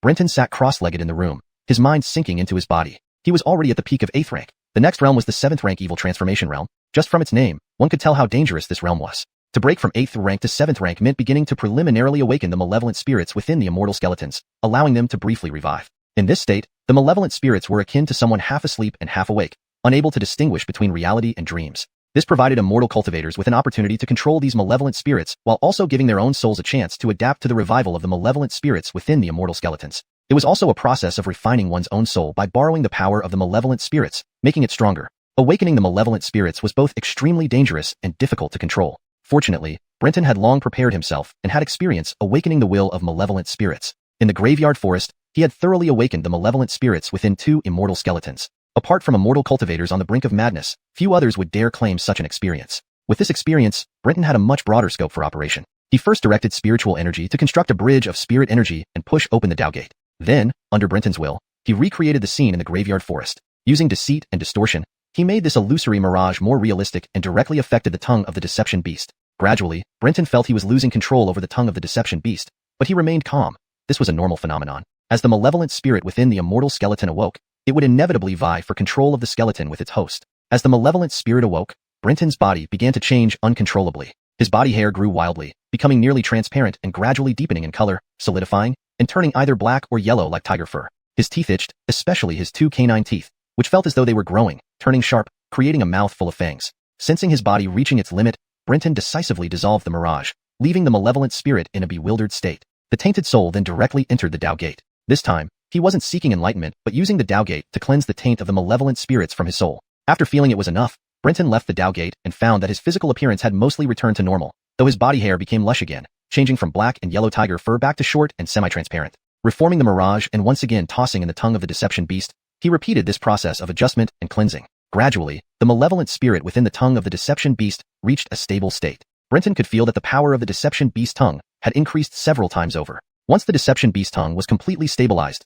Brenton took a deep breath. Immediately, the prison's intensely dense spiritual energy rushed into his mouth. However, this was all the power of lies. Lies were never lacking in the prison, especially since it was located beneath the imperial court. Over the days, countless layers of lying spiritual energy had accumulated. It didn't take long for Brenton to realize he had broken through the 8th rank barrier, successfully advancing to 7th rank evil transformation realm. Brenton repeated his previous tactics, using the power of the deception beast tongues, lies to deceive and repeatedly wake and lull the malevolent spirit within the Yanko wings. After stabilizing the malevolent spirit within the Yanko wings, Brenton unabashedly absorbed more spiritual energy. Spiritual energies of punishment, deception, and confusion flooded into the Yanko wings. Without knowing how long it lasted, when Brenton finally awoke, he found his 7th rank was fully consolidated. The lingering essence of the Tao that surrounded him faded away like dust. Taking a deep breath, Brenton opened his eyes, revealing a look of pleasant surprise. While absorbing spiritual energy, the deception beast tongue and Yanko wings had once again undergone a mental interaction with him, further enhancing his understanding of the powers of the immortal skeletons. This method of learning couldn't be matched by sensing the Tao or seeking inspiration in the Tao Gate. With a wave of his hand, a palm-sized crescent knife appeared before him. This peculiar blade had a short handle and a thick, crescent-shaped blade. With another wave, shackles appeared. This kind of utilization was something Brenton had only seen in the mirage of the rat demon. After mastering the Yanko wings, he had been unable to manifest such implements directly, realizing that it was due to his insufficient realm. Even the rat demon could only perform such feats within the mirage. Now, Brenton didn't need the mirage to achieve this. Not only these 2 implements, but Brenton could summon many more. To fully develop the maximum power of the implements, however, required crafting magical artifacts, imbuing these Tao-powered implements with core runes to merge them with the artifacts. Only then would the Yanko wings reach their most terrifying state of punishment power. Thinking of this, Brenton couldn't wait to try out his new abilities in the prison. Walking briskly into the torture chamber of the prison, Cliff, who was whipping a prisoner, immediately stopped upon seeing him. Brenton waved a hand, walking straight to the roster at the entrance of Cell A and started flipping through it. He paused at a name and asked, "Has this person been punished yet?" Cliff looked up and replied, "Lord, not yet." Fearing Brenton's anger, she quickly added, "Lord, this person is a rapist and has been sentenced to castration. We don't have a skilled master in our prison to perform this punishment, so we need to invite one here tomorrow." "No need. Bring the person in. I'll carry out the punishment personally." "Ah." Cliff looked puzzled but didn't dare hesitate, quickly having the man brought in. A withered-looking barbarian lay bewildered on the execution bed. Before he could ask what was happening, his pants were pulled down. Everyone watched as Brenton lifted his hand, producing a small crescent knife. A flash of silver light caused everyone present to instinctively cover their private parts. ###Chapter 152, Storage Treasure. All the men present experienced a sudden, unsettling chill as if their private parts had been exposed to danger, reflexively adopting protective postures without any warning. Even Brenton's face twitched involuntarily. The lecherous-looking man remained clueless until he noticed the guard's reactions and the small floating scimitar in Brenton's palm vanishing abruptly. He seemed to realize something was wrong. Tensing his back muscles, he looked down. "Ah!"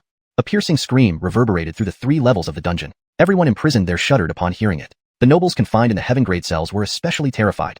In the past, these pampered young men never feared the imperial dungeon, treating it merely as a place for reflection. Apart from lacking freedom and women, they still got whatever they wanted while inside. Guards dared not provoke them in any way. But now, a living Yama had arrived, a ruthless official who paid no heed to their influential backgrounds, thoroughly breaking their spirit. Especially after today's court meeting, most of their families sent representatives to warn them. They were arrogant but not foolish. Clearly, the desperate buck king saw only silver coins in his current state, making their status ineffective. Now they behaved obediently, avoiding trouble. If they angered Brenton, as an inspector, he had the authority to increase their sentences or even flog them. The rapist's eyes rolled back as he fainted from the shock. Cliff wiped the cold sweat from his forehead and cautiously glanced at Brenton. "Sprinkle some incense ash on him and throw him back into the cell." "What if the prisoner dies?" Brenton glanced at Cliff, making his heart skip a beat. If he can't endure the physical punishment and dies, isn't that quite normal? He's a cultivator. It's not easy for him to die. Cliff nodded repeatedly, ordering someone to untie the rapist and drag him away, leaving a trail of blood on the ground. "You all continue." Brenton showed no intention of moving on to the next prisoner, allowing everyone to breathe a sigh of relief. Cliff turned and noticed the prisoner strapped to the wooden frame, staring wide-eyed with urine-soaked pants, scared by Brenton's demeanor. As the bone whip lashed, the prisoner screamed in agony but laughed hysterically, laughing because he avoided castration. Meanwhile, Brenton immersed himself in contemplating the mysteries of his magical abilities. No wonder the combination of punishment techniques with torture devices, via the interaction of Yanko wings, was considered optimal. Though cultivators above 7th rank could manifest torture devices using Taoist powers without physical implements, it was limited by the practitioner's strength, making it difficult to harm higher-rank cultivators. High-quality magical artifacts, however, could injure or even kill high-ranking cultivators. Combining punishment magic with such artifacts would yield far more than a simple additive effect. However, Brenton faced several challenges. First, despite extracting money from prisoners, the majority had to be shared with various parties for security, leaving him with little. Second, he lacked expertise in crafting magical artifacts, having only learned basic methods up to 9th rank, rendering him incapable of producing high-quality artifacts on his own. Finally, carrying torture devices posed a logistical problem due to their size and variety. Perhaps this explained why the rat demon had used illusionary tools instead of physical ones. Therefore, developing his punishment magic required not creating magical artifacts but obtaining a storage treasure. Deciding this, Brenton stood up, instructing them to continue the punishments and offering packages before heading to the Xiuxian Palace to ask Penelope for a storage treasure. This item was precious and rare, but Penelope, as a princess and totem witch, likely had access to one. Arriving at Xiuxian Palace, he found that Penelope had left for another palace, so he only encountered Draper.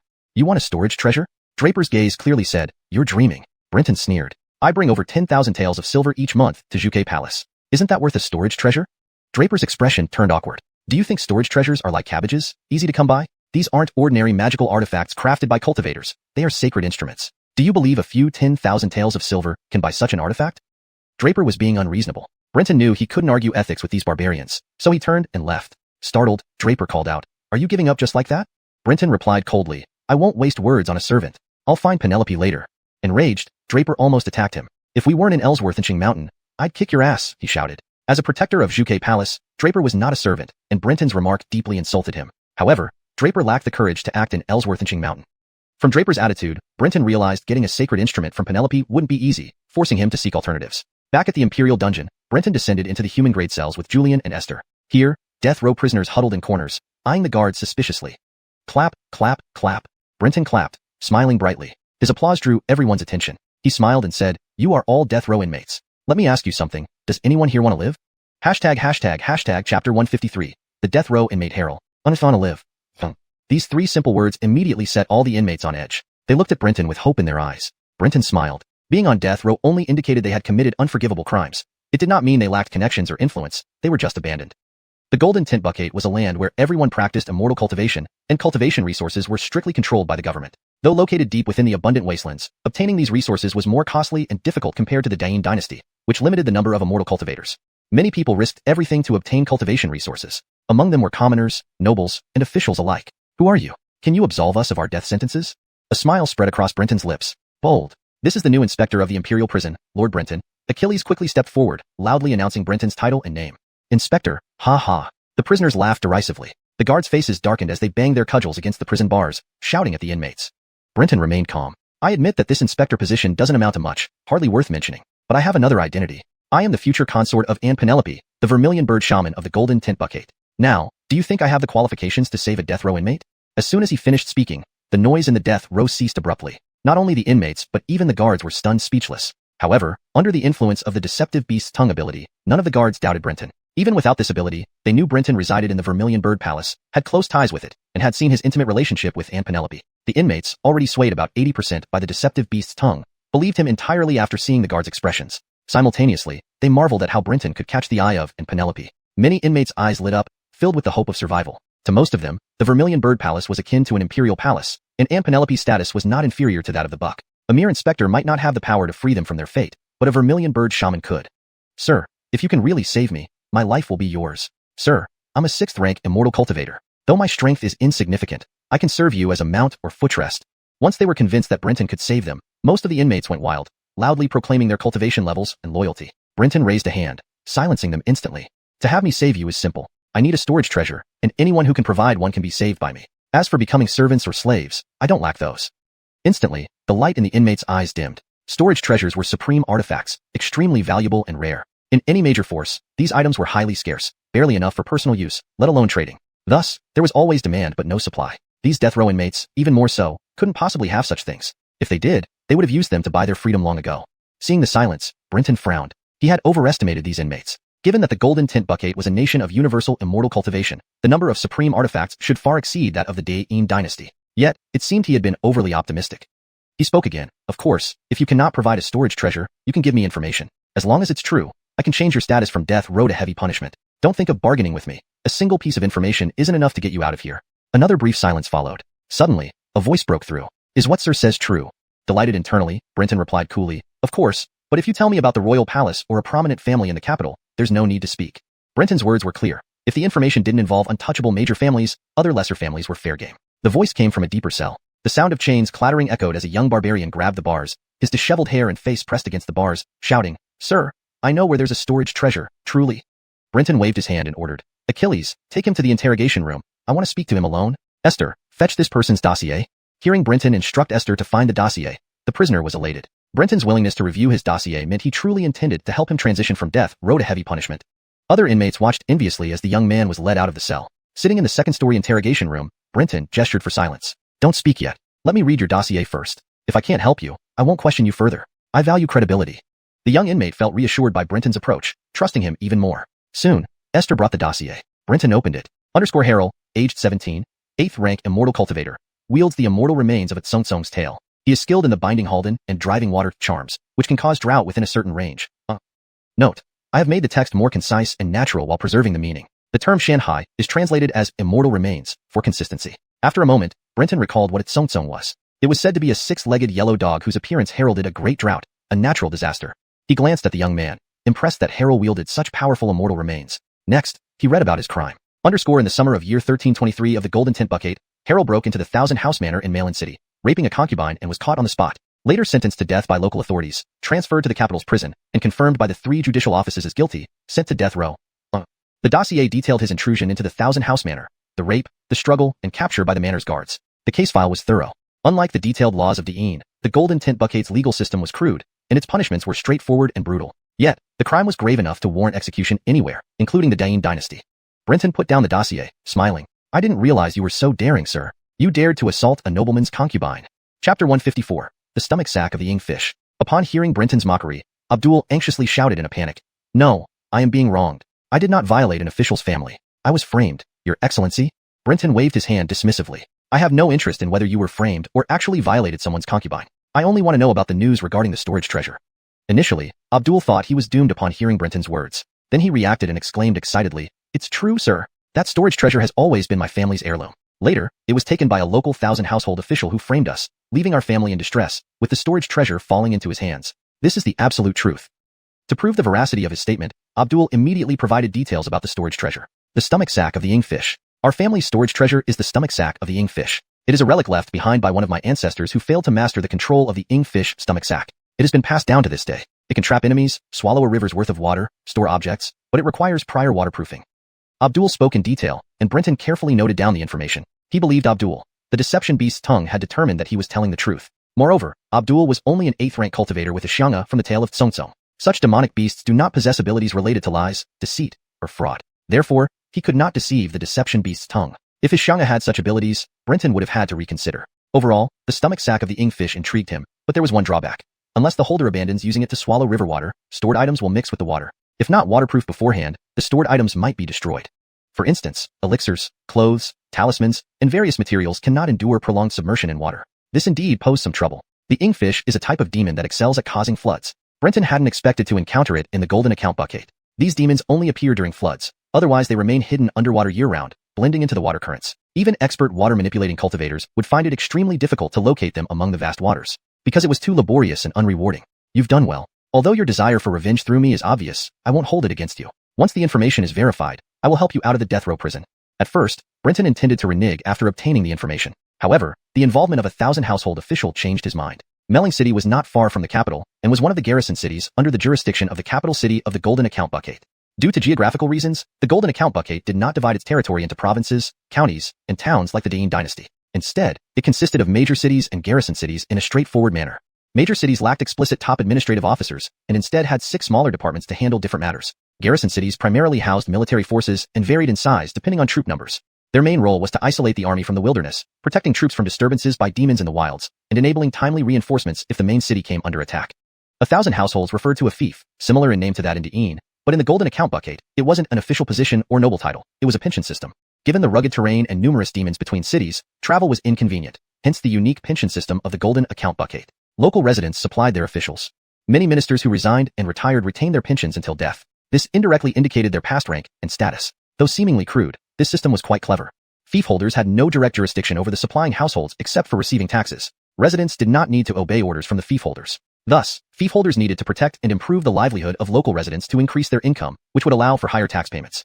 Even someone greedy enough to kill the goose laying golden eggs would have to consider if all the city's officials and soldiers would agree. After all, the officials, soldiers, and clerks relied on the local residents for their living. Like Brenton himself, whose pension was from 50 households. Clearly, this 1,000-household official was not someone easily dealt with. Prison guards received pensions from just 1 or 2 households, and the wardens only from 5 households. These pensions fluctuated based on annual resident incomes, not fixed. Fortunately, after questioning Abdul, Brenton learned the 1,000-household official was not an active officer but a retired general. According to Abdul, he was gravely injured during a hunt for a major demon, leading to his resignation while retaining the 1,000-household pension. What caught Brenton's interest was that this 1,000-household official was not from an old influential family, but a new one established through military achievements and early wealth. His backing was primarily veteran soldiers, not deeply rooted. This was why Brenton found it enticing. In a nation established for over a millennium, any old influential family was intertwined with multiple connections.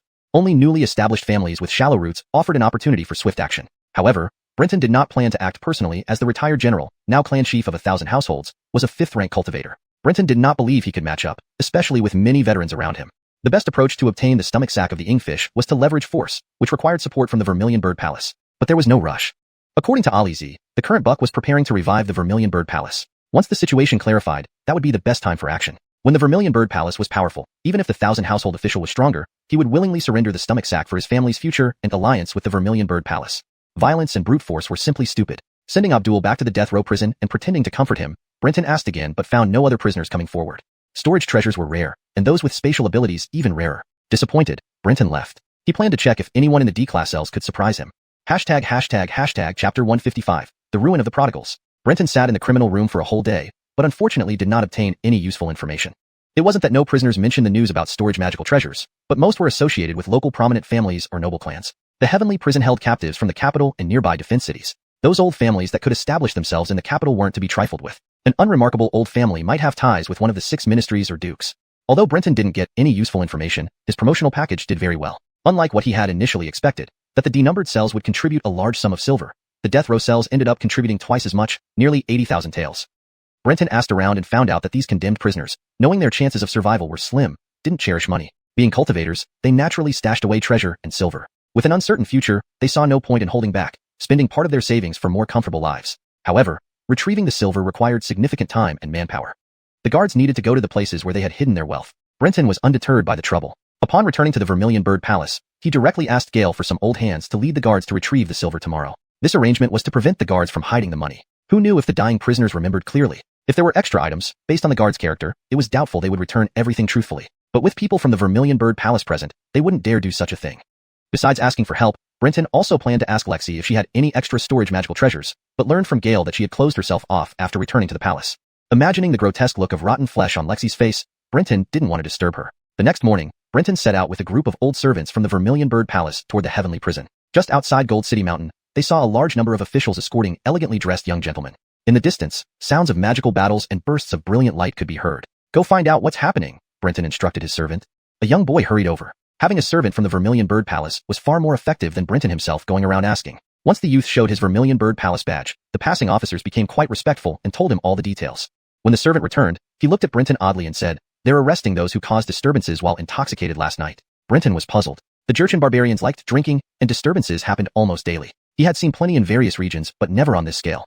After hearing the full story, Brenton couldn't help but laugh bitterly. Previously, these government officials only dared arrest members from small families for causing disturbances. They basically turned a blind eye to the nobility and aristocratic children. Arresting them not only offended the nobility but also didn't achieve much. They just faced house arrest, and the prison staff couldn't punish them severely. But things changed after Brenton arrived. The prison was now willing to take severe measures and extract wealth from these people, even making the current Great Buck's eyes red with greed. He forced the 3 law courts to act jointly to pacify the capital. Everyone who had been lazy, too scared, or unable to arrest was now caught. The Great Buck was determined to recoup all the lost wealth. These prodigals in the capital hadn't expected their downfall to come so abruptly. Even the princes and ministers hadn't anticipated the severity of the crackdown, catching everyone by surprise.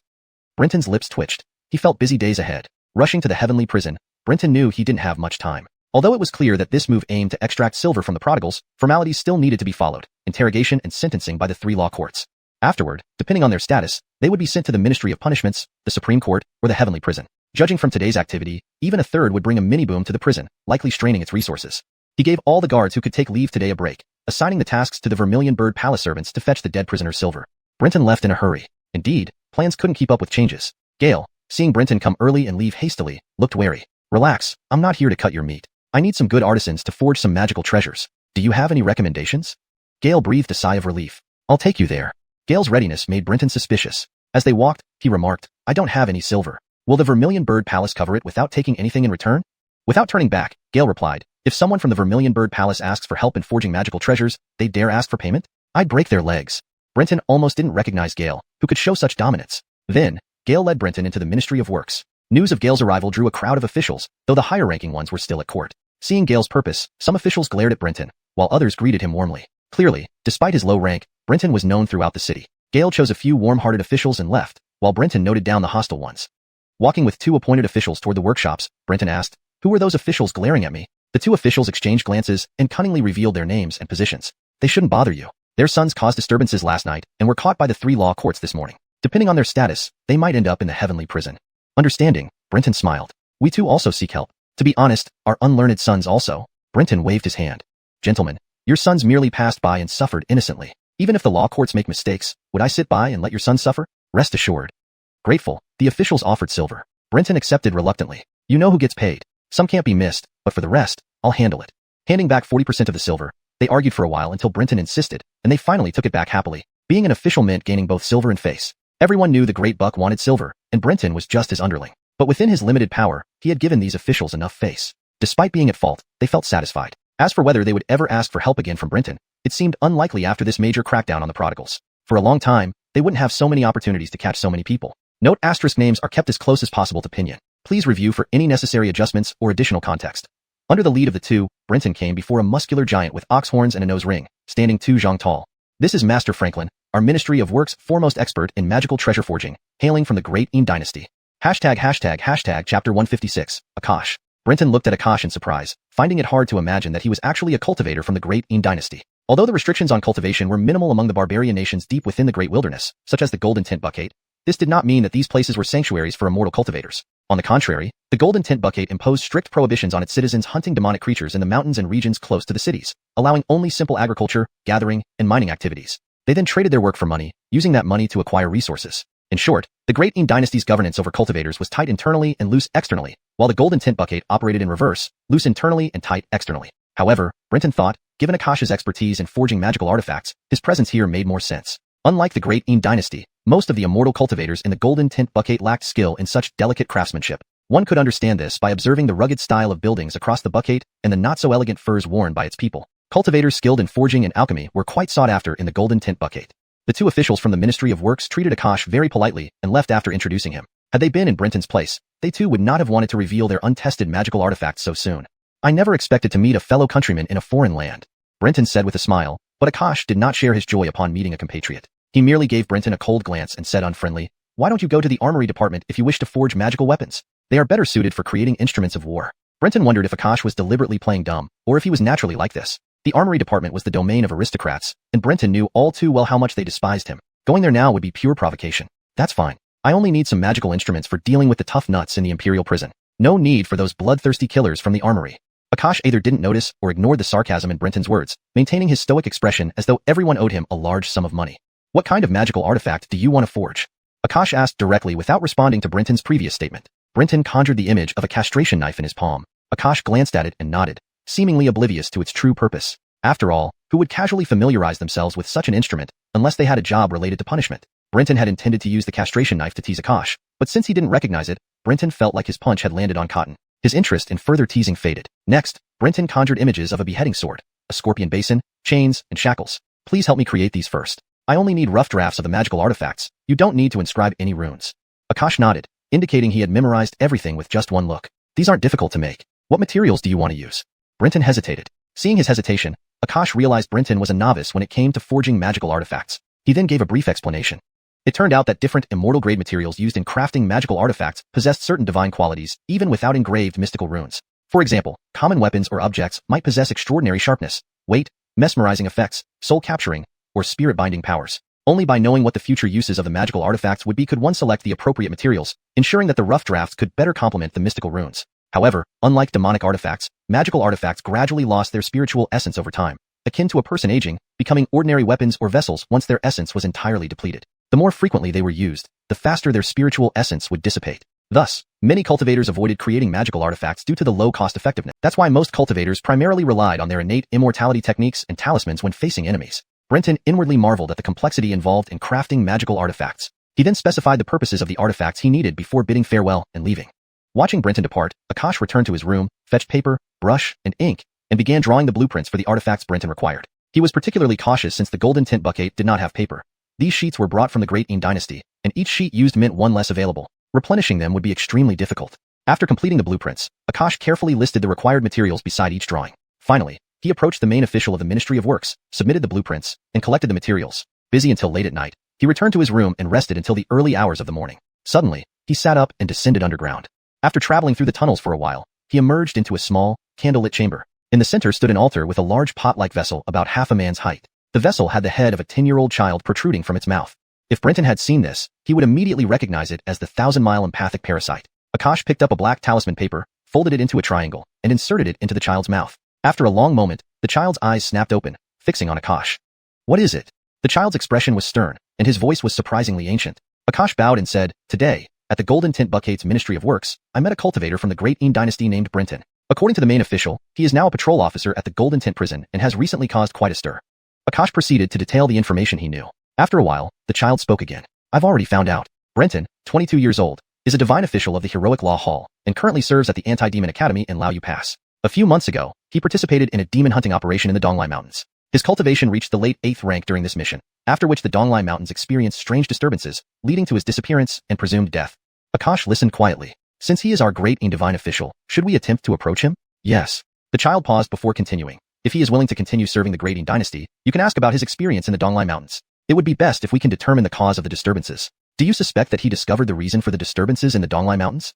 "Not necessarily. I suspect he appeared in the Golden Tint Bucket because he discovered something. Do your best, but if not for the recent unrest caused by the Lamp Deity sect in the Great Qin dynasty, we would have dispatched a powerful cultivator to investigate and uncover the truth." Akash nodded, agreeing. He then provided additional information about the latest intelligence before Earth traveling away.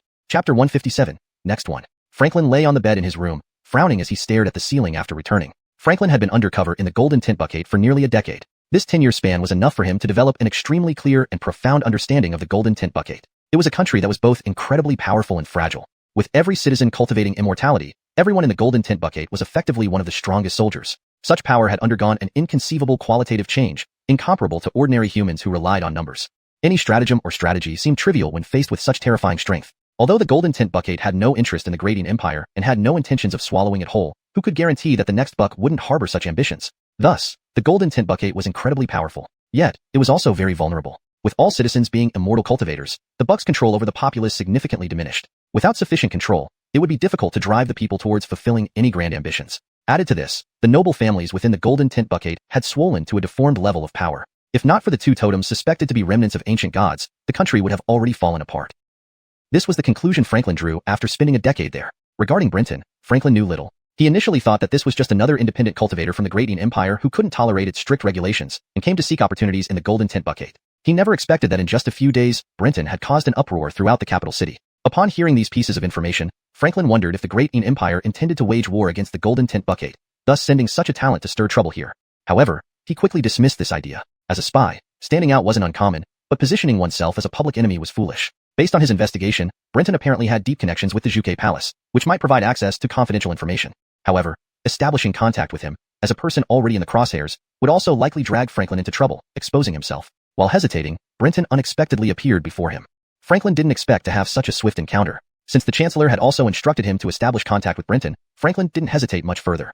The next day, upon waking up, Franklin worked tirelessly to refine several magical artifacts Brenton required. After 7 continuous days of effort, he finally completed the task. As soon as he emerged, Franklin was stunned. During this time, Brenton had caused yet another significant upheaval. Brenton left the Ministry of Works feeling satisfied. He had great confidence in the capabilities of Great Yin's immortal cultivators in refining artifacts. Returning to the Imperial prison, Brenton immediately arranged for the preparations to receive the cash deity's arrangement. As expected, by the next day, many sons of officials and idle bureaucrats were delivered to the prison. Seeing groups of young aristocrats entering the prison, Brenton's mouth twitched involuntarily. These were all sources of wealth, but also potential trouble. Clearly, the 3 judicial departments were acting carelessly. Many who should have been sent to the Ministry of Justice or the Supreme Court were dumped into the prison. Obviously, the three judicial departments preferred passing the buck while sharing the spoils. Brenton welcomed them without refusal, leading to overcrowding in the premium cells. What were once comfortable single cells now housed multiple occupants. Eventually, some had to be moved to lower-grade cells. Fortunately, most detainees were held for light offenses, 10 days to half a month. Once they were released, the pressure on the prison would lessen. After settling them in, Brenton did not arrange executions immediately. Instead, during dinner time, he entered the premium cells with guards, distributing royal delicacies to the previous inmates and coarse porridge and rough cakes to the newcomers. Many new aristocratic prisoners looked at their rough cakes and then the royal meats served to the older inmates, bursting into anger. Then, Brenton warmly promoted meal plans. This time, without individual punishments, the meal packages sold excellently. Outside the prison, crowds of servants and managers gathered, eager to deliver silver. Brenton chuckled. Knowing this earlier, he wouldn't have gone through the hassle of promoting. The families of the young aristocrats had already bought the meal plans for them. With the silver accounted for, Brenton prepared for a big move. With so many cultivation materials, his cultivation could potentially advance to unprecedented levels. The next day, in the execution chamber, Andreas, son of a Ministry of Works member, watched Brenton and the unfriendly guards with fear. "Inspector, what do you mean? My family has already paid the silver. Why must I still undergo punishment?" Andreas was the first one brought out today. His manager had paid the silver yesterday and assured him that everything would be fine after paying off the buck's demands. Therefore, when called, Andreas hadn't given it much thought. Little did he know, he was immediately tied up on a wooden frame upon entering the execution chamber. Brenton sneered, holding the verdict document, and said, "The Inspection Academy sentenced you to 50 lashes. Naturally, I'm here to carry out the sentence, not to serve you royal food.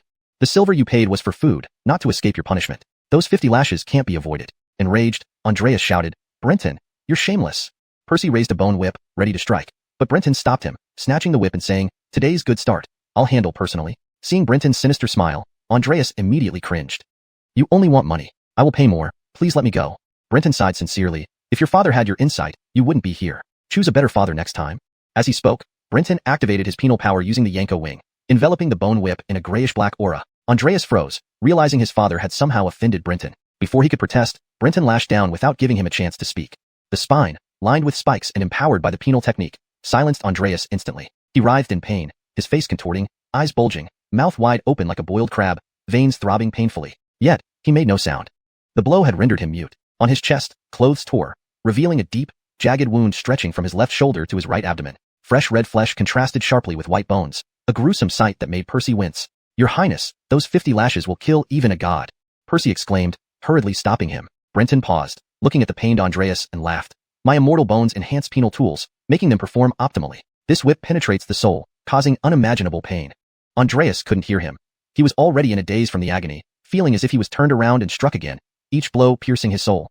"I initially planned to give you 1 lash per day, but with only a month to complete 50 lashes, you'll get 2 per day. Don't thank me, take him away." Watching Andreas, who was defecating uncontrollably and barely standing, being dragged away, all the guards in the chamber trembled, sensing the soul-deep chill emanating from Brenton. "Next one," Brenton said coldly.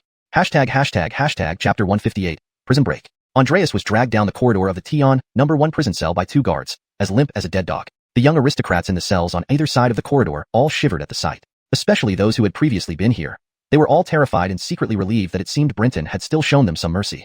After tossing Andreas onto the bed, Ebert looked expressionlessly at another person in the cell. "Apollo, it's your turn now, come with me." Apollo was staring blankly at Andreas, his lips trembling. Suddenly hearing his name called by Ebert, he gave an involuntary start. He turned his head toward Ebert and yelled in protest, "No, I won't go with you. I am the legitimate son of the Golden Tints Xuanhuan Earl. How dare you torture me? Do you want to die?" Ebert's lips twitched. In the past, not only wouldn't they dare lay a finger on him, they would have carefully chosen their words for fear of saying something wrong and falling out of favor. But now, Ebert smiled, "Little Earl, don't make things difficult for us officials. Even lesser earls like you aren't spared here. There are little marquises, ministers, and even undersecretaries' sons here too. Why don't you ask them if they can avoid punishment?"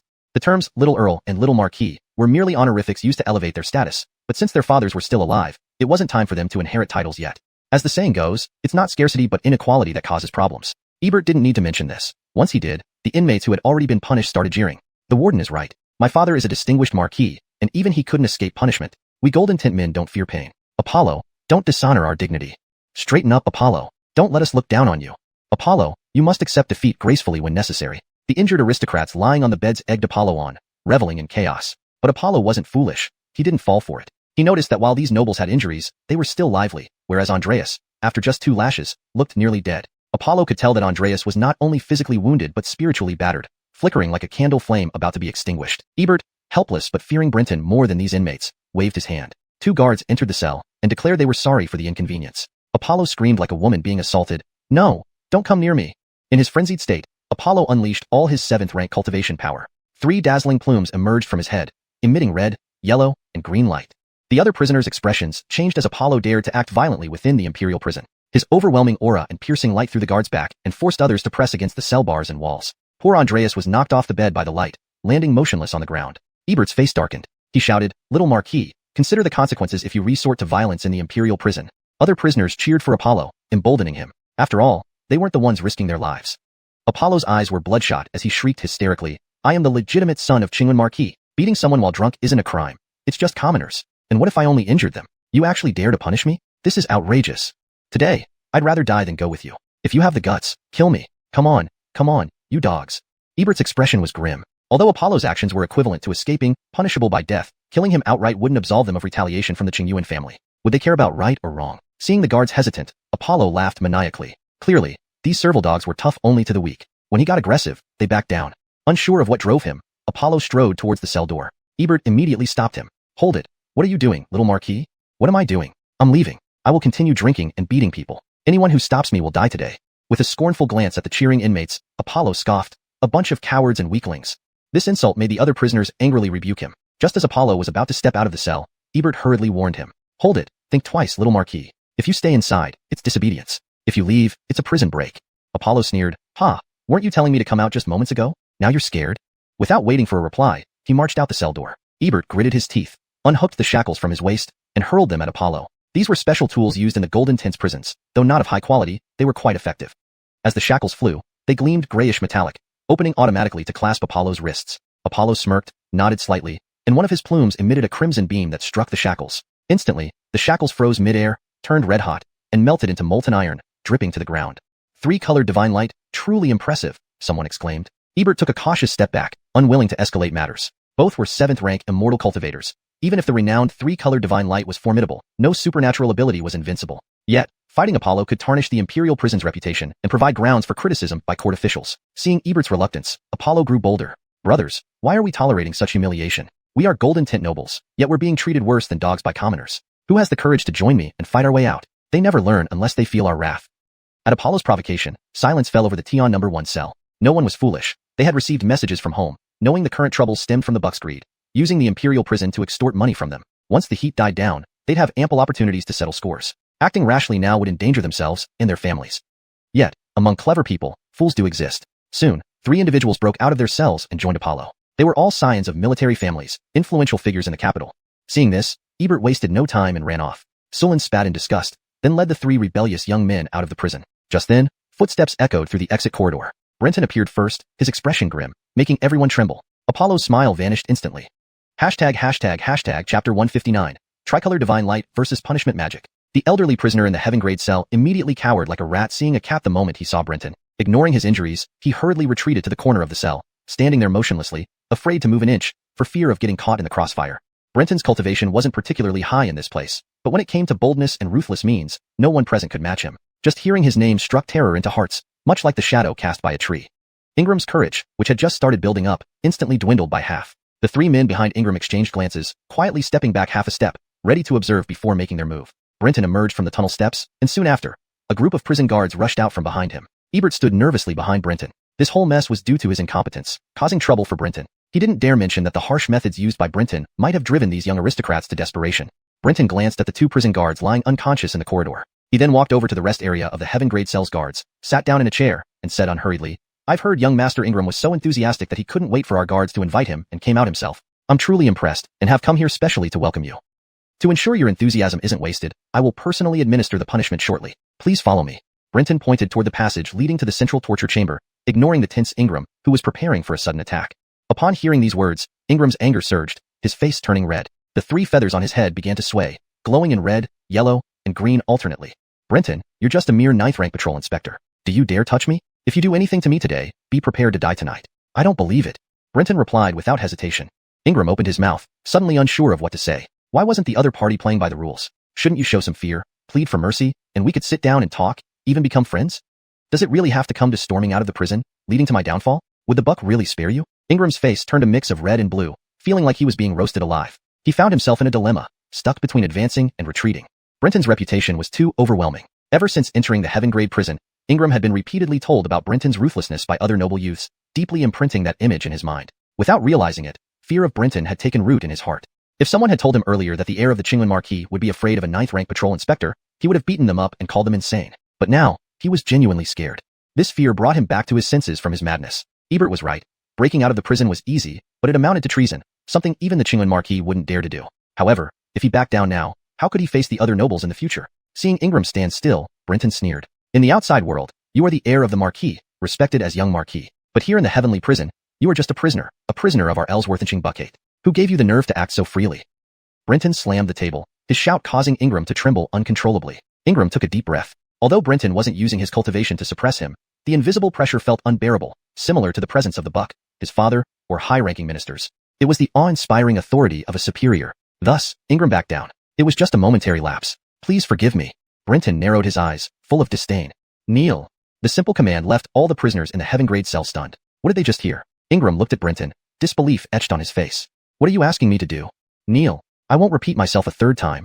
Ingram's breathing quickened, veins bulging on his face. I am the heir of the Honorable Xuanhuan Marquis, the future Marquis. You, a mere 9th-rank patrol inspector, dare ask me to kneel? You're overstepping your bounds. As the heir, Ingram was spoiled and weak, but the arrogance of nobility in his bones was ignited by Brenton's casual demand. Go to hell. Ingram lost all restraint. He could die, but the Xuanhuan house must not be disgraced. Ingram nodded 3 times vigorously, and from his head shot out 3 rays of divine light, red, yellow, and green. Ebert was taken aback, shouting, Sir, be careful, it's the tricolor divine light. The situation happened too quickly for Ebert to explain the nature of the tricolor divine light. The 3 beams were impossibly fast, striking Brenton the instant Ebert spoke. With a bang, Brenton exploded, vanishing. Everyone was dumbfounded, especially Ebert, who was terrified. Things got messy. The sky seemed to collapse. The heir of a Marquis had openly killed a court official within the heavenly prison, murdering the prison chief while under charges. Even the Xuanhuan Marquis couldn't protect Ingram from this. The other prisoners cheered as they saw Brenton turn to powder from the tricolor divine light, applauding Ingram's actions. Once the tricolor divine light was unleashed, Ingram felt invigorated, almost as if he had reached enlightenment, transcending his former self. Now, he was no longer the old him. It turned out the Brenton everyone feared like a tiger was just a paper tiger, easily defeated. He ignored the cheers from the prisoners, feeling they were unworthy of his company. A maniacal smile spread across his face as he strode toward the exit. Suddenly, the prison fell eerily silent. The previously panicking guards looked bewildered. You're rejoicing too soon. Brenton's lazy, indifferent voice echoed from behind Ingram. Startled, Ingram turned around and released a green beam, which passed through the person speaking and hit the iron bars behind. Instantly, the bars corroded, turning to dust. Ingram was horrified. You didn't die. Brenton paid him no heed, calmly declaring, Ingram, disregarding the law, assaulting guards, attempting escape, plotting against a court official. You are hereby sentenced to death. With that, Brenton raised his hand, producing a palm-sized knife with a crescent blade. Seeing the knife, Ebert and others involuntarily tensed. Unaware, Ingram was about to release another beam. With a whoosh, the knife disappeared from Brenton's hand. Ingram's head movement stopped abruptly. Shocked, he looked down and saw blood spurting from his groin, with a familiar yet strange object falling to the ground. Ah! An agonizing scream filled the entire heaven-grade cell. The prisoners watching this scene couldn't help but shiver and clench their legs tightly. Meanwhile, Brenton calmly stepped forward, now holding a heavy executioner's sword. With one swift stroke, Ingram's head rolled off, bouncing a few times on the ground. Seeing this scene, everyone was stunned. Brenton had actually killed Ingram. He picked up Ingram's head, glanced at the pampered nobles in the heaven-grade cell, and said indifferently, the ringleader of the prison break has been executed. Do any of you still want to attempt an escape? Chapter 160. Aiden, 3-day secret prison. Brenton clutched the 3 feathers, and Ingram's expression was still one of shock, seemingly never having thought that he would die this way. The reputation of the tricolor divine light had been well renowned in the Golden Tint Kingdom. No one expected that Ingram would be so powerless. He was almost instantly slain by Brenton, unable to put up any effective resistance. Is Warden Pei really this formidable? Even Ingram with his tricolor divine light couldn't withstand him, someone whispered in shock. Hard to say. I think it's more likely that Ingram underestimated him, because he didn't believe that Warden Pei would actually dare to kill him. If it were me, I wouldn't have believed he dared to make the kill unless I saw it with my own eyes, leading to carelessness and death. Inside the prison cell, exclamations of shock and murmurs of private conversation intermingled. Brenton, holding the head, turned to look at the 3 people who had emerged from the cell. What about you? Brenton's meaning was clear. Are you 3 planning to act now, or surrender? The 3 men did not hesitate. They knelt down immediately. Percy, lock these 3 up and send them to the inspectorate for punishment for attempted escape. They will be retried and sentenced. While Brenton had the authority to pronounce sentences, he could only extend sentences and add punishments to prisoners. Escape attempts were major cases requiring reporting to the 3 judicial departments for handling. These 3 were descendants of distinguished families, and they needed to be sent to the inspectorate, which oversaw the supervision of officials. Percy hurriedly led a team forward to arrest the 3 sons of military families, locking them up and sending them to the inspectorate. Meanwhile, Esther and others also arrived on the scene.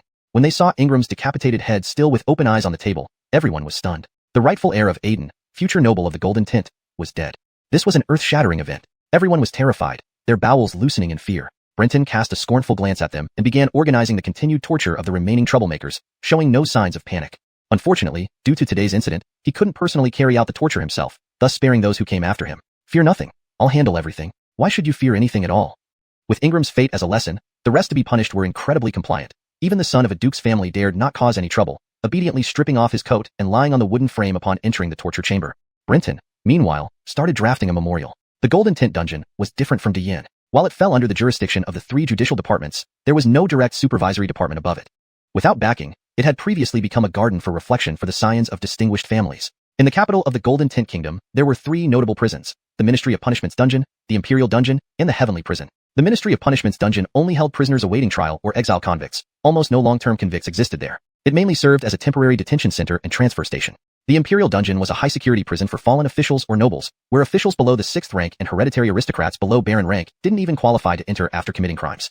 Due to the unique nature of the 2 prisons, the Heavenly Prison bore the main responsibility of serving sentences in the capital. The Heaven, numbered cells became a place for the distinguished and lower-ranking officials to reflect on their misdeeds. The Earth, numbered cells held serious criminals who served long sentences. The Man, numbered cells were for death row inmates.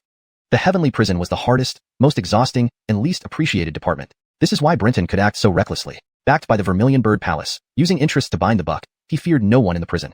The noble minister's relatives at worst would receive beatings and extortion, but would never cross the line. Today's events greatly surprised Brenton. Wasn't it just a beating and some extortion? Why play with lives? Brenton found it incomprehensible. However, that didn't stop him from executing the sentence without hesitation. Because of the public escape attempt and killing of guards, this wasn't about whether Brenton crossed the boundaries set by the nobles. It was about the noble heirs crossing the buck's bottom line. If he hadn't dealt with the situation sternly, he would neither gain the noble's gratitude nor the buck's favor. Nobody likes a turncoat. Before the news spread, Brenton quickly wrote a memorial amidst the pitiful cries of the troubled ones, had Ingram's body cleaned up, and hurried towards the Vermilion Bird Palace. As a lowly 9th rank patrol inspector, he didn't have access to the palace and had to rely on Goran for help. Using connections isn't arrogance, it's smart. At the Vermilion Bird Palace, Goran felt somewhat numb to Brenton's actions. Hearing that he had killed the son of Aiden today in the Heavenly Prison didn't surprise him much. Goran calmly asked for details about the incident. Upon hearing that the prisoners first tried to escape, killed guards, and Brenton had then personally executed them, Goran's slightly raised heart eased. Though Brenton seemed reckless during his time in the Golden Tint Kingdom, the outcomes were mostly favorable. Even the Vermilion Bird Palace, once declining and suppressed by the buck for decades, began to regain favor. Brenton acted boldly but was not irrational. Goran had a fruit-of-nothing surprising expression. He took the memorial from Brenton, read through it, then inhaled sharply. "Are you sure you want to write it this way?" Brenton nodded. Goran admitted that he wasn't as intelligent as Brenton and stopped questioning. He brought Brenton to the entrance of the palace. "I will go in to see the buck first. Wait here. If he summons you, you can meet him right away." Go ahead. I never noticed how fussily maternal you've become." Brenton joked easily. Goran shook his head, unwilling to quarrel, presented the bamboo slips, and was soon led in by a eunuch. Brenton, unsure when the buck would summon him, sat outside the palace gate, humming tunes under the curious gazes of the guards. After waiting for a long time without being summoned, he instead met a beautifully dressed man coming down Ellsworth and Chung Mountain, wearing a robe made of colorful feathers, looking like a courting peacock. This man was handsome and tall, walking gracefully towards Brenton and asking casually, "You're the patrol inspector of the Heavenly Prison?" Brenton, seeing this person, withdrew his smile and regarded him seriously. He sensed a strong sense of danger from this individual. "Yes. Who are you?" The man laughed heartily. "You killed my son, yet you don't even know who I am?" "You're Aiden." Brenton was taken aback, then laughed. "Your reaction time is impressive." Aiden sighed after seeing Brenton's expression. "Though I have retired from the court as a leisurely hereditary noble, I didn't expect a lowly 9th rank patrol inspector to disregard me." Brenton sneered. "You're trying to kill me. Should I respect you? Are you insane?" Aiden paused, then laughed. "Well said. Since you know why I'm here, please prepare yourself." Immediately, Brenton expelled cloud-like breaths, but Aiden stretched out his right hand, formed a hand seal, and said coldly, 3-day secret prison, activate. Please note that character names are transliterated into English, pinyin. ##### Chapter 161. The Buck's Wrath. Before he could react, Brenton found himself transported from the palace gate to a world of blazing red. Here, all was void, filled only with endless crimson and the figure of Glenn standing not far from him. Furrowing his brows, Brenton took in his surroundings. So this is a prison?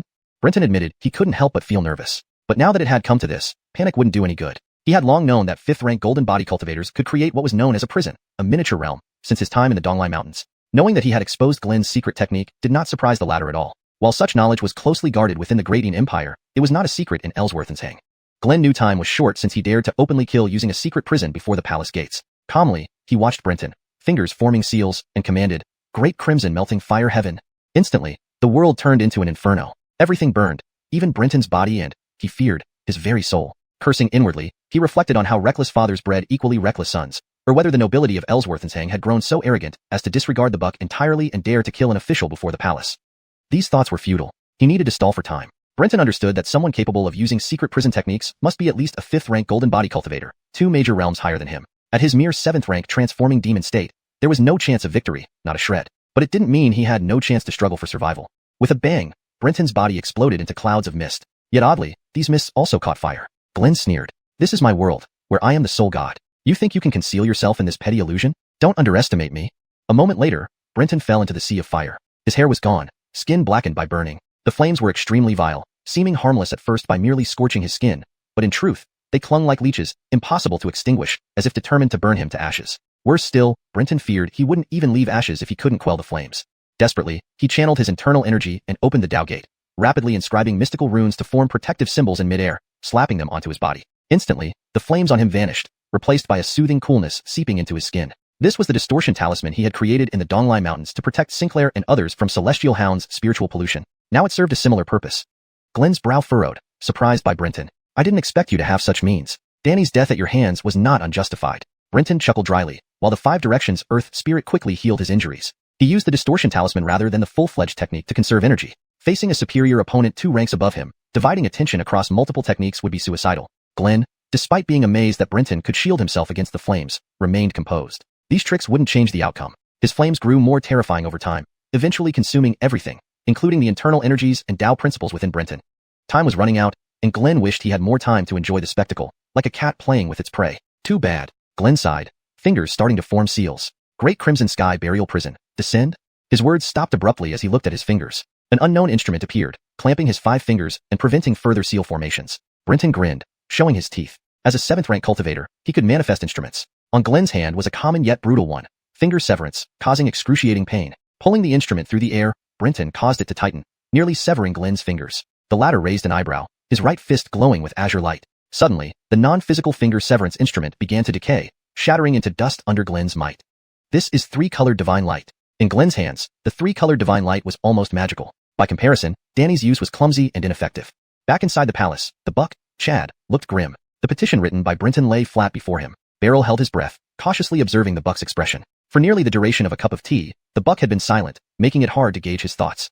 Suddenly, Beryl's face changed as he turned towards the palace entrance. The disturbance outside finally roused Chad from his stupor. He stood up abruptly, asking, Beryl, did you say that the young inspector is waiting outside? Yes, your majesty. Excellent, truly excellent. Chad laughed, masking his fury. Recently, with silver pouring into the treasury, Chad had felt quite prosperous, a sensation long lost to the buck. Who knew this respite would last only 3 days before the nobles retaliated? In Chad's mind, Danny's daring prison break and killing of guards couldn't have been solely his own idea. It must have been orchestrated by nobles. Nobles were well educated from a young age, knowing exactly which rules they could and could not break. Danny's escape signified a blatant challenge to authority, and worse, his father dared attack an official right before the palace gates. This wasn't just disrespect, it was an outright slap in the buck's face. How dare they? Bring Balder here, I shall personally question him. Your wish is my command. A voice echoed, though no one was visible. Beryl gulped, marveling at the sheer audacity of Glenn. Unrestrained by the severed finger instrument, Glenn resumed his sealing. Brenton's eyes flared red with rage. The gap between them was too great. His abilities could barely harm Glenn. Mars. Great Crimson Sky Burial Prison. Almost simultaneously, both unleashed their techniques. Glenn felt a sudden dread. Despite Brenton's technique, he sensed no immediate threat, only a lingering sense of danger. Meanwhile, Brenton was ensnared by fiery chains dragging him downwards. Through the void, alarms blared in Brenton's mind. Suddenly, metal spikes erupted from within his body, causing him to vomit blood violently. He felt his flesh stiffen and bones pierce through skin and muscle, an agonizing ordeal unfolding internally. The chapter captures the intense conflict and escalating tension as Brenton faces off against Glenn, who possesses greater power. It highlights the buck's reaction to the treasonous actions and sets the stage for further developments. If not for the protection of the 5 Directions Earth Spirit, he would likely have died from a ruptured heart by now. With a poochie sound, a metal spike pierced through his cheek. Brenton's scalp tingled with fear as he felt a metal shard pierce through his mouth, heading straight for his brain. At that moment, a blood-curdling scream reached his ears. The metal inside Brenton's body ceased its growth. In the next instant, he plummeted from the void and landed heavily on the ground before the palace gates. A quick glance revealed that Glenn, who had been invincible just moments ago, now appeared as if his body had been torn apart. Half of his body was ripped open. In front of him stood an elder whose face was a mix of disbelief and bewilderment. Chapter 162. The Calamity Mystical Art. Outside the Golden Tent Palace gates, all the guards stared in horror at the open space ahead. The arrogant Aiden, who had been invincible just moments ago, now lay almost torn in two, his internal organs scattered everywhere like a dead dog.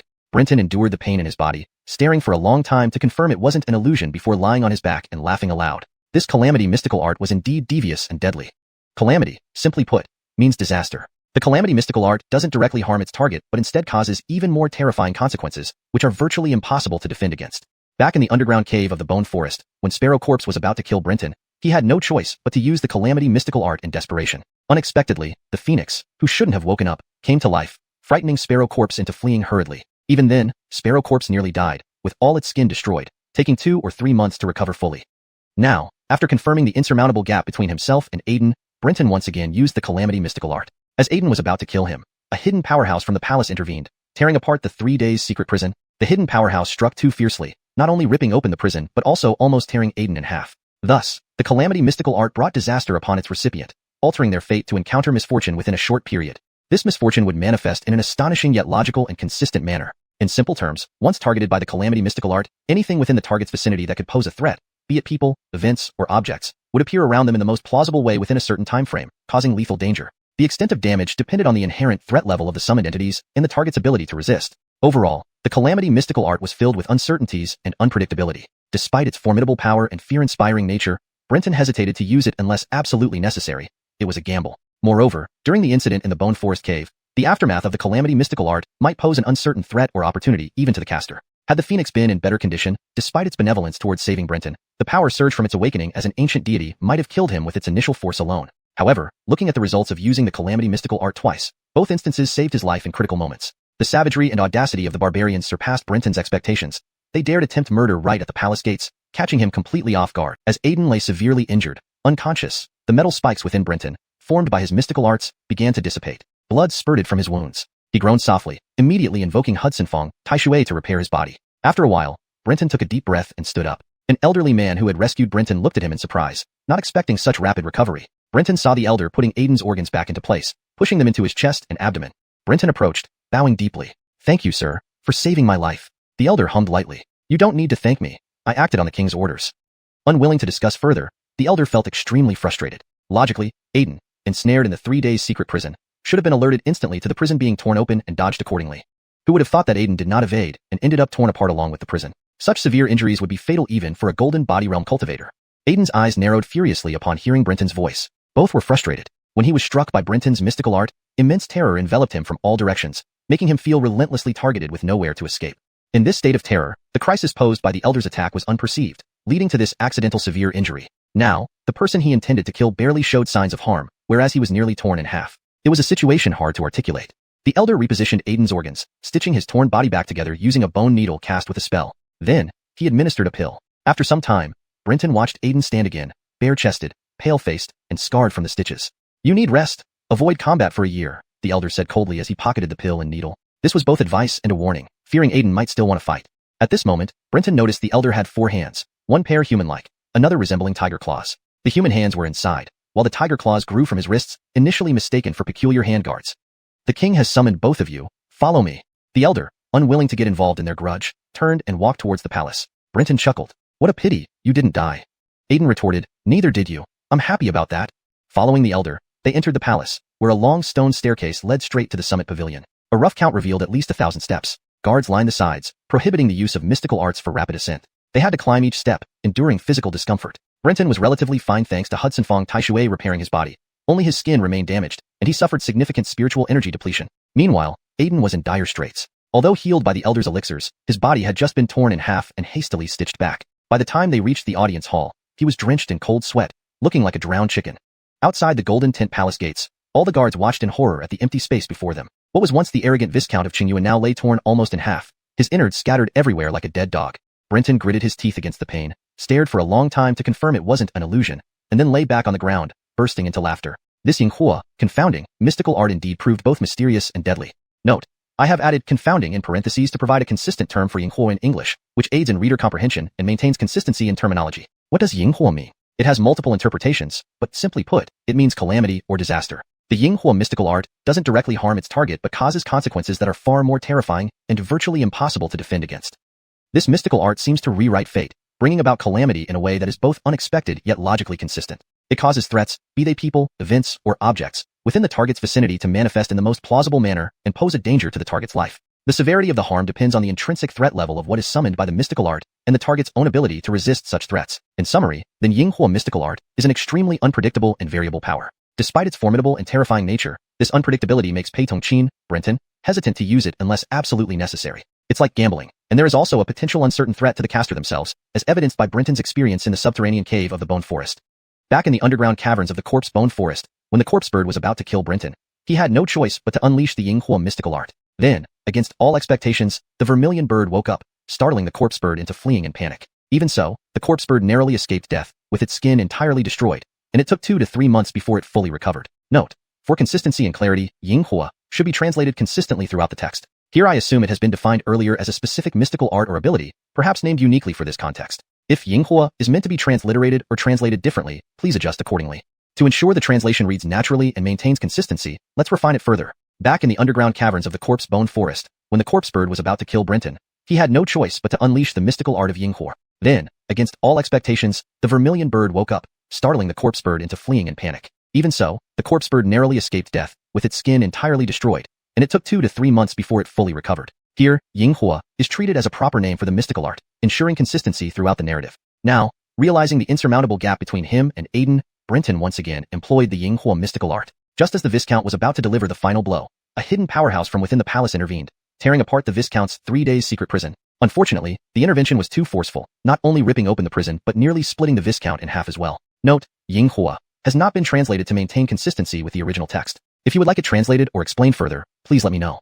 For clarity and fluency, I can explain Yinghua, as a mystical skill that brings calamity upon its target in an unpredictable manner, which seems fitting based on the context provided. Would you like me to incorporate this explanation into the text? In other words, the mystical art of Yinghua, confounding misfortune, brings calamity to its victim, rewriting their fate to invoke misfortune within a short span of time. This misfortune arrives in an unexpected yet entirely plausible and logically consistent manner. To elaborate, once struck by the mystical art of confounding misfortune, any existence within a certain range that could pose a lethal threat to the target, be it people, events, or objects, will appear around the target in the most logical way possible within a certain time frame, thereby posing a lethal threat to the target. The extent of harm inflicted depends on the inherent danger level of what is summoned by the mystical art and the target's own capability to withstand such threats. Overall, the mystical art of confounding misfortune is an extremely unpredictable and variable power. Despite its formidable and terrifying nature, this unpredictability makes Brenton reluctant to use it unless absolutely necessary. It's like gambling. Moreover, based on his experience in the underground cave of the Skeleton Forest, the aftereffects of this mystical art might also pose an uncertain threat or opportunity to the caster. However, looking at the outcomes of the 2 instances where he used the mystical art of confounding misfortune, it did save his life in critical moments. Simply put, any entity capable of threatening the target, people, events, objects, would appear around the target within a certain period and pose a life-threatening danger. The extent of the damage depends on the inherent threat level of what the Yinghua mystical art summons and the target's ability to withstand such threats. Overall, the Yinghua mystical art is unpredictable and highly variable. Editing for fluency and consistency. The severity of the damage depends on the threat level of the entities, events, or objects summoned by the Yinghua mystical art and the target's ability to withstand these threats. In short, this art is highly unpredictable and variable. Note: for consistency and clarity in translation, I would recommend using mystical art of Yinghua, or simply Yinghua art throughout the text, and providing a brief explanation or translation for Yinghua. Further improved version with notes applied. The severity of the damage depends on the threat level of the entities, events, or objects summoned by the mystical art of Yinghua, misfortune, and the target's ability to withstand these threats. In short, this art is highly unpredictable and variable. Despite its power and terror, Brenton hesitates to use the Yinghua mystical art unless absolutely necessary because it feels like gambling. Moreover, during the encounter in the Corpse Bone Forest, the aftermath of the Yinghua mystical art might have posed an uncertain threat and opportunity even to himself as the caster. Had the vermilion bird been in better condition then, even if it intended to save his life, the power oscillation and ripples caused by its awakening could have killed Brenton due to its status as an ancient god. However, from what he can see now, the 2 instances of using the Yinghua mystical art have ended well, saving his life in moments of crisis. The barbarians' boldness and recklessness surpassed Brenton's expectations. They dared to attempt a killing right in front of the palace gates, leaving him completely unprepared. As Glenn lay mortally wounded, the metal spikes formed by Brenton's mystical arts within his body began to dissipate. Blood gushed from his wounds, and Brenton let out several murnhung, muffled groans, immediately activating the 5 Directions Great Age technique to heal himself. After a long while, Brenton breathed a sigh of relief and stood up. The elderly man who had saved him glanced at him in surprise, not expecting Brenton to recover so quickly. Brenton saw that the mysterious elder was putting Glenn's internal organs back in place, pushing them back into his chest and abdomen. Brenton walked forward and bowed deeply. "Thank you, senior, for saving my life." The elder gave a light hum. "You don't need to thank me. I was following the king's orders." The elder did not wish to engage in further conversation with Brenton. At this moment, he felt quite vexed. Logically speaking, within the confines of the 3 days secret prison, Glenn should have been akin to a god. Although he could tear open the prison, Glenn should have sensed it and evaded in time. Who would have thought that Glenn didn't dodge and allowed the elder to tear open the prison along with his body? Such severe injuries would be fatal even to a cultivator at the Golden Body Realm. Glenn, hearing Brenton's voice, turned his pupils and glared at him angrily. The elder was vexed, and so was Glenn. At that moment, when hit by Brenton's mystical art, he felt overwhelming dread everywhere, as if all of creation was targeting him, making his hair stand on end with no way to escape. Under this great dread, the elder's attack brought a crisis he couldn't sense. By coincidence, he suffered a critical injury unintentionally. Now, the person he wanted to kill was practically unharmed except for some blood, while he himself was almost torn in half. It was truly a grievance hard to express. The elder put Glenn's organs back in place and closed the torn body. He took out a bone needle from his sleeve, made a magical gesture, and flicked it towards Glenn. The bone needle shot out rapidly, weaving through his body to stitch the wound shut. Then, the elder fed Glenn a pill. After a long while, Brenton saw Glenn rise again, bare-chested, pale-faced without a hint of color, with a horrifying scar where the wound had been sewn together. You need to rest and recuperate. Try not to engage in combat for a year, the elder said indifferently as he put away the pill and bone needle. This was both a caution and a warning, fearing that Glenn might not understand the severity and wish to fight again. At this point, Brenton noticed that the elder actually had 4 arms, 2 human hands, and 2 tiger claws. The human hands were inside, while the tiger claws grew from his wrists, resembling peculiar hand guards at first glance.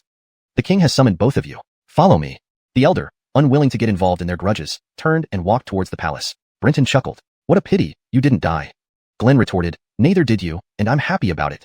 They followed the elder closely, entering the palace. A grand stone staircase stretched straight up to the Mountain Peaks Palace. Roughly counted, there were at least 1,000 steps. Guards lined the sides of the stairs, seemingly prohibiting the use of mystical arts to quickly ascend. They could only endure the discomfort and climb step by step. Brenton fared better, as the 5 Directions Great Age technique repaired his body. Now, only his skin hadn't fully healed, and besides significant spiritual energy depletion, he felt fine. Glenn, however, was in dire straits. Despite the elder's elixir, his body, which had been nearly torn in half and only recently stitched together, could not possibly be well so soon. By the time they reached the hall, his body was drenched in cold sweat, looking like a drowned rat. But looking back now, both uses of the Yinghua mystical art had favorable outcomes, saving his life in critical moments. The savagery and boldness of the barbarians surpassed Brenton's expectations. Who would have thought they would dare attempt murder right outside the palace gates? This left Brenton utterly unprepared. To ensure the translation reads naturally and maintains consistency, I made the following edits. 1. Changed who would dare, 2. Who would have thought they would dare, for better clarity and flow. 2.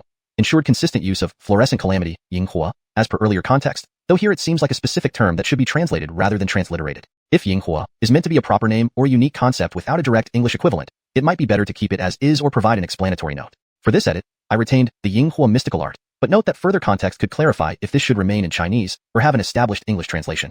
With Viscount of Qingyuan severely wounded and possibly near death, the metal spikes inside Brenton, formed by his mystical arts, began to dissipate. Blood gushed from his wounds. Grunting softly, Brenton immediately activated the 5 Directions Grand Ji to repair his body. After some time, Brenton exhaled deeply and stood up. The elderly man who saved him glanced in surprise, amazed at how quickly Brenton had recovered. Meanwhile, Brenton saw the mysterious elder rearranging the Viscount's organs and pushing them back into place. Brenton approached, bowed respectfully, and said, "Many thanks for saving my life, Senior." The old man lightly grunted. "You don't need to thank me. I acted on the orders of the king." He showed no intention of discussing further. At that moment, his mood was rather gloomy. Logically, anyone within the 3 days secret prison should be considered a god within the prison. While he could tear open the prison, Viscount of Qingyuan should have detected it in time and avoided injury. But who would have thought that the Viscount did not dodge, allowing himself to be torn apart along with the prison? Such severe injuries would likely prove fatal even to a practitioner at the Golden Body Realm. Upon hearing Brenton's voice, Viscount of Qingyuan glared at him angrily. Feeling equally miserable, the Viscount had sensed great fear everywhere under the influence of Brenton's mystical art. With nowhere to hide, he was inadvertently gravely injured by the elder's sudden attack.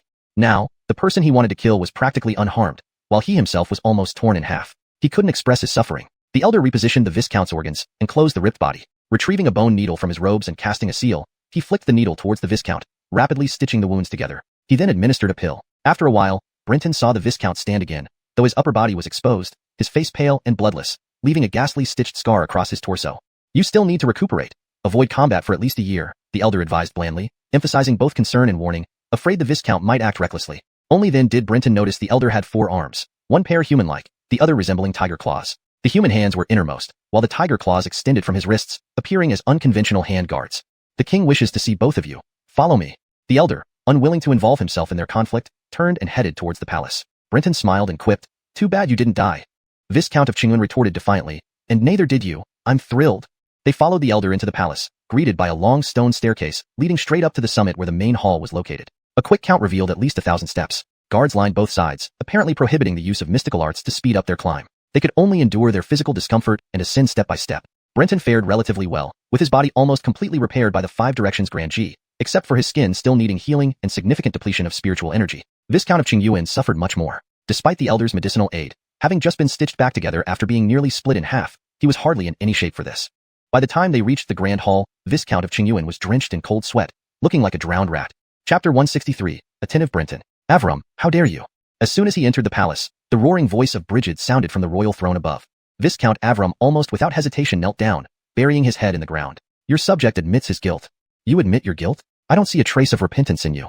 As a golden tint Viscount, you openly attacked an imperial official right before the palace gates. Have you all forgotten that there is still a golden tint buck here? Viscount Avram was already drenched in cold sweat, and now it flowed like raindrops from his body. Brenton watched with satisfaction. I thought you were utterly fearless, but it turns out you have your moments of fear. Brenton mocked him internally for showing two faces and bullying the weak while fearing the strong. It's not like that. Viscount Avram, greatly startled, lifted his head to defend himself. I lost control due to anger at the moment. Please blame this minor inspector for killing my future Viscount heir so mercilessly. The pain of losing a loved one made me lose my reason. I beg your majesty to have mercy. Besides, isn't Danny also your majesty's nephew? Are you not heartbroken over him at all? Blasphemy. Imperial matters cannot be swayed by emotions. You have no intention of repenting. Esteemed one, Viscount Avram has violated the law, disrespected the monarch, and attacked an imperial official. He is hereby stripped of his hereditary Viscount title and demoted to Baron. He will be confined to his residence for 3 years, during which time he is forbidden from going out. Viscount Avram froze, then forced a bitter smile. Thank your majesty for your mercy. Brenton watched Viscount Avram with surprise. He didn't expect the latter to be related to the golden tint buck, even a royal relative. After thanking the buck, Viscount Avram turned and left, seemingly uncaring about the loss of his title. Only after Viscount Avram left did Brigid scrutinize Brenton. Not bad, managing to survive an ambush by a 5th-rank golden body realm cultivator. Quite impressive indeed. Your majesty flatters me. It's thanks to the timely help of this venerable senior. Otherwise, I would have died by Viscount Avram's hand. You've served the golden tint faithfully. How could the golden tint state abandon you? Avram usually behaves arrogantly, but this is just an exception. Don't let it make you disheartened. Brigid lacked the majesty expected of a ruler, coming across as very amiable. The golden tint had fewer formalities than Diane, so Brigid spoke casually. If one weren't in the grand hall of the palace, they might never believe they were talking to a monarch. Brenton smiled and reassured her repeatedly that he wouldn't. At this point, he finally had the chance to carefully observe Brigid, the buck of the golden tint state. She looked to be around 30. However, as an immortal cultivator, appearance did not reflect age. Just like Viscount Avram, who was nearly 50 but looked like a youth. From her appearance alone, one couldn't discern what celestial remains she wielded, but it likely wasn't associated with the vermilion bird. This was common among noble golden tint savages. The higher their status, the more they favored celestial remains that did not alter their outward appearance. There were many types of celestial remains, some being internal organs or soul-related ones that lay between reality and illusion. Brigid had plenty of options for these kinds of celestial remains. Hamza, standing nearby, watched in astonishment as Brigid chatted with Brenton as if they were old friends. In his memory, Brigid was always majestic, rarely this kind-hearted. After consoling Brenton for a bit, Brigid picked up a bamboo slip in front of her and asked with a smile, "Did you write this petition?" Brenton glanced at it, recognizing his own untidy handwriting. "Yes, your majesty." "Very well written," Brigid commented casually. Hamza was inwardly stunned. The great king actually agreed with Brenton? "Since this is your idea, what do you think should be done next?" Brenton had already prepared an answer, saying, "Court matters are not for me to comment on boldly, but throughout history, balance has always been the key. Now that the aristocracy wields great power, balancing them can be achieved simply by promoting young officials with no background, giving them power. These people, without support, owe their power entirely to the great king. With just a word from you, you can take back whatever you gave them. To maintain their wealth and position, they need unwavering loyalty to the great king." Brigid sighed upon hearing this. Such a simple truth. How could she not understand it? But as the golden tint buck, she was confined to the capital, with central authority in the hands of the nobility. Finding and promoting young officials without support was far from easy. Brenton seemed to have anticipated her distress. With a smile, he asked, "Your Majesty, what do you think of the recent prison reforms? Are they beneficial to the national treasury?"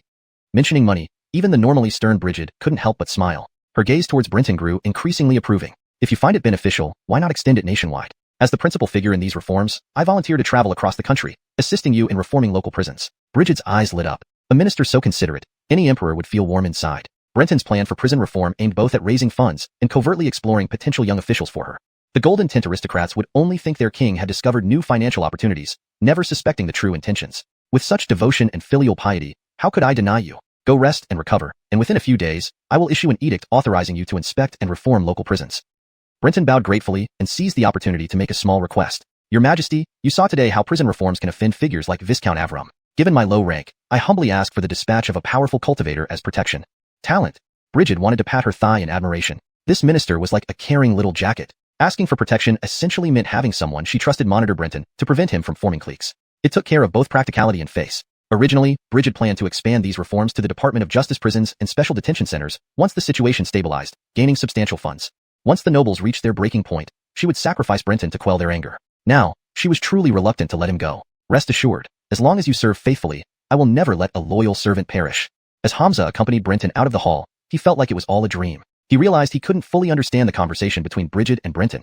Indeed, those who speak in riddles deserve death. Nonetheless, Hamza memorized the entire conversation, intending to inform Yasmin when she came out of seclusion. Within Yasmin's intelligence, she would surely uncover the hidden truths. Chapter 164, Royal Gossip. Leaving the palace, Brenton finally asked, "So Balder and the Buck have blood ties?" Henry nodded. This was no secret. There was nothing to hide. Balder's wife is the Buck's sister. Brenton couldn't help but sigh. Indeed, royal families were heartless, be it in Great Een or the Golden Tint. He had killed the niece of Bridget, yet she didn't seem to care at all, not even mentioning it once. She showed no interest in her relative's fate. Doesn't the Buck get along with his sister? Henry nodded and said, precisely speaking, they got along very well before their arranged marriage. But after the marriage, their relationship deteriorated. Ordinary people found such royal secrets very intriguing, and Brenton was no exception. The worse the relationship between them, the more advantageous it was for him. Even if he were useful to the Buck now, a good relationship might mean less leniency towards him later. He still needed time in the Golden Tint to improve his cultivation and find suitable immortal remains. Why would that happen? If the marriage was arranged by the Buck, it means he approved of Balder as a son-in-law, so why did relations sour? Henry chuckled softly. You folks in Great Een have an old saying, a girl's heart leans outward. This story traces back to the mother of Shelley, Lisbeth. Shelley should be Balder's wife, the Buck's sister. Brenton immediately identified Shelley and was curious about Lisbeth. In the deep wilderness northeast of the Golden Tint lies another ethnic kingdom not inferior to the Golden Tint. They call themselves the Kingdom of Conke because their heritage comes from the ancient deity, Great Brightness King Conke. Their current totem is the descendant of this deity. This kingdom consists of over 100 different ethnic groups. It's said they originated from various noble tribes defeated by Rani and protected by the Great Brightness King Conke. They settled far away from what they call xuanhuan, regaining strength in the deep wilderness and swallowing up surrounding primitive tribes, gradually forming the modern Conke kingdom. Brenton marveled at this ancient deity he had never heard of before. Compared to the strict secrecy of Great Een, if he hadn't come to the Golden Tint, he probably wouldn't have known such information unless he reached a rank of around 5th pin.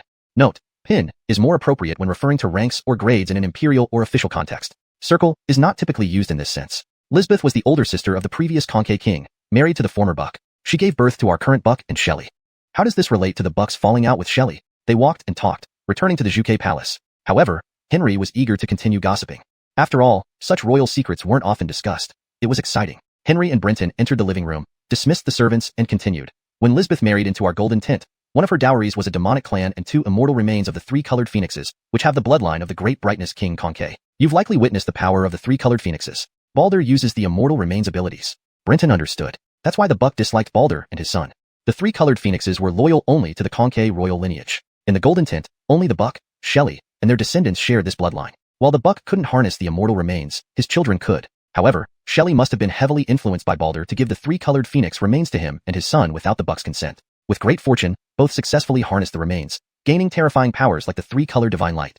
This greatly angered the Buck. After all, as their nurtured demonic clan, new remains could only appear naturally upon the 3-colored phoenix's death. Killing them for remains was out of the question. Shelley stole the only 2 sets of remains capable of creating the 3-colored divine light within the palace. A house divided cannot stand. Ancient wisdom holds true. By killing Balder's son, you unwittingly avenged the Buck's private grievance. Henry noticed Brenton's thoughts. He warned, don't think that with the Buck's protection, you are safe. As a Golden Tint aristocrat, Balder losing his son and title won't go unchallenged. Many nobles will seek revenge, especially since Shelley's mother, Empress Dowager Conke, still lives. If she complains to Lisbeth, Henry left it there, giving Brenton a knowing look. Brenton smiled. He wasn't worried. He was soon leaving the capital, with imperial authority protecting him. Any troublemakers would find it hard to act openly. If it got too much, he could flee. The wilderness was vast, not limited to the Golden Tint and Conke. Having gotten the answers he wanted, Brenton bid farewell, indifferent like a seasoned frequenter of brothels. Back in his room, after treating his wounds with medicine and changing clothes, Brenton rushed to the prison. News of Brenton escaping Balder's attack spread through the Golden Tint capital. Seeing him casually riding in the Juke Palace carriage on the mountain road, many spies were astonished. They marveled at Brenton's luck while cursing Balder's incompetence. Upon arrival at the prison, he learned the palace had taken Danny's body. Knowing the sordid details between Balder, his son, and the Buck, Brenton wasn't surprised. The prisoners saw him return safely and settled down obediently. Brenton focused on absorbing spiritual energy, improving his cultivation. Had it not been for the cunning of the Mars divinity and being outside the palace, allowing the mysterious elder to intervene, Brenton would have died. Ultimately, his own strength was the most reliable guarantee. Unbeknownst to Brenton, who focused on cultivation in the prison, the Golden Tint capital had been in uproar due to him these past few days. Chapter 165. The arrival of the magical tools, Franklin's attempt to win over. Listening to his colleagues' gossip, Franklin suddenly wondered if he had been in seclusion for a year or 2. How could everything be turned upside down in just 7 or 8 days? Ever since Brenton reformed the unspoken rules of the dungeon and made a large sum of money for the buck, a steady stream of silver would enter the treasury each month thereafter. Under the buck's implicit approval, the Ministry of Justice Prison and the Dali Temple Detention Center also began to implement Brenton's methods. Things were manageable at the Ministry of Justice Prison as most prisoners were commoners, at most some disciples from sects who couldn't cause much trouble, but it was different for the Dali Temple. The people inside weren't just relatives of royalty but also high-ranking officials and aristocrats. They couldn't be touched lightly. Otherwise, it would stir up a hornet's nest which the Dali Temple couldn't handle. As officials, they pursued power and wealth. They didn't want to risk their lives merely to earn the buck some silver. Therefore, over several days, officials from the Dali Temple were publicly and privately scolded by the buck during the court meetings. One day, the palace sent 10 imperial edicts in a row, all condemning the Dali Temple officials for disloyalty. There were even hints that the buck intended to replace all Dali Temple officials with more compliant ones. This finally alarmed them. Seeing the profits from the dungeon reform and despite having to share the biggest portion with the buck, many ordinary officials saw an opportunity. Envy burned brightly when considering what remained after dividing the earnings among 5 institutions: the dungeon, the Ministry of Justice, the Dali Temple, the Censorate, and the Zhuge Palace. Some officials secretly calculated potential earnings based on the dungeon standards, nearly drooling over the amounts involved. Without needing to share profits, implementing the changes independently would eliminate the other entities. The pressure mounted, and under the persuasion of a group of Dali Temple officials, the chief magistrate had no choice but to agree. Now, the magistrate adopted a hardline stance. Through the wardens, they informed the imprisoned officials that if enough silver was provided, everything would remain as it was. Otherwise, the detainees would suffer harsher conditions like those in the dungeons. On the first day alone, they collected more than 700,000 taels, more than the total of both the Ministry of Justice Prison and the dungeon combined. 70% went to the buck while the Dali Temple kept 30, still leaving a staggering 200,000 plus taels. With this windfall, madness ensued in the Dali Temple and throughout the capital city. Impeachment petitions flooded the palace but received no response. Most aggrieved were the censors, who, not owning prisons yet being part of the 3 judicial branches, faced undeserved backlash. Despite gaining little profit, they endured numerous criticisms. However, the 3 judicial branches weren't lambs to the slaughter and immediately retaliated, creating chaos between high officials and nobles, turning the entire city into pandemonium. For a moment, Franklin felt transported back to the Dain dynasty, realizing this mess originated from a mere 9th-rank dungeon inspector, unimaginable but undeniable proof of Brenton's talent. His influence surpassed the collective strength of all spies within the Ellsworth High Empire. Deciding he must win Brenton over, Franklin couldn't wait any longer. Instead of calling him to the Ministry of Works, he hurried to the dungeon, carrying the newly crafted magical tools. After announcing his presence, Franklin was led by a warden to Brenton's office. Seeing Franklin arrive, Pei looked surprised. "Friend Da was Situ.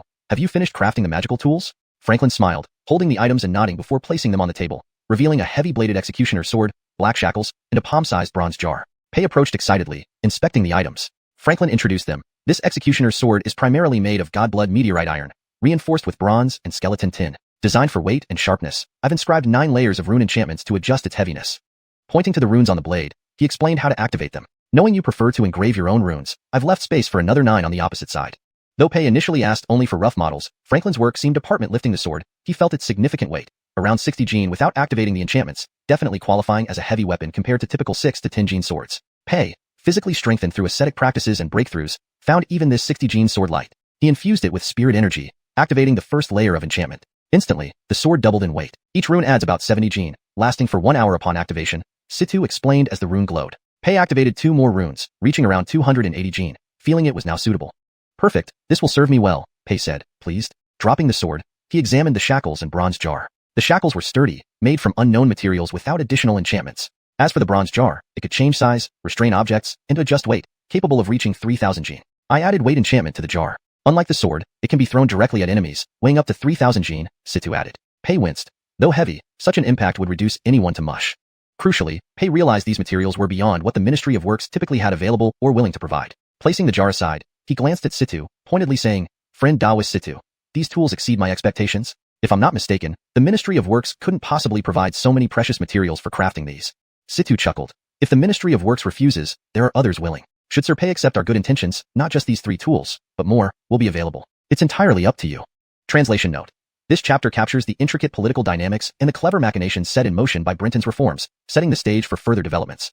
Chapter 166. Human hearts are truly filthy. My meaning? Brenton's lips curled into a smile. He did not try to guess which faction the other party belonged to. Since the other side had almost laid all their cards on the table, why should he bother guessing? Only a fool would pass up free benefits. What? Franklin was taken aback, but Brenton just laughed without repeating himself. It took a moment for Franklin to react, cursing the crude behavior inwardly. Through the 1,000-mile sympathetic worm, he had obtained Brenton's background and knew that he was originally a hunter. Although he had studied for half a year with the magistrate of Fengyin City, it was as good as not studying at all in front of someone like him. Thus, Brenton's crudeness aligned with the information Franklin had on him. In the Great Een realm, especially among the disciples of the Assembly of Heroes Hall, there was little emphasis on education. Most were content with merely recognizing characters and reading scriptures. Struggling to suppress his discomfort, Franklin smiled and said, "Sir, your childlike innocence remains unchanged. You are still so naive and pure." Brenton gave Franklin a thumbs up. Situ Taoist clearly reads a lot and knows how to compliment others. Knowing that dealing with such an uneducated and crude person required straightforwardness, Franklin decided not to play games. Such people might not be dumb, but weren't particularly clever either. Complicated explanations might just confuse them. This approach suited Brenton's style since arriving in the Golden Tint Bucket. Simple, brutal, seemingly unmethodical, yet with a touch of cleverness. "I'll be direct then. I know you, Sir Pei, come from the Great Een Assembly of Heroes Hall. Your appearance here in the Golden Tint is not by your own will. According to my intel, you went missing while on a mission in the Donglai Mountains. Somehow, this led to your presence here." Brenton did not look particularly surprised. He looked at Franklin and smiled. "So Situ Taoist, or rather colleague, you are actually from the Great Een Court?" Franklin replied earnestly. "Great Een Yinhuang Hall disciple Franklin greets Brother Pei." Brenton paused, then smiled. "The Yinhuang Hall inherits from Emperor Shenong and specializes in alchemy and forging. I should have guessed when you mentioned being a Great Een official. However, I didn't think Great Een would send a Yinhuang Hall official to act as a spy in the Golden Tint. That's quite a waste of talent." Franklin frowned. "You flatter me, but I am no talent. Moreover, this is not too dangerous. Unlike the Golden Tint, Great Een has relatively few immortal officials. The Golden Tint likely already knows my identity. We're just pretending." Hearing this, Brenton was genuinely taken aback. Seeing Brenton's reaction, Franklin realized that with his humble origins, Brenton could not grasp the concept. The relationship between the Golden Tint and Great Een is not adversarial. Both countries have spies placed within each other, openly and covertly. This is tacitly accepted to ensure readiness against potential threats. "I don't understand. Because there is no fundamental conflict of interest, isn't there? If I'm not mistaken, Great Yin's border experiences annual skirmishes with the barbarian tribes, followed by large-scale wars every few years. The civilians and military see these tribes as archenemies. How can you say there's no conflict?" Franklin chuckled. "You may be confusing the border barbarian tribes with the Golden Tint Bucket. They are fundamentally different. The barbarian tribes we view as beasts, and the Golden Tint treats them the same way. If you still don't get it, consider the relationship between our Great Een government and the mountain folk." Brenton understood now. The mountain folk avoided taxes, abandoned their homes, and hid in the mountains. Though they were Great Een citizens, they were treated as non-citizens, akin to wild beasts. Some local officers even used them to claim military honors or pin unsolved cases on them. Brenton sighed. Indeed, the world was the same everywhere. So, there is no significant conflict between Great Een and the Golden Tint. Our existence serves as insurance, a mutually accepted arrangement. Once we lose contact with our homeland, it signals the other side's intent to move against us. As open spies, I am present not only in the Golden Tint, but also in states like Konkei and Hudson San, and even some major sections. Brenton struggled to fully comprehend but showed understanding. "So, you want me to become a public spy for Great Een?" Upon saying this, Brenton suddenly remembered how the ministry officials had set him up, branding him as part of the Vermilion Bird Palace after bringing him to the dungeon. Though technically a Great Een citizen, he was considered a traitor, thus trustworthy for use. Yet, introducing him to Franklin and making him craft magic items inevitably made Brenton appear as a new public spy to the Golden Tint officials. Regardless of whether Brenton truly defected to the Golden Tint, his fate as a marginal figure was sealed. This decision essentially ruined Brenton's prospects in the Golden Tint. King Ministry scumbags, setting me up like this, Brenton thought bitterly. He also realized why Gorin hadn't warned him. It was to isolate him and make him reliant on the Vermilion Bird Palace to thrive in the Golden Tint. Apart from the Grand Buck, only the Vermilion Bird and Enlightenment Palaces could use him. Anyone else lacked the courage to ally with a known Great Een spy. So, the apparently simple-minded Gorin turns out to be equally devious, Brenton mused, feeling less angry at Gorin. It was more about controlling people. Gorin likely didn't devise this scheme. The true mastermind was probably Alizi. Brenton couldn't help but wonder if anyone in this world had a clean heart. Why were everyone's motives so filthy? Franklin chuckled. "I won't ask why you're here, just if you still consider yourself a Great Een official." Brenton knew he was on a ship he couldn't easily leave. Deciding to be straightforward, he said, "Situ Taoist, let's not talk about loyalty and patriotism. We both know it's self-deception. Since you want me to be a public spy for Great Een in the Golden Tint, what do you offer in return?" Chapter 167. A Walking Calamity? In the Great Een dynasty, few became immortal cultivators by choice, but once on this path, they naturally strove to go further. The irony was that despite having an immortal title, most cultivators lived shorter lives than ordinary people. Hence, it was only natural for Brenton to discuss benefits bluntly. This truly reflected the essence of being a cultivator. Cultivators who didn't talk about contributions and wealth didn't last long. Franklin didn't feel uncomfortable. Instead, he felt delighted. As long as there could be a conversation, whether driven by patriotism or lured by benefits, it didn't matter much. The benefits are indeed plentiful. For example, these magical artifacts have been provided with many precious materials by the Imperial Court, along with elixirs, silver coins, cultivation manuals, and information from our spies within the Golden Tint. We can offer you far more than you could imagine. When Franklin said this, he sounded highly confident. Brenton couldn't help but find it amusing. Within the Great Een territory, everything revolved around contributions. One had to risk their life to complete missions. But now, as a trader within the Golden Tint, these things were freely offered. However, just like Brenton had mentioned before, a fool rejects advantages. Since he was already in too deep, he might as well take whatever benefits he could get. In that case, I will need several more magical instruments and torture tools, as well as cultivation manuals from the demon exorcising realm to the golden body realm. Without hesitation, Franklin nodded in agreement. All right. Then can you tell me now what the realms above the 5th rank Golden Body Realm, particularly those 4th rank and above, are called? Franklin frowned momentarily before smiling. Of course, even if I didn't say, you could still find out through the Vermilion Bird Palace. Brenton showed a demeanor of genuine interest. Above the 5th rank Golden Body Realm is the 4th rank Gathered Spirit Realm, followed by the 3rd rank Transcendent Realm, 2nd rank Evil Incarnation, and 1st rank True Name. Beyond True Name comes the realm of true gods and true immortals. Don't ask me what these realms mean, because I don't know either. After all, my realm hasn't reached the point where I can comprehend such matters. If you really want to know, perhaps explore the Vermilion Bird Palace. Franklin seemed to immediately understand what Brenton was going to ask and promptly explained. Brenton nodded without pressing the issue, silently repeating the names of these realms. His scalp tingled. 9 ranks of cultivation, 9th rank Tao Foundation, 8th rank Body Integration, 7th rank Demon Exorcising, 6th rank Spirit Communication, 5th rank Golden Body, 4th rank Gathered Spirit, 3rd rank Transcendent, 2nd rank Evil Incarnation, and 1st rank True Name.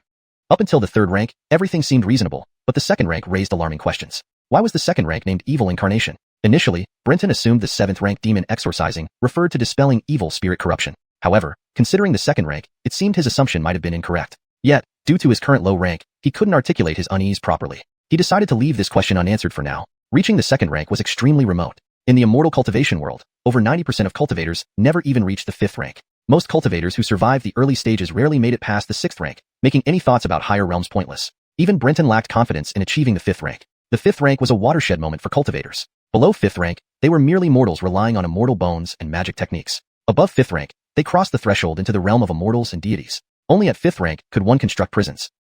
Brenton had personally experienced the terror of prisons, knowing how horrifying they were. If not for Glenn's overconfidence which allowed Brenton to use the deceptive trick, he would have had no chance of survival. Meeting someone as arrogant as Glenn didn't guarantee similar opportunities with every powerful 5th rank cultivator.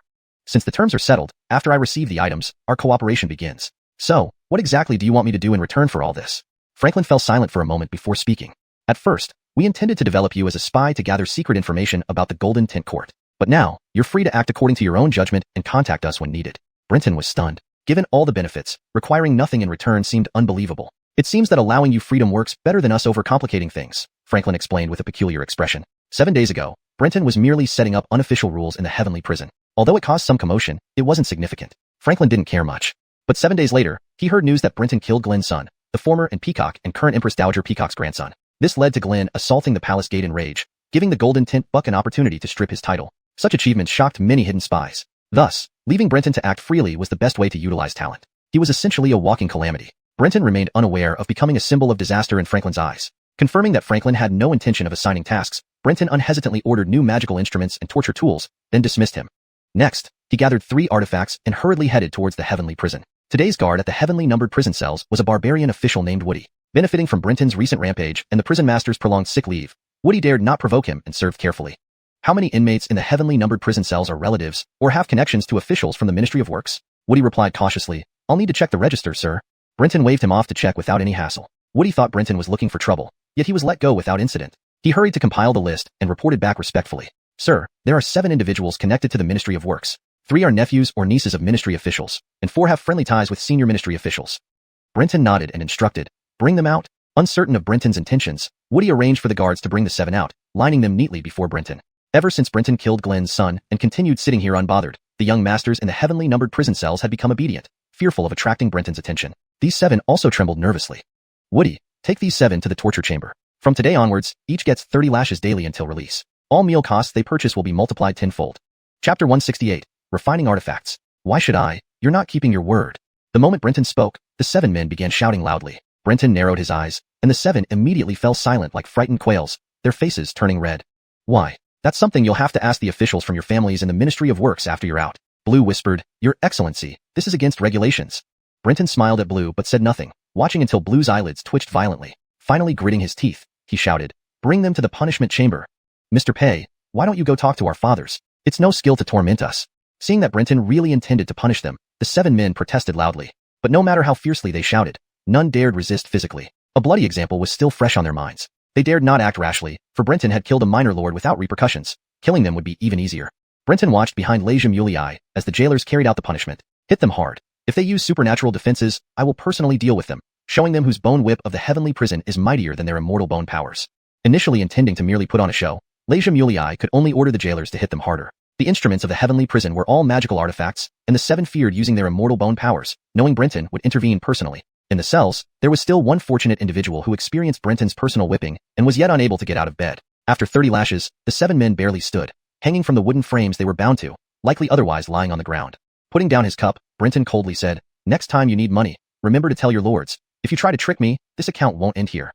He then turned and left. The 7 men felt bitter and tearful, having barely recovered from the previous lashing before sustaining new injuries. They genuinely doubted if they'd survive to leave the prison. Once Brenton was far enough, Mulei hurried to apologize. "Gentlemen, quickly write to your families and find out what offended Mr. Pei. Resolve it early, or else the daily 30 lashes might continue, and who knows what other tortures await." Back in his official quarters, Brenton called 2 guards. "Guard outside. I need to enter seclusion for a few days. No visitors unless absolutely necessary." Entering his room, Brenton retrieved 3 newly crafted magical artifacts. Having taken some revenge on the officials of the Ministry of Works, his mood lifted, making it the perfect time for refining artifacts. First, he took the decapitation blade, contemplating which powers to inscribe. This blade, already partially refined by Franklin, displayed its most notable features, weight and sharpness.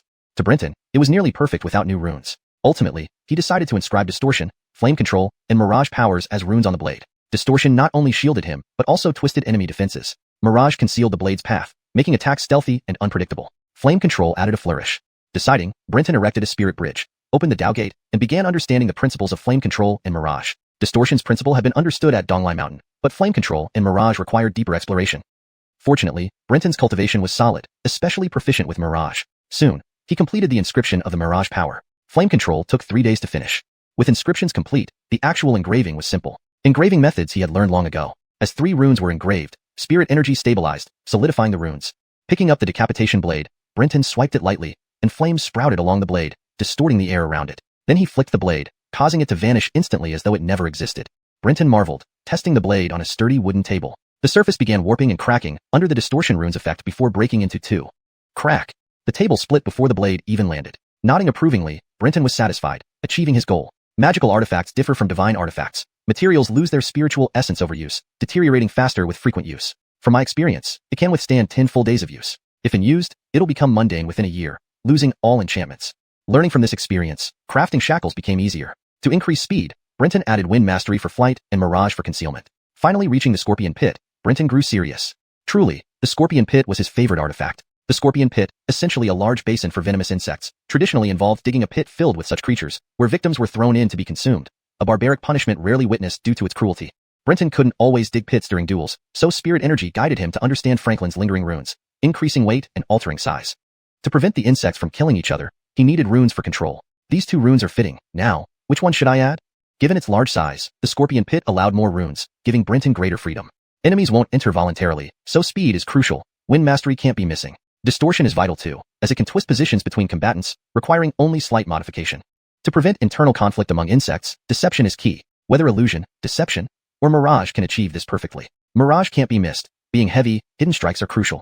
Otherwise, capturing people would be unimaginable. Moreover, mirage can create illusions for the insects, preventing mutual detection. But with low insect intelligence, combining deception with mirage ensures belief in these illusions.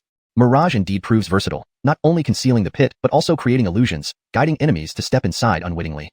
Reviewing his powers, Brenton chose to engrave the position distortion, mirage, for illusion and concealment, deception, and flame control runes on the scorpion pit. If foes proved tough and killed all insects, Brenton could transform the pit into a furnace, burning them alive. Chapter 169. It's better to offend a petty person than Darren Pei. Phew. Brenton let out a long breath. With the final rune engraved, the scorpion pot was initially successful. Next, Brenton needed to find suitable poisonous insects to raise inside it, thus completing the scorpion pot. Unfortunately, although the scorpion pot designed by Franklin could change size, it lacked storage capabilities. When shrinking, if there were no items inside, it wouldn't matter.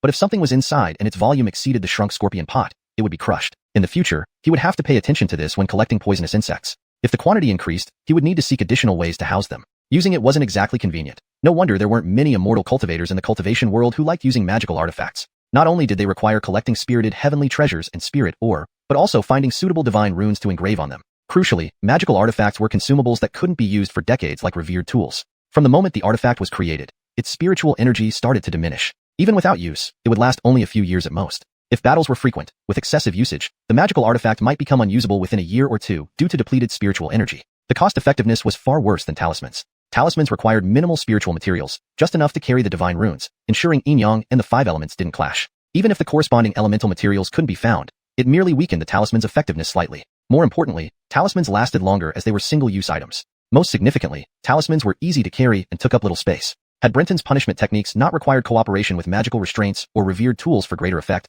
he wouldn't bother creating these inefficient artifacts. Now that the most troublesome magical artifact was completed, finding poisonous insects in the golden tint, which was more challenging in the Great Een, became relatively simple. In the depths of the wilderness, while everything else was scarce, venomous insects and snakes were abundant. His scorpion pot was meant to torture enemies, inflicting both physical and mental torment. Ancient torture instruments weren't primarily designed for killing, except for execution implements like beheading swords. Wearing shackles as a belt, attaching the scorpion pot with a thin rope, and placing the beheading sword across his back, Brenton felt fully secure. Several managers approached him right after he left the official residence, looking extremely displeased. Sir, these are managers from several officials' families from the Ministry of Works seeking an audience. But you were in seclusion, so we stopped them outside. The guard stationed at the door immediately explained. Brenton nodded approvingly and ignored the managers, asking instead, "What are your names?" "You did well." Hearing Brenton's praise, the guards looked delighted. "My name is Simeon, this is Moses." "Excellent, I'm heading to the accounting office. Follow me, and your loyalty will be rewarded." "Thank you, sir. That's our duty." Simeon and Moses were overjoyed. Although Brenton hadn't been at the prison long, he had brought about monumental changes. The once arrogant aristocrats now behaved like grandchildren. Even their supercilious noble servants treated them politely. More importantly, they now had money. Their allowance this month was reportedly 30 taels, 10 times their salary. To say Brenton was the inspector wasn't accurate. He was their financial god. One couldn't afford to offend Silver. The managers saw Brenton finish talking to the guards and made themselves known. Stepping forward with forced smiles, they greeted him. "Greetings, Inspector Sir. We?" Brenton frowned coldly. "This is a critical area of the prison. Who gave you the audacity to linger here?" "Simeon, escort them out. Tell the guards at the entrance that anyone letting irrelevant people in will be dismissed." Simeon shuddered, but was inwardly thrilled. Inspector Sir was so authoritative, unafraid of even the minister's managers, greatly boosting the prison's authority. Turning to the managers, Simeon ordered. "Inspector said the prison is a crucial area for holding criminals, not a place for idlers. Please leave now, or we'll have to forcibly remove you." The managers' faces flushed red as they glared at Brenton. Just a ninth-grade inspector, so arrogant. How dare you? We'll see how long you can stay hard-nosed. Undeterred by the manager's outbursts, Brenton wasn't interested in barking dogs. At the accounting office, Brenton withdrew 3,000 taels for expenses. He was the prison inspector. Purchasing tools ultimately benefited the prisoners. Simeon and Moses received 10 taels each for their diligence, leaving them jubilant. Watching their backs, Brenton sighed. Immortal cultivators like them could enter the Great Yin's elite hall and become officials. Earning hundreds or thousands of taels was easy. However, resources were tightly controlled in Great Yin, making it difficult for independent cultivators to buy supplies even if they had money. The golden tint provided easier access to resources. For immortal cultivators, both places had advantages and disadvantages. With money in hand, Brenton planned to buy some poisonous insects for the scorpion pot and visited today's shift leader. "Tell them from today onward, add 20 lashes daily to those officials' relatives. If they ask, tell them their dogs disrespected the prison, showing poor management." Percy watched Brenton leave, marveling at how much the ministry officials must have offended their head. Indeed, it's better to offend a petty person than Darren pay. 50 bone lashes a day, gods would go mad. Phew, Brenton let out a long breath as he completed the final rune engraving, marking the initial success of the Chailu Basin. Next, he would need to find appropriate venomous insects to keep inside it for the basin to be fully functional. Unfortunately, while this Chailu Basin designed by Franklin could change its size, it lacked storage capabilities. When shrunk, if there was something inside and it exceeded the reduced size of the basin, it would be crushed. In the future, when collecting venomous creatures, he had to keep this in mind. If the number increased significantly, alternative accommodations would be needed. Using it wasn't exactly convenient, which explained why few immortal cultivators favored magical artifacts in the realm of immortal cultivation. Not only did they require gathering spirit-infused materials and treasure minerals, but also finding suitable runes to inscribe on them. Moreover, these artifacts were consumables and couldn't last for decades like revered items. From the day an artifact was created, its spirituality began to wane. Even if unused, it might last only a few to a dozen years. If used frequently, excessive usage could deplete its spirit in just over a year, rendering it useless. In terms of cost-effectiveness, talismans were far superior. Talismans required minimal spiritual materials. They only needed to bear runic symbols without conflicting elemental properties. Even if corresponding elemental materials weren't found, it merely resulted in diminished power. Most importantly, talismans lasted longer as one-time use items and were convenient to carry without taking up much space. Had it not been that Brenton's penal arts needed coordination with magical tools or revered items to achieve greater effects, he wouldn't have gone through the trouble of crafting artifacts. Now that the most complicated artifact was complete, the more challenging task of finding venomous creatures in the Ellsworth and Tang territory became relatively simpler compared to the Great Yin. Deep in the vast wilderness, everything was scarce except venomous bugs and snakes. His Chailu Basin was a torture device meant to torment enemies, targeting their physical and mental suffering. Ancient torture instruments rarely focused on killing, unless specifically designed for execution. He turned his cuffs into a belt, tied a thin rope from the Chailu Basin, and slung the decapitation sword across his waist. Instantly, he felt fully secure. Just as he stepped out of the government office, several servants approached, looking disgruntled. "Your Excellency, these are the servants from several high-ranking officials' homes, seeking an audience with you. However, since you were meditating, we stopped them outside." The prison guard at the gate immediately spoke up. Brenton nodded approvingly, ignoring the servants, and asked the guards, "What are your names?" "You've done well." The two guards beamed with joy upon hearing Brenton's praise. This servant is Glad-Eye, and this is Huat Ming. Very good. I'm heading to the treasury now. Follow me. Your dedication will be rewarded. Thank you, Your Excellency. This is our duty. Glad-Eye and Huat Ming were ecstatic. Since Brenton's arrival at the prison, it had undergone significant changes. Previously haughty aristocrats now behaved respectfully, and even the snobbish nobles' retainers treated them courteously. More importantly, they earned more money. Rumors circulated that their allowance this month amounted to 30 taels, 10 times their usual pay. To everyone in the prison, Brenton wasn't just an inspector but a god of wealth. No one could argue with silver. The servants, seeing Brenton finish talking with the guards, approached politely. We present ourselves before Inspector we. Brenton frowned coldly. This is a crucial prison area. Who gave you permission to linger here, Glad-Eye? Escort them out. Tell the gate guards to stop letting irrelevant people enter freely, or they'll be dismissed. Glad-Eye's body trembled in excitement. So authoritative. Inspector was incredibly fearless, disregarding even the servants of high officials, greatly enhancing the prison's authority. Glad-Eye then barked. Didn't you hear, Inspector? The prison is no place for idle loiterers. Leave now, or we'll forcibly remove you. The servants' faces flushed with anger as they stared at Brenton. Good, very arrogant for just a mere 9th rank inspector. Bold indeed. Let's see how long you can keep it up. They left, muttering loudly. Brenton ignored them. He could bully people, but not dogs. At the treasury, Brenton withdrew 3,000 taels for reimbursement, purchasing necessities for the torture devices ultimately used on prisoners. Feeling justified, he awarded Glad-Eye and Huat Ming 10 taels each, sending them off delightedly. Looking at their backs, Brenton reflected that if they were immortal cultivators in Great Yin, they could easily earn much more working in official capacities. Yet, Great Yin's stringent control over resources made it harder for independent cultivators to acquire materials compared to Ellsworth and Each place had its pros and cons for immortal cultivators. With the silver in hand, Brenton planned to buy venomous insects for the Chailu Basin and visited the current prison warden. Issue orders to add 20 more lashes daily to the relatives of those ministry officials. If they ask, tell them their dog-like disrespect towards the prison and mismanagement warrants this treatment. Percy watched Brenton leave, marveling at his vindictiveness against the ministry officials. Indeed, it's better to offend a petty person than Darren Pei. Indeed, it's better to offend a petty person than to offend Master Pei. 50 bone whips a day would drive even immortals mad. Chapter 170, The 10,000 Worm Tower. Sir Pei, sir, please wait for us. A voice called out behind Brenton. He turned around and saw it was none other than the two guards who had been assigned to guard him, Assad and Moses. At this moment, they had already changed into casual wear, two plain beast fur short coats. Without the armor of the Imperial prison guards, Moses still looked like an ordinary person with an average face and build. However, Assad instantly appeared more unsavory. He had thinning hair, a prematurely bald head revealing his scalp, colloquially referred to as Mediterranean, and squinty eyes that seemed shifty. To add to his odd appearance, he had a 6-foot-long rat tail protruding from his rear, perfectly fitting the idiom, shifty-eyed and rat-tailed. This fellow likely only managed to become an Imperial prison soldier by sheer luck. Otherwise, he'd be mistaken for a thief on the streets of the capital and caught by the patrolling guards sooner or later. Just now, at the accounts office, we learned that Sir plans to go shopping. We thought you might need someone to carry your bags and show you the way. Since both of us are off duty, we volunteered to assist you, Assad said, rubbing his hands together and offering a fawning smile. Moses laughed stupidly, looking not very bright. Brenton considered that he indeed wasn't familiar with the capital city of Ellsworth and planned to wander around asking directions. With these two locals available, he naturally agreed. All right, follow me then. It saves me the trouble of asking others. Assad and Moses immediately lit up with delight. Brenton's reputation among subordinates in the Imperial prison was already well known for his generosity. Today, seeing him reward them through the accounts office, it was clear he didn't hesitate to spend silver. Following Brenton would certainly be profitable. As for Brenton offending so many people in Ellsworth, they were indifferent. Being at the bottom rung, things couldn't get much worse. If they encountered someone they couldn't handle, they could just flee. May I know what kind of item Sir wishes to purchase? Assad, clearly more adept than Moses, immediately asked about Brenton's needs. Poisons, the smaller the better, replied Brenton. Assad immediately responded, if you're looking for venomous insects, then 10,000 Worm Tower is your best bet. It has the most extensive selection of insect poisons in the capital and will surely meet your satisfaction. While technically, worms, these refer to venomous insects. Some cultivators use their abilities to control venomous insects, leading commoners to dub them goo based on legends. Brenton naturally knew this and, given he no longer lacked silver, readily agreed. 10,000 Worm Tower was located in the western market of the capital. To reach there, one needed to travel half around Ellsworth Mountain. Moses summoned a carriage, and the three set off. On foot, it would take over 2 hours to arrive. En route, Assad introduced various material sellers and locations in Ellsworth to Brenton, ensuring he could easily find rare items in the future. This thorough service impressed Brenton. He rewarded each of them 10 taels of silver right away. After all, it was the prison's money, and he felt no stinginess spending it. Having come from a hunting background, since joining Clifford in cultivation, Brenton had never worried about money. In the Yin dynasty, Fengyin City sent large sums of silver regularly. Now in Ellsworth, various expenses were covered without questions asked. Over time, he no longer placed as much importance on money as before. The carriage came to a stop before a 7-story stone building constructed from massive boulders. Brenton stepped down and looked up, seeing the characters 10,000 Worm Tower hung above the entrance. The entire stone tower was exquisitely built in a grand ancient style, bustling with cultivators coming and going. Some wore luxurious furs, while others wore ragged animal hides. Following Assad, Brenton entered the tower. Expecting darkness inside such a stone-built structure, Brenton was surprised to find the interior illuminated by luminous stones embedded within, casting a gentle light brighter than daylight. Crystal showcases lined the walls, glowing with myriad colors under the lights, creating an almost ethereal scene.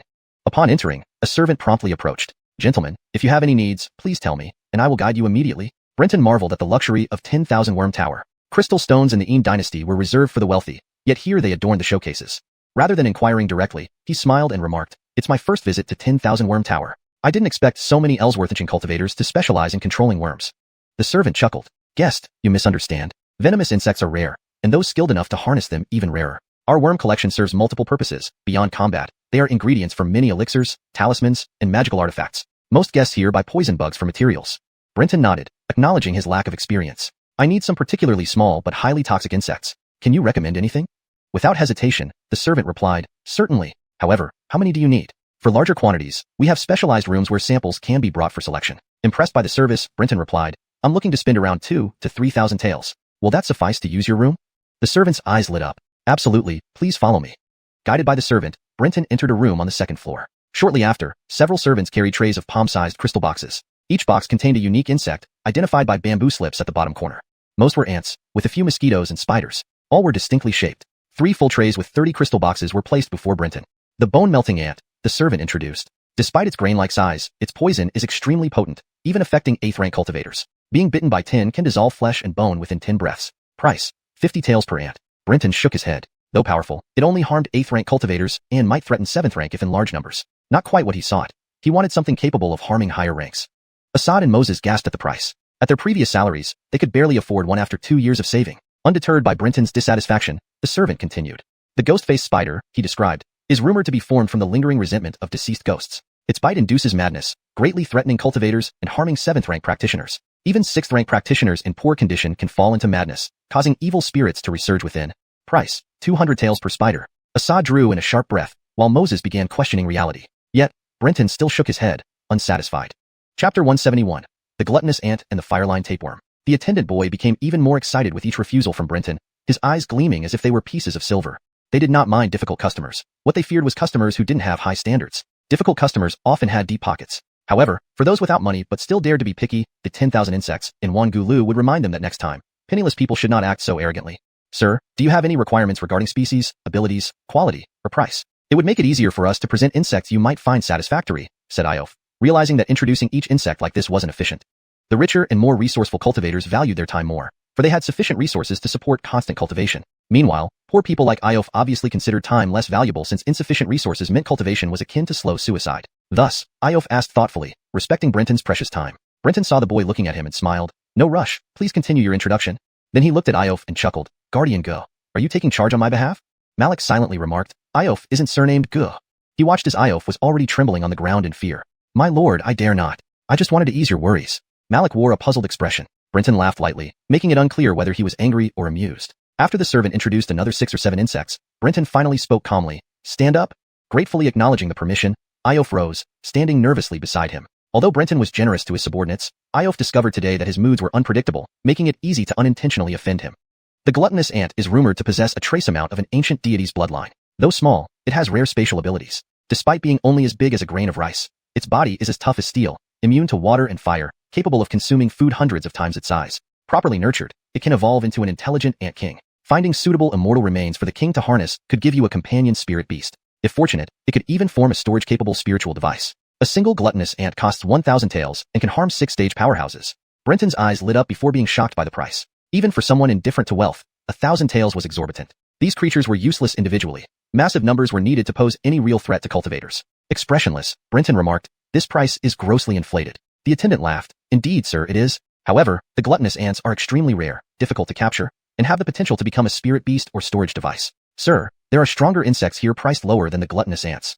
Please see, this is the fireline tapeworm. Though it lacks direct attacking methods, it produces numerous eggs as fine as dust. Once ingested by an enemy, they hatch and parasitize internally, producing more eggs. In 3 days, the host will be devoured entirely. And while consuming its host, the fireline tapeworm releases intense fire poison, misleading the host into thinking they've been poisoned by fire, ignoring its presence. The victim feels inner combustion, worse than death. Any cultivator below 5th stage would die within a day unless the eggs are cleared. Even then, organs damaged without high-grade regenerative medicines mean a ruined life. Price, 600 taels per worm. Brenton twitched at the description.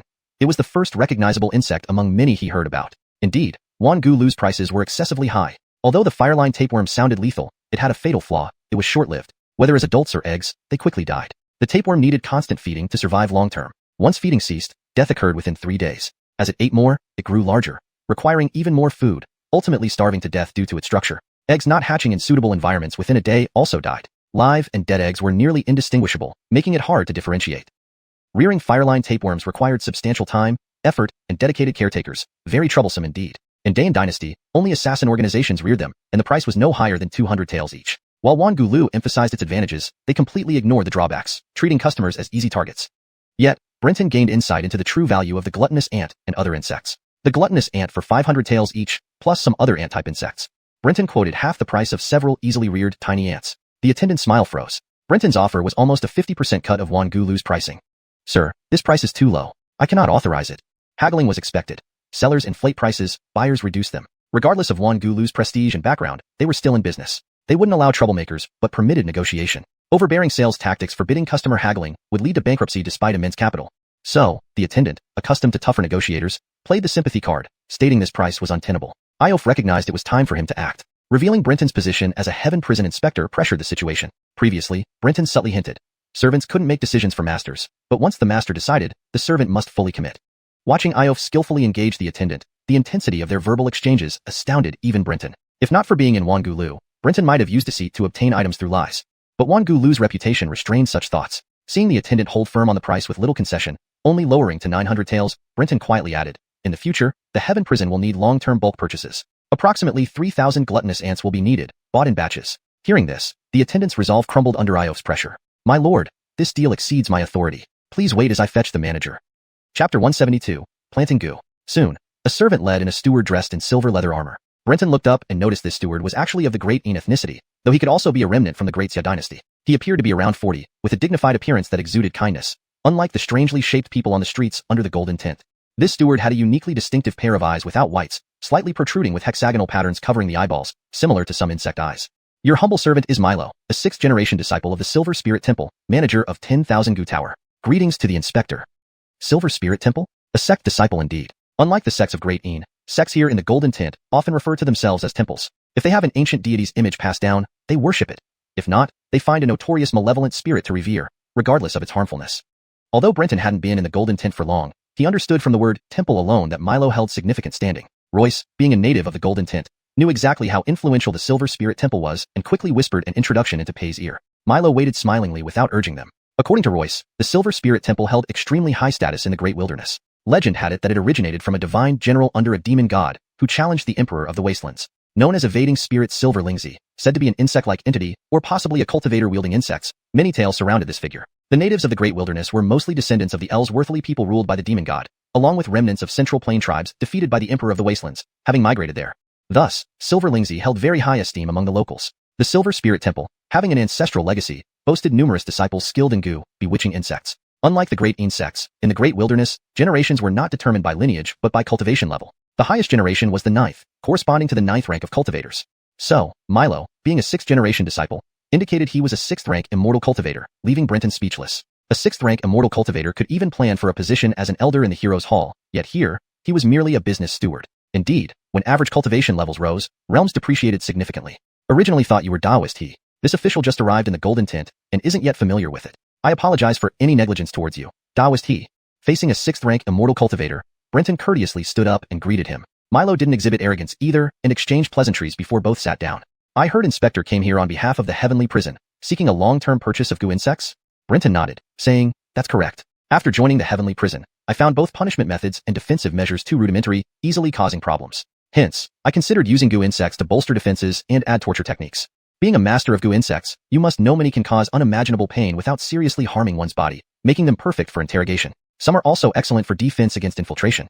The Heavenly Prison previously had no money, but recently, it has earned some funds. Thus, I dared to visit 10,000 Gu Tower.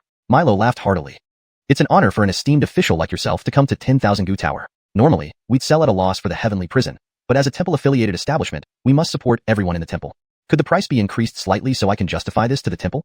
He spoke courteously, employing Royce's tactic to leverage pressure. Who wasn't afraid of the Heavenly Prison, especially after Brenton? But the Silver Spirit Temple, revered by even the buck, held no fear.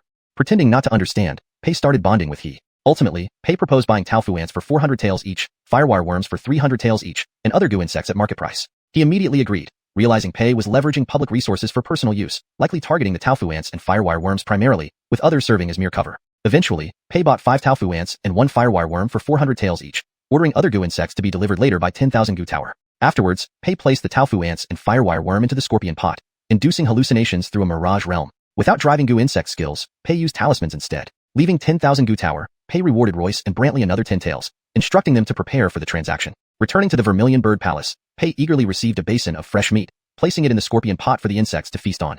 Tofu ants were soldier ants unable to reproduce, dying once their lifespan ended. Yet, according to a book Pei read, after losing their queen, worker ants could transform into queens under certain conditions. Pei aimed to create a false world using the Mirage Realm, enabling tofu ants to become queens. Although the success rate was low, Pei decided to try, saving significant resources. One tofu ant cost 400 taels, and even the buck wouldn't dare buy an entire colony. While common ingredients for potent elixirs, using tofu ants as weapons like Pei was rare. Expertise in Mirage Realms made the experiment possible. Pei created a queenless world with abundant food and suitable environment for the ants, beginning the experiment. After setting up the Mirage Realm, Pei took out the firewire worm. A tearing sound echoed as a red tentacle emerged from his neck, resembling fiery red more than blood. Southern Fire Grand Elemental, perfect. Satisfied seeing the 5 grand elementals in a fiery state, Pei chose the firewire worm for this reason. The tentacle enveloped the worm, invigorating it within the Fire Grand Elemental, devouring its flesh. In 15 minutes, it began producing microscopic eggs spread throughout the elemental. Pei couldn't see but felt every egg clearly. When the worm doubled in size and produced thousands of eggs, Pei trapped it in a mirage realm to stop feeding. Eggs hatched densely, giving Pei a chilling sensation. Conversely, the fire poison released by the worm had little effect on the Fire Grand Elemental. After enduring nausea and discomfort for half a day, Brenton finally breathed a sigh of relief when all the insect eggs hatched and fell into the mirage realm. Success, it really works. A smile spread across Brenton's face. Despite its numerous flaws, the firewire worm's unparalleled toxicity and stealth made it one of the most formidable goo insects. With the 5 great elementals, Brenton could quickly regenerate flesh and blood, minimizing the damage from the firewire worm's meat-eating ability. Moreover, the fire great elemental could neutralize the fire poison. After more than half a day, Brenton endured the intense discomfort until all the eggs hatched and were fully immersed in the mirage realm. He then heaved a sigh of relief and retracted his tentacles back into his body. It worked. It's really feasible. A smile spread across Brenton's face. Although the firewire worms had numerous drawbacks, their viciousness and insidious nature were unparalleled among all parasitic insects. With the 5 elements great age at his disposal, Brenton could rapidly regenerate flesh, so the firewire worm's ability to consume flesh wouldn't harm him significantly. Moreover, the fire great age could neutralize the fiery toxins. Now, within Brenton's great age tentacles, thousands of firewire worm larvae were being nurtured. He used the Mirage Realm to put them into a deep sleep, ready to parasitize enemies once they were pierced by his tentacle in future battles. Even if he was not a match for an opponent and found himself in a fatal situation, Brenton would release the firewire worms into his own body. Many demonic entities and immortal cultivators have a habit of consuming humans. If they refrained from eating him, that would be fine. But if they dared to consume his flesh, the consequences would bring Brenton a sense of vindication. As for whether this plan was excessively extreme, Brenton couldn't care less. If one doesn't embrace a bit of madness, what's the point of cultivating immortality? Even if he was outmatched and faced certain death, Brenton could release the firewire worms into his own body. Many demonic beings and immortal cultivators had the habit of consuming human flesh. If they didn't eat him, then fine. But if they did, Brenton took grim satisfaction in imagining the consequences. As for whether this plan was too Fengkong, Brenton didn't care at all. If you're not crazy, why bother cultivating immortality? Edit asterisk. As for whether this plan was too radical, Brenton didn't care at all. If you're not crazy, why bother cultivating immortality? Note. Replaced too Fengkong with too radical to ensure the sentence reads naturally in English while keeping the essence of the original meaning. After more than half a day, despite feeling intense discomfort and nausea, Brenton endured until all the insect eggs hatched and fell into the Mirage Realm. Only then did he heave a sigh of relief, retracting his tentacles back into his body. It worked. It really worked. A smile appeared on Brenton's face. Despite the numerous drawbacks of fireline tapeworms, their lethal and unpredictable nature was unmatched among all goo insects. With the 5 Directions Grand Elder's presence, Brenton could rapidly regenerate flesh and blood, so the meat-eating ability of fireline tapeworms wouldn't cause him much harm. Moreover, the Fire Grand Elder could neutralize the toxicity. Currently, Brenton housed thousands of fireline tapeworm larvae within his Grand Elder tentacles. Now, using the Mirage Realm to put them into a deep slumber, he could, in future battles, implant these larvae into enemies once they were pierced by his tentacles. Even if not an opponent's match, if forced into a life-or-death situation, Brenton would release the fireline tapeworms into his own body. Many demonic spirits and immortal cultivators have the habit of eating humans. As long as they didn't eat him, it would be fine. But if they consumed his flesh, the consequences would bring Brenton immense satisfaction. As for whether this plan was too crazy, Brenton didn't care. What good was cultivation without going a little crazy? Let me correct that last part to maintain natural English while keeping the tone. As for whether this plan was too insane, Brenton didn't care at all. If you're not a little crazy, why even bother cultivating immortality? Hashtag chapter 173. The Imperial Edict arrives. Good morning, Inspector General. Brenton walked through the celestial prison, where every passing jailer and guard greeted him warmly. As the patron of the celestial prison, he deserved such a warm welcome. Brenton nodded calmly as he passed by. After several days of experiments, his attempt to transform the Tao ants into queens on their own ultimately failed. He wasn't disappointed. After all, Brenton had only read a few scattered lines about this in ancient texts. If it were that easy, it would indeed be strange. But Brenton was not discouraged. The Tao ants belonged to the ant family, but not all ants were Tao ants. Facing difficulties was normal, but what mattered most was having a direction. So, he decided to seek out ordinary ants, setting up different environments for each batch, experimenting with conditions that could turn male ants into queens. He believed he could eventually find the pattern and achieve his goal. Even if this method didn't work, there were countless immortal remains in the world, some of which could reverse yin and yang. Finding these immortal remains would also allow him to reach his desired outcome. After the experiment showed no progress, Brenton decided to search the prisoner roster in the celestial prison, hoping to find someone who could help him. The Ellsworthensang Empire implemented a policy of universal cultivation among its people, so naturally, not everyone could handle powerful immortal remains adept at combat. Most of the immortal remains used by Ellsworthensang citizens lacked combat ability. They merely enabled their hosts to become cultivators, offering very limited magical abilities. But this couldn't be helped. Just as he was about to enter the civil affairs office, a jailer ran up and said, "Inspector General, Director Fox has asked you to visit him." Brenton paused in surprise. Director Fox? A familiar yet distant term. Hadn't this man taken long-term sick leave out of fear? Was he now cured? Or did he see that Brenton was still alive and kicking, thinking everything had settled down, and wanted to reap the rewards?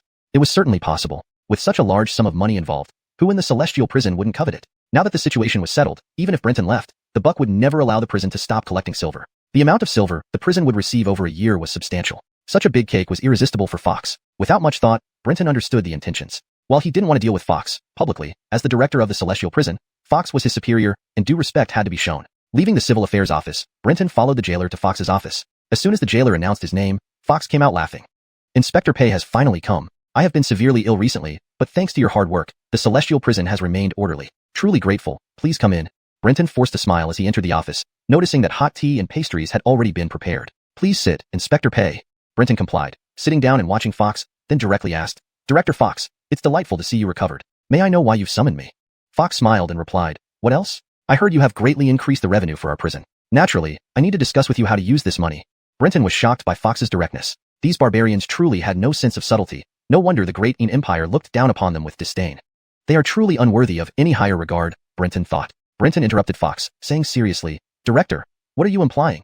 Fox paused, slightly frowning. Brenton continued, "As an inspector, my responsibilities are inspection, patrol, investigation, and judgment. Although I have added to the prison's income, deciding how to spend it is not within my jurisdiction. That decision belongs to you, Director. Why consult me?" Fox was speechless for a moment, unsure how to respond. Brenton wasn't being difficult, but too accommodating. It felt like trying to intrude on a household and forcing oneself on the daughter, only to have her not resist and even be more proactive, making him feel awkward. But this accommodation worked to his advantage. Previously, Fox had seen Brenton as a rival for power in the prison. But now, if Pei would support him, he'd gladly call him father. "Brother, you shouldn't leave. The prison can't function without you." Brenton explained, "Director, you might not know, but I will soon leave the prison temporarily on orders from the buck to rectify local prisons. Even if you insist I help plan the budget, I am powerless." "You're leaving?" Fox was alarmed, but inwardly rejoiced. Brenton nodded, emphasizing, "Temporarily. That's irrelevant." Fox almost shouted out loud. This man was a walking wealth god. "Brother, what can I say? The prison can't function without you." Fox felt somewhat indebted to Brenton, realizing he had acted wrongly in the past, attempting to oust him. Pei had earned the money and asked for nothing in return, a noble act indeed. From that day forward, Brenton would be his brother. Anyone who spoke ill of him would be an enemy of Fox. Abandoning talk of silver, Fox began treating Brenton as a brother, almost ready to swear brotherhood under heaven. After Brenton left, Fox laughed heartily inside his office. Standing outside, Brenton smirked coldly, hearing the laughter. "Laugh while you can. Soon, you won't be able to laugh anymore." Knowing Fox's barbaric nature, brutal and greedy, Brenton was certain that Fox wouldn't share the benefits widely. He'd likely make the prison a nightmare for everyone. Those who followed him would barely get scraps. To hasten his downfall, Brenton knew that Fox's greed would eventually lead to his ruin. News of Fox's return spread quickly, causing worry throughout the prison. Franklin, Ewan, and other wardens rushed to find Brenton but arrived late. They learned Pei had already met with Fox. "Director Pei, Fox is extremely greedy. In the past, we didn't punish the aristocrats because he took bribes," Cliff cautiously stated. He meant that Fox returned due to the smell of money. Would their benefits remain secure under his rule? Brenton replied, "As director, he technically has the authority. I could distribute funds only because he was away." Cliff and others' faces darkened. Seeing the opportunity slip away, they were frustrated. "But don't worry. Shortly, I'll be sent to other cities on the Buck's order to rectify local prisons. You can join me and enjoy a good life there." Hearing this, Cliff and others cheered, lavishing praise on Pei. As for the jailers and guards in the celestial prison, they could only apologize. "So, stay calm and avoid trouble these few days." Cliff and others promised faithfully. In the following days, Brenton merely went through the registry of prisoners in the celestial prison, searching for any immortal prisoners capable of reversing yin and yang. He then asked Fox for the death row inmate named Hawkins, without concerning himself with anything else. Of course, the sons and nephews of the Ministry of Works officials still received their daily whippings. Given the silver at stake, Fox agreed to everything, as long as Brenton did not come to share in the silver. He would consent to anything. By the end of the month, a group of eunuchs arrived at the Celestial Prison with an edict from the Buck, appointing Brenton as the chief inspector of Ellsworthensang Imperial Prisons and concurrent left censor-in-chief. The Buck would soon tour the various cities of Ellsworthensang, inspecting and rectifying local prisons. Accompanying the eunuchs was a peculiar man with 3 faces. He had no expression, no hair, and no ears. The middle face belonged to a young man, while the left side bore the wrinkled features of an old man. On the right side was a smooth-skinned baby's face. However, the eyes of the old man and the baby were closed. Just one glance at this person sent shivers down Brenton's spine. This was a very dangerous individual. Lord Pei, this is Devon, one of the Buck's royal protectors and a 4th-rank immortal cultivator, responsible for ensuring your safety during this mission. Lord Pei has won the Emperor's favor. In all these years in Ellsworthensang, few imperial envoys have received such honor that they warranted protection by the royal protector. You are one of the very few. Brenton immediately responded passionately, bowing toward the palace and loudly declaring his loyalty. After escorting the eunuchs away, Fox rushed over to congratulate him, eyes brimming with envy. Brother Pei, once you return from this journey, you will surely rise swiftly through the ranks. We all envy you greatly. Brenton smiled. Director Fox, please don't tease me. To be honest, I'm on my own now and need some help from your people. Fox glanced at Devon and dared not refuse. Hearing Brenton mention Cliff, Franklin, and the other wardens who initially followed him, Fox readily agreed. These were not loyal to him anyway. Even if Brenton didn't take them, Fox would have found a way to get rid of them. This arrangement saved him considerable trouble. Once everything was settled, Brenton respectfully said to Devon, predecessor, though the Buck's edict has been issued, we still need to prepare carriages and supplies. Please bear with us for a few days and stay temporarily at the Xuke Palace. Devon never smiled. He simply stated businesslike, do as you wish. My duty is to ensure your safety. When you leave is up to you. Brenton wasn't fond of forcing himself where he wasn't welcome. Seeing Devon's lack of cooperation, Brenton stopped trying to curry favor and called over Franklin and the others.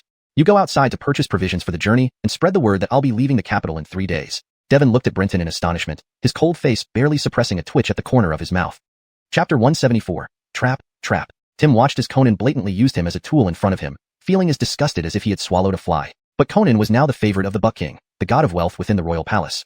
Speaking of which, Tim could also be considered to have benefited from Conan. With more silver coming into the palace treasury, their salaries as the Golden Tint's protective benefactors naturally increased. Even at their level of cultivation and realm, they did not need much money, but their disciples certainly did. So, after some thought, Tim closed his mouth and did not speak up to stop him. Besides, as the bodyguard of this little patrol inspector, which minister or aristocrat in the capital doesn't know me? Who would dare to cause trouble for themselves? Even if there are some who don't know, I care even less about such minor families. When the time comes, killing them casually will also repay the favor of this little patrol inspector. Tim thought to himself smugly. Conan gave instructions while waiting to see if Tim would say anything to stop him. If Tim remained silent, it would mean mutual consent. However, if he spoke out, Conan would not hesitate to immediately enter the palace and ask the Buck to replace him. The outcome was favorable. Tim did not object. This already told Conan that Tim wouldn't inquire about the prison or his matters, but if anyone tried to harm him, Tim would ensure his safety. So be it. After making arrangements, Conan looked at Tim respectfully and said, we will leave in 7 days. These 7 days I will spend preparing everything. Cliff, prepare a room for Senior Tim for rest. We still need to stay here for a few more days. The prison had side rooms primarily for temporary use by officials like Conan or visiting family members of prisoners from other regions. While the room might not be luxurious, it wasn't lacking in anything. Do you think your crude and easily exposed false information can actually catch anyone? Tim finally spoke, finding the plan truly objectionable and unlikely to ensnare any significant players. Conan looked surprised at Tim's 3 faces and laughed. Senior, you may misunderstand. This isn't aimed specifically at anyone. It's just to test the reactions of the capital's aristocrats. Too elaborate a plan might confuse them. Conan was essentially mocking the nobles and ministers of the Golden Tint capital as fools. Tim, being part of this group, instantly darkened in expression. He let out a cold snort and turned away, no longer concerning himself with Conan. Watching Tim leave, Conan sneered and shook his head. Tim still wouldn't admit his inferiority, unable to see through his real tactics. Calling him stupid, and he still wouldn't acknowledge it. The grand scene I'm making isn't to bait those who hate me into seeking revenge on the road. Of course, some particularly foolish people are excluded. I am telling everyone that I am no longer in the prison. Without me, Enos, that fool, won't dare to continue the executions of inmates in Cell A. And the capital's nobles and ministers will take advantage of this opportunity to spring people.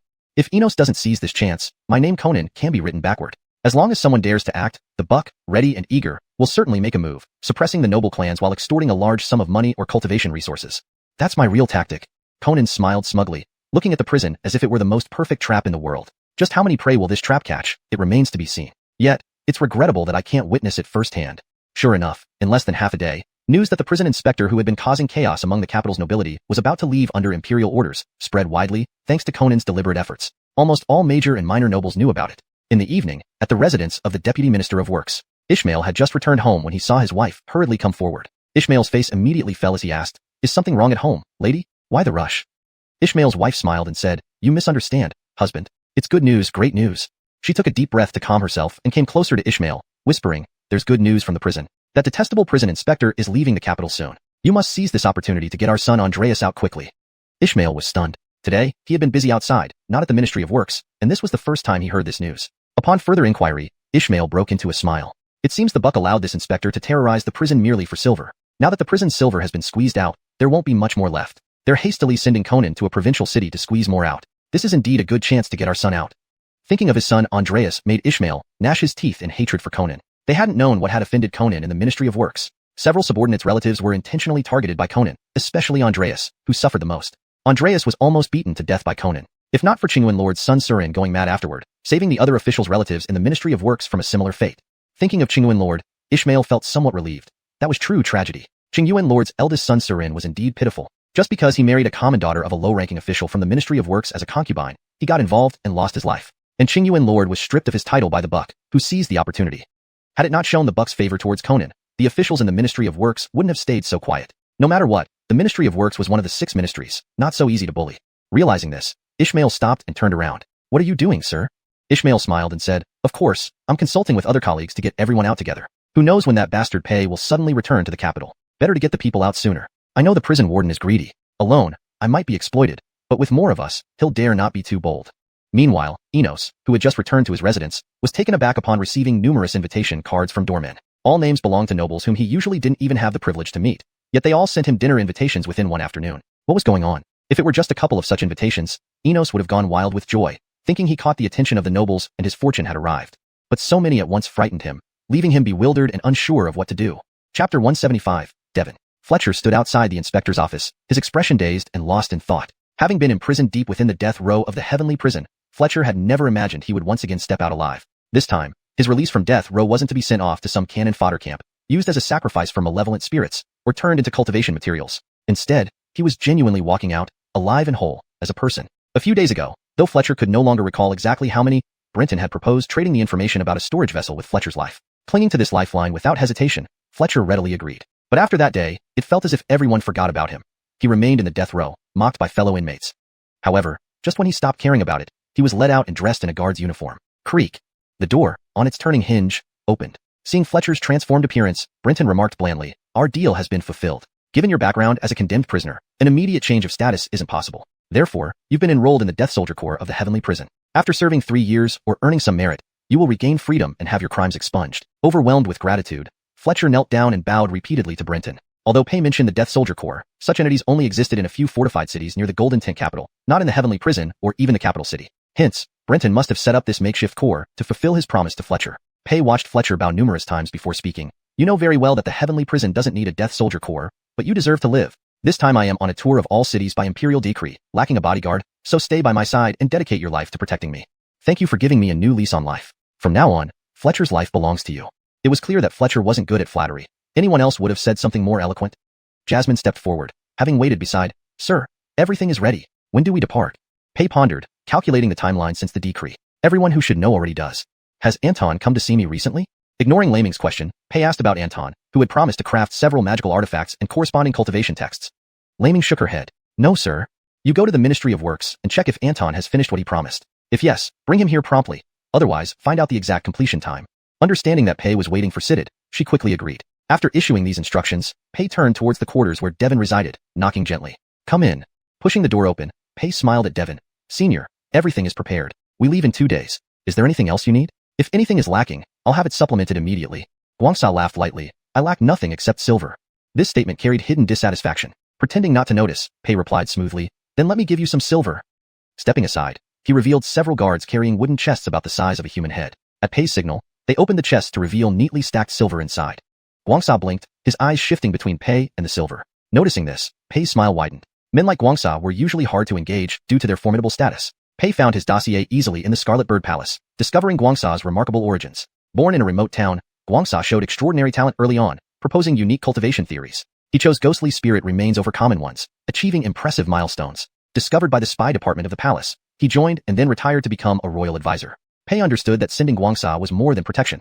It was providing a teacher. Thus, despite mutual dislike, Pei lowered himself, trying to mend their relationship for the sake of cultivation.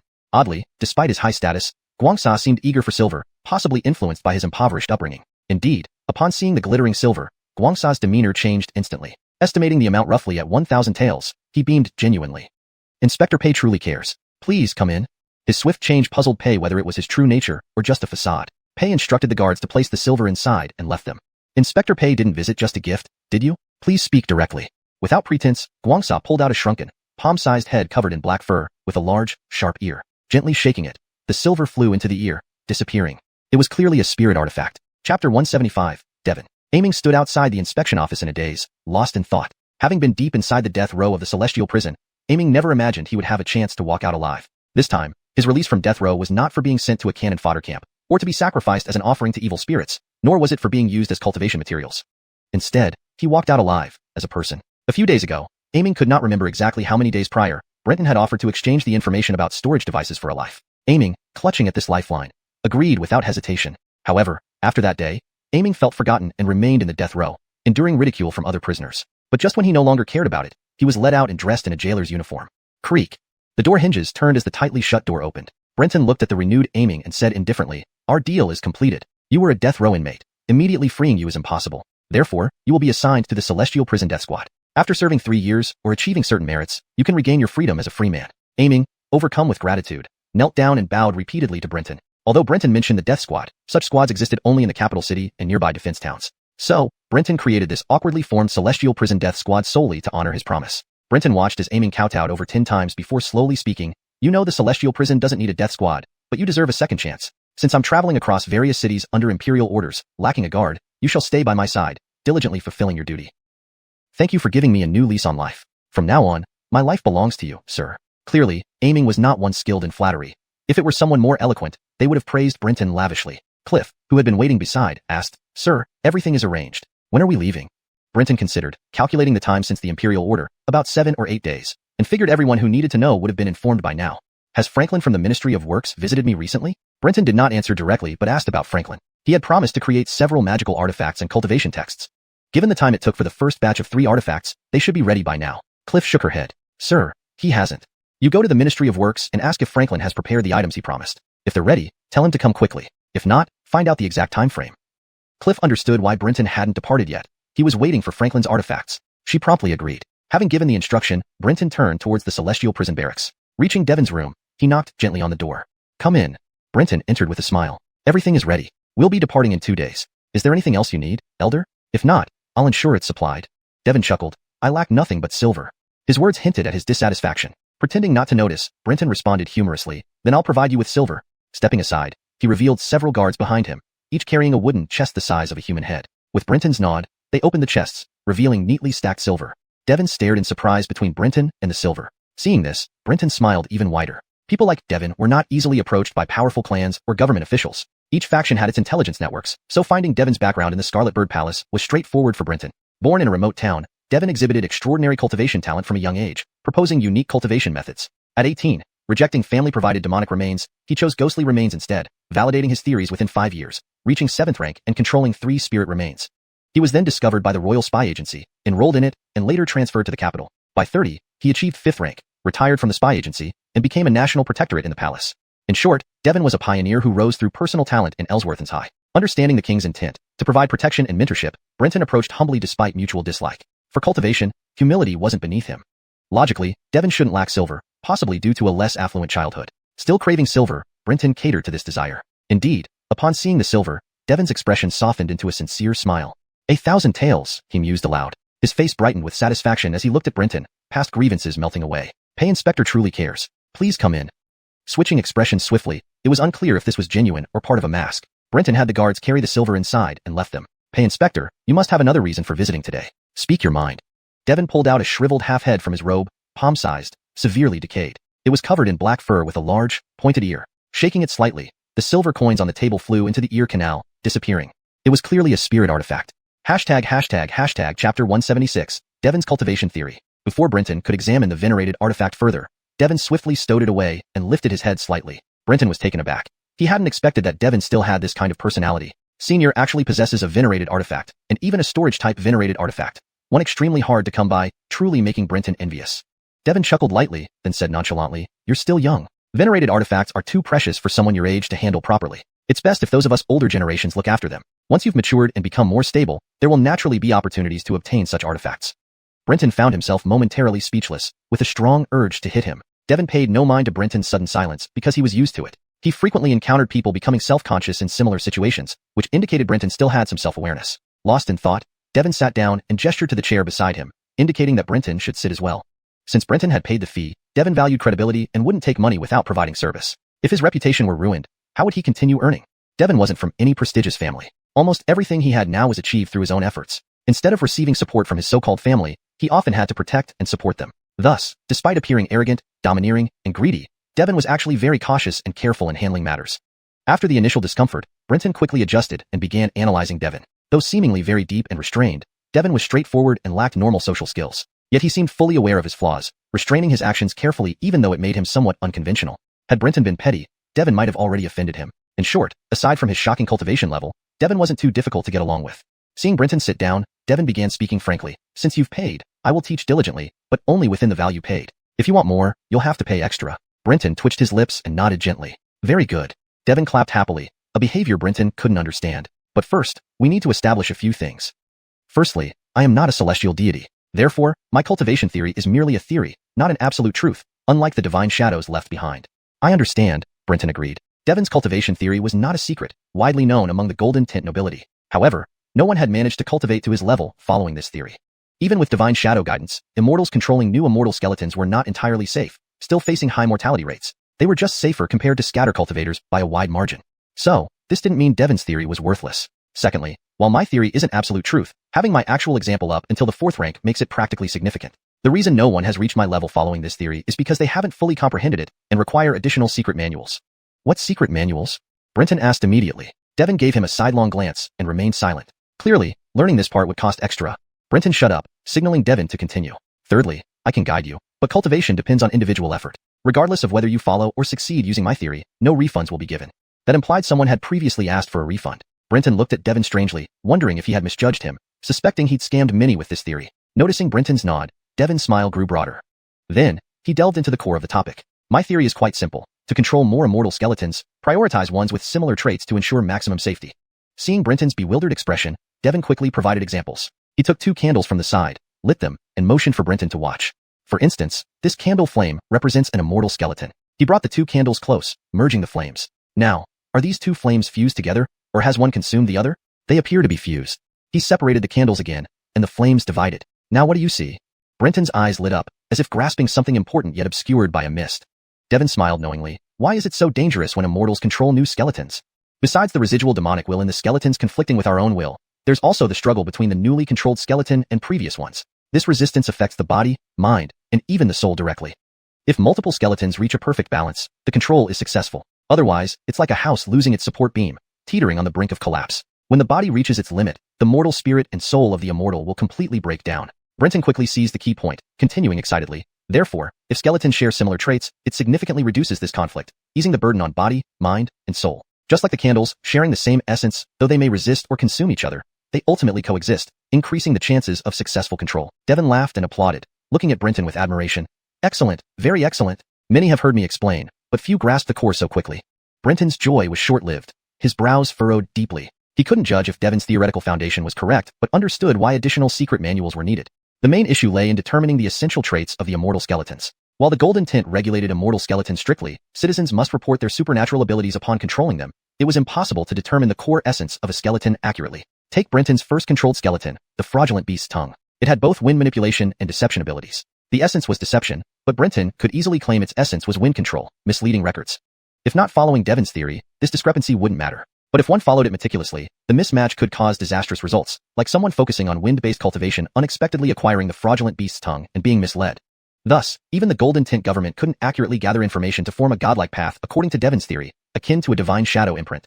No wonder only a few had succeeded despite years of theorizing. Now Brenton's face darkened, finding Devin's theory frustratingly impractical, neither worth keeping nor discarding, like a bone stuck in the throat. Chapter 177, Enlightenment. The cultivation theory proposed by Devin may be considered a chicken rib, but it is not entirely without merit. Its core lies in the common essence of things. I have already mastered 2 immortal relics, and they seem to fit what Devin describes as a shared essential nature. Brenton realized that the 2 immortal relics he had mastered, the Libiast's tongue and the Tenchi wings, remarkably aligned with Devin's theory. These relics did indeed share certain common characteristics. Originally, Brenton believed that his successful mastery of the two immortal relics was entirely due to the Five Directions Grand Yin, but after hearing this theory, he discovered that the Five Directions Grand Yin was only part of the reason he could successfully master the second immortal relic. Perhaps the fundamental reason was that the two immortal relics shared a common essence. The Libiast's tongue possessed abilities of lying and wind control, with lying being its core ability. The Tenchi wings, with a high level of power, also possessed many core abilities: deception, illusion creation, distortion, wind control, fire control. They perfectly covered what the Libiast's tongue could do.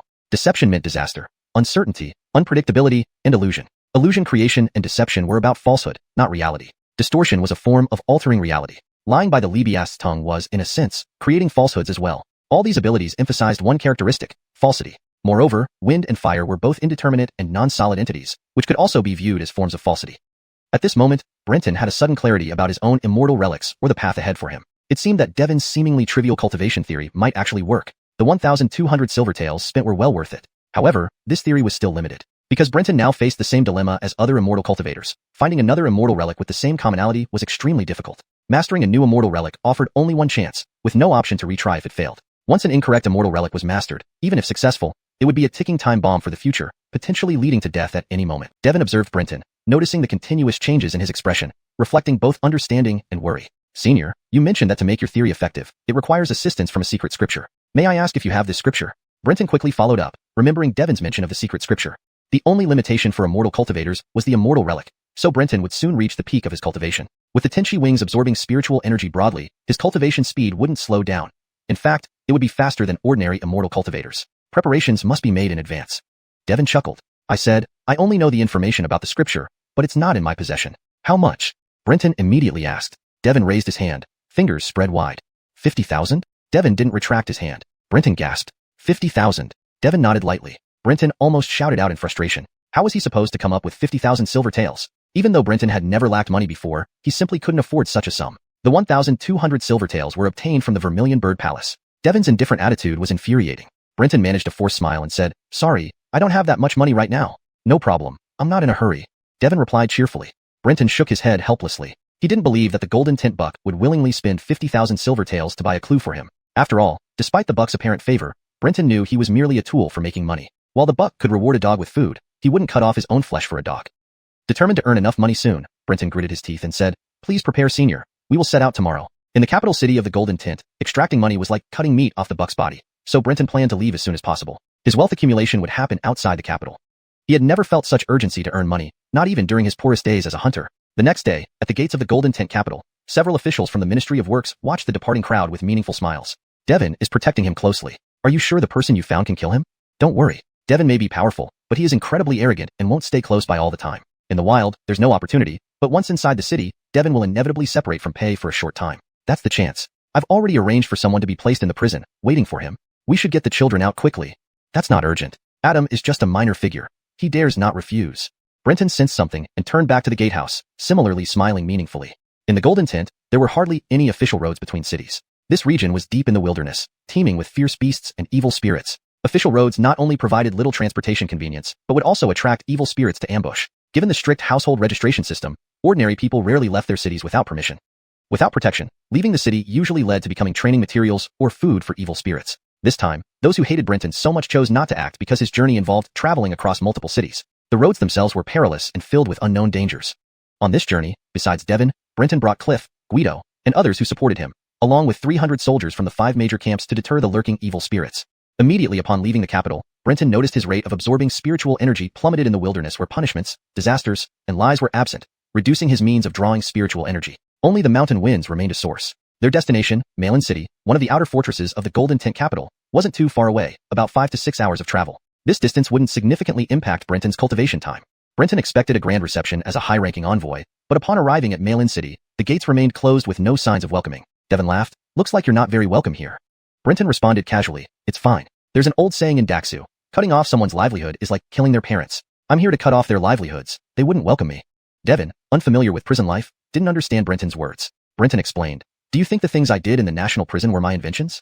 No, I merely exposed the unspoken rules of all prisons, directly seizing the jailer's income. Upon hearing Brenton's explanation about the prison's unspoken rules, Devon felt a bit disheartened. Prisoners could experience luxurious comforts if they paid, including beautiful servants, gourmet food, women, and even arrangements for scapegoats. Initially, Brenton believed that his successful mastery of the 2 immortal relics was due to the 5 Directions earthly fiend, But after hearing this theory, he found that the Five Directions earthly fiend was only part of the reason for his success. Perhaps the true cause was that the two immortal relics had a similar fundamental essence. What is their commonality? The Libiast's tongue has the abilities of falsehood and wind control, with falsehood being its core power. As for the Kung snake wings, which are extremely high-ranking, they possess many core powers. Mars, deception, fraud, mirage, distortion, wind control, fire control. These can be said to perfectly cover the abilities possessed by the Libiast's tongue. Mars, deception, represents disaster, variability, unpredictability, and illusion. Fraud and mirage signify falseness and non-reality. Distortion is a form of alteration of reality. And the falsehood of the Libiast's tongue, in essence, is also falseness. All these abilities highlight one characteristic, falseness. Wind and fire, on the other hand, are also indeterminate and non-solid existences, which can similarly be viewed as a form of falseness. Minghua, Mars, deception, illusion, distortion, wind control, fire control. In effect, these powers perfectly cover what the Libiast's tongue can do. Minghua represents disaster, uncertainty, unpredictability, and illusion. Deception and illusion are all about falsity and non-reality. Distortion alters reality, while the Libiast's tongue, at its core, also deals with falsehoods.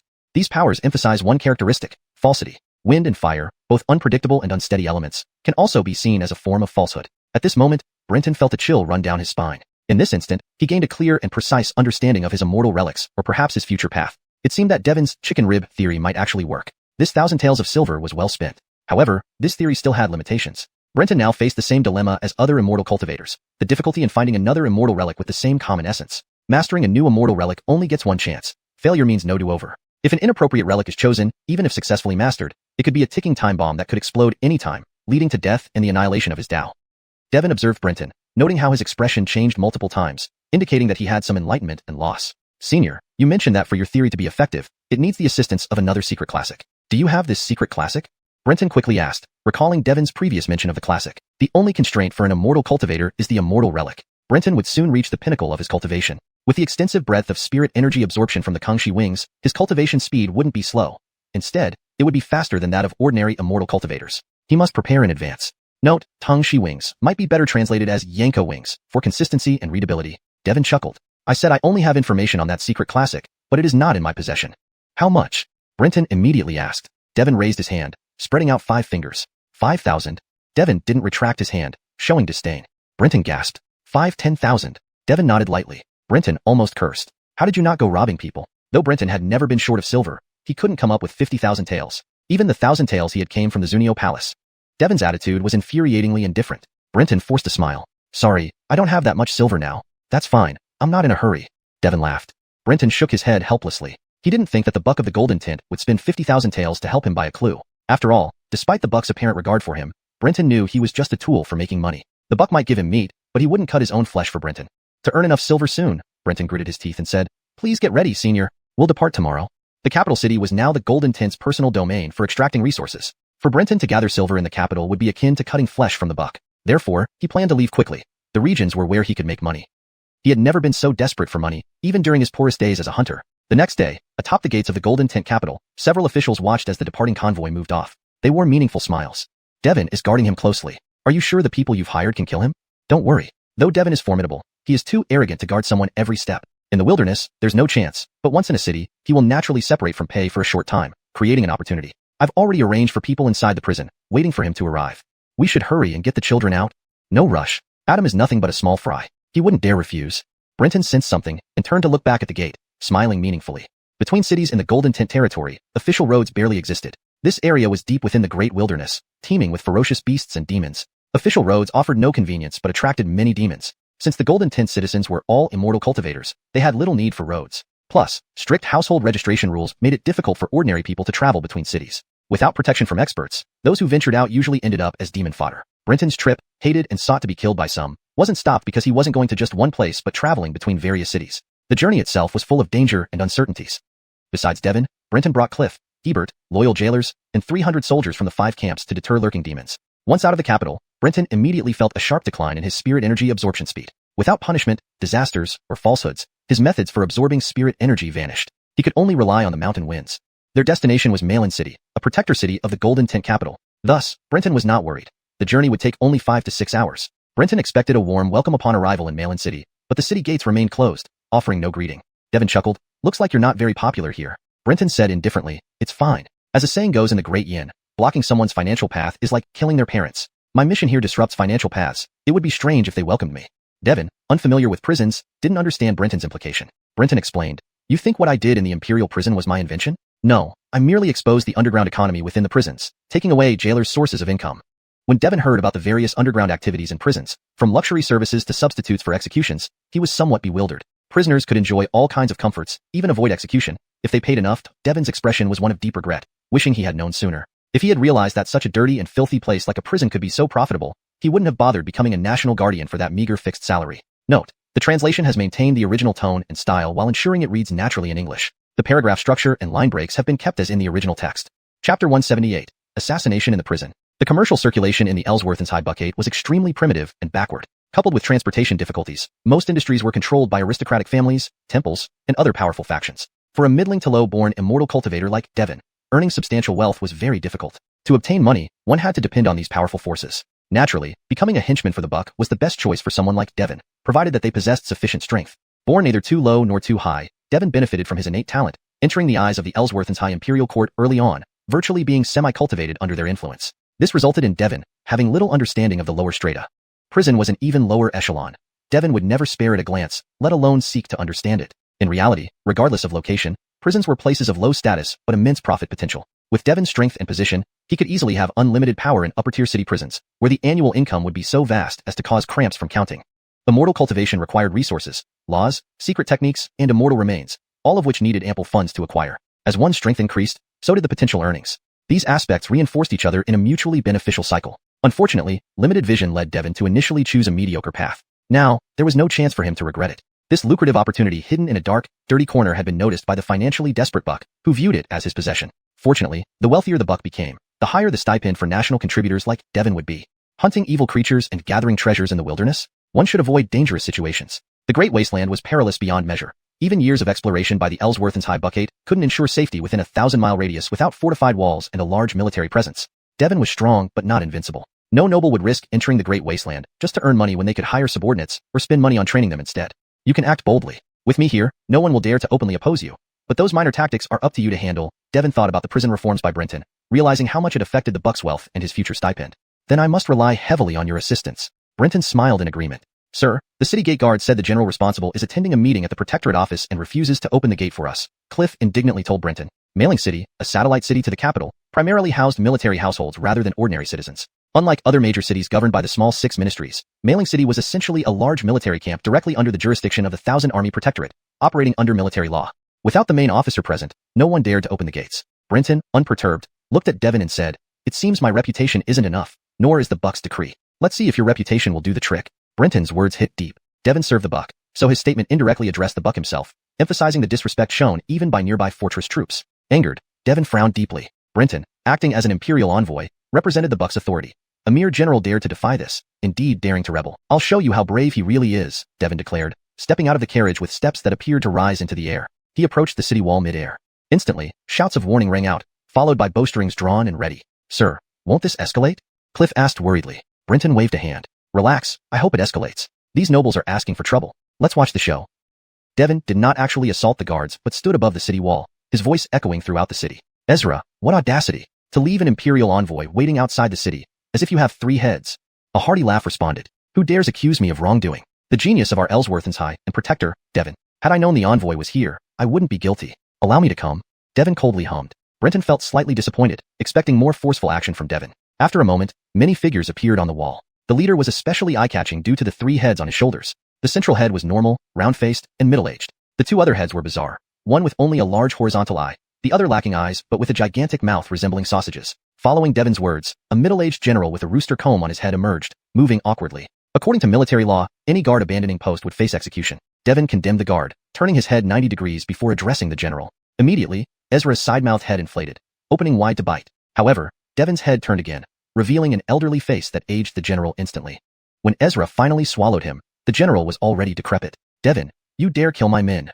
Brenton stared dumbfounded. Devin's actions were unexpectedly ruthless, leaving no time for reaction. Turning back, Devin smirked at Ezra. "What? Unhappy? If you wish to challenge me, speak to the buck after I report today's events." Ezra's eyes narrowed, gleaming dangerously. "Very well, open the gates to welcome the envoy." Knowing Devin's power and his unparalleled status, Ezra ordered the spitting out of the dead general, now covered in viscous liquid, hitting the ground hard, lifeless it was only because Ezra had promptly swallowed the chicken comb general into his mouth, isolating him from Devon's power, that he retained a sliver of life. Get someone to take him home. On the way, buy a good coffin, consider it my gift. The once proud chicken comb general now displayed a face of confusion and rage, pleading in a hoarse voice, please, general, save me. Observing Devon climbing back into the carriage, Ezra kicked the chicken comb general aside and snarled through gritted teeth.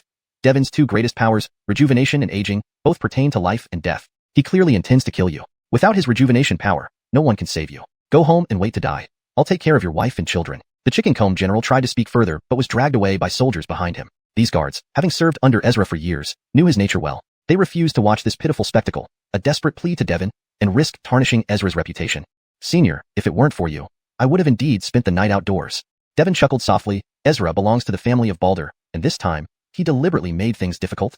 Brenton, puzzled, glanced at the city walls and asked, that's odd. Isn't Balder, the present Lord Qingzi, renowned for harnessing the three-colored divine light of the peacock family? Why isn't he? Balder is a son-in-law to the buck, but not Ezra, Brenton responded with a dry laugh. Seeing the city gates open, Brenton immediately ordered the convoy to enter Malevolent City as Ezra led his subordinates forward to greet them. Brenton halted the carriage and, as per protocol, announced the Buck's decree, establishing the legitimacy of his envoy status and outlining what needed to be done to facilitate local officials' cooperation. This was merely a formality. These men were already grateful enough not to cause trouble, let alone cooperate. In this fortress city governed by martial law, prisons were inevitable. Where there are laws, there are punishments, and where there are punishments, there are prisons. Logically speaking, a military city should have few prisoners given the strict military law. Capital punishment was common, and imprisonment rare. Yet when Brenton arrived at Malevolent City's prison, he found it almost completely filled. Some prisoners were naked, lying on straw mattresses with fresh bloodstains on their backs, evoking shock and pity. But Brenton quickly realized why. The Ellsworth's High Buckade had been without major conflicts for too long. Malevolent City's primary mission was to guard the capital. In times of peace, the military law became more lenient, resulting in fewer executions and fuller prisons. Observing the trembling prison warden, jailers, and guards, Brenton noted they all appeared robust and well-nourished, none below late 8th rank cultivation. The ambient aura around them hinted they could soon reach the 7th rank. Clearly, this place was rich in resources. To avoid another confrontation with Ezra, Devon did not accompany him, much to Brenton's relief. Sir, how should we proceed with the reforms? The warden, named Ivan, an elderly man in his 60s, approached cautiously after Brenton reviewed the prisoner roster. Brenton shook his head lightly, smiling, not in a rush. I need to assess the situation here first before making changes. Continue with your routine for now. Prepared to leave, Brenton stood up. Why not visit the prison cells, sir, since you intend to reform the penal system? A jailer suggested eagerly. Brenton considered this and agreed, seeing it as an opportunity to absorb more punishment chi, which hadn't improved his cultivation in some time. The jailer then led Brenton through the cells. The inmates, not facing immediate execution but serving military sentences, exhibited a despair far exceeding those condemned to death. Their eyes were devoid of life. However, Brenton remained indifferent. His concern lay in determining how much profit could be squeezed from this population. If too little, how could he report to the Buck? As Brenton pondered this, a terrifying aura suddenly erupted from a cell nearby, revealing a 7th rank cultivator. Startled, Brenton barely reacted before the iron bars shattered, and a clawed hand lunged toward his chest. The claws were long, hooked, and covered in thick, gray keratin. Beware, sir. A shadow flashed past, and Hanley, who had been following closely, tackled the attacker to the ground. Satisfied, Brenton nodded. The speed of the attack was astonishing, but Hanley reacted even faster, proving his skill. A woof. Hanley growled fiercely. After deflecting the claws, he unleashed a ray of golden light, striking the assailant and sending him flying back into the cell. Realizing the danger, Brenton felt a wave of fear. He turned to see the dark, murky cell. The intense heat of the golden light emitted by Hanley suggested the prisoner wouldn't survive. But moments later, the creature against the wall still breathed, its eyes glaring menacingly at Brenton. Die! The prisoner surged forward again, surprisingly still capable of fighting. Unfazed, Brenton pulled a small earthen jar tied with hemp rope from his waist. With his other hand, he retrieved shackles and threw them both. The shackles moved so fast that Hanley couldn't track their trajectory until he heard a muffled grunt behind him. Turning, he saw the creature's wrists encased in iron. Simultaneously, the small jar grew larger mid-air, opening its lid to swallow the creature whole. Chapter 179, Revenge. In the dimly lit cell, although Abdul engaged in close combat with the creature, he was unable to clearly see its appearance. Seeing that the monster had been trapped by Brenton's magical artifact, he finally breathed a sigh of relief. Abdul's immortal skeleton Chin's tail was not particularly adept at close combat. However, he knew that if anything happened to Brenton, there would be no chance for him to turn the situation around. Sir. Abdul, trembling, approached to check on Brenton. Brenton shook his head, but kept his eyes fixed on the scorpion basin. This was the first time he truly used this magical artifact, and he did not have much direct knowledge about its power. The scorpion basin fluctuated between large and small, expanding continuously in place. It seemed unable to truly confine the creature, yet there were no signs of it breaking free. Since the scorpion basin did not have storage capabilities, there were no venomous insects inside at the moment. Don't be anxious. I'm testing the power of the magical artifact. When Selin and others prepared to subdue or kill the creature inside, Brenton immediately stopped them. The jailer hiding behind observed the scene and was dumbfounded. Attempting to assassinate an imperial envoy, this was indeed a major event. Some jailers had already left the cells to report the incident to their superiors.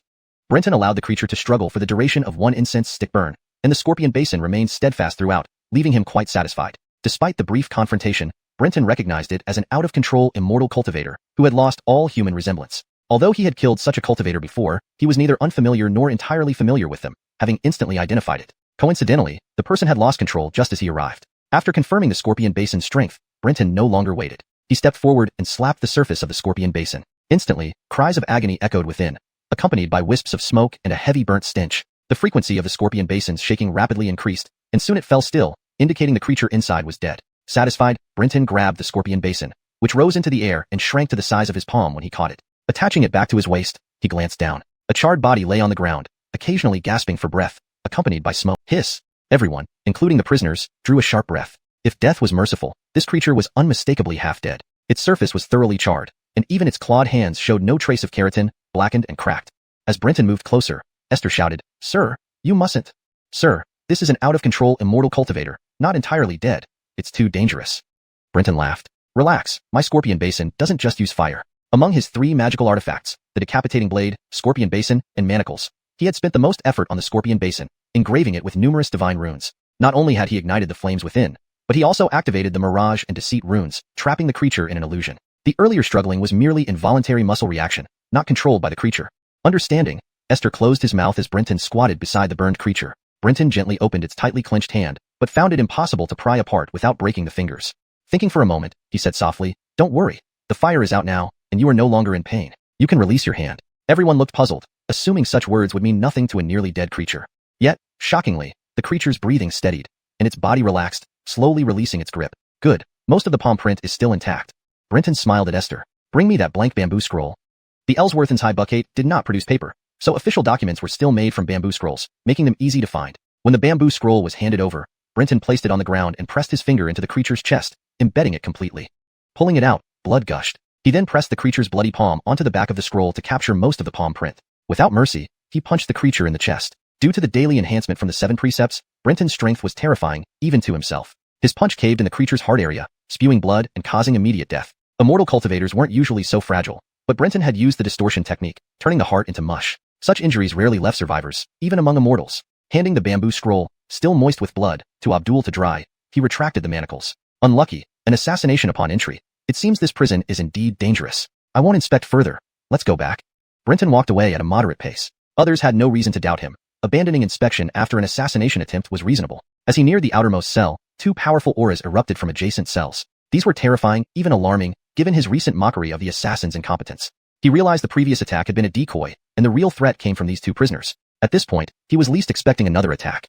Rash. The 2 assassins were highly skilled, surpassing Brenton. Under the pressure of their auras, rescuing Brenton seemed hopeless. Suddenly, Devon's voice echoed through the cells. "Once, twice, thrice. You dare underestimate this venerable one?" Although Devon didn't appear, his presence felt imminent. The assassins' faces changed drastically as they realized their clothes were growing larger and the cell higher. Not clothes growing larger or the cell higher. It's our bodies shrinking. Losing focus, one prisoner's claws burst through his clothes, digging into the ground like soft tofu. In seconds, he vanished underground. The other, less skilled in earth tunneling, stared at his vanished companion, appearing stunned. Grateful for Devon's timely intervention, Brenton exhaled and turned to look at the 2-year-old sized prisoner. He smiled cruelly. Mud Buddhas have tempers, and Brenton wasn't exactly benevolent. Predecessor, does he still pose a threat? He is under the childishness technique, near sealed. He can now only exhibit power equivalent to a 9th rank peak cultivator. Despite not appearing, Devon must have monitored the situation using some secret method. Brenton smiled even more broadly at this. He had anticipated that the nobles would try to remove him by any means necessary, but he never thought they would be so bold as to attempt an assassination within the prison cells. Brenton had indeed been careless. If it weren't for Devon's experience and his covert vigilance, continuously monitoring the situation from the shadows and providing timely rescue, Brenton might have really faced a life or death predicament this time. The decapitating blade slashed downward, cleaving through the cell door. The assassin's face was now deathly pale, realizing that today was his end. Upon seeing Brenton enter, he suddenly unfurled a pair of nearly transparent wings from his back, flapping rapidly with a buzzing sound like that of a fly. His body shot forward like an arrow loosed from a bow, hurtling straight towards Brenton. Even at this point, he did not give up on his mission to assassinate Brenton. His fingernails grew wildly, reaching 7 or 8 inches in length almost instantly. They were pitch black and dull, yet exuded a sense of sharpness. Die! The assassin's eyes gleamed with madness. Though Brenton had been on guard, he was still taken aback by the speed of the attack. The decapitating blade swept horizontally, severing the assassin's legs, yet the nails still managed to pierce through Brenton's heart. Ah, sir. Abdul was dumbfounded and lost in confusion. Everyone else was also stunned. The assassin's face revealed a smile of satisfaction. However, a large hand seized him by the neck, pressing him down into a large basin, the very scorpion basin belonging to Brenton. As the nails left his body, a trail of blood gushed out. Seemingly oblivious, Brenton clamped down firmly on the assailant. The scorpion basin quickly shrank, its mouth encircling the assassin's neck. At first glance, it appeared like a man trapped inside a container under a spell. Seeing Brenton, unharmed, the assassin froze in disbelief. "Why are you not affected?" Brenton laughed coldly. "While the heart and brain are usually fatal points for immortal cultivators, I am not part of that majority." Speaking, Brenton coughed lightly, spitting out a mouthful of black blood which, upon hitting the ground, immediately produced a cloud of white smoke, corroding the surface into uneven patches. The assassin felt despair wash over him. Even his infallible poison was useless against Brenton. "Even if you can't kill me, you won't get any information about my employer from me." The assassin maintained a highly professional demeanor. Brenton laughed derisively and ignored him, turning to Abdul who was still slightly dazed. "Take him with us, we're going back." Leaving the cell, Brenton didn't order anyone to chase after the one who had tunneled underground. Without corresponding abilities, other cultivators would have no way to deal with such a subterranean attacker. Evil spirits skilled in earth tunneling were notoriously difficult to slay, which is why there were few cultivators who could commandeer such immortal remains. Thus, Brenton didn't waste his energy on it. As he passed the guards stationed nearby, he flashed them a meaningful smile, sending chills down their spines as if a venomous snake had just targeted them. Brenton commandeered a public room within the prison, expelling all clerks except for Cliff and Sheldon, 2 jail wardens. "Esther, immediately assemble 100 men. 50 will enter the cells to replace all the current guards, while the other 50 will keep watch over the outgoing guards. No one leaves." Esther accepted the order and left. With 300 soldiers under his command, Brenton had enough manpower to handle the situation easily. Then, Brenton turned to Cliff and Sheldon. "Cliff, once Esther has secured the guards, start interrogating every prisoner. Find out how much silver each prisoner paid the guards, allowing excesses but not deficits." Cliff nodded understandingly. "Rest assured, sir." "Yes, go ahead, and Sheldon will assist you shortly." Cliff acknowledged with a nod. "Sheldon, find Devin and bring him here immediately once he arrives." "Dismissed." "Sir, your injury." "Don't worry." They departed, leaving Brenton alone in the vast room with the assassin in the scorpion basin. Abdul stood guard outside the door to prevent further attempts on Brenton's life. Brenton slowly approached the assassin in the basin. "I told you already, you won't get anything out of me." The assassin spoke defiantly, though his body betrayed no strength. This was due to the deceit power of the scorpion basin, deceiving his body and stripping him of control. "Relax, I don't care who's behind you." Saying this, Brenton retrieved a strange bottle from his robe, uncorked it, and placed the bottle's mouth into the gap between the scorpion basin's edge and the assassin's neck. Instantly, the assassin felt a sensation of ants crawling all over his body. "A petty trick," the assassin sneered, but in the next moment, he couldn't hold his laugh. Sharp pains, like being pierced by needles, erupted throughout his body. Below the pain, he felt his bones being gnawed, a torment he had never experienced before.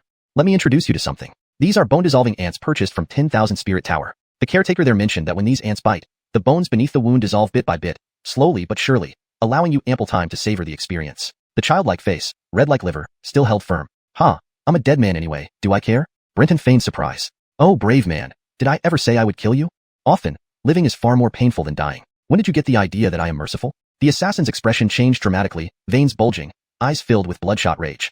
"Don't rush. The bone-dissolving ants aren't intense enough. I have more." Brenton produced another small bottle. This contains 2 flame-retaining centipedes. Not as powerful as the bone-dissolving ants, but quite interesting. As their name suggests, wherever these centipedes crawl, they leave a trail of fire, fueled by soul energy. The flame burns until the soul fades. After introducing them, Brenton inserted the bottle into the scorpion basin. A horrifying sensation of centipedes crawling over the skin followed, making the assassin thrash madly, head shaking as if struck by lightning. "Kill me. I stopped showing off. It's not that I don't want to tell you who hired me, but I truly don't know." After using 4 or 5 types of poisonous insects, the assassin finally broke down, pleading for mercy. But Brenton ignored him completely. Before leaving Ellsworth's high capital, he had used the prison funds to buy several low-quality insects from 10,000 Spirit Tower. Though few in number, the variety was extensive.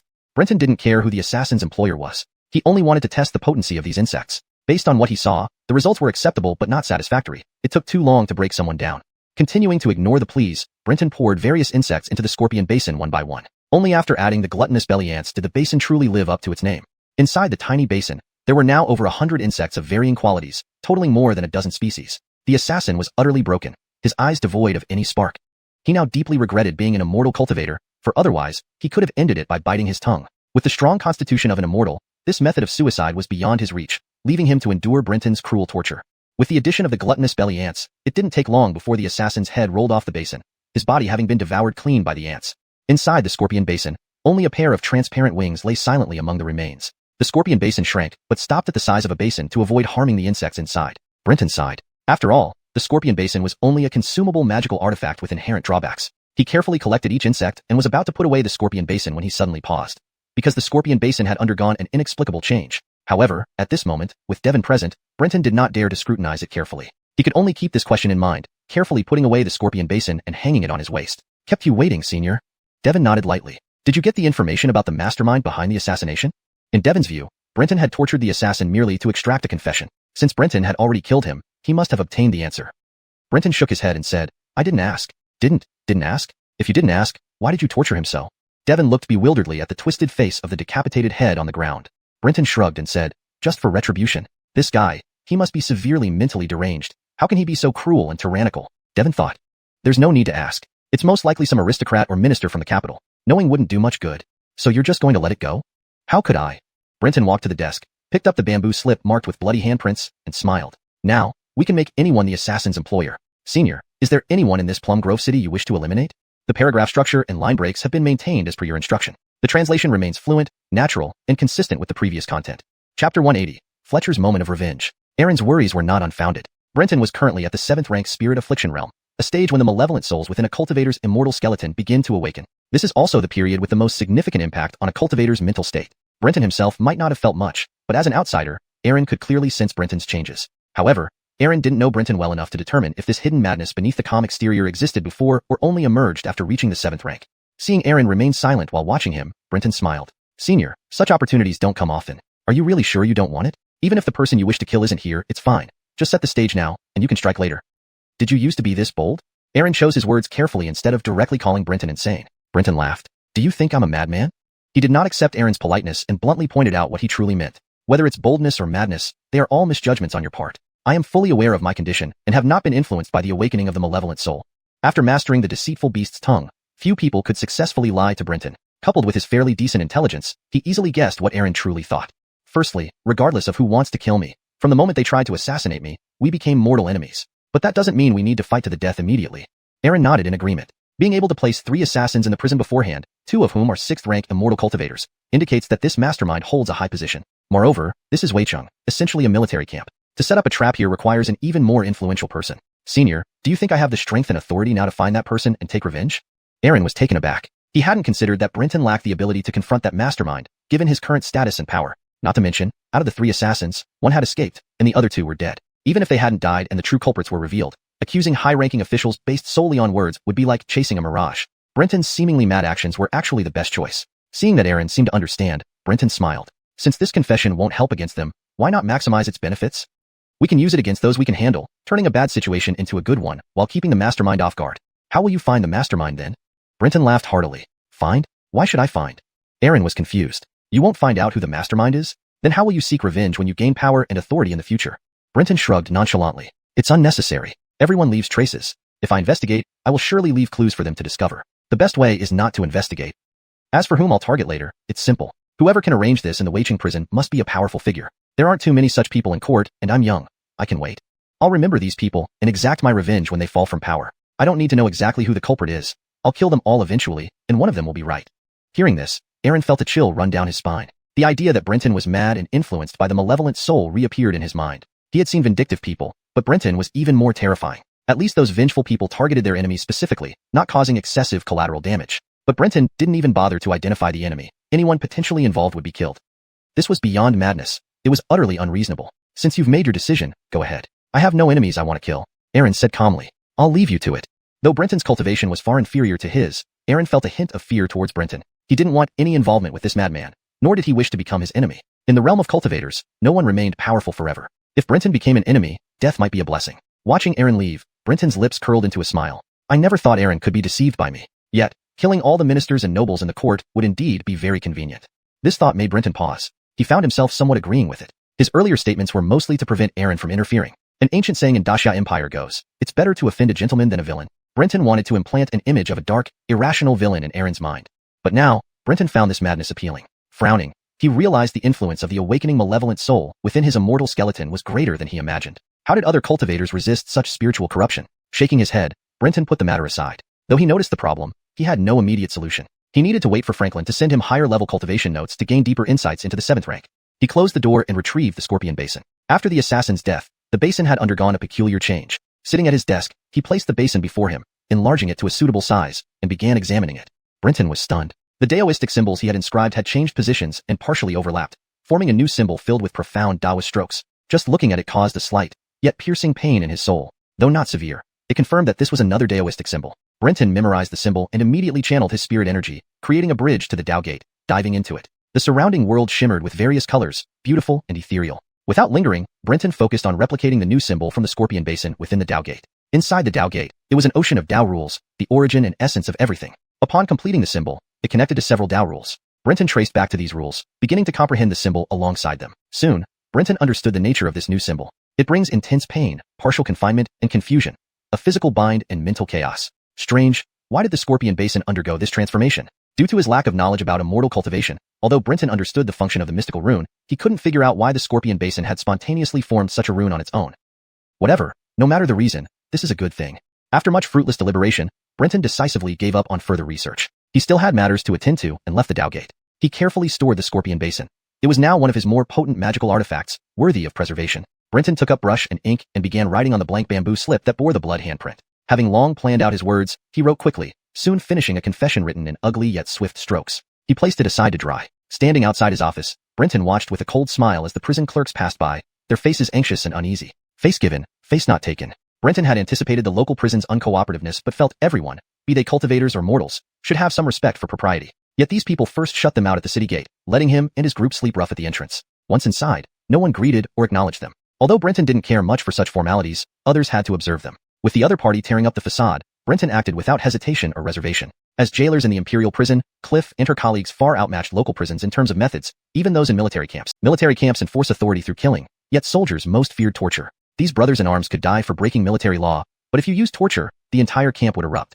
But Brenton had no such qualms and saw no need for them. His target was these prison guards despised by soldiers, who now seized this chance to exact revenge openly. The imprisoned soldiers wouldn't pass up this opportunity.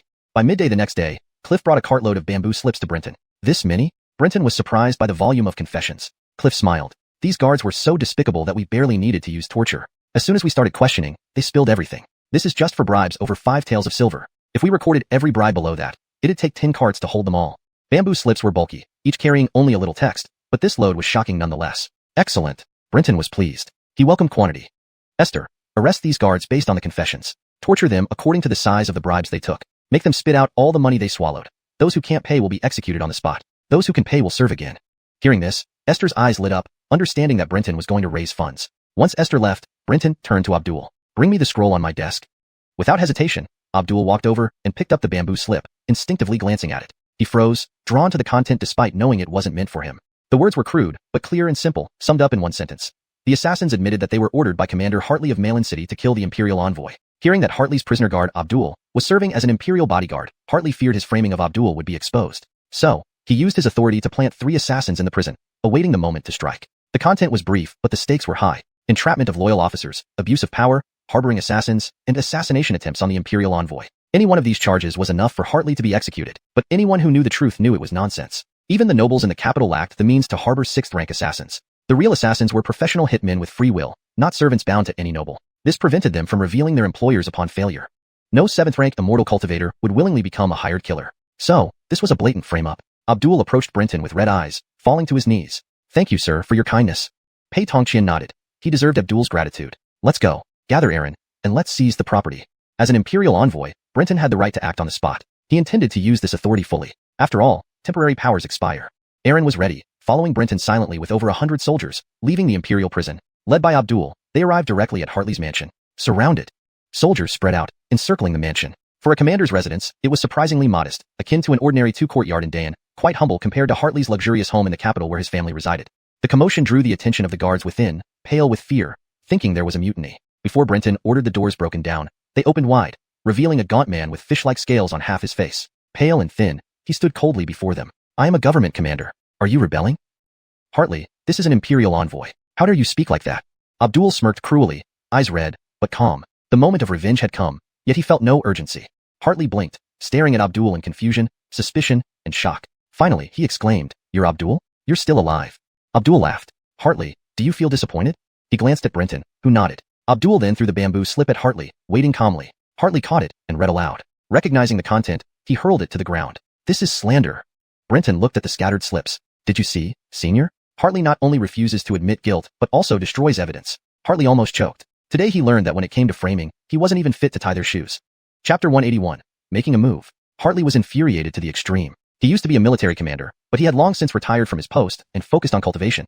He had heard of the Imperial envoy coming to Malevolent City to reorganize the prisons across various regions, which had no connection with him whatsoever. Thus, Hartley had not expected this sudden attack at all. Hartley took a deep breath and forced a smile. Your Excellency, I have no idea what Hanley told you. This time, I concede. Please enlighten me. How can I satisfy you? Silver, immortal bones, magical artifacts, or elixirs. Whatever I have, I will willingly offer it to you. Devon remarked with a laugh, turning to Brenton. This one knows when to yield and when to fight. Hartley glanced at Devon and said, I don't deny being greedy, but I also know that material possessions are fleeting. Without my life, there's nothing left. Letting you go only for you to exploit others again like you did to my family? Hanley retorted through gritted teeth. Hartley merely glanced at Hanley, ignoring him as he considered him mere help in this situation. Brenton shook his head with a smile. Commander, you misunderstand. What do you mean? Brenton smiled. Once I confiscate your property, everything belongs to the court. What I want, the buck will surely grant. Devon cast a glance at Brenton, thinking, this man is truly cautious in his words, leaving no room for argument and always showing loyalty. Hanley finally felt relieved upon hearing Brenton's words, fearing that Brenton might accept Hartley's bribe and let him go. Given Brenton's penchant for accumulating wealth, this fear wasn't unwarranted. However, he underestimated Brenton, who clearly intended to take everything. You speak the truth, but even if you seize my visible assets, you cannot find my hidden wealth. If you spare my life, besides my visible properties, I will offer you 5,000 taels of silver. Hartley spoke loudly, as if he wanted everyone to hear. Yet, his eyes frequently flickered towards the distance, buying time. Malevolent City had been his domain for years, and he maintained close relations with many high-ranking officials here, including Jonathan, the commander of the city guard, who owed him debts from old. The event of surrounding the commander's residence was too significant for Jonathan not to know about. Once he arrived, Brenton wouldn't dare act recklessly. However, Brenton saw through Hartley's lies immediately. You're lying, he declared confidently. Hartley froze. Guess what? You're stalling for time, waiting for someone to save you. Sadly, I advise you not to wait because no one can save you. Hartley's face paled. As he was thinking of ways to prolong the situation, a powerful aura emanated from the direction of the city guard. Brenton knew Jonathan had been alerted and was on his way. Senior, please buy us some time, Brenton requested. Devon looked at the rapidly approaching Jonathan and laughed. If you're confident in handling things here, Jonathan is mine. He won't get away until your business is done. Devon was very self-assured. Thank you, Senior.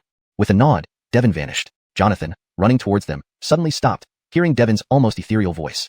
Past, present, future. The three-life prison. Jonathan's face changed drastically. Devon, you dare use? His voice cut off abruptly. Brenton watched as Jonathan vanished from sight, knowing he wasn't dead but trapped in Devon's prison. Either Jonathan defeats Devon and breaks free or waits for his release. For anyone else to enter and defeat Devon was nearly impossible in Malevolent City. Seeing this, Hartley lost hope. He must escape. As long as he lives today, he could avoid Brenton again. Brenton remained calm. Hartley's cultivation wasn't much higher than his, both being at the 7th rank for many years without progression unless he obtained a new immortal bone. Years of opulent living had dulled his courage. His cultivation persistence mainly stemmed from exploring Taoist principles and creating new methods. Hartley made his decision and didn't hesitate. A piercing whistle echoed, causing excruciating pain in everyone's ears. Most soldiers covered their heads and cried out in agony. Brenton quickly adapted by adjusting the 7 precept seal to block his auditory senses. Hartley watched as Brenton merely staggered and then regained composure. This soundwave skill was his secret weapon, rarely used due to its harmful effect on friend and foe alike. To Hartley's dismay, Brenton recovered swiftly, indicating a possible countermeasure against Hartley's skills. Persistent indeed, Hartley thought, yet remained composed. From his robe, he pulled out a fresh human mouth, seemingly cut from someone still alive. Hanley recognized it and whispered, Windfish's stomach back. Brenton deduced part of the truth from Hanley's expression. This was the spatial artifact Brenton sought, Windfish's stomach back. Hartley blew 3 times into the mouth, making intestines and organs grow beneath it. Raising it high, he shouted, Spill river, drink. Spiritual energy surged into the mouth, producing eerie whispers of an elderly person mumbling. Pain. Too painful. Help me. Help me. Hartley increased the spiritual energy flow. The mouth suddenly opened, releasing a torrential flood that dispersed nearby soldiers and surged outward. Using the flood as cover, Hartley rushed forward. Brenton leaped onto a rooftop to avoid being swept away. Do you think this can save you? He called down at Hartley. Without waiting for Hanley, who was likely carried away by the flood, Brenton struck first. He threw a basin that knocked Hartley back, causing him to spit blood. Still airborne, Brenton unfastened the shackles from his waist and hurled them towards Hartley. Chapter 182. The Cursed Artifact Acquired. When Franklin crafted the Scorpion Basin, it inherently possessed the ability to change size and could be used as a heavy weapon. After Brenton refined it by engraving it with Mirage Realm runes, its movements became unpredictable. Hartley had no chance to detect it before getting hit on the forehead, leaving him dazed. By the time he regained his senses, he found that his hands were already bound by a pair of pitch-black shackles. Looking around, Brenton's figure had vanished. Dispel water. Suddenly, a suppressed yet mad cry sounded from underwater. In an instant, the surging floodwaters seemed driven away by an invisible will, retreating into the distance. A man with yellow hair covering his body and a dog's tail swaying behind him knelt on one knee, pressing both hands to the ground. It was Abdul. Realizing this, Hartley's expression changed. He remembered that the immortal skeleton controlled by Abdul was actually Alexia's tail. Alexia, such a demon, wherever it went, caused a great drought, naturally countering water-based spells. How could he have forgotten? As the floodwaters receded, the cloud mist surrounding Hartley rapidly dispersed, like a strong wind blowing away the fog. Brenton stared in astonishment at his reappeared body. He immediately understood. The Mirage Realm technique, a form of water-based spell, was neutralized by Abdul's water-dispelling magic. Fortunately, he was already beside Hartley. Feeling someone suddenly appear behind him, Hartley's scalp tingled. Without turning back, he dived forward. Brenton swung his sword, but only cut off Hartley's top knot. Such quick reflexes, Brenton exclaimed admiringly. Hartley's reaction was incredibly fast. Despite his spell being broken by Abdul, Brenton had already approached unnoticed. Ordinary people wouldn't have had time to react. Hartley, lying on the ground like a fish, twisted his body oddly, not retaliating against Brenton but rushing toward the kneeling Abdul instead. But Brenton wasn't going to let him succeed. He thrust the decapitation blade into the ground and pressed his hand toward the sky, causing wild winds and a cutting gust of air. With his other hand, he reached for Hartley while twisting the spell. As Hartley approached Abdul, his vision blurred and he felt emptiness under his feet. Surrounded by swirling winds and flying blood, it was as if he was being flayed alive. Aya! Abdul rose, laughing wildly as tears streamed down his face at the sight of Hartley howling in midair. Finally, his great vengeance was achieved. Cliff and others watched Brenton in shock. Though they had seen Brenton in action before in prison, the battle ended too quickly for them to truly gauge his combat prowess. Now, watching him openly engage in a magical duel left Hartley, also a 7th rank practitioner, powerless. It must be noted that Brenton had just stepped into the 7th rank, whereas Hartley was already a fully accomplished 7th rank immortal cultivator. With a bang, Hartley exploded in the wind. But the explosion released countless bubbles, sparkling beautifully under the sunlight. Seeing this, Abdul knew it was Hartley's escape technique. Clenching his teeth, he clasped his hands and shouted, "Bind the Halden!" Instantly, the sky dimmed as a piercing golden beam shot down, piercing through the foam. Brenton turned away to avoid the bright light, thinking, this move is impressive, capable of blinding. But its power was lackluster since Hartley didn't die. The remaining bubbles, acting almost consciously, emerged from the windy zone and coalesced on the ground, revealing a blood-covered and burnt Hartley. After the intense light faded, scorched earth lay all around. Abdul, having used his ultimate move, panted heavily, seeing only a severely wounded Hartley. How useless I am. Lord has done so much for me, yet I still can't slay my enemy. Save me. Hartley yelled towards the 1,000 household manor. Brenton calmly replied, today, the court captures criminals. Non-participants are not punished. If anyone intervenes, they will be considered accomplices. Several figures instantly fled from the 1,000 household manor, ignoring Hartley's cries for help. Hartley almost cursed out loud. His heavily paid retainers abandoned him in this moment of need. Indeed, if they were loyal, he wouldn't have been alone from the start. Seeing no help coming, Hartley's eyes darted around. Knowing his previous miscalculations, he was now encircled by Abdul's water-dispelling technique, greatly disadvantaging him. Only Brenton and Abdul had engaged so far, with 3 wardens watching closely.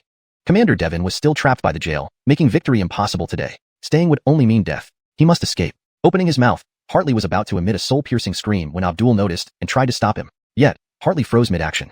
Brenton chuckled and walked up with the decapitation blade. The Mirage Realm technique had 2 uses. Internally affecting one's mind and spirit, inducing illusions. Externally, paired with water spells, creating mirages freely. While Abdul's dispelling spell revealed Brenton, it couldn't prevent him from casting the mirage illusion. During Hartley's hesitation, Brenton had ample time to cast the spell. Raising the blade, he paused, then threw it to Abdul, who fumbled to catch it, staring blankly. Your enemy. Those 4 words stirred Abdul's heart deeply, moved to tears. Kneeling down, he bowed deeply 3 times. Taking the blade, he approached Hartley, raising it high, recalling the faces of his clan, hatred peaking within him. To death. Blade fell, head flew. At that moment, the mirage spell dissipated. Hartley looked at his own familiar yet strange decapitated body, then fell into eternal darkness. Blood sprayed high, raining down. Abdul opened his arms, soaking in his enemy's blood, feeling a sense of elevation. Brenton stepped back, avoiding the blood rain but understanding Abdul's sentiment after achieving revenge. Brenton, you dare kill 1,000 household of the court. A roar echoed from above. Patrick angrily shouted, having been freed by Commander Devon after Hartley's death. Devon landed next to Brenton, arrogantly looking at Patrick, daring him to challenge. Brenton withdrew an imperial edict from his robe and calmly stated, Sir Commander, I am a special envoy with the authority to act decisively. If Hartley surrendered peacefully, I would follow due process. However, his violent resistance required immediate action. If you disagree, please report to the court. Or perhaps Sir Commander has forgotten his allegiance to our emperor and seeks independence. Patrick's expression changed. Brenton, do not falsely accuse me. Rest assured, I will impeach you. Prepare for the court's accountability. Realizing Hartley was dead, Patrick didn't want further conflict. When Brenton asked Devon to return, Patrick had learned of the assassination attempt on Brenton in the prison.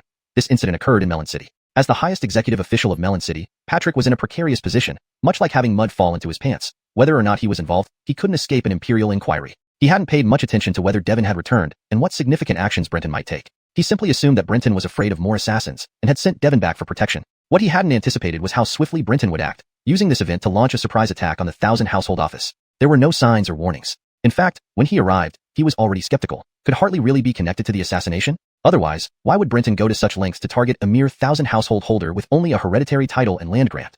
But he couldn't ignore it. After all, there were too many people like Hartley who frequently showed their respect to him. When Devon used prison law to restrain him, it provided a convenient excuse to avoid conflict. Otherwise, as the city commander, even if Devon's cultivation realm was higher, he wouldn't have been entirely defenseless.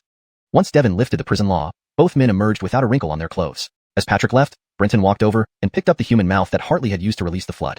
Ming stepped forward and said, "Sir, this is the object causing the disturbances, the stomach of a yin-yu fish." Brenton looked at Ming in surprise, then examined the human mouth in his hand. He found it impossible to associate this object with a fish's stomach. It didn't look anything like one. He never imagined that Brenton would move so swiftly, using this event to launch a surprise attack on the 1,000 household manor. There were no signs at all of such an eventuality. In fact, when he arrived, he was suspicious. Could it be that Hartley was truly involved in the assassination attempt? Otherwise, why would Brenton go to such lengths just to confront a 1,000 household with only a hereditary title and estate? But he couldn't stay away.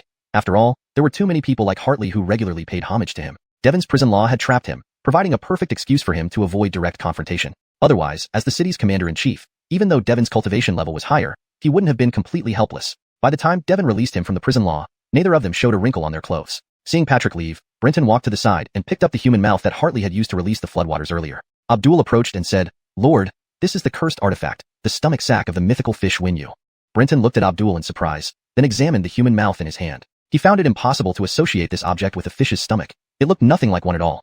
Chapter 183, Shared Profits. Brenton repeatedly examined the human mouth in his hand. He could see the philtrum and part of the chin, while the back was spiraled with loops of intestines, making the mouth form an irregular circle. It felt cold like a corpse, soft yet elastic as if after rigor mortis. Though it was somewhat nauseating, Brenton had mentally prepared himself and managed to accept it. He had witnessed the creation of such an object firsthand. A xueqi is produced when a cultivator fails to master a celestial corpse but reaches a peculiar equilibrium with it, existing in a state that's neither dead nor alive. By injecting spiritual energy, one can utilize its inherent powers. However, the abilities of a xueqi are fixed. Their power depends entirely on the user's realm and the amount of spiritual energy injected. A cultivator who masters a celestial corpse not only uses its fundamental core abilities, but can also develop unique Dao techniques through these core abilities, making them versatile and flexible. Xueqi are extremely rare and can greatly complement the limitations of celestial corpses, allowing cultivators to possess more comprehensive skills. More importantly, unlike magical artifacts, xueqi can exist for a long time. Theoretically, a xueqi can be used for several decades or even centuries. Magical artifacts, on the other hand, are limited by materials, inscriptions, usage frequency, battle damage, and other factors.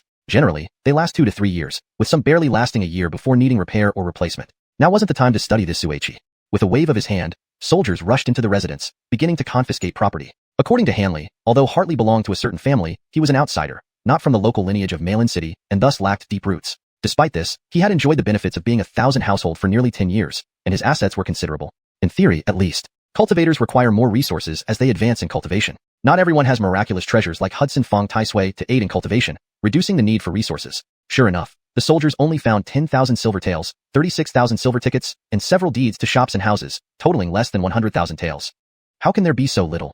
Brenton frowned, feeling that he'd lost out this time. Gannon smiled eagerly beside him. That's not bad, considering this 1,000 household was just a 7th-rank cultivator. If he were higher ranked, you'd have been lucky to get 20,000 or 30,000 taels.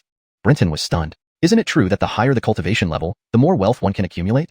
Gannon shook his head. It's not that simple. Higher cultivation does mean more wealth, but it also means higher expenses for cultivation materials. Even I, if I converted all my assets into silver, would only have about 50,000 taels.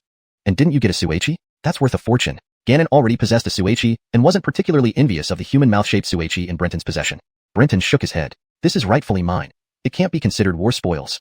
Indeed, sir. I presented this treasure to you in the capital. It is yours, Hanley responded enthusiastically, his body covered in yellow fur, resembling a standing dog due to forcefully activating the celestial corpse to suppress Hartley quickly. Brenton suddenly asked, Hanley, didn't you say your family has lived in Malevolent City for generations? Yes, sir, Hanley nodded. Brenton smiled. Afterward, Esther and you will visit old friends within your family and sell all of Hartley's properties, shops, and non-cultivation resources for cash. No problem, sir. Leave it to me. Gannon listened, though he coveted the money, knowing it belonged to the Han King and he couldn't touch it. But then he heard Brenton say, after converting everything to cash, give 40% to Senior Devon.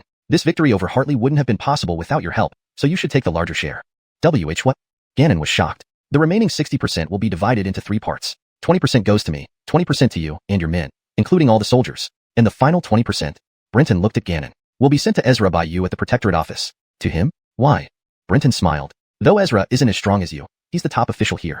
With Hartley dead, Ezra won't risk a feud over a dead man. My belief is that those who monopolize profits don't go far. It's important to share. Ultimately, Ezra protected Hartley for profit. Without Hartley, Ezra can still promote new officials and continue receiving tribute. By giving him some silver, we compensate for his loss. Even if he can't help us, he won't be so eager to hinder us. After all, one can hardly refuse someone who gives. Ganon looked at Brenton thoughtfully. He wanted to say that if he took the silver, Brenton would be safe in Malevolent City. But now, he realized Brenton's approach was best. Protecting Brenton temporarily might lead to widespread opposition in other cities. By sharing, enemies could become allies if it suited their interests. Brenton's actions in the capital were no different. Shared profits ensured the three law ministries supported him. Most crucially, Brenton's magnanimous style meant a bright future. Ganon forgot his initial question. How dare he embezzle the Han King's silver? Now, what Han King? This silver belonged to Ganon, not the Han King. Chapter 184. The day of breaking the cocoon and soaring to the sky. Sir, your sword. Seeing that Brenton had arranged everything, Abdul presented the blood-stained decapitation saber back to him with both hands. Brenton took the saber and sensed it slightly, inwardly murmuring in surprise. While unexpected, it was also somewhat anticipated. Just like the Scorpion Basin, the runes inside the decapitation saber had undergone a slight change, adding a new type of rune. With a gentle flick of his wrist, the blood on the decapitation saber sprayed out, leaving it as bright as new. After securing the decapitation saber once more, he left Abdul and others to handle matters there, and returned to the military prison in Malevolent City under Devon's accompaniment. They parted ways for the time being. Back in his room, Brenton first retrieved the stomach sac of the Ingyu, this venerated artifact. Infusing it with spirit energy, he immediately felt his consciousness enter the venerated artifact. Inside, he found a small amount of silver, various materials, and medicinal pills. There were also some scrolls. The materials were not many but diverse: animal skins, tree roots, herbs, etc. With Brenton's limited knowledge, he could identify only a few. However, he could tell that these materials were imbued with spiritual power and could be used for refining weapons, elixirs, or talismans. Everything was enveloped in a peculiar, semi-transparent film that was still damp, presumably to waterproof them after Hartley stored river water inside the venerated artifact earlier. Hartley's fish scales clearly indicated that his immortal remains primarily relied on water-based techniques. Storing large amounts of river water within the venerated artifact allowed him to release it during battles, not only as a formidable attack method, but also to create a small water environment that enhanced the power of his immortal remains abilities. However, he didn't anticipate encountering Abdul, who acted like a walking drought, dispersing the floodwaters Hartley released. Nevertheless, even without Abdul, Brenton wouldn't have feared Hartley much. Though their realms were comparable, Hartley's cultivation was only slightly higher. Controlling the Yanko wings, which originated from a water-dwelling malevolent spirit, gave Brenton an advantage, allowing him to wield the wing's powers more effectively. After retrieving the scrolls, Brenton opened one and immediately felt delighted. It contained notes on 7th rank, Malevolent Transformation Cultivation. The bamboo slips were slightly blackened and covered in patina, indicating they were ancient texts. Brenton hungrily read through them, finding this information extremely valuable at his current stage. He became engrossed until late into the night, ignoring even when Abdul and others came to report.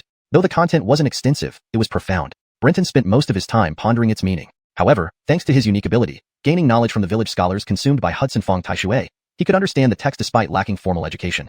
Deep into the night, Brenton closed the bamboo slips with a deep sigh and furrowed brows. He now understood 7th rank Malevolent Transformation and how to progress further. The notes revealed that as cultivation advanced, the practice seemed to slowly transform humans into non-human entities. At 9th rank, controlling immortal remains was akin to grafting additional limbs or organs, enabling human practitioners to use supernatural abilities. Yet, fundamentally, they remained human, treating immortal remains merely as unconventional weapons. At 8th rank fusion, physical transformation began, separating immortals from mortals on a physical level. Reaching 7th rank, however, involved attempting to discard the concept of being human on a spiritual level, a notion Brenton deeply disliked. As the soul within the immortal remains started reviving, cultivators needed to mask their vulnerable human souls to prevent them from being erased or consumed. This involved disguising their souls as those of malevolent spirits, tricking the immortal remains into believing the host was a malevolent spirit. While this protected the soul long-term, it made Brenton uncomfortable. To deceive the malevolent spirit, one must first deceive oneself, truly believing one is a malevolent spirit. Better the deception, safer the cultivation at this rank, ensuring the practitioner's soul remained unharmed even if the immortal remains soul fully revived. This conflicted with Brenton's identity. If one genuinely believes they are a malevolent spirit, can they still be considered human? He asked himself. Though cultivating wasn't his original intention, he had committed to this path for the sake of Pei Village. But now, this path seemed to push him further from his humanity. Refusing to transform into a malevolent spirit meant his death countdown would begin as the spirit revived. Even xuanhuan Tai Sui couldn't completely protect him from such a fate. Yet, embracing the method would make his reason for living for Pei Village seem laughable. This was a dilemma. Sitting despondently all night, Brenton appeared exhausted. His condition was quickly noticed by Abdul, who promptly called for Devon. Glancing at Brenton, Devon frowned upon seeing the bamboo slips. Opening them, he understood the situation. Is what's recorded true? Brenton didn't hide the slips, wanting Devon to find and address this topic. Nodding, Devon affirmed, yes, I'm curious. Are you troubled by this? Devon seemed unconcerned, treating it as trivial. Having grown up in the Ellsworth and Sangbuckate where everyone cultivated, Brenton's issue never arose. To them, cultivation transformed humans into gods, inevitably distancing them from humanity. This perspective made the dilemma irrelevant. Thus, seeking answers from Devon was futile. Perhaps only in Gradine might he find others sharing similar concerns. Devon's confirmation darkened Brenton's expression further. Only in Great Een might he find people who, valuing their humanity, faced the same challenges as him upon reaching 7th rank. This challenge questioned his life values and worldview, leaving him in a difficult position. You must quickly snap out of this state and resolve your doubts. Your current state is extremely dangerous. After 7th rank, the evil spirit soul begins to revive, and its will becomes exceptionally powerful. Distracted as you are now, you're highly susceptible to being polluted by the evil spirit's will, which could cause a loss of control. Though Devon couldn't understand Brenton's thoughts, he knew how perilous this state was and promptly warned him. He took out a bottle of pills from his robe. This is nourishing spirit pill. You've been exhausting your mind and spirit, almost like a dried-up spring. This pill can help restore your spirit to some extent. Thank you. Brenton forced a smile despite his mental and physical exhaustion. He poured out one pill and swallowed it. Instantly, a cool sensation spread through his throat, as if drinking ice-cold water. His already depleted spirit felt rejuvenated immediately. I feel much better, thank you again. Brenton expressed his gratitude once more. Devon shook his head and reminded, nourishing spirit pills are extremely valuable. I only carry this one bottle with me. The underlying message was clear. Recover before the pills run out, and remember to compensate him once you're well. Brenton laughed and acknowledged with a bow. Seeing Devon emerge from the office, Abdul and others rushed forward anxiously. Senior, how is the master? Devon shook his head and said, he has psychological issues that need to be resolved by himself. Others cannot help. Keep an eye on him. Then he turned to Abdul and added, first, give me the silver for Ezra. I'll go handle it. Let's resolve this quickly to prevent any trouble, as it's not suitable for your master to be disturbed right now. Abdul and the others nodded in agreement. Esther led Devon to get the money. After seeing Devon off, Brenton sat at the entrance of the office, staring blankly at a short tree in the courtyard. At this moment, the only solution Brenton had was not to overthink things, but to empty his mind, trying to forget these issues. Of course, this wasn't a real solution. It was just a way for him to recover his spirit. Once recovered, Brenton could slow down his cultivation to have ample time to find answers. However, after sitting motionless for a long time, his thoughts wandered multiple times, leaving his mind void. But when he regained focus, the problems from last night reappeared, stubbornly lingering. No matter how hard he tried to forget them, they wouldn't go away. Frustrated and indignant, Brenton stood up, radiating a fearsome aura of brutality. With a slap, fierce winds tore through the air, slicing the short tree into pieces that scattered across the yard. Suddenly, Brenton froze. He stared intently at a broken branch near his feet. There was a cocoon, and at that moment, it cracked open, revealing several tendrils. Mesmerized, Brenton watched the cocoon intently as it fully split open, releasing an ordinary butterfly. The butterfly, mostly white with black patterns on its wings, emerged, brushed itself off, and then soared into the sky. Watching the butterfly fly away, Brenton burst into loud, unrestrained laughter, immediately drawing the attention of Abdul and the others waiting outside. What's wrong, sir? They asked anxiously. After laughing for a while, Brenton finally stopped. Now, he looked refreshed and showed no signs of fatigue from earlier. He shook his head, signaling that he was fine. I'm fine, just realized something. Abdul and Cliff exchanged glances, but were relieved that Brenton had resolved his inner turmoil. There was no longer a need to worry about him. After all, their future depended on him, and he couldn't afford to falter. Smiling, Brenton said, no matter what form someone takes, what truly matters is what they believe themselves to be.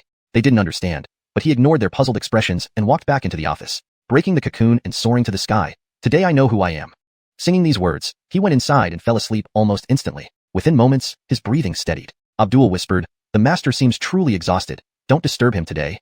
Cliff nodded and carefully left the courtyard with Zhue Fengtao. Abdul stood guard outside, preventing anyone from approaching. Brenton slept until evening. Upon waking, Abdul immediately arranged for food and reported, Sir, someone from the capital's Ministry of Works came today with items sent by Minister Franklin. Brenton's eyes lit up. Today was indeed a day of double happiness. Having overcome his internal struggles, he could now focus on his cultivation without interference from heart demons. And the items from Franklin would likely include new magical artifacts and cultivation notes. Compared to the cultivation notes from the Ellsworthensang bucket, Brenton believed those from the Great Een might be more suitable for him. Many issues insignificant to the Ellsworthensang people were fatal to him. This time, the messenger was a relic of the Great Xia dynasty, a merchant passing through. Sir, this is what Minister Situ asked me to deliver. Please check. The merchant was exceedingly polite. Brenton didn't ask his name, as merchants held very low status, especially in the commercially underdeveloped Ellsworthensang bucket. A foot-long square wooden box was placed on the table. Opening it, Brenton found several books and wrapped magical artifacts. Glancing briefly, he instructed Abdul to see the man off. Instead of examining the artifacts, he picked up the books. Indeed, they contained 7th and 6th rank cultivation notes, along with 3 additional volumes on alchemy, artifact refinement, and miscellaneous records, just what he needed.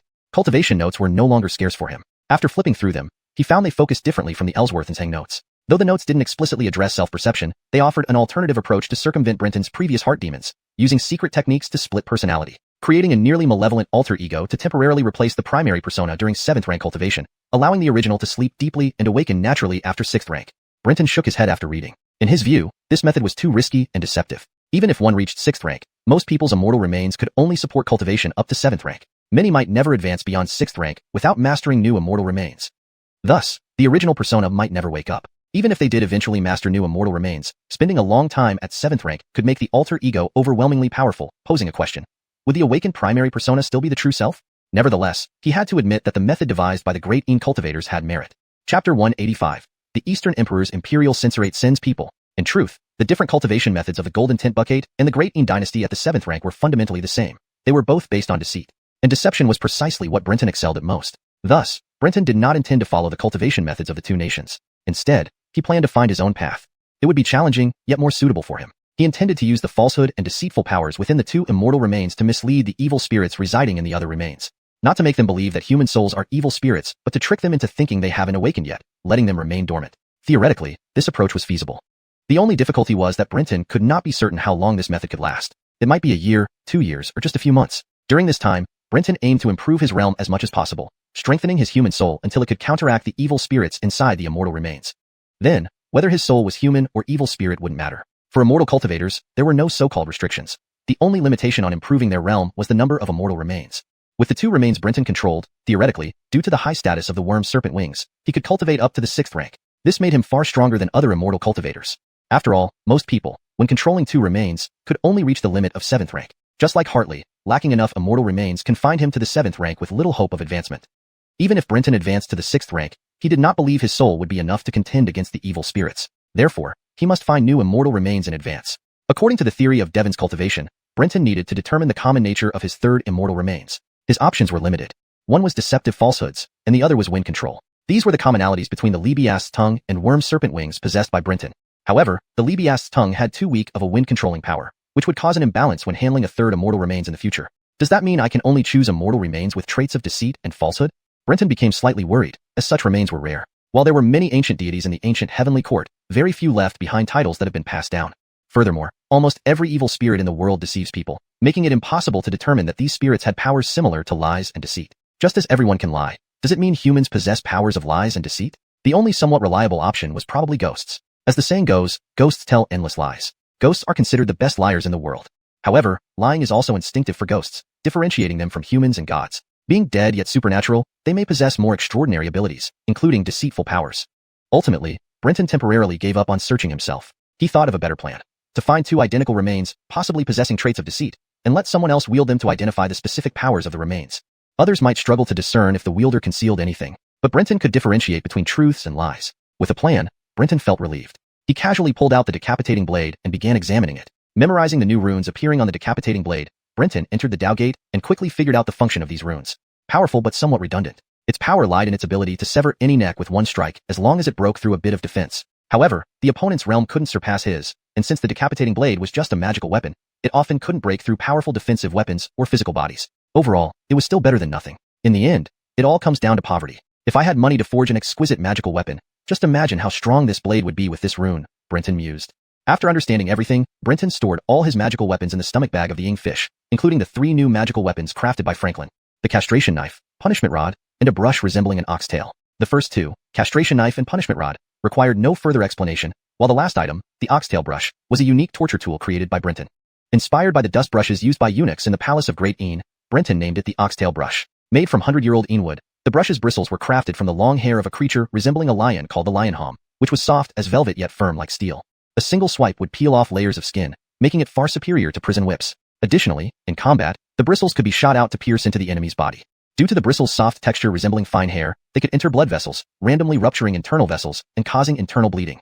While a couple of these bristles wouldn't be a significant threat to a cultivator, hundreds or thousands would be terrifying. Brenton planned to add poison to the bristles when he found suitable toxins, flipping through the notebook given by Franklin. After some time, the door to the office was knocked on, and Devon walked in smiling. Congratulations, I didn't expect you to resolve your inner conflict so quickly. Brenton smiled, putting down the book. I owe this to the spirit-nourishing pill provided by my senior. Devon glanced at the book on the table, eyes flickering with surprise. Because the golden tint lacked paper-making skills, paper was extremely precious, and books bound in paper were rare. But it wasn't non-existent. Moreover, as Brenton was from the Great Yin dynasty and arrived at the golden tint recently, carrying a few books was normal. 1 bottle of spirit-nourishing pills, nothing special, Devon laughed. Spirit-nourishing pills were indeed expensive, but compared to the silver Brenton had given him, it was insignificant. I've already sent the silver to Ezra. Oh, what did he say? Brenton asked curiously. He accepted the silver, but only agreed not to trouble you temporarily. He wants you to leave as soon as possible, and doesn't want you to stay long-term in Malevolent City. Brenton chuckled. I understand. I never planned to stay long here. Brenton comprehended Ezra's intentions. As the city's ruler, Malin City was akin to Ezra's personal fiefdom. Brenton's presence greatly undermined his authority and respect. If Ezra still cared about Brenton's imperial envoy status before, Brenton killing Hartley made him feel ignored. His subordinates saw this clearly, so naturally, Ezra wouldn't welcome Brenton. Since he doesn't want us here, we should hurry. Agreed. They left the office together and headed towards the prison. At this moment, the prison was overcrowded. Following Brenton's orders, Cliff and others had gathered evidence of bribery among the guards from the prisoners and locked the guilty guards into cells. The prisoners rejoiced seeing the guards who once oppressed them now become inmates. Mutual curses filled the prison daily, creating quite a scene. However, the moment Brenton entered, the noise instantly subsided. Cliff eagerly brought a chair for Brenton, who sat majestically outside the prison cell. He looked at the prisoners inside and said, "It's been 2 or 3 days now. You must realize that your Protectorate General isn't capable, or doesn't have the intention, to save you." Brenton's words were clearly directed at the guards currently imprisoned. The guards immediately fell silent. After a long while, a middle-aged man who looked like a jailer pressed himself against the bars of the cell and spoke up. "We understand your meaning, Your Excellency, but why tell us? Since you've spoken so frankly, it means you're willing to spare our lives. Tell us what you want. If you can grant us mercy, we swear to obey your every command." Brenton glanced at him. "Who is that man?" he asked Cliff. "That's the military prison warden, Dongan. He's a remnant of the Great Xia dynasty." Brenton nodded. "A remnant of the Great Xia dynasty, clever indeed. Bring him over." Cliff complied, instructing 2 soldiers to bring Dongan out. Upon reaching Brenton, Dongan obediently knelt down. Military prison warden Dongan of Malin City pays homage to Inspector General. "Raise your head." Dongan slowly raised his head. Brenton sized him up but found no extraordinary features, just a peculiar limb from an immortal remain. However, Brenton could tell he had cultivation abilities. "What immortal remains do you control?" Brenton inquired curiously. "Reporting to Your Excellency, I control the stomach bag of a starving ghost spirit immortal remain, so there's no visible peculiarity on the surface," Dongan replied. Brenton gave Dongan a disdainful look. While most spirits are eerie, only a few are exceptionally powerful. After all, once humans die and turn into ghosts, most fall directly into the underworld. Very few remain in the mortal realm. Furthermore, with the alternating cycles of yin and yang in the human world, it is not suitable for these spirits to survive. Even those harboring intense resentment and malice usually don't achieve high realms. Thus, apart from certain forces that inherit the legacy of gods, very few would choose to control the remains of ghostly spirits. Brenton wasn't particularly interested in starving ghosts. The name pretty much told him which direction their powers leaned towards. "Do your words represent the wishes of all the guards here?" Dongan solemnly replied, "I dare not deceive you, Your Excellency. Not everyone, but indeed the majority share this sentiment." "Very well." Brenton nodded in satisfaction. He continued, "I know many of you can't get out because the silver you received has been spent, leaving you unable to pay it back. Now, I will give you a chance to cooperate with me in reforming the prison. If you perform well, I can forgive the debt. But if you persist in stubbornness, stay in the cells as prisoners." Upon hearing this, most guards knelt and loudly declared their willingness to follow Brenton. Only a small group remained standing in the cells, glaring coldly at him. "Go, bring those still standing out." With a wave of his hand, the soldiers guarding nearby rushed into the cells and brought the people out. There weren't many, just 13. These individuals appeared to be the heads and wardens of the prison. Indeed, regular guards were the lowest in rank and wouldn't stand up for anyone, nor had the qualifications to do so. "Inspector General, prisons are under army jurisdiction. Are you overstepping your authority?" "The commander won't agree to this," one person remarked. "They are the commander's confidants," Dongan whispered softly, drawing glares from the 13 men. Brenton sighed. "I'm not actually a ruthless killer. Since you refuse to change, I can only act according to law. Take them away and execute." The 13 men froze, but the soldiers beside them did not hesitate. They were the imperial guards from the capital, born into wealthy families, unafraid of these city defense soldiers. By the time the 13 men reacted, they were already bound tightly with specially made demon restraining ropes. These were magical tools designed to seal the power of immortal cultivators. Now, the 13 men had no ability to resist. "Just execute them here," Brenton said indifferently. "Brenton, you dare to kill us. The commander won't let you off? Mr. Pei, how dare you?" Seeing the soldiers raising their long knives, the 13 men realized Brenton was serious. They began cursing furiously without a single plea for mercy. Perhaps they were too mentally unstable from living in the oppressive environment of the prison, surrounded by criminals and torture instruments. None feared death, or rather didn't have the presence of mind to beg for mercy. As they were held by the soldiers, facing the cells, the knives fell and 13 heads rolled onto the ground. Blood splattered into the cells, creating a nauseating stench. Dongan trembled in fear. They openly accepted bribes and refused to repent, openly resisting the law. Their death is well deserved. Is there anyone among you who wishes to follow them? "We dare not. We willingly accept punishment and orders from Your Excellency, without any complaints," Dongan shouted loudly. The other guards finally realized and loudly pledged loyalty. Brenton nodded and said, "Release them and have them reassume their duties in the prison. Cliff, Esther, Armin, select a few clever ones from them to serve as new wardens. Dongan, you'll be the chief warden." Ignoring Dongan's elation, Brenton stood up and announced, "From today, all prisons across the land will adhere to the central government's regulations. Local officials shall not interfere in prison affairs." Brenton believed that Ezra likely had informants here. These words were not only for the guards, but also for Ezra. Cliff and the others knew the reformation process in the capital's prison well, needing no further instructions from Brenton. They took charge, treating it as a form of empowerment and training. Cliff and her team carried out their tasks seriously, fully aware of the significance. Devon watched without intervening. The two left the blood-soaked prison. Just outside, Brenton noticed a young man dressed like a scholar from the Great Yin Dynasty smiling at them. Devon was taken aback but laughed. Mr. Dongfang, why are you here? Brenton looked at Devon questioningly, surprised that this man, dressed like a Great Yin scholar, knew Devon. Assuming he came to find Devon, Brenton prepared to leave.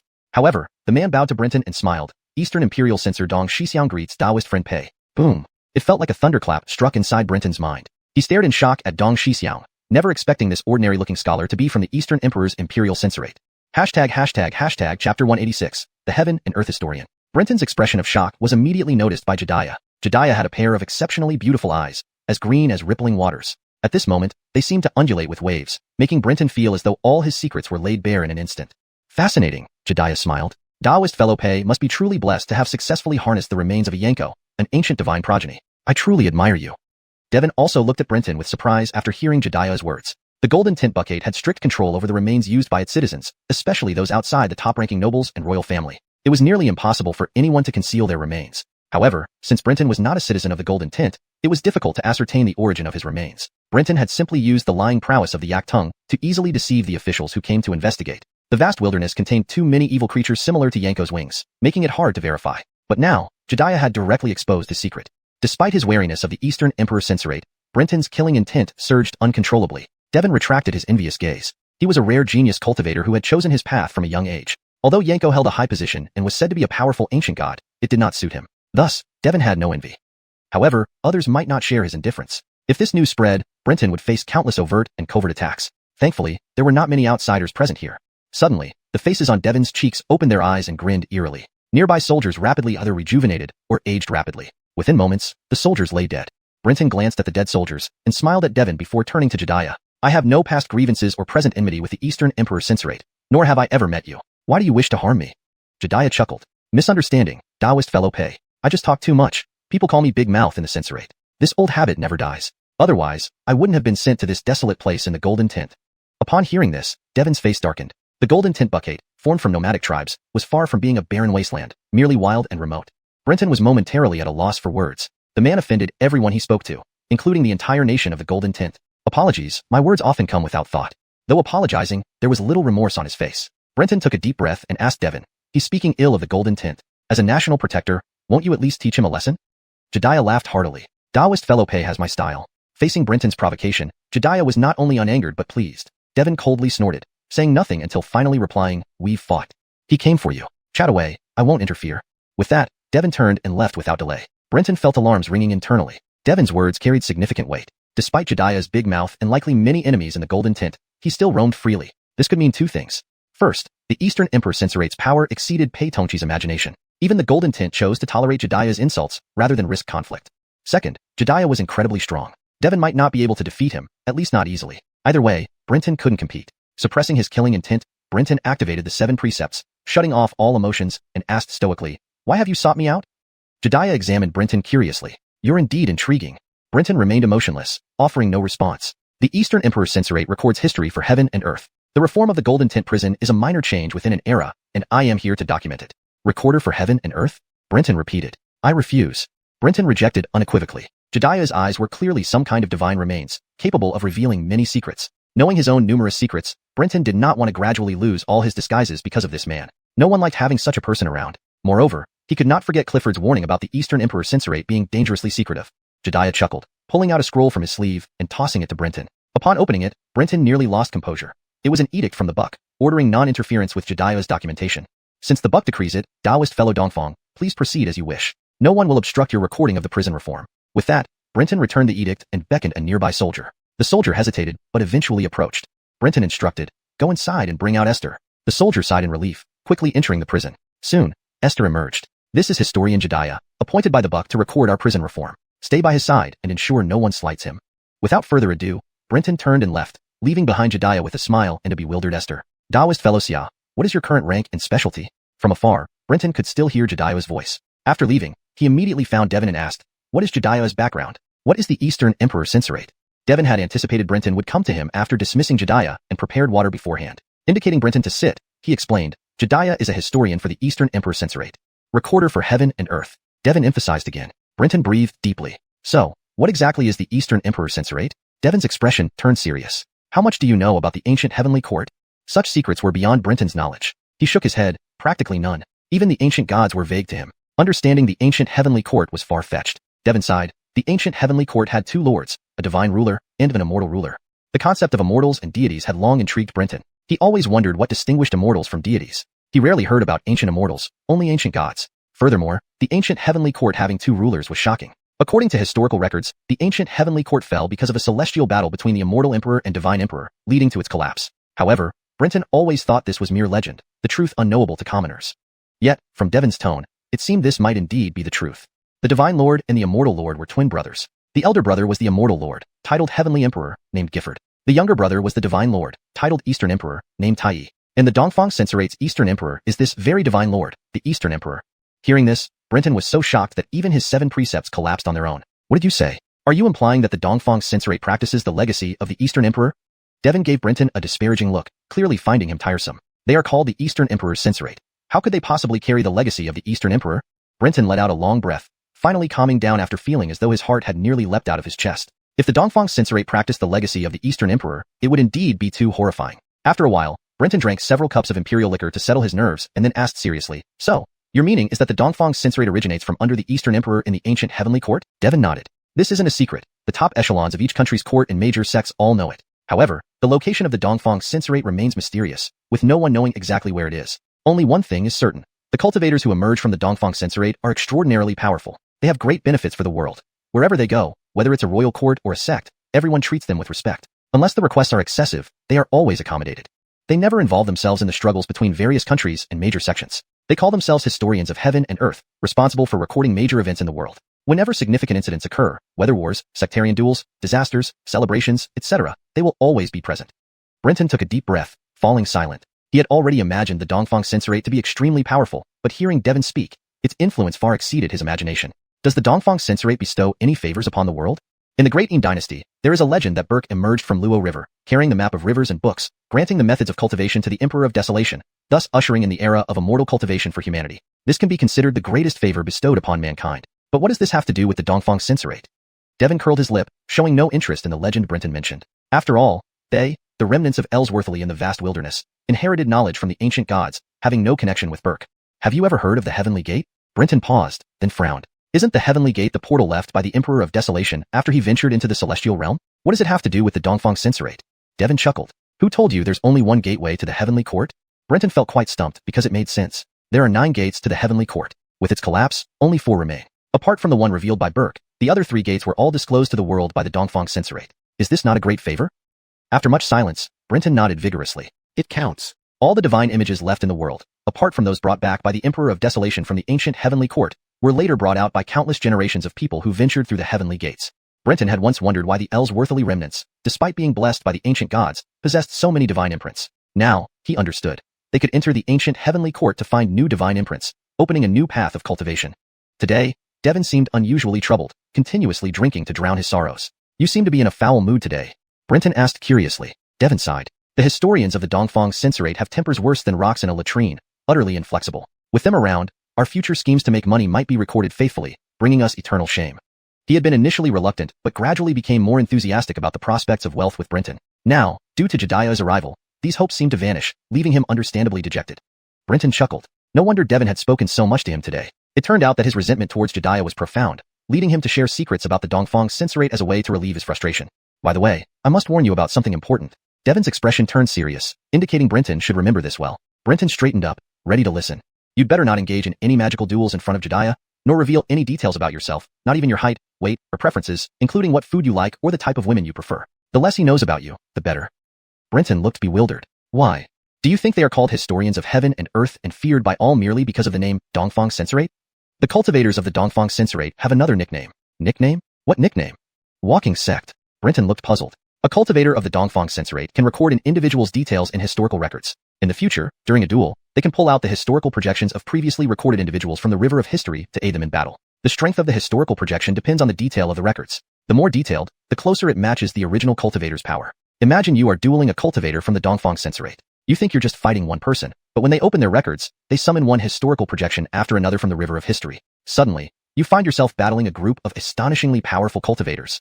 Brenton's pupils constricted sharply. He was truly terrified now. How could he possibly fight such an opponent? One-on-one? One versus a crowd? Suddenly, Brenton recalled how Jediah kept asking Esther various questions before parting ways. At the time, he thought it was mere gossip. Now, it seemed Jediah was meticulously recording historical projections, ready to summon Esther's historical projection in the future. Even worse, if Brenton engaged in a duel, Jediah might not need to participate directly. By using historical projections against Brenton while recording him openly, Jediah could then summon Brenton's historical projection, making Brenton fight himself. It was incredibly strong and completely illogical. Don't worry. From today onwards, I won't exchange a single word with Jediah. Brenton decided that if he needed to duel someone in the future, he would use Jediah. No matter how terrifying Jediah was, he was now on Brenton's side and shouldn't be wasted. Thinking of this, Brenton couldn't help but smile wickedly. What are you laughing about? Devon asked curiously. Brenton couldn't stop smiling. Even you are wary of Jediah. Imagine if I bring him to meet Ezra tomorrow. How do you think he would react? Devon was momentarily stunned before joining Brenton in a wicked laugh. Chapter 187. The Thousand-Faced Vessel and the Fish Fox. Brenton wasn't joking. Given Devon's fear of Jediah, he genuinely planned to proceed as such. The next day, Brenton took Jediah to the governor's office to find Jonathan. When Jonathan saw Jediah, his expression was nothing short of astonishing. The prison reforms in various regions certainly require cooperation from local officials. Many things we can naturally tell you, but it will never be comprehensive. How local officials perceive the prison reform, whether they cooperate or do something else, needs to be asked personally by you. Jonathan is the commander of the Merlin Guard City Governor's Office and holds the highest authority. Fellow Taoist Dongfang, if you have any questions, you can ask him directly. Saying this, Brenton smiled at Jonathan. Jonathan wore an expression akin to being utterly exasperated. Fellow Taoist Jonathan doesn't welcome fellow Taoist Dongfang? Welcome? How could I not welcome? Jonathan subconsciously denied it, forcing a smile. Jediah had a warm, sunny smile on his face, but his words instantly chilled the atmosphere to an icy point. If fellow Taoist Jonathan doesn't welcome me, just say so directly. As a historian, I detest lies the most. Anyway, even if you don't welcome me, I won't leave.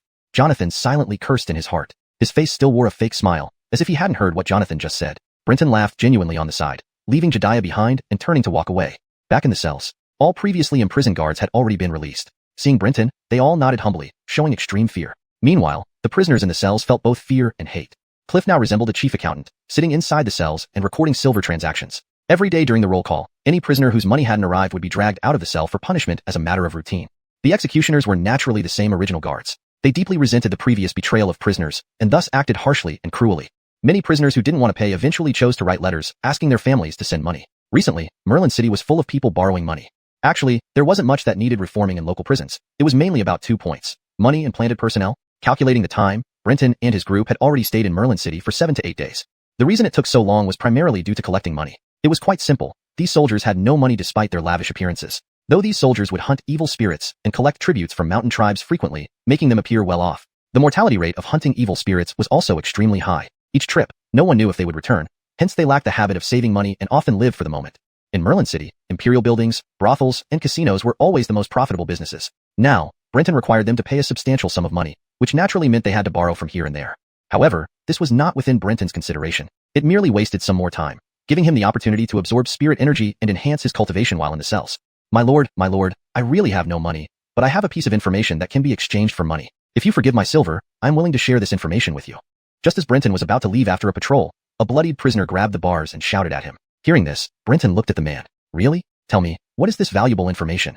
The man turned out to be literate and could write. He wrote 2 characters in blood on his palm, showed them to Brenton, then quickly wiped the blood away, looking hopefully at him. After recognizing those 2 characters, Brenton displayed an incredulous look. Do you understand the consequences of deceiving me? My lord, it's true. How dare I lie to you when my life is still in your hands? Brenton nodded and ordered the guard to bring him into the torture chamber. Then he made sure they were alone in the torture chamber. It's just the 2 of us here. Speak. My lord, I was a scout in the army. Once while patrolling the mountains, we encountered a group of evil spirits. All my comrades died mysteriously there, except me, whose immortal remains are special, allowing me to escape by chance. This person, named Andy, slowly recounted the event. Andy was a mountain patrol scout in Merlin City. The Ellsworth & High Army's main responsibility wasn't fighting wars, but cleansing the mountains.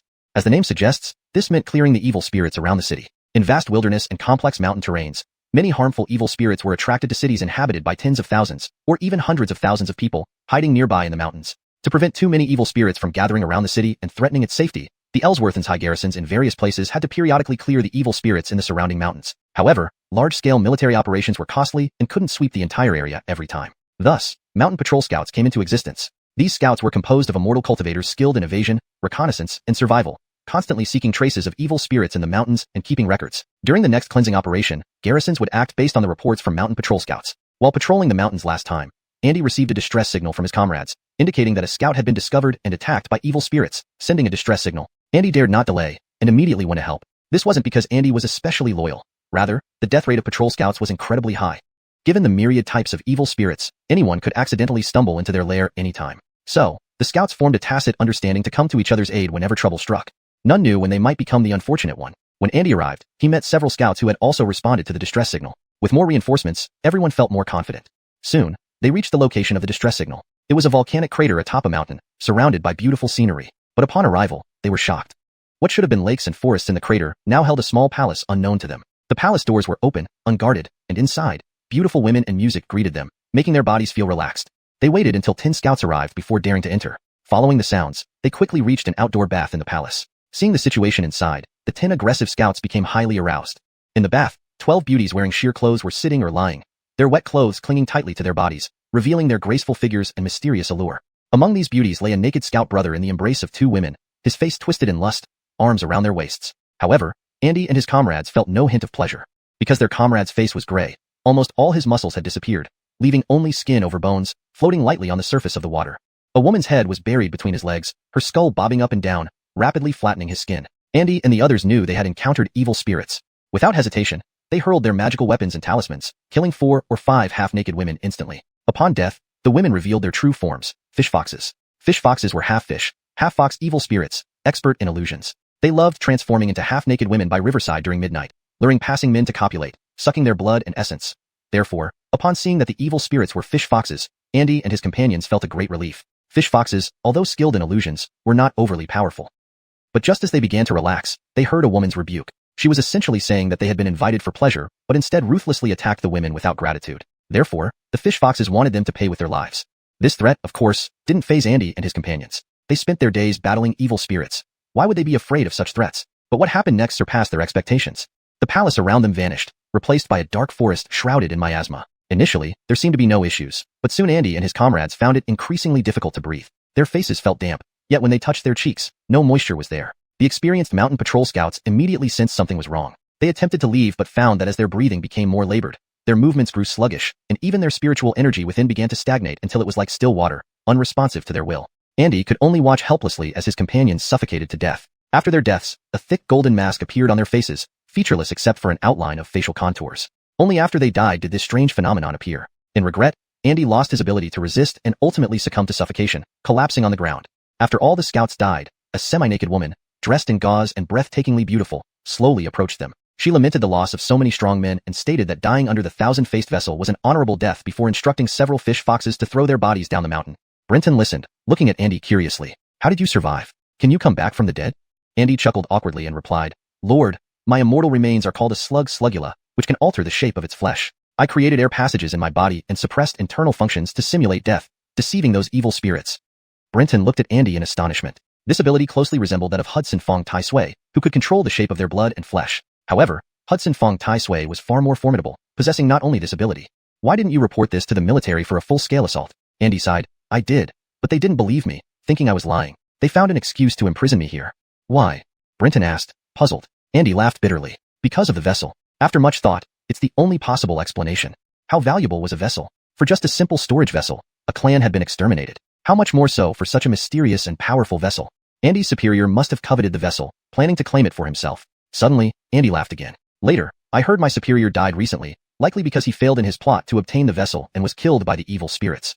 What is your superior's cultivation level? 7th rank mid-stage. He controlled 2 immortal remains, but I don't know which ones. He excelled in dispelling illusions and had fire and earth control abilities, with extremely strong physical defenses.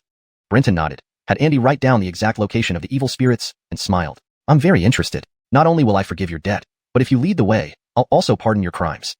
Andy's expression changed. He then seemed to think of something, gritted his teeth, and nodded. I'm willing to guide you, Lord. Brenton nodded and ordered the guard to return Andy to his cell temporarily and find a doctor to treat his injuries. Studying the map Andy drew, Brenton tapped the table. A vessel. How could Brenton not be tempted? Neither imperial nor sect property, it was fair game for any cultivator. According to Andy, fish foxes weren't particularly lethal but owed their power to the thousand-faced vessel. Since Andy survived by altering his flesh, Brenton could do the same. The challenge lay in the fact that the thousand-faced vessel not only caused asphyxiation but suppressed the cultivator's spiritual energy fluctuations, severing their connection to Taoist powers and rendering their magic nearly ineffective. All he could rely on were the basic spells of his immortal remains. Moreover, fish foxes were also adept at illusions, leaving the effectiveness of his own illusion uncertain. Yanko wings were of high standing, but Brenton's cultivation was low, making it hard to fully utilize their power. If the fish foxes were of a high realm, Yanko wings might not suffice. Hunting fish foxes isn't easy. Brenton frowned. I need external assistance. Who should I approach? Devon? No, the cost is too high. A fourth-rank cultivator would demand ownership of the vessel if he helps. Could I refuse? Or should I go to the capital to seek Penelope? No, too many eyes surround the Juke Palace. It would alert everyone to the existence of the vessel, complicating matters further. Thinking about it, Brenton's eyes lit up. Why limit himself to allies? Enemies could also be useful. His gaze shifted toward a certain direction, through the cell walls, as if looking towards the governor's residence. Brenton wasn't considering Jonathan. Devon was a better option. The person on his mind was Jediah. To make this plan work, he needed to ascertain Jediah's cultivation level. From idle conversations with Devon, Brenton felt that Jediah's realm wasn't particularly high. The real reason Devon found him troublesome was his unique historical summoning ability.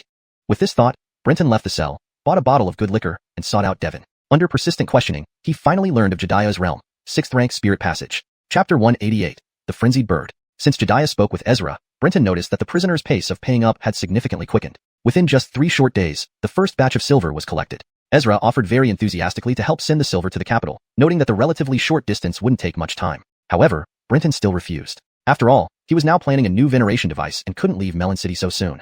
Note, Thoi Chi is translated as veneration device for context consistency. Nonetheless, it was evident that Jediah's influence was indeed formidable. Even Ezra, who dared to confront Devon head-on, retracted all his ulterior motives because of Jediah.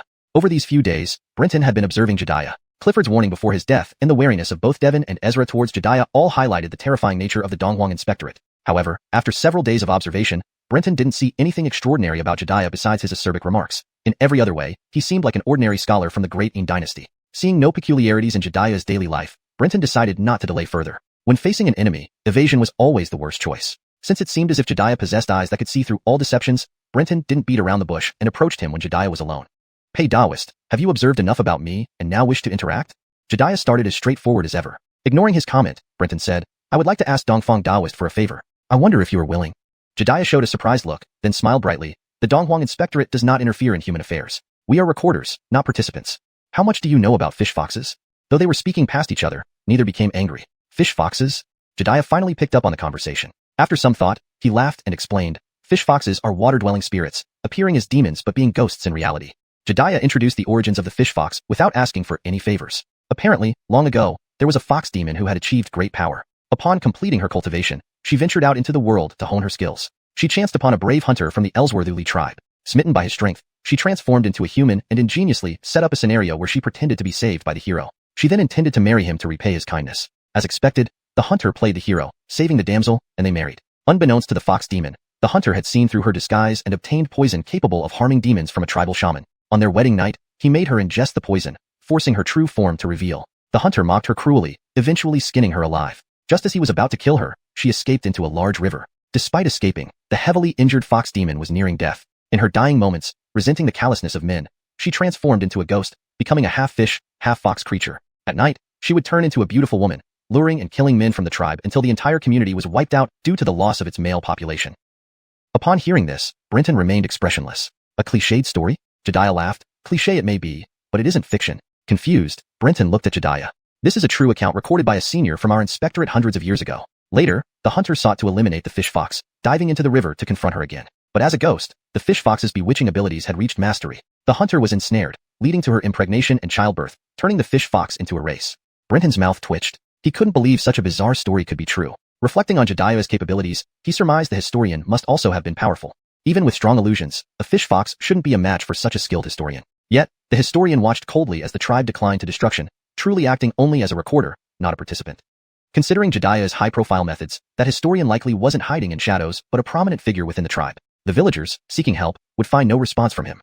This highlighted the difficulty in getting Jediah to act against the fish foxes. If I want your help to deal with a group of fish foxes, what price will it take for you to act? Brenton asked directly. Jediah smiled, saying, no price needed. Brenton paused, thinking he might refuse. But Jediah continued, I have yet to document fish foxes. This unexpected answer surprised Brenton. And if I say the fish foxes possess a veneration device, and that's my goal? Without hesitation, Jediah replied, same reason. I have yet to document it. Brenton felt a chill. This simple reply revealed an extraordinary ability. Jediah could pull people and veneration devices from history itself. His envy was clear. With such power, why would he need a veneration device? So, Jediah's condition was simple. Brenton must fully demonstrate the veneration device's capabilities after obtaining it for him to record. Alright, I'll prepare. We'll move tomorrow. Brenton planned a discreet operation, involving only 3 people. Given the allure of veneration devices, secrecy was paramount. The next day, Brenton quietly released Andy from prison and left Melon City with Jediah. Andy directed them to their destination. There, about 150 miles into the mountains. Brenton whispered, "Many people are watching us." Due to Devon's warning, Brenton didn't want to show his abilities openly. Jediah smiled and pulled out a book. It was old-fashioned, wooden cover, and adorned with unreadable symbols. He flipped through the book, stopping at a page and reading aloud. The five-colored bird, known as the frenzied bird, crowned like blood, flying 1,000 miles a day, battling in the sky, shining alongside the sun. With these words, Brenton felt a temporal distortion, almost as if reality warped. Then a loud cry echoed, and a vibrant, enormous bird emerged from the book. In an instant, it soared above, circling overhead before landing gently. Brenton stared in astonishment. It resembled a magnified rooster, but more mystical. Was this the frenzied bird? Curious, Brenton touched it, sensing a genuine life force, not merely an illusion. This is truly unbelievable. Brenton marveled. The frenzied bird crouched down. Oriental xiuxian lightly leaped onto the frenzied bird's back, gesturing for Brenton and Andy to get on. Once all three were on the bird's back, it spread its wings and soared into the sky, transforming into a streak of five-colored light that vanished before the gate of the city, leaving only the spies in the shadows looking at each other in confusion. The frenzied bird flew incredibly fast. In no time, they could see the volcanic crater Andy had mentioned. Initially expecting a small location, they found that this crater was enormous, spanning more than 10 miles. At first glance, it resembled an island. However, there were no signs of any palace or fish foxes. Fish foxes are nocturnal, so it's normal we can't see them now. Also, the frenzied bird feeds on aquatic dragons and snakes. Fish foxes naturally fear it and won't come out, Oriental xiuxian explained. Brenton nodded, opened his mouth, and expelled cloud vapor, enveloping the three people and the frenzied bird. Instantly, they vanished from the sky. Oriental xiuxian's eyes flickered as he silently watched everything unfold. This way, the fish foxes won't see us. We'll wait until they appear. The frenzied bird landed, gently setting the trio down before flying off into the sky. Though summoned by Oriental xiuxian from history, the frenzied bird loved flying and couldn't change its nature, unwilling to wait with them on the ground. Fortunately, during the alchemy process, Brenton had mastered drawing Mirage Realm rune symbols. He hastily created one and attached it to the frenzied bird to prevent it from being discovered by the fish foxes. As they waited, the sun soon set, and darkness descended. When night fell, strings of enchanting music gradually rose. Brenton saw a not-so-large palace emerge from the void, slowly becoming real. Standing at a high vantage point, they overlooked the palace. In the central open-air bath, 30 young beauties clad in various silk garments frolicked and played, occasionally revealing mesmerizing sights that stirred primal urges. Brenton inwardly marveled. Even at such a distance, they felt the allure of the fish fox's charms, highlighting their formidable abilities. Andy trembled with fear upon seeing the beautiful maidens. Just as Brenton pondered how to capture these fish foxes in one fell swoop, a loud cry echoed. The Mirage Realm talisman Brenton had attached to the frenzied bird exploded, revealing its form. It glowed with vibrant, rainbow-like light. Diving downwards, it swept through the air like a rainbow bridge falling to earth. Before the fish foxes in the palace could react, the frenzied bird had already landed among them, grasping two fish fox beauties underwater with its massive claws and biting another in its beak. Shaking its head, the captured fish fox revealed its true form. The fish fox was human-sized, with a body resembling a fox but devoid of fur and tail, covered instead with fish scales oozing translucent mucus, truly a revolting sight. For the first time, Brenton found his keen eyesight disadvantageous. Yet while he found it repulsive, the frenzied bird did not. It happily swallowed the fish fox whole. "My child, you shall die." As the frenzied bird prepared to devour more, a soft yet menacing voice echoed. It was struck and sent flying by what seemed like an invisible force. A half-naked woman stood angrily in the water, her hand forming seals. Frustrated by the blow, the frenzied bird grew enraged. Aquatic creatures were its food. Being struck by its prey was unacceptable. Brenton anticipated a fierce battle ahead, noting the woman's strength was between 6th and 7th rank, nearly matching the frenzied bird. But as the frenzied bird lunged towards her, its steps grew slower, eventually collapsing to the ground with flailing wings and claws. Brenton watched in astonishment. Soon, the once mighty frenzied bird lay motionless. A golden bird mask appeared on its head, just as Andy had described. As they say, even a fallen phoenix is better than a chicken. This frenzied bird seems to lack brains. Brenton chuckled, turning to Oriental xiuxian. He noticed Oriental xiuxian, who had somehow produced a book and was writing rapidly, apparently documenting information about the fish foxes. Ignoring Brenton's jest, Oriental xiuxian continued to write. Brenton grimaced, realizing Oriental xiuxian intended to force him into action to document his abilities. "Indeed, free comes with the highest price," Brenton muttered. Oriental xiuxian's insistence on witnessing his power made this seemingly cost-free situation very expensive. Nonetheless, knowing Oriental xiuxian would likely intervene if he failed, Brenton seized Andy's neck and flew toward the palace. Andy panicked. "Master, why take me? I'm no match for the fish foxes." Ignoring Andy's plea, Brenton released the 7 seals, enhancing his strength and threw Andy like a ball at the fish foxes examining the frenzied bird's corpse. Chapter 189. The Troublesome Fish Fox. Andy's frantic screams made the fish foxes leap in shock. She dodged Andy like a graceful swimming fish, her exquisite face showing surprise. Andy crashed into the bath, sending water splashing everywhere. The hidden fish foxes immediately jumped into the pool. In an instant, the steamy water turned blood red.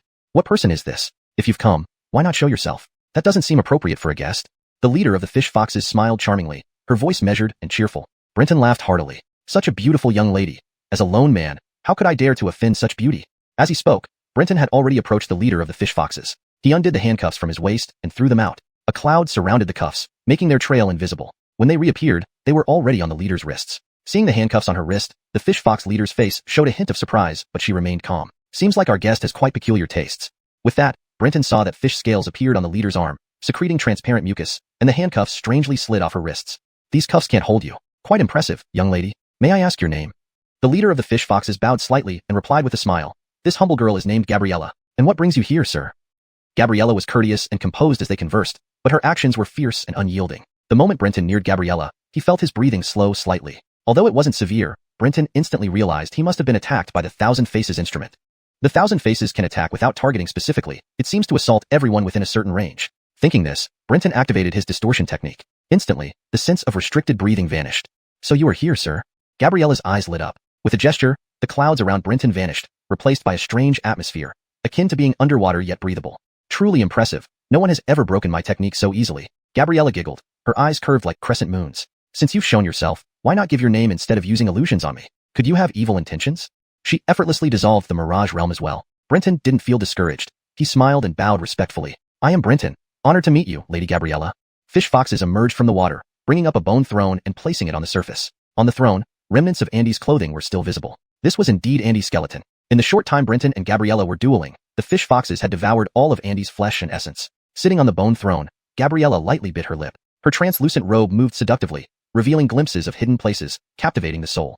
Brenton felt agitated and flushed. 7 precepts, he chanted, suppressing all desires. Suddenly, Gabriella appeared like a red skeleton in Brenton's eyes, stirring no lust. Gabriella frowned, displeased. You're such an insensible piece of wood, truly boring. Fellow Taoist, our heavenly lake palace is deep in the mountains, far removed from human affairs. We pose no threat to your kind. Why do you attack us? Losing interest in playing, Gabriella asked bluntly. Brenton continued using his distortion technique. He felt the sensation of suffocation increasing and speeding up, forcing him to constantly clear his nose and mouth from the enchantments. Even if his nose and mouth were blocked, he could still create new breathing pathways through other body parts, just like Andy did. However, the real trouble was that the Thousand Faces could suppress a cultivator's inner energy. Beauty is no crime, but possession of it can be dangerous. Gabriella paused, puzzled. I don't understand what you mean. Thousand Faces. A loud bang echoed as the bone thrown under Gabriella exploded. She pounced at Brenton midair, shedding her robe and transforming into a massive bald fish fox with 3 tails. 1 fox, 1 tiger, 1 wolf. Her speed matched Brenton's, catching him unprepared. She struck hard with a claw. There was a deafening bang. Brenton's face turned pale, his entire body flying backward. The force was incredible, nearly breaking his arms despite being fortified by the 7 precepts. Brenton had only wanted to test the fish fox's strength. Despite appearances, she was surprisingly powerful, catching him off guard. Not giving him a chance to breathe, she lashed out with her tiger tail, grabbing Brenton and pulling him back. Her claws extended like scythes, aiming for his chest. But in the next moment, Brenton vanished right before her eyes, appearing outside the pool. Caught off guard, Gabriella's claw struck the water, causing huge waves and scattering the other fish foxes. Their cries filled the air. Taking a moment to recuperate, Brenton quickly healed his arms with the 5 Directions longevity power. He pulled out a scorpion basin from Inyu's stomach sack and tossed it above the pool. Grow bigger. The basin expanded rapidly, transforming into a giant tripod falling from the sky. With a thunderous crash, the bath split apart, but Gabriella had already dodged. Surprised by the basin, Gabriella realized Brenton possessed many magical instruments, a sign he might have a storage device. Determined, she resolved to keep Brenton alive. Looking here, take this stick. Startled, Gabriella turned to see a spiky wooden bat descending toward her head. Unprepared, she was hit squarely. A sharp clang echoed. It felt as though her head was stamped into the mud by cattle hooves. Taking advantage of the hit, Brenton swung the punitive bat wildly at Gabriella, activating the twisted symbols within. Though initially stunned, Gabriella should have been able to dodge. Yet, whenever she tried, accidents prevented her from avoiding the blows, tripping or failed attempts to channel chi. How is this happening? Gabriella felt an overwhelming sense of fear. She could feel herself enveloped by an inexplicable sense of misfortune. Each time the punitive bat struck, this misfortune deepened, making everything she tried to do end in failure. Though she felt that this misfortune came and went quickly, the rapid succession of blows did not give her a moment to escape. Damn it! Gabriella inwardly cried out. Immortal cultivators' duels were like this. One wrong move, and you would fall behind or even face death. Just then, the little fish fox demons who had been flung away earlier by Gabriella's claws rushed back. Seeing their leader being pummeled by Mr. Brenton, they transformed into their true forms and lunged at him. Brenton frowned. Although the punitive bat was formidable, it lacked the power for a fatal strike. Despite the influence of the twisted runes, Gabriella, as a 6th-rank immortal cultivator, had tough, well-defended skin that couldn't be fully penetrated by the runes. These lesser demons, though not highly skilled, weren't far off in strength from Brenton. Most were around 8th rank, with 2 reaching 7th rank. If fish foxes were skilled in combat, Brenton might have only had a chance to flee. The Yanko wings behind him flapped, generating powerful winds. Wind blades sliced through the air, hitting the fish scales on the fish foxes' bodies, creating sparks. While this didn't hurt them, it stopped them from rescuing Gabriella. Unable to approach Brenton, the fish foxes suddenly leapt high into the air, sending scales flying in all directions like rain. The viscous liquid coating these scales managed to pass through Brenton's wind manipulation skill, landing on Gabriella. As he struck again, Brenton noticed the blow slip to the side, thanks to the viscous liquid. Seizing the momentary break in misfortune, Gabriella secreted more liquid, liquefying the surrounding soil. Right before Brenton's eyes, Gabriella burrowed into the ground and reappeared several feet away.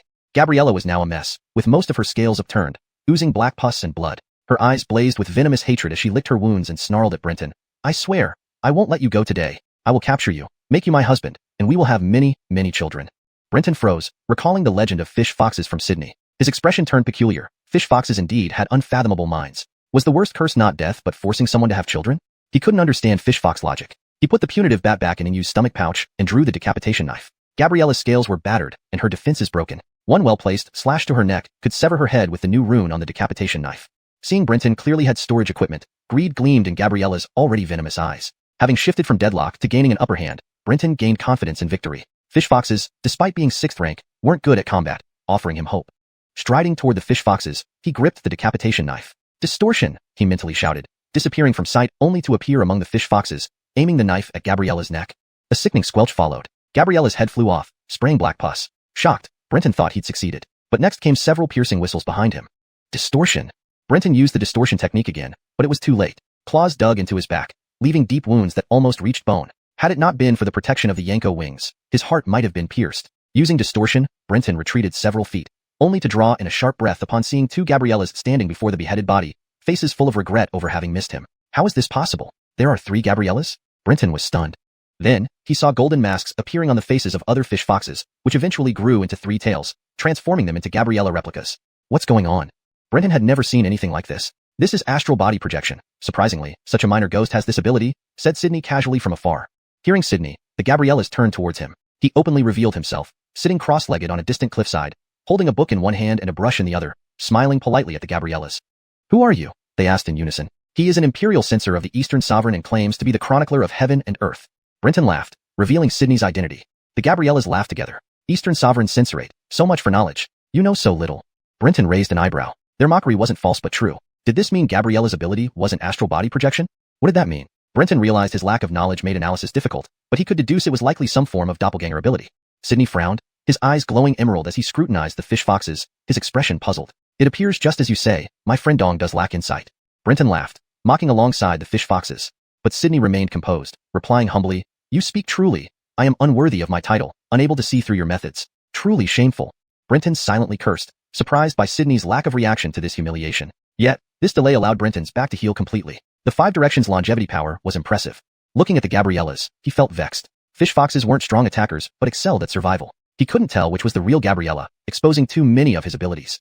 Pondering, Brenton leaned on his knife, grinning at one of the Gabriellas. Let me guess, you're the real Gabriella, right? Gabriella blinked, laughing softly. Sir, you're mistaken. Brenton didn't mind being wrong. He feared Gabriella wouldn't respond. As long as she answered, his Yohu tongue's lie-detecting ability would help him identify the real Gabriella. Chapter 190, The Plan. Gabriella answered repeatedly, extremely patient. Soon, Brenton had finished his first round of questions. All the Gabriellas were not the real entities. Humph. Brenton chuckled lightly. Indeed, it was fine to ask 1 or 2, but continuously questioning them. How could the other side not notice something was amiss? Even if Gabriella did not know Brenton's true intentions, they still accompanied Brenton in this game, unafraid of his tactics. I thought the mischief here was by the fish foxes. It turns out it isn't. I never imagined that these mischievous spirits would also become puppets for another evil entity. Brenton's face showed surprise and astonishment. The smile on Gabriella's lips faded. Jediah also cast a surprised glance at Brenton. Heh, indeed so. I merely tried to intimidate you casually, yet you exposed yourself right away. You're very clever. Even the cultivators from the Eastern Emperor's inspectorate couldn't see through my hiding methods. Yet, you managed to uncover it. However, since it's like this, you mustn't be left alive. Wait a moment. Brenton waved his hand. Don't rush it just yet. You see, I have no intention of running away. Since I've already seen through that these fish foxes are merely puppets, why don't I take a guess at what your true form is? The fish fox puppets, who were about to charge forward, halted simultaneously. Their fish scales fell off as they returned to their previous beautiful human forms. Fine. I'm quite curious too. Can you guess what my true form is? Gabriella was also curious where she had slipped up. If she could figure it out, it would help her hide herself better in the future. Brenton stroked the handle of his sword, his eyes darting over the fish fox puppets. Jediah watched curiously. Are you done? I don't have much time to waste. Gabriella began urging him. Brenton sighed, saying helplessly, so that's it. It turns out I was deceived from the start. This is somewhat embarrassing. Am I right? Xuanhuan.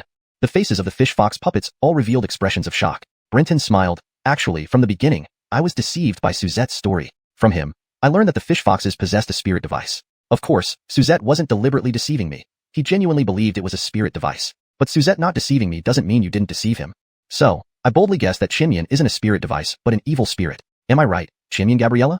Ha ha ha. Gabriella burst into laughter, and the puppets laughed in various postures, each different. Impressive, truly impressive. Suddenly, I don't want to kill you anymore. Killing you would be such a waste. How about becoming part of me instead? Gabriella gazed greedily at Brenton, as if viewing a treasure. Jediah scribbled furiously, his mouth uttering continuous exclamations. Brenton snorted and abruptly formed a spell with his fingers. Instantly, the ground trembled. The huge scorpion pot standing quietly beside them suddenly flipped, trapping all the fish fox puppets inside. A roaring fire erupted. Inside the pot, the fish foxes screamed loudly. Squeeze! Squeeze! Squeeze! Brenton activated the scorpion pot. The house-sized pot rapidly shrank, and the fish fox's screams grew more intense. The sound of bones snapping was like fireworks. Black pus flowed out from the bottom of the scorpion pot, burning with blue-green flames. It turned out that from the moment Brenton threw the scorpion pot, he had been planning this move, waiting for the enemy to enter the trap before using this final move. He hadn't used the scorpion pot to imprison anyone but made it appear as a large object specifically designed to crush people with its weight, a type of magical weapon commonly found in the immortal cultivation world. After missing once, Brenton promptly abandoned using the scorpion pot, leading Gabriella to believe he had many other magical weapons and wouldn't reuse the discarded ones.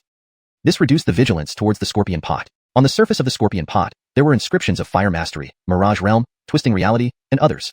Once trapped within the pot, escape would be almost impossible. Not long after, the screams inside the scorpion pot vanished. The huge pot shrunk back to the size of a bronze vase.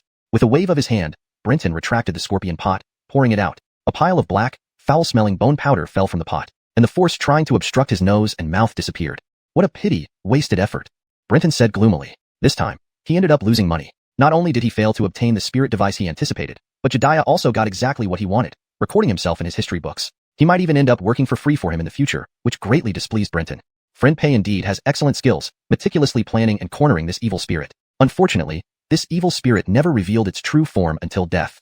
Jediah said with apparent regret. Brenton almost spat on his face. He initially brought Jediah to use him against the fish foxes. Little did he know, this fellow, except for pulling out a mad bird from historical records at the beginning, was solved by Xuanhuan in one encounter and refused to act any further. No wonder this guy agreed to act so easily. He clearly never intended to intervene. Whether the Eastern Emperor's inspectorate was truly dangerous or powerful remained uncertain, but its intentions were certainly sinister. Brenton ignored Jediah. The fellow had taken advantage of the situation. He recalled a few magical weapons, preparing to search Tianhu Palace to make up for his losses. But just as he placed the magical weapons in the windfish's stomach pouch, a sudden change occurred. Tree branches sprouted from the ground and immediately entangled Brenton's body. Caught off guard, Brenton had no defenses and was tightly bound by the tree roots. 7 vows unbound. Brenton shouted, his muscles exerting immense strength, causing the tree roots to crack. But the roots were abnormally resilient, refusing to break. Eastern world hero, Brenton roared. He prepared to use the twisting reality spell to swap positions. However, Brenton felt his thoughts begin to lag, and his vision blurred. In his view, the entire world seemed covered in a faint golden hue. A golden mask appeared on his face, transitioning from the ethereal to the real. The rough texture scratched his skin, causing great discomfort. Brenton immediately recognized that the mask was not metallic, but more akin to paper. Breathing became difficult, and suffocating pressure made his lungs burn and ache. Xuanhuan didn't die. No, it was expected. Brenton had anticipated this, knowing he had only burned puppets. Brother Pei, how do you feel now? Jediah sat calmly, nonchalantly asking. If not for the seal on his mouth and nose, Brenton would have cursed loudly. At this critical moment, you're asking me how I feel? Pain began to appear on his face, as if countless needles were pricking his skin, gnawing away at it. Is this Xuanhuan's method of controlling puppets? Brenton determined that Xuanhuan did not intend to kill him. The speed is fast, but there is still time to react. Brenton realized his thoughts were slowing, but he was not entirely losing consciousness. The spiritual energy is stagnant, indeed suppressing it. Despite this, Brenton remained calm. Jediah would not allow him to be made into a puppet by Xuanhuan. However, soon, Brenton lost his composure. The sounds of battle echoed from afar. A middle-aged man's voice could be heard.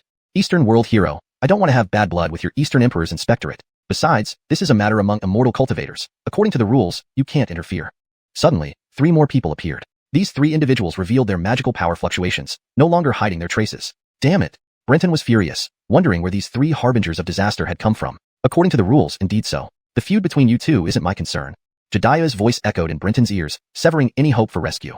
Brenton sighed in resignation. Indeed, in this world, no one could be relied upon except oneself. His body began to swell, muscles rapidly growing and expanding, pushing apart the tree roots binding him. What's happening? Gabriella's voice sounded almost right next to Brenton's ear. At this moment, Brenton had transformed into a grotesque mass of flesh, no longer resembling a human but a colossal meatball. For a moment, Xuanhuan felt disoriented. unsure if the place she covered could still be considered a face, as there were no features left. A loud bang. The flesh blob exploded, spewing blood and flesh everywhere, as if burst by tree roots. A golden mask hovered mid-air, its inner side covered in bloody pieces of flesh. I've got you. Brenton's voice suddenly erupted. A skinless hand emerged from the gore, seizing Xuanhuan tightly. Another bang.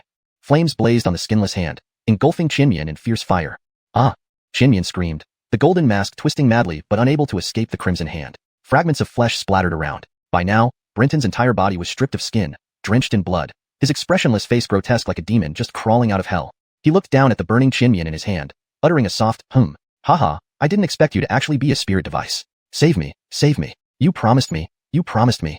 Xuanhuan wailed and pleaded for help. Pei Tongquin realized immediately that this was all part of a trap, one set against him. Holding Xuanhuan firmly, he turned his skinless eyes toward Jediah. 3 men wearing the robes of immortal cultivators of Great Een were standing not far from Jediah and Xuanhuan. They slowly removed their hoods, causing alarm bells to ring in Brenton's mind. Although their faces were unremarkable, their heads bore no hair, replaced instead by twisted tree roots and branches. Spring God Palace cultivators. Brenton couldn't believe he had been ambushed by members of the Spring God Palace here. How is this possible? Brenton realized instantly that the 5 Directions Tai Sui within him might have been exposed. Brenton, you are involved in the loss of our Spring God Palace's greatest treasure, the 5 Directions Tai Sui. We are under orders from the Palace Master to bring you back for questioning. If you're smart, you'll surrender willingly, one of the men said coolly. Brenton's thoughts raced. So they're not entirely sure I have the 5 Directions Tai Sui inside me? When the 5 Directions Tai Sui was stolen, that Spring God Palace traitor planting it in me wasn't known to anyone else. But he was swallowed by Clifford and sent to the underworld. There should be no trace left. How did they find me? Grinding his teeth, Brenton cursed himself for underestimating the immortal cultivators of the sex. He had little interaction with them, and thus understood very little about them. I don't know what you're talking about. Brenton denied everything outright. Now, I am no longer an immortal cultivator of Great Een, but a royal envoy of the Golden Tint Nation. No matter how powerful your Spring God Palace is, you're just an immortal sect of Great Een. If you dare kidnap a Golden Tint royal envoy, aren't you afraid of sparking a war between our nations, especially with the Heavenly Gate opening soon? Brenton immediately tried to intimidate them. Great Een and the Golden Tint had never been at war. When the former empire of Xia invaded the Golden Tint, their army was annihilated, leaving many Xia refugees within Golden Tint territory even today. Brenton doubted that Great Een would go to war with the Golden Tint for the sake of the Spring God Palace. You talk too much. As a mere 7th rank immortal cultivator, you have caused trouble in the Golden Tint, offending most of its elite. Do you think the Golden Tint will start a war over you, especially with the Heavenly Gate about to open? Stop wasting time. Come save me. I'm being burned alive. Xuanhuan Gabriella screamed desperately, but neither Brenton nor the Spring God Palace cultivators paid her any heed. Oh well. Brenton sighed. He activated Mirage Realm, putting Xuanhuan into a trance and stuffed her into the windfish's stomach pouch before vanishing in a puff of cloud vapor. It seemed the Spring God Palace people were determined to capture him. Was he supposed to stay and fight them? Brenton sensed that the 3 were at least 6th rank Divine Passage cultivators, with one possibly 5th rank Golden Body Realm. There was no way he could win. Brenton fled without hesitation. But as he vanished, the 3 Spring God Palace cultivators burst into laughter. Your water magic is impressive, but you forgot we Spring God Palace cultivators specialize in wood magic, which naturally suppresses water and earth spells. One of the younger Spring God Palace cultivators stepped forward. With one step, spring comes and 10,000 trees grow. As he murmured, spring breezes arrived, and the forest erupted with frenzied growth. Vines snaked through the air like living creatures. Brenton immediately felt the surrounding moisture being absorbed by countless trees, exposing his form to the Spring God Palace cultivators once more. He gave an awkward laugh. If I say this was just a joke for you elders, would you believe me? In response, the leading elder, a Spring God Palace cultivator, cast a spell and calmly commanded, Gomong Spring Lightning Prison? Brenton's scalp tingled. Indeed, this was a 5th rank Golden Body Realm expert. In the next instant, Brenton found himself in a world filled with dark clouds and lightning. Chapter 191, Dire Straits. The surrounding void was shrouded in dark clouds, with lightning flashing all around. Even without being struck by the thunderbolts, Brenton could feel a tingling sensation from his body to his soul, as if he were being electrocuted. The prison was an exclusive realm for those above the 5th rank Golden Body Realm. Here, the warden of the prison was the supreme deity. The only thing that could resist this prison was another prison. This was the true turning point between immortals and mortals among cultivators. Brenton's heart was filled with despair. This wasn't the first time he had been imprisoned here, but who could save him now? Jediah couldn't. Moreover, Jediah had neither the reason nor the ability to rescue him. Brenton, where is the 5 Directions Grand Age? The dark clouds parted to reveal a pair of emerald green eyes, like the eyes of heaven itself. Brenton looked up at those gigantic eyes, resembling 2 moons hanging high in the sky. I don't understand what you're talking about. Brenton firmly decided not to admit anything under any circumstances. Clearly, the other party didn't know the 5 Directions Grand Age was within him. If revealed, Brenton felt he would surely face certain death. Stubborn fool. A deafening boom echoed through the air. A bolt of lightning struck suddenly, giving Brenton no chance to react before it hit him directly on the head. At that moment, Brenton felt he had lost all consciousness. The lightning came and went quickly. Time seemed to have passed in an instant, or perhaps a century. As Brenton gradually regained consciousness, he caught the familiar yet strange smell of grilled meat. His muscles spasmed uncontrollably, twitching involuntarily. Enduring the unbearable pain, Brenton looked down and was surprised to see that his skin wasn't charred black but had regrown, smooth and fair, white with a rosy hue. Seeing Brenton's bewildered and shocked expression, a pair of eyes in the sky watched him closely. An elderly voice chuckled. This is Ewood Spring Thunder. What is Spring Thunder? Spring Thunder revives all living things, killing demons and devils and allowing all things to be reborn. Therefore, my will decides your life or death. The sky's eyes closed and disappeared. From the dark clouds, an elder in a robe emerged. It was the leading 5th-rank Golden Body Realm cultivator from the Palace of Spring Deity. Brenton, our Palace of Spring Deity is the inheritor of the Spring Deity Gomong, practicing great compassion, believing all beings deserve a chance at life. The 5 Directions Grand Age is our palace's legacy treasure. You should understand what that means. Nevertheless, our Palace of Spring Deity still offers you a chance at survival. Just tell us what you know, and we won't harm you. We might even grant you great fortune. The old man smiled, exuding a holy and compassionate aura. But Brenton wasn't some ordinary person unfamiliar with immortals. Years of navigating the immortal world had made him see through the facade. All immortals suppressed their inner madness, and any compassion they showed was always twisted. Furthermore, his Guaixo's tongue allowed him to detect lies. Brenton feigned anger and helplessness. Dare I ask for your name, venerable sir? I am Zack, Elder of Lightning Department and Enforcer of Punishment Department in the Palace of Spring Deity. Zack didn't lie to Brenton about this. Being an elder carried immense prestige, making deception unnecessary. Shock mixed with fear, Brenton said, Elder Zack, I, Brenton, swear by the Tao Gate that I truly do not know anything about the 5 Directions Grand Age. If you doubt me, I can take an oath now. Brenton formed the initial hand seal, channeling spirit chi into the Tao Gate, and let the Tao essence flow through his body. By the yellow heaven and witnessed by the Tao Gate, I, Brenton, swear I do not know any information about the 5 Directions Grand Age. If I conceal even a bit, may the Tao Gate retaliate, and I shall perish both in body and soul. Seeing Brenton swear such an oath, Zack frowned, suspicion flickering in his eyes. Do you know a cultivator from our palace named Milo? Brenton genuinely appeared confused. I've never heard of him. Pausing as if recalling something, he added, however, I know another Spring Deity Palace cultivator surnamed he, called Arjun.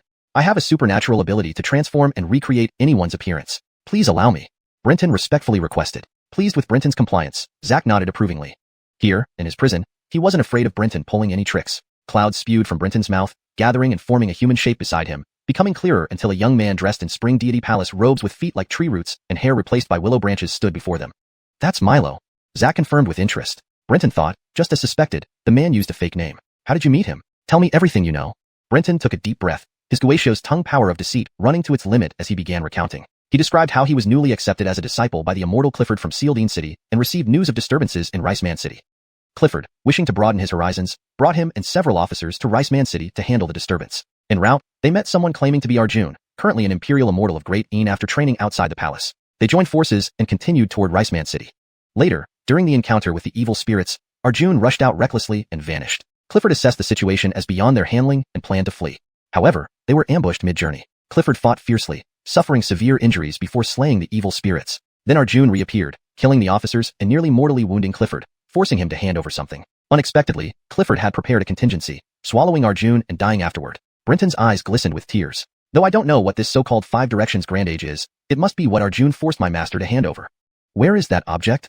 Brenton shook his head. I don't know. However, I suspect it's inside my master's Bash immortal skeleton. At the end, Master seemed to try spitting something out from Bash's mouth but failed, dying before he could complete the action. Brenton sighed deeply, his hidden tongue's snake wings fluttering slightly, moved by sorrow. Zack laughed heartily, nodding in satisfaction. You've done well. As a man of my word, since you've told the truth, I'll spare you. Brenton's joy was short-lived as the prison world turned blindingly bright. Lightning bolts rained down, striking Brenton repeatedly. Outside, Zack opened his eyes to see a charred corpse appear in midair, plummeting into the volcanic lake below. The charred body disintegrated upon impact, the largest part of the chest sinking rapidly into the depths. Elder, we got the information. Zack nodded. Very well. Let's return. Turning to Jediah, Zack said casually, thank you, fellow Taoist Dongfang, for respecting the rules. Jediah, having just finished writing, sighed.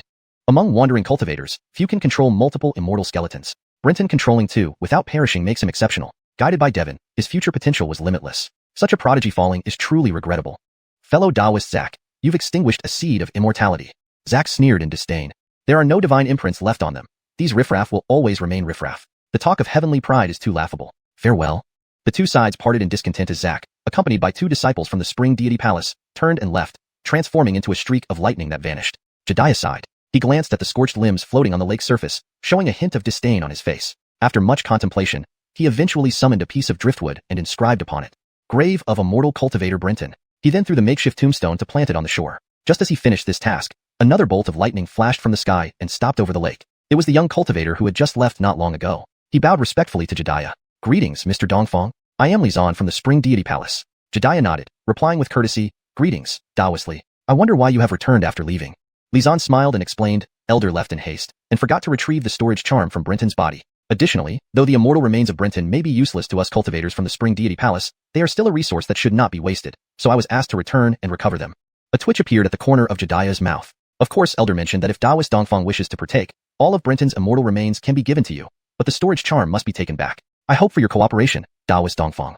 Jediah sighed deeply. "Forget it, take what you need. Brenton and I were friends, and dividing his remains posthumously would sound too unsavory. After all, our Eastern Emperor's inspectorate does not stoop as low as your Spring Deity Palace."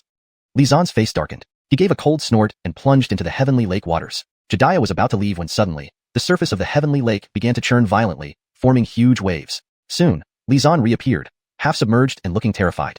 But the next moment, several earth-brown tentacles emerged from underwater, tightly binding Li Zan and dragging him back down. Jediah's eyes lit up. Is there another evil spirit in the lake? How strange these tentacles are. They resemble sea creatures, yet we're not near any ocean. Cultivators from the Eastern Emperor's inspectorate loved documenting rarities and peculiar events. Witnessing this, he had no intention of leaving. "Daoist Dongfang, save me." Li Zan, surrounded by crackling lightning, broke the water surface again, shouting for help. Jediah shook his head. "You say we historians do not interfere in mortal affairs. Your life or death has nothing to do with me. Quickly tell me what's down there, otherwise, it'll be too late when you die." Li Zan nearly lost his Dao heart, ready to curse loudly. However, the earth-brown tentacles didn't give him a chance, pulling him back underwater. Suddenly, lightning danced ceaselessly on the lake surface, boiling the water into mist and creating tumultuous waves. It was as if the entire lake had been brought to a boil. Jediah's face showed an intense expression as he wrote furiously in his book, focusing intently on the spectacle before him. Suddenly, his expression changed as he noticed a thick cloud cover spreading across the sky. He put away his writing materials and fled. But not far away, electrical sparks flared up on the lake's surface, igniting something. In an instant, flames shot into the sky, causing the ground to shake. A massive gust of wind surged, blowing even someone as powerful as Jediah off his feet. He spewed blood uncontrollably and tumbled through the air like a leaf without roots. With a loud thud, he crashed onto another hilltop, finally stopping. Panting heavily and bleeding profusely, his clothes were in tatters. The exposed parts of his body were covered in large white scales, resembling snake scales, but each one fist-sized. Some of the scales had already been torn off, leaving him bleeding profusely. Looking back, he saw the entire mountaintop engulfed in flames, giant trees lying flat, and shocking fissures running through the mountain surface. Heavy rain poured from the sky, and the lake was almost completely dried up, the water having vanished. At the bottom of the muddy lakebed lay Li Zan, unconscious and bleeding from his 7 orifices, while the creature that had trapped him was nowhere to be seen. "Ah, my poor brother Pei, already having his corpse torn apart, now even his bones are gone. So tragic." Jediah sighed deeply, fetching a vial and swallowing a pill. Soon, the small wounds on his body began to heal, leaving no trace of scars. "I must hurry. If those idiots from the Spring Deity Palace come back and think I killed the sea's treasures, I won't be able to explain. They'll strip search me, and when I return to the inspectorate." Thinking of this, Jediah took out a book, flipped to a page, and read aloud. "Five-colored bird named Quaru, crown red as blood, flying 1,000 miles a day, soaring high, shining bright as the sun."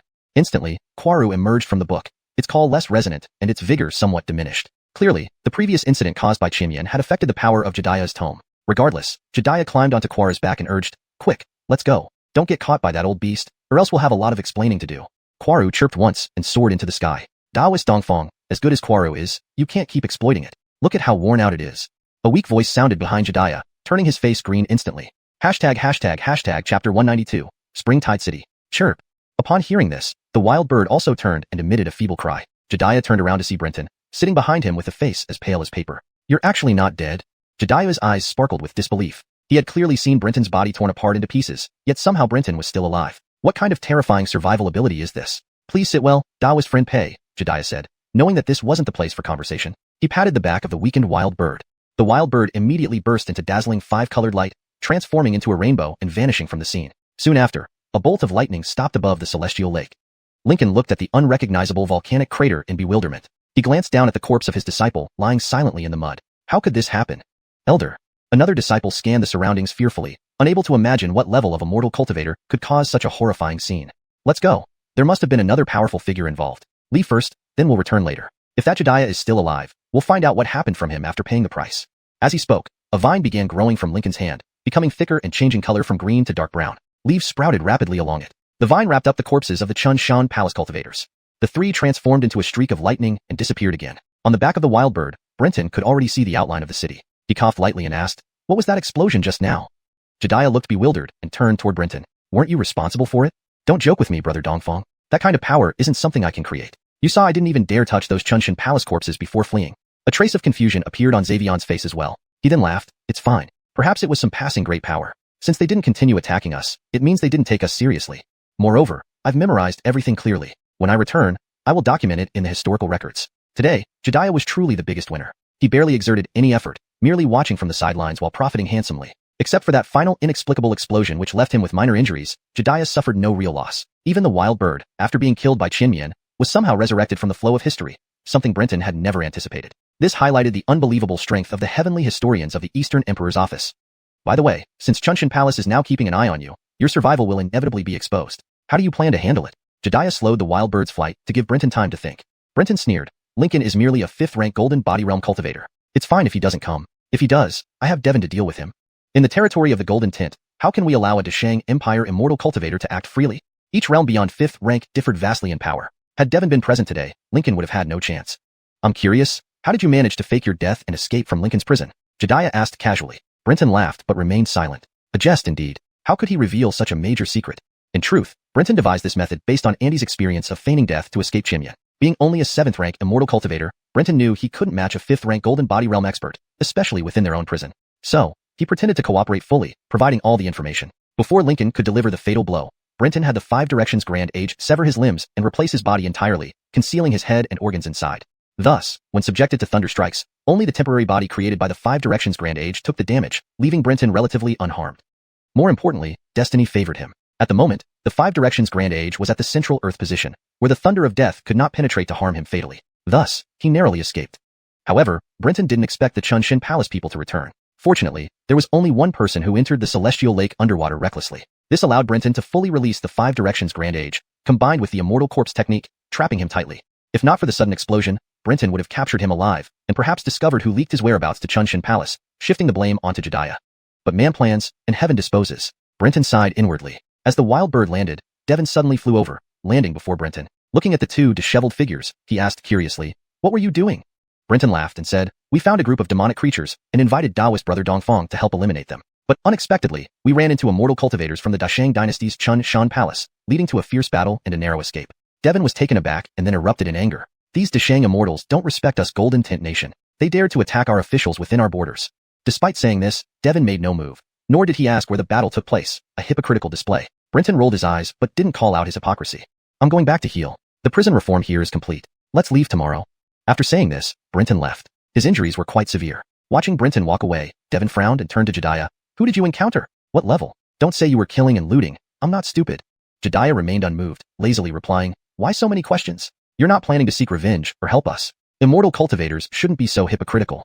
With that, Jediah turned and left. He needed to record the mysterious explosion and wasn't interested in wasting words with Devon. The next day, Brenton appointed a guard to oversee the military prison in Melon City. From then on, the military prison wouldn't fall under the full jurisdiction of the Melon City Protectorate. Ezra breathed a sigh of relief as Brenton's party finally departed. This calamity had finally left. Inside the carriage, Brenton's face remained pale as he coughed continually. Devon watched Brenton worriedly, but didn't ask for fear of causing trouble. "Can I ask a favor?" Devon nodded. Brenton immediately retrieved a golden mask from his winnowing fish stomach. Spiritual device.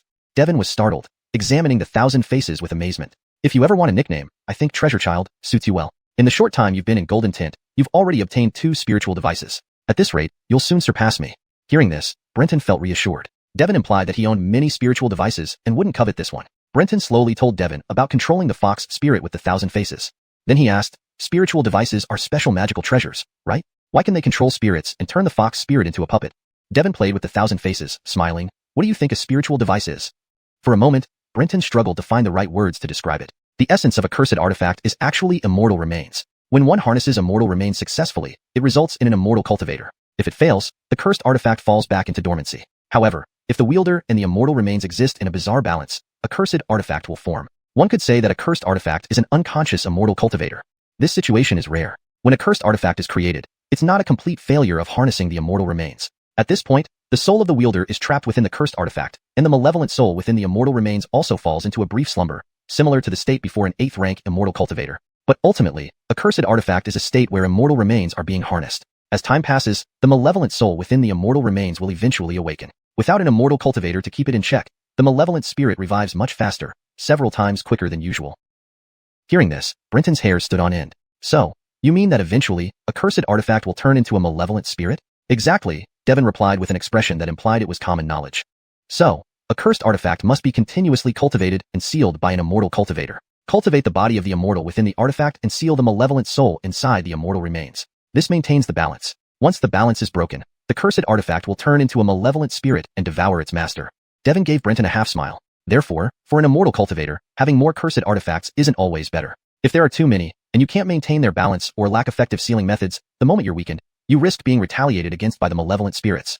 Brenton was speechless. In other words, a cursed artifact is like carrying a potentially awakening malevolent spirit on your person. No wonder Devon had no greed for cursed artifacts. It was likely he already had the maximum number he could maintain in balance.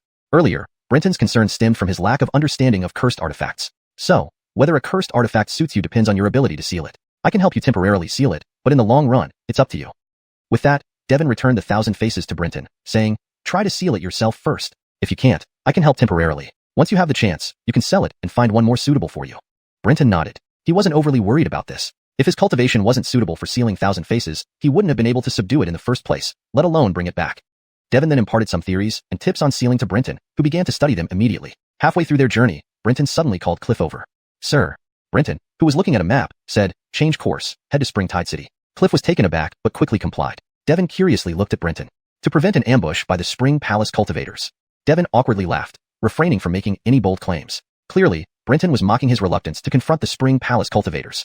Originally, the group planned to go to Xuanhuan City near Plum Forest City, but now, diverting to Springtide City would significantly extend their travel time. Fortunately, with many capable individuals in the group, the journey remained peaceful, with no malevolent spirits daring to challenge them. Springtide City was located on the banks of Yujiang River, deep within the barren wilderness of the Ellsworth-Tang territory. Legend has it that Yujiang was formed by an ancient dragon deity traversing the earth. The river contains a thick concentration of dragon qi, nurturing various water creatures imbued with dragon energy. To capture these creatures and obtain immortal remains, Ellsworth-Tang built Springtide City across the river. It's said to be a spectacular sight. Brenton chose this city not only to avoid an ambush by the Spring Palace cultivators, but also to recognize his own inadequacy. He planned to select some loyalists from the prisons in Springtide City to bolster his strength. The immortal remains in Springtide City were mostly near-dragon remains, excellent for combat. The locals were known for their fierce and combative nature. Hence, the prison housed many formidable individuals. Capturing some of them would greatly enhance Brenton's power. These hardened individuals were far superior to prison officials like Cliff, who hadn't truly experienced battle. After 2 months of travel through mountains and rivers, the group finally arrived at Springtide City. Between the mountains, a massive river split the wilderness in two, its waters roaring and turbulent, something Brenton had rarely seen. His hometown had dense waterways, gentle and serene. But Yujiang's waters were like a wild man, defiant and unruly. Above Yujiang stood a floating city spanning both banks, its misty base making it look like a celestial realm. Brenton felt a surge of valor. After 2 months of rest, his body had recovered, and he had mastered the sealing talismans for 1,000 Faces and Ingyu's stomach sack. No ambush from the Spring Palace cultivators made him feel relaxed. With a wave of his hand, the group approached the city gate. Since they hadn't notified in advance, they waited on the shore for a while until a group of officials opened the gates to welcome them. Unlike in Jonathan, the officials of Springtide City were very welcoming, smiling and bowing as a large delegation greeted Brenton. Officials from all 6 departments of Springtide City specially welcomed the divine envoy. One could say that a cursed artifact is an unconscious immortal cultivator. This situation is rare. When a cursed artifact is created, it isn't a total failure to harness the immortal remains. At this time, the soul of the wielder is trapped within the cursed artifact, and the evil spirit inside the immortal remains enters a brief state of dormancy, just like before an immortal cultivator reaches the 8th rank. However, a cursed artifact remains a state of harnessed immortal remains. As time passes, the evil spirit within will start awakening. Without an immortal cultivator's restraint, the speed of its revival can be several times faster. Brenton felt his hairs stand on end. So your meaning is, sooner or later, a cursed artifact will turn into an evil spirit? Of course, Devon replied as if it were common sense. So, a cursed artifact needs to be continuously cultivated and sealed by an immortal cultivator. Cultivate the body of the immortal within, and seal the soul of the evil spirit within the immortal remains. This ensures the cursed artifact always remains balanced. Once the balance is broken, it will turn into an evil spirit, devouring its master. Devon looked at Brenton with a half-smile. So, for an immortal cultivator, more cursed artifacts are not necessarily better. Too many can lead to being unable to maintain their balance, or without proper sealing methods. In times of weakness, you might face backlash from evil spirits. Brenton was speechless. This means that a so-called cursed artifact is basically carrying around an evil spirit that could wake up at any moment? No wonder Devon didn't covet these cursed artifacts. He likely had already reached the limit he could sustain and keep in balance. Previously, Brenton's worries stemmed from his limited understanding of cursed artifacts. Therefore, whether a cursed artifact suits you depends on whether your immortal remains ability can manage the seal. I can temporarily help you seal it, but long-term, it depends on yourself. Saying this, Devon returned the 1,000 Faces to Brenton. Try sealing it yourself. If it doesn't work, I can temporarily assist. When there's a chance, you can sell this cursed artifact and find one more suitable for you. Brenton nodded. For this point, he wasn't too worried. If his abilities couldn't seal the 1,000 faces, he wouldn't have been able to control it earlier, let alone bring it back. Devon promptly imparted some theories and tricks about sealing techniques to Brenton. Brenton immediately began studying. When halfway through the journey, Brenton summoned Cliff. Lord. Brenton, while looking at a topographic map, said, change course, head to Springtide City. Cliff hesitated briefly, then obeyed. Devon curiously looked at Brenton. To avoid an ambush from xuanhuan palace cultivators. Hearing this, Devon smiled awkwardly, refraining from making any grand promises. Clearly, Brenton was mocking him for his reluctance to confront xuanhuan palace cultivators. Originally, the plan was to head to Yunqing, a large city near Malevolent City. However, now changing course to Springtide City would significantly extend their travel time. Fortunately, the group had numerous experts, ensuring a relatively peaceful journey without encountering any troublesome spirits. Springtide City was located along the Yujiang River, a major river within the vast wilderness territory of the Golden Tint Kingdom. Legend had it that the Yujiang River was formed by an ancient dragon deity traveling on the earth, filled with dragon's qi, nurturing various aquatic spirits possessing dragon qi. To capture these spirits and obtain immortal remains, the Golden Tint Kingdom built Springtide City straddling the river, reportedly magnificent and grand. Brenton chose this place to evade possible ambushes by xuanhuan palace cultivators, and also to recognize his own inadequacies. He planned to select some loyalists from the prison in Springtide City to bolster his strength. The city produced abundant near-dragon immortal remains, known for fierce combat skills, and its people were aggressive and valiant. Recruiting some of these hardened individuals would greatly increase his power. These tough men weren't comparable to Cliff and others who hadn't truly faced death. Crossing mountains and rivers, 2 months passed quickly. Finally, they arrived at Springtide City. Nestled between towering mountains, the mighty Yujiang River sliced the wilderness in two, its turbulent waters roaring like waves crashing endlessly, a sight rarely seen by Brenton. In his hometown, waterways were dense but calm, gentle like a secluded lady. Here, the Yujiang River surged fiercely, defiant and unmatched. Spanning across the Yujiang River, a floating city bridged both shores. Clouds and mist enveloped the city below, creating a scene akin to paradise. Brenton felt a surge of valor. After over 2 months of recuperation, his body had recovered, and he had mastered sealing scripts for the 1,000 faces and winnow fish stomach. Not having encountered xuanhuan palace cultivators en route relaxed him. With a wave of his hand, the party approached the city gate. Due to lack of prior notice, they waited on the shore for quite a while until officials opened the gates to welcome them. Unlike Jonathan's cool reception, Springtide City officials were exceptionally warm, dozens of them smiling and welcoming them with clasped hands. Officials of the 6 departments of Springtide City warmly welcome His Excellency's arrival. Chapter 193. Always being sold. Brenton glanced at the 6 officials from Chunchao City and smiled warmly. This was the treatment an imperial envoy should receive. Brenton took out the imperial edict, official seals, and other items to prove his identity as part of routine protocol. He was then welcomed into the city by the 6 officials of Chunchao City and enjoyed a grand banquet at the largest palace in the city. During the feast, the sound of waves below was continuous and rhythmic, making the entire city sway like a colossal ship. Normally, it would be noisy, but since Chunchao City stood hundreds of feet above the river, the noise had transformed into a unique ambience. What made Brenton even more comfortable was that over 60 to 70% of Chunchao City's officials were descendants of the Great Xia people. This led us back to the founding of Chunchao City. Due to the many fierce dragon chi water creatures in Yujiang River, the Ellsworth and Tang Empire lost countless lives annually trying to capture them. It wasn't until they captured many prisoners from Great Xia and selected skilled soldiers among them to be stationed in Chunchao City to handle the beast hunting duties that things changed. Over time, one descendant of the Great Xia people rose to prominence after mastering a mountain spirit skeleton, moving an entire mountain to float above Yujiang River and turning it into a floating city. As a result, any water creature wishing to disturb the city had to leave the water, much less effective when not underwater. Generations of effort have established many traps in Chunchao City that suppress water creatures, allowing its army to attack when necessary and retreat for defense. Luckily, unlike the barbarians of the Ellsworth and Tang Empire who hunted without restraint, the descendants of the Great Xia people knew moderation. While the water creatures in Yujiang River detested Chunchao City's existence, it didn't reach the level of unending hostility. Today, Chunchao City houses tens of thousands of citizens, with descendants of the Great Xia being a minority, mainly due to the Ellsworth and Tang Empire's fear of a rebellion. They relocated large numbers of Ellsworthly people to maintain control. Though Brenton was not a descendant of the Great Xia people, he was still from Great Xia territory, so the 6 officials of Chunchao City treated him warmly. This time I am dispatched by our king to tour the realm and reform the prison system. I believe you have all given this matter considerable thought. If you have any opinions, please voice them directly. We are all fellow countrymen. Let's avoid unnecessary conflict, Brenton said with a smile after 3 rounds of drinks, raising his cup in a toast. He was polite, and the officials promptly stood up, lifting their own cups in response. The Minister of Punishments, Halden Daoming, smiled and said, Your Excellency, favored by the king, brings prosperity to us, the descendants of the Great Xia people. Your promotion paves the way for our success. We understand the need for prison reform, and my department will fully cooperate. Pleasing words prompted Brenton to praise Halden Daoming further. The banquet ended joyfully. However, Brenton noticed the War Minister seemed indifferent, likely because he was a Ellsworth and Tang barbarian, which Pei understood. As he was responsible for prison reforms, Pei paid little attention to the War Minister, whom he rarely interacted with. After the banquet, several officials escorted Brenton out of the palace. Suddenly, a middle-aged couple rushed forward, falling to their knees before him. Please hear our grievance, Your Excellency. The man pulled out a blood-stained linen cloth, a letter written in blood. Everyone froze. These people, though older, clearly belonged to the descendants of the Great Xia people. Brenton frowned but remained silent. He did not expect to encounter commoners pleading for justice on the streets in the Ellsworthentang Empire. Be gone. Guards, drag these troublemakers away. Halden Downing barked, seeing Pei's silence. Guards moved to seize the couple, but they were halted by the war minister. Pei looked at him, recalling his name, Newer and I. The war minister was indifferent throughout the banquet. Newer and I now demanded justice for the couple, surprising Pei. Newer and I, this isn't proper. Surely you know better than these people? Pei asked. I am here to represent the king. I can only reform the prison system, not investigate individual cases. I cannot help with your grievances, no matter how just they might be, Pei continued. The couple's faces turned grim. Not true, Sir Pei. Newer and I laughed. Prison reform involves criminal cases. How can you claim no authority? If the king were here, wouldn't he inquire? Newer and I, we must follow the law. If everyone petitioned directly, it would cause chaos, Halden Downing retorted. So, you mean the king can't listen to commoners' grievances? Newer and I's eyes grew cold. Halden Downing's face fell. That's not what I meant. Halden defended, but Pei knew following Newer and I's lead would be unwise. However, Halden couldn't risk appearing disloyal. Clapping, Pei said, you two argue while ignoring my stance on the matter. Newer and I turned to Pei, asking, then, Your Excellency? Pei addressed Halden, please record their complaint as per regulations. Though it's not my duty, since I encountered this issue, I shall observe and report back to the king. Turning to the couple, Pei promised, I will oversee the trial and report everything to the king. Even if someone tries to falsify facts, the king will see through it. Are you satisfied with this arrangement? They bowed in agreement, glancing at Newer and I for confirmation. However, Brenton did not expose this and instead got into the carriage to head to his prepared residence in Chunchao City. You agreed so easily?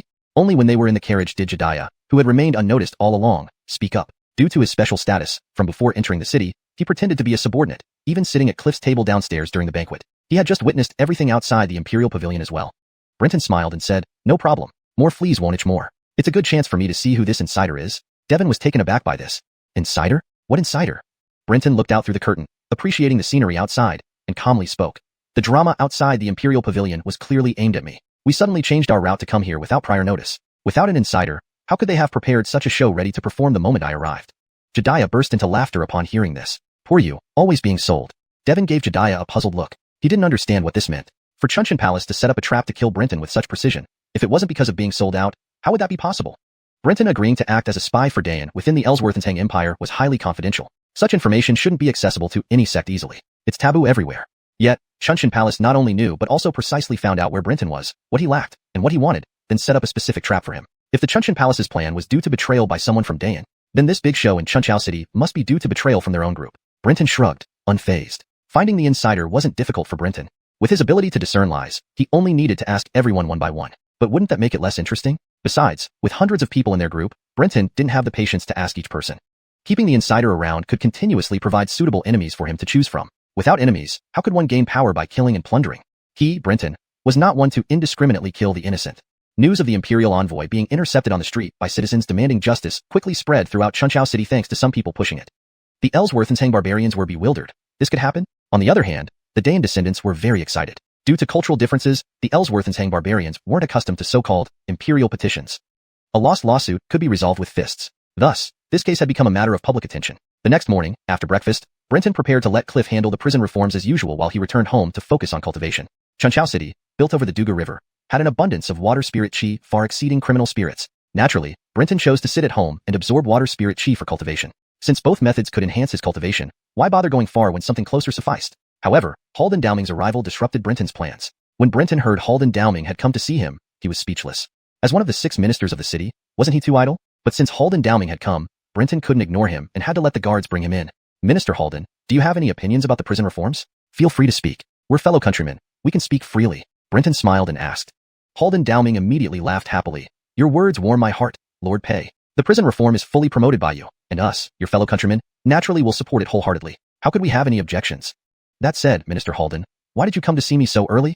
Halden Dowming took out the blood-stained petition he received outside the Imperial Pavilion yesterday. Obviously, it's about this. Brenton glanced at the blood-stained petition, didn't take it, and asked curiously, Minister Halden, handle this according to the rules. If they have grievances, address them. If not, send them away. Why find me? Halden Dowming sighed, Lord Pei, please read the petition first, and then I'll explain. Seeing Halden Dowming's insistence, Brenton finally took the petition and began reading. The case was simple. Combining the events of yesterday, the situation was as follows. The couple, Ellsworthenfeng and his wife Liao, had a son named Ellsworthenhong, who served in the Bailing Army in Chunchao City, responsible for hunting the Yujiang water creatures. Speaking of the Bailing Army, it was one of Chunchao City's 2 major armies. One was formed by Dayan descendants called the Bailing Army, responsible for hunting the Yujiang water creatures, primarily targeting those with dragon chi for their immortal remains. The other was called the Zhenjiang Army, consisting entirely of Ellsworthentang barbarians. In theory, the Zhenjiang army was also supposed to hunt the Yujiang water creatures, but this task was entirely delegated to the Bailing army. Recently, while on duty, Ellsworth and Hung and his team unexpectedly discovered an injured dragon chi water creature. After much effort, they killed it and obtained its immortal remains. Just as they were about to take the remains to claim rewards and military credit, they were discovered by passing Zhenjiang soldiers who forcibly took the remains, killed Ellsworth and Hung for protesting, and left casually. Upon learning of this, Ellsworth and Feng immediately reported the incident to the Ministry of Punishments. However, when officials learned it involved the Zhenjiang army, they tried to hush it up by paying Ellsworth and Feng to leave. Ellsworth and Feng accepted the money and left. Unexpectedly, upon Brenton's arrival, Ellsworth and Feng appeared with the blood-stained petition, catching the Ministry of Punishments off guard. Brenton coldly threw the petition aside and said, since Ellsworth and Feng already accepted compensation and settled, isn't his street interception unjustified? Handle it according to the rules. Halden Downing sighed bitterly. Before, yes, but not now. Now, with tens of thousands of people in Chunchao City watching, mishandling this could lead to massive trouble. Brenton snorted disdainfully. Minister Halden, you're not quite honest. Frankly, certain people want to see me make a fool of myself. As a Dayan immortal cultivator, coming to Ellsworthensang has made me inherently closer to the Dayan immortals and Dayan descendants within Ellsworthensang. This case may seem small, but it carries significant implications. If I help the Ellsworthans seek justice, I'd have to confront the Ellsworthensang barbarians, making all of them realize I'm not a friend, hindering my future in Ellsworthensang. If I don't help, the Dayan immortals and Dayan descendants in Ellsworthensang would know I'm unreliable, losing my ability to rally support and unite them. If I'm not mistaken, there must have been Dayan descendant officials like me who rose briefly within Ellsworthensang and faced similar situations. Halden Downing was stunned and eventually said, Lord Pei, with your wisdom, you've seen right through everything. I admire you. Brenton felt nothing towards Halden Downing's praise, laughing and saying, what should I call these people? What? Clowns. Brenton sneered at this description. Chapter 194, Verdict. Halden Downing was slightly startled in his heart. Springtide City was not particularly close to the capital, and the cities within the Ellsworthensang kingdom had almost no substantial interactions. Commerce was extremely underdeveloped, so knowledge of Brenton's rise to power was quite limited among the people of Springtide City. Their enthusiasm for Brenton stemmed mainly from him, being one of the few grand inspectors from the Great Een Realm's cultivators. They saw this as a sign of the Ellsworthensang Buckate's further political relaxation towards the remnants of the Great Xia dynasty, indicating that they could gain more influence and have a greater voice within the Ellsworthensang Buckate.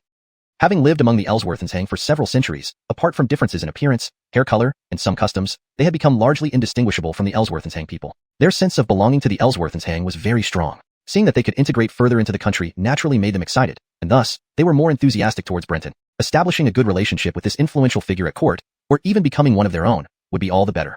However, if Halden Downing knew what Brenton had done in the capital, he would certainly keep his distance. Has your excellency already decided on how to handle the situation ahead? Brenton chuckled but did not answer. He indeed had no plan and felt it beneath him to devise any. The schemes of the Ellsworthensang nobility against previously risen Great Xia descendants and Great Een cultivators were effective because these people sought long-term stability and development within the Ellsworthensang. However, Brenton was different. His goal was advancement on the path to immortality. Simply put, Brenton did not seek longevity within the Ellsworthensang. He only wanted short-term benefits. This is why he agreed to serve as the eyes and ears of the Great Een within the Ellsworthensang. Brenton welcomed chaos because bigger events would create greater disorder. Greater disorder would introduce unpredictable changes and calamities to the world. Such an environment would make his cultivation smoother and faster. Despite frequently using core magical abilities like mirages and distortion through his Yanko wings, the most formidable ability was actually Inghua. A skill powerful enough to affect a dying ancient god could not be weak. While Brenton could also absorb spirit energy and enhance his cultivation through other means without relying on chaos, just as water magic would be more potent in water, the strength of Inghua would also significantly increase in chaotic, disaster-stricken environments. Therefore, the schemes of the Ellsworthensang nobles against him were precisely what Brenton desired. Minister Halden, judge according to justice, as you see fit. Leave everything else to me. Finally, Brenton gave Halden Downing a clear response, calming his worries. Now that Master Pei has a firm decision, this subordinate understands. The trial will begin in 3 days. I will invite your excellency to oversee it then.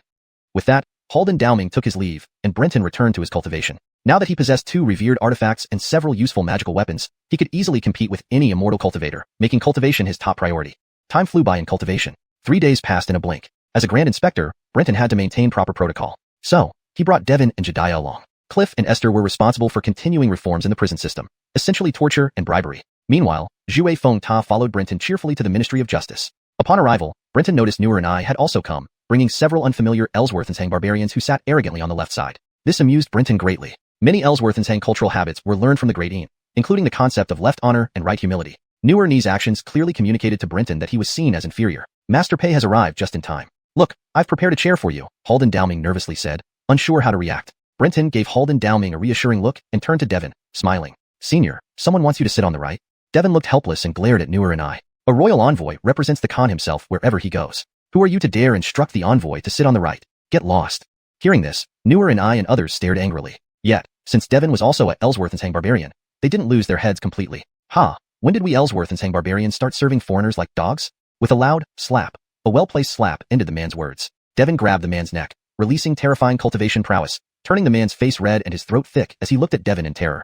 Newer and I stood up abruptly, drawing a sharp breath. Fourth stage, Immortal cultivator. Brenton coughed lightly, smiling. Let me introduce my senior, guardian of the state Devin, who is under the Khan's command to ensure my safety.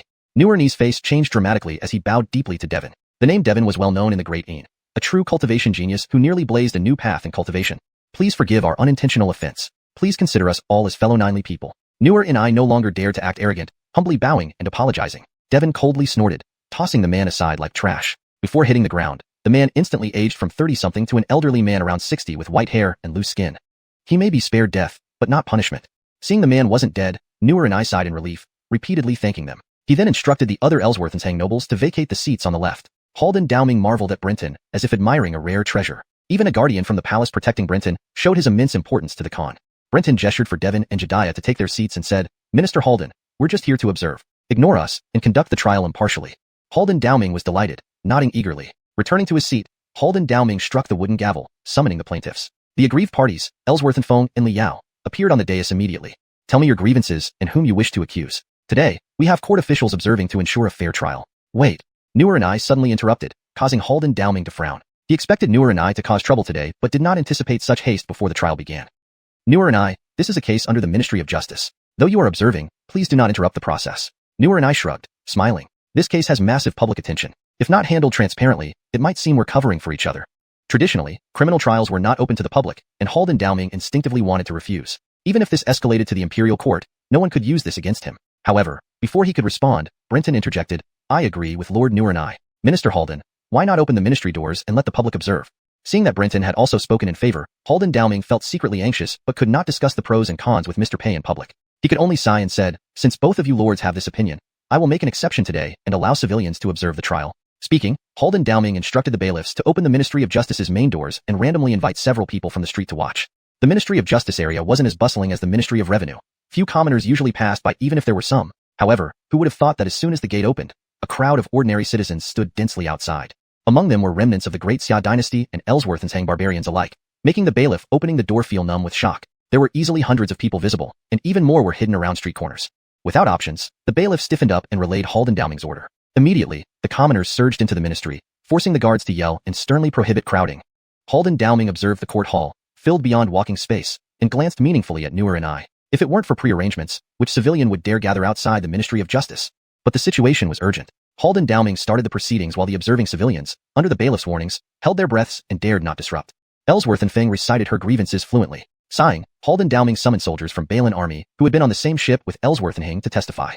Several soldier representatives came forward and narrated the incident's details. Instantly, hearing about the full event, the civilians became indignant and loudly demanded harsh punishments for the culprits. However, many Ellsworth-Hang barbarian citizens looked displeased. Because Ellsworth-Hang barbarians traditionally admired bravery, they believed one should honorably battle aquatic demons to obtain immortality bones instead of looting during chaos. Even if they did loot during chaos, it should be through might, not by coercion to prevent resistance, especially not massacring Ellsworth-Hang. Surprisingly, Newer and I stood up and loudly condemned those disgraces of Ellsworth-Hang army, vowing to protect Ellsworth-Hang's reputation and urging Halden Dowming to legally punish those involved. This instantly won him much praise among the civilians. Brenton smiled, enjoying the spectacle. Halden Dowming felt like sitting on hot coals, wishing he could turn back time. Reluctantly, he issued orders for bailiffs to apprehend those from Zhenjiang army. To appear humane, Halden Dowming allowed Ellsworth-Feng to stand temporarily. Bailiffs left quickly and returned even faster. However, they brought not the guilty soldiers but a general from Zhenjiang army. He walked arrogantly, leading his soldiers who pushed through the crowd, entering the court hall pompously. Seeing this man, Halden Dowming's face darkened. General Suisage of Zhenjiang Army's military law department, greetings to all lords. General Suisage, my officials summoned the offending soldiers, not you. Where are the criminals? Suisage laughed heartily. In the military camp. Halden Dowming frowned deeply. General, does this mean you're covering for them? No, think before you speak. Suisage then continued seriously. We knew about the case early and punished those soldiers according to military law. Your department has no authority over our actions. We're here out of respect for your ministry. If nothing else, I must return. Stunned, Halden Dowming hadn't expected such a reply. Newer and I watched Brenton with a smug look. Brenton was speechless. He couldn't understand these Ellsworth-Hang barbarians thinking. By undermining the rule of law, weren't they weakening their own foundation? What did they find gratifying? Jediah found it amusing. He turned to Devin, asking, Lao Guang, are your Ellsworth-Hang nobles this foolish? Hurting themselves yet feeling proud, thinking they gain advantages. Devin's 3 faces darkened, wishing he could hide somewhere. Sabotaging others was understandable, but this was inexplicable. Halden Dowming felt lost, unsure of friends and enemies.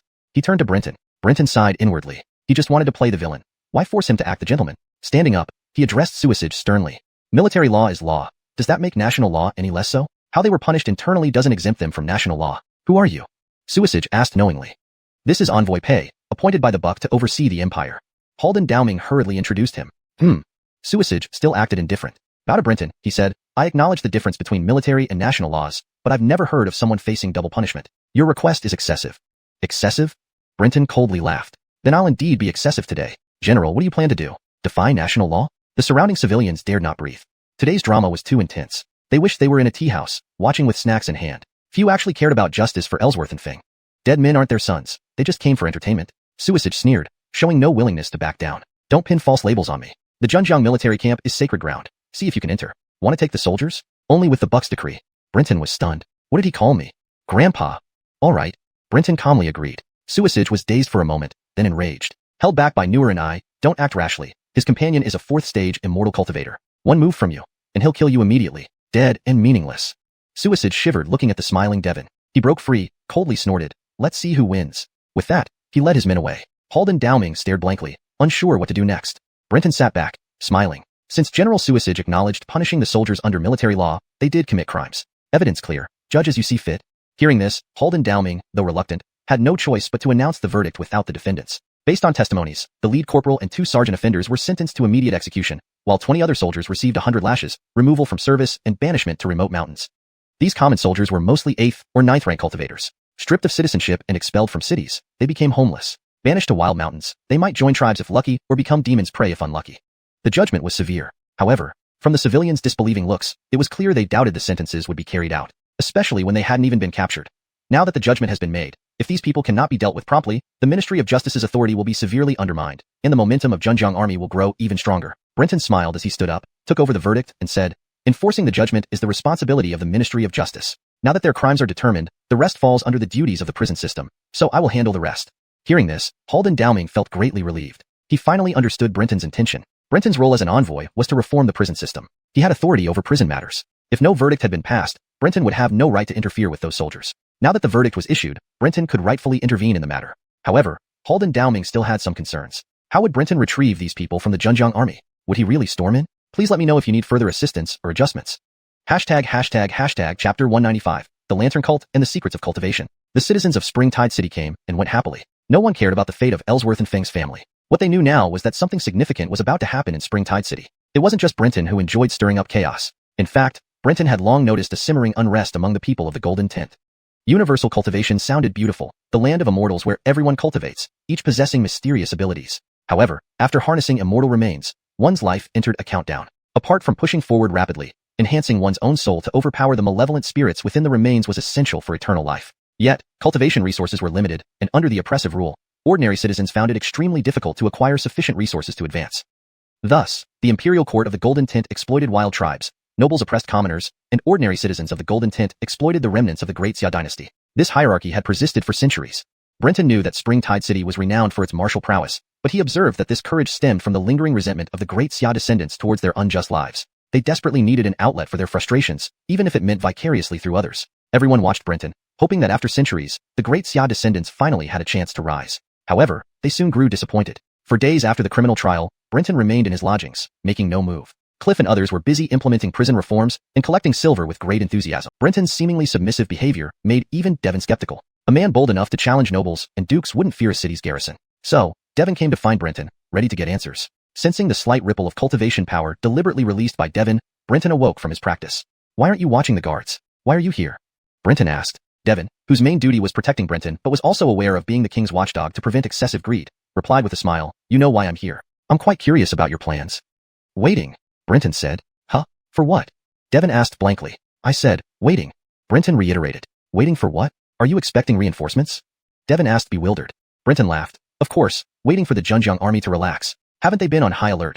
Ready for me to come so they can embarrass me? Devon chuckled. So, the seemingly crazy Brenton still had rationality. The Zhenjiang army has indeed stopped leisure time and confined themselves in barracks, fearing that you might vent your anger on stray soldiers outside, Devon explained. They underestimate me. Brenton sneered. The commander of the Zhenjiang army is too petty. Why do you say that? If I were the commander, I wouldn't hide my soldiers but let them roam the city, provoking incidents, and then use the opportunity to mobilize troops under the pretext of justice.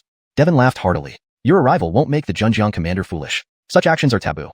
While embarrassing you would make you lose face, it could lead to him being impeached or losing his life.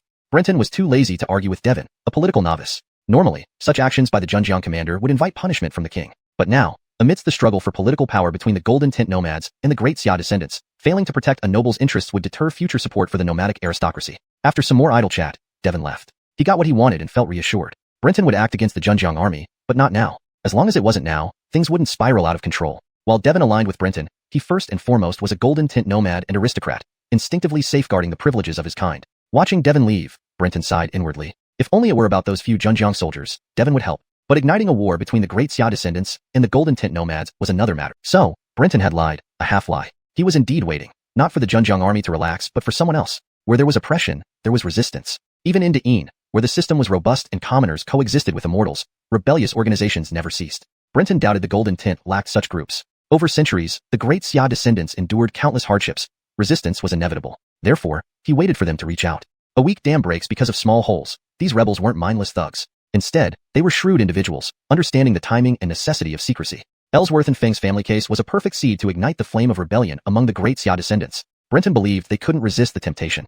He didn't mind waiting, as time was abundant, and even if they never showed, Brenton faced no loss. 3 more days passed, and whispers about Brenton changed again. From speculating on how he would challenge the Zhenjiang army to calling him cowardly. Ultimately, the Golden Tint belonged to the nomads, not the great Xia descendants. Brenton didn't care, nor did he mind the decreased interest from the officials. Halden Dowming no longer appeared. The day Brenton promised so much in court brought immense disappointment now. Days later, the Zhenjiang army ended their drills, and streets teemed with arrogant soldiers on leave. Late at night, the sleeping Brenton suddenly opened his eyes, noticing the candle he had extinguished before bed was burning. A window slammed open, followed by tinkling laughter. They've finally arrived, Brenton thought. He put on his shoes, draped an outer robe, and stepped out into the courtyard, finding the guards asleep like dead pigs against the wall. Suddenly, a lantern appeared in front of him, a candle floating midair, swaying gently, as if held by an invisible hand. The candle swung wildly twice and flew toward the estate's entrance. Brenton understood. This was an invitation to follow. Unfazed, he walked right behind it. Leaving the estate, Brenton followed the candle all the way to a river. The surroundings were eerily silent, except for a small bridge over the river where lights blazed brightly. A young woman stood with her back to Brenton, gently brushing her hair as if preening before a mirror. Candles stood upright along the railing of the bridge, their flames unwavering despite the wind. Brenton stepped onto the bridge and stopped about 10 paces behind the woman. Miss, you've summoned me here in the middle of the night. What is it you want? He, Commissioner. Why pretend not to know? If you didn't know why I invited you here, would you have come alone? Do you really think so? The woman turned around, facing Brenton. Instantly, Brenton was astonished. Before him stood a paper doll. Her features weren't protruding but drawn on with ink, cheeks painted with 2 startling red spots that looked eerie under the candlelight. Seeing her for the first time, Brenton felt an inexplicable familiarity. Upon noticing a lantern floating beside her, Brenton exclaimed aloud, "Lantern cult." The paper doll's head lifted, its painted eyes turning to Brenton. Though expressionless, Brenton sensed the surprise in her gaze. "Commissioner, indeed you are no ordinary man, knowing our lantern cult." Brenton pondered for a moment and chuckled. The lantern cult usually operated within the Great Yin Empire, but he had forgotten that it was established by the former Xia dynasty's royal family to overthrow the Great Yin and restore the Xia dynasty. Within the Golden Tint Kingdom, descendants of the Xia had thrived over centuries, forming a fertile ground for the lantern cult's development. Naturally, the lantern cult's adversaries were the Great Yin dynasty, and the Golden Tint dynasty wouldn't mind the growth of the lantern cult. Therefore, encountering the lantern cult here wasn't surprising at all. Brenton glanced at the lantern beside the paper doll, knowing it emitted divine light capable of stabilizing human souls, a terrifying power. He withdrew his gaze and said coolly, "In the Great Yin Empire, my companions and I once battled one of your cult's paper dolls." Hearing this, the paper doll nodded. "Indeed, I heard you served as an immortal official in the Great Yin Empire and clashed with members of our lantern cult, so it makes sense. But that's for the better. Since you already know about our lantern cult, you must understand its strength. This will make discussions easier and save me from demonstrating unnecessary methods. The less confrontation, the better." Brenton replied indifferently. After all, winning means just getting some scrap paper, while losing is worse than losing everything. Ha ha ha. The paper doll laughed heartily. "To cut straight to the point, since you've already guessed my purpose, let's talk about cooperation." Brenton shook his head. "Not yet. Let's discuss what benefits I can get first." The paper doll paused slightly. "Your path of cultivation isn't through God shadows, nor do we use God shadows in our lantern cult. So, I can't help much with that. However," she hesitated briefly before continuing, "though it's often said that solitary cultivators face a dead end, that statement is both true and false. Our cult can guide you towards 2 secrets, ensuring your path isn't a dead end." Brenton thought for a moment and nodded. This was unexpected good fortune. Initially, what Brenton wanted most was a suitable immortal skeleton, as he was approaching the limits of his current skeleton and needed to harness a third one. But that new skeleton was based on Devon's cultivation theory without any precedent, making its future uncertain. Now, With these new opportunities, Brenton naturally chose the secrets over the skeleton. Alright, but I need the payment first. Agreed. The paper doll replied straightforwardly. Brenton asked in surprise, aren't you afraid I'll renege? The paper doll smiled. No one in this world can take something from our lantern cult without paying a price. Not even you or the Great Yin Empire. Brenton nodded, not arguing because she spoke the truth. The Great Yin had replaced the Xia dynasty, founding the lantern cult. Over the years, the troubles caused by the lantern cult within the Great Yin required unimaginable sacrifices. Firstly, though you are a solitary cultivator, to avoid a dead end in cultivation, you must find a god shadow suitable for you. If it doesn't exist here, there's one place you might find it. Dare you go? Where? Brenton asked immediately. The paper doll pointed upward, smiling. Inside the heavenly gate, the ancient heavenly court. There, countless god shadows exist. Finding one depends on your destiny. Brenton's gaze darkened. This isn't a secret.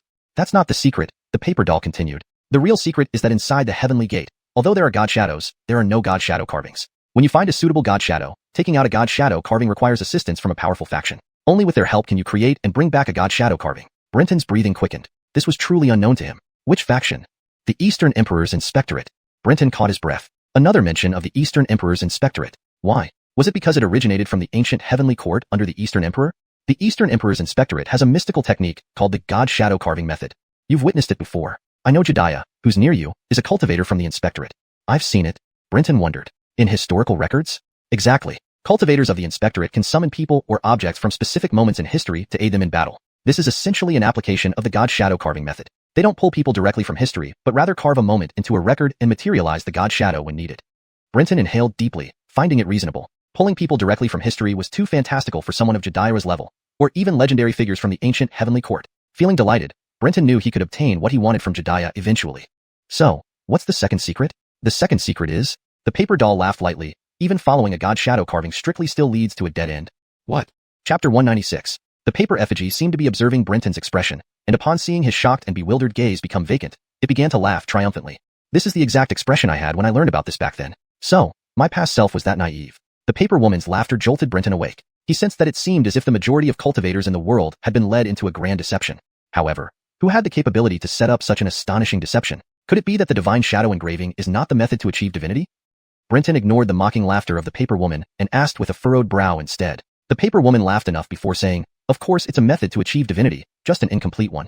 As she spoke, the paper woman stretched out her finger and drew a circle in front of her. Instantly, darkness filled within the circle. If this were a shadow, could you find out what the owner of the shadow is based on this shadow alone? Without any thought, Brenton shook his head decisively. How could he possibly identify the owner of a shadow based solely on the shadow itself, unless he possessed some divine ability related to shadows, or excelled in deducing such things? It was simply impossible. Shadows were inherently shapeless and changed constantly depending on light and environment. To use a shadow to lock onto someone, or something was like a wild dream. So, you think the method of achieving divinity and the legacies of deities are called divine shadows.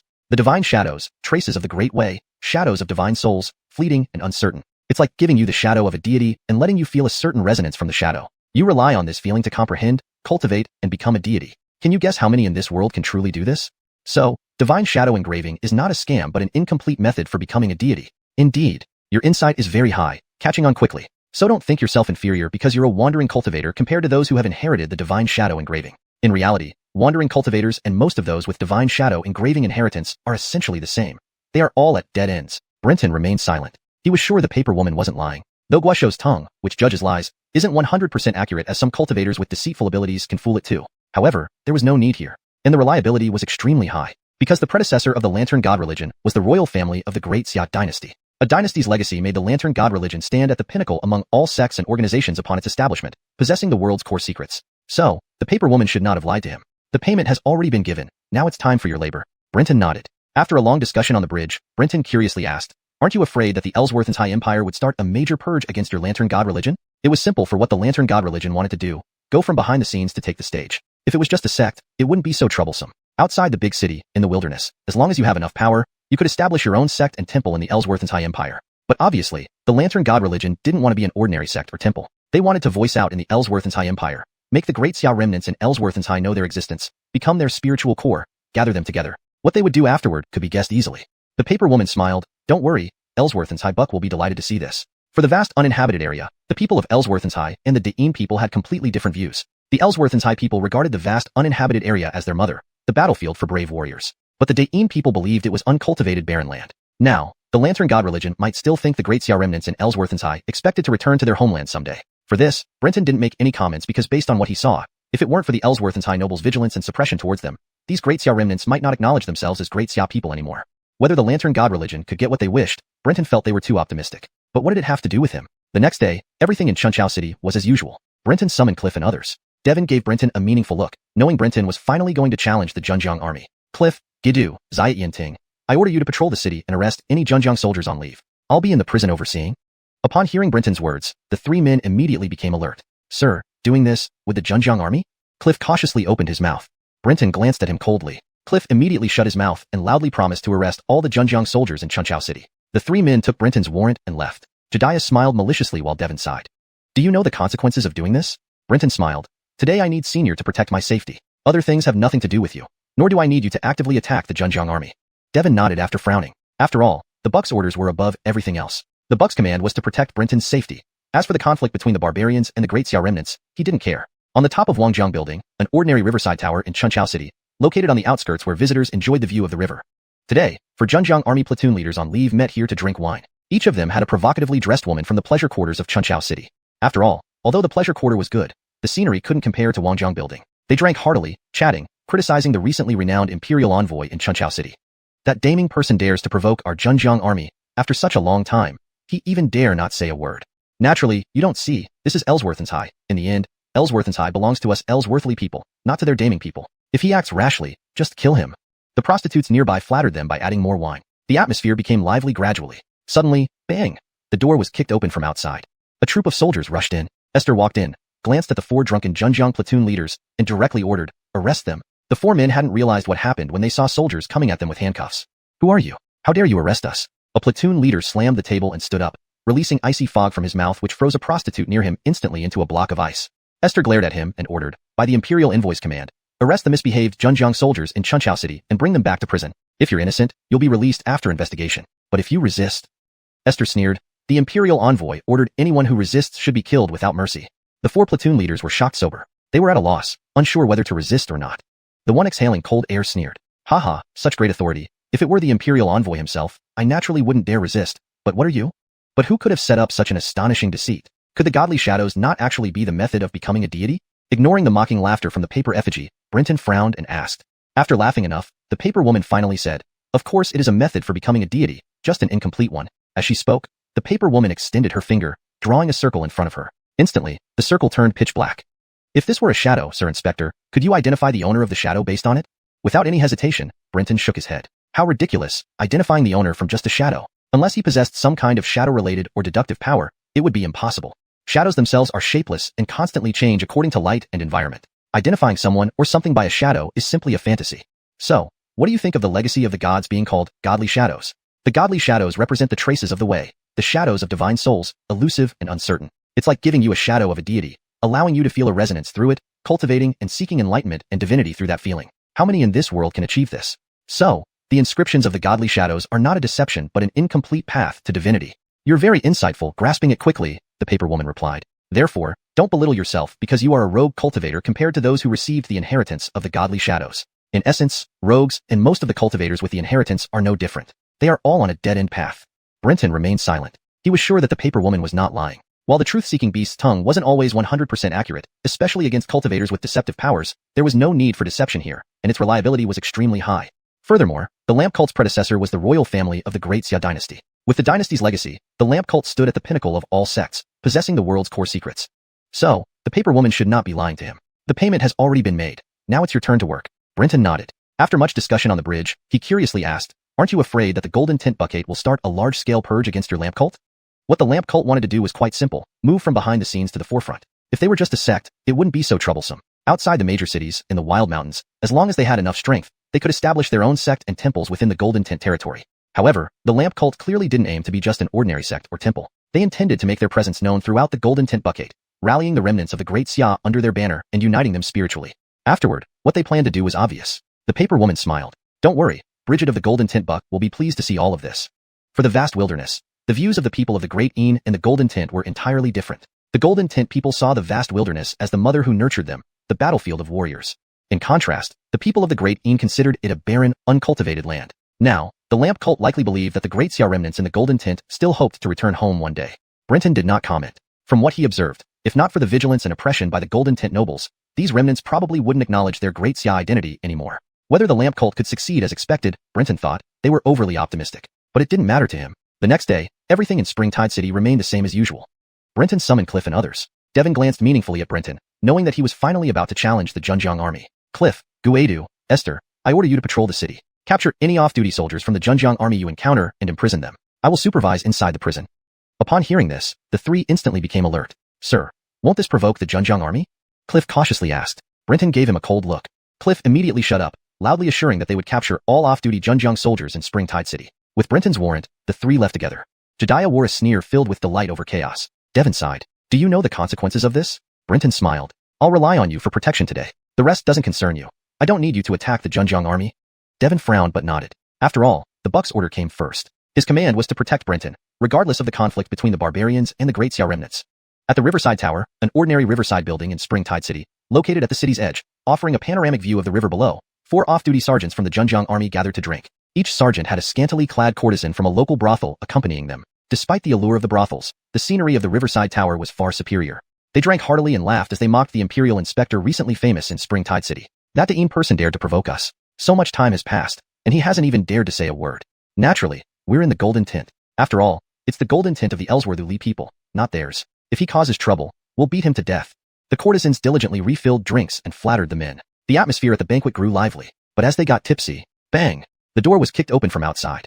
A group of soldiers stormed in. Esther walked in, looking at the 4 drunken Junjiang sergeants and shouted, "Seize them!" Before they could react, soldiers moved forward with chains. Who do you think you are? How dare you seize us? One sergeant slapped the table and stood up, exhaling a white mist that froze one courtesan's hair into an ice block. Esther glared and ordered, by the Imperial Inspector's command, apprehend the offending Junjiang soldiers in Springtide City. If you aren't offenders, you'll be released after investigation. Resist, and Esther sneered. The Imperial Inspector ordered us to kill anyone who resists. The 4 Junjiang sergeants sobered up immediately, unsure of how to respond. The frost-breathing sergeant laughed coldly. Ha, impressive authority. I'd never resist if it were the inspector himself. But who are you? Before the sentence was finished, a beam of light had already shot from his hand towards Esther. But then, he saw Esther pinch a talisman in his hand and vanish from where he stood, reappearing behind the sergeant an instant later. The glowing beam struck the arm of one of the soldiers behind Esther. Instantly, the soldier let out a pained cry as his arm froze solid. Esther roared, looking for death. He opened his mouth wide, revealing elongated fangs which sank into the neck of the sergeant. Caught off guard by Esther's sudden appearance and slowed down by the effects of alcohol, the sergeant was unable to evade in time. He was bitten by Esther. In an instant, the sergeant felt his body go limp. With a thud, he collapsed to the ground, eyes wide open, saliva dribbling from his mouth, making a faint, chuckle sound. He couldn't even speak. Seeing this scene, the other 3 sergeants all felt a chill run down their spines. They exchanged glances and, in unison, decided to surrender without resistance. Given Esther's display, it was clear that he had dealt a severe blow. With dozens of soldiers watching them, they weren't a match for him. Further resistance would only mean death. Esther sneered, lock them up and take them away. Scenes like this played out across various parts of Chunqiao City. Many citizens were left speechless with shock. But soon, they became excited, running around to spread the news. Within half a day, over 30 soldiers from the Junjiang army were imprisoned in the dungeon behind Brenton's residence. While not a large number, it was certainly significant. After all, though Brenton had a few hundred men at his disposal, he could only deploy less than 200 to search Chunqiao City, which was quite large. Grabbing over 30 people within half a day indicated that Esther and others had truly put in considerable effort. Enough. Inform Cliff and the others to return as quickly as possible. Devon looked at the number of prisoners in the cells and asked in surprise, you don't intend to capture random Junjiang soldiers to compensate for being unable to bring prisoners out of the Junjiang camp, do you? Hearing Devon's question, even Jediah stared at Brenton in disbelief. Could things be handled this way? Wasn't he afraid the Ellsworth's high nomads would go berserk? Brenton smiled but said nothing. You watch and see. I'm no incompetent official. Word spread rapidly, and soon the Junjiang army learned about the incident. Initially, they didn't believe it, but after calling back all the soldiers on leave, they discovered that indeed 30-odd men were missing. Upon investigation, they found that the news was true. Outraged, the entire Junjiang army demanded that the so-called imperial envoy be taught a lesson. The commander of the Junjiang army sat solemnly in his seat, observing his subordinates' indignant faces, and ordered, silence. Don't worry. This Brenton has dared to commit such outrageous acts by capturing our soldiers, violating a grave taboo. Naturally, I won't let him off easily. Tomar, gather 300 elite soldiers and follow me into the city. I will personally ask this envoy how many heads he has. Yes, General. Tomar replied enthusiastically, leaving to assemble the troops. Soon, the gates of the military camp opened, and the Junjiang army commander, Ellsworth Nguwomu, sat atop a massive, pitch-black 3-headed leopard encased in iron armor, leading his forces out. The leopard was enormous, its legs alone standing a dozen feet tall, exuding an intense presence as it moved through the streets. Citizens scattered at the sight of the Junjiang army entering the city.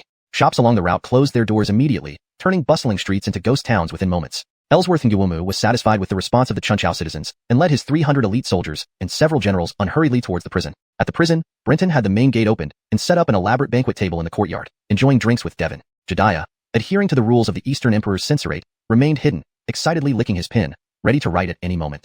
Soon, the sound of dense, noisy footsteps approached. Closer still, the clanking of iron armor was heard. Sir, the Zhenjiang army is here, 100 strong. The leader is none other than General Ellsworth Nguemu of the Zhenjiang army. Brenton's eyes lit up, signaling the messenger to withdraw. He held his wine cup, calmly waiting. Moments later, a tremendous, overwhelming aura swept in, compelling everyone in the prison to kneel under its pressure. Devon coldly snorted, unleashing his own aura, dispelling the pressure. An intrigued voice echoed through the air. I wondered who it might be. It's you, Devon. Aren't you supposed to be guarding the Buck's safety in the capital? What brings you here? The voice arrived before the person, and then, towering above them, stood a figure clad in armor, standing nearly 15 feet tall. He blocked the entrance completely, resembling an iron tower. Brenton narrowed his eyes, carefully examining the newcomer. This man entered the gate like a giant. Approaching the table, he looked down at Brenton with haughty indifference, his golden vertical eyes full of disdain. His dragon-like beard twitched, revealing his inner agitation. Brenton laughed heartily. What a mighty general, appearing like a deity descending from the heavens. Your imperial envoy, Brenton, greets General Ellsworth Nguemu. Brenton slowly stood, offering a respectful bow. Ellsworth Nguemu coldly snorted and returned a casual salute. I'm honored. So, it turns out that the daring imperial envoy isn't just small in stature, but equally bold, capturing imperial officers without cause, huh? Ellsworth Nguemu's voice thundered, shaking Brenton's eardrums. Brenton grinned, gesturing for Ellsworth Nguemu to sit, saying, Thank you, General, for your compliments. Soon, you'll find out that my boldness goes beyond just courage. Chapter 197. Surprise attack on the Zhenjiang army. Mac struck first, overpowering everyone with his formidable cultivation and imposing aura. His dominance was unmistakable.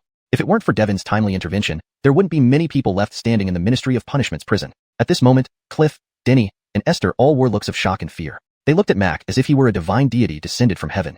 Towering and robust, Mac kicked away the chair that Brenton had prepared in advance. The soldiers of the Zhenjiang army swiftly brought over a much larger chair for him, adorned with the skin of a white-browed tiger, complete with a pair of fish fins attached to its back. It turned out to be the pelt of a flying tiger demon. The life force emanating from it revealed that it was, indeed, an immortal relic. Yet now, it served merely as Mac's cushion. This demonstrated just how domineering and audacious he was. Once seated, Mac loomed taller than Brenton even when standing, looking down at him. Let's talk. What does the Imperial Inspector have to say about today's events to the Zhenjiang army? Brenton chuckled, fixing his gaze on Mac. Say? I don't know what needs to be said. Mac hadn't expected Brenton to be so bold. He had come in person, yet Brenton still appeared unbothered. He glanced at Devon sitting nearby and sneered. You don't think that with Devon protecting you, I can't do anything, do you? He suddenly glared fiercely, causing lightning to crackle around him, blue sparks dancing rapidly over his body. Brenton's eyes widened. Mac was a rare Thunder Method Immortal cultivator. While the claim that Thunder Methods were the progenitors of all techniques might be exaggerated, it underscored their power. Taking a deep breath, Brenton retrieved an imperial edict from his robe and held it up. By order of His Majesty the Buck, I am inspecting the realm and reforming its prisons. Currently, there are still more than 20 lawbreakers in Chunchao City who haven't been imprisoned. Today, upon hearing that suspected fugitives were swaggering through the city, I ordered them to be arrested and interrogated. Is there something wrong with that? As for General Mac, bringing your troops into the city without cause and storming the Ministry of Punishment's prison, do you mean to rebel? Ha ha ha. Mac laughed heartily. You, an officer of the Great Yin Empire, sure have a silver tongue. Your cultivation and skills may not be impressive, but your mouth certainly is sharp. But did you arrest my Zhenjiang army soldiers on leave today? Are you saying that my soldiers are all fugitives? Brenton, seeing Mac backing off slightly, put the imperial edict back in his robes and gestured for Cliff. Cliff shakily came forward, holding the dossier of the Golden Phoenix Prince case. General Mac, please take a look. Without taking it, Brenton spoke directly. Mac snatched the dossier, glanced at it, and threw it onto the table. Have you read it clearly? Mac huffed lightly. I've heard about this case, but these criminals are under military law and awaiting punishment within the army. How could they be wandering around the city? Ultimately, you've detained my soldiers without reason. Ha ha. Brenton laughed loudly. General, we're both smart people. Let's skip the nonsense. What do you mean? I'm not sure if they're being punished by military law or not. However, the case has already been adjudicated, and the verdict handed down. They should already be registered prisoners, and my duty is to capture them until they submit to justice. But, truthfully, I don't know what they look like. We can only capture them based on physical descriptions, which inevitably leads to mistakes. Rest assured, I'm not a corrupt official who values lives cheaply. If they aren't the criminals, they'll be released immediately. Mac hadn't anticipated that Brenton would be so difficult. Catching fugitives was Brenton's duty, and making mistakes was normal. As long as he didn't impose arbitrary punishments, Mac couldn't hold it against him. Even if the matter reached the capital, it would be unfavorable for the Zhenjiang army, and they might face reprimands from the Buck. Mac's eyes became increasingly dangerous. Brenton's actions clearly signaled his intent to confront him. Devon coldly laughed, sternly addressing Mac. The life of the Imperial Inspector concerns the dignity of the royal court. Mac, do not act rashly. Mac sneered and slammed his fist on the table, sending electrical sparks flying. Very well. Since the Imperial Inspector upholds justice, I must support it. I will see how many people you wrongly arrest. Saying this, Mac stood up to leave. Brenton sighed, stopping Mac in his tracks. These current fugitives have mouths tighter than dead ducks. Without applying some torture, they won't confess anything. But the instruments in Chunchao City's Ministry of Punishments are inadequate. Cliff, take my instrument and question them. Holding up his oxtail brush, Brenton began to describe its functions. Upon hearing that a light swipe could peel off layers of skin and 2 swipes could clean meat off bones, Mac erupted in anger. Brenton, don't push me too far. Brenton feigned surprise. What do you mean, General? You think I abuse private torture? That's not me. If you doubt it, you can observe our interrogation yourself. How about that? Mac clenched his teeth, but realized that allowing the soldiers to be tortured by Brenton would cause unrest in the Zhenjiang army when they returned. Yes, I've heard that the torturers in the capital's prisons are quite skilled. I should see for myself, Mac replied, playing along. Devon watched, puzzled. He's buying time to keep Mac here. What does he plan? Who was Mac? A commander of an army. He knew Brenton wanted to stall him but decided to go along, curious about Brenton's scheme. Outside the Zhenjiang army camp in a civilian house, feeling the seal on the oxtail brush open, Brenton knew his arrangement had succeeded. Turning to the paper doll woman beside him, he said calmly, it's done. Mac is stalled in the prison, but our time is limited. The paper doll woman chuckled. Don't worry. If it weren't for our lack of 4th rank adepts in Chunchao City, this wouldn't be necessary. Brenton nodded and took out a 1000-face charm from his robe, placing it on his face. After enhancement, it could now be used freely by Brenton. At this point, shouldn't your sect show some sincerity instead of leaving only a paper doll with me? Before he finished speaking, the paper doll split open, revealing a young girl walking out. She appeared to be about 14 or 15, about 5 feet tall, with a deathly pale complexion. Her features were exquisitely beautiful, with a red spot between her eyebrows. Her tongue hung out, blood red and grotesque. Her movements were stiff, turning her head toward Brenton emotionlessly. Is this enough sincerity? Brenton laughed, patting her head affectionately. I didn't expect you to still be such a cute little girl. The girl frowned, shaking her head to free herself from Brenton's touch. Do that again and next time, I'll chop off your hand.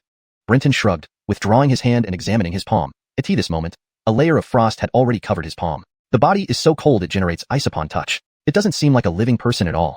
The shadow imprint legacy of the Lantern Deity sect was far more eerie than he had imagined, yet it gave him a familiar feeling. What should I call you? Bai Nyang. The young girl exuded an extraordinary aloofness, having even less human warmth since walking out of the paper doll. Whoosh. A dark green flame ignited on her fingertips. Bai Nyang took the paper lantern from the paper doll's hand, inserted her finger inside, and lit the candle within. Then she formed the ritual gestures, chanting softly, 10,000 lights shine, lost souls return home. As soon as her voice faded, a chill wind began to blow spontaneously. The sky became dimmer and darker. If one could view Chunchao City from above, they would see that each household's yellow candles had turned a sickly green. The number of green lamps grew, and the sky became increasingly darker. In no time, the bright city of Chunchao seemed to have plunged into the dead of night. Begin. We don't have much time. Bai Nyang led the charge, stepping out and appearing ghost-like on the wall. Brenton closely followed, standing on the rooftop and observing casually. He saw hundreds of paper figures in funeral attire flying toward the Zhenjiang army camp, carrying lanterns. Streams of divine light shot out from the lanterns, paralyzing resisting soldiers of the Zhenjiang army. But the Zhenjiang army, being seasoned troops, quickly reacted. Soon, low chants rose up, accompanied by heavy rain and fierce winds. This rain was extremely peculiar. Brenton felt the droplets as heavy as steel and sticky like glue, clinging to his skin without sliding off. A few drops were manageable, but too many could potentially immobilize a person under their weight. Heavy water rain formation. Bai Nyang remarked coolly. Brenton commented, true to its name, heavy water. The rain grew fiercer, causing the airborne paper dolls to waver. 10,000 lights glow. Incense smoke continues unbroken. Golden bodies imperishable. Voices chanted from all directions. The paper dolls in the sky emitted faint golden light, with whiffs of sandalwood fragrance carried by the wind. Brenton praised. The Lantern Deity sect truly lives up to its reputation. Someone is there. Bai Nyang pointed to a location and dashed towards it, Brenton following close behind. On the way, several corpse-like figures joined them, holding glowing green lanterns, quietly following behind Brenton and Bai Nyang. The group had just landed when suddenly a bolt of lightning tore through a tent and shot out. Brenton casually dodged it. The lightning struck a Lantern Deity sect expert instead, enveloping them in sparks. The expert didn't even have time to scream. Their body melted into wax liquid like a candle. Where do you demons come from to dare attack the Zhenjiang army? A half-human, half-snake general emerged from the tent, clad in iron armor and wielding a spear. Brenton glanced at the general, whose lower body was a snake, and curiously asked, "Excuse me, General, are you male or female right now?" Everyone looked at Brenton in astonishment. They hadn't expected him to ask such a frivolous question at this critical moment. The general hesitated for a moment before his face turned red then livid. "You're asking for death," he roared, electric sparks crackling around his spear, and swung it at Brenton. Brenton was hit by the lightning and exploded into foam, reappearing nearby. "General, please don't misunderstand. Look at your lower body. You clearly can't be either gender. So I was curious. Face reality bravely." Brenton spouted trash talk not because of his nature, but to alter his identity and avoid suspicion later. Another bolt of lightning responded to Brenton. Meanwhile, rays of divine light flew from the lanterns, trying to immobilize the half-human, half-snake general. Recognizing the Lantern Deity sect's prowess, the general swayed his snake tail and moved with great speed, evading all the rays. Hey, are these all your tricks? Brenton exaggeratedly called out. Even his allies started engaging in verbal attacks. However, Bai Nyang paid no heed. She locked eyes on the general and suddenly chanted, "Human candle spell." The general's expression changed drastically, pain contorting his face as he extended his tongue. A ghastly green flame burned on the tip. Seeing the flame, the general panicked and fled. But only a few steps later, Brenton noticed his tongue turning gray, spreading rapidly across his body until he froze solid. He stood like a human candle.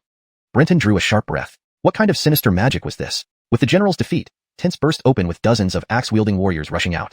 They wore iron armor with beast-like limbs or horns, mostly using water-based spells. Outnumbered, the lantern deity sect scattered, fighting individually. Despite her small stature, Bai Nyang wielded eerie powers, turning people into candles, pulling out their souls to chew and swallow. Brenton remained calm, hidden by mirage illusion. The warriors' spells couldn't touch him. Soon, the warriors dropped their weapons, faces contorted in agony, rolling on the ground gasping for breath. They soon perished. After their deaths, thick, pale gold paper masks appeared on their faces. Bai Nyang gave Brenton an odd look, surprised by his abilities. With the warriors gone, the Lantern Deity sect quickly located over 20 Zhenjiang army soldiers involved in the Golden Phoenix Prince case. They trembled and begged for mercy. They couldn't help but fear. Any force capable of infiltrating the Zhenjiang army to capture them was terrifying indeed. A rebellion in the making. Confirming their identities, Brenton said, "Let's go. Mac will return soon. A fourth-rank Immortal cultivator. If he returned, none present could escape." Without further ado, Bai Nyang used her lantern's light to immobilize the soldiers and led them out of the camp. The paper figures remained to obstruct pursuit. How do we get them into the Ministry of Punishment's prison? Brenton hesitated. With Mac still there, anyone going would essentially be delivering themselves to their doom. "Leave it to us," Bai Nyang said coolly. Brenton watched as Bai Nyang ripped off a layer of skin from her face, which became a paper figure. Others in the sect did the same, creating a cluster of paper figures who carried the arrested soldiers toward the prison. Brenton marveled at the strangeness and variety of mystical arts in the world. Chapter 198. Establishing a temple. Inside the Department of Justice's prison, Mac watched grimly as one by one, the soldiers of the Zhenjiang army were escorted into the interrogation room. However, seeing that most of the captured Zhenjiang army soldiers were not tortured and those who were injured had only sustained wounds while resisting arrest, his expression softened considerably. The Zhenjiang army had openly clashed with Brenton's Imperial Envoy convoy, and these casualties were within an acceptable range. The Imperial Envoy is still somewhat rule-bound, Mac muttered to salvage some dignity. The captured soldiers, upon seeing Mac, started shouting for help. However, they shut their mouths immediately under his stern gaze. Brenton sat smiling before the questioning stand, sipping tea leisurely before beginning to interrogate each soldier methodically. Mac sat beside him, watching his subordinates being questioned with a darkened face. After finally questioning everyone, he spoke up. "Since it has been confirmed that they are not the ones the Imperial Envoy wishes to apprehend, please release them." Brenton smiled. "Of course, but we must wait a bit longer." "What do you mean? You don't want to release them?" Mac threatened implicitly. Brenton waved his hand, laughing. "General, why be in such a hurry? Let us have these people sketched for future reference to prevent any accidental arrests later on. It would waste our efforts." "You." Hearing Brenton's arrogant reply made Mac nearly explode with anger. Brenton was warning him that until the offending soldiers were caught, he would keep arresting and interrogating the Zhenjiang army, verifying their identities one by one. If this continued, the Zhenjiang army would lose all its standing in Chunchao City. But who could argue when Brenton had the law on his side? They had tried to trap Brenton using this method before because in previous instances, he would have backed down. But today, they encountered a stubborn opponent. Very well, very well. Your courage truly impresses me, Envoy. I hope you can always be this courageous and never waver." Brenton replied, "Of course." 3 artists from the remnants of the Daxia dynasty then entered to sketch the soldiers. Mac chuckled bitterly, glaring daggers at Brenton. Just as the first batch of Zhenjiang soldiers was halfway through being sketched, a commotion erupted outside the prison. Mac turned in surprise. He saw one of his officers breaking into the prison. Brenton slapped the table, shouting, "How dare you!" Storming the Justice Department's prison. "General Mac, your men really have no regard for discipline. Do you plan on rebelling?" Mac looked bewildered. He did not know what his subordinate was doing. Attacking inside the Justice Department could only mean disaster for both of them. "Foolishness! Cease this at once!" Mac roared, standing up. The fighting between the two groups stopped instantly. Brenton sighed, saying, "General, managing your troops so poorly. Truly you do not deserve the Buck's trust. That's enough. Guard, expel these troublemakers. Today, out of respect for General Mac, I will not press charges. If there's another incident, I will enforce justice. Out." Hearing Brenton's words, Denny rushed to drive them out. Mac frowned, sensing something amiss. He knew his men well, and suspected something deeper behind Brenton's sudden change of heart. Before he could think more, the officer shouted, "General, go check it out. Something major happened in Chunchao City." Mac shot a look at Brenton, who seemed innocent, then left hastily. A flash of anxiety crossed Brenton's face. He stepped forward, blocking Mac. "General Mac, the investigation isn't finished yet. If you accuse me later, I won't accept it." Mac's eyes narrowed angrily. "Move." Thunder exploded around him, flinging Brenton away. "Arrogant." Delfino and others yelled. Devin appeared next to Brenton, preventing him from crashing into the wall. Mac stormed toward the door but paused after 2 steps, turning back sharply. "You're not Brenton. Who are you?" Delfino and others halted, staring in confusion at the man before them. White mist began emanating from the figure's face and wings, distorting wildly. Then, in a thunderous roar, the mist exploded. In its place stood a young teenager, around 18 or 19. Delfino and others were stunned. This wasn't Brenton but Fletcher, who guarded Brenton every day. Fortunately, Delfino and company didn't break Fletcher's cover. Fletcher feigned unconsciousness. Devon said blandly, the Imperial envoy faced assassination attempts on the way. To ensure his safety, this is a decoy. Devon, unwillingly, covered for Brenton. Mac wouldn't believe such nonsense, but he couldn't dwell on it now. His unease grew stronger. I will discuss this with you later. Surrounded by lightning, he stormed out of the prison. Upon exiting, he sensed something wrong. Just moments ago, Chunchao City had been bright under clear skies, but now it was darker than midnight. An eerie green glow shrouded the city, emitting ghostly chills. Mac asked his officer urgently, "What's happening?" The officer responded nervously, "I don't know, sir. A few minutes ago, the sky turned dark, followed by strong winds. We thought it was a storm, but it quickly became pitch black." Swallowing, he added, "And the candles lit in every household. The flames turned green." Realizing this, Mac checked nearby lanterns, which indeed had green flames with faint magical fluctuations, a sign of a living Taoist conducting rituals. Taking a deep breath, Mac felt lost. With the entire city glowing eerily and magical fluctuations everywhere, it was impossible to pinpoint enemies using such means. "Why haven't you extinguished the candles? These cannot be put out." "And sir," the officer stammered. "What?" "Just a moment ago, we found that the heavy water rain Immortal array was activated." Mac turned fiercely. "Why didn't you inform me?" "It wasn't for lack of trying, but we were detained by the Imperial envoy's guards inside the prison." Pushing the officer aside, Mac cursed, but his mind raced. Something is seriously off. Today, Brenton let someone impersonate him and stalled me here. Clearly, he planned something. And he glanced back at the Justice Department's prison. Translation maintained the original paragraph structure and line breaks as closely as possible while ensuring readability and fluency. Given his cultivation, how could he not have sensed such a significant disturbance in Chunchao City? Clearly, some method had been employed to isolate the Justice Department's prison from the outside world, preventing him from detecting the city's changes. They must be up to something. Even now, Mac couldn't imagine that all this commotion was merely for infiltrating the Zhenjiang army barracks and abducting the offending soldiers. Suddenly, Mac's breathing grew rapid. Could it be these remnants of Daxia are planning a rebellion? Mac was startled by his own thought. Yet the more he considered it, the more plausible it seemed. If the heavy water rain Immortal array was activated near the Zhenjiang army barracks, an attack on the barracks was almost certain. What else would cause an assault on a city's garrison except for a rebellion? Moreover, Chunchao City had a large population of Daxia remnants, many of whom wielded immortal skeletons from the Yujiang water tribe, excelling in combat and rituals. Coupled with the backscales army composed of Daxia remnants, they possessed both the means and capability to revolt. But how dare they? Mac felt bewildered. He was a fourth-rank immortal cultivator, whereas the Daxia remnants had none. Even Brenton's companion, Devon, who was also a fourth-rank immortal cultivator and a protector of the buck, was unlikely to aid the Daxia remnants in this futile rebellion. Such a hopeless revolt was nothing but a death wish. Furious, Mac realized, although shocked, he wasn't afraid. His strength as a fourth-rank immortal was his confidence. At his level, mere numbers couldn't easily subdue him. However, if a rebellion broke out in a local city, his role as the commander of the garrison was doomed. The best outcome would be relegation to a powerless position like Devon or worse. The more he thought, the less acceptable it became. Why stand there like fools? Mobilize the troops back at the barracks. Mac roared, preparing to use flight techniques to return to the barracks. Suddenly, he stopped mid-action. Then he saw paper men carrying lanterns flying toward the Justice Department's prison from afar. Their lanterns emitted divine light, each holding Zhenjiang army soldiers who suddenly appeared above the prison. Next, Mac sensed Devon and the Imperial envoy group emerging from the prison. Where do you creatures come from? To dare such mischief? Mac's voice thundered, shaking the heavens with bolts of lightning.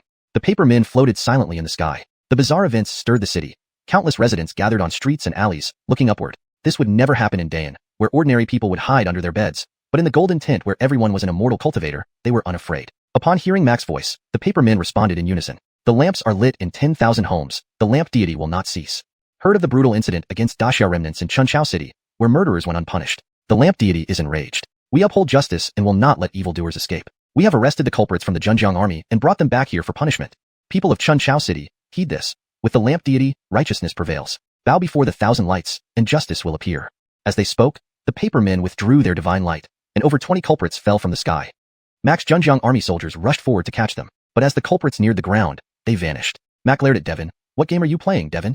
Devon smiled. No games. Since the criminals are apprehended, I must ensure they are secured. Very well, Mac exhaled deeply, eyeing the paper men in the sky. He knew these were mere puppets controlled by the lamp deity sect, and engaging them was pointless.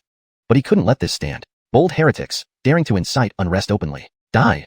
With that, Mac transformed into a bolt of lightning, striking the paper men in midair. The sky lit up, thunder crashing down, turning all paper men to ashes.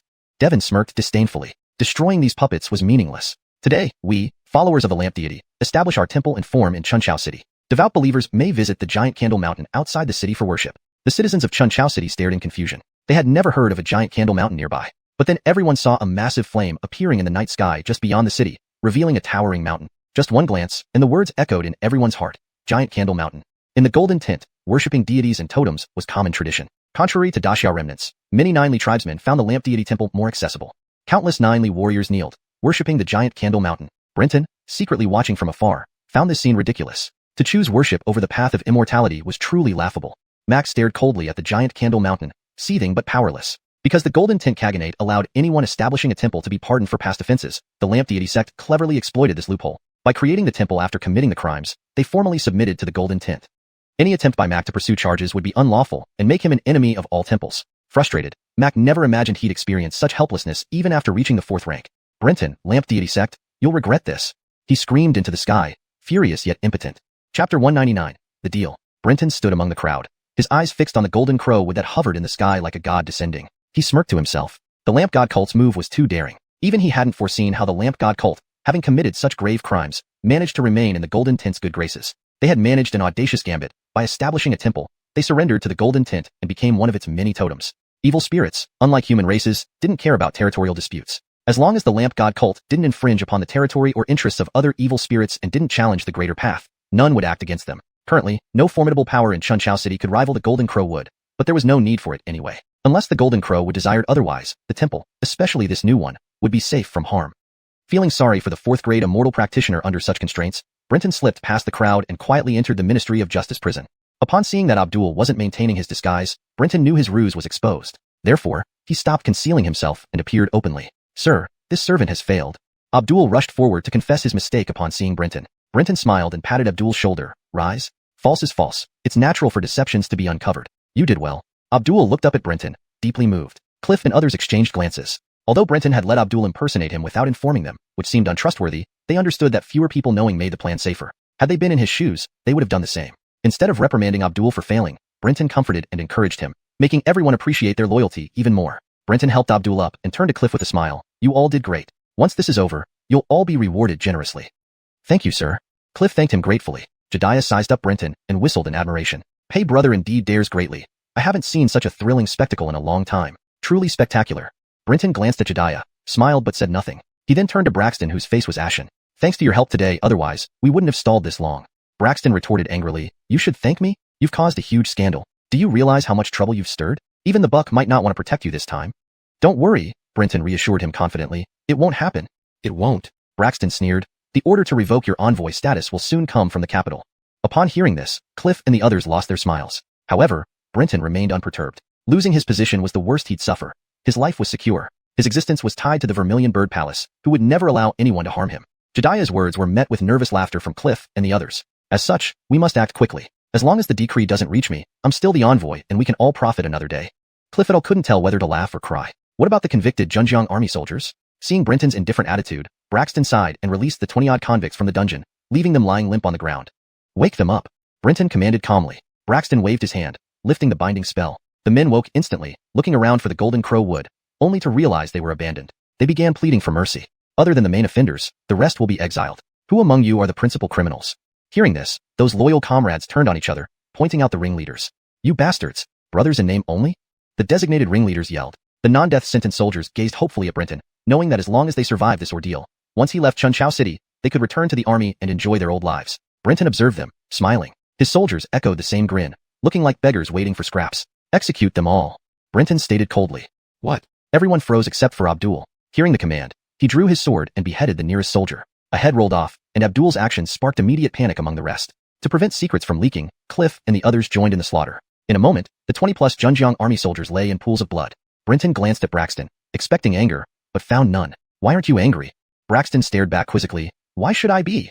Realizing his misjudgment, Brenton shook his head and announced loudly, 20 prisoners attempted escape and were executed on the spot. He waved for the bodies to be removed. While these were minor players, no one cared if they lived or died. Yet Brenton couldn't simply let them go after capturing them with great risk.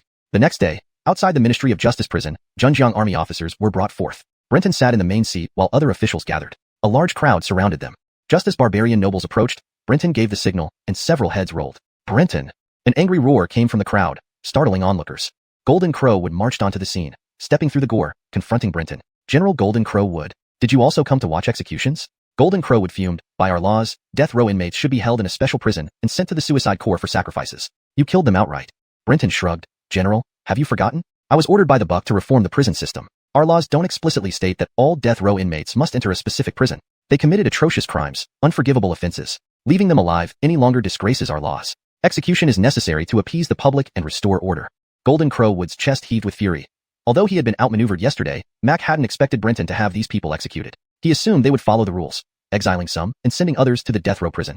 They were waiting for Brenton to leave so they could spring their men. But never did Mac think Brenton would go as far as to execute them outright. He even heard that the soldiers who were supposed to be exiled had also been killed by Brenton on charges of attempted escape.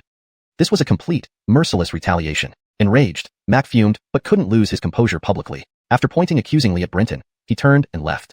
The Disya remnants watching this scene burst into cheers only after Mac was well out of earshot. Devon sighed deeply upon witnessing this scene. Brenton was digging his own grave.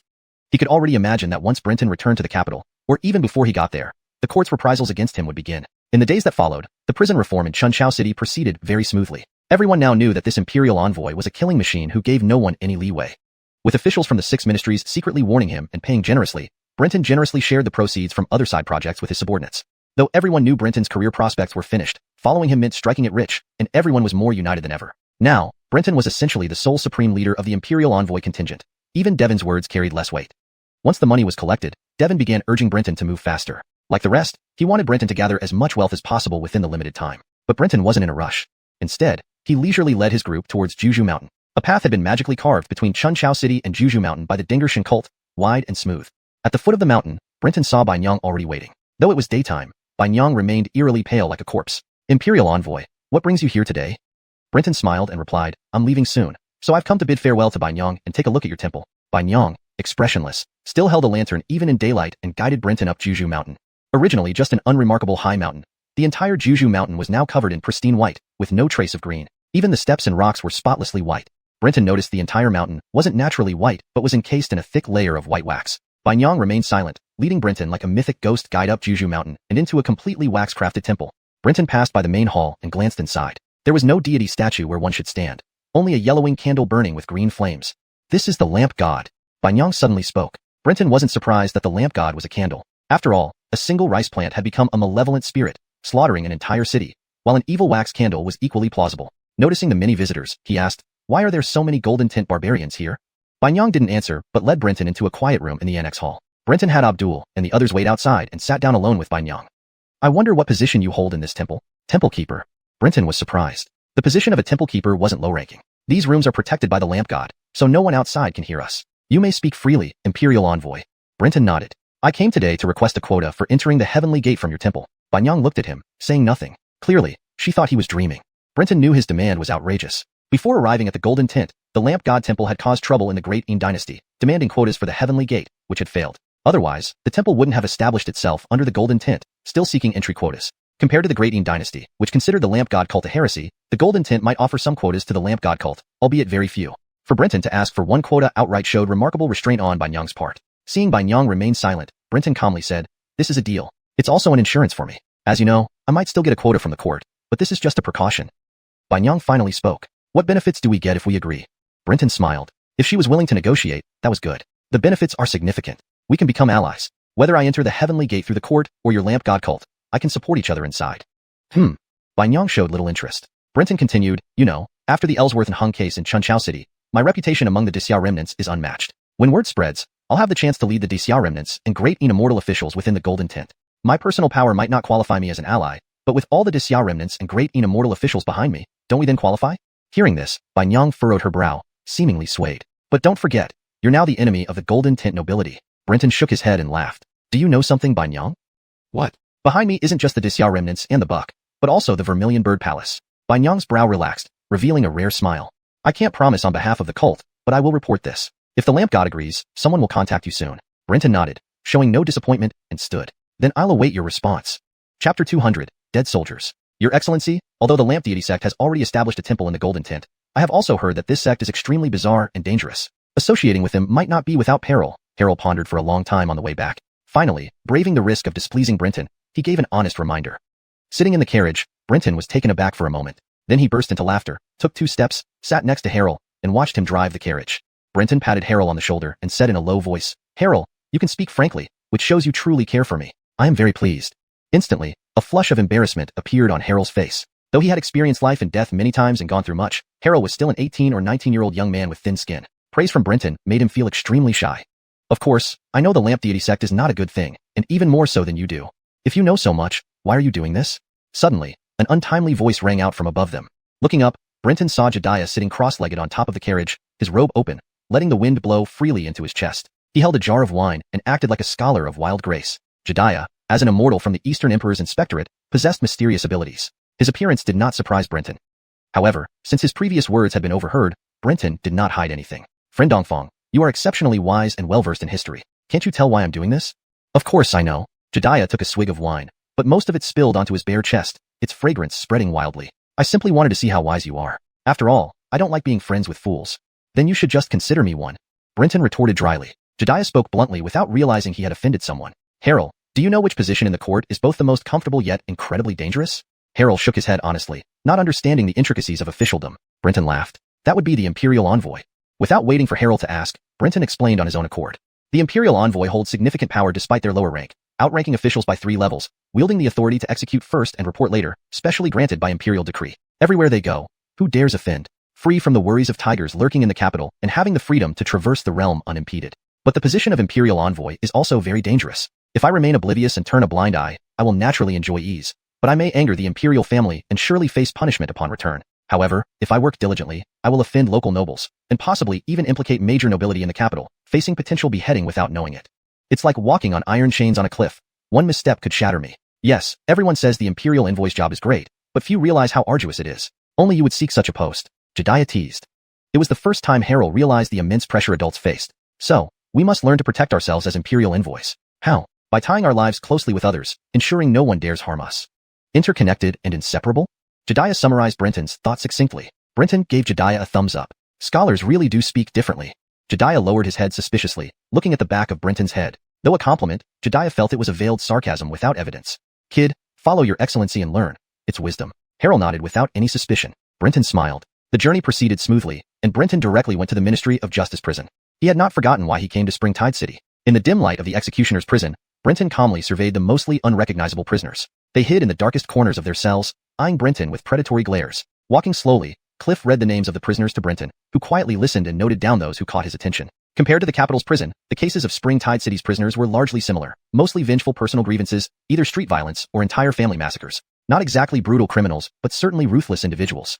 In the Golden Tent Empire, cities were tightly sealed, making escape nearly impossible once a crime was committed. And those in the death row prisons were destined to have no powerful backers, making their connections relatively clean. Soon, Brenton selected 10 prisoners, 5 men and 5 women, all notorious for slaughtering their enemies' entire families. Clean them up and bring them to see me. Brenton gave instructions and returned to the office. After about half an hour, 10 prisoners, now washed and dressed in clean clothes, but still chained with magical restraints, appeared before Brenton. I give you 2 options. 1. Return to the death row and continue living like before until you're sent to the suicide corps or sacrificed like cattle. 2. Forget your past and follow me from now on as my dead soldiers for 10 years. If you survive after 10 years, I'll set you free. These 10 people knelt immediately, swearing loyalty without hesitation. They did not foolishly ask how Brenton would honor his promise. Brenton also did not believe they would genuinely be loyal at this moment. Since you are my dead soldiers, starting today, the 5 of you will be called John, Renee, to you Hudson Lang. The other 5, you Lianyang to you Shenyang. After all, your immortal skeletons come from the river Yu. Yes, your excellency. This is Harold. You will follow him. These 10 looked at Harold, whose breath nearly caught from their fierce aura. What ferocious killing intent. Harold thought, feeling a sense of urgency. His cultivation clearly could not compare with these 10 dead soldiers. What kept him somewhat reassured was Brenton's trust in him. Advancing his cultivation was difficult. He controlled only 1 immortal skeleton, and adding more would be too risky. So, he could only train these people as best as he could. Harold, take them home and train them properly. Yes, your excellency. Harold solemnly accepted the task and shouted to the 10 dead soldiers, follow me.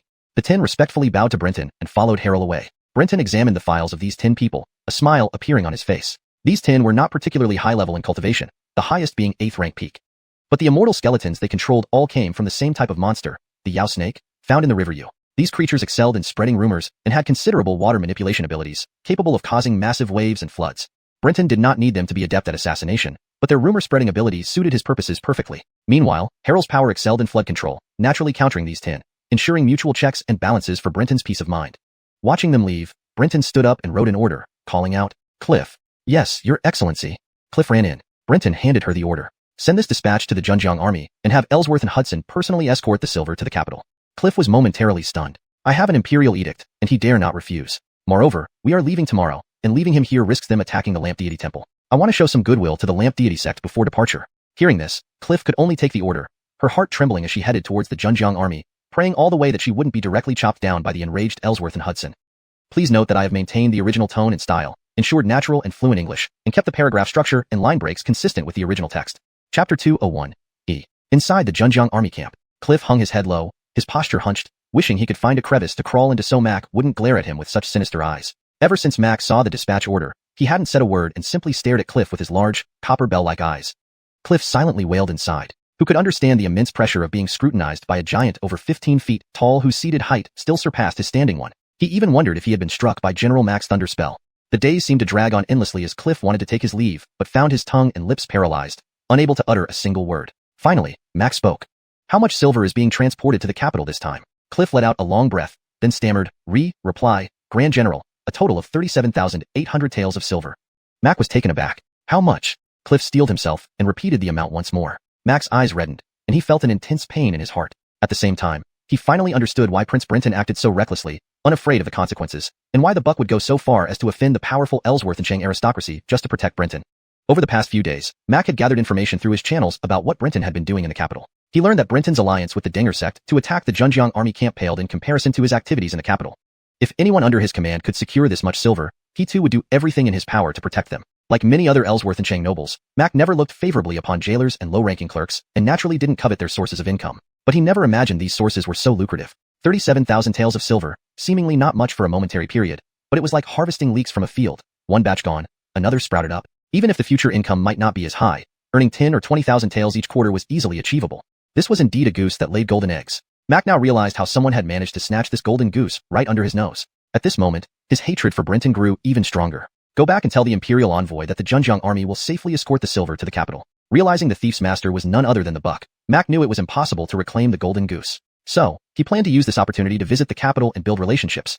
Having already lost face in Chunchao City, staying there any longer would only add to his humiliation. Moreover, he had already antagonized the Dinger sect, which would inevitably lead to conflicts and hinder his cultivation progress. It wasn't worth it. Instead, he would infiltrate the inner circle of the Ellsworth and Chang nobility and spread the news that the Dinger sect sought to oppose the Ellsworth and Chang nobility. This way, without lifting a finger, the Dinger sect would be suppressed by various Ellsworth and Chang clans, a more effective strategy.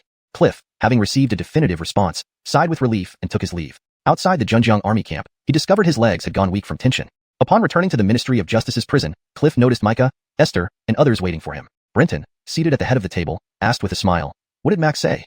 Cliff immediately reported, "Grand General Mac assured me that he will safely deliver the silver to the capital." Brenton nodded, unsurprised that Mac agreed. "Everyone, please sit down. The matters in Chunchao City are settled. We'll depart tomorrow." "Sir, where do we head next?" Brenton smiled and replied, "We'll divide into 4 groups and head to different cities. The Ellsworth and Chang territory is vast. If we tried to reform the prison city by city on our own, it would take forever. Even if we could wait, the buck cannot. So, we'll divide into 4 groups. I'll lead one. Cliff, Micah, and Esther, you 3 will each lead part of the forces with my orders to implement prison reforms in different cities." The 3 men's faces revealed a mix of joy, excitement, and apprehension. Implementing reforms in the prisons meant building political achievements. As clerks, if they succeeded, they would surely enter the ranks of the 9th-grade officials in the Ellsworth and Chang government, ensuring boundless prospects. However, they had witnessed the challenges along the way. Achieving success would not be easy, and failure could jeopardize their future. Yet, abandoning their stable positions in the capital's prison and risking their lives with Brenton aimed for wealth and power, none of them hesitated. Each accepted Brenton's appointment papers and departed to select soldiers. Meanwhile, Brenton examined a map, tapping his finger on a city named Tianshi. Tianshi wasn't too far from Chunchao City, situated downstream along Yujiang River. Its waters were calm, making it a rare port city within Ellsworth and Chang territory, known for its thriving trade, but also mixed with unsavory elements. Reaching there would take about half a month along the riverbank.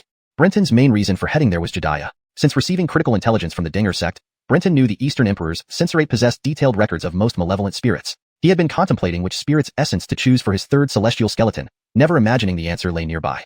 So, Brenton had openly approached Jediah the night before. "You want to know about a malevolent spirit with celestial flame abilities?" Jediah looked surprised. "You actually know to ask me?"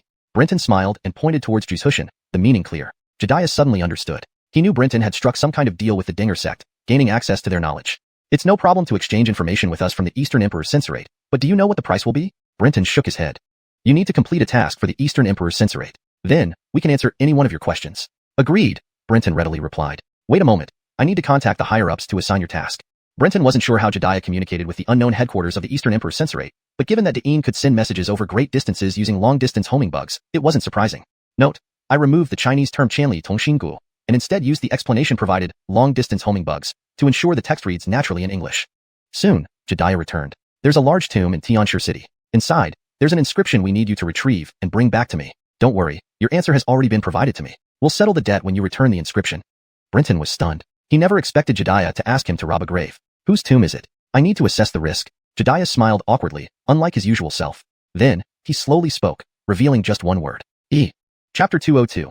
Names enshrined by immortals, images left by gods. At that moment, Brenton looked at Jediah with a blank stare. This name doesn't sound like one from the Ellsworthly people. The names of the Ellsworthly tribespeople in the Golden Tint mostly originated from local dialects. After cultural exchanges with the Great Ing dynasty, some peculiar names emerged that combined elements of the tribal language with official speech. Setting aside the unusual combinations, Brenton had never seen a Ellsworthly tribesperson with only a single character as their name. Jediah smiled and explained, of course it's not a Ellsworthly name. To be precise, it is the name of an ancient immortal. Upon hearing this, Brenton was ready to turn and leave immediately. What kind of joke was this? Asking him to excavate an ancient immortal's tomb was simply courting death. Forget about someone like him, a mere 7th grade immortal cultivator. Even the legendary 1st or 2nd grade great powers would not dare to scheme against an ancient immortal's tomb. Jediah grabbed Brenton and whispered, can you please not be such a coward? If we weren't cowards, why wouldn't we dig it ourselves? Isn't it because we fear death? Jediah said shamelessly. Brenton was so angry he didn't know how to respond. Don't rush to refuse. The reason our Eastern Sovereign Inspector's office asked you to dig up the tomb of Ellis is because we have a grudge against him. Not only us, but any disciple of a sect that carries the lineage of godly imprints who dares to enter will face certain death. Only wandering cultivators like you or commoners stand a chance to exit Ellis's grand tomb alive. Brenton looked unconvinced. You have a grudge? What kind of grudge? Jediah chuckled. A mortal grudge. My master told me that Ellis's downfall back then was closely tied to the founder of our Eastern Sovereign Inspector's office. Then, Jediah slowly narrated the story of Ellis. In an era long ago when the Heavenly Court ruled over the 3 realms, Ellis, resembling a commoner, became very close to humans on Earth. He even descended into the human world, hiding his true identity as an ancient immortal, and became the chief of a major tribe, teaching early humans how to hunt. Strictly speaking, Brenton, as a hunter, traced his roots back to Ellis as the forefather of hunters. One day, the 10 sons of Heavenly Emperor Gifford, out of mischief, secretly descended to the human world and turned into 10 suns, causing havoc among the people. 10 suns in the sky caused catastrophic damage, not just for humanity but also for all living things, leading to mass extinctions. To save the people, Ellis went to persuade the 10 princes to return to the heavens. However, they, relying on their status as sons of the Heavenly Emperor, ignored Yi's advice and grew enraged, planning to burn the entire world and exterminate all life. Ellis intended to go to the Heavenly Court to plead before the Heavenly Emperor, but the 10 princes blocked his way, leaving him with no recourse. Desperate to save the people, Ellis killed 9 of the princes, saving humanity. The last prince fled westward in terror. Ellis did not show mercy but ensured the survival of the sun by using his great power to make the last prince think he was constantly chasing him. Thus, he forever orbited around the human world without stopping. Since then, the sun rises in the east and sets in the west, as the last prince endlessly flies westward around the human world. Though Ellis's act of killing 9 princes saved humanity, it was considered a rebellion. To punish him, the Heavenly Emperor struck his name from the immortal register, stripped him of his immortality, and replaced him with his beloved wife, who was confined in the heavenly realm, thus separating them eternally. Later, due to losing his immortality and grieving for his wife, he fell on a night of full moon. Undoubtedly, it was a tragic tale of a savior. But Brenton keenly focused on a crucial point. What is the immortal register? Jediah paused, then smiled craftily. It's the greatest secret of the universe. But if you agree to dig up Yi's tomb, I can give you a brief hint. If you want more information, you'll need to pay the price. Brenton immediately agreed without hesitation, deciding within himself that while he agreed to dig up Yi's tomb, he hadn't committed to retrieving the steel the Eastern Sovereign Inspector's office wanted. I agreed to dig up Yi's tomb. Jediah either believed Brenton too much or was influenced by the lies of the Deception Beast's tongue ability, so he didn't suspect Brenton's play on words. He decisively uttered 6 words. It was these 6 words that made Brenton decide to fully commit to the deal to gain even more important information from Jediah in the future. These 6 words were, immortals are listed in the register. Gods leave images behind. These 6 words shocked Brenton speechless. Coupled with the story of Yi being erased from the immortal register, Brenton began to suspect that achieving immortality or divinity required more than cultivation alone. Now sitting in a carriage heading towards Tianxia City, Brenton watched Jediah lounging indifferently beside him. Brenton suspected this leak of vital information was a trap. This was bait no immortal cultivator could resist. But Brenton couldn't understand why someone would offer such tempting bait to him. The Eastern Sovereign Inspector's office has grand designs indeed. Thinking of this, Brenton asked Devon, Elder, do you know of an ancient figure named Yi? Devon pondered for a long time and shook his head. Even Devon doesn't know about Yi. Brenton frowned, realizing he must have existed even longer ago than he imagined. The convoy followed the Yujiang River, which gradually became calmer. More boats appeared on the river, many official ships from the Golden Tint. Devon revealed his identity, and the group boarded an official ship passing by Tianxia City. In just 5 days, they arrived at Tianxia City. After disembarking, Brenton didn't reveal his status as a royal envoy but allowed Devon to lodge them in the cities and under the guise of a national contributor. Now that we've reached Tianxia City, can you tell me where Ellis's tomb is? As soon as he settled down, Brenton started asking Jediah about the location of Ellis's tomb. Jediah smiled and pointed to the ground. Right under our feet. Brenton glanced at Jediah meaningfully. He thought Yi's tomb was in a nearby mountain, but never expected it to be beneath Tianxia City. This was going to be very difficult. He couldn't just start digging in front of hundreds of thousands of citizens. Suddenly, Brenton paused. Why should he do it himself? Why shouldn't others know? Abdul, call John and the others here. Yes, my lord. Soon, Abdul brought John and 10 other operatives into Brenton's room. My lord. Looking at the 10 operatives, Brenton instructed, divide into 5 groups. One stays in Tianxia City, while the other 4 spread rumors to the nearest 4 cities that Ellis's tomb beneath Tianxia City will soon open, and within it lies an immortal legacy. Possessing it means joining the ranks of the Immortals. The 10 operatives were stunned, but quickly acknowledged the order. Abdul looked puzzled at Brenton, but then showed suppressed excitement. The Lord was really stirring things up. As this command was given, Brenton felt his cultivation suddenly surge at this moment. An immense amount of spiritual energy flooded into his body, breaking through from mid-7th rank to late 7th rank. At this moment, a chilling laugh echoed in Brenton's mind. Chapter 203, The Hearth God and Feathered Mound. Laughter echoed in his mind, wavering between distant and near. Beneath the laughter, faint cries of utmost grievance could be heard, akin to a domestic cat being bullied. As these two sounds enveloped him, Brenton noticed his emotions beginning to fluctuate wildly, oscillating between brutality, terror, and fury. Sir? John, noticing Brenton's unusual demeanor, asked with concern. Brenton snapped back to reality, waving at John and the others to leave. Once they were all gone, Brenton heaved a sigh, ignoring the laughter and cries still reverberating in his mind. From the Winyu's stomach pouch, he retrieved a bottle of tranquil heart pills, took out 2 pills, and swallowed them. The pills had an immediate effect, and soon the voices in his head became much quieter. His turbulent emotions also began to stabilize. So it has finally come. Can the evil spirit's soul inside me now influence me? The sudden sounds and his erratic emotions did not unsettle Brenton. After reading numerous cultivation diaries, he knew that this was the awakening influence of an evil spirit's soul on its host after reaching 7th rank. In theory, soon after stepping into 7th rank, the revived evil spirit would start influencing and corrupting the host. However, Brenton had the 5 Directions Grand Age suppressing this process, significantly delaying the influence. But what must come, will come. Despite the 5 Directions Grand Age's power, it is ultimately just a heavenly material treasure, not an immortal's remains. His sudden advancement was due to sending 10 assassins to spread rumors, plunging Heavenly Food City into chaos. This not only resonated with Inghua's abilities, but also fit the 7th rank transformation behavior. Spreading rumors and causing unrest mirrored the acts of an evil spirit. Thus, it provided an opportunity for the internal evil spirit soul to break through the defense of the 5 Directions Grand Age, helping Brenton help them absorb abundant spiritual energy, advancing his cultivation while weakening their own defenses. Only, there are pros and cons. Fortunately, Brenton's storage talisman contained tranquil heart pills that purified the soul and countered mental corruption. Though not high grade, these pills were effective since Brenton rarely used them. The tranquil heart pills are somewhat effective, but they cannot completely shield me from the evil spirit's influence. It seems I need to buy higher quality pills or spiritual artifacts to suppress the evil spirit. For which pill or artifact to purchase, Brenton planned to consult Jediah, a walking encyclopedia. Jediah, more of a scholar-like cultivator, vanished after the envoy group stayed in Heavenly Food City. According to Brenton's understanding, Jediah would frequent one of 3 places. 1. The Imperial Market Tea House, bustling with various gossip and local legends. 2. Local temples filled with historical murals. 3. Historical archives where he could easily access records as a disciple of the Eastern Emperor's censorate.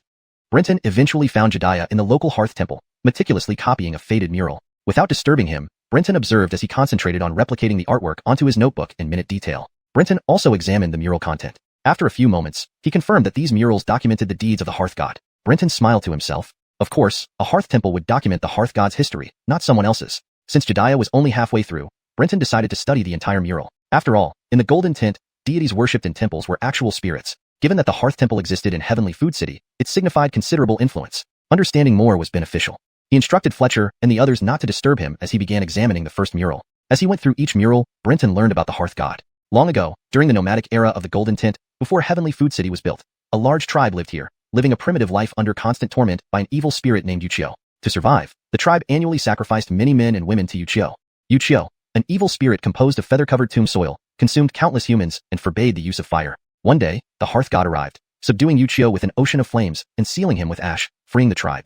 Grateful, the tribe built a temple for the Hearth God, worshipping him generation after generation. As the Golden Tent Confederation transitioned into city-states, the Hearth God tribe expanded around the temple, forming Heavenly Food City. Intermittently, the murals recorded other instances where the Hearth God suppressed evil spirits attempting to harm the tribe or city. Occasionally, Yuchio broke free and wreaked havoc before being subdued again. Inspired by the murals, Brenton connected the dots. Yuchio, a feather-covered tomb soil, might actually be the ancient immortal Yi's grave. Intuitively, Brenton felt he grasped something significant. Could Yuchio be the grave soil of the ancient immortal Yi? The more he thought about it, the more plausible it seemed. After all, if the grave belonged to an ancient immortal, it wasn't implausible for the soil to become an evil spirit. Before Brenton could delve further, someone tapped his shoulder. What are you thinking? Interrupted, Brenton turned to see Jediah. Brenton chuckled. Have you finished your sketch? Jediah nodded then shook his head. Just one mural, there's so much left. What brings you here? Speak up, and I'll get back to work. I wanted to ask you about effective 7th rank remedies for mental pollution and suppressing evil spirit awakenings. How much do you know? This? Devin knows it too. Why bother coming to me? Jediah grumbled irritably. 7th rank isn't that advanced. Any old reputable apothecary should suffice for you. You're 7th rank, not 1st. Jediah continued his mockery, irritating Brenton enough to consider hitting him. Chapter 204. Well-informed Jediah. Jediah suddenly closed his mouth because he had sensed a murderous aura from Brenton. With a smirk, he asked, "Tell me then, what type of mental corruption have you suffered?" For immortal cultivators, the most common forms of mental corruption are the 7 emotions and 8 sufferings. More severe cases include hearing evil spirits within their immortal remains, leading to enticement. Though Brenton could hear the laughter of evil spirits within his immortal remains, it was not at its worst stage. He felt fear, anger, and brutality, the most common symptoms of mental corruption. Fear, anger, brutality. Brenton succinctly listed the 3 types of mental corruption he was experiencing. Jediah nodded in agreement. Very ordinary mental corruption. Let me think about it. After a moment's thought, Jediah spoke. It's quite simple. As for medicinal pills, you can buy Huaxing Shiling pill, Tongtian Rui pill, and Laogui Tongyi pill. These 3 types of pills are best suited for 6th stage and 7th stage immortal cultivators, whether for clearing mental corruption or temporarily suppressing the evil spirits within you. Besides, they're pricey, but I doubt money is an issue for you. Brenton kept these pills in mind and continued asking, what other methods are there? Pills are not long-lasting. Their effects diminish with more use, as you should know. You're troublesome. Then we have talismans and magical artifacts. For talismans, there are Mountain Lord Temple Talisman, 9 Heavens Soothing Talisman, Glossy Secret Dual Talisman, Announcing Sound Soul Taming Talisman. Jediah immediately listed 6 or 7 types of talismans Brenton had never heard of. Are you sure you can buy these talismans in Tianqi City? Brenton knew that the Ellsworth and Chang Buckate didn't particularly value talismans. Most cultivators focused on their own supernatural abilities and magical artifacts. On the contrary, the Great Qin dynasty placed greater emphasis on talismans, magical artifacts, and ghost-related items. Not to say that Ellsworth and Chang lacked skilled talisman masters, but compared to the Great Qin, they were few and far between. The several types of talismans Jediah mentioned did not sound like those typically found in Ellsworth and Chang, known for its rough and straightforward culture. Jediah explained helplessly, of course, Ellsworth and Chang and the Great Qin have limited but not non-existent interactions. For transactions involving talismans, medicinal pills, and various celestial treasures, trade is actually quite prosperous. It's just that it's official business, unknown to the general public, and naturally, very expensive. Brenton chose to trust Jediah. After inquiring around with Abdul, he indeed found some of the mentioned pills and talismans in several large shops for immortal cultivators. But the prices? Pills were sold by the piece, with each costing 100 silver taels. A pill needed every 7 days would cost Brenton nearly 300 taels monthly, totaling 3,000 to 4,000 annually. This price shocked him deeply. To put it in perspective, extorting a large city only netted him about 40 or 50,000 taels, showing how exorbitant these prices were. Brenton suspected being overcharged. With such high prices, how could the many civilian cultivators of Ellsworth and Chang afford them? As for talismans, they were even worse, higher priced. He saw the glossy secret dual talisman, introduced by the shopkeeper as a renowned creation from a talisman master of the Great Qin dynasty, requiring the combined powers of 3 cultivators to produce. It cost 2,000 silver taels, with no room for negotiation. Other talismans were similarly priced, the cheapest costing 1,600 taels. Each talisman could only last from 3 months to half a year. Brenton wasn't short on money, but the prices seemed excessively high. In the Great Qin, where he used to be an immortal officer, 6-stage talismans were about 1/3 the price here. Upon finding Jediah again and sharing his experience, Jediah laughed heartily. Brother Pei, this is Ellsworth and Chang. Those talismans and pills from the Great Qin travel thousands of miles to reach here, yet only double or triple in price. Isn't that already cheap? These expensive prices, how do Ellsworth and Chang civilians manage? Jediah rolled his eyes and pointed at Abdul, saying, why don't you ask your companion instead of coming to me with such stupid questions? That's insulting. Brenton looked at Abdul, who, embarrassed, answered. The solution was straightforward. Cultivators helped each other address mental corruption or evil spirits. This approach was akin to using talismans. Cultivators transferred their supernatural abilities and rune knowledge onto spiritual materials, sometimes combining multiple runes to form unique ones. Thus, in Ellsworth and Chang, where everyone was a cultivator, ordinary civilians would find friends or spouses whose supernatural abilities complemented their own shortly after successfully mastering immortal remains. They mutually aided each other in cleansing mental corruption or subduing evil spirits. Abdul's power, for instance, countered Brenton's 10 loyalist powers, providing significant benefits though not perfectly. His water-driving power counteracted the water-controlling power of the dead men, maintaining balance.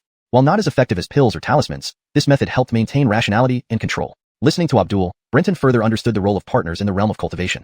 Not only mutual discussions and shared progress, but also support and counterbalancing each other. At the same time, Brenton recalled that cultivators in the Great Qin often chose to harness a second set of immortal remains that counterbalanced their first set, ensuring internal equilibrium. However, while this approach seemed clever, it exposed personal secrets. If someone had ulterior motives, it could lead to disastrous consequences. Hence, in the Great Qin, most cultivators preferred pills, talismans, or magical artifacts over choosing partners. Sighing, Brenton turned to Jediah and said, pills and talismans are too costly. Are there any suitable magical artifacts for me? Jediah eyed him as if he were stingy, implying that someone who couldn't afford pills and talismans wouldn't splurge on artifacts either. Still, he pondered before replying, there's a mystical tree called Migu. It looks like a paulownia tree with black patterns on its trunk, and its flowers resemble lamps, illuminating all directions. Artifacts crafted from Migu can help you stay calm, which would be perfect for you. Another is a monster named Bachuo, resembling a sheep with 9 tails, for ears, and eyes on its back. Artifacts made from this creature instill great courage, treating fear and granting wisdom, maintaining sanity and clarity. These trees and monsters live within the boundaries of the Ellsworth and Chang Kingdom, making them accessible now. Others are rare or do not reside within Ellsworth and Chang. Brenton took a deep breath. Despite knowing the Imperial Inspectorate's comprehensive knowledge of strange creatures and treasures, he marveled at Jediah's ability to casually mention things Pei could realistically obtain soon. He handed Abdul a stack of silver notes. Buy 2 glossy secret dual talismans, then go to major shops to purchase spiritual materials of Migu trees and Bachuo. Abdul left the Stove God Temple after receiving the notes. Watching him go, Brenton felt relieved. He had never considered going into the wilderness to find the Migu tree or hunting the Bachuo monster himself. If he could purchase them, why should he take unnecessary risks? Looking at Brenton, who had finished asking his questions but still hadn't left, Jediah asked curiously, "What are you still doing here?" Brenton smiled and pointed at the mural, saying, "I'm quite interested in the legends of the Stove God. Continue with your copying. I'll just take a look around." Now that a solution to the mental corruption issue had been found, Brenton naturally intended to focus his attention on the Stove God Temple. After all, this place might contain information about the great tomb of the ancient Immortal #. Chapter 205, Betrayed. The Kitchen God Temple was located in the heart of Tianshi City, or rather, the entire city was built around the temple. Brenton aimlessly wandered through the Kitchen God Temple, encountering many townspeople, both wealthy and poor, who came to pay their respects. However, Brenton soon noticed that this Kitchen God Temple was different. The number of temple disciples here was not large. After strolling around most of the grounds, he only encountered a dozen or so disciples dressed in brown leather clothes with red brocade robes over them. They sat quietly in halls frequented by worshippers, resembling clay statues, ignoring everyone who passed by. The worshippers seemed to be accustomed to this, and no one disturbed them. Another notable point was that these disciples were all extremely obese, sitting on mats like small mountains of flesh. Brenton entered a side hall marked xiuxian and approached a temple disciple. He then realized that this disciple was not only extremely fat, but also towering in height. Even seated on a mat, he was still a head taller than Brenton. "Greetings, fellow Taoist." Brenton greeted with a bow. The disciple struggled to open his eyes, which were almost slits, and sized up Brenton from top to bottom. Though he wore animal skin clothing, it was clear he was wearing expensive silk underneath, and his entourage suggested he was no ordinary person. "Greetings, fellow Taoist. Is there anything you need?" the disciple asked in a muffled voice, with barely a parting of lips as his face jiggled. Brenton was unfazed and said, "I come from the capital and had the fortune to admire the grandeur of the kitchen god today. While viewing the murals, I became quite curious about the feathered hill depicted within. May I ask if there are any other records or legends about Feathered Hill in the temple?" Upon hearing this, the disciple closed his eyes emotionlessly. "I apologize for disappointing you, but there are no other records." When the Kitchen God Temple was established, the Ellsworth and Tang people did not have a tradition of recording history in writing. Only the murals from that time remain. Today, the Feathered Hill is recorded only in those murals. The disciple's tone was surprisingly courteous. Brenton could tell he wasn't lying. "Thank you, fellow Taoist. I wonder if I can have the honor of meeting the Kitchen God?" As soon as these words left his mouth, the side hall fell silent. Hee hee hee. A strange laugh emerged from the disciple's throat after a moment. "The Kitchen God is not just anyone's audience. State your name." Brenton couldn't reveal his true identity at this moment and replied with a smile, "I am merely an ordinary immortal cultivator from the Great Yin Dynasty." Before he could finish, the disciple slowly stood up, towering over 2 zhang tall. He glared down at Brenton, his face trembling with fat. "Do you dare request an audience with the Kitchen God, coming from the Great Yin? Who gave you the nerve?" He raised his fist, igniting a ball of orange flame, accompanied by thick smoke. "Be gone!" cried Pei's guards. 2 guards flashed forward, intercepting with their swords. But the disciple's punch struck both blades, sending them flying backward. Surprised, he halted his attack. Imperial guards. Brenton had already stepped back several paces. The other guards took advantage of the pause to form a protective circle around him. The 2 guards slammed into the pillars before dropping their now crimson blades. They sucked in cold breaths. They were enchanted swords, now useless due to destroyed runes. Brenton frowned, unsure what had provoked such aggression. "Why did you attack me? Did I offend you?" The disciple sneered. "The Kitchen God is revered and consecrated by the first Ellsworth and Tang king. A mere Great Yin cultivator has no right to meet him. That is blasphemy." His roar frightened the worshippers, who fled in panic. Other temple disciples soon arrived, their heavy footsteps shaking the ground. Brenton felt exasperated. Why this reaction? To him, the gods of the temple were nothing but malevolent spirits. Why couldn't he see them? Since there were no records about Feathered Hill, he wanted to ask the Kitchen God directly. But he overlooked the millennia-old reverence for the Kitchen God among the barbarians of Tianshi City, especially given their disdain for Great Yin. This naturally made them view Brenton's request as sacrilege. Still, Brenton felt angered by the violence over such a trivial matter. Previously, the disciple seemed quite affable, yet now he was brutal. Scanning the surrounding temple disciples, Pei noted none were too powerful, mostly 7th or 8th rank. "Hold," the first attacker interrupted, walking heavily toward the deeper parts of the temple. Soon, Pei saw a fat giant wrapped in orange silk emerge. His mind raced. He controlled 3 immortal remains and was a 6th rank cultivator. "I am Benny, the external administrator of the Kitchen God Temple. I heard you wish to see the Kitchen God." "Yes," Pei replied. Benny inspected Brenton and his obviously barbarian guards, aware they were imperial guards from Mo Sang. "The Kitchen God is venerable and cannot be met by just anyone. State your background." If your identity is sufficient, I will convey your request. Whether you meet the kitchen god is up to him. If you do not comply, it is considered blasphemy. This matter won't end easily. Benny's tone was gentle, but his words were authoritarian. Brenton furrowed his brows. The kitchen god temple was similar to a sect in the Great Ean dynasty. Although Benny was the strongest here, more powerful beings likely resided in the inner temple. Even Devon would have to behave respectfully here. I sought an audience earlier out of awe for the kitchen god's achievements. If I offended you, I apologize. Fellow Taoist, why must you be so aggressive? Benny laughed. Given your Imperial Guard escort, you must be someone significant. But since you are from the Great Ean dynasty, not our Ellsworth and Tang kingdom, either state your identity or... Benny waved, signaling the temple disciples to close in. Brenton smiled coldly. Very well. I am Jediah, an immortal cultivator from the Eastern Sovereign's Imperial Inspectorate. Benny's expression changed. Well, it's you indeed. You've got some guts. Seize them. Pei was taken aback. The revered status of the Eastern Sovereign's Inspectorate was apparently meaningless here.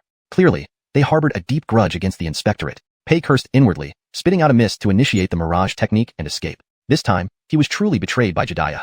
Seeing him boldly copying the murals in the Kitchen God Temple, Brenton never would have thought that the Eastern Sovereign's Imperial Inspectorate and the Kitchen God Temple were bitter enemies. But just as the mist was about to envelop them all, Benny stepped forward and spat out black smoke, contaminating Brenton's cloud mist and breaking his Mirage technique. Chapter 206, The Power of Mars. The mist was polluted, and his magical ability was broken. Brenton was not panicked. There was no invincible magical ability in the world, so it was not surprising that his own ability had been broken. He flapped the Yanko wings on his back, creating a hurricane that blew away the surrounding mist and black smoke. However, he saw Kanal rushing toward him as if chasing the wind and moon. Despite his huge and fat body, his speed did not slow down. On the contrary, his extremely fast speed was accompanied by immense power. Pang pang. A few sounds echoed, and with an overwhelming force and robust body, Kanal sent the Imperial Guards protecting Brenton flying.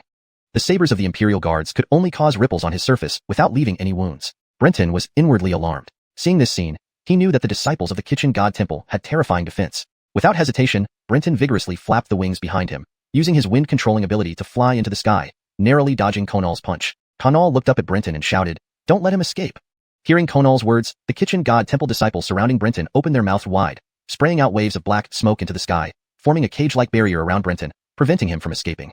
Official Pei here has no intention of being enemies with your Kitchen God Temple. If you keep pressing me like this, do not blame me for being ruthless. Due to the previous misunderstanding where Brenton stole Sydney's identity, now even explaining would be futile. Moreover, Konal's cultivation surpassed his, and using the skill of the Ellsworth the Beast might not be effective against Kanal, and might even reveal the skill and deepen the misunderstanding. So, Brenton pretended to refer to himself as official, hoping it would catch Konal's attention. However, Brenton realized that it didn't seem to have much effect. At this moment, both Kanal and the other Kitchen God Temple disciples had bloodshot eyes, clearly in a state of extreme rage, leaving little room for rational thought. Sure enough, Kanal paid no heed to Brenton's warning. His eyes turned red, his mouth wide open roaring, his head wildly shaking, spittle flying everywhere, while his ears rapidly enlarged during the shaking. They transformed into pig ears, but these were exceptionally large, each about 10 feet long. Then, something unbelievable happened. The 10-foot-long pig ears flapped up and down, functioning like wings, lifting Konal's hefty body into the air. Damn! Brenton felt his perception of reality challenged. He also flew upward. However, Brenton soon discovered that his flying speed was not as fast as the others. Kanal quickly caught up to him and delivered a punch. Brenton had already experienced the opponent's terrifying strength and robust body. He knew that even if he released the 7 seals, he might still not be a match. Thus, Brenton immediately condensed a ball of wind between them and exploded it violently. A powerful gust immediately blew both Brenton and Kanal apart. The wind was so strong that Brenton was sent flying backward, accidentally brushing against a column of smoke with his arm. Suddenly, a burning sensation spread through his brain. Raising his hand, he saw his left arm was charred black like coal, with faint firelight still flickering inside the blackened skin.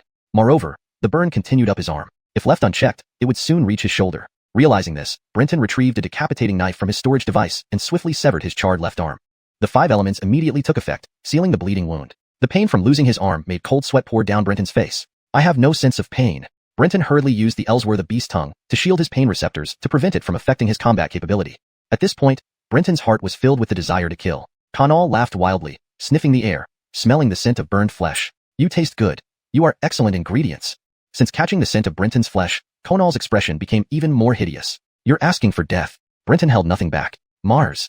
Brenton pointed at Kanal with the decapitating knife. Instantly, Kanal felt goosebumps all over his body, overwhelmed by an intense sense of danger. Then, Brenton noticed that before he could move, Kanal began to spontaneously combust. Flames shot out of every pore on his body, initially orange-yellow, but quickly turning bluish-green, then almost purple.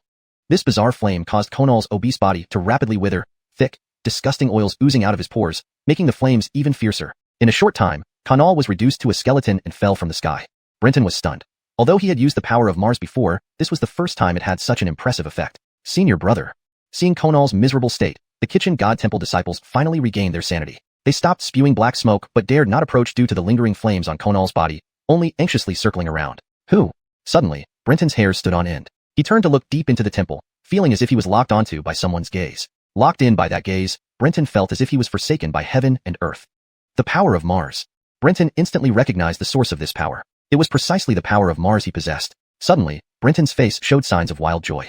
He had been searching for the third immortal skeleton, and now he finally knew its whereabouts, the owner of that gaze. Let's go. Just as Brenton wanted to investigate the source of the gaze, someone grabbed his shoulder. Turning around, he saw Devon with a serious expression. Not giving Brenton a chance to speak, Devon took Brenton and disappeared from the kitchen god temple. Brenton's vision blurred. When he steadied himself, he found himself back at their inn. Why did you provoke those violent maniacs from the kitchen god temple? Devon complained before Brenton could steady himself. Brenton coughed slightly and looked at Devon. Violent maniacs? Devon looked speechless. The disciples of the kitchen god temple are famously unpredictable and easily provoked in Golden Tent City. They can be gentler than anyone else. Even if you insulted their ancestors right in front of them, they wouldn't mind. But when they get angry, even deities in front of them wouldn't stop them from biting. Brenton sighed and said, I just wanted to not expose my identity and said I was a disciple of the Eastern Emperor Inspectorate. Devon widened his eyes and stared at Brenton. After a long pause, he gave a thumbs up. This is not your fault. The kitchen god temple and the Eastern Emperor Inspectorate are mortal enemies, and not many people know this. But you guessed correctly, truly admirable. Brenton innocently replied. How could I guess this? I saw Sydney boldly sketching murals in the kitchen god temple, never thinking they were mortal enemies.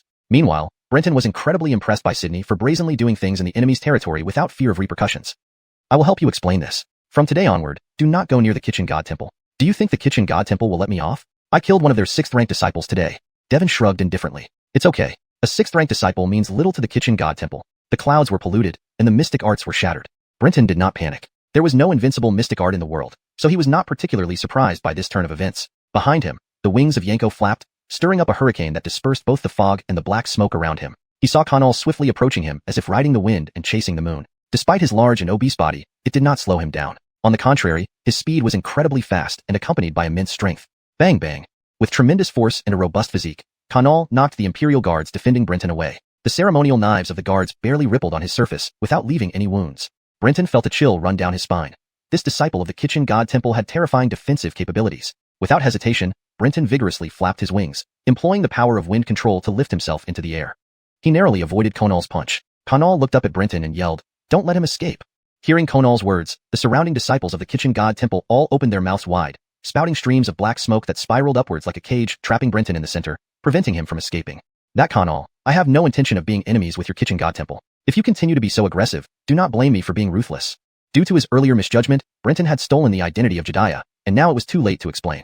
Moreover, Konal's cultivation level was higher than his own. Even if he used the powers of Iyash's tongue, it might not only be ineffective but also expose this ability, deepening the misunderstanding. He could only try to call attention by referring to himself as this official, hoping it would gain Konal's attention. However, Brenton realized this approach had little effect. At this moment, Konal and the other kitchen god temple disciples had bloodshot eyes, clearly in a state of extreme rage, with very little reason left. Sure enough, Konal did not care about Brenton's warning. With bloodshot eyes, he bared his teeth and roared, his head shaking wildly, saliva flying everywhere. Meanwhile, his ears rapidly grew larger during the shaking. They turned into a pair of pig ears, each nearly a zhang long, about 3.3 meters. To Brenton's astonishment, the massive pig ears began flapping up and down like wings, lifting Konal's heavy body into the air. Damn! Brenton felt his worldview completely shaken. He ascended into the sky as well. But soon, Brenton discovered that his flying speed was slower than Konal's. Konal quickly caught up and threw a punch at him. Brenton had already witnessed the terrifying power and formidable body of his opponent. Even if he released all 7 restraints, he might still not be a match. Thus, Brenton immediately formed a whirlwind between them and caused it to explode. The fierce gale blew Brenton and Konal apart. The wind force was extremely strong. As Brenton flew backward, his arm accidentally brushed against a pillar of smoke. Suddenly, an intense burning pain spread through his mind. He noticed his arm had turned pitch black, almost like charred coal, with faint sparks still flickering within. Moreover, the burning sensation continued to spread up his arm, and if ignored, it would soon reach his shoulder. Seeing this, Brenton retrieved his decapitating knife from his storage and severed his burnt left arm. The 5 Directions Tai Sui immediately took effect, sealing the bleeding. The pain from losing an arm made cold sweat pour down Brenton's face. I have no sense of pain. Brenton hurriedly used Iyash's tongue to block the pain, allowing him to maintain his composure. At this point, Brenton harbored thoughts of killing. Konal laughed loudly, sniffing the air around him, taking in the smell of roasted flesh. You taste good. You'll make a fine ingredient. Since smelling Brenton's roasted flesh, Konal's expression became even more sinister. You're asking for death. Brenton stopped holding back. Huoxing. Brenton used the decapitation knife as a pointer, directing it at Konal. Instantly, Konal felt his entire body break out in goosebumps, an overwhelming sense of danger enveloping his heart. Then, to Brenton's astonishment, before he could make a move, Kanal suddenly burst into flames on his own. Flames spewed from every pore of his body. Initially, the flames were orange-yellow, but they quickly turned blue-green and finally almost purple. This strange flame caused Kanal's obese body to rapidly wither. Viscous, disgusting fat dripped from his pores, fueling the flames even more. In no time, Kanal was nothing but skin and bones, falling grotesquely from the sky. Brenton stood there, stunned. He had used this Mars power before, but never had it been so effective. Senior brother. Seeing Kanal's Tanzhong, the other xiuxian temple disciples finally regained their senses. They stopped spewing black smoke, but dared not approach due to the still burning flames around Kanal. They anxiously gathered around instead. Who's there? At that moment, Brenton's hair stood on end. He turned to look deep into the xiuxian temple, feeling as if he were being locked onto by someone's gaze. Under this gaze, Brenton felt a sense of being abandoned by the world. Mars power. Brenton immediately understood the source of this force. It was the Mars power he possessed. A look of wild joy spread across his face. The third immortal remnant he had been searching for all along was now within reach, belonging to the owner of that gaze. Let's go. Just as Brenton was about to explore the source of that gaze, someone grabbed his shoulder. Turning back, he saw Devon with a serious expression. Without giving Brenton a chance to speak, Devon vanished with him from the xiuxian's temple. When Brenton's vision steadied, he found himself back at their lodging. Why did you provoke those volatile lunatics from the xiuxian temple? Before Brenton could regain his balance, Devon's complaining voice rang out. Brenton coughed slightly, looking at Devon. Volatile lunatics? Devon looked exasperated. The disciples of xiuxian temple are notoriously unpredictable in Ellsworth and Tai. When they're calm, they can be gentler than anyone else. You could insult their ancestors right to their faces and they wouldn't care. But when they get angry, they'll bite you regardless of who you are. Brenton sighed, saying, I just wanted to avoid exposing my identity, so I claimed to be from the Eastern Emperor's inspectorate. Devon widened his eyes, looking at Brenton for a long moment before raising a thumb. You didn't do anything wrong. The xiuxian temple and the Eastern Emperor's inspectorate are mortal enemies. Few people know this. Yet you guessed it right. You truly amaze me. Brenton looked innocent, saying, How could I have known? Seeing Jediah boldly copying murals inside the xiuxian temple, how could I imagine they were enemies? At the same time, Brenton admired Jediah's boldness. He went into the enemy's lair like that. Wasn't he afraid of getting beaten? I'll help explain things to them, but starting today, stay away from the xiuxian temple. They'll let me off after killing one of their 6th-rank disciples? Devon shrugged indifferently. No worries. One 6th-rank disciple means little to the xiuxian temple. Using the decapitating knife as a pointer, Brenton pointed at Kanal. Immediately, Kanal felt goosebumps rise all over his body, enveloped by an overwhelming sense of danger. Then, Brenton shockingly observed that without any action from him, Kanal spontaneously burst into flames.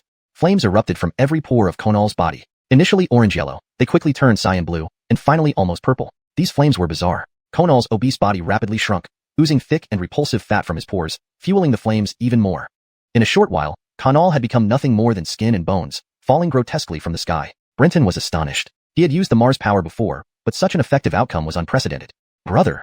Below, the kitchen god temple disciples, upon seeing Kanal's pitiful state, finally calmed down. They ceased spitting out black smoke but dared not approach Kanal due to the lingering flames, anxiously circling around. Who? Brenton felt his hairs stand on end. Turning toward the depths of the temple, he felt himself locked onto by a gaze that made him feel abandoned by heaven and earth. The power of Mars. Brenton instantly recognized the source of this power. It was indeed the Mars power he possessed. His face lit up with joy. He had been searching for the 3rd immortal bone, and now its location was revealed by the owner of that gaze. Go! Just as Brenton was about to explore the source of the gaze, someone grabbed his shoulder. Turning back, he saw Devon with a serious expression. Without giving Brenton a chance to speak, Devon vanished with him from the kitchen god temple. Scenery blurred around Brenton, and when he stabilized, he found himself back at their inn. How did you provoke those violent lunatics from the kitchen god temple? Devon complained before Brenton could even stand steady. Brenton lightly coughed and looked at Devon. Violent lunatics? Devon looked speechless. The disciples of the kitchen god temple are famously unpredictable and easily angered. When they are gentle, they can be gentler than anyone else. But when enraged, they will attack even deities.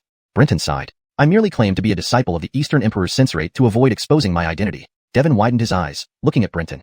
After a long pause, he gave a thumbs up. This isn't your fault. The kitchen god temple and the Eastern Emperor's censorate are bitter enemies, though few know about it. That you guessed correctly is truly impressive.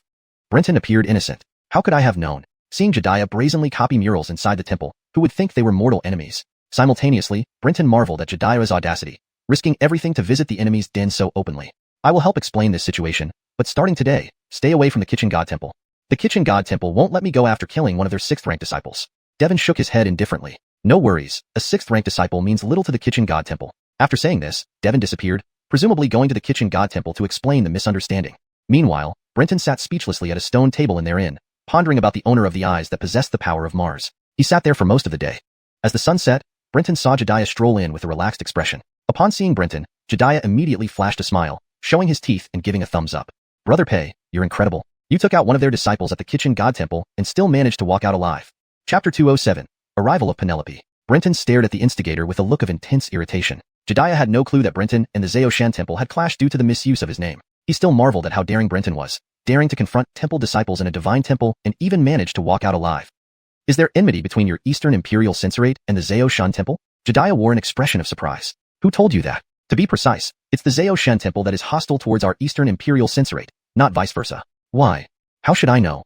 You still dared to copy murals in the Xiuxian temple? Brenton looked at Jedediah incredulously. Jedediah calmly replied, "What's there to fear? They don't know I'm a disciple of the Eastern Imperial Censorate, and I'm not foolish enough to reveal my identity." Brenton was momentarily speechless. He mused on how those who drowned were often adept swimmers. Although he knew he couldn't blame Jedediah for this, he couldn't help feeling vexed. As night fell, Devon returned with the palace guards detained by the Xiuxian temple. He only informed Brenton not to approach the temple again. The misunderstanding had been resolved, but given that a disciple died due to Brenton, the temple would no longer welcome him. Meanwhile, Fletcherty successfully brought back the talisman. The delay was mainly due to liaising with shops in Tianshi City to post rewards. After causing such a mix-up, Brenton deemed it unwise to loiter around Tianshi City anymore. Encountering Xiuxian temple disciples might lead to unnecessary trouble. Thus, Brenton focused on cultivation instead. As a high 7th rank practitioner, the Magic Light secret battle talisman protected him from those disruptive laughter and moans that could induce violent emotions. It would take time for the rumors spread by the 10 Death Knights to gain traction. Brenton planned to use this period to settle down and improve himself. Compared to other immortal cultivators, his progress had been rapid. His Taoist path development had surpassed most. However, due to constant travels, his skill mastery lagged behind his cultivation level. For example, if not for Mars' skill's unexpected effectiveness during the confrontation with the Xiuxian temple disciple, it would have been a hard-fought battle. To everyone's delight, Brenton finally settled down to meditate. Over time, the rumors about ancient Immortal Yi's tomb began spreading throughout Tianshi City. Initially, no one believed it, but as the rumors spread widely via the Death Knights, many Golden Tint aristocrats sent people to Tianshi City, along with temple disciples. Tianshi City, known for its delicacies, became a melting pot of various factions. The city's watchtowers were crowded, and patrols intensified, making encounters frequent. Brenton, the mastermind, remained unperturbed. He wasn't worried about anyone discovering the location of Ellis's tomb. Instead, he hoped no one would. According to Fletcherty and the palace guards, too few powerful figures arrived, merely spies from various factions. However, Brenton knew it was time to escalate things. Soon, more detailed information circulated near Tianshi City. The ancient immortal tomb beneath Tianshi City belonged to a being named E. If a faction recognized the name E, they would surely react swiftly. When smaller factions saw that even old temples and the imperial court were sending people, they'd naturally follow suit. Unbeknownst to them, 3 months passed. Brenton strengthened his cultivation and deepened his understanding of punitive powers through rigorous study within the Tao sect. He realized that punitive powers' core wasn't just harm, pain, torment, and death, but suppression. Laws bound all beings, immortals, gods, humans, ghosts, and demons alike, to their rightful places. Violating these laws could incur spiritual injury or even death. Punitive powers' essence lies in suppression. Without it, offenders can evade punishment, rendering any legal actions futile. Brenton's enlightenment led to significant breakthroughs. With suppression as the core, he could develop new skills. Unfortunately, this process was interrupted. Rumors about Ellis's tomb spread far and wide until someone arrived in Tianshi City. When Devon woke Brenton from meditation and saw Penelope seated sternly on the main seat, he knew his peace was over. "Brenton, how dare you? Do you realize what you're doing?" Penelope's arrival surprised Brenton, but made sense. After all, everyone around him served Bridget Gidge, making it impossible to hide anything from the buck. Expecting an envoy, he didn't expect Penelope herself. Unfazed, Brenton greeted her with a smile. Brenton pays respects to and Penelope.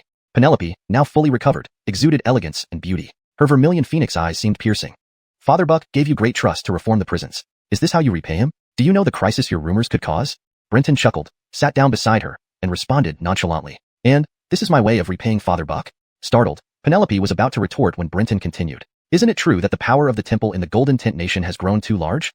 Penelope's face darkened, while Devon was dumbstruck. His left young face opened its eye and scanned the surroundings. Guards near the door immediately fainted.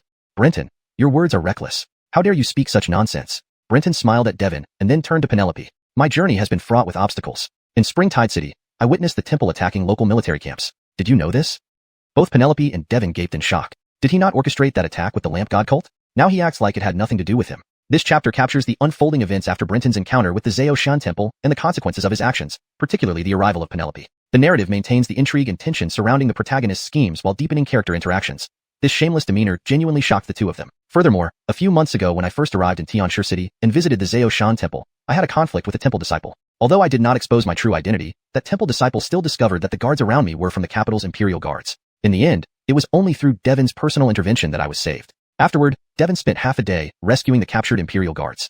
And Penelope, what do you think the current position of the Golden Tint Court is in the eyes of the various divine temples? Penelope's expression changed repeatedly, turning extremely grim. As the Zhuge Palace shaman, Penelope, in essence, represented the most prominent divine temple under the Golden Tint. Logically, she should uphold the Divine Temple's transcendent status. However, she was also a princess of the Golden Tint Bucket, tasked with maintaining the authority of the court. Almost everything Brenton did on his journey was recorded by people around him and sent to the capital of the Golden Tint. Penelope naturally knew Brenton wasn't lying. When she came, Bridget Gidge was not only enraged by Brenton's reckless behavior, but also furious at the audacity of the temples. Originally, Bridget Gidge planned to recall Brenton, execute him to quell the disturbance, and then find ways to curb the power of the temples across the land. However, since Brenton's life was closely tied to Xuke, Penelope could only beg Bridget Gidge to pardon Brenton and handle local matters herself, trying to defuse the situation smoothly. But she did not expect that upon meeting Brenton, he would immediately hit her with a bombshell. What exactly are you trying to do? After a long pause, Penelope asked in a hoarse voice. A fervent look appeared in Brenton's eyes as he stood up and said, "What am I doing? Naturally, I'm setting a trap to lure all the divine temples into a pot. Then, in one fell swoop, let the world know who is the master." Brenton pointed at Penelope. "It's you, the Golden Tint royal family, who is the master of this land." Chapter 208, continuing his scheme. In the living room, silence prevailed. Both Penelope and Devon wore expressionless faces. This kind of childish trick was something neither of them believed in. Brenton, seeing that neither responded, retracted his outstretched arms without any awkwardness and sat back down. "If you dare treat me like an idiot again, I will make you an idiot first," Penelope warned icily. "The matter of the temple doesn't need your reminder or your initiative to solve for the court. Remember, don't meddle in affairs beyond your position." Brenton cautiously stole a glance at Penelope's expression. Then, seeing she wasn't genuinely angry, he laughed and said, "There's no turning back after an arrow is released. Besides, isn't Aunt Penelope truly interested in the ancient immortal Yi's tomb? According to the information I've gathered, this ancient immortal once killed the 9 sons of the celestial emperor. If we could obtain his legacy, I believe both Alger and you would be tempted." Penelope narrowed her eyes as she looked at Brenton. "Is the news about the ancient immortal's tomb true?" Brenton smiled. "Of course it's true. If it were false, how could it attract all major forces here? What else do you know about Ellis?" "Not much. Only that this ancient immortal was once a celestial being in the ancient heavenly court who, in the human world, slew the 9 sons of the celestial emperor Gifford, also known as the 9 celestial sons. Later, he had his immortality stripped by the heavens and fell here." Penelope and Devon exchanged glances. Devon remained calm. As a 4th-rank immortal cultivator, he could no longer change his cultivation lineage. No matter how powerful Ellis might be, his legacy held no allure for Devon. However, Penelope was a princess, the witch priestess of Xuke Palace, and the leader of a power block. A new legacy from an ancient immortal. Brenton didn't believe she wouldn't be tempted. "Where did you get this information from?" Brenton felt relieved. Since Penelope was asking, she must be getting interested. "From the Eastern Sovereign Imperial Censorate." Brenton didn't hide the source of his information. "I agreed to help the Eastern Sovereign Imperial Censorate retrieve a historical stele from within Ellis's tomb in exchange for information on my next immortal remains." Penelope sneered. Sure enough, all that fervent loyalty and impassioned speech earlier were just pretenses. But Penelope didn't dwell on it. She got up and paced back and forth. Seeing her contemplation, Brenton seized the opportunity to continue swaying her. "In fact, I've already found clues to the location of Ellis's tomb. However, the data provided by the Eastern Sovereign Imperial Censorate clearly indicates Ellis's terrifying power. Even when he fell, no longer a celestial being, he still cannot be underestimated. Such an existence is far beyond what a 7th-rank immortal like me can covet. To gain anything from the tomb, we must use the strategy of driving tigers to devour wolves. The temples across Ellsworthensang are obviously the best grave robbers. If everything goes well, Ellis's tomb is beneath Tianshire City, and its treasures naturally belong to the Ellsworthensang court. If not, it will greatly weaken the experts of various temples, increasing the court's control over them. No matter which way you look at it, it's a great deal. But this could cost the entire city of Tianshire." Penelope stopped and countered. Brenton shrugged and smiled. "Your Highness, there's no surefire win in this world. Could you possibly care about one city with so much to gain? Either way, the sacrifice of Tianshire City for Ellsworthensang court to achieve its goals is worth it. I need to discuss this with Father Buck. Don't let things escalate further for now." Brenton sighed deeply and softly said, "At this moment, events are already beyond my control. Clues to Ellis's tomb aren't hard to find, and your Highness doesn't have much time left." "You." Penelope's eyes blazed with anger. Brenton was leaving the Ellsworthensang court no choice. Even if Penelope, who came from the capital, was here, it was even more likely that surrounding temples were already informed. Their sources of information were no less than Penelope's. Moreover, even if her arrival was kept secretive, any leak could convince everyone that Ellsworthensang court had confirmed the rumor's authenticity. Trying to clear it up would only make it worse, leading people to believe Ellsworthensang court was trying to monopolize the gains. Penelope shot Brenton a glare, repeatedly reminding herself internally that she couldn't kill him. It concerned the vermilion bird. She couldn't kill him. After many iterations, she managed to suppress her murderous intent toward Brenton. As a ruler, no one likes subordinates who act on their own initiative. Things were as Brenton said. As a prominent figure, Penelope's departure from the capital eventually leaked. At this sensitive time, even without concrete information about her whereabouts, various rumors flew around without Brenton's push. The disciples of various temples near Tianshire City were almost all top experts. Even Devon no longer went out. Tianshire City, though it didn't team with 1st or 2nd rank rates, saw 8 or 9 3rd ranks appear. 4th and 5th rank experts were everywhere. The small ministries in Tianshire City continuously sent emergency pleas for military aid and top-tier experts. The commander responsible for Tianshire City, a 5th rank himself, hunkered down in the camp and barely ventured outside anymore. Despite this, the citizens of Tianshire City made a fortune. After all, The number of inns in Tianshi City was limited. These experts couldn't sleep on the streets, so many residents rented out their homes, earning substantial sums. Father Buck says to proceed according to your plan, but if neither of your objectives is achieved, prepare to take your own life. Penelope finally gave Brenton the king's decision. But Brenton couldn't feel too happy. He knew that after this, Ellsworth and King York would strip him of all authority and imprison him in the capital. It looks like I need to start planning an escape, Brenton thought to himself, but outwardly showed gratitude, praising Alger's wisdom and Penelope's imperial-like abilities. With the king's approval and Penelope's support, Brenton could now proceed with full force. On one hand, he requested the king send top experts to ambush near Tianshi City, ready to pounce and claim the rewards. On the other, he contacted 10 death operatives to continue spreading rumors. The exact location of Ellis's tomb is in the Kitchen God Temple. Chapter 209. Reunion with an old acquaintance. After the rumors surfaced, the Kitchen God Temple immediately closed its doors and suspended the entry of worshippers. Disciples patrolled inside and outside the temple. Upon receiving this news, Brenton promptly took Harold and several guards to observe from a distance outside the temple. Teams of temple disciples were not only patrolling within the temple, but also along the streets and around the walls outside. They appeared solemn and extremely vigilant as they scanned their surroundings with every step. Brenton felt an immense satisfaction, even a sense of vengeance. If they had willingly provided information on Yuchio that day, allowing him to find clues about the ancient Immortal Yi's tomb, Brenton would never have placed the Kitchen God Temple at the center of the storm. But now, he no longer cared if Yuchio was indeed connected to the ancient Immortal Yi's tomb. What he wanted was the immortal remains related to Inghua hidden in the temple. Suddenly, Brenton's gaze sharpened. He saw many familiar figures flash by. Sir, what's wrong? Noticing the change in Brenton's expression, Harold asked curiously. Brenton shook his head with a smile, but internally was in turmoil. Why are they here? Has it reached this stage? Feeling events slipping out of his control, Brenton grew wary. You all return first. I have some business to attend to. Just as Harold was about to inquire how to ensure Brenton's safety, Brenton already cast a mirage illusion to conceal himself. Harold could only close his mouth and exchange glances with the Imperial guards. Though Harold could use water manipulation to break the illusion, he didn't dare do so. He could only call the Imperial guards back to the inn to wait for Brenton's return. Meanwhile, Brenton stealthily followed. Along the way, he noticed several people deliberately or inadvertently looking his way, making him feel uneasy. They had detected him despite his concealed form. Indeed, Tianshi City is full of high-level experts who can see through my mirage illusion. Feeling deeply threatened, Brenton pretended not to notice and continued following those he initially saw. The targets eventually led him to a modest civilian house in Tianshi City. Although it wasn't large, Brenton noted several alert cultivators entering and exiting, indicating it wasn't occupied by locals. Without hesitation, Brenton entered before the door closed, following one of the last individuals inside. Inside, he found about 10 people. Some resting on chairs, others meditating against walls. One of the men he had followed sat in the main seat, unbuttoning a gourd from his waist and gulping from it voraciously, displaying formidable six-armed strength. Everyone seemed accustomed to his behavior and ignored him until he suddenly sat up straight, noticing his missing gourd. Who's there? He shouted, startling everyone awake. Bowen, you're going crazy? Someone complained after a sweep revealed nothing unusual. Fool, there's someone here, Bowen said, scanning the room intently. Long time no see, Taoist Chunyu. Taking a sip of your liquor doesn't need such alarm, right? Brenton suddenly appeared, holding Bowen's gourd, smiling warmly. Brenton's sudden appearance shocked many, drawing drawn swords. Bowen froze, staring at Brenton, then exclaimed, You're still alive. Brenton laughed heartily, taking a swig before saying, Your information is outdated. The court already knows I'm alive. You missed that news. Seeing Brenton and Bowen seemed acquainted, everyone relaxed slightly. Bowen, who is this? Bowen stood up laughing. This is our fellow immortal officer from Lao Yu Pass, Brenton. He went missing during a mission months ago. We thought he was dead, never expecting to see him again here. Brenton returned the gourd, sighing, I never thought we'd meet again like this either. How's Cody doing? Others relaxed outwardly upon learning Brenton was a fellow officer, but remained on guard. Good. He's now an 8th stage cultivator, and has established himself at Lao Yu Pass with 2 friends forming a team. Brenton nodded, understanding. Bowing to Bowen, he added, This must be thanks to Taoist Chunyu's care. Sit down, we're all comrades. Wait, we should still be cautious about this man appearing here after being missing for months, someone remarked. Brenton looked over to see a scaly-skinned figure with gold eyes, resembling a transformed snake demon. Brenton bowed and smiled. This Taoist speaks wisely. He sat on a nearby chair and continued, Since I've shown myself, I should explain clearly to ease everyone's concerns. I'm now a prison inspector in the Golden Tent Kingdom under the king's decree, overseeing reforms. As he spoke, the cultivator's expressions turned unfriendly. I'm also a spy for the Great Yin dynasty in the Golden Tent Kingdom. My superior is Sima Nanfeng from the capital's Ministry of Works. So we're still comrades. Bowen stared dumbfounded, asking, Why did you become a spy and envoy in the Golden Tent Kingdom? Brenton looked puzzled. Tianshi City is deep within Golden Tent territory. Haven't you heard anything about me? Bowen chuckled. We're grading officers. We can't just stroll around asking questions. Brenton nodded. Contact the Golden Tent spy network to verify my identity.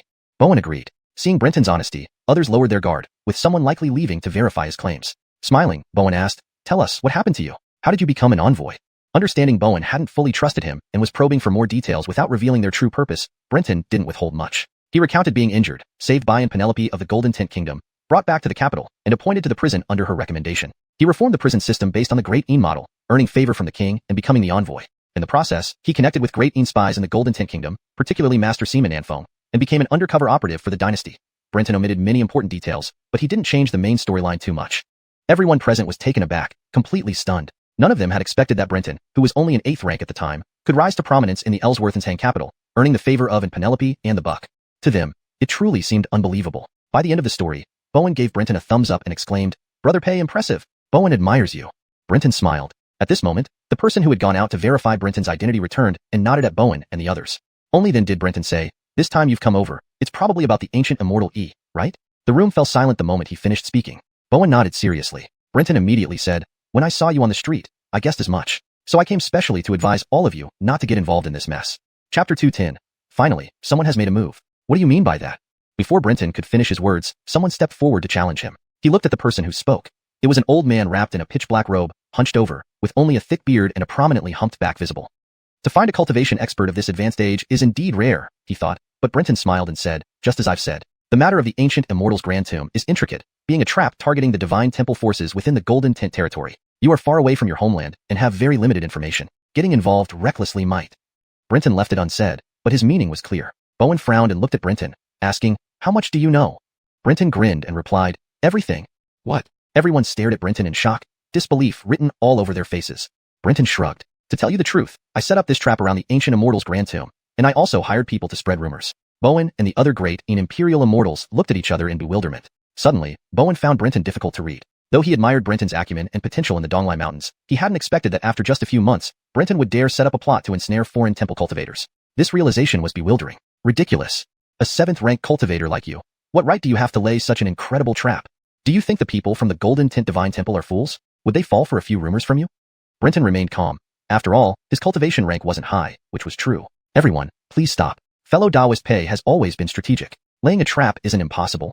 Finally, it was Bowen who stood up for Brenton, stopping the uproar. "What's really going on here? Is the ancient Immortal's Grand Tomb a lie?" Brenton bowed slightly to thank Bowen and then continued, "The ancient Immortal's Grand Tomb is real, as are the rumors." Seeing the officials about to speak again, Brenton waved his hand and continued, "But this trap around the ancient Immortal's Grand Tomb was set by me to complete a transaction with the Eastern Sovereign Imperial Censorate and to target the Kitchen God Temple." The mention of Eastern Sovereign Imperial Censorate left everyone speechless. Even Bowen paused mid-action. "How did you get involved with the Eastern Sovereign Imperial Censorate?" Everyone present knew the close relationship between the Eastern Sovereign Imperial Censorate and the Great Ean Dynasty. If Brenton was telling the truth, why didn't they know about it? And why would the Eastern Sovereign Imperial Censorate hide this? Brenton laughed. "That's none of your business. My sudden appearance today, and revealing the truth, is to prevent you from getting unnecessarily involved in this chaos and losing your lives. Moreover, based on my intelligence, there are already 6 or 7 second and third rank experts showing up in the T-shirt city, and countless 4th and 5th rank experts. Not to disrespect you, but given your cultivation levels, you cannot involve yourselves in this conflict. I'm still a great and immortal official despite being in the Golden Tint. I don't want to see fellow officers lose their lives in confusion." Everyone was stunned into silence. Even if there were more 4th and 5th rank experts, they wouldn't have dared to intervene, let alone now, with 6 or 7 second and third rank greats having shown up, not counting those unseen and on their way. Even if they were overly confident, none of them would consider themselves qualified to interfere in a conflict among greats, let alone snatch food from the tiger's mouth. After a long pause, Bowen said, "Fellow Taoist Pei, thank you for informing us. However, the inheritance from the ancient immortal is crucial. Even if we know it's beyond our reach, we can't sit idly by and let it fall into another nation's hands. Do you know when the ancient immortal's Grand Tomb will manifest? If we have time, I will contact the Great Ean and dispatch experts here." Brenton gave Bowen a surprised glance, not expecting him to be so fearless. Looking at the other immortal officials, most seemed equally undeterred. Brenton couldn't help but sigh. These people were truly fearless.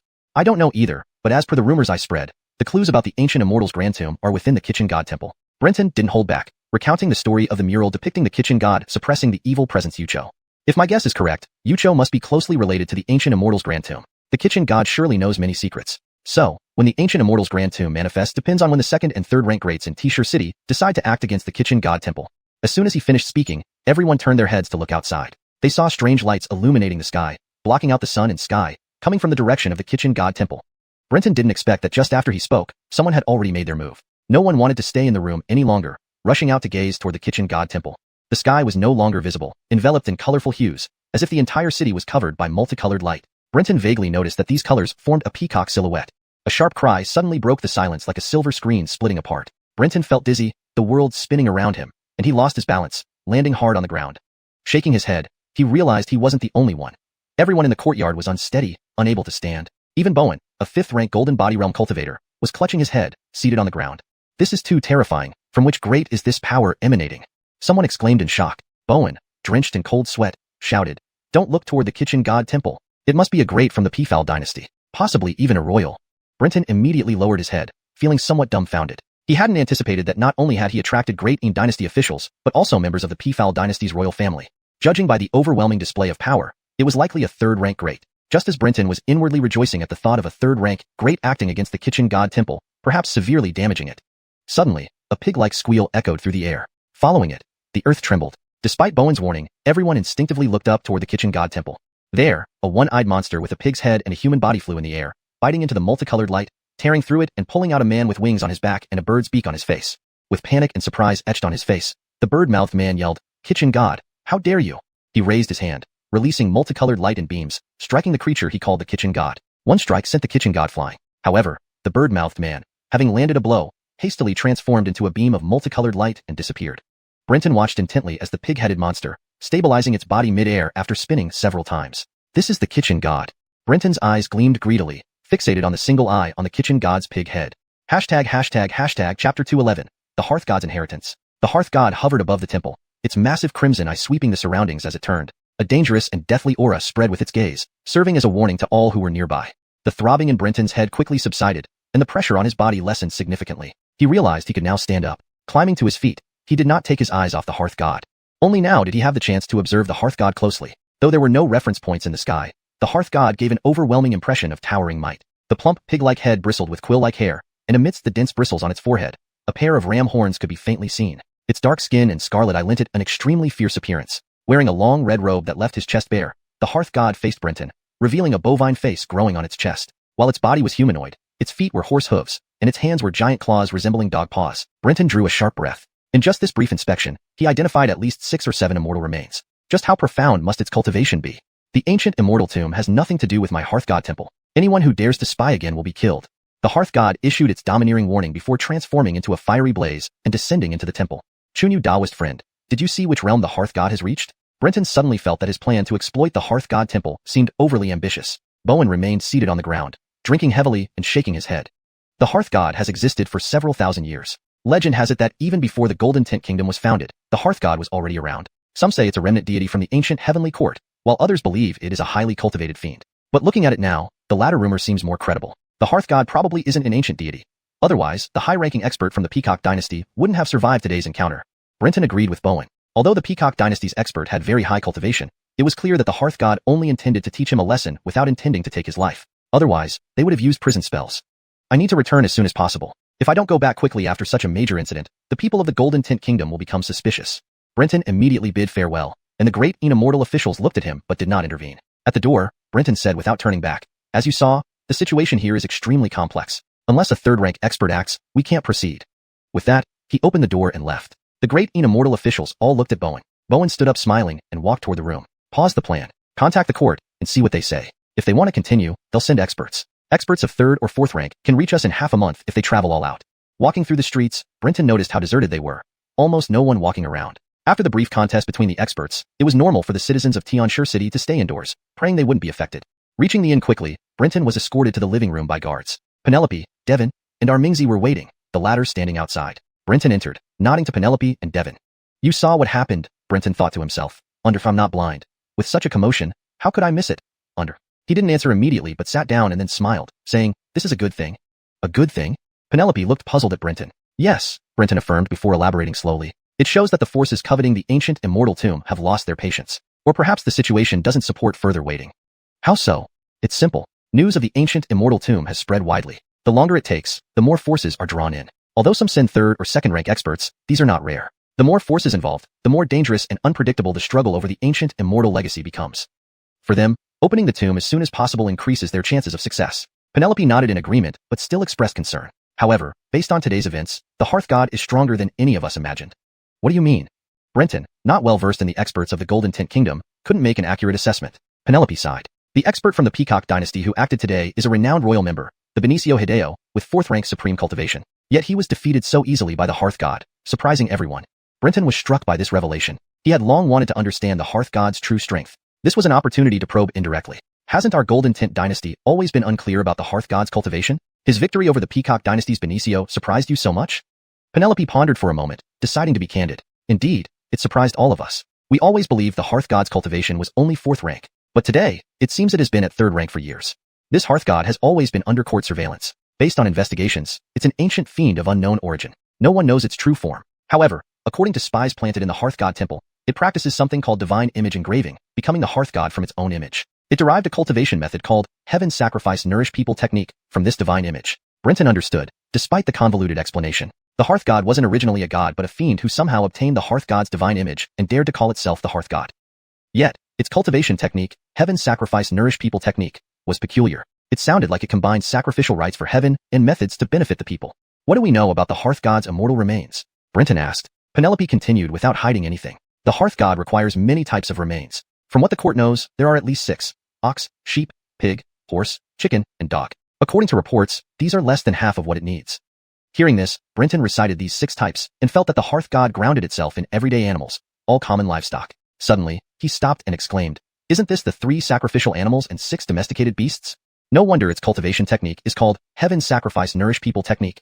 3 animals sacrificed to heaven, and 6 beasts nourish the people. Penelope and Devon stared blankly at Brenton, still bewildered. What are you talking about? What 3 sacrificial animals and 6 domesticated beasts? Brenton looked strangely at Penelope and Devon. You don't know the 3 sacrificial animals and 6 domesticated beasts? Aren't you a shaman? If you don't use these for sacrifices, what do you offer to the vermilion bird? Penelope replied matter-of-factly, of course, we offer things beloved by the deities we worship. Like the vermilion bird. Each time, we offer fire and death, burning offerings alive to please the vermilion bird. Brenton fell silent, reflecting deeply. If scholars from Great Een heard this, they would mock the savagery and ignorance of the Golden Tint Kingdom. But different cultures warranted no ridicule, Brenton sighed and said. No wonder you don't understand what the 3 sacrificial animals and 6 domesticated beasts are. In Great Een, the emperor annually worships heaven and earth and honors ancestors, but does not worship deities. The offerings to heaven and earth consist of the 3 sacrificial animals, ox, sheep, and pig. The 6 domesticated beasts are the most common livestock raised by the people of Great Een: pig, ox, sheep, horse, chicken, and dog. These provide for tilling, transportation, security, and food. They are essential animals for daily life. To be honest, I feel like the hearth god should belong in Great Een, not in the Golden Tint Kingdom. Upon hearing Brenton's words, Devon slapped his thigh and exclaimed, no wonder you mentioned earlier that the 3 sacrificial animals are used to worship heaven, and the 6 domesticated beasts nourish the people. It seems this hearth god's divine image comes from Great Een. Brenton nodded in agreement. Suddenly, he paused, a thought striking him. Perhaps Bowen and the others had come such a long distance, not for the inheritance of the ancient immortal tomb, but for the inheritance of the hearth god. Chapter 212, Parting Ways. Brenton grew more convinced as he thought it through. Otherwise, there was no way to explain why Bowen and others were still unwilling to leave after witnessing the experts of the Pei Village dynasty appearing and hearing the inside information he revealed. Their cultivation level was indeed insufficient to covet the ancient immortal inheritance under the current circumstances. However, if their target was the kitchen god's inheritance, they could indeed attempt a dangerous move like plucking chestnuts from the fire. No wonder they are so patient. The longer this drags on, the less likely it is that they can seize the ancient immortal inheritance. Conversely, the more time passes, the more enemies the kitchen god faces, increasing their chances of obtaining his inheritance. Brenton understood now and decided to simply watch events unfold without urging them to leave. Although both parties had the same goal, Brenton's primary objective was the kitchen god's eye, while Bowen aimed for the kitchen god's divine shadow imprint. There wouldn't be an irresolvable conflict until the last moment, and they might even assist each other. With Penelope here, the top expert Devon could no longer be relied upon by Brenton. His main priority was now protecting and coordinating with Penelope. At this moment, things were unfolding as Brenton hoped, but it was also when he was most vulnerable. If a 5th-rank immortal cultivator appeared here, Brenton would have no chance of victory. After chatting a bit more, Brenton subtly gathered some undisclosed secrets about the kitchen god before they dispersed. This grand scheme was driven by Brenton, and Penelope had already approved of his plan, granting him considerable freedom. Back in his study, Abdul looked solemnly at Brenton and said, "My lord, Tianshir City is too dangerous now. You should give up." Brenton shook his head, knowing that Abdul was worried about his safety. As a 7th-rank cultivator, it was absurd to think Brenton could profit from conflicts between 2nd or 3rd-rank experts. It was practically suicidal. But Abdul didn't know what Brenton truly sought, so his advice was understandable. Don't worry about me. My main goal is to weaken the power of the major temples, not to seek my death. Contact the 10 death agents and have them continue spreading rumors that the key to opening the ancient immortal tomb is in the hands of the kitchen god. Seeing that he couldn't persuade Brenton, Abdul became anxious. Hearing the new order, he finally sighed and left. In the evening, as Brenton was immersed in studying Daoist techniques, Abdul rushed over urgently, startling Brenton awake. What happened? Why are you in such a rush? Abdul anxiously replied, My lord, we're in trouble. John, Lamar, and Yu Yuanyang were caught by disciples of the kitchen god temple while spreading rumors. We may be exposed. Let's get out of here quickly. Brenton paused, then calmly said, Don't panic. Tell me slowly. How did they get caught by the kitchen god temple? Are they dead or alive? Although named death agents, Brenton knew they weren't true martyrs. If captured alive by the kitchen god temple, they might indeed reveal him. Abdul shook his head. I'm not entirely sure. I relayed your orders to them today. I just received urgent intelligence from the remaining agents. They were suddenly apprehended by disciples of the kitchen god temple while spreading rumors. Their fate is unknown. Brenton patted Abdul's shoulder comfortingly. You needn't worry too much. Even if the kitchen god temple knows, it's fine. We represent the court. Now that they are public enemies, even if they suspect me, they'll have to pretend ignorance. Otherwise. Abdul froze, disbelievingly looking up at Brenton, surprised by his resolve. As he was lost in thought, Abdul suddenly felt darkness envelop him, only to find himself in a large basin, surrounded by light. Brenton stood at the rim of the basin, looking down at him and saying coolly, Abdul, I've treated you well. Why do you deceive me? Abdul recognized he was inside Brenton's magic artifact, the scorpion basin. Knowing its terrifying nature, he knelt and raised his head. My life belongs to you, my lord. I am loyal to you. But you still deceived me. Brenton looked heartbroken, as if deeply saddened by the betrayal. Just moments ago, Brenton had discovered that Abdul was lying. Abdul, though you're my personal guard and know many of my secrets and abilities, you don't know that I possess the ability to detect lies. Anyone who lies to me will be caught. Abdul's expression froze, then lowered his head. Brenton couldn't see his expression. After a long pause, Abdul lifted his head resolutely. My lord, although I deceived you, it was for your own good. Brenton nodded gently. That's true, and I believe you. Encouraged, Abdul continued. My lord, the ancient Immortal tomb plot is too big. With so many second and third rank experts in Tianshi City, it's beyond our capability. If you intervene, even a minor ripple could destroy you. I can't let you walk into a hopeless situation. But you wouldn't listen, so to make you leave this place, after giving orders today, I secretly informed the kitchen god temple of the locations of a few of John's people. They captured them. Just as you said, the kitchen god temple is a public enemy now. Even if they knew, they wouldn't dare act openly against you. But danger still exists. I hope this method would make you retreat and preserve your life. Brenton listened quietly, then laughed. Foolish. Yes, foolish, but Abdul sincerely wanted what's best for you. Brenton met Abdul's sincere eyes and sighed after a long moment. Abdul, you're genuinely loyal to me, but your wisdom isn't sufficient to make decisions for me. Leaving here seems safe, but you haven't considered that I've offended many in the Golden Tent. The nobles all want me dead, and the buck merely uses me as a tool. Once used, I will meet my end. Now, despite taking risky actions, I show greater value to Bridget. Only then won't I become dispensable. Ordering me to retreat now only means my death tomorrow. Bao Li stared blankly at Brenton, unable to comprehend his words. You and I have been master and servant for a long time. Today, I won't kill you. Leave now. We owe each other nothing. Quickly leave Tianshi City. Saying this, Brenton leaped back to the ground, reversing the scorpion basin to fling Abdul out before shrinking it and catching it. Abdul landed awkwardly but disregarded the pain, crawling toward Brenton pleadingly. No, my lord, don't send me away. Abdul knows I was wrong. Please give me another chance. Begging you. But seeing Brenton firmly close the door, Abdul sat helplessly, repeatedly bowing before leaving like a soulless husk.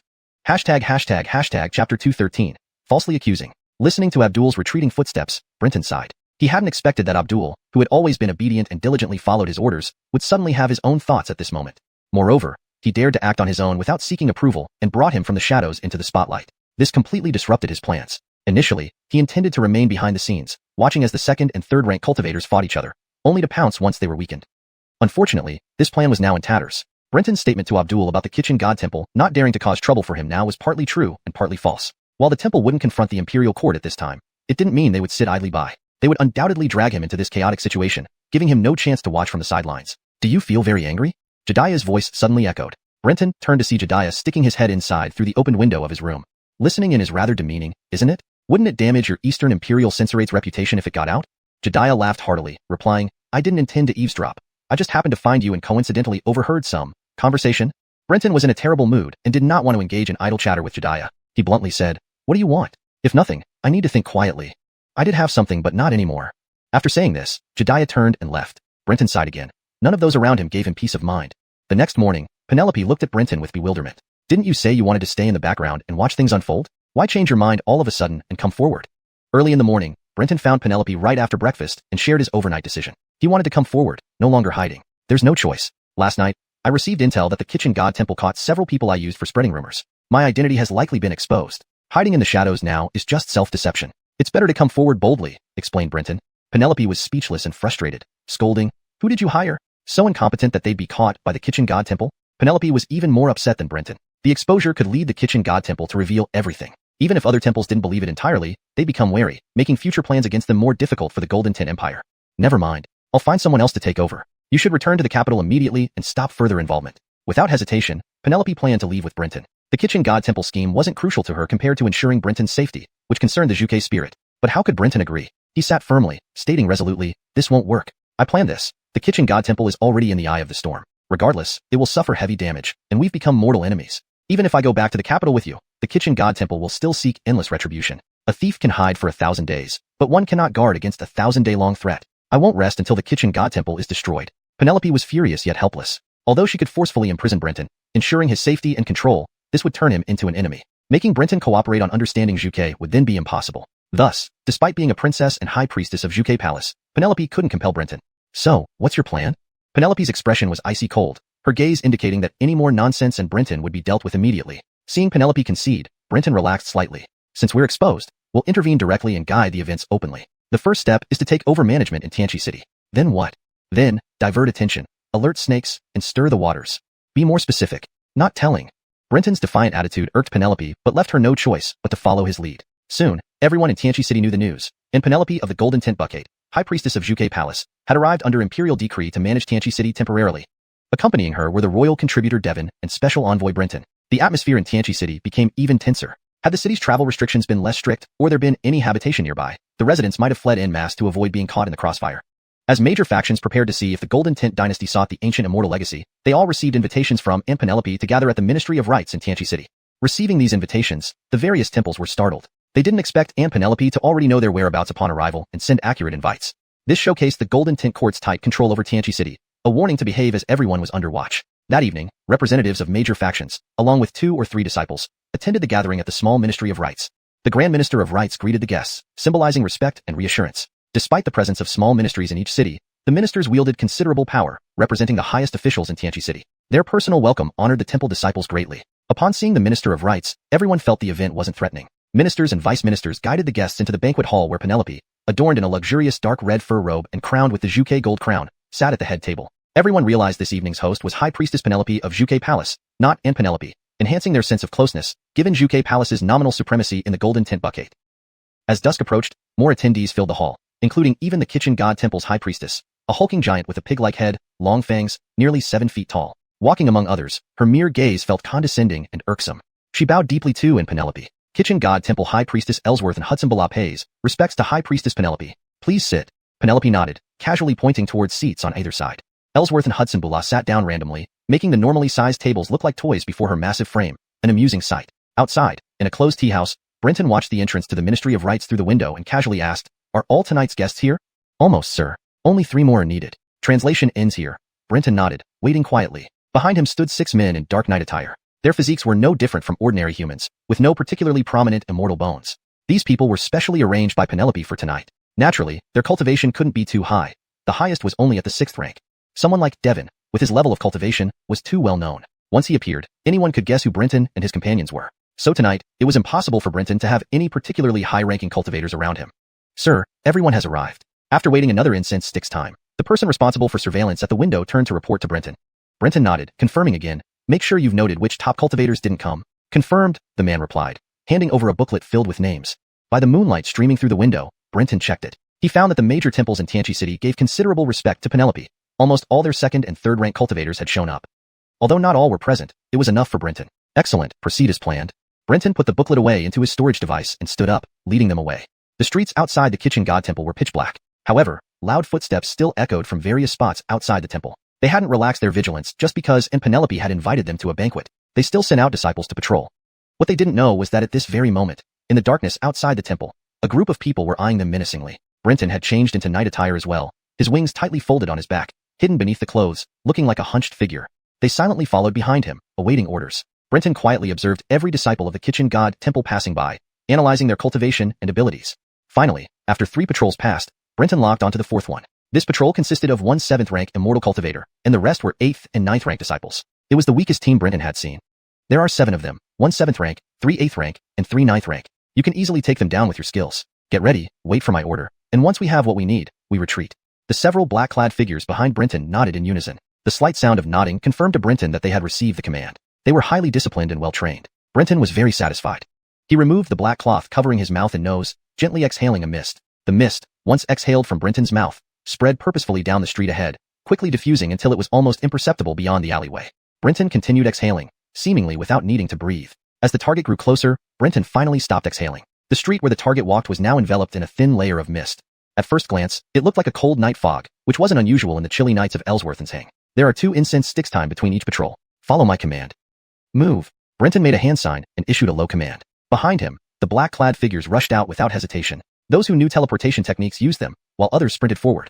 On the street, the patrolling Kitchen God Temple disciples suddenly stopped walking, their faces showing bewilderment. Upon stepping into the mirage mist created by Brenton, they had fallen under his illusionary spell. Now, they were trapped in an illusion. This was why Brenton chose them, because higher-rank cultivators wouldn't be so easily ensnared by the mirage illusion, posing a risk of discovery. The black-clad figures noticed the abnormal behavior of the kitchen god temple disciples and became alert. One approached the 7th-rank leader, a black light flashing from his waist as he struck directly at the neck.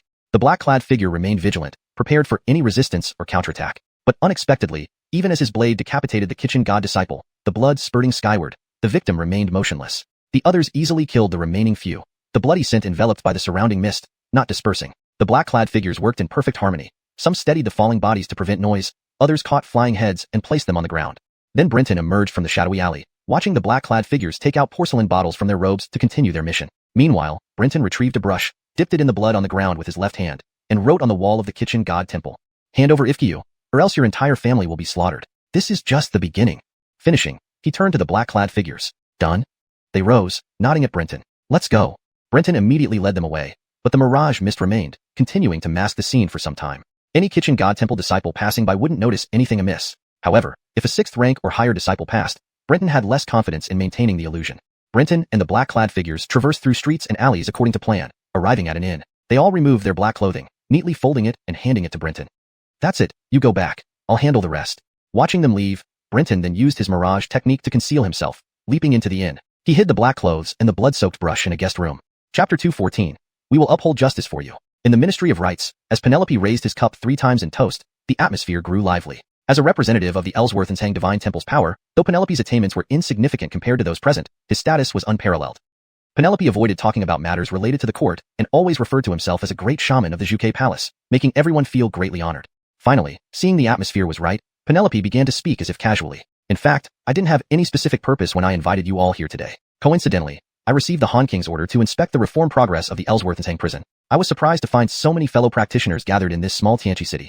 So, I gathered you all because it's such a rare opportunity for everyone to meet and bond. Also, I'm curious why you're all here. Is there some treasure appearing around Tianqi city?" Hearing Penelope's feigned ignorance, representatives from various divine temples couldn't help but roll their eyes. The grand ancient immortal tomb had already been widely rumored, yet Penelope still acted ignorant, which was laughable. Seeing no one responding, Penelope laughed indifferently. "Why? Do you think I would also want to share? Are you underestimating our Xuke Palace? This wouldn't be the case. Great shaman, don't misunderstand us. We wouldn't dare have such thoughts." Immediately someone stepped forward to explain when they saw Penelope's displeasure. One voice led to a chorus of agreement. However, most were from smaller temples, while representatives from major divine temples remained silent. Penelope sighed. "We are all subjects of the Ellsworth-Nsang Empire and inheritors of ancient gods. We should be close as one family. Tianqi City has a long history and is an important city of Ellsworth-Nsang. Regardless of why you're here, I hope you remember your identity as Ellsworth-Nsang citizens. Keep stability foremost in mind." Upon hearing this, the chief shaman of the kitchen god temple looked at Penelope, thinking, "They gathered here because of the rumors spread by your people. Now it seems you're trying to protect my kitchen god temple." Connor saw an opportunity to use Penelope's influence to gain an upper hand. He immediately responded, "Great shaman is correct. Tianqi City is the home of the kitchen god temple. If anyone loves Tianqi City, it's our disciples." Penelope smiled. "Connor speaks well, and I believe him. Can you tell me why they've gathered here?" Connor hesitated, then said resolutely, "In response to Great Shaman, they've gathered due to recent rumors." "Tell me more." Penelope maintained an expression of complete surprise, asking further. "Some rumors spread that there's an ancient immortal tomb near Tianqi City with an ancient god's inheritance. They're here for that unfounded inheritance. Consider if there were any true ancient god's inheritance, how could it possibly be left for them?" Connor subtly criticized indirectly. Other temple representatives rolled their eyes collectively. "Is there really a tomb? Whose inheritance does it belong to?" Startled, Connor hurriedly replied, "Great shaman, I said it's just rumors, mentioning only an ancient tomb without specifying which ancient god." Connor quickly clarified, trying to deny the existence of the inheritance. Yet, Penelope clearly hinted the existence of the ancient tomb, exciting other temple disciples. Someone immediately said, "Connor, how dare you lie before Great Shaman? Your audacity is too great." "Esteemed Great Shaman, Connor has disloyal intentions, daring to hide information from you. The clues to the ancient tomb are in the kitchen god temple, and they intend to monopolize the inheritance." Recognizing the speaker as a representative from the Beiji Tian's temple, Penelope noted he had 2 heads, one human and one tiger, and both arms equally long with hoof-like hands. The Beiji Tian's temple, located in the extreme north of Ellsworth-Nsang on a snow mountain, worshipped 2 ancient gods, Ellsworth-Ufeng and Qiangliang. It was evident from his appearance that he practiced the divine imprint left by Qiangliang, indicating remarkable attainments. If comparing temple strength, the Beiji Tian's temple far surpassed the kitchen god temple, explaining their boldness. Internally delighted, Penelope asked, "Is this true?" Then, feigning anger, Penelope scolded Connor. "Connor, you shouldn't hide this from me. Do you not trust me, or the Ellsworth-Nsang court?" Before Connor could retort against Beiji Tian's cultivator, he hastily said upon hearing Penelope's rebuke, "No, esteemed Great Shaman, I didn't mean to hide anything. Since these were just rumors and not real, I thought it unnecessary to mention. I didn't intend to deceive you. Seeing Connor capitulate, temple representatives smiled, not out of fear, but due to the presence of numerous experts ready to follow Penelope's orders and eliminate the disloyal Ellsworth's citizen. Penelope coldly snorted, as a subject, you should disclose everything, allowing your ruler to judge what's true, not you deciding in place of the ruler. Great shaman, your teaching is noted. Connor remembers.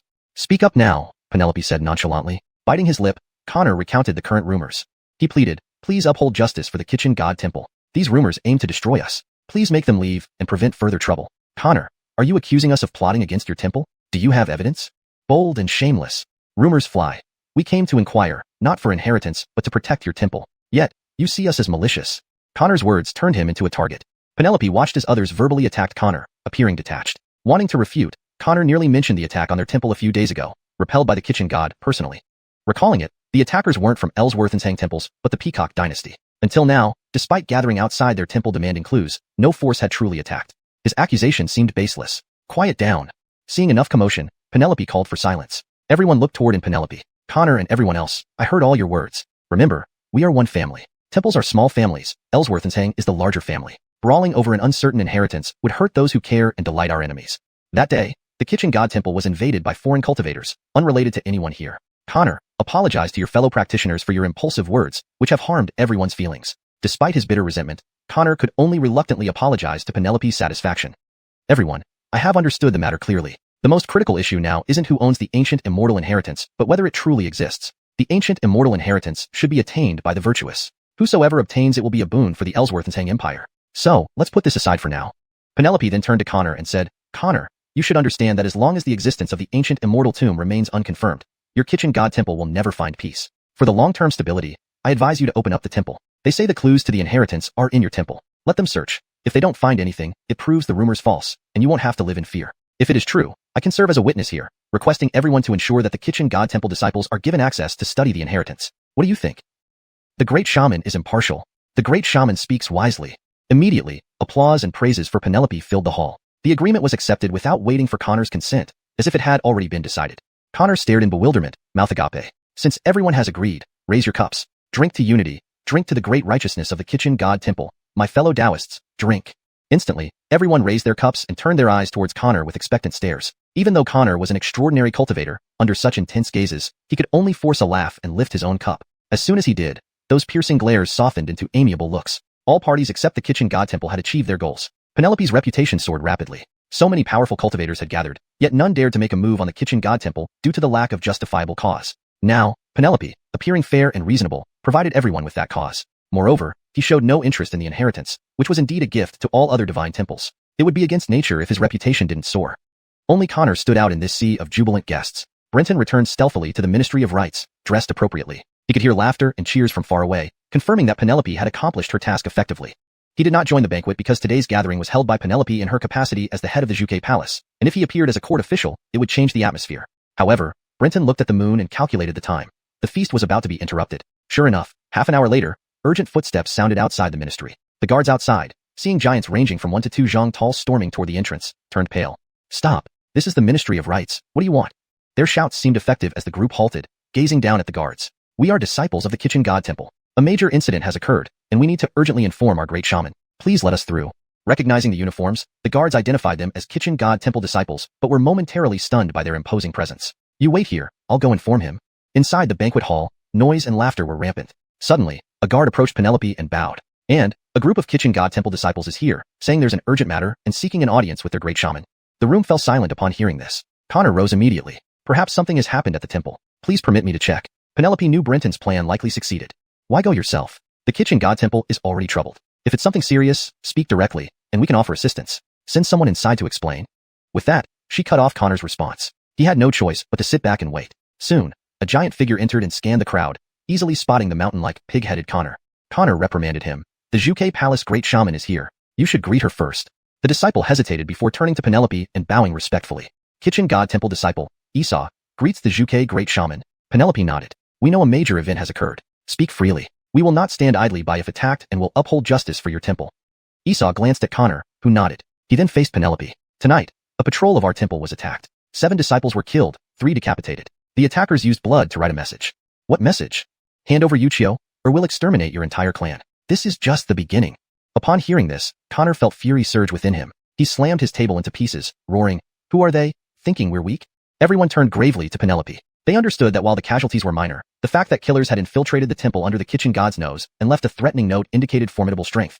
Enraged, Penelope stood and barked, "Tonight, all divine temple representatives are here. The attack on the kitchen god temple disciples must have been by foreign cultivators. Connor, rest assured, these Ellsworth-and-Tang cultivators will not let your disciples die in vain. Fellow Taoists, are you willing to join me in searching for the murderers and upholding justice?"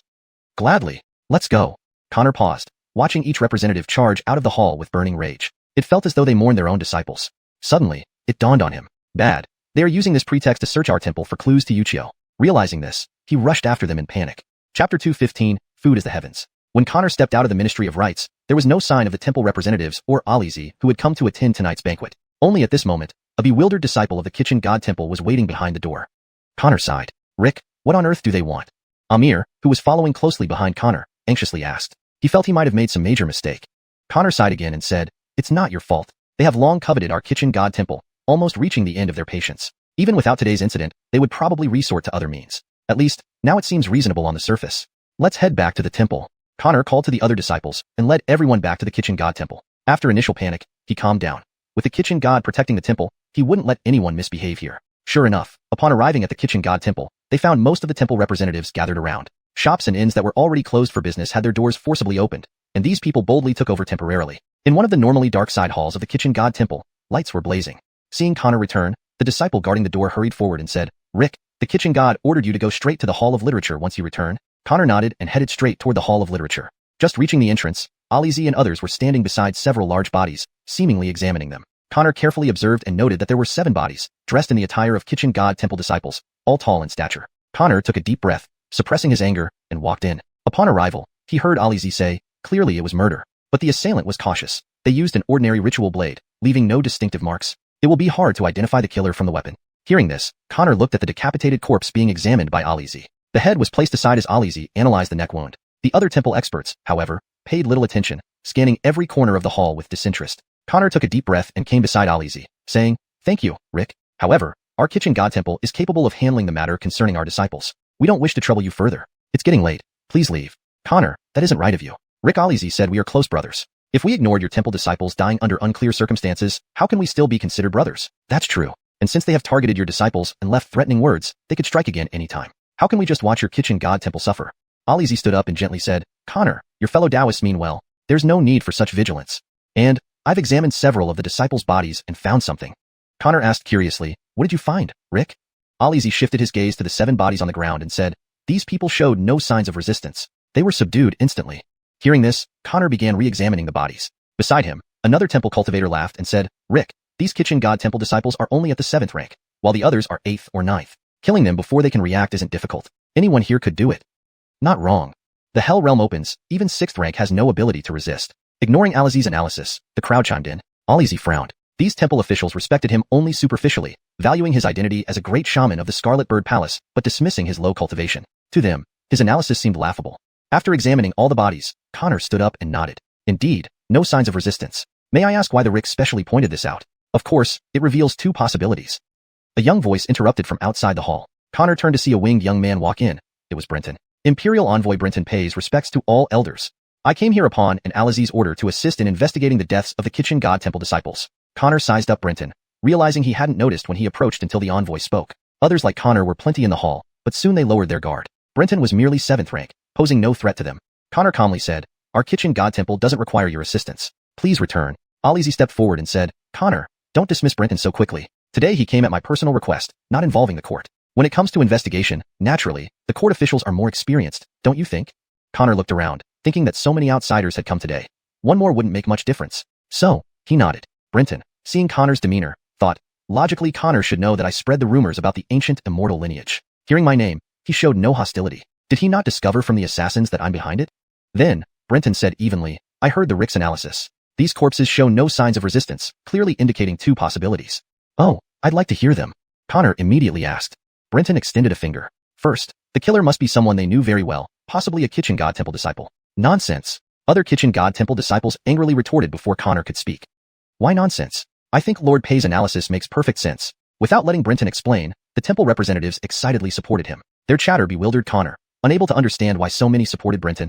Soon, they demanded to help search the entire temple to find the murderer, claiming it was to assist in the investigation. How dare you search our sacred temple grounds? Do you think we have no one capable in the kitchen god temple?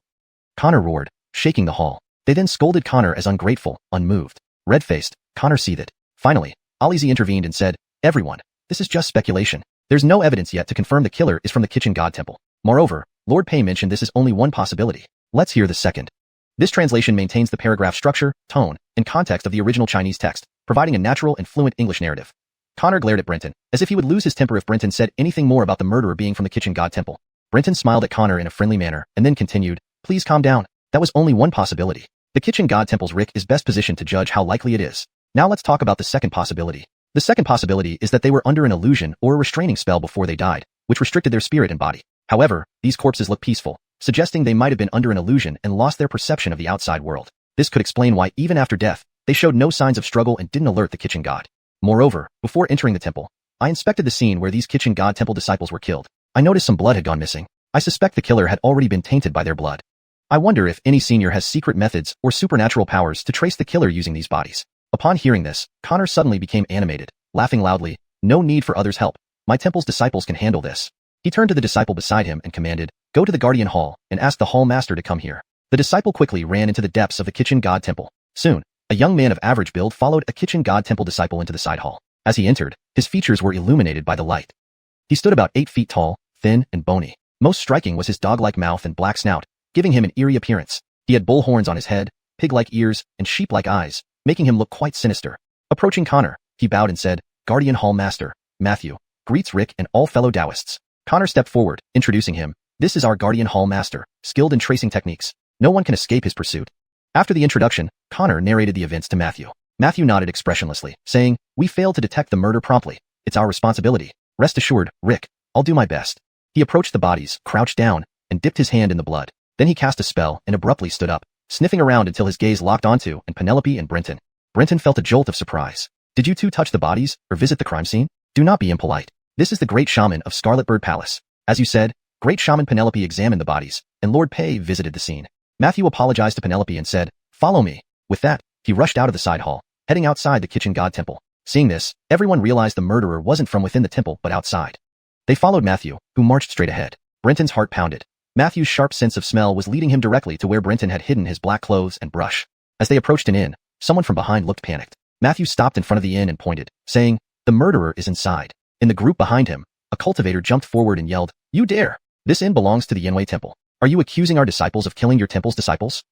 Brenton observed the person, a man with a black snake scale suit and 2 heads, glaring angrily at Matthew. Matthew's rectangular pupils showed no emotion as he calmly replied, "Why so hasty? I just followed the scent of the blood. Whether it's your temple or not will be revealed upon inspection." Brenton watched the tense standoff with delight. The Yanwei Temple was his carefully chosen scapegoat. Yanwei Temple worshipped the ancient god Yanwei, known for illusions and poisons. Although Yanwei had long perished, the temple still held considerable influence without a living deity. The representatives in Tian Shurching were only of 4th-rank cultivation, notably high, but insufficient compared to 2nd or 3rd-rank experts from other temples. Connor narrowed his eyes and yelled, "Augustin, by obstructing us, are you confessing guilt?" "Bullshit." Augustin roared back, furious. Others watched, entertained. "Why not search and see? If it's your fault, expect retribution." Suddenly, a towering figure appeared before Augustin, a 3-zhang-tall kitchen god from the temple, gazing down at Augustin. Kitchen god temple disciples knelt and prostrated themselves before the kitchen god. Meanwhile, Augustin sweated profusely, lifting his 2 heads to stare at the deity, mumbling, "Food as the heavens. Did you really come over such a small matter?" Brenton suppressed his shock, looking at the kitchen god and thinking, the kitchen god's name is Food as the Heavens. Indeed, he isn't an ancient deity but a highly cultivated immortal. Indeed, the expressions from other temple experts lacked reverence, showing only caution and seriousness. Chapter 216, Chaos. The attitudes of the various experts confirmed that Donald was not an ancient god, boosting Brenton's confidence. After all, as long as one wasn't an ancient god, even the most powerful cultivator was ultimately just human. Even ancient gods and ancient immortals had their end. How much more so for humans? Donald was not an invincible existence. However, Brenton wondered why Donald would choose to appear at this moment. Roscoe stood before the kitchen god Donald like a child who had just learned to walk, appearing weak and helpless. Donald paid no attention to Roscoe, his nose twitching as he took large strides towards the inn, his massive form crashing directly into the inn's entrance. The sturdy gate made of giant stones and timber collapsed like tofu, breaking apart with a loud crack. The deafening noise immediately woke up the people in the inn. Most were disciples of the Yanwei shrine, along with a few servants. "Who is it?" A chorus of shocked and alarmed voices erupted from within the inn. Roscoe immediately shouted, "I am Roscoe, Everyone hold your hands. If it were Ellsworth and Hudson Bula, Roscoe might have dared to challenge him or even resort to force. But with Donald personally present, it was beyond his ability to handle. If the Yanwei Shrine disciples were to act, they would only be sending themselves to their deaths. Upon hearing Roscoe's voice, the bewildered shrine disciples inside the inn quieted down. It seems the kitchen god has found a clue. Let's follow him to bear witness. At this point, Penelope stepped forward, fanning the flames. Brenton couldn't help but give Penelope a thumbs up. She knew exactly when to add insult to injury. With Penelope's lead, the other shrine experts ignored Roscoe's expressions and followed Donald through the inn's ruins into a room. Soon, they arrived at a particular room. Donald stopped, waved his hand, and a surge of black smoke emerged, instantly lifting the roof off the room and causing it to shatter. Then, several black robes and a blood-stained brush fell onto the floor with a thud. None present were ordinary. This sound immediately drew everyone's attention.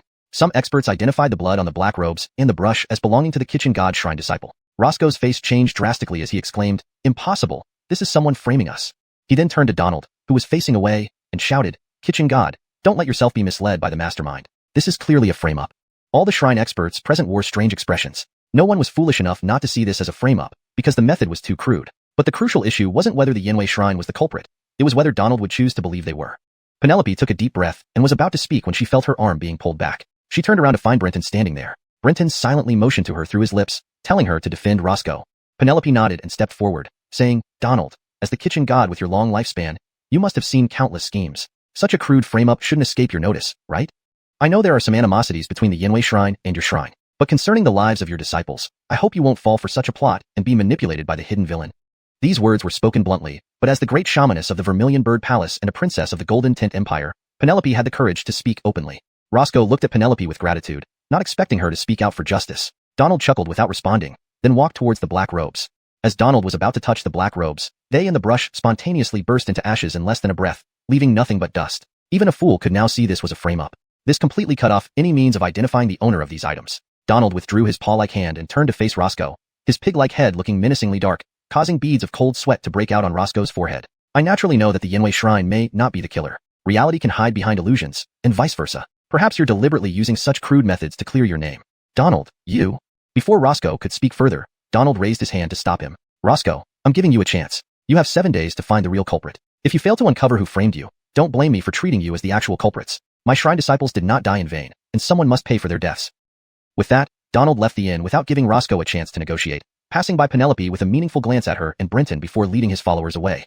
The other shrine experts left dejectedly. They had expected to see a conflict but were surprised by the kitchen god's calmness. Penelope consoled the experts and encouraged Roscoe to find the real culprit quickly, then left with Brenton and the other shrine disciples, leaving Roscoe standing amidst the ruins of the inn, looking bewildered. Since they rushed to the kitchen god's shrine earlier, Penelope hadn't taken a carriage. Walking side by side with Brenton, they were enveloped in a layer of mist, the mirage realm created by Brenton to shield them from prying eyes. For a while, they walked in silence. Only when they were far enough from the Yanwei Shrine did Penelope sigh and say, "It seems Donald already knows who the real culprit is."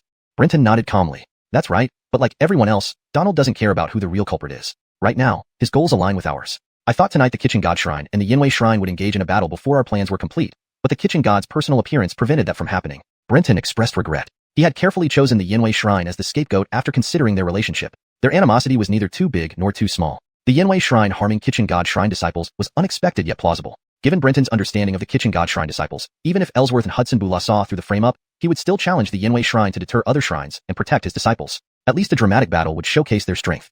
Unfortunately, the kitchen god's appearance thwarted that outcome. Penelope smiled. This was indeed a brilliant plan. Now the kitchen god shrine is in a difficult position. To survive this storm, they'll have to create chaos, following your scheme even if they know what's really going on. Brenton laughed. Indeed, sometimes the best opponents aren't necessarily fools. Clever enemies make for good rivals. They continued chatting as they returned to the post station. They went back to their respective rooms to rest, knowing that Tianshi City was about to descend into chaos. And soon, their prediction came true. The next morning, Brenton was awakened by a series of loud booms, the ground trembling beneath him and the house shaking. Without waiting to wash up, he hurriedly put on his robe and followed the guard to meet Penelope. Devon was already there. The translation preserves the original tone, style, paragraph structure, and continuity of the narrative. It ensures natural fluency and accuracy, especially in character names and specific details. Where is Jediah? Brenton noticed that Jediah wasn't present. Devon chuckled. What else? He's gone to document the scene, of course. Brenton's lips twitched as he suddenly recalled how Jediah had acted similarly when the Spring God Palace ambushed him. What happened? Brenton asked, turning toward the direction from which the explosions were coming. Devon sighed. What do you think? The Yanwei Shrine and the Yuer Shrine are at war. Penelope also laughed. Your scheme has worked. Just as you predicted, the situation is about to spiral out of control. Brenton quickly waved his hand and smiled. There's an ancient saying in Diyin, all strife arises for profit. Though the shrine forces under the Golden Tent Empire seem united, they are independent entities, not truly like a family. They undoubtedly harbor mutual grievances. That the Yanwei Shrine has enmity with the Kitchen God Shrine means other shrines also have their own conflicts. However, with huge benefits ahead, these conflicts were temporarily set aside. Now, under the direct threat from the Kitchen God Shrine, to avoid being used by others as a test for the Kitchen God Shrine, Yanwei Shrine must pass the blame onto someone else. Naturally, the shrine most suited would be one with a long-standing grudge against them. But among the shrines, mutual resentment coexists with mutual interests. And, just watch. Soon, other forces will be drawn into this conflict. Now, the Kitchen God Shrine has shifted from being everyone's target to an observer. This change is irreversible. Devon looked at Brenton with a complex expression. If they knew they were outwitted by a lowly 7th-rank immortal cultivator, I wonder what they would think. Penelope shot a disapproving glance at Devon and hissed, "Be quiet. Watch your words." Devon immediately shut up. Noticing the awkward atmosphere, Brenton changed the subject. "However, I am curious about the conflict between the Yanwei Shrine and the Yuer Shrine. Why did Roscoe first go after the Yuer Shrine? It seems he thought it reasonable to confront them." Penelope glanced in the direction of the battle and said coolly, "It's a matter of Taoist competition."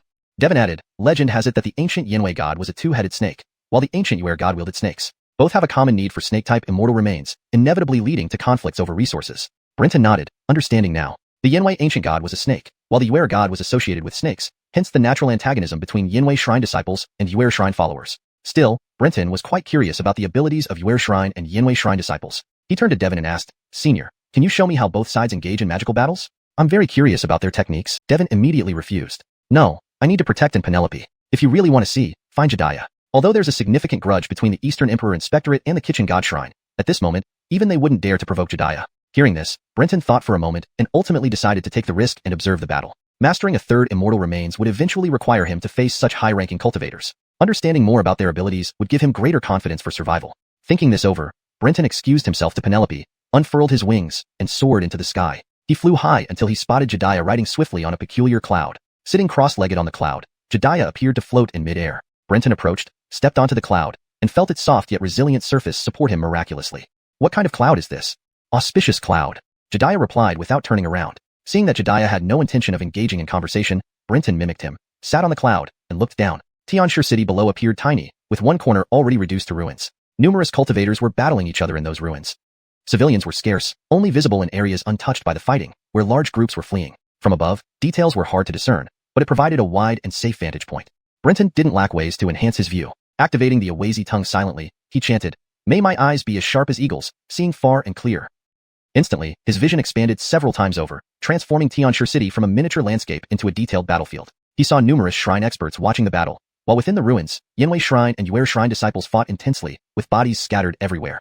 He located Roscoe quickly, but turned his gaze to the combat between lower-ranking disciples instead. Their spells and techniques were more understandable than the high-level clashes, which remained incomprehensible to him. One pair of dueling cultivators caught his attention. They seemed to be 6th or 7th rank. A Yanwei Shrine disciple, though single-headed, was clad in black scales and moved incredibly fast, darting around a Yuer Shrine disciple. The Yuer Shrine disciple had an ordinary appearance, but wore a head covered in small snake heads. These snake heads emitted various colored beams from their eyes, as did his human eyes. The different colors suggested varying effects, though none seemed powerful enough to damage the environment. Brenton was bewildered by the seemingly ineffective nature of their attacks, finding the 6th and 7th rank immortals duel rather amateurish and odd. Chapter 217. Sudden full-scale combat. These two don't seem adept at close combat. Brenton mused aloud, trying to catch Jedediah's attention and elicit some information from him. Jedediah fell for it and nodded. "What you say is not entirely correct. To be precise, the cultivators of Yuer Temple are not skilled in close combat. However, the Yuer Temple cultivators have a significant advantage over the Yanwei Temple disciples, making the latter hesitant to engage in close combat with them." "Why?" Seeing that Jedediah actually responded, Brenton pressed on. Jedediah scribbled furiously while replying, "The Yuer Temple cultivators specialize in serpent manipulation. They can control any snake-type demonic creatures, and, through secret methods, attach these serpents to themselves, allowing them to use various magical powers by manipulating the snakes. The Yanwei Temple disciples wield the remains of snake-type demonic creatures, giving them speed, agility, and formidable power. However, because they wield snake remains, engaging in close combat with Yuer Temple cultivators could risk their snake remains being temporarily controlled by the Yuer Temple cultivators." Brenton looked down, now understanding why Yanwei Temple disciples, who excel in close combat, were hesitant to get too close to the Yuer Temple cultivators. However, this advantage depends on both parties' cultivation levels and abilities. The Yanwei Temple disciples were not without a chance of winning. Sure enough, Brenton soon noticed something unusual. Amidst the dust on the battlefield, there was a faint pink hue. With his enhanced vision granted by the EO Beast's tongue, he discerned that the pink hue wasn't part of the dust, but a light smoke mixed in, barely noticeable. From his aerial view, Brenton observed that the Yanwei Temple disciple was secreting this pink smoke from between the scales on his body as he ran rapidly. Poison gas? Brenton wondered curiously. While poison was common for snake-type demonic creatures, most toxins usually came from venomous fangs or were sprayed from the mouth. This was the first time Brenton had seen it secreted from scales. Soon, Brenton realized this was no poison gas. The Yuera temple cultivator's face turned crimson, his eyes glazed over, and the snakes on his body began swaying uncontrollably, biting each other fiercely. Ah!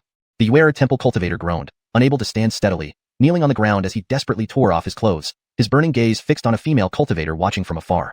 Fascinating, fascinating. Jediah laughed heartily. Brenton understood. The pink smoke wasn't poison but an aphrodisiac. Under its influence, the Yuera temple cultivator was overcome by desire, unable to focus on the battle. Indeed, seeing the opponent succumb to lust, the Yinwei temple disciple swiftly changed tactics, drawing a curved saber and rushing towards the weakened foe. The saber swung, aiming to sever the head. Brenton clicked his tongue. Despite the initial disadvantage, the Yinwei temple disciple emerged victorious. In the realm of cultivators, there are no absolute advantages. With a gush, the severed head flew up, blood spurting like a fountain. Even as the head hit the ground, the snakes wrapped around it continued to fight, vying for dominance. The Yinwei temple indeed has remarkable skills. Otherwise, they would have been eradicated long ago, Jediah remarked. He had been observing the battle intently, finishing his notes as the fight concluded. Calmly flipping to a new blank page, he shifted his gaze to the high-level duel below. You're not noting down any other cultivators? Perhaps one of them might surprise you.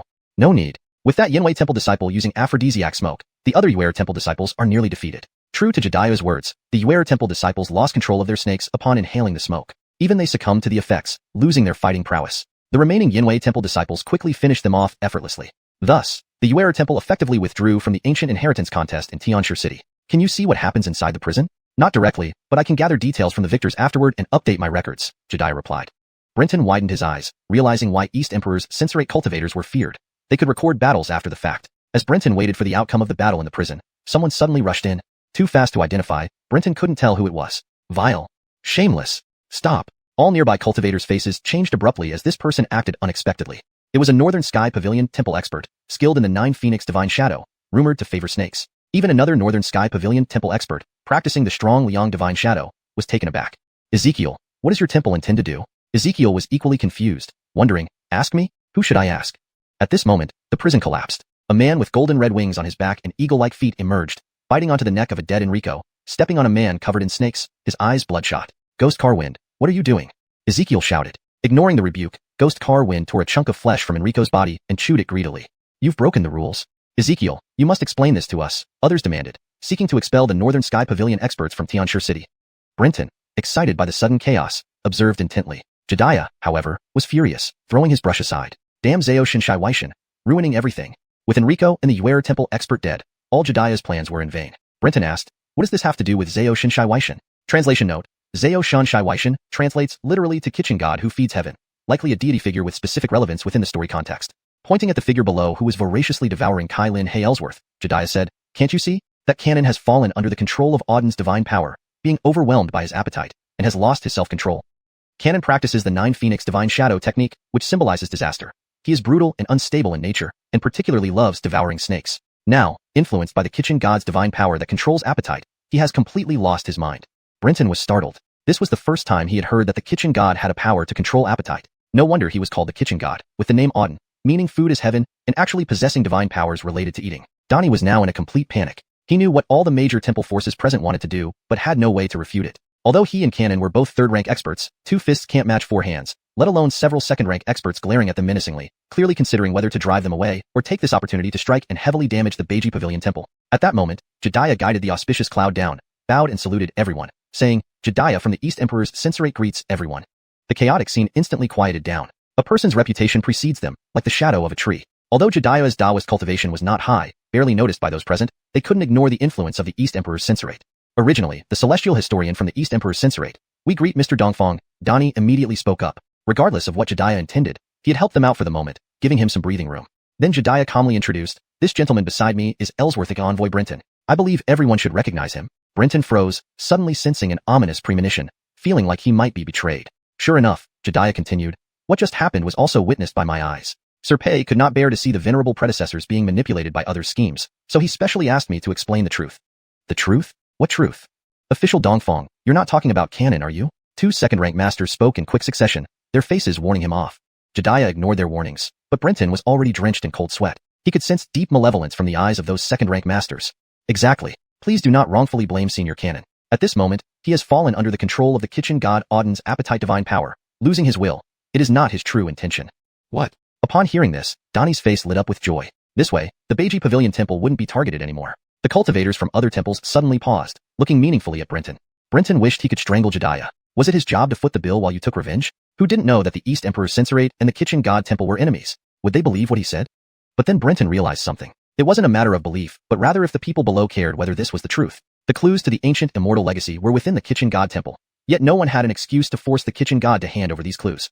Now they had an excuse. Sure enough, after a brief silence, a second-rank master erupted in terrifying power, shouting, "Bold Auden, how dare you secretly attack and harm your fellow Taoists?" With that, he transformed into a streak of light heading straight for the Kitchen God Temple. That second-rank master's action caused a chain reaction. No one blamed Donnie anymore, and no one paid attention to Cannon, who was still feasting. Everyone rushed towards the Kitchen God Temple. "You truly despicable East Emperor's censorate. How dare you defame me in public?" The Kitchen God Auden roared. Following this, various explosions of magical battles sounded from within the Kitchen God Temple. Jediah's eyes lit up as he hurriedly steered the auspicious cloud towards the commotion. "Don't you want to live? With so many second and third-rank masters dueling, aren't you afraid of dying if you go there?"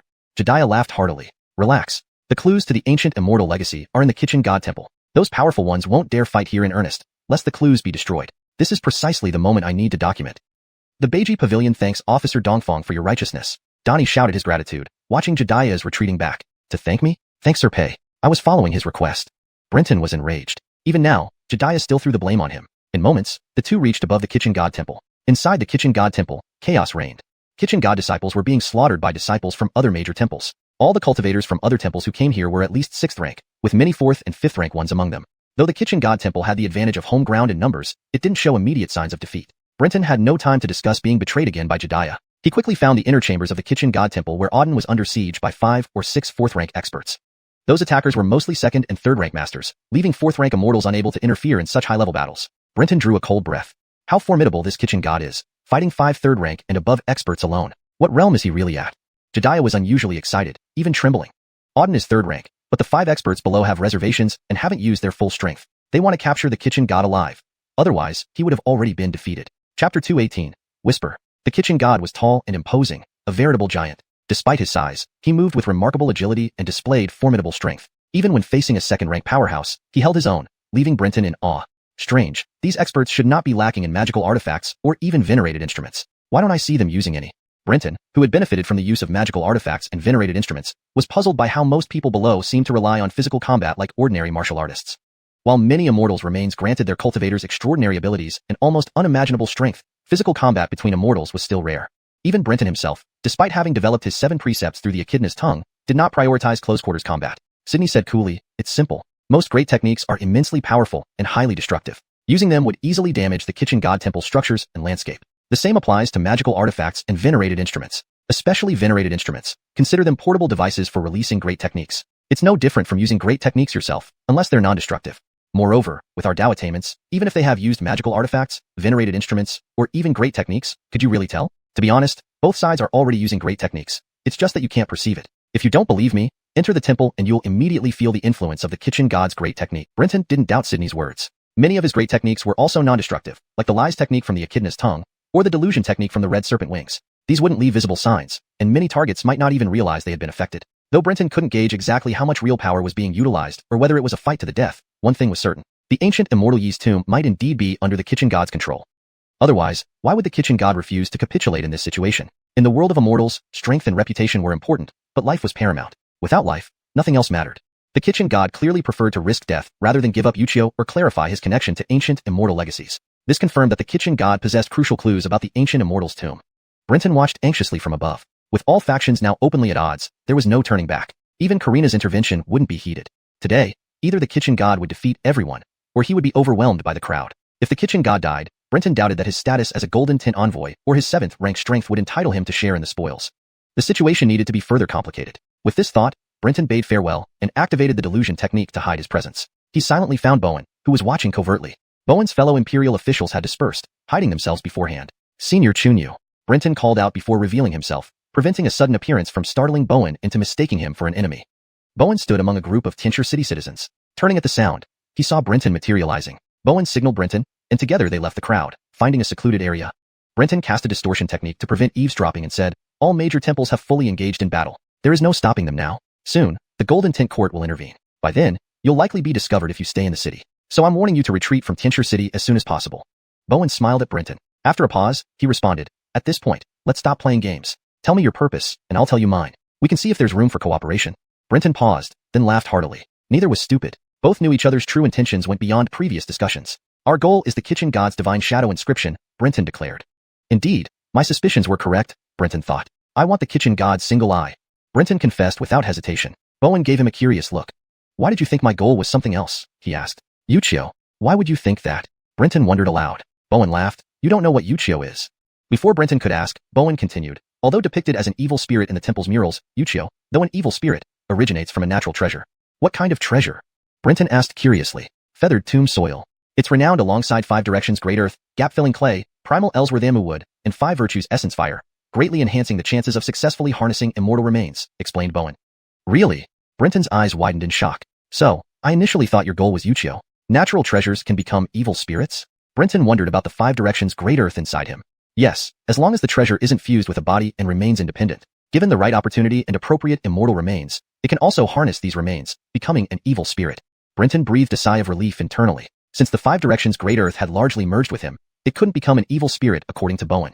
It made sense Bowen assumed Brenton sought Yuchio. As a solitary cultivator without a divine shadow inscription, his chances of successfully harnessing immortal remains were low. If he found Yuchio and extracted its immortal remains, transforming it back into feathered tomb soil and fusing it into his body, he could start harnessing his third set of immortal remains, advancing further on the path to immortality. Brenton grinned. I feel like I have another goal now. Brenton admitted his greed reasonably. No immortal cultivator, especially a solitary one, would reject feathered tomb soil. Bowen sighed. I advise you to abandon that idea. Those second and third rank powerhouses won't overlook such a treasure. Feathered tomb soil is valuable not only to solitary cultivators, but also to those with lineages. Moreover, Wulua Law Hall has sent people after it. Brenton was taken aback. He wasn't unfamiliar with Wulua Law Hall's cultivators, yet he hadn't seen any when visiting Bowen's courtyard. Realizing the Dine dynasty sent more people, including other law halls, explained why Bowen remained despite encountering powerhouses. Clearly, other experts were present. Brenton laughed. How do we know we can't get it unless we try? Brenton extended his hand. Senior, let's join forces again. We each take what we need. Bowen gripped Brenton's hand firmly, laughing heartily. So, what's your plan? With cooperation confirmed, Brenton immediately asked. Bowen pointed at the kitchen god temple. Just wait. The people from Hudson Luo Law Hall are even more anxious than we are. Brenton marveled inwardly at Bowen's calm demeanor. Even now, he remained composed and serene. Simultaneously, Brenton guessed that the Hudson Luo Law Hall must have sent a second-rank powerhouse or higher. Otherwise, there would be no chance to snatch the treasure from the jaws of a tiger. Compared to Bowen's desire for the divine shadow inscription of the kitchen god, obtaining the kitchen god's single eye or feathered tomb soil was even more challenging.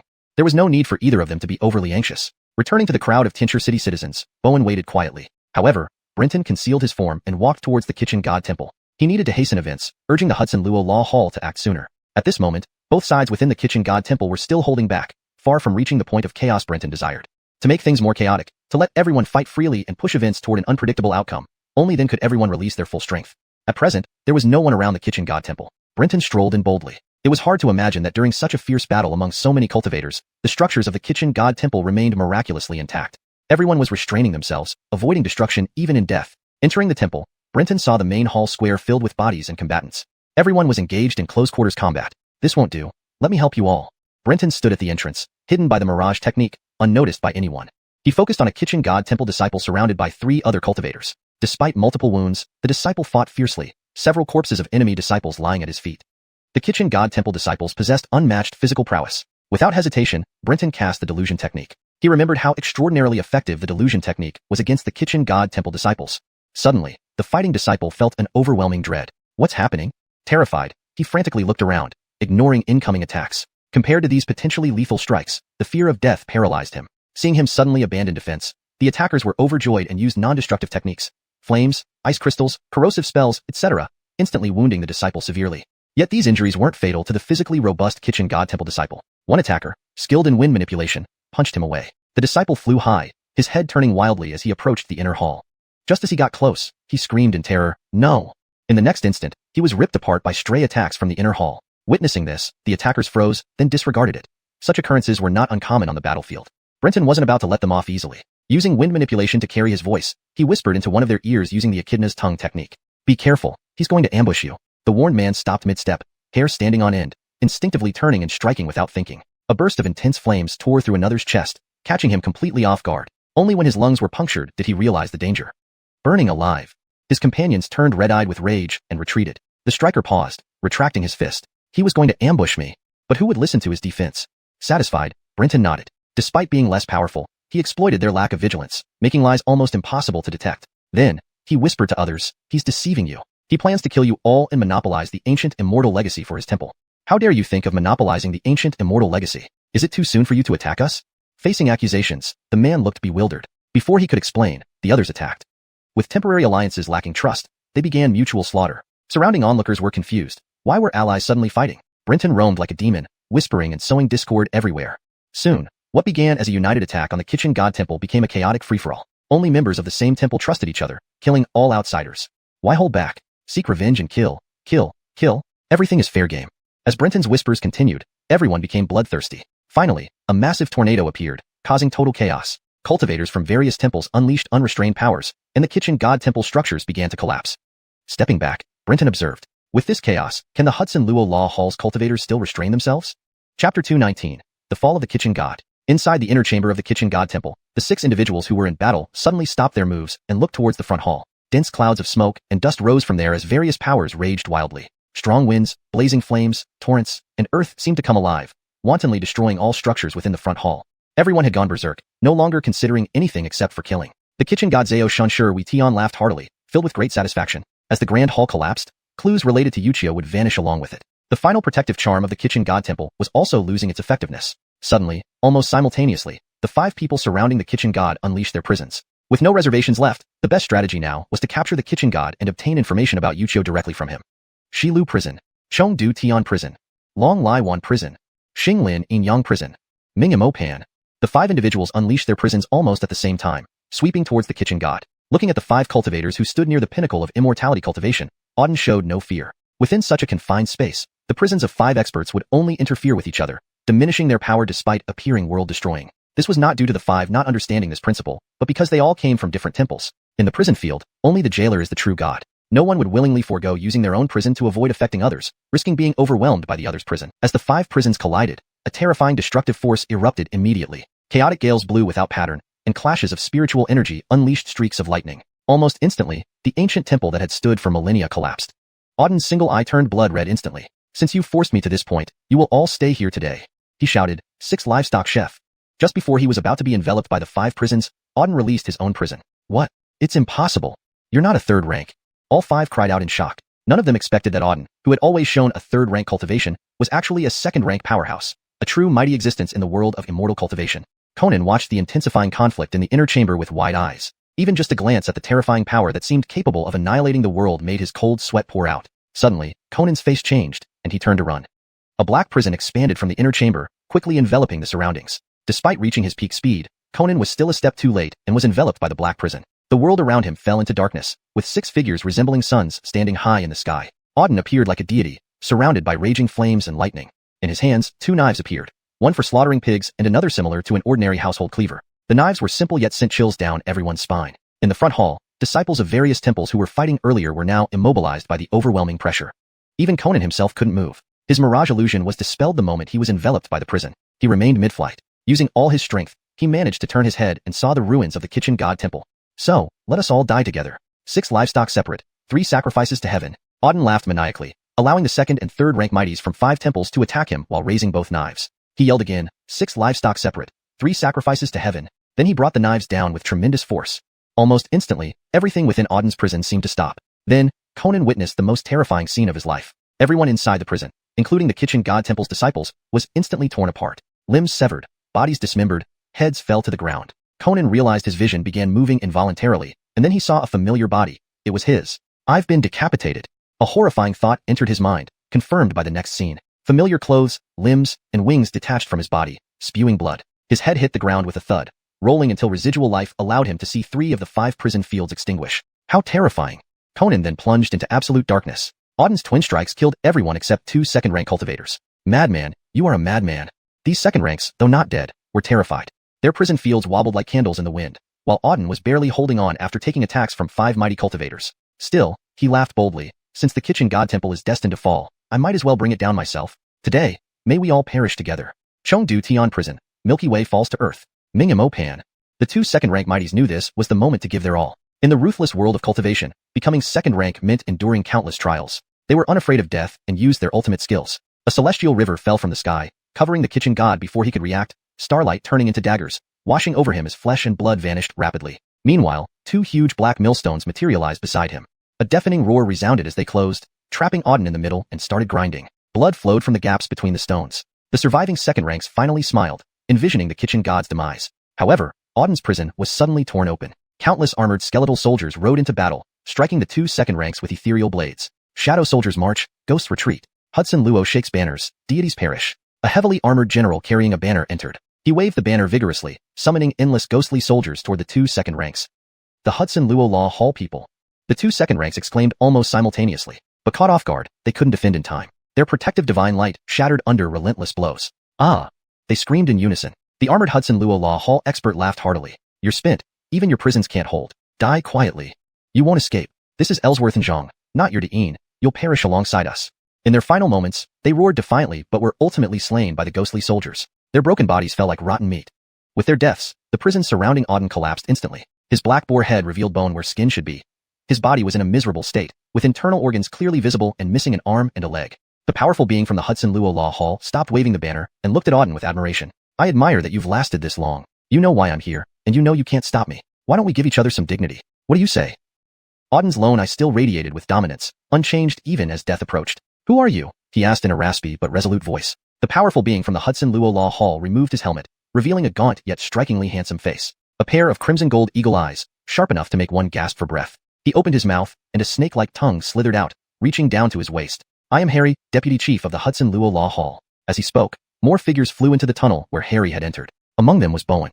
He scanned the scene within the prison, taking a sharp intake of breath. However, his gaze suddenly paused. He saw Conan's body, sliced into several pieces, his lifeless eyes wide open.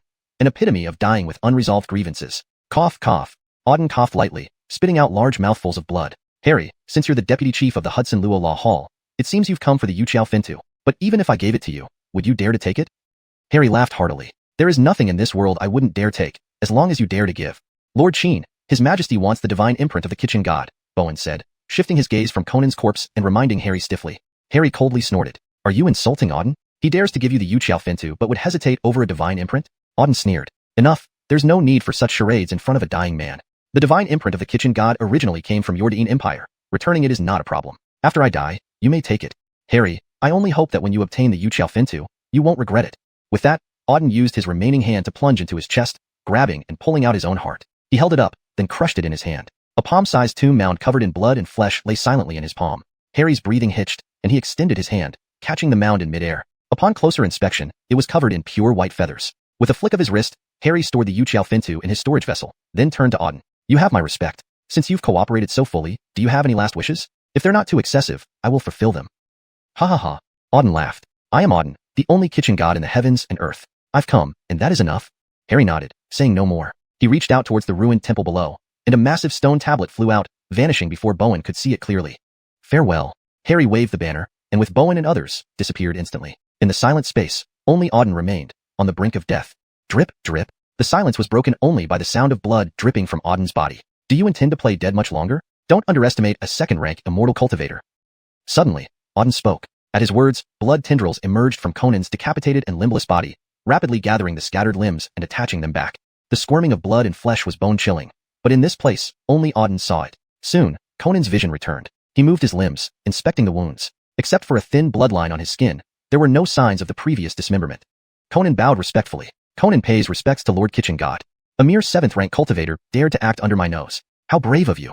Conan blushed. On the immortal path, either you live or die. Didn't you do the same? I just don't understand why you spared me, especially after aiding in the downfall of the Kitchen God Temple. Auden laughed heartily. You weren't aiding. You were the mastermind behind everything. Haven't you forgotten that 2 of your assassins were captured alive? I know exactly what you did. Conan showed no panic, smiling. Predecessor speaks too highly. Why did you hold back? I sensed the presence of Zhu Ke in your body. Auden sighed. Conan felt a shiver run down his spine. Zhu Ke again. What did it want? Zhu Ke has saved me. Consider this my repayment. Tell me, little ghost, was your plot against me for this eye? Conan looked at Auden's single eye without hiding anything. Nothing escapes your notice. Just sensing the resonance of the same origin, I will give it to you. Just don't die. With that, Conan felt his body lose control, flying involuntarily towards Auden. Auden yanked out his eye and shoved it into Conan's mouth. Conan's face drained of color. He wasn't ready to handle the power of Auden's eye. Chapter 220, The Battlefield of Will. The pungent smell of blood filled Brenton's nostrils, the scalding blood giving him a sensation akin to swallowing molten lava. It felt as if his mouth and esophagus were being seared. Instinctively, Brenton tried to spit out the kitchen god's single eye, but the moment it entered his mouth, it vanished instantly and entered his body. Brenton's eyes widened in shock. Donald laughed maniacally with blood all over his face, then leaned back, landing on the ground with a thud. His laughter ceased, and he breathed heavily, weakly. Brat, helping you was my way of repaying Zunio's kindness. But your scheming against me won't be easily forgotten. This is my farewell gift. Don't blame me when you die. Brenton was about to say something, but realized that Donald had already fallen silent, lifeless. A generation of kitchen gods, an ancient cultivator who lived for over 1,000 years, had died so effortlessly. As fragile as a mortal. It turned out that even before death, immortals were no different from mortals. The intense pain on his face interrupted Brenton's thoughts. Below his left eye, the skin started to tear open, gushing blood. Damn! Brenton clutched his face. One method to harness immortal bones was to directly ingest them, but this approach did not allow control over where they would grow within the body. However, it now seemed that the kitchen god's single eye would grow on his left cheek. The location wasn't ideal but was still within Brenton's acceptable range. But with the kitchen god's demise, the hellish battlefield began to dissipate, exposing him soon to everyone's sight. Harnessing immortal bones was inherently dangerous. Doing so in public could attract opportunists. After all, immortal bones were treasures. So many cultivators had died here, including numerous second- or third-rate powerhouse corpses. Imagine how many would go mad for such treasures. The Divine Shadow Seal was not something just anyone could learn, especially becoming a wandering cultivator, which meant an astronomically high mortality rate. But possessing a third- or second-rate powerhouse corpse could mean almost half of the Divine Shadow Seal. Whether he used it himself or passed it down to his descendants, it would drastically reduce the risks faced by wandering cultivators until at least third- or second-rate status. Even more, it could lead to the formation of a large immortal clan, or sect through the remnants of immortal bones. Even Brenton was tempted. He glanced at the broken remains of the kitchen god. The immortal bones were already damaged, significantly reducing their value. Sighing, Brenton decided not to touch the corpses. These remains might help his descendants, but held little value to him. I must cover my tracks quickly. Brenton searched the area, his gaze stopping at the collapsed main hall. There was a cave there, the aftermath of Harry extracting the Divine Shadow Seal. Without hesitation, Brenton ran over and jumped inside. Placing his hand on the ground, he activated his warping skill. The entire hall collapsed again, burying him deep underground. Then, he drew mirage seals around himself to conceal his presence. Only after that did Brenton breathe a sigh of relief. The numerous immortal bodies outside were the most direct and easily accessible treasures, the focus of contention. No one would leave them untouched to dig through the rubble. By the time the bodies were looted, Lexi should arrive with the Imperial Army, ensuring his safety. Just as he relaxed, the intense pain in his cheek made Brenton roll around in agony within the confined space. His body collided with debris, feeling no pain. With a piffed sound, a bloody tear opened up completely on his cheek. A crimson single eye suddenly grew out, its pupil wildly spinning uncontrollably. A new perspective appeared in Brenton's mind. Through the kitchen god's single eye, the world appeared bizarrely distorted. Everything felt twisted and unreal, surrounded by red mist-like fog. Yet, the dark surroundings did not hinder his vision. 3 divine abilities emerged in Brenton's mind. Mars Guardian can connect with the Mars star, using calamity power to protect oneself. Any harm intended will taint the attacker with Mars power, bringing endless misfortunes. Stove Fire. Everything can be ingredients, capable of cooking everything. It doesn't burn enemies, but roasts them into ingredients. Toxic Feast can transform any dish into delicious poison, sending each diner to their grave. Apart from these abilities, the unique power of the single eye allowed Brenton to see the calamity aura in the world, aiding survival and locating strong calamity energies for cultivation. No wonder I never saw the kitchen god use this eye in battle. The single eye isn't suited for direct combat, but its Mars Guardian ability might explain why those second- and third-rate powerhouses fell so easily. Just then, Brenton screamed in agony. His spirit plunged into chaos as the malevolent will of the single eye invaded his soul. Inside him, the 5 great ages came alive, moving restlessly. Bulging, irregular flesh balls rolled under his robust skin. Thread-like tendrils surged toward the single eye. This was the 5 great ages reacting instinctively to protect their master, attempting to suppress the malevolent will and purge the mental pollution. But as the 5 great ages attacked the single eye, the echidna tongue and Yanko wings also broke free. Painful? Uncomfortable? You're merely a lowly mortal seeking to wield divine power. Aren't you overestimating yourself? In a daze, a cold voice echoed in Brenton's mind. Who are you? I am you. You are me. We are one. Give up. Hand everything to me, and you will no longer suffer. The voice was seductive, instilling immense trust. It felt like the speaker was truthful, genuinely concerned for his well-being. Continual persuasions eroded Brenton's will, urging him to surrender. Yet, deep down, another voice warned him that total submission meant death. Resistance weakened. Knowing difficulties required perseverance while laziness and indulgence wore down willpower, and greed for power and wealth led to destruction. Knowledge and resistance were 2 different things. He often chose retreat, indulgence, and endless pursuits of power and wealth. That was Brenton's current state. Just as he was about to give up completely, an enraged roar erupted in his mind. No, bastard. Before he could react, everything faded away. When he opened his eyes, he found himself lying on a boulder in a forest, his bow, arrows, and game beside him. Chapter 221. The Horrific Night. Brenton felt a momentary daze, as if he had forgotten something. Never mind, it's not a big deal. Brenton glanced at the sky and noticed the sun was about to set.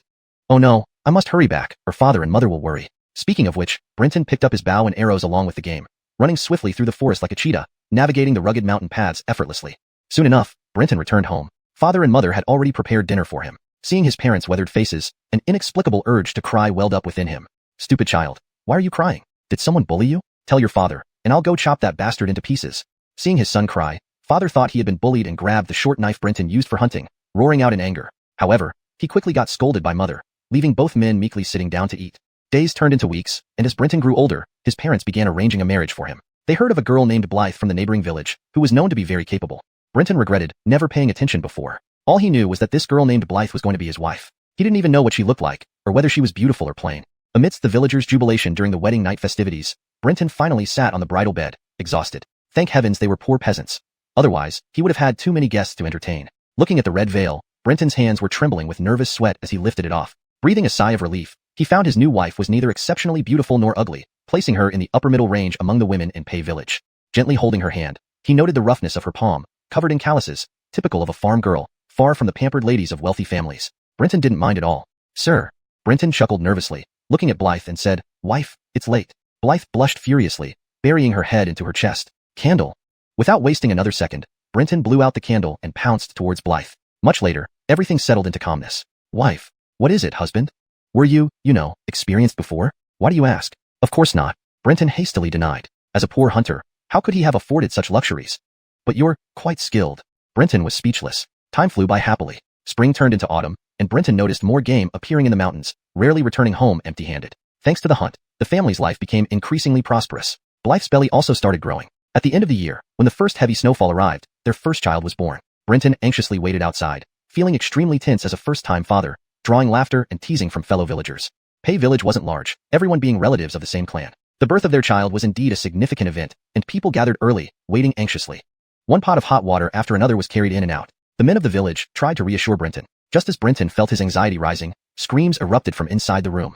The door burst open, and the midwife and the village women helping her rushed out, screaming in terror as if they had witnessed something unspeakably horrifying. Before Brenton could ask what happened, tentacles shot out from the room like long spears, impaling the fleeing midwife and women through the heart. The blood-red tentacles writhed. Everyone watching went mad. Men grabbed stools, sickles, and sticks, rushing towards the room. They knew something evil had befallen Brenton's home. Struck dumb, Brenton stood rooted to the spot, on the brink of collapse. He couldn't understand why his wife's childbirth should invoke an evil spirit. What about his child, his wife? That thought snapped him back to reality. Rushing into the kitchen, he grabbed his hunting knife and stepped out, only to freeze at the sight of silence in the courtyard. Everyone was dead, pierced through the heart by bloody tentacles, their bodies hanging limply. No. Brenton felt his world crumble. His gaze landed on his parents' lifeless bodies. Ah! Brenton screamed in despair, wielding the knife and charging into the birthing room, hacking at the tentacles wildly. One by one, the tentacles fell, followed by bodies collapsing around him. Drenched in blood, Brenton stormed into the room, driven mad by grief and rage. He knew it was suicide, but he had to confront the evil spirit responsible. Inside, he saw his wife's mutilated body and a monstrous figure amidst the carnage. I'll kill you. Bloodshot eyes filled with fury, Brenton forgot all fear and swung the knife at the creature. However, just before the blade fell, he halted, because the monster raised its head, revealing a face identical to his own. The monster grinned, its voice hoarse yet eerily familiar. I am you, and you are me. Are you sure you want to kill me? Hashtag chapter 221. Warning. Staring at the monstrous creature embedded within the bed of flesh, Brenton found himself oddly believing his adversary. However, as he looked at the mass of squirming flesh covered in thick, viscous blood and crowned with a head that mirrored his own, Brenton roared. What kind of joke is this? How can you possibly be me? His cry was both a vent and a denial. Brenton mustered all his strength to swing his blade at the monster's head. The sharp edge pierced into its skull, embedding itself in the bone and spewing out blood. Yet, the monster seemed oblivious to pain, instead gazing at Brenton with a look of pity. How pitiful I am, always deceiving myself, fooling myself in such a way. It's infuriating.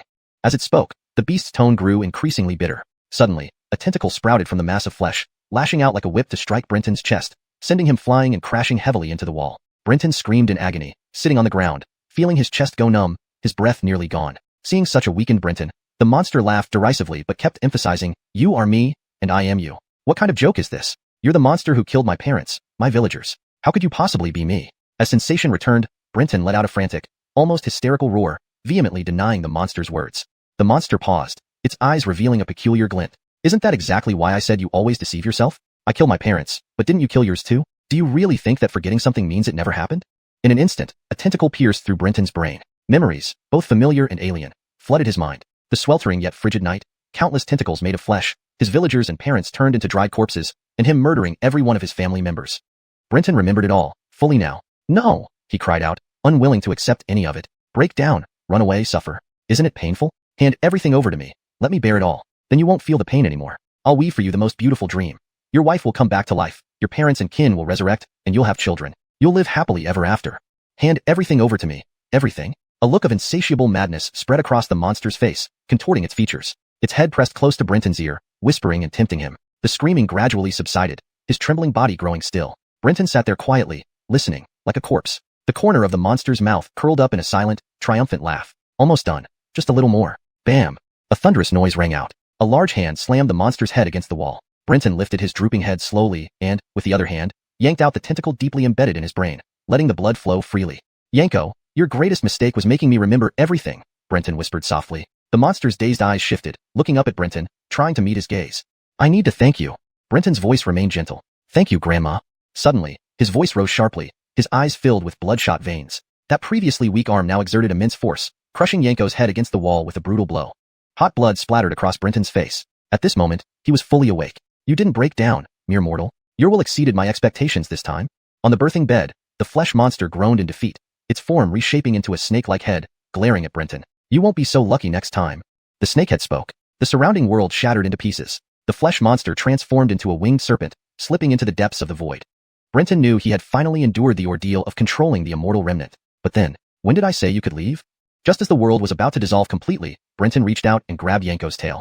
Yanko turned back, startled by the wild look in Brenton's eyes, which sent shivers down its spine. What are you doing? Brenton gave no answer. He tightened his grip on Yanko's tail, roaring loudly and dragging the serpent back from the void. Under Yanko's shocked gaze, he bit into the serpent's body. Yanko shrieked, turning around to bite Brenton, but Brenton, driven mad, ignored Yanko's attacks and savagely gnawed at its body. Madman, you crazy man, a mere 7th-rank cultivator thinking of swallowing me. Yanko howled, but Brenton wouldn't stop. Finally, Yanko bit off its own tail, speeding deeper into the void. Brenton chewed on the serpent's severed body, watching intently as Yanko vanished. You won't be so lucky next time. Brenton repeated Yanko's words as he swallowed the snake. In a palace near the Hearth God Temple, Penelope stood by the window, observing the ruins of the temple. Devon lounged nearby, seemingly bored. Behind Penelope stood General Otto, clad in armor, waiting respectfully. Penelope smiled. General Otto, no need to rush. This bait is too good. Pulling it in now would be a waste. Let's wait and see how many ghosts and devils are lurking in Tianshi City. General Otto, named Otto, nodded. Understood, Anne. Our troops have already set up a net around Tianshi City, ensuring no one can carry the bodies beyond its borders. General Otto, rest assured. Otto's face lit up with excitement. If this mission went well, he might be transferred to the capital, securing his rise to prominence. Being a local ruler was comfortable, but also meant limited access to immortal cultivation resources and opportunities to advance. If he were older, he wouldn't be so eager, but being young, he couldn't afford to miss this chance. Penelope paid no mind to Otto's thoughts. She stared toward the Hearth God Temple. After the prison field disappeared, everyone was shocked by the gruesome scene inside. Especially upon seeing the remains of the Hearth God, no one could help but feel chills. No one knew what had transpired within the prison field, or how the Hearth God met its end. However, the remains of the Hearth God and those slain experts foreshadowed what Brenton had predicted. Many could not resist the lure of greed. One by one, they rushed into the temple. Some did it for themselves, others for their descendants. As commoners in the Golden Tent, they rarely encountered inheritable immortal remnants. Once forced to control them under the Golden Tent court's pressure, their path was sealed. They became rootless cultivators, unable to see any future or hope. They were reduced to breeding machines, bearing several or even a dozen children, hoping a few would survive the trials of controlling the immortal remnant.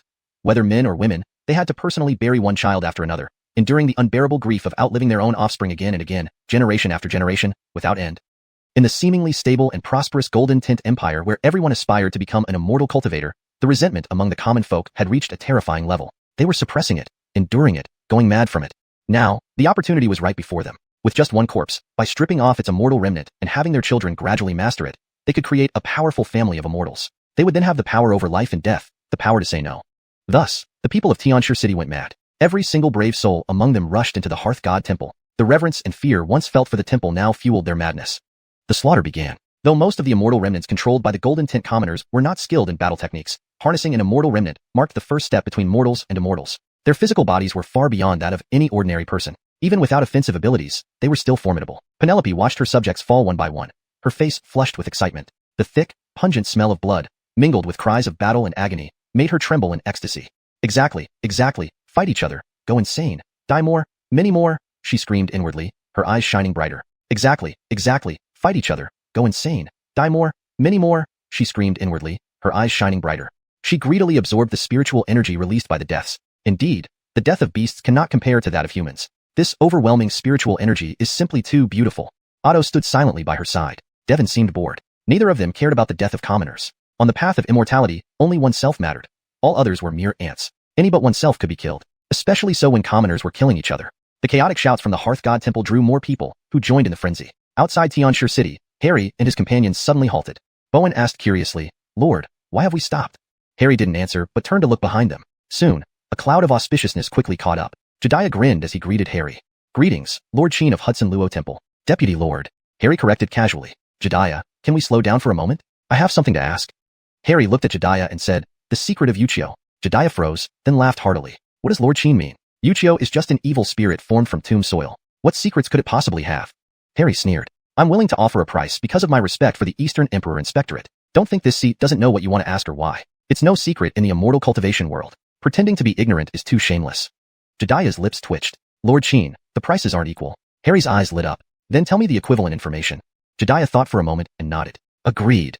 Land and rest for a bit before continuing," Harry said, leading the group into the forest with Jediah following closely. Then, Harry took Jediah to a secluded area. He planted a banner on the ground, and Bowen noticed they couldn't hear the two talking anymore. Harry recounted what he saw in the prison field of the Hearth God Temple. After listening, Jediah looked bewildered. "That's it. That's it. Lord Sheen, did you not witness the Hearth God's power?" "Nope." Jediah looked disheartened, clutching his chest as if the pain was unbearable. From Harry's description of seeing scattered corpses in the prison field, Jediah knew it was the work of the Hearth God's power. The Hearth God's power, 6 livestock imperial chef, was well known in the Eastern Emperor Inspectorate. Not a secret at all, but unless recorded by the heavenly historian, one needed personal experience to fully understand it. Jediah had already transcribed it in his history notes long ago. But now, with the Hearth God dead and the temple destroyed, the next rise of a Hearth God was unforeseeable. Jediah felt like he missed a treasure trove. He wished he could grab Harry's armor and demand why he hadn't entered earlier, so he could record the Hearth God in his history, gaining a significant advantage. But Harry wasn't someone he could question. They weren't from the same school, and Harry's cultivation was far beyond him. "Your part is done. Now it's your turn." Jediah took a deep breath and finally spoke resentfully. "Buried within Wuxia's tomb soil lies the ancient Immortal E. But I advise against opening it within the Great Een borders. It will bring disaster." Harry smirked. Seeing his expression, Jediah knew he wasn't taking the warning seriously. Harry just confirmed from him that Wuxia indeed held an ancient immortal legacy. Jediah shook his head privately. "Forget it. I've warned him. If he doesn't heed, it's not my fault." Jediah took his leave. As Harry pulled out the banner and Jediah was about to depart, he hesitantly asked, "Lord Sheen, did you see a young man named Brenton in the prison field? Did he survive?" Without hesitation, Harry replied, "A minor character isn't worth my attention." However, nearby Bowen overheard the question. "Historian Dongfang knows Brenton?" Jediah nodded at Bowen. "He's dead, torn apart." Jediah sighed. "Makes sense. A 7th-rank cultivator couldn't survive the 6 livestock imperial chef. I shouldn't have hoped otherwise. Farewell, everyone." Chapter 222, Curtain Call. Huff. A long exhalation echoed in the cramped, narrow space. Brenton slowly sat up, feeling a wave of weakness but recovering rapidly as his senses cleared. In the pitch-black surroundings, 3 eyes opened simultaneously. He spread out his left hand, and a flame blossomed to light up the area. His right hand gestured forward, conjuring a water ball that transformed into a reflective surface. Although it did not clearly show his appearance, he could still see parts of himself. On his left cheek, there was a crimson eye, giving Brenton's face an eerie look. However, compared to many cultivators who had lost their human appearance almost entirely due to controlling immortal remains, having an extra eye wasn't too much of a problem. Moreover, an eye on the cheek wasn't entirely unacceptable either. Especially when using the method of ingesting immortal remains, the randomness was too high. For instance, Clifford had a python's mouth grow directly on the back of his head. "I didn't expect that I actually got through this." Thinking about it carefully, this might be the first time I truly experienced the terrifying danger of harnessing immortal remains. Brenton had initially obtained the 5 Directions Great Earth element and relied on it to control the Guzu's tongue without facing much danger. The second time with Yanko's wings, he somehow completed the process even while losing consciousness. These 2 experiences lacked significant peril compared to the rumored horrifying death rate associated with controlling immortal remains. However, as the number of immortal remains increased, the 5 Directions Great Earth element struggled to continue protecting him, leading to vulnerabilities during the 3rd attempt. The malevolent spirits within the Guzu's tongue and Yanko's wings exploited this opportunity, one trying to replace him with lies, the other constructing false illusions. Brenton casually summoned water from the air, drinking it in large gulps to replenish the fluids lost due to pain, making his mind clearer. It seems the Yanko has a higher standing than the Guzu's tongue. Initially, the Guzu's tongue attacked me mentally, but before succeeding, it was suppressed by the evil spirit within the Yanko's wing. So if each time the rank and power of the immortal remains are roughly similar, would it create a balance, restraining each other and making it easier for me to control new immortal remains? It seems very likely. Evil spirits don't cooperate. Even if they could, they have no basis for cooperation, as their sole goal is to take over. Therefore, before determining a winner, they can't replace me. To replace me, they must first decide among themselves. This conjecture seems very plausible. As long as I find immortal remains of the same rank with similar power, the more I control, the less dangerous it becomes. Brenton felt he found a safe way to control immortal remains, but then shook his head with a bitter smile. No, theoretically, this method is viable, but practically, it's unfeasible. After all, No one can confirm if the ranks of immortal remains are the same, and the residual powers within them also differ. Even identical immortal remains would have different strengths. For instance, the immortal remains of a 7th grade cultivator and a 2nd grade cultivator would vary despite being the same type. Sighing, Brenton stopped mulling over it. If controlling immortal remains were so simple, the death rate wouldn't be so high. Though Brenton considered himself smarter than average, he wasn't arrogant enough to think he was the smartest, as such an obvious discovery, if feasible, would have already been noticed and implemented. Meanwhile, through the kitchen god's single eye, he observed that the calamity chi surrounding him had become incredibly dense. The kitchen god has perished, yet how can there be such abundant calamity chi, even denser than before? What's happening outside? Brenton immediately used the Guzu's tongue to enhance his hearing and heard cries and screams from beyond. It seemed that, as he predicted, a chaotic battle erupted over the bodies of fallen experts. Brenton hesitated briefly and decided to stay put. Going out now would definitely drag him into the chaos. Despite his confidence, he knew he wasn't invincible among so many powerful cultivators. The unpredictability of their abilities made encountering someone who could counter him a very real possibility, risking certain death. Thus, Brenton began absorbing the vast calamity chi around him. Having successfully controlled a 3rd immortal remain, his cultivation limit was now open, sensing he could reach the 5th grade realm without hindrance. Without hesitation, Brenton started cultivating. Both the kitchen god's eye and Yanko's wing absorbed calamity chi, accelerating his progress rapidly. Already at late stage 7th grade, he began advancing towards full completion under the intense energy. If undisturbed, Brenton felt he could easily break through to the 6th grade divine sensory realm. In the ruins of the kitchen god temple, corpses piled up like mountains, fought over by countless people, many of whom had forgotten their original purpose in the madness. Meanwhile, a large army entered Tianshi City, forming a tight encirclement around the temple. Otto, no longer in the imperial pavilion, sat astride a warhorse at the front, his eyes burning with murderous intent and ambition. A long spear hummed as if sensing his will. Kill. A clear feminine voice echoed in Otto's ear. Otto raised his spear and shouted, Kill. The army advanced steadily toward the temple, slow and deliberate. Their combined murderous intent solidified like substance. Inside the temple, both commoners and opportunistic cultivators instinctively ceased fighting. They shivered uncontrollably, their skin breaking out in goosebumps, sensing impending doom. Despair gripped them tightly as death loomed. Run quickly. Being cultivators, they sensed danger even without seeing the army. Just as cries filled the air, a command flag waved in the army. Thousands of soldiers instantly released their abilities, targeting the ruined temple. Many fleeing abruptly stopped, their eyes turning blood red as they fell to the ground, drooling madly and staring at the corpses. A hunger beyond words seized everyone, causing stomachs to clench painfully. Why am I so hungry? So hungry. Food, give me food. I need food. People screamed in terror, devouring any rations they had. Those without resorted to the piled-up corpses, becoming ravenous wraiths, consuming everything in sight. Unaffected individuals watched in horror. This is the Heavenly Food Guard's ability, the Hungry Ghost Realm. As citizens of Tianshi City, they knew the guard well. This translation adheres to your guidelines, maintaining natural English fluency, character names in pinyin, the original tone and style, and coherent storyline logic with previous content. The paragraph structure and line breaks are preserved as in the original text. Immediately, they recognized why these people had all become this way. This was due to the unique immortal remains controlled by the Heavenly Food Guard, ghostly hungry spirits. In this city renowned for its culinary delights, a ghostly entity known as Hungry Spirit thrived. To form an army, the Golden Pavilion transported large numbers of prisoners here annually, confining them to die in extreme hunger. Under such cruel conditions, numerous hungry spirits were born. Then these hungry spirits were slain, leaving behind their immortal remains. Those affected by the powers of the hungry spirits' immortal remains would have their minds consumed by extreme hunger. They would devour everything around them, edible or not. No matter how much they ate, they would never feel full and would grow even hungrier until they died from overeating. Citizens of Tianshi City had witnessed cultivators meet tragic ends under the Heavenly Food Guard's siege more than once. The scenes of being possessed by hungry spirits resembled nightmares. Seeing others in such a frenzied state of consumption, they immediately knew the Heavenly Food Guard had intervened. A muffled explosion resounded as a cultivator's belly, swollen like a balloon, suddenly burst open, spewing out entrails mixed with food debris. But the cultivator seemed oblivious, still shoving food into his mouth while bleeding profusely, until he finally died, still trying to stuff food into his mouth. Terrifying and bone-chilling. Yet soon, that person became food for others, transforming the scene into a hellish nightmare. It brought those who were still in a frenzy back to their senses. They realized the kitchen god temple's legacy was not something they could covet. It belonged to the Golden Pavilion dynasty. Anyone who tried would die. They scattered, desperately fleeing outward. Some still succumbed to the effects of the hungry spirit, stopping mid-escape and turning into ravenous ghosts. A few lucky ones managed to break through only to be met by dense ranks of Heavenly Food Guard soldiers. We surrender. Don't kill me. Lacking any courage to resist, they knelt and begged for mercy. In response, they faced merciless slaughter. The earth beneath their feet began to flow, raising waves that swept up nearby citizens, slamming them backward. These ordinary citizens of the Golden Pavilion, possessing low cultivation levels, had no ability to resist and were instantly killed by this terrifying power. This technique was known as Earth River Wave, not exceptionally powerful on its own but devastating when released simultaneously by hundreds or thousands of soldiers, a qualitative change. Isn't this a beautiful yet tragic masterpiece? Kiana stood atop the Imperial Pavilion, gazing at the massacre below with an appreciative gleam in her eyes, her face flushed. Devon remained unperturbed, sipping his drink calmly, unaffected by the Earth's tremors. This isn't painting. Kiana laughed heartily. And, aren't you curious where Brenton went? Aren't you worried he might be inside the kitchen god temple? Devon suddenly spoke. Doesn't it intrigue you? Kiana paused, replying, Brenton is clever. He wouldn't foolishly involve himself in the battle. Shouldn't he be with Jediah? She didn't believe a mere 7th grade immortal cultivator like Brenton would be so stupid as to join a conflict between higher-ranking cultivators. Devon sighed. I haven't detected Jediah's aura. He isn't in Tianshur City.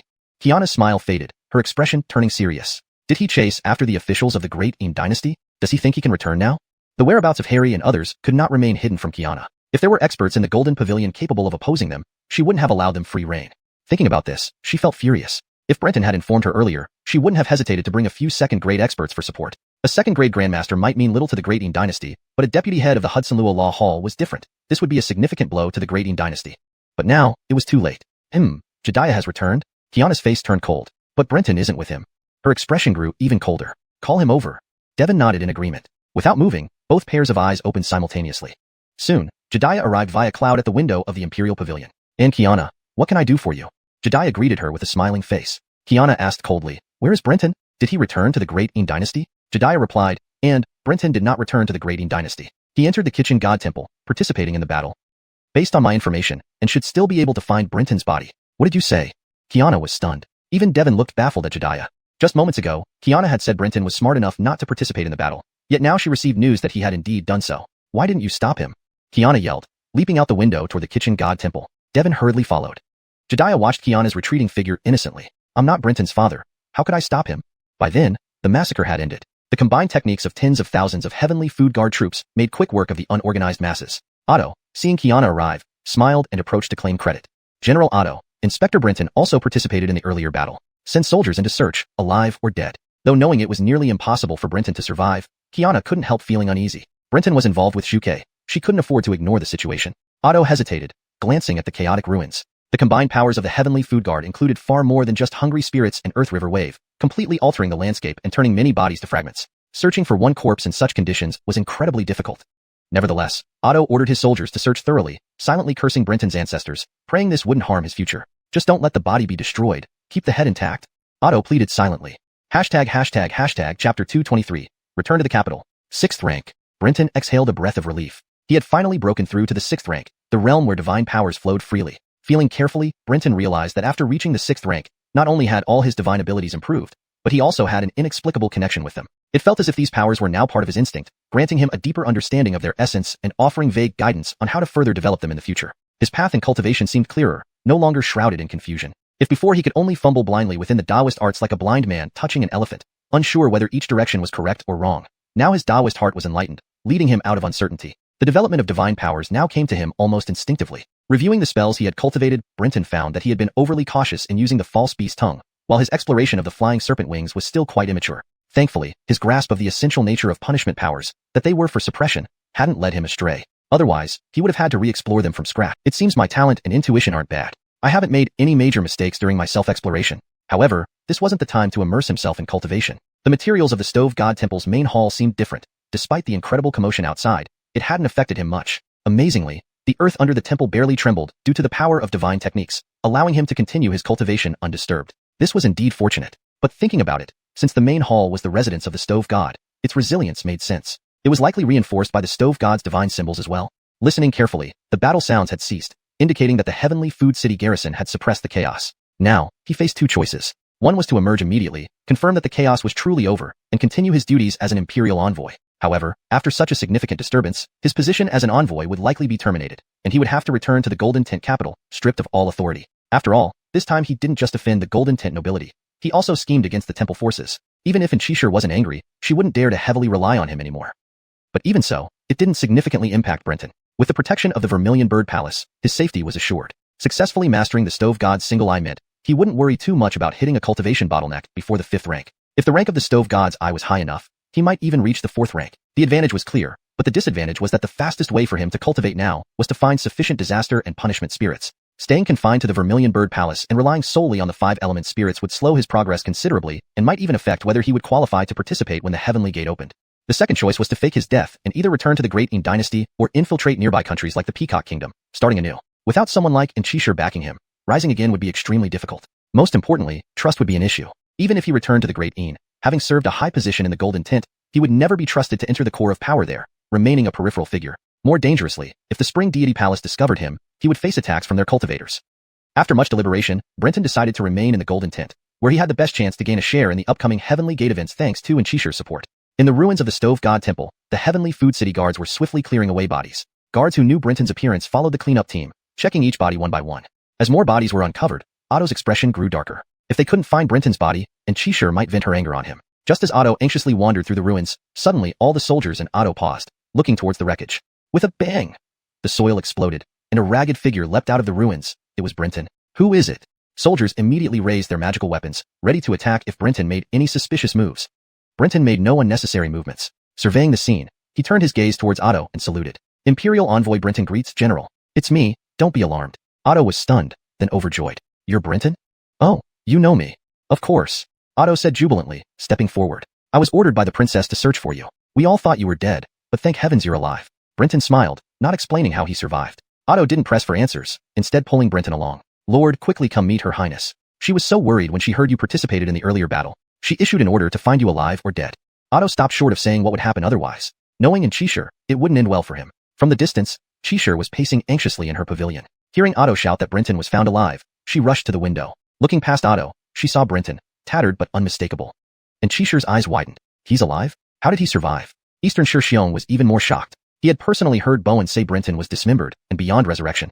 Through the window, seeing Brenton, Eastern xiuxian was puzzled. Why did the great Immortal officer lie to me? No, looking at the Immortal officer, it seemed he genuinely believed Brenton was dismembered. Then how did Brenton survive after being sliced into pieces by the Stove God?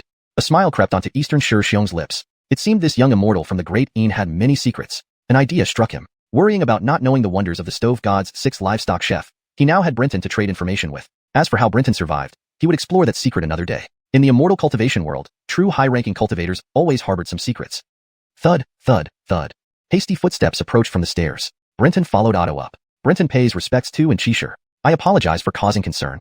Inside the pavilion, Inchisha, Devon, and Eastern xiuxian regarded Brenton with odd expressions. Brenton's animal skin clothes bore obvious cuts on the shoulders, thighs, and collar, with clean, straight edges and faint red lines on his skin to mark the wounds. Yet, he stood before them alive. Instantly, they all sensed Brenton's profound capabilities. Regrowing severed limbs was common in the immortal world, but regenerating after decapitation, except for those rare cultivators with multiple heads, was unheard of. Good to have you back alive. Inchisha pondered but ultimately didn't ask. In the Donglai Mountains, Brenton was resurrected by the vermilion bird, gaining new life. Surviving this ordeal, Inchisha found it less surprising. Note, the translation maintains the original tone and structure while ensuring fluency and coherence in English. This might involve the secret of the vermilion bird, so Inchisha decided not to ask at this moment. Thank you for your hard work, General Otto. You did well this time. When we return, I will report your achievements to Father Buck truthfully. You just need to wait for his commendation decree. Otto's face lit up with joy, and he bowed repeatedly before retreating. Sit. Brenton sat directly next to Devon. Devon's gaze lingered on the closed eye on Brenton's left cheek and said with a smile, Congratulations, Sir Pei, on mastering the 3rd immortal corpse and successfully reaching the 6th rank. Devon's words caused both Inchisha and Jediah to be shocked again. Earlier, they were all taken aback by Brenton's resurrection from the dead, focusing their attention on his clothes and wounds, completely missing that Brenton had mastered the 3rd immortal corpse. You actually mastered the 3rd immortal corpse. Jediah and Inchisha exclaimed simultaneously. To master a new immortal corpse without reaching one's cultivation limit carried a much greater risk. Brenton smiled and replied, Lucky, thank you for your concern, Inchisha, Elder Devon, and Brother Dongfang. Devon looked at Brenton's closed eye and asked, An eye? You risked your life to participate in the battle at the Stove God Temple just for this eye? Brenton nodded and opened the eye on his left cheek. A familiar eye appeared before them. This is the Stove God's single eye? Jediah could hardly believe his eyes. Even Inchisha felt doubtful. The Stove God was a true 2nd-rank great adept. For such a powerful figure, even if they willingly gave up their immortal corpse, it would still be beyond what a 7th-rank cultivator could handle. An immortal corpse cultivated for over 1,000 years alongside the Stove God was thoroughly revived, harboring an overwhelmingly vast amount of spiritual energy. It was inconceivable that Brenton could successfully master the Stove God's eye. Brenton explained with a smile. The Stove God and several other temple adepts nearly perished together. Before his fall, he gave me this eye as a parting gift, asking me to look after any surviving disciples of the Stove God Temple out of gratitude for this eye. I see. Inchisha nodded. Brenton's eyes flickered. Upon reaching the 6th rank, the false beast tongue's power had almost become instinctive. Inchisha believed him so naturally. But it wasn't impossible that Inchisha used this excuse to set aside this matter temporarily. However, while Inchisha wanted to bypass this topic, Jediah disagreed. He asked sincerely, You directly mastered the immortal corpse left behind by a 2nd-rank cultivator and succeeded? Truly inconceivable. I'm really curious how you dealt with the pre-existing spiritual energy within the corpse. Brenton smiled, feigning unawareness of Jediah's intention, and lied. That's because Senior Stove God was already at his wit's end. The spiritual energy within the corpse was depleted, and the remaining energy had little effect on me. I see. Jedediah nodded. That's enough. Sir Pei has survived a major calamity and successfully mastered the third immortal corpse. It's truly a great occasion, so let's allow Sir Pei to rest now. We shouldn't press him with more questions, Devon interjected, giving Jedediah a warning glance. After all, Jedediah wasn't a cultivator of the golden tint kaganate. Some things should remain unasked. Bring Sir Pei back to rest. Qishir also realized that, no matter how many doubts there were, it wasn't the right time to ask with Jedediah present. Brenton bid farewell and followed the servants to the inn. Back at the inn, hot water, food, and new animal skin clothing were all prepared. Feeling utterly exhausted, Brenton allowed the servants to take care of him. After washing up, he didn't touch any food but went straight to his room and fell asleep immediately. When he woke up, he found himself in a spacious carriage. You're awake? Qishir, dressed in fiery red fur, leaned against the carriage, reading a bamboo scroll. Where are we? Brenton stretched lazily, hearing his bones crackle. On the way back to the capital. Huh. Don't tell me you think you can continue to act like a kingpin after causing such a disturbance. Father Buck has already written to revoke your role as Imperial Envoy and dispatched someone else to continue your mission. He wants you to return with me. Although he had anticipated this, Brenton still felt regretful. Being outside, acting under the Buck's authority, allowed him considerable freedom in his actions. Returning now, his cultivation speed would undoubtedly slow down considerably. Qishir glanced at Brenton's disappointed expression and scolded angrily. What? Don't misunderstand my kindness. Do you think your rumor spreading was flawless? This time, you deceived so many experts from multiple temples. Now countless people want your head. Returning to the capital with me is your only chance to survive. Brenton laughed awkwardly and asked, Did my operatives get caught? No, they're with the convoy. The ones who spread the news were the disciples of the Stove God Temple. They were sent out of Heavenly Food City by the Stove God using divine powers. Upon hearing about the temple's destruction, they immediately made it public. Right now, you're a rat running through the streets. Finished speaking, Qishir put down the scroll and looked at Brenton. So, shouldn't you explain why, since the Stove God was willing to give you the eye, he still let his disciples expose you as the mastermind? Hearing this, Brenton laughed awkwardly and then cursed, Old bastard Stove God, not fit for human company. Chapter 224, Heavenly Script. I say, I really don't know. Do you believe me? Brenton would never reveal that the Hearth God had chosen to entrust him with his one-eyed immortal remains on Juchua's account. The original translation contained an error where Zumchir was a mix of Chinese and what seems to be a mistaken character input. The name Zhuke should be used for consistency and fluency in English. Originally, because of Zhuke, he was already on uncertain terms with her. If she found out about this, who knows what further plans she might have for him. However, Karina suddenly dropped her inquisitive demeanor, instead smiling indifferently. Nobody can fathom what a second-rank powerhouse truly intends. They're all a bunch of lunatics, mad one moment and cunning the next. Of course, perhaps it's something you don't wish to speak of. No matter, I won't press you. Brenton glanced at Karina in surprise, not expecting her to let him off so easily. Feigning nonchalance, Brenton pulled back the curtain, discovering that they were returning to the capital not under light travel conditions, but accompanied by a large contingent of troops. From their uniforms and uniform immortal remains, Brenton recognized them as guards from Tianshur City. Amidst the army, there were endless carts carrying objects similar to coffins with talismans attached. That is, the remains of 5th rank or above immortal cultivators who fell in the Hearth Temple. Brenton withdrew his gaze without surprise. Even the imperial immortal officials of the Yin dynasty recovered fallen colleagues' immortal remains. These were valuable assets. After all, even disregarding if an immortal body's bones carried any sect lineage, even for solitary cultivators, they represented precious wealth. The mortality rate associated with wielding immortal remains was extremely high, especially for solitary cultivators. High-ranking solitary cultivators possessed immortal remains that could drastically reduce failure rates, nearly representing a semi-lineage. This enabled successors to become high-grade cultivators with higher probability and even allowed crafting a semi-complete cultivation lineage based on these remains.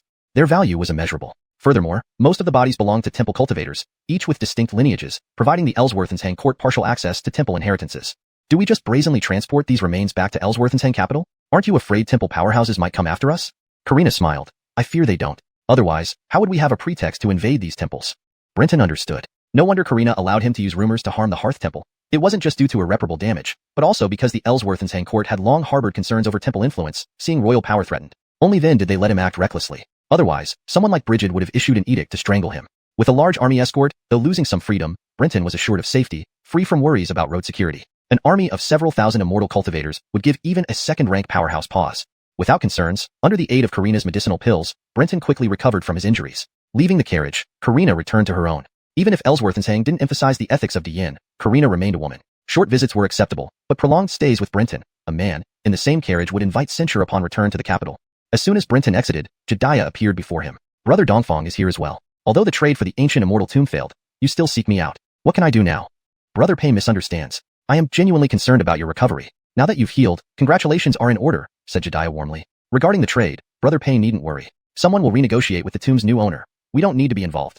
Oh, so Brother Dongfang knows who currently possesses the ancient immortal tomb? When Brenton was torn apart by the Hearth God's divine power and pretended to be dead, he lost external perception and had no idea who ultimately obtained the tomb. Learning this from Jedediah, he naturally wanted to clarify who benefited from his misfortune.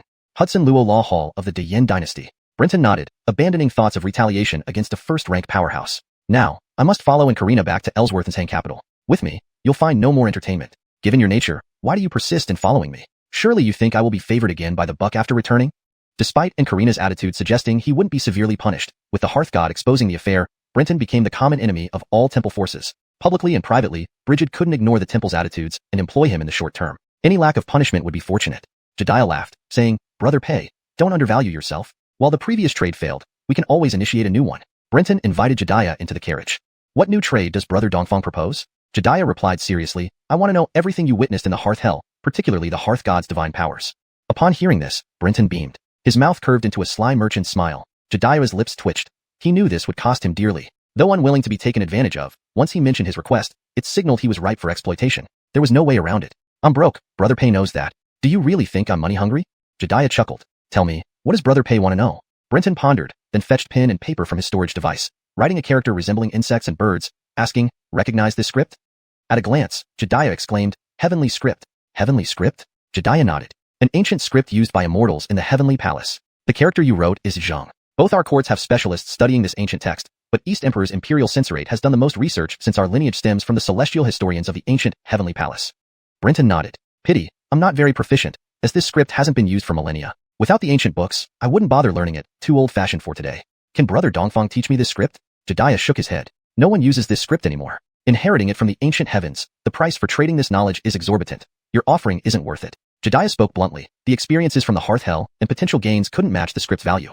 But what about 100 characters or so? Just 100? Jediah rolled his eyes. Ancient heavenly scripts have only 3,000 characters total. Saying just 100 is an understatement. Brenton was astonished.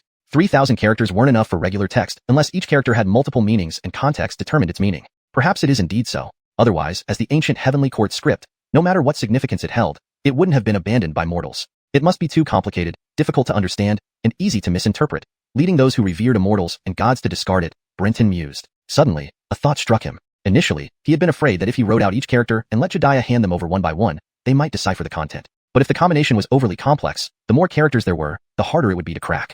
This significantly increased the confidentiality of this script. The script in question naturally came from Clifford's gift, which Brenton had never forgotten. Now, Dongfang brother, how many characters do you think I possess? Jediah thought for a long time before holding up 10 fingers. That's too few. Truly, I didn't realize you had the potential to be a sly merchant. No way. Jediah almost jumped up. These are heavenly scripts. 10 is not a small number. You should know that understanding these texts will greatly benefit you when entering the heavenly gate in the future. 10 characters are plenty. But you said, whether it's Ellsworth and Tang or De Yin, even other countries' courts, are all studying these texts. Even without your help, with my relationship with Karina, I could get the meanings from the court once I return to the capital. Ha ha, Brother Pei. Did you forget that our Eastern Emperor's censorate inherited these texts, while the courts merely deciphered them? There's a difference you can't ignore. 20, 10, 18, 10, back and forth, like poor citizens haggling over every coin on a street stall, their faces red with fervor. Finally, after Brenton's relentless effort, he managed to clinch the deal at 15 characters. Immediately, Brenton began recounting everything he witnessed in the Hearth Temple, omitting his own techniques and actions. Jediah listened excitedly, jotting down notes meticulously. When Jediah finished collecting his scrolls, he promptly began teaching Brenton about the heavenly scripts. Wait, didn't you already tell me the meaning of this character? That doesn't count. Brenton balked when Jediah tried to teach him the Zhong character he had just explained. However, Jediah gave a cunning smile. Brother Pei, surely you don't think this character has only one meaning. What do you mean? Just as it sounds. Only then did Brenton truly understand why heavenly scripts fell into disuse. They were simply too hard to comprehend. One character represented an entire Tao. Jediah spent the entire day explaining just the Zhong character until dusk. Yet, Brenton hadn't fully grasped it. Each of the 3,000 heavenly script characters essentially symbolized a different aspect of the way, containing countless profound truths of the universe. Had it not been for the fact that Brenton's immortal remains and powers weren't directly linked to this Zhong character, he would have gained a deeper understanding of his own capabilities. Just the experience gained from bartering 15 characters made Brenton feel like he'd hit a gold mine. No wonder Jediah had been stingy like a commoner earlier. If it were himself, offering 3 characters would have shown considerable generosity. Over the next half-month, Brenton recalled the texts recorded in the brocade and randomly rearranged the characters to quiz Jediah. Learning under such hasty conditions made his brain almost explode. He had no time to try understanding but merely memorized frantically. After mastering 15 characters, Brenton went into seclusion, rejecting meetings even from Karina and Devon. He remained within the carriage, except for basic needs. 3 months later, the convoy finally reached Ellsworth and Tang capital. Unwillingly, Brenton stepped out of the carriage. Although he only grasped the surface of the 15 heavenly script characters, they had brought him immeasurable benefits. Now, he could consider himself a true 6th rank spirit communication realm cultivator. At this level, he could achieve what 6th rank cultivators were capable of, fusion of techniques. Before 6th rank, fusing 2 spells into a new one could only be achieved through 2 methods. First, drawing spells onto talismans to form a new technique, though the enhancement was limited. The second method involved 2 cultivators releasing different spells simultaneously for external fusion, yielding similar results. During the battle at the Hearth Temple, the guards of Tianshi City used the second method, not by fusing different spells but the same spell for multiplied power.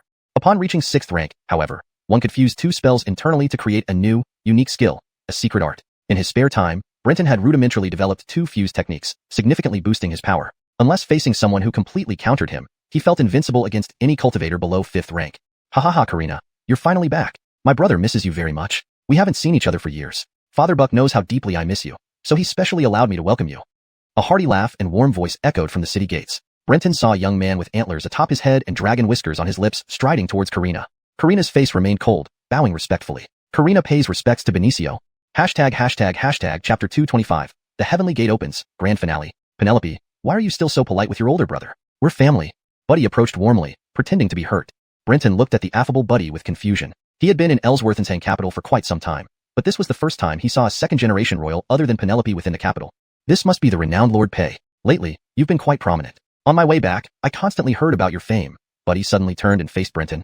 Although they hadn't met before, Buddy easily identified him. It was clear that Buddy had investigated Brenton thoroughly and even seen his portrait.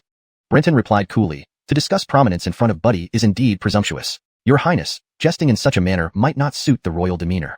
Buddy was taken aback, while Penelope smiled. 13th brother, since Father Buck ordered you to fetch me, there must be important matters. Let's return to the palace quickly. Buddy gave Brenton a meaningful glance, then responded to Penelope and led the way back to the palace. Why did Buddy suddenly return to the capital? Brenton asked Penelope quietly as he fell into step beside him. Not just him, all the princes and princesses have been summoned to the capital. What happened? Is your father considering abdication? Penelope rolled his eyes. Barclay was in the prime of his life. How could he abdicate? Knowing Brenton was joking, Penelope eventually explained the reason. All the heirs were called back for one purpose, to allocate the next batch of Heavenly Gate slots. Brenton's heart raced. He left the Grading dynasty for Ellsworthen's because he knew he wouldn't likely get a Heavenly Gate slot there given his experience and strength. He didn't expect that the decision on the slots would come so soon. He almost regretted it. If he had decided to leave Ellsworthen's earlier and return to the Grading, he would have missed this opportunity. Thank goodness. Divine providence. Brenton couldn't follow Penelope into the palace, but he wasn't worried. With their complex relationship, he was confident Penelope would ensure he got a slot. Initially, Brenton expected that upon returning, he would face an immediate reckoning from Barclay, along with attacks from both the temple and noble factions. However, due to the Heavenly Gate issue, all old grudges were put aside, giving him a respite and easing tensions. Brenton didn't know the intense competition within the palace. In the end, Penelope only secured 5 slots. Brenton sighed, realizing how diminished the Zhuge Palace had become. Yet Penelope's words humbled him further. I originally had 50 slots, but to smooth things over for you, I had to give them to the nobles and temples. You can rest assured they won't cause trouble for you before entering the Heavenly Gate, though don't expect any advancement in the Ellsworthen's court. Brenton didn't care about his position in the Ellsworthen's government. With Penelope's deals with various families and temples, his life was safe as long as he stayed in the capital. This was a tacit understanding. His positions were revoked by Barclay, making him a commoner. Brenton knew this peace was hard won. He avoided going out and focused on cultivating within the Zhuge Palace, aligning perfectly with his intentions. He aimed to reach the 5th rank peak, perhaps even 4th rank, using his immortal skeleton. At the 5th rank, he would need to construct his own prison, requiring significant time and effort, something not achievable in the short term. For the sake of the Heavenly Gate, Brenton dedicated himself to cultivation. When free, he studied celestial script taught by experts Penelope summoned. During this quiet period, Brenton steadily advanced his cultivation. Before the Heavenly Gate opened, he finally deciphered the celestial script in Clifford's family's amulet. Upon reading it, Brenton almost lost control. The amulet detailed methods to become a deity, not just any deity, but even a deity king. At the 1st rank, one must imprint their divine shadow on the deification scroll or the ascension register to transcend to true godhood. The deification scroll was controlled by the Eastern Emperor's bell, and the ascension register by the river map and Luo book. Obtaining either would allow the reconstruction of the true heavenly court and the restoration of order. The amulet also contained a conspiracy that Burke, the master of the Eastern Emperor's censorate, never truly died. Each successive head of the censorate was actually Burke, who changed identities to secretly gather fragments of the Eastern Emperor's bell, aiming to recreate it, becoming the new deity king and reopening the deification scroll to rule the world. Years ago, Clifford's clan accidentally uncovered this secret, leading to their exile. Only Clifford survived, dying outside Fengyin City by chance. Ultimately, Brenton inherited this secret. As the day for the Heavenly Gate opening arrived, Brenton hadn't set foot in the palace since moving there 8 years ago. This was the first time in 8 years that Brenton walked with Penelope into the palace. 16 princes and 7 princesses, each with their retinue, stood on the palace square, eyes aflame. This wasn't just an exploration of the Heavenly Gate, but also a test to determine the next Ellsworthen's buck. Even the usually cold Penelope showed excitement, and Brenton felt his heart racing. The palace square was eerily silent. Everyone observed each other with indifference, knowing they were both allies and enemies inside the Heavenly Gate. As the sun set and stars filled the cloudless sky, Heavenly Gate opens. Barkley shouted, arms spread wide, stirring everyone's emotions. Brenton looked around, curious about how the gate would open and where it was. As Barkley yelled, starlight condensed into solid beams, raining down like droplets. Everyone stood in awe, bathed in the starry rain.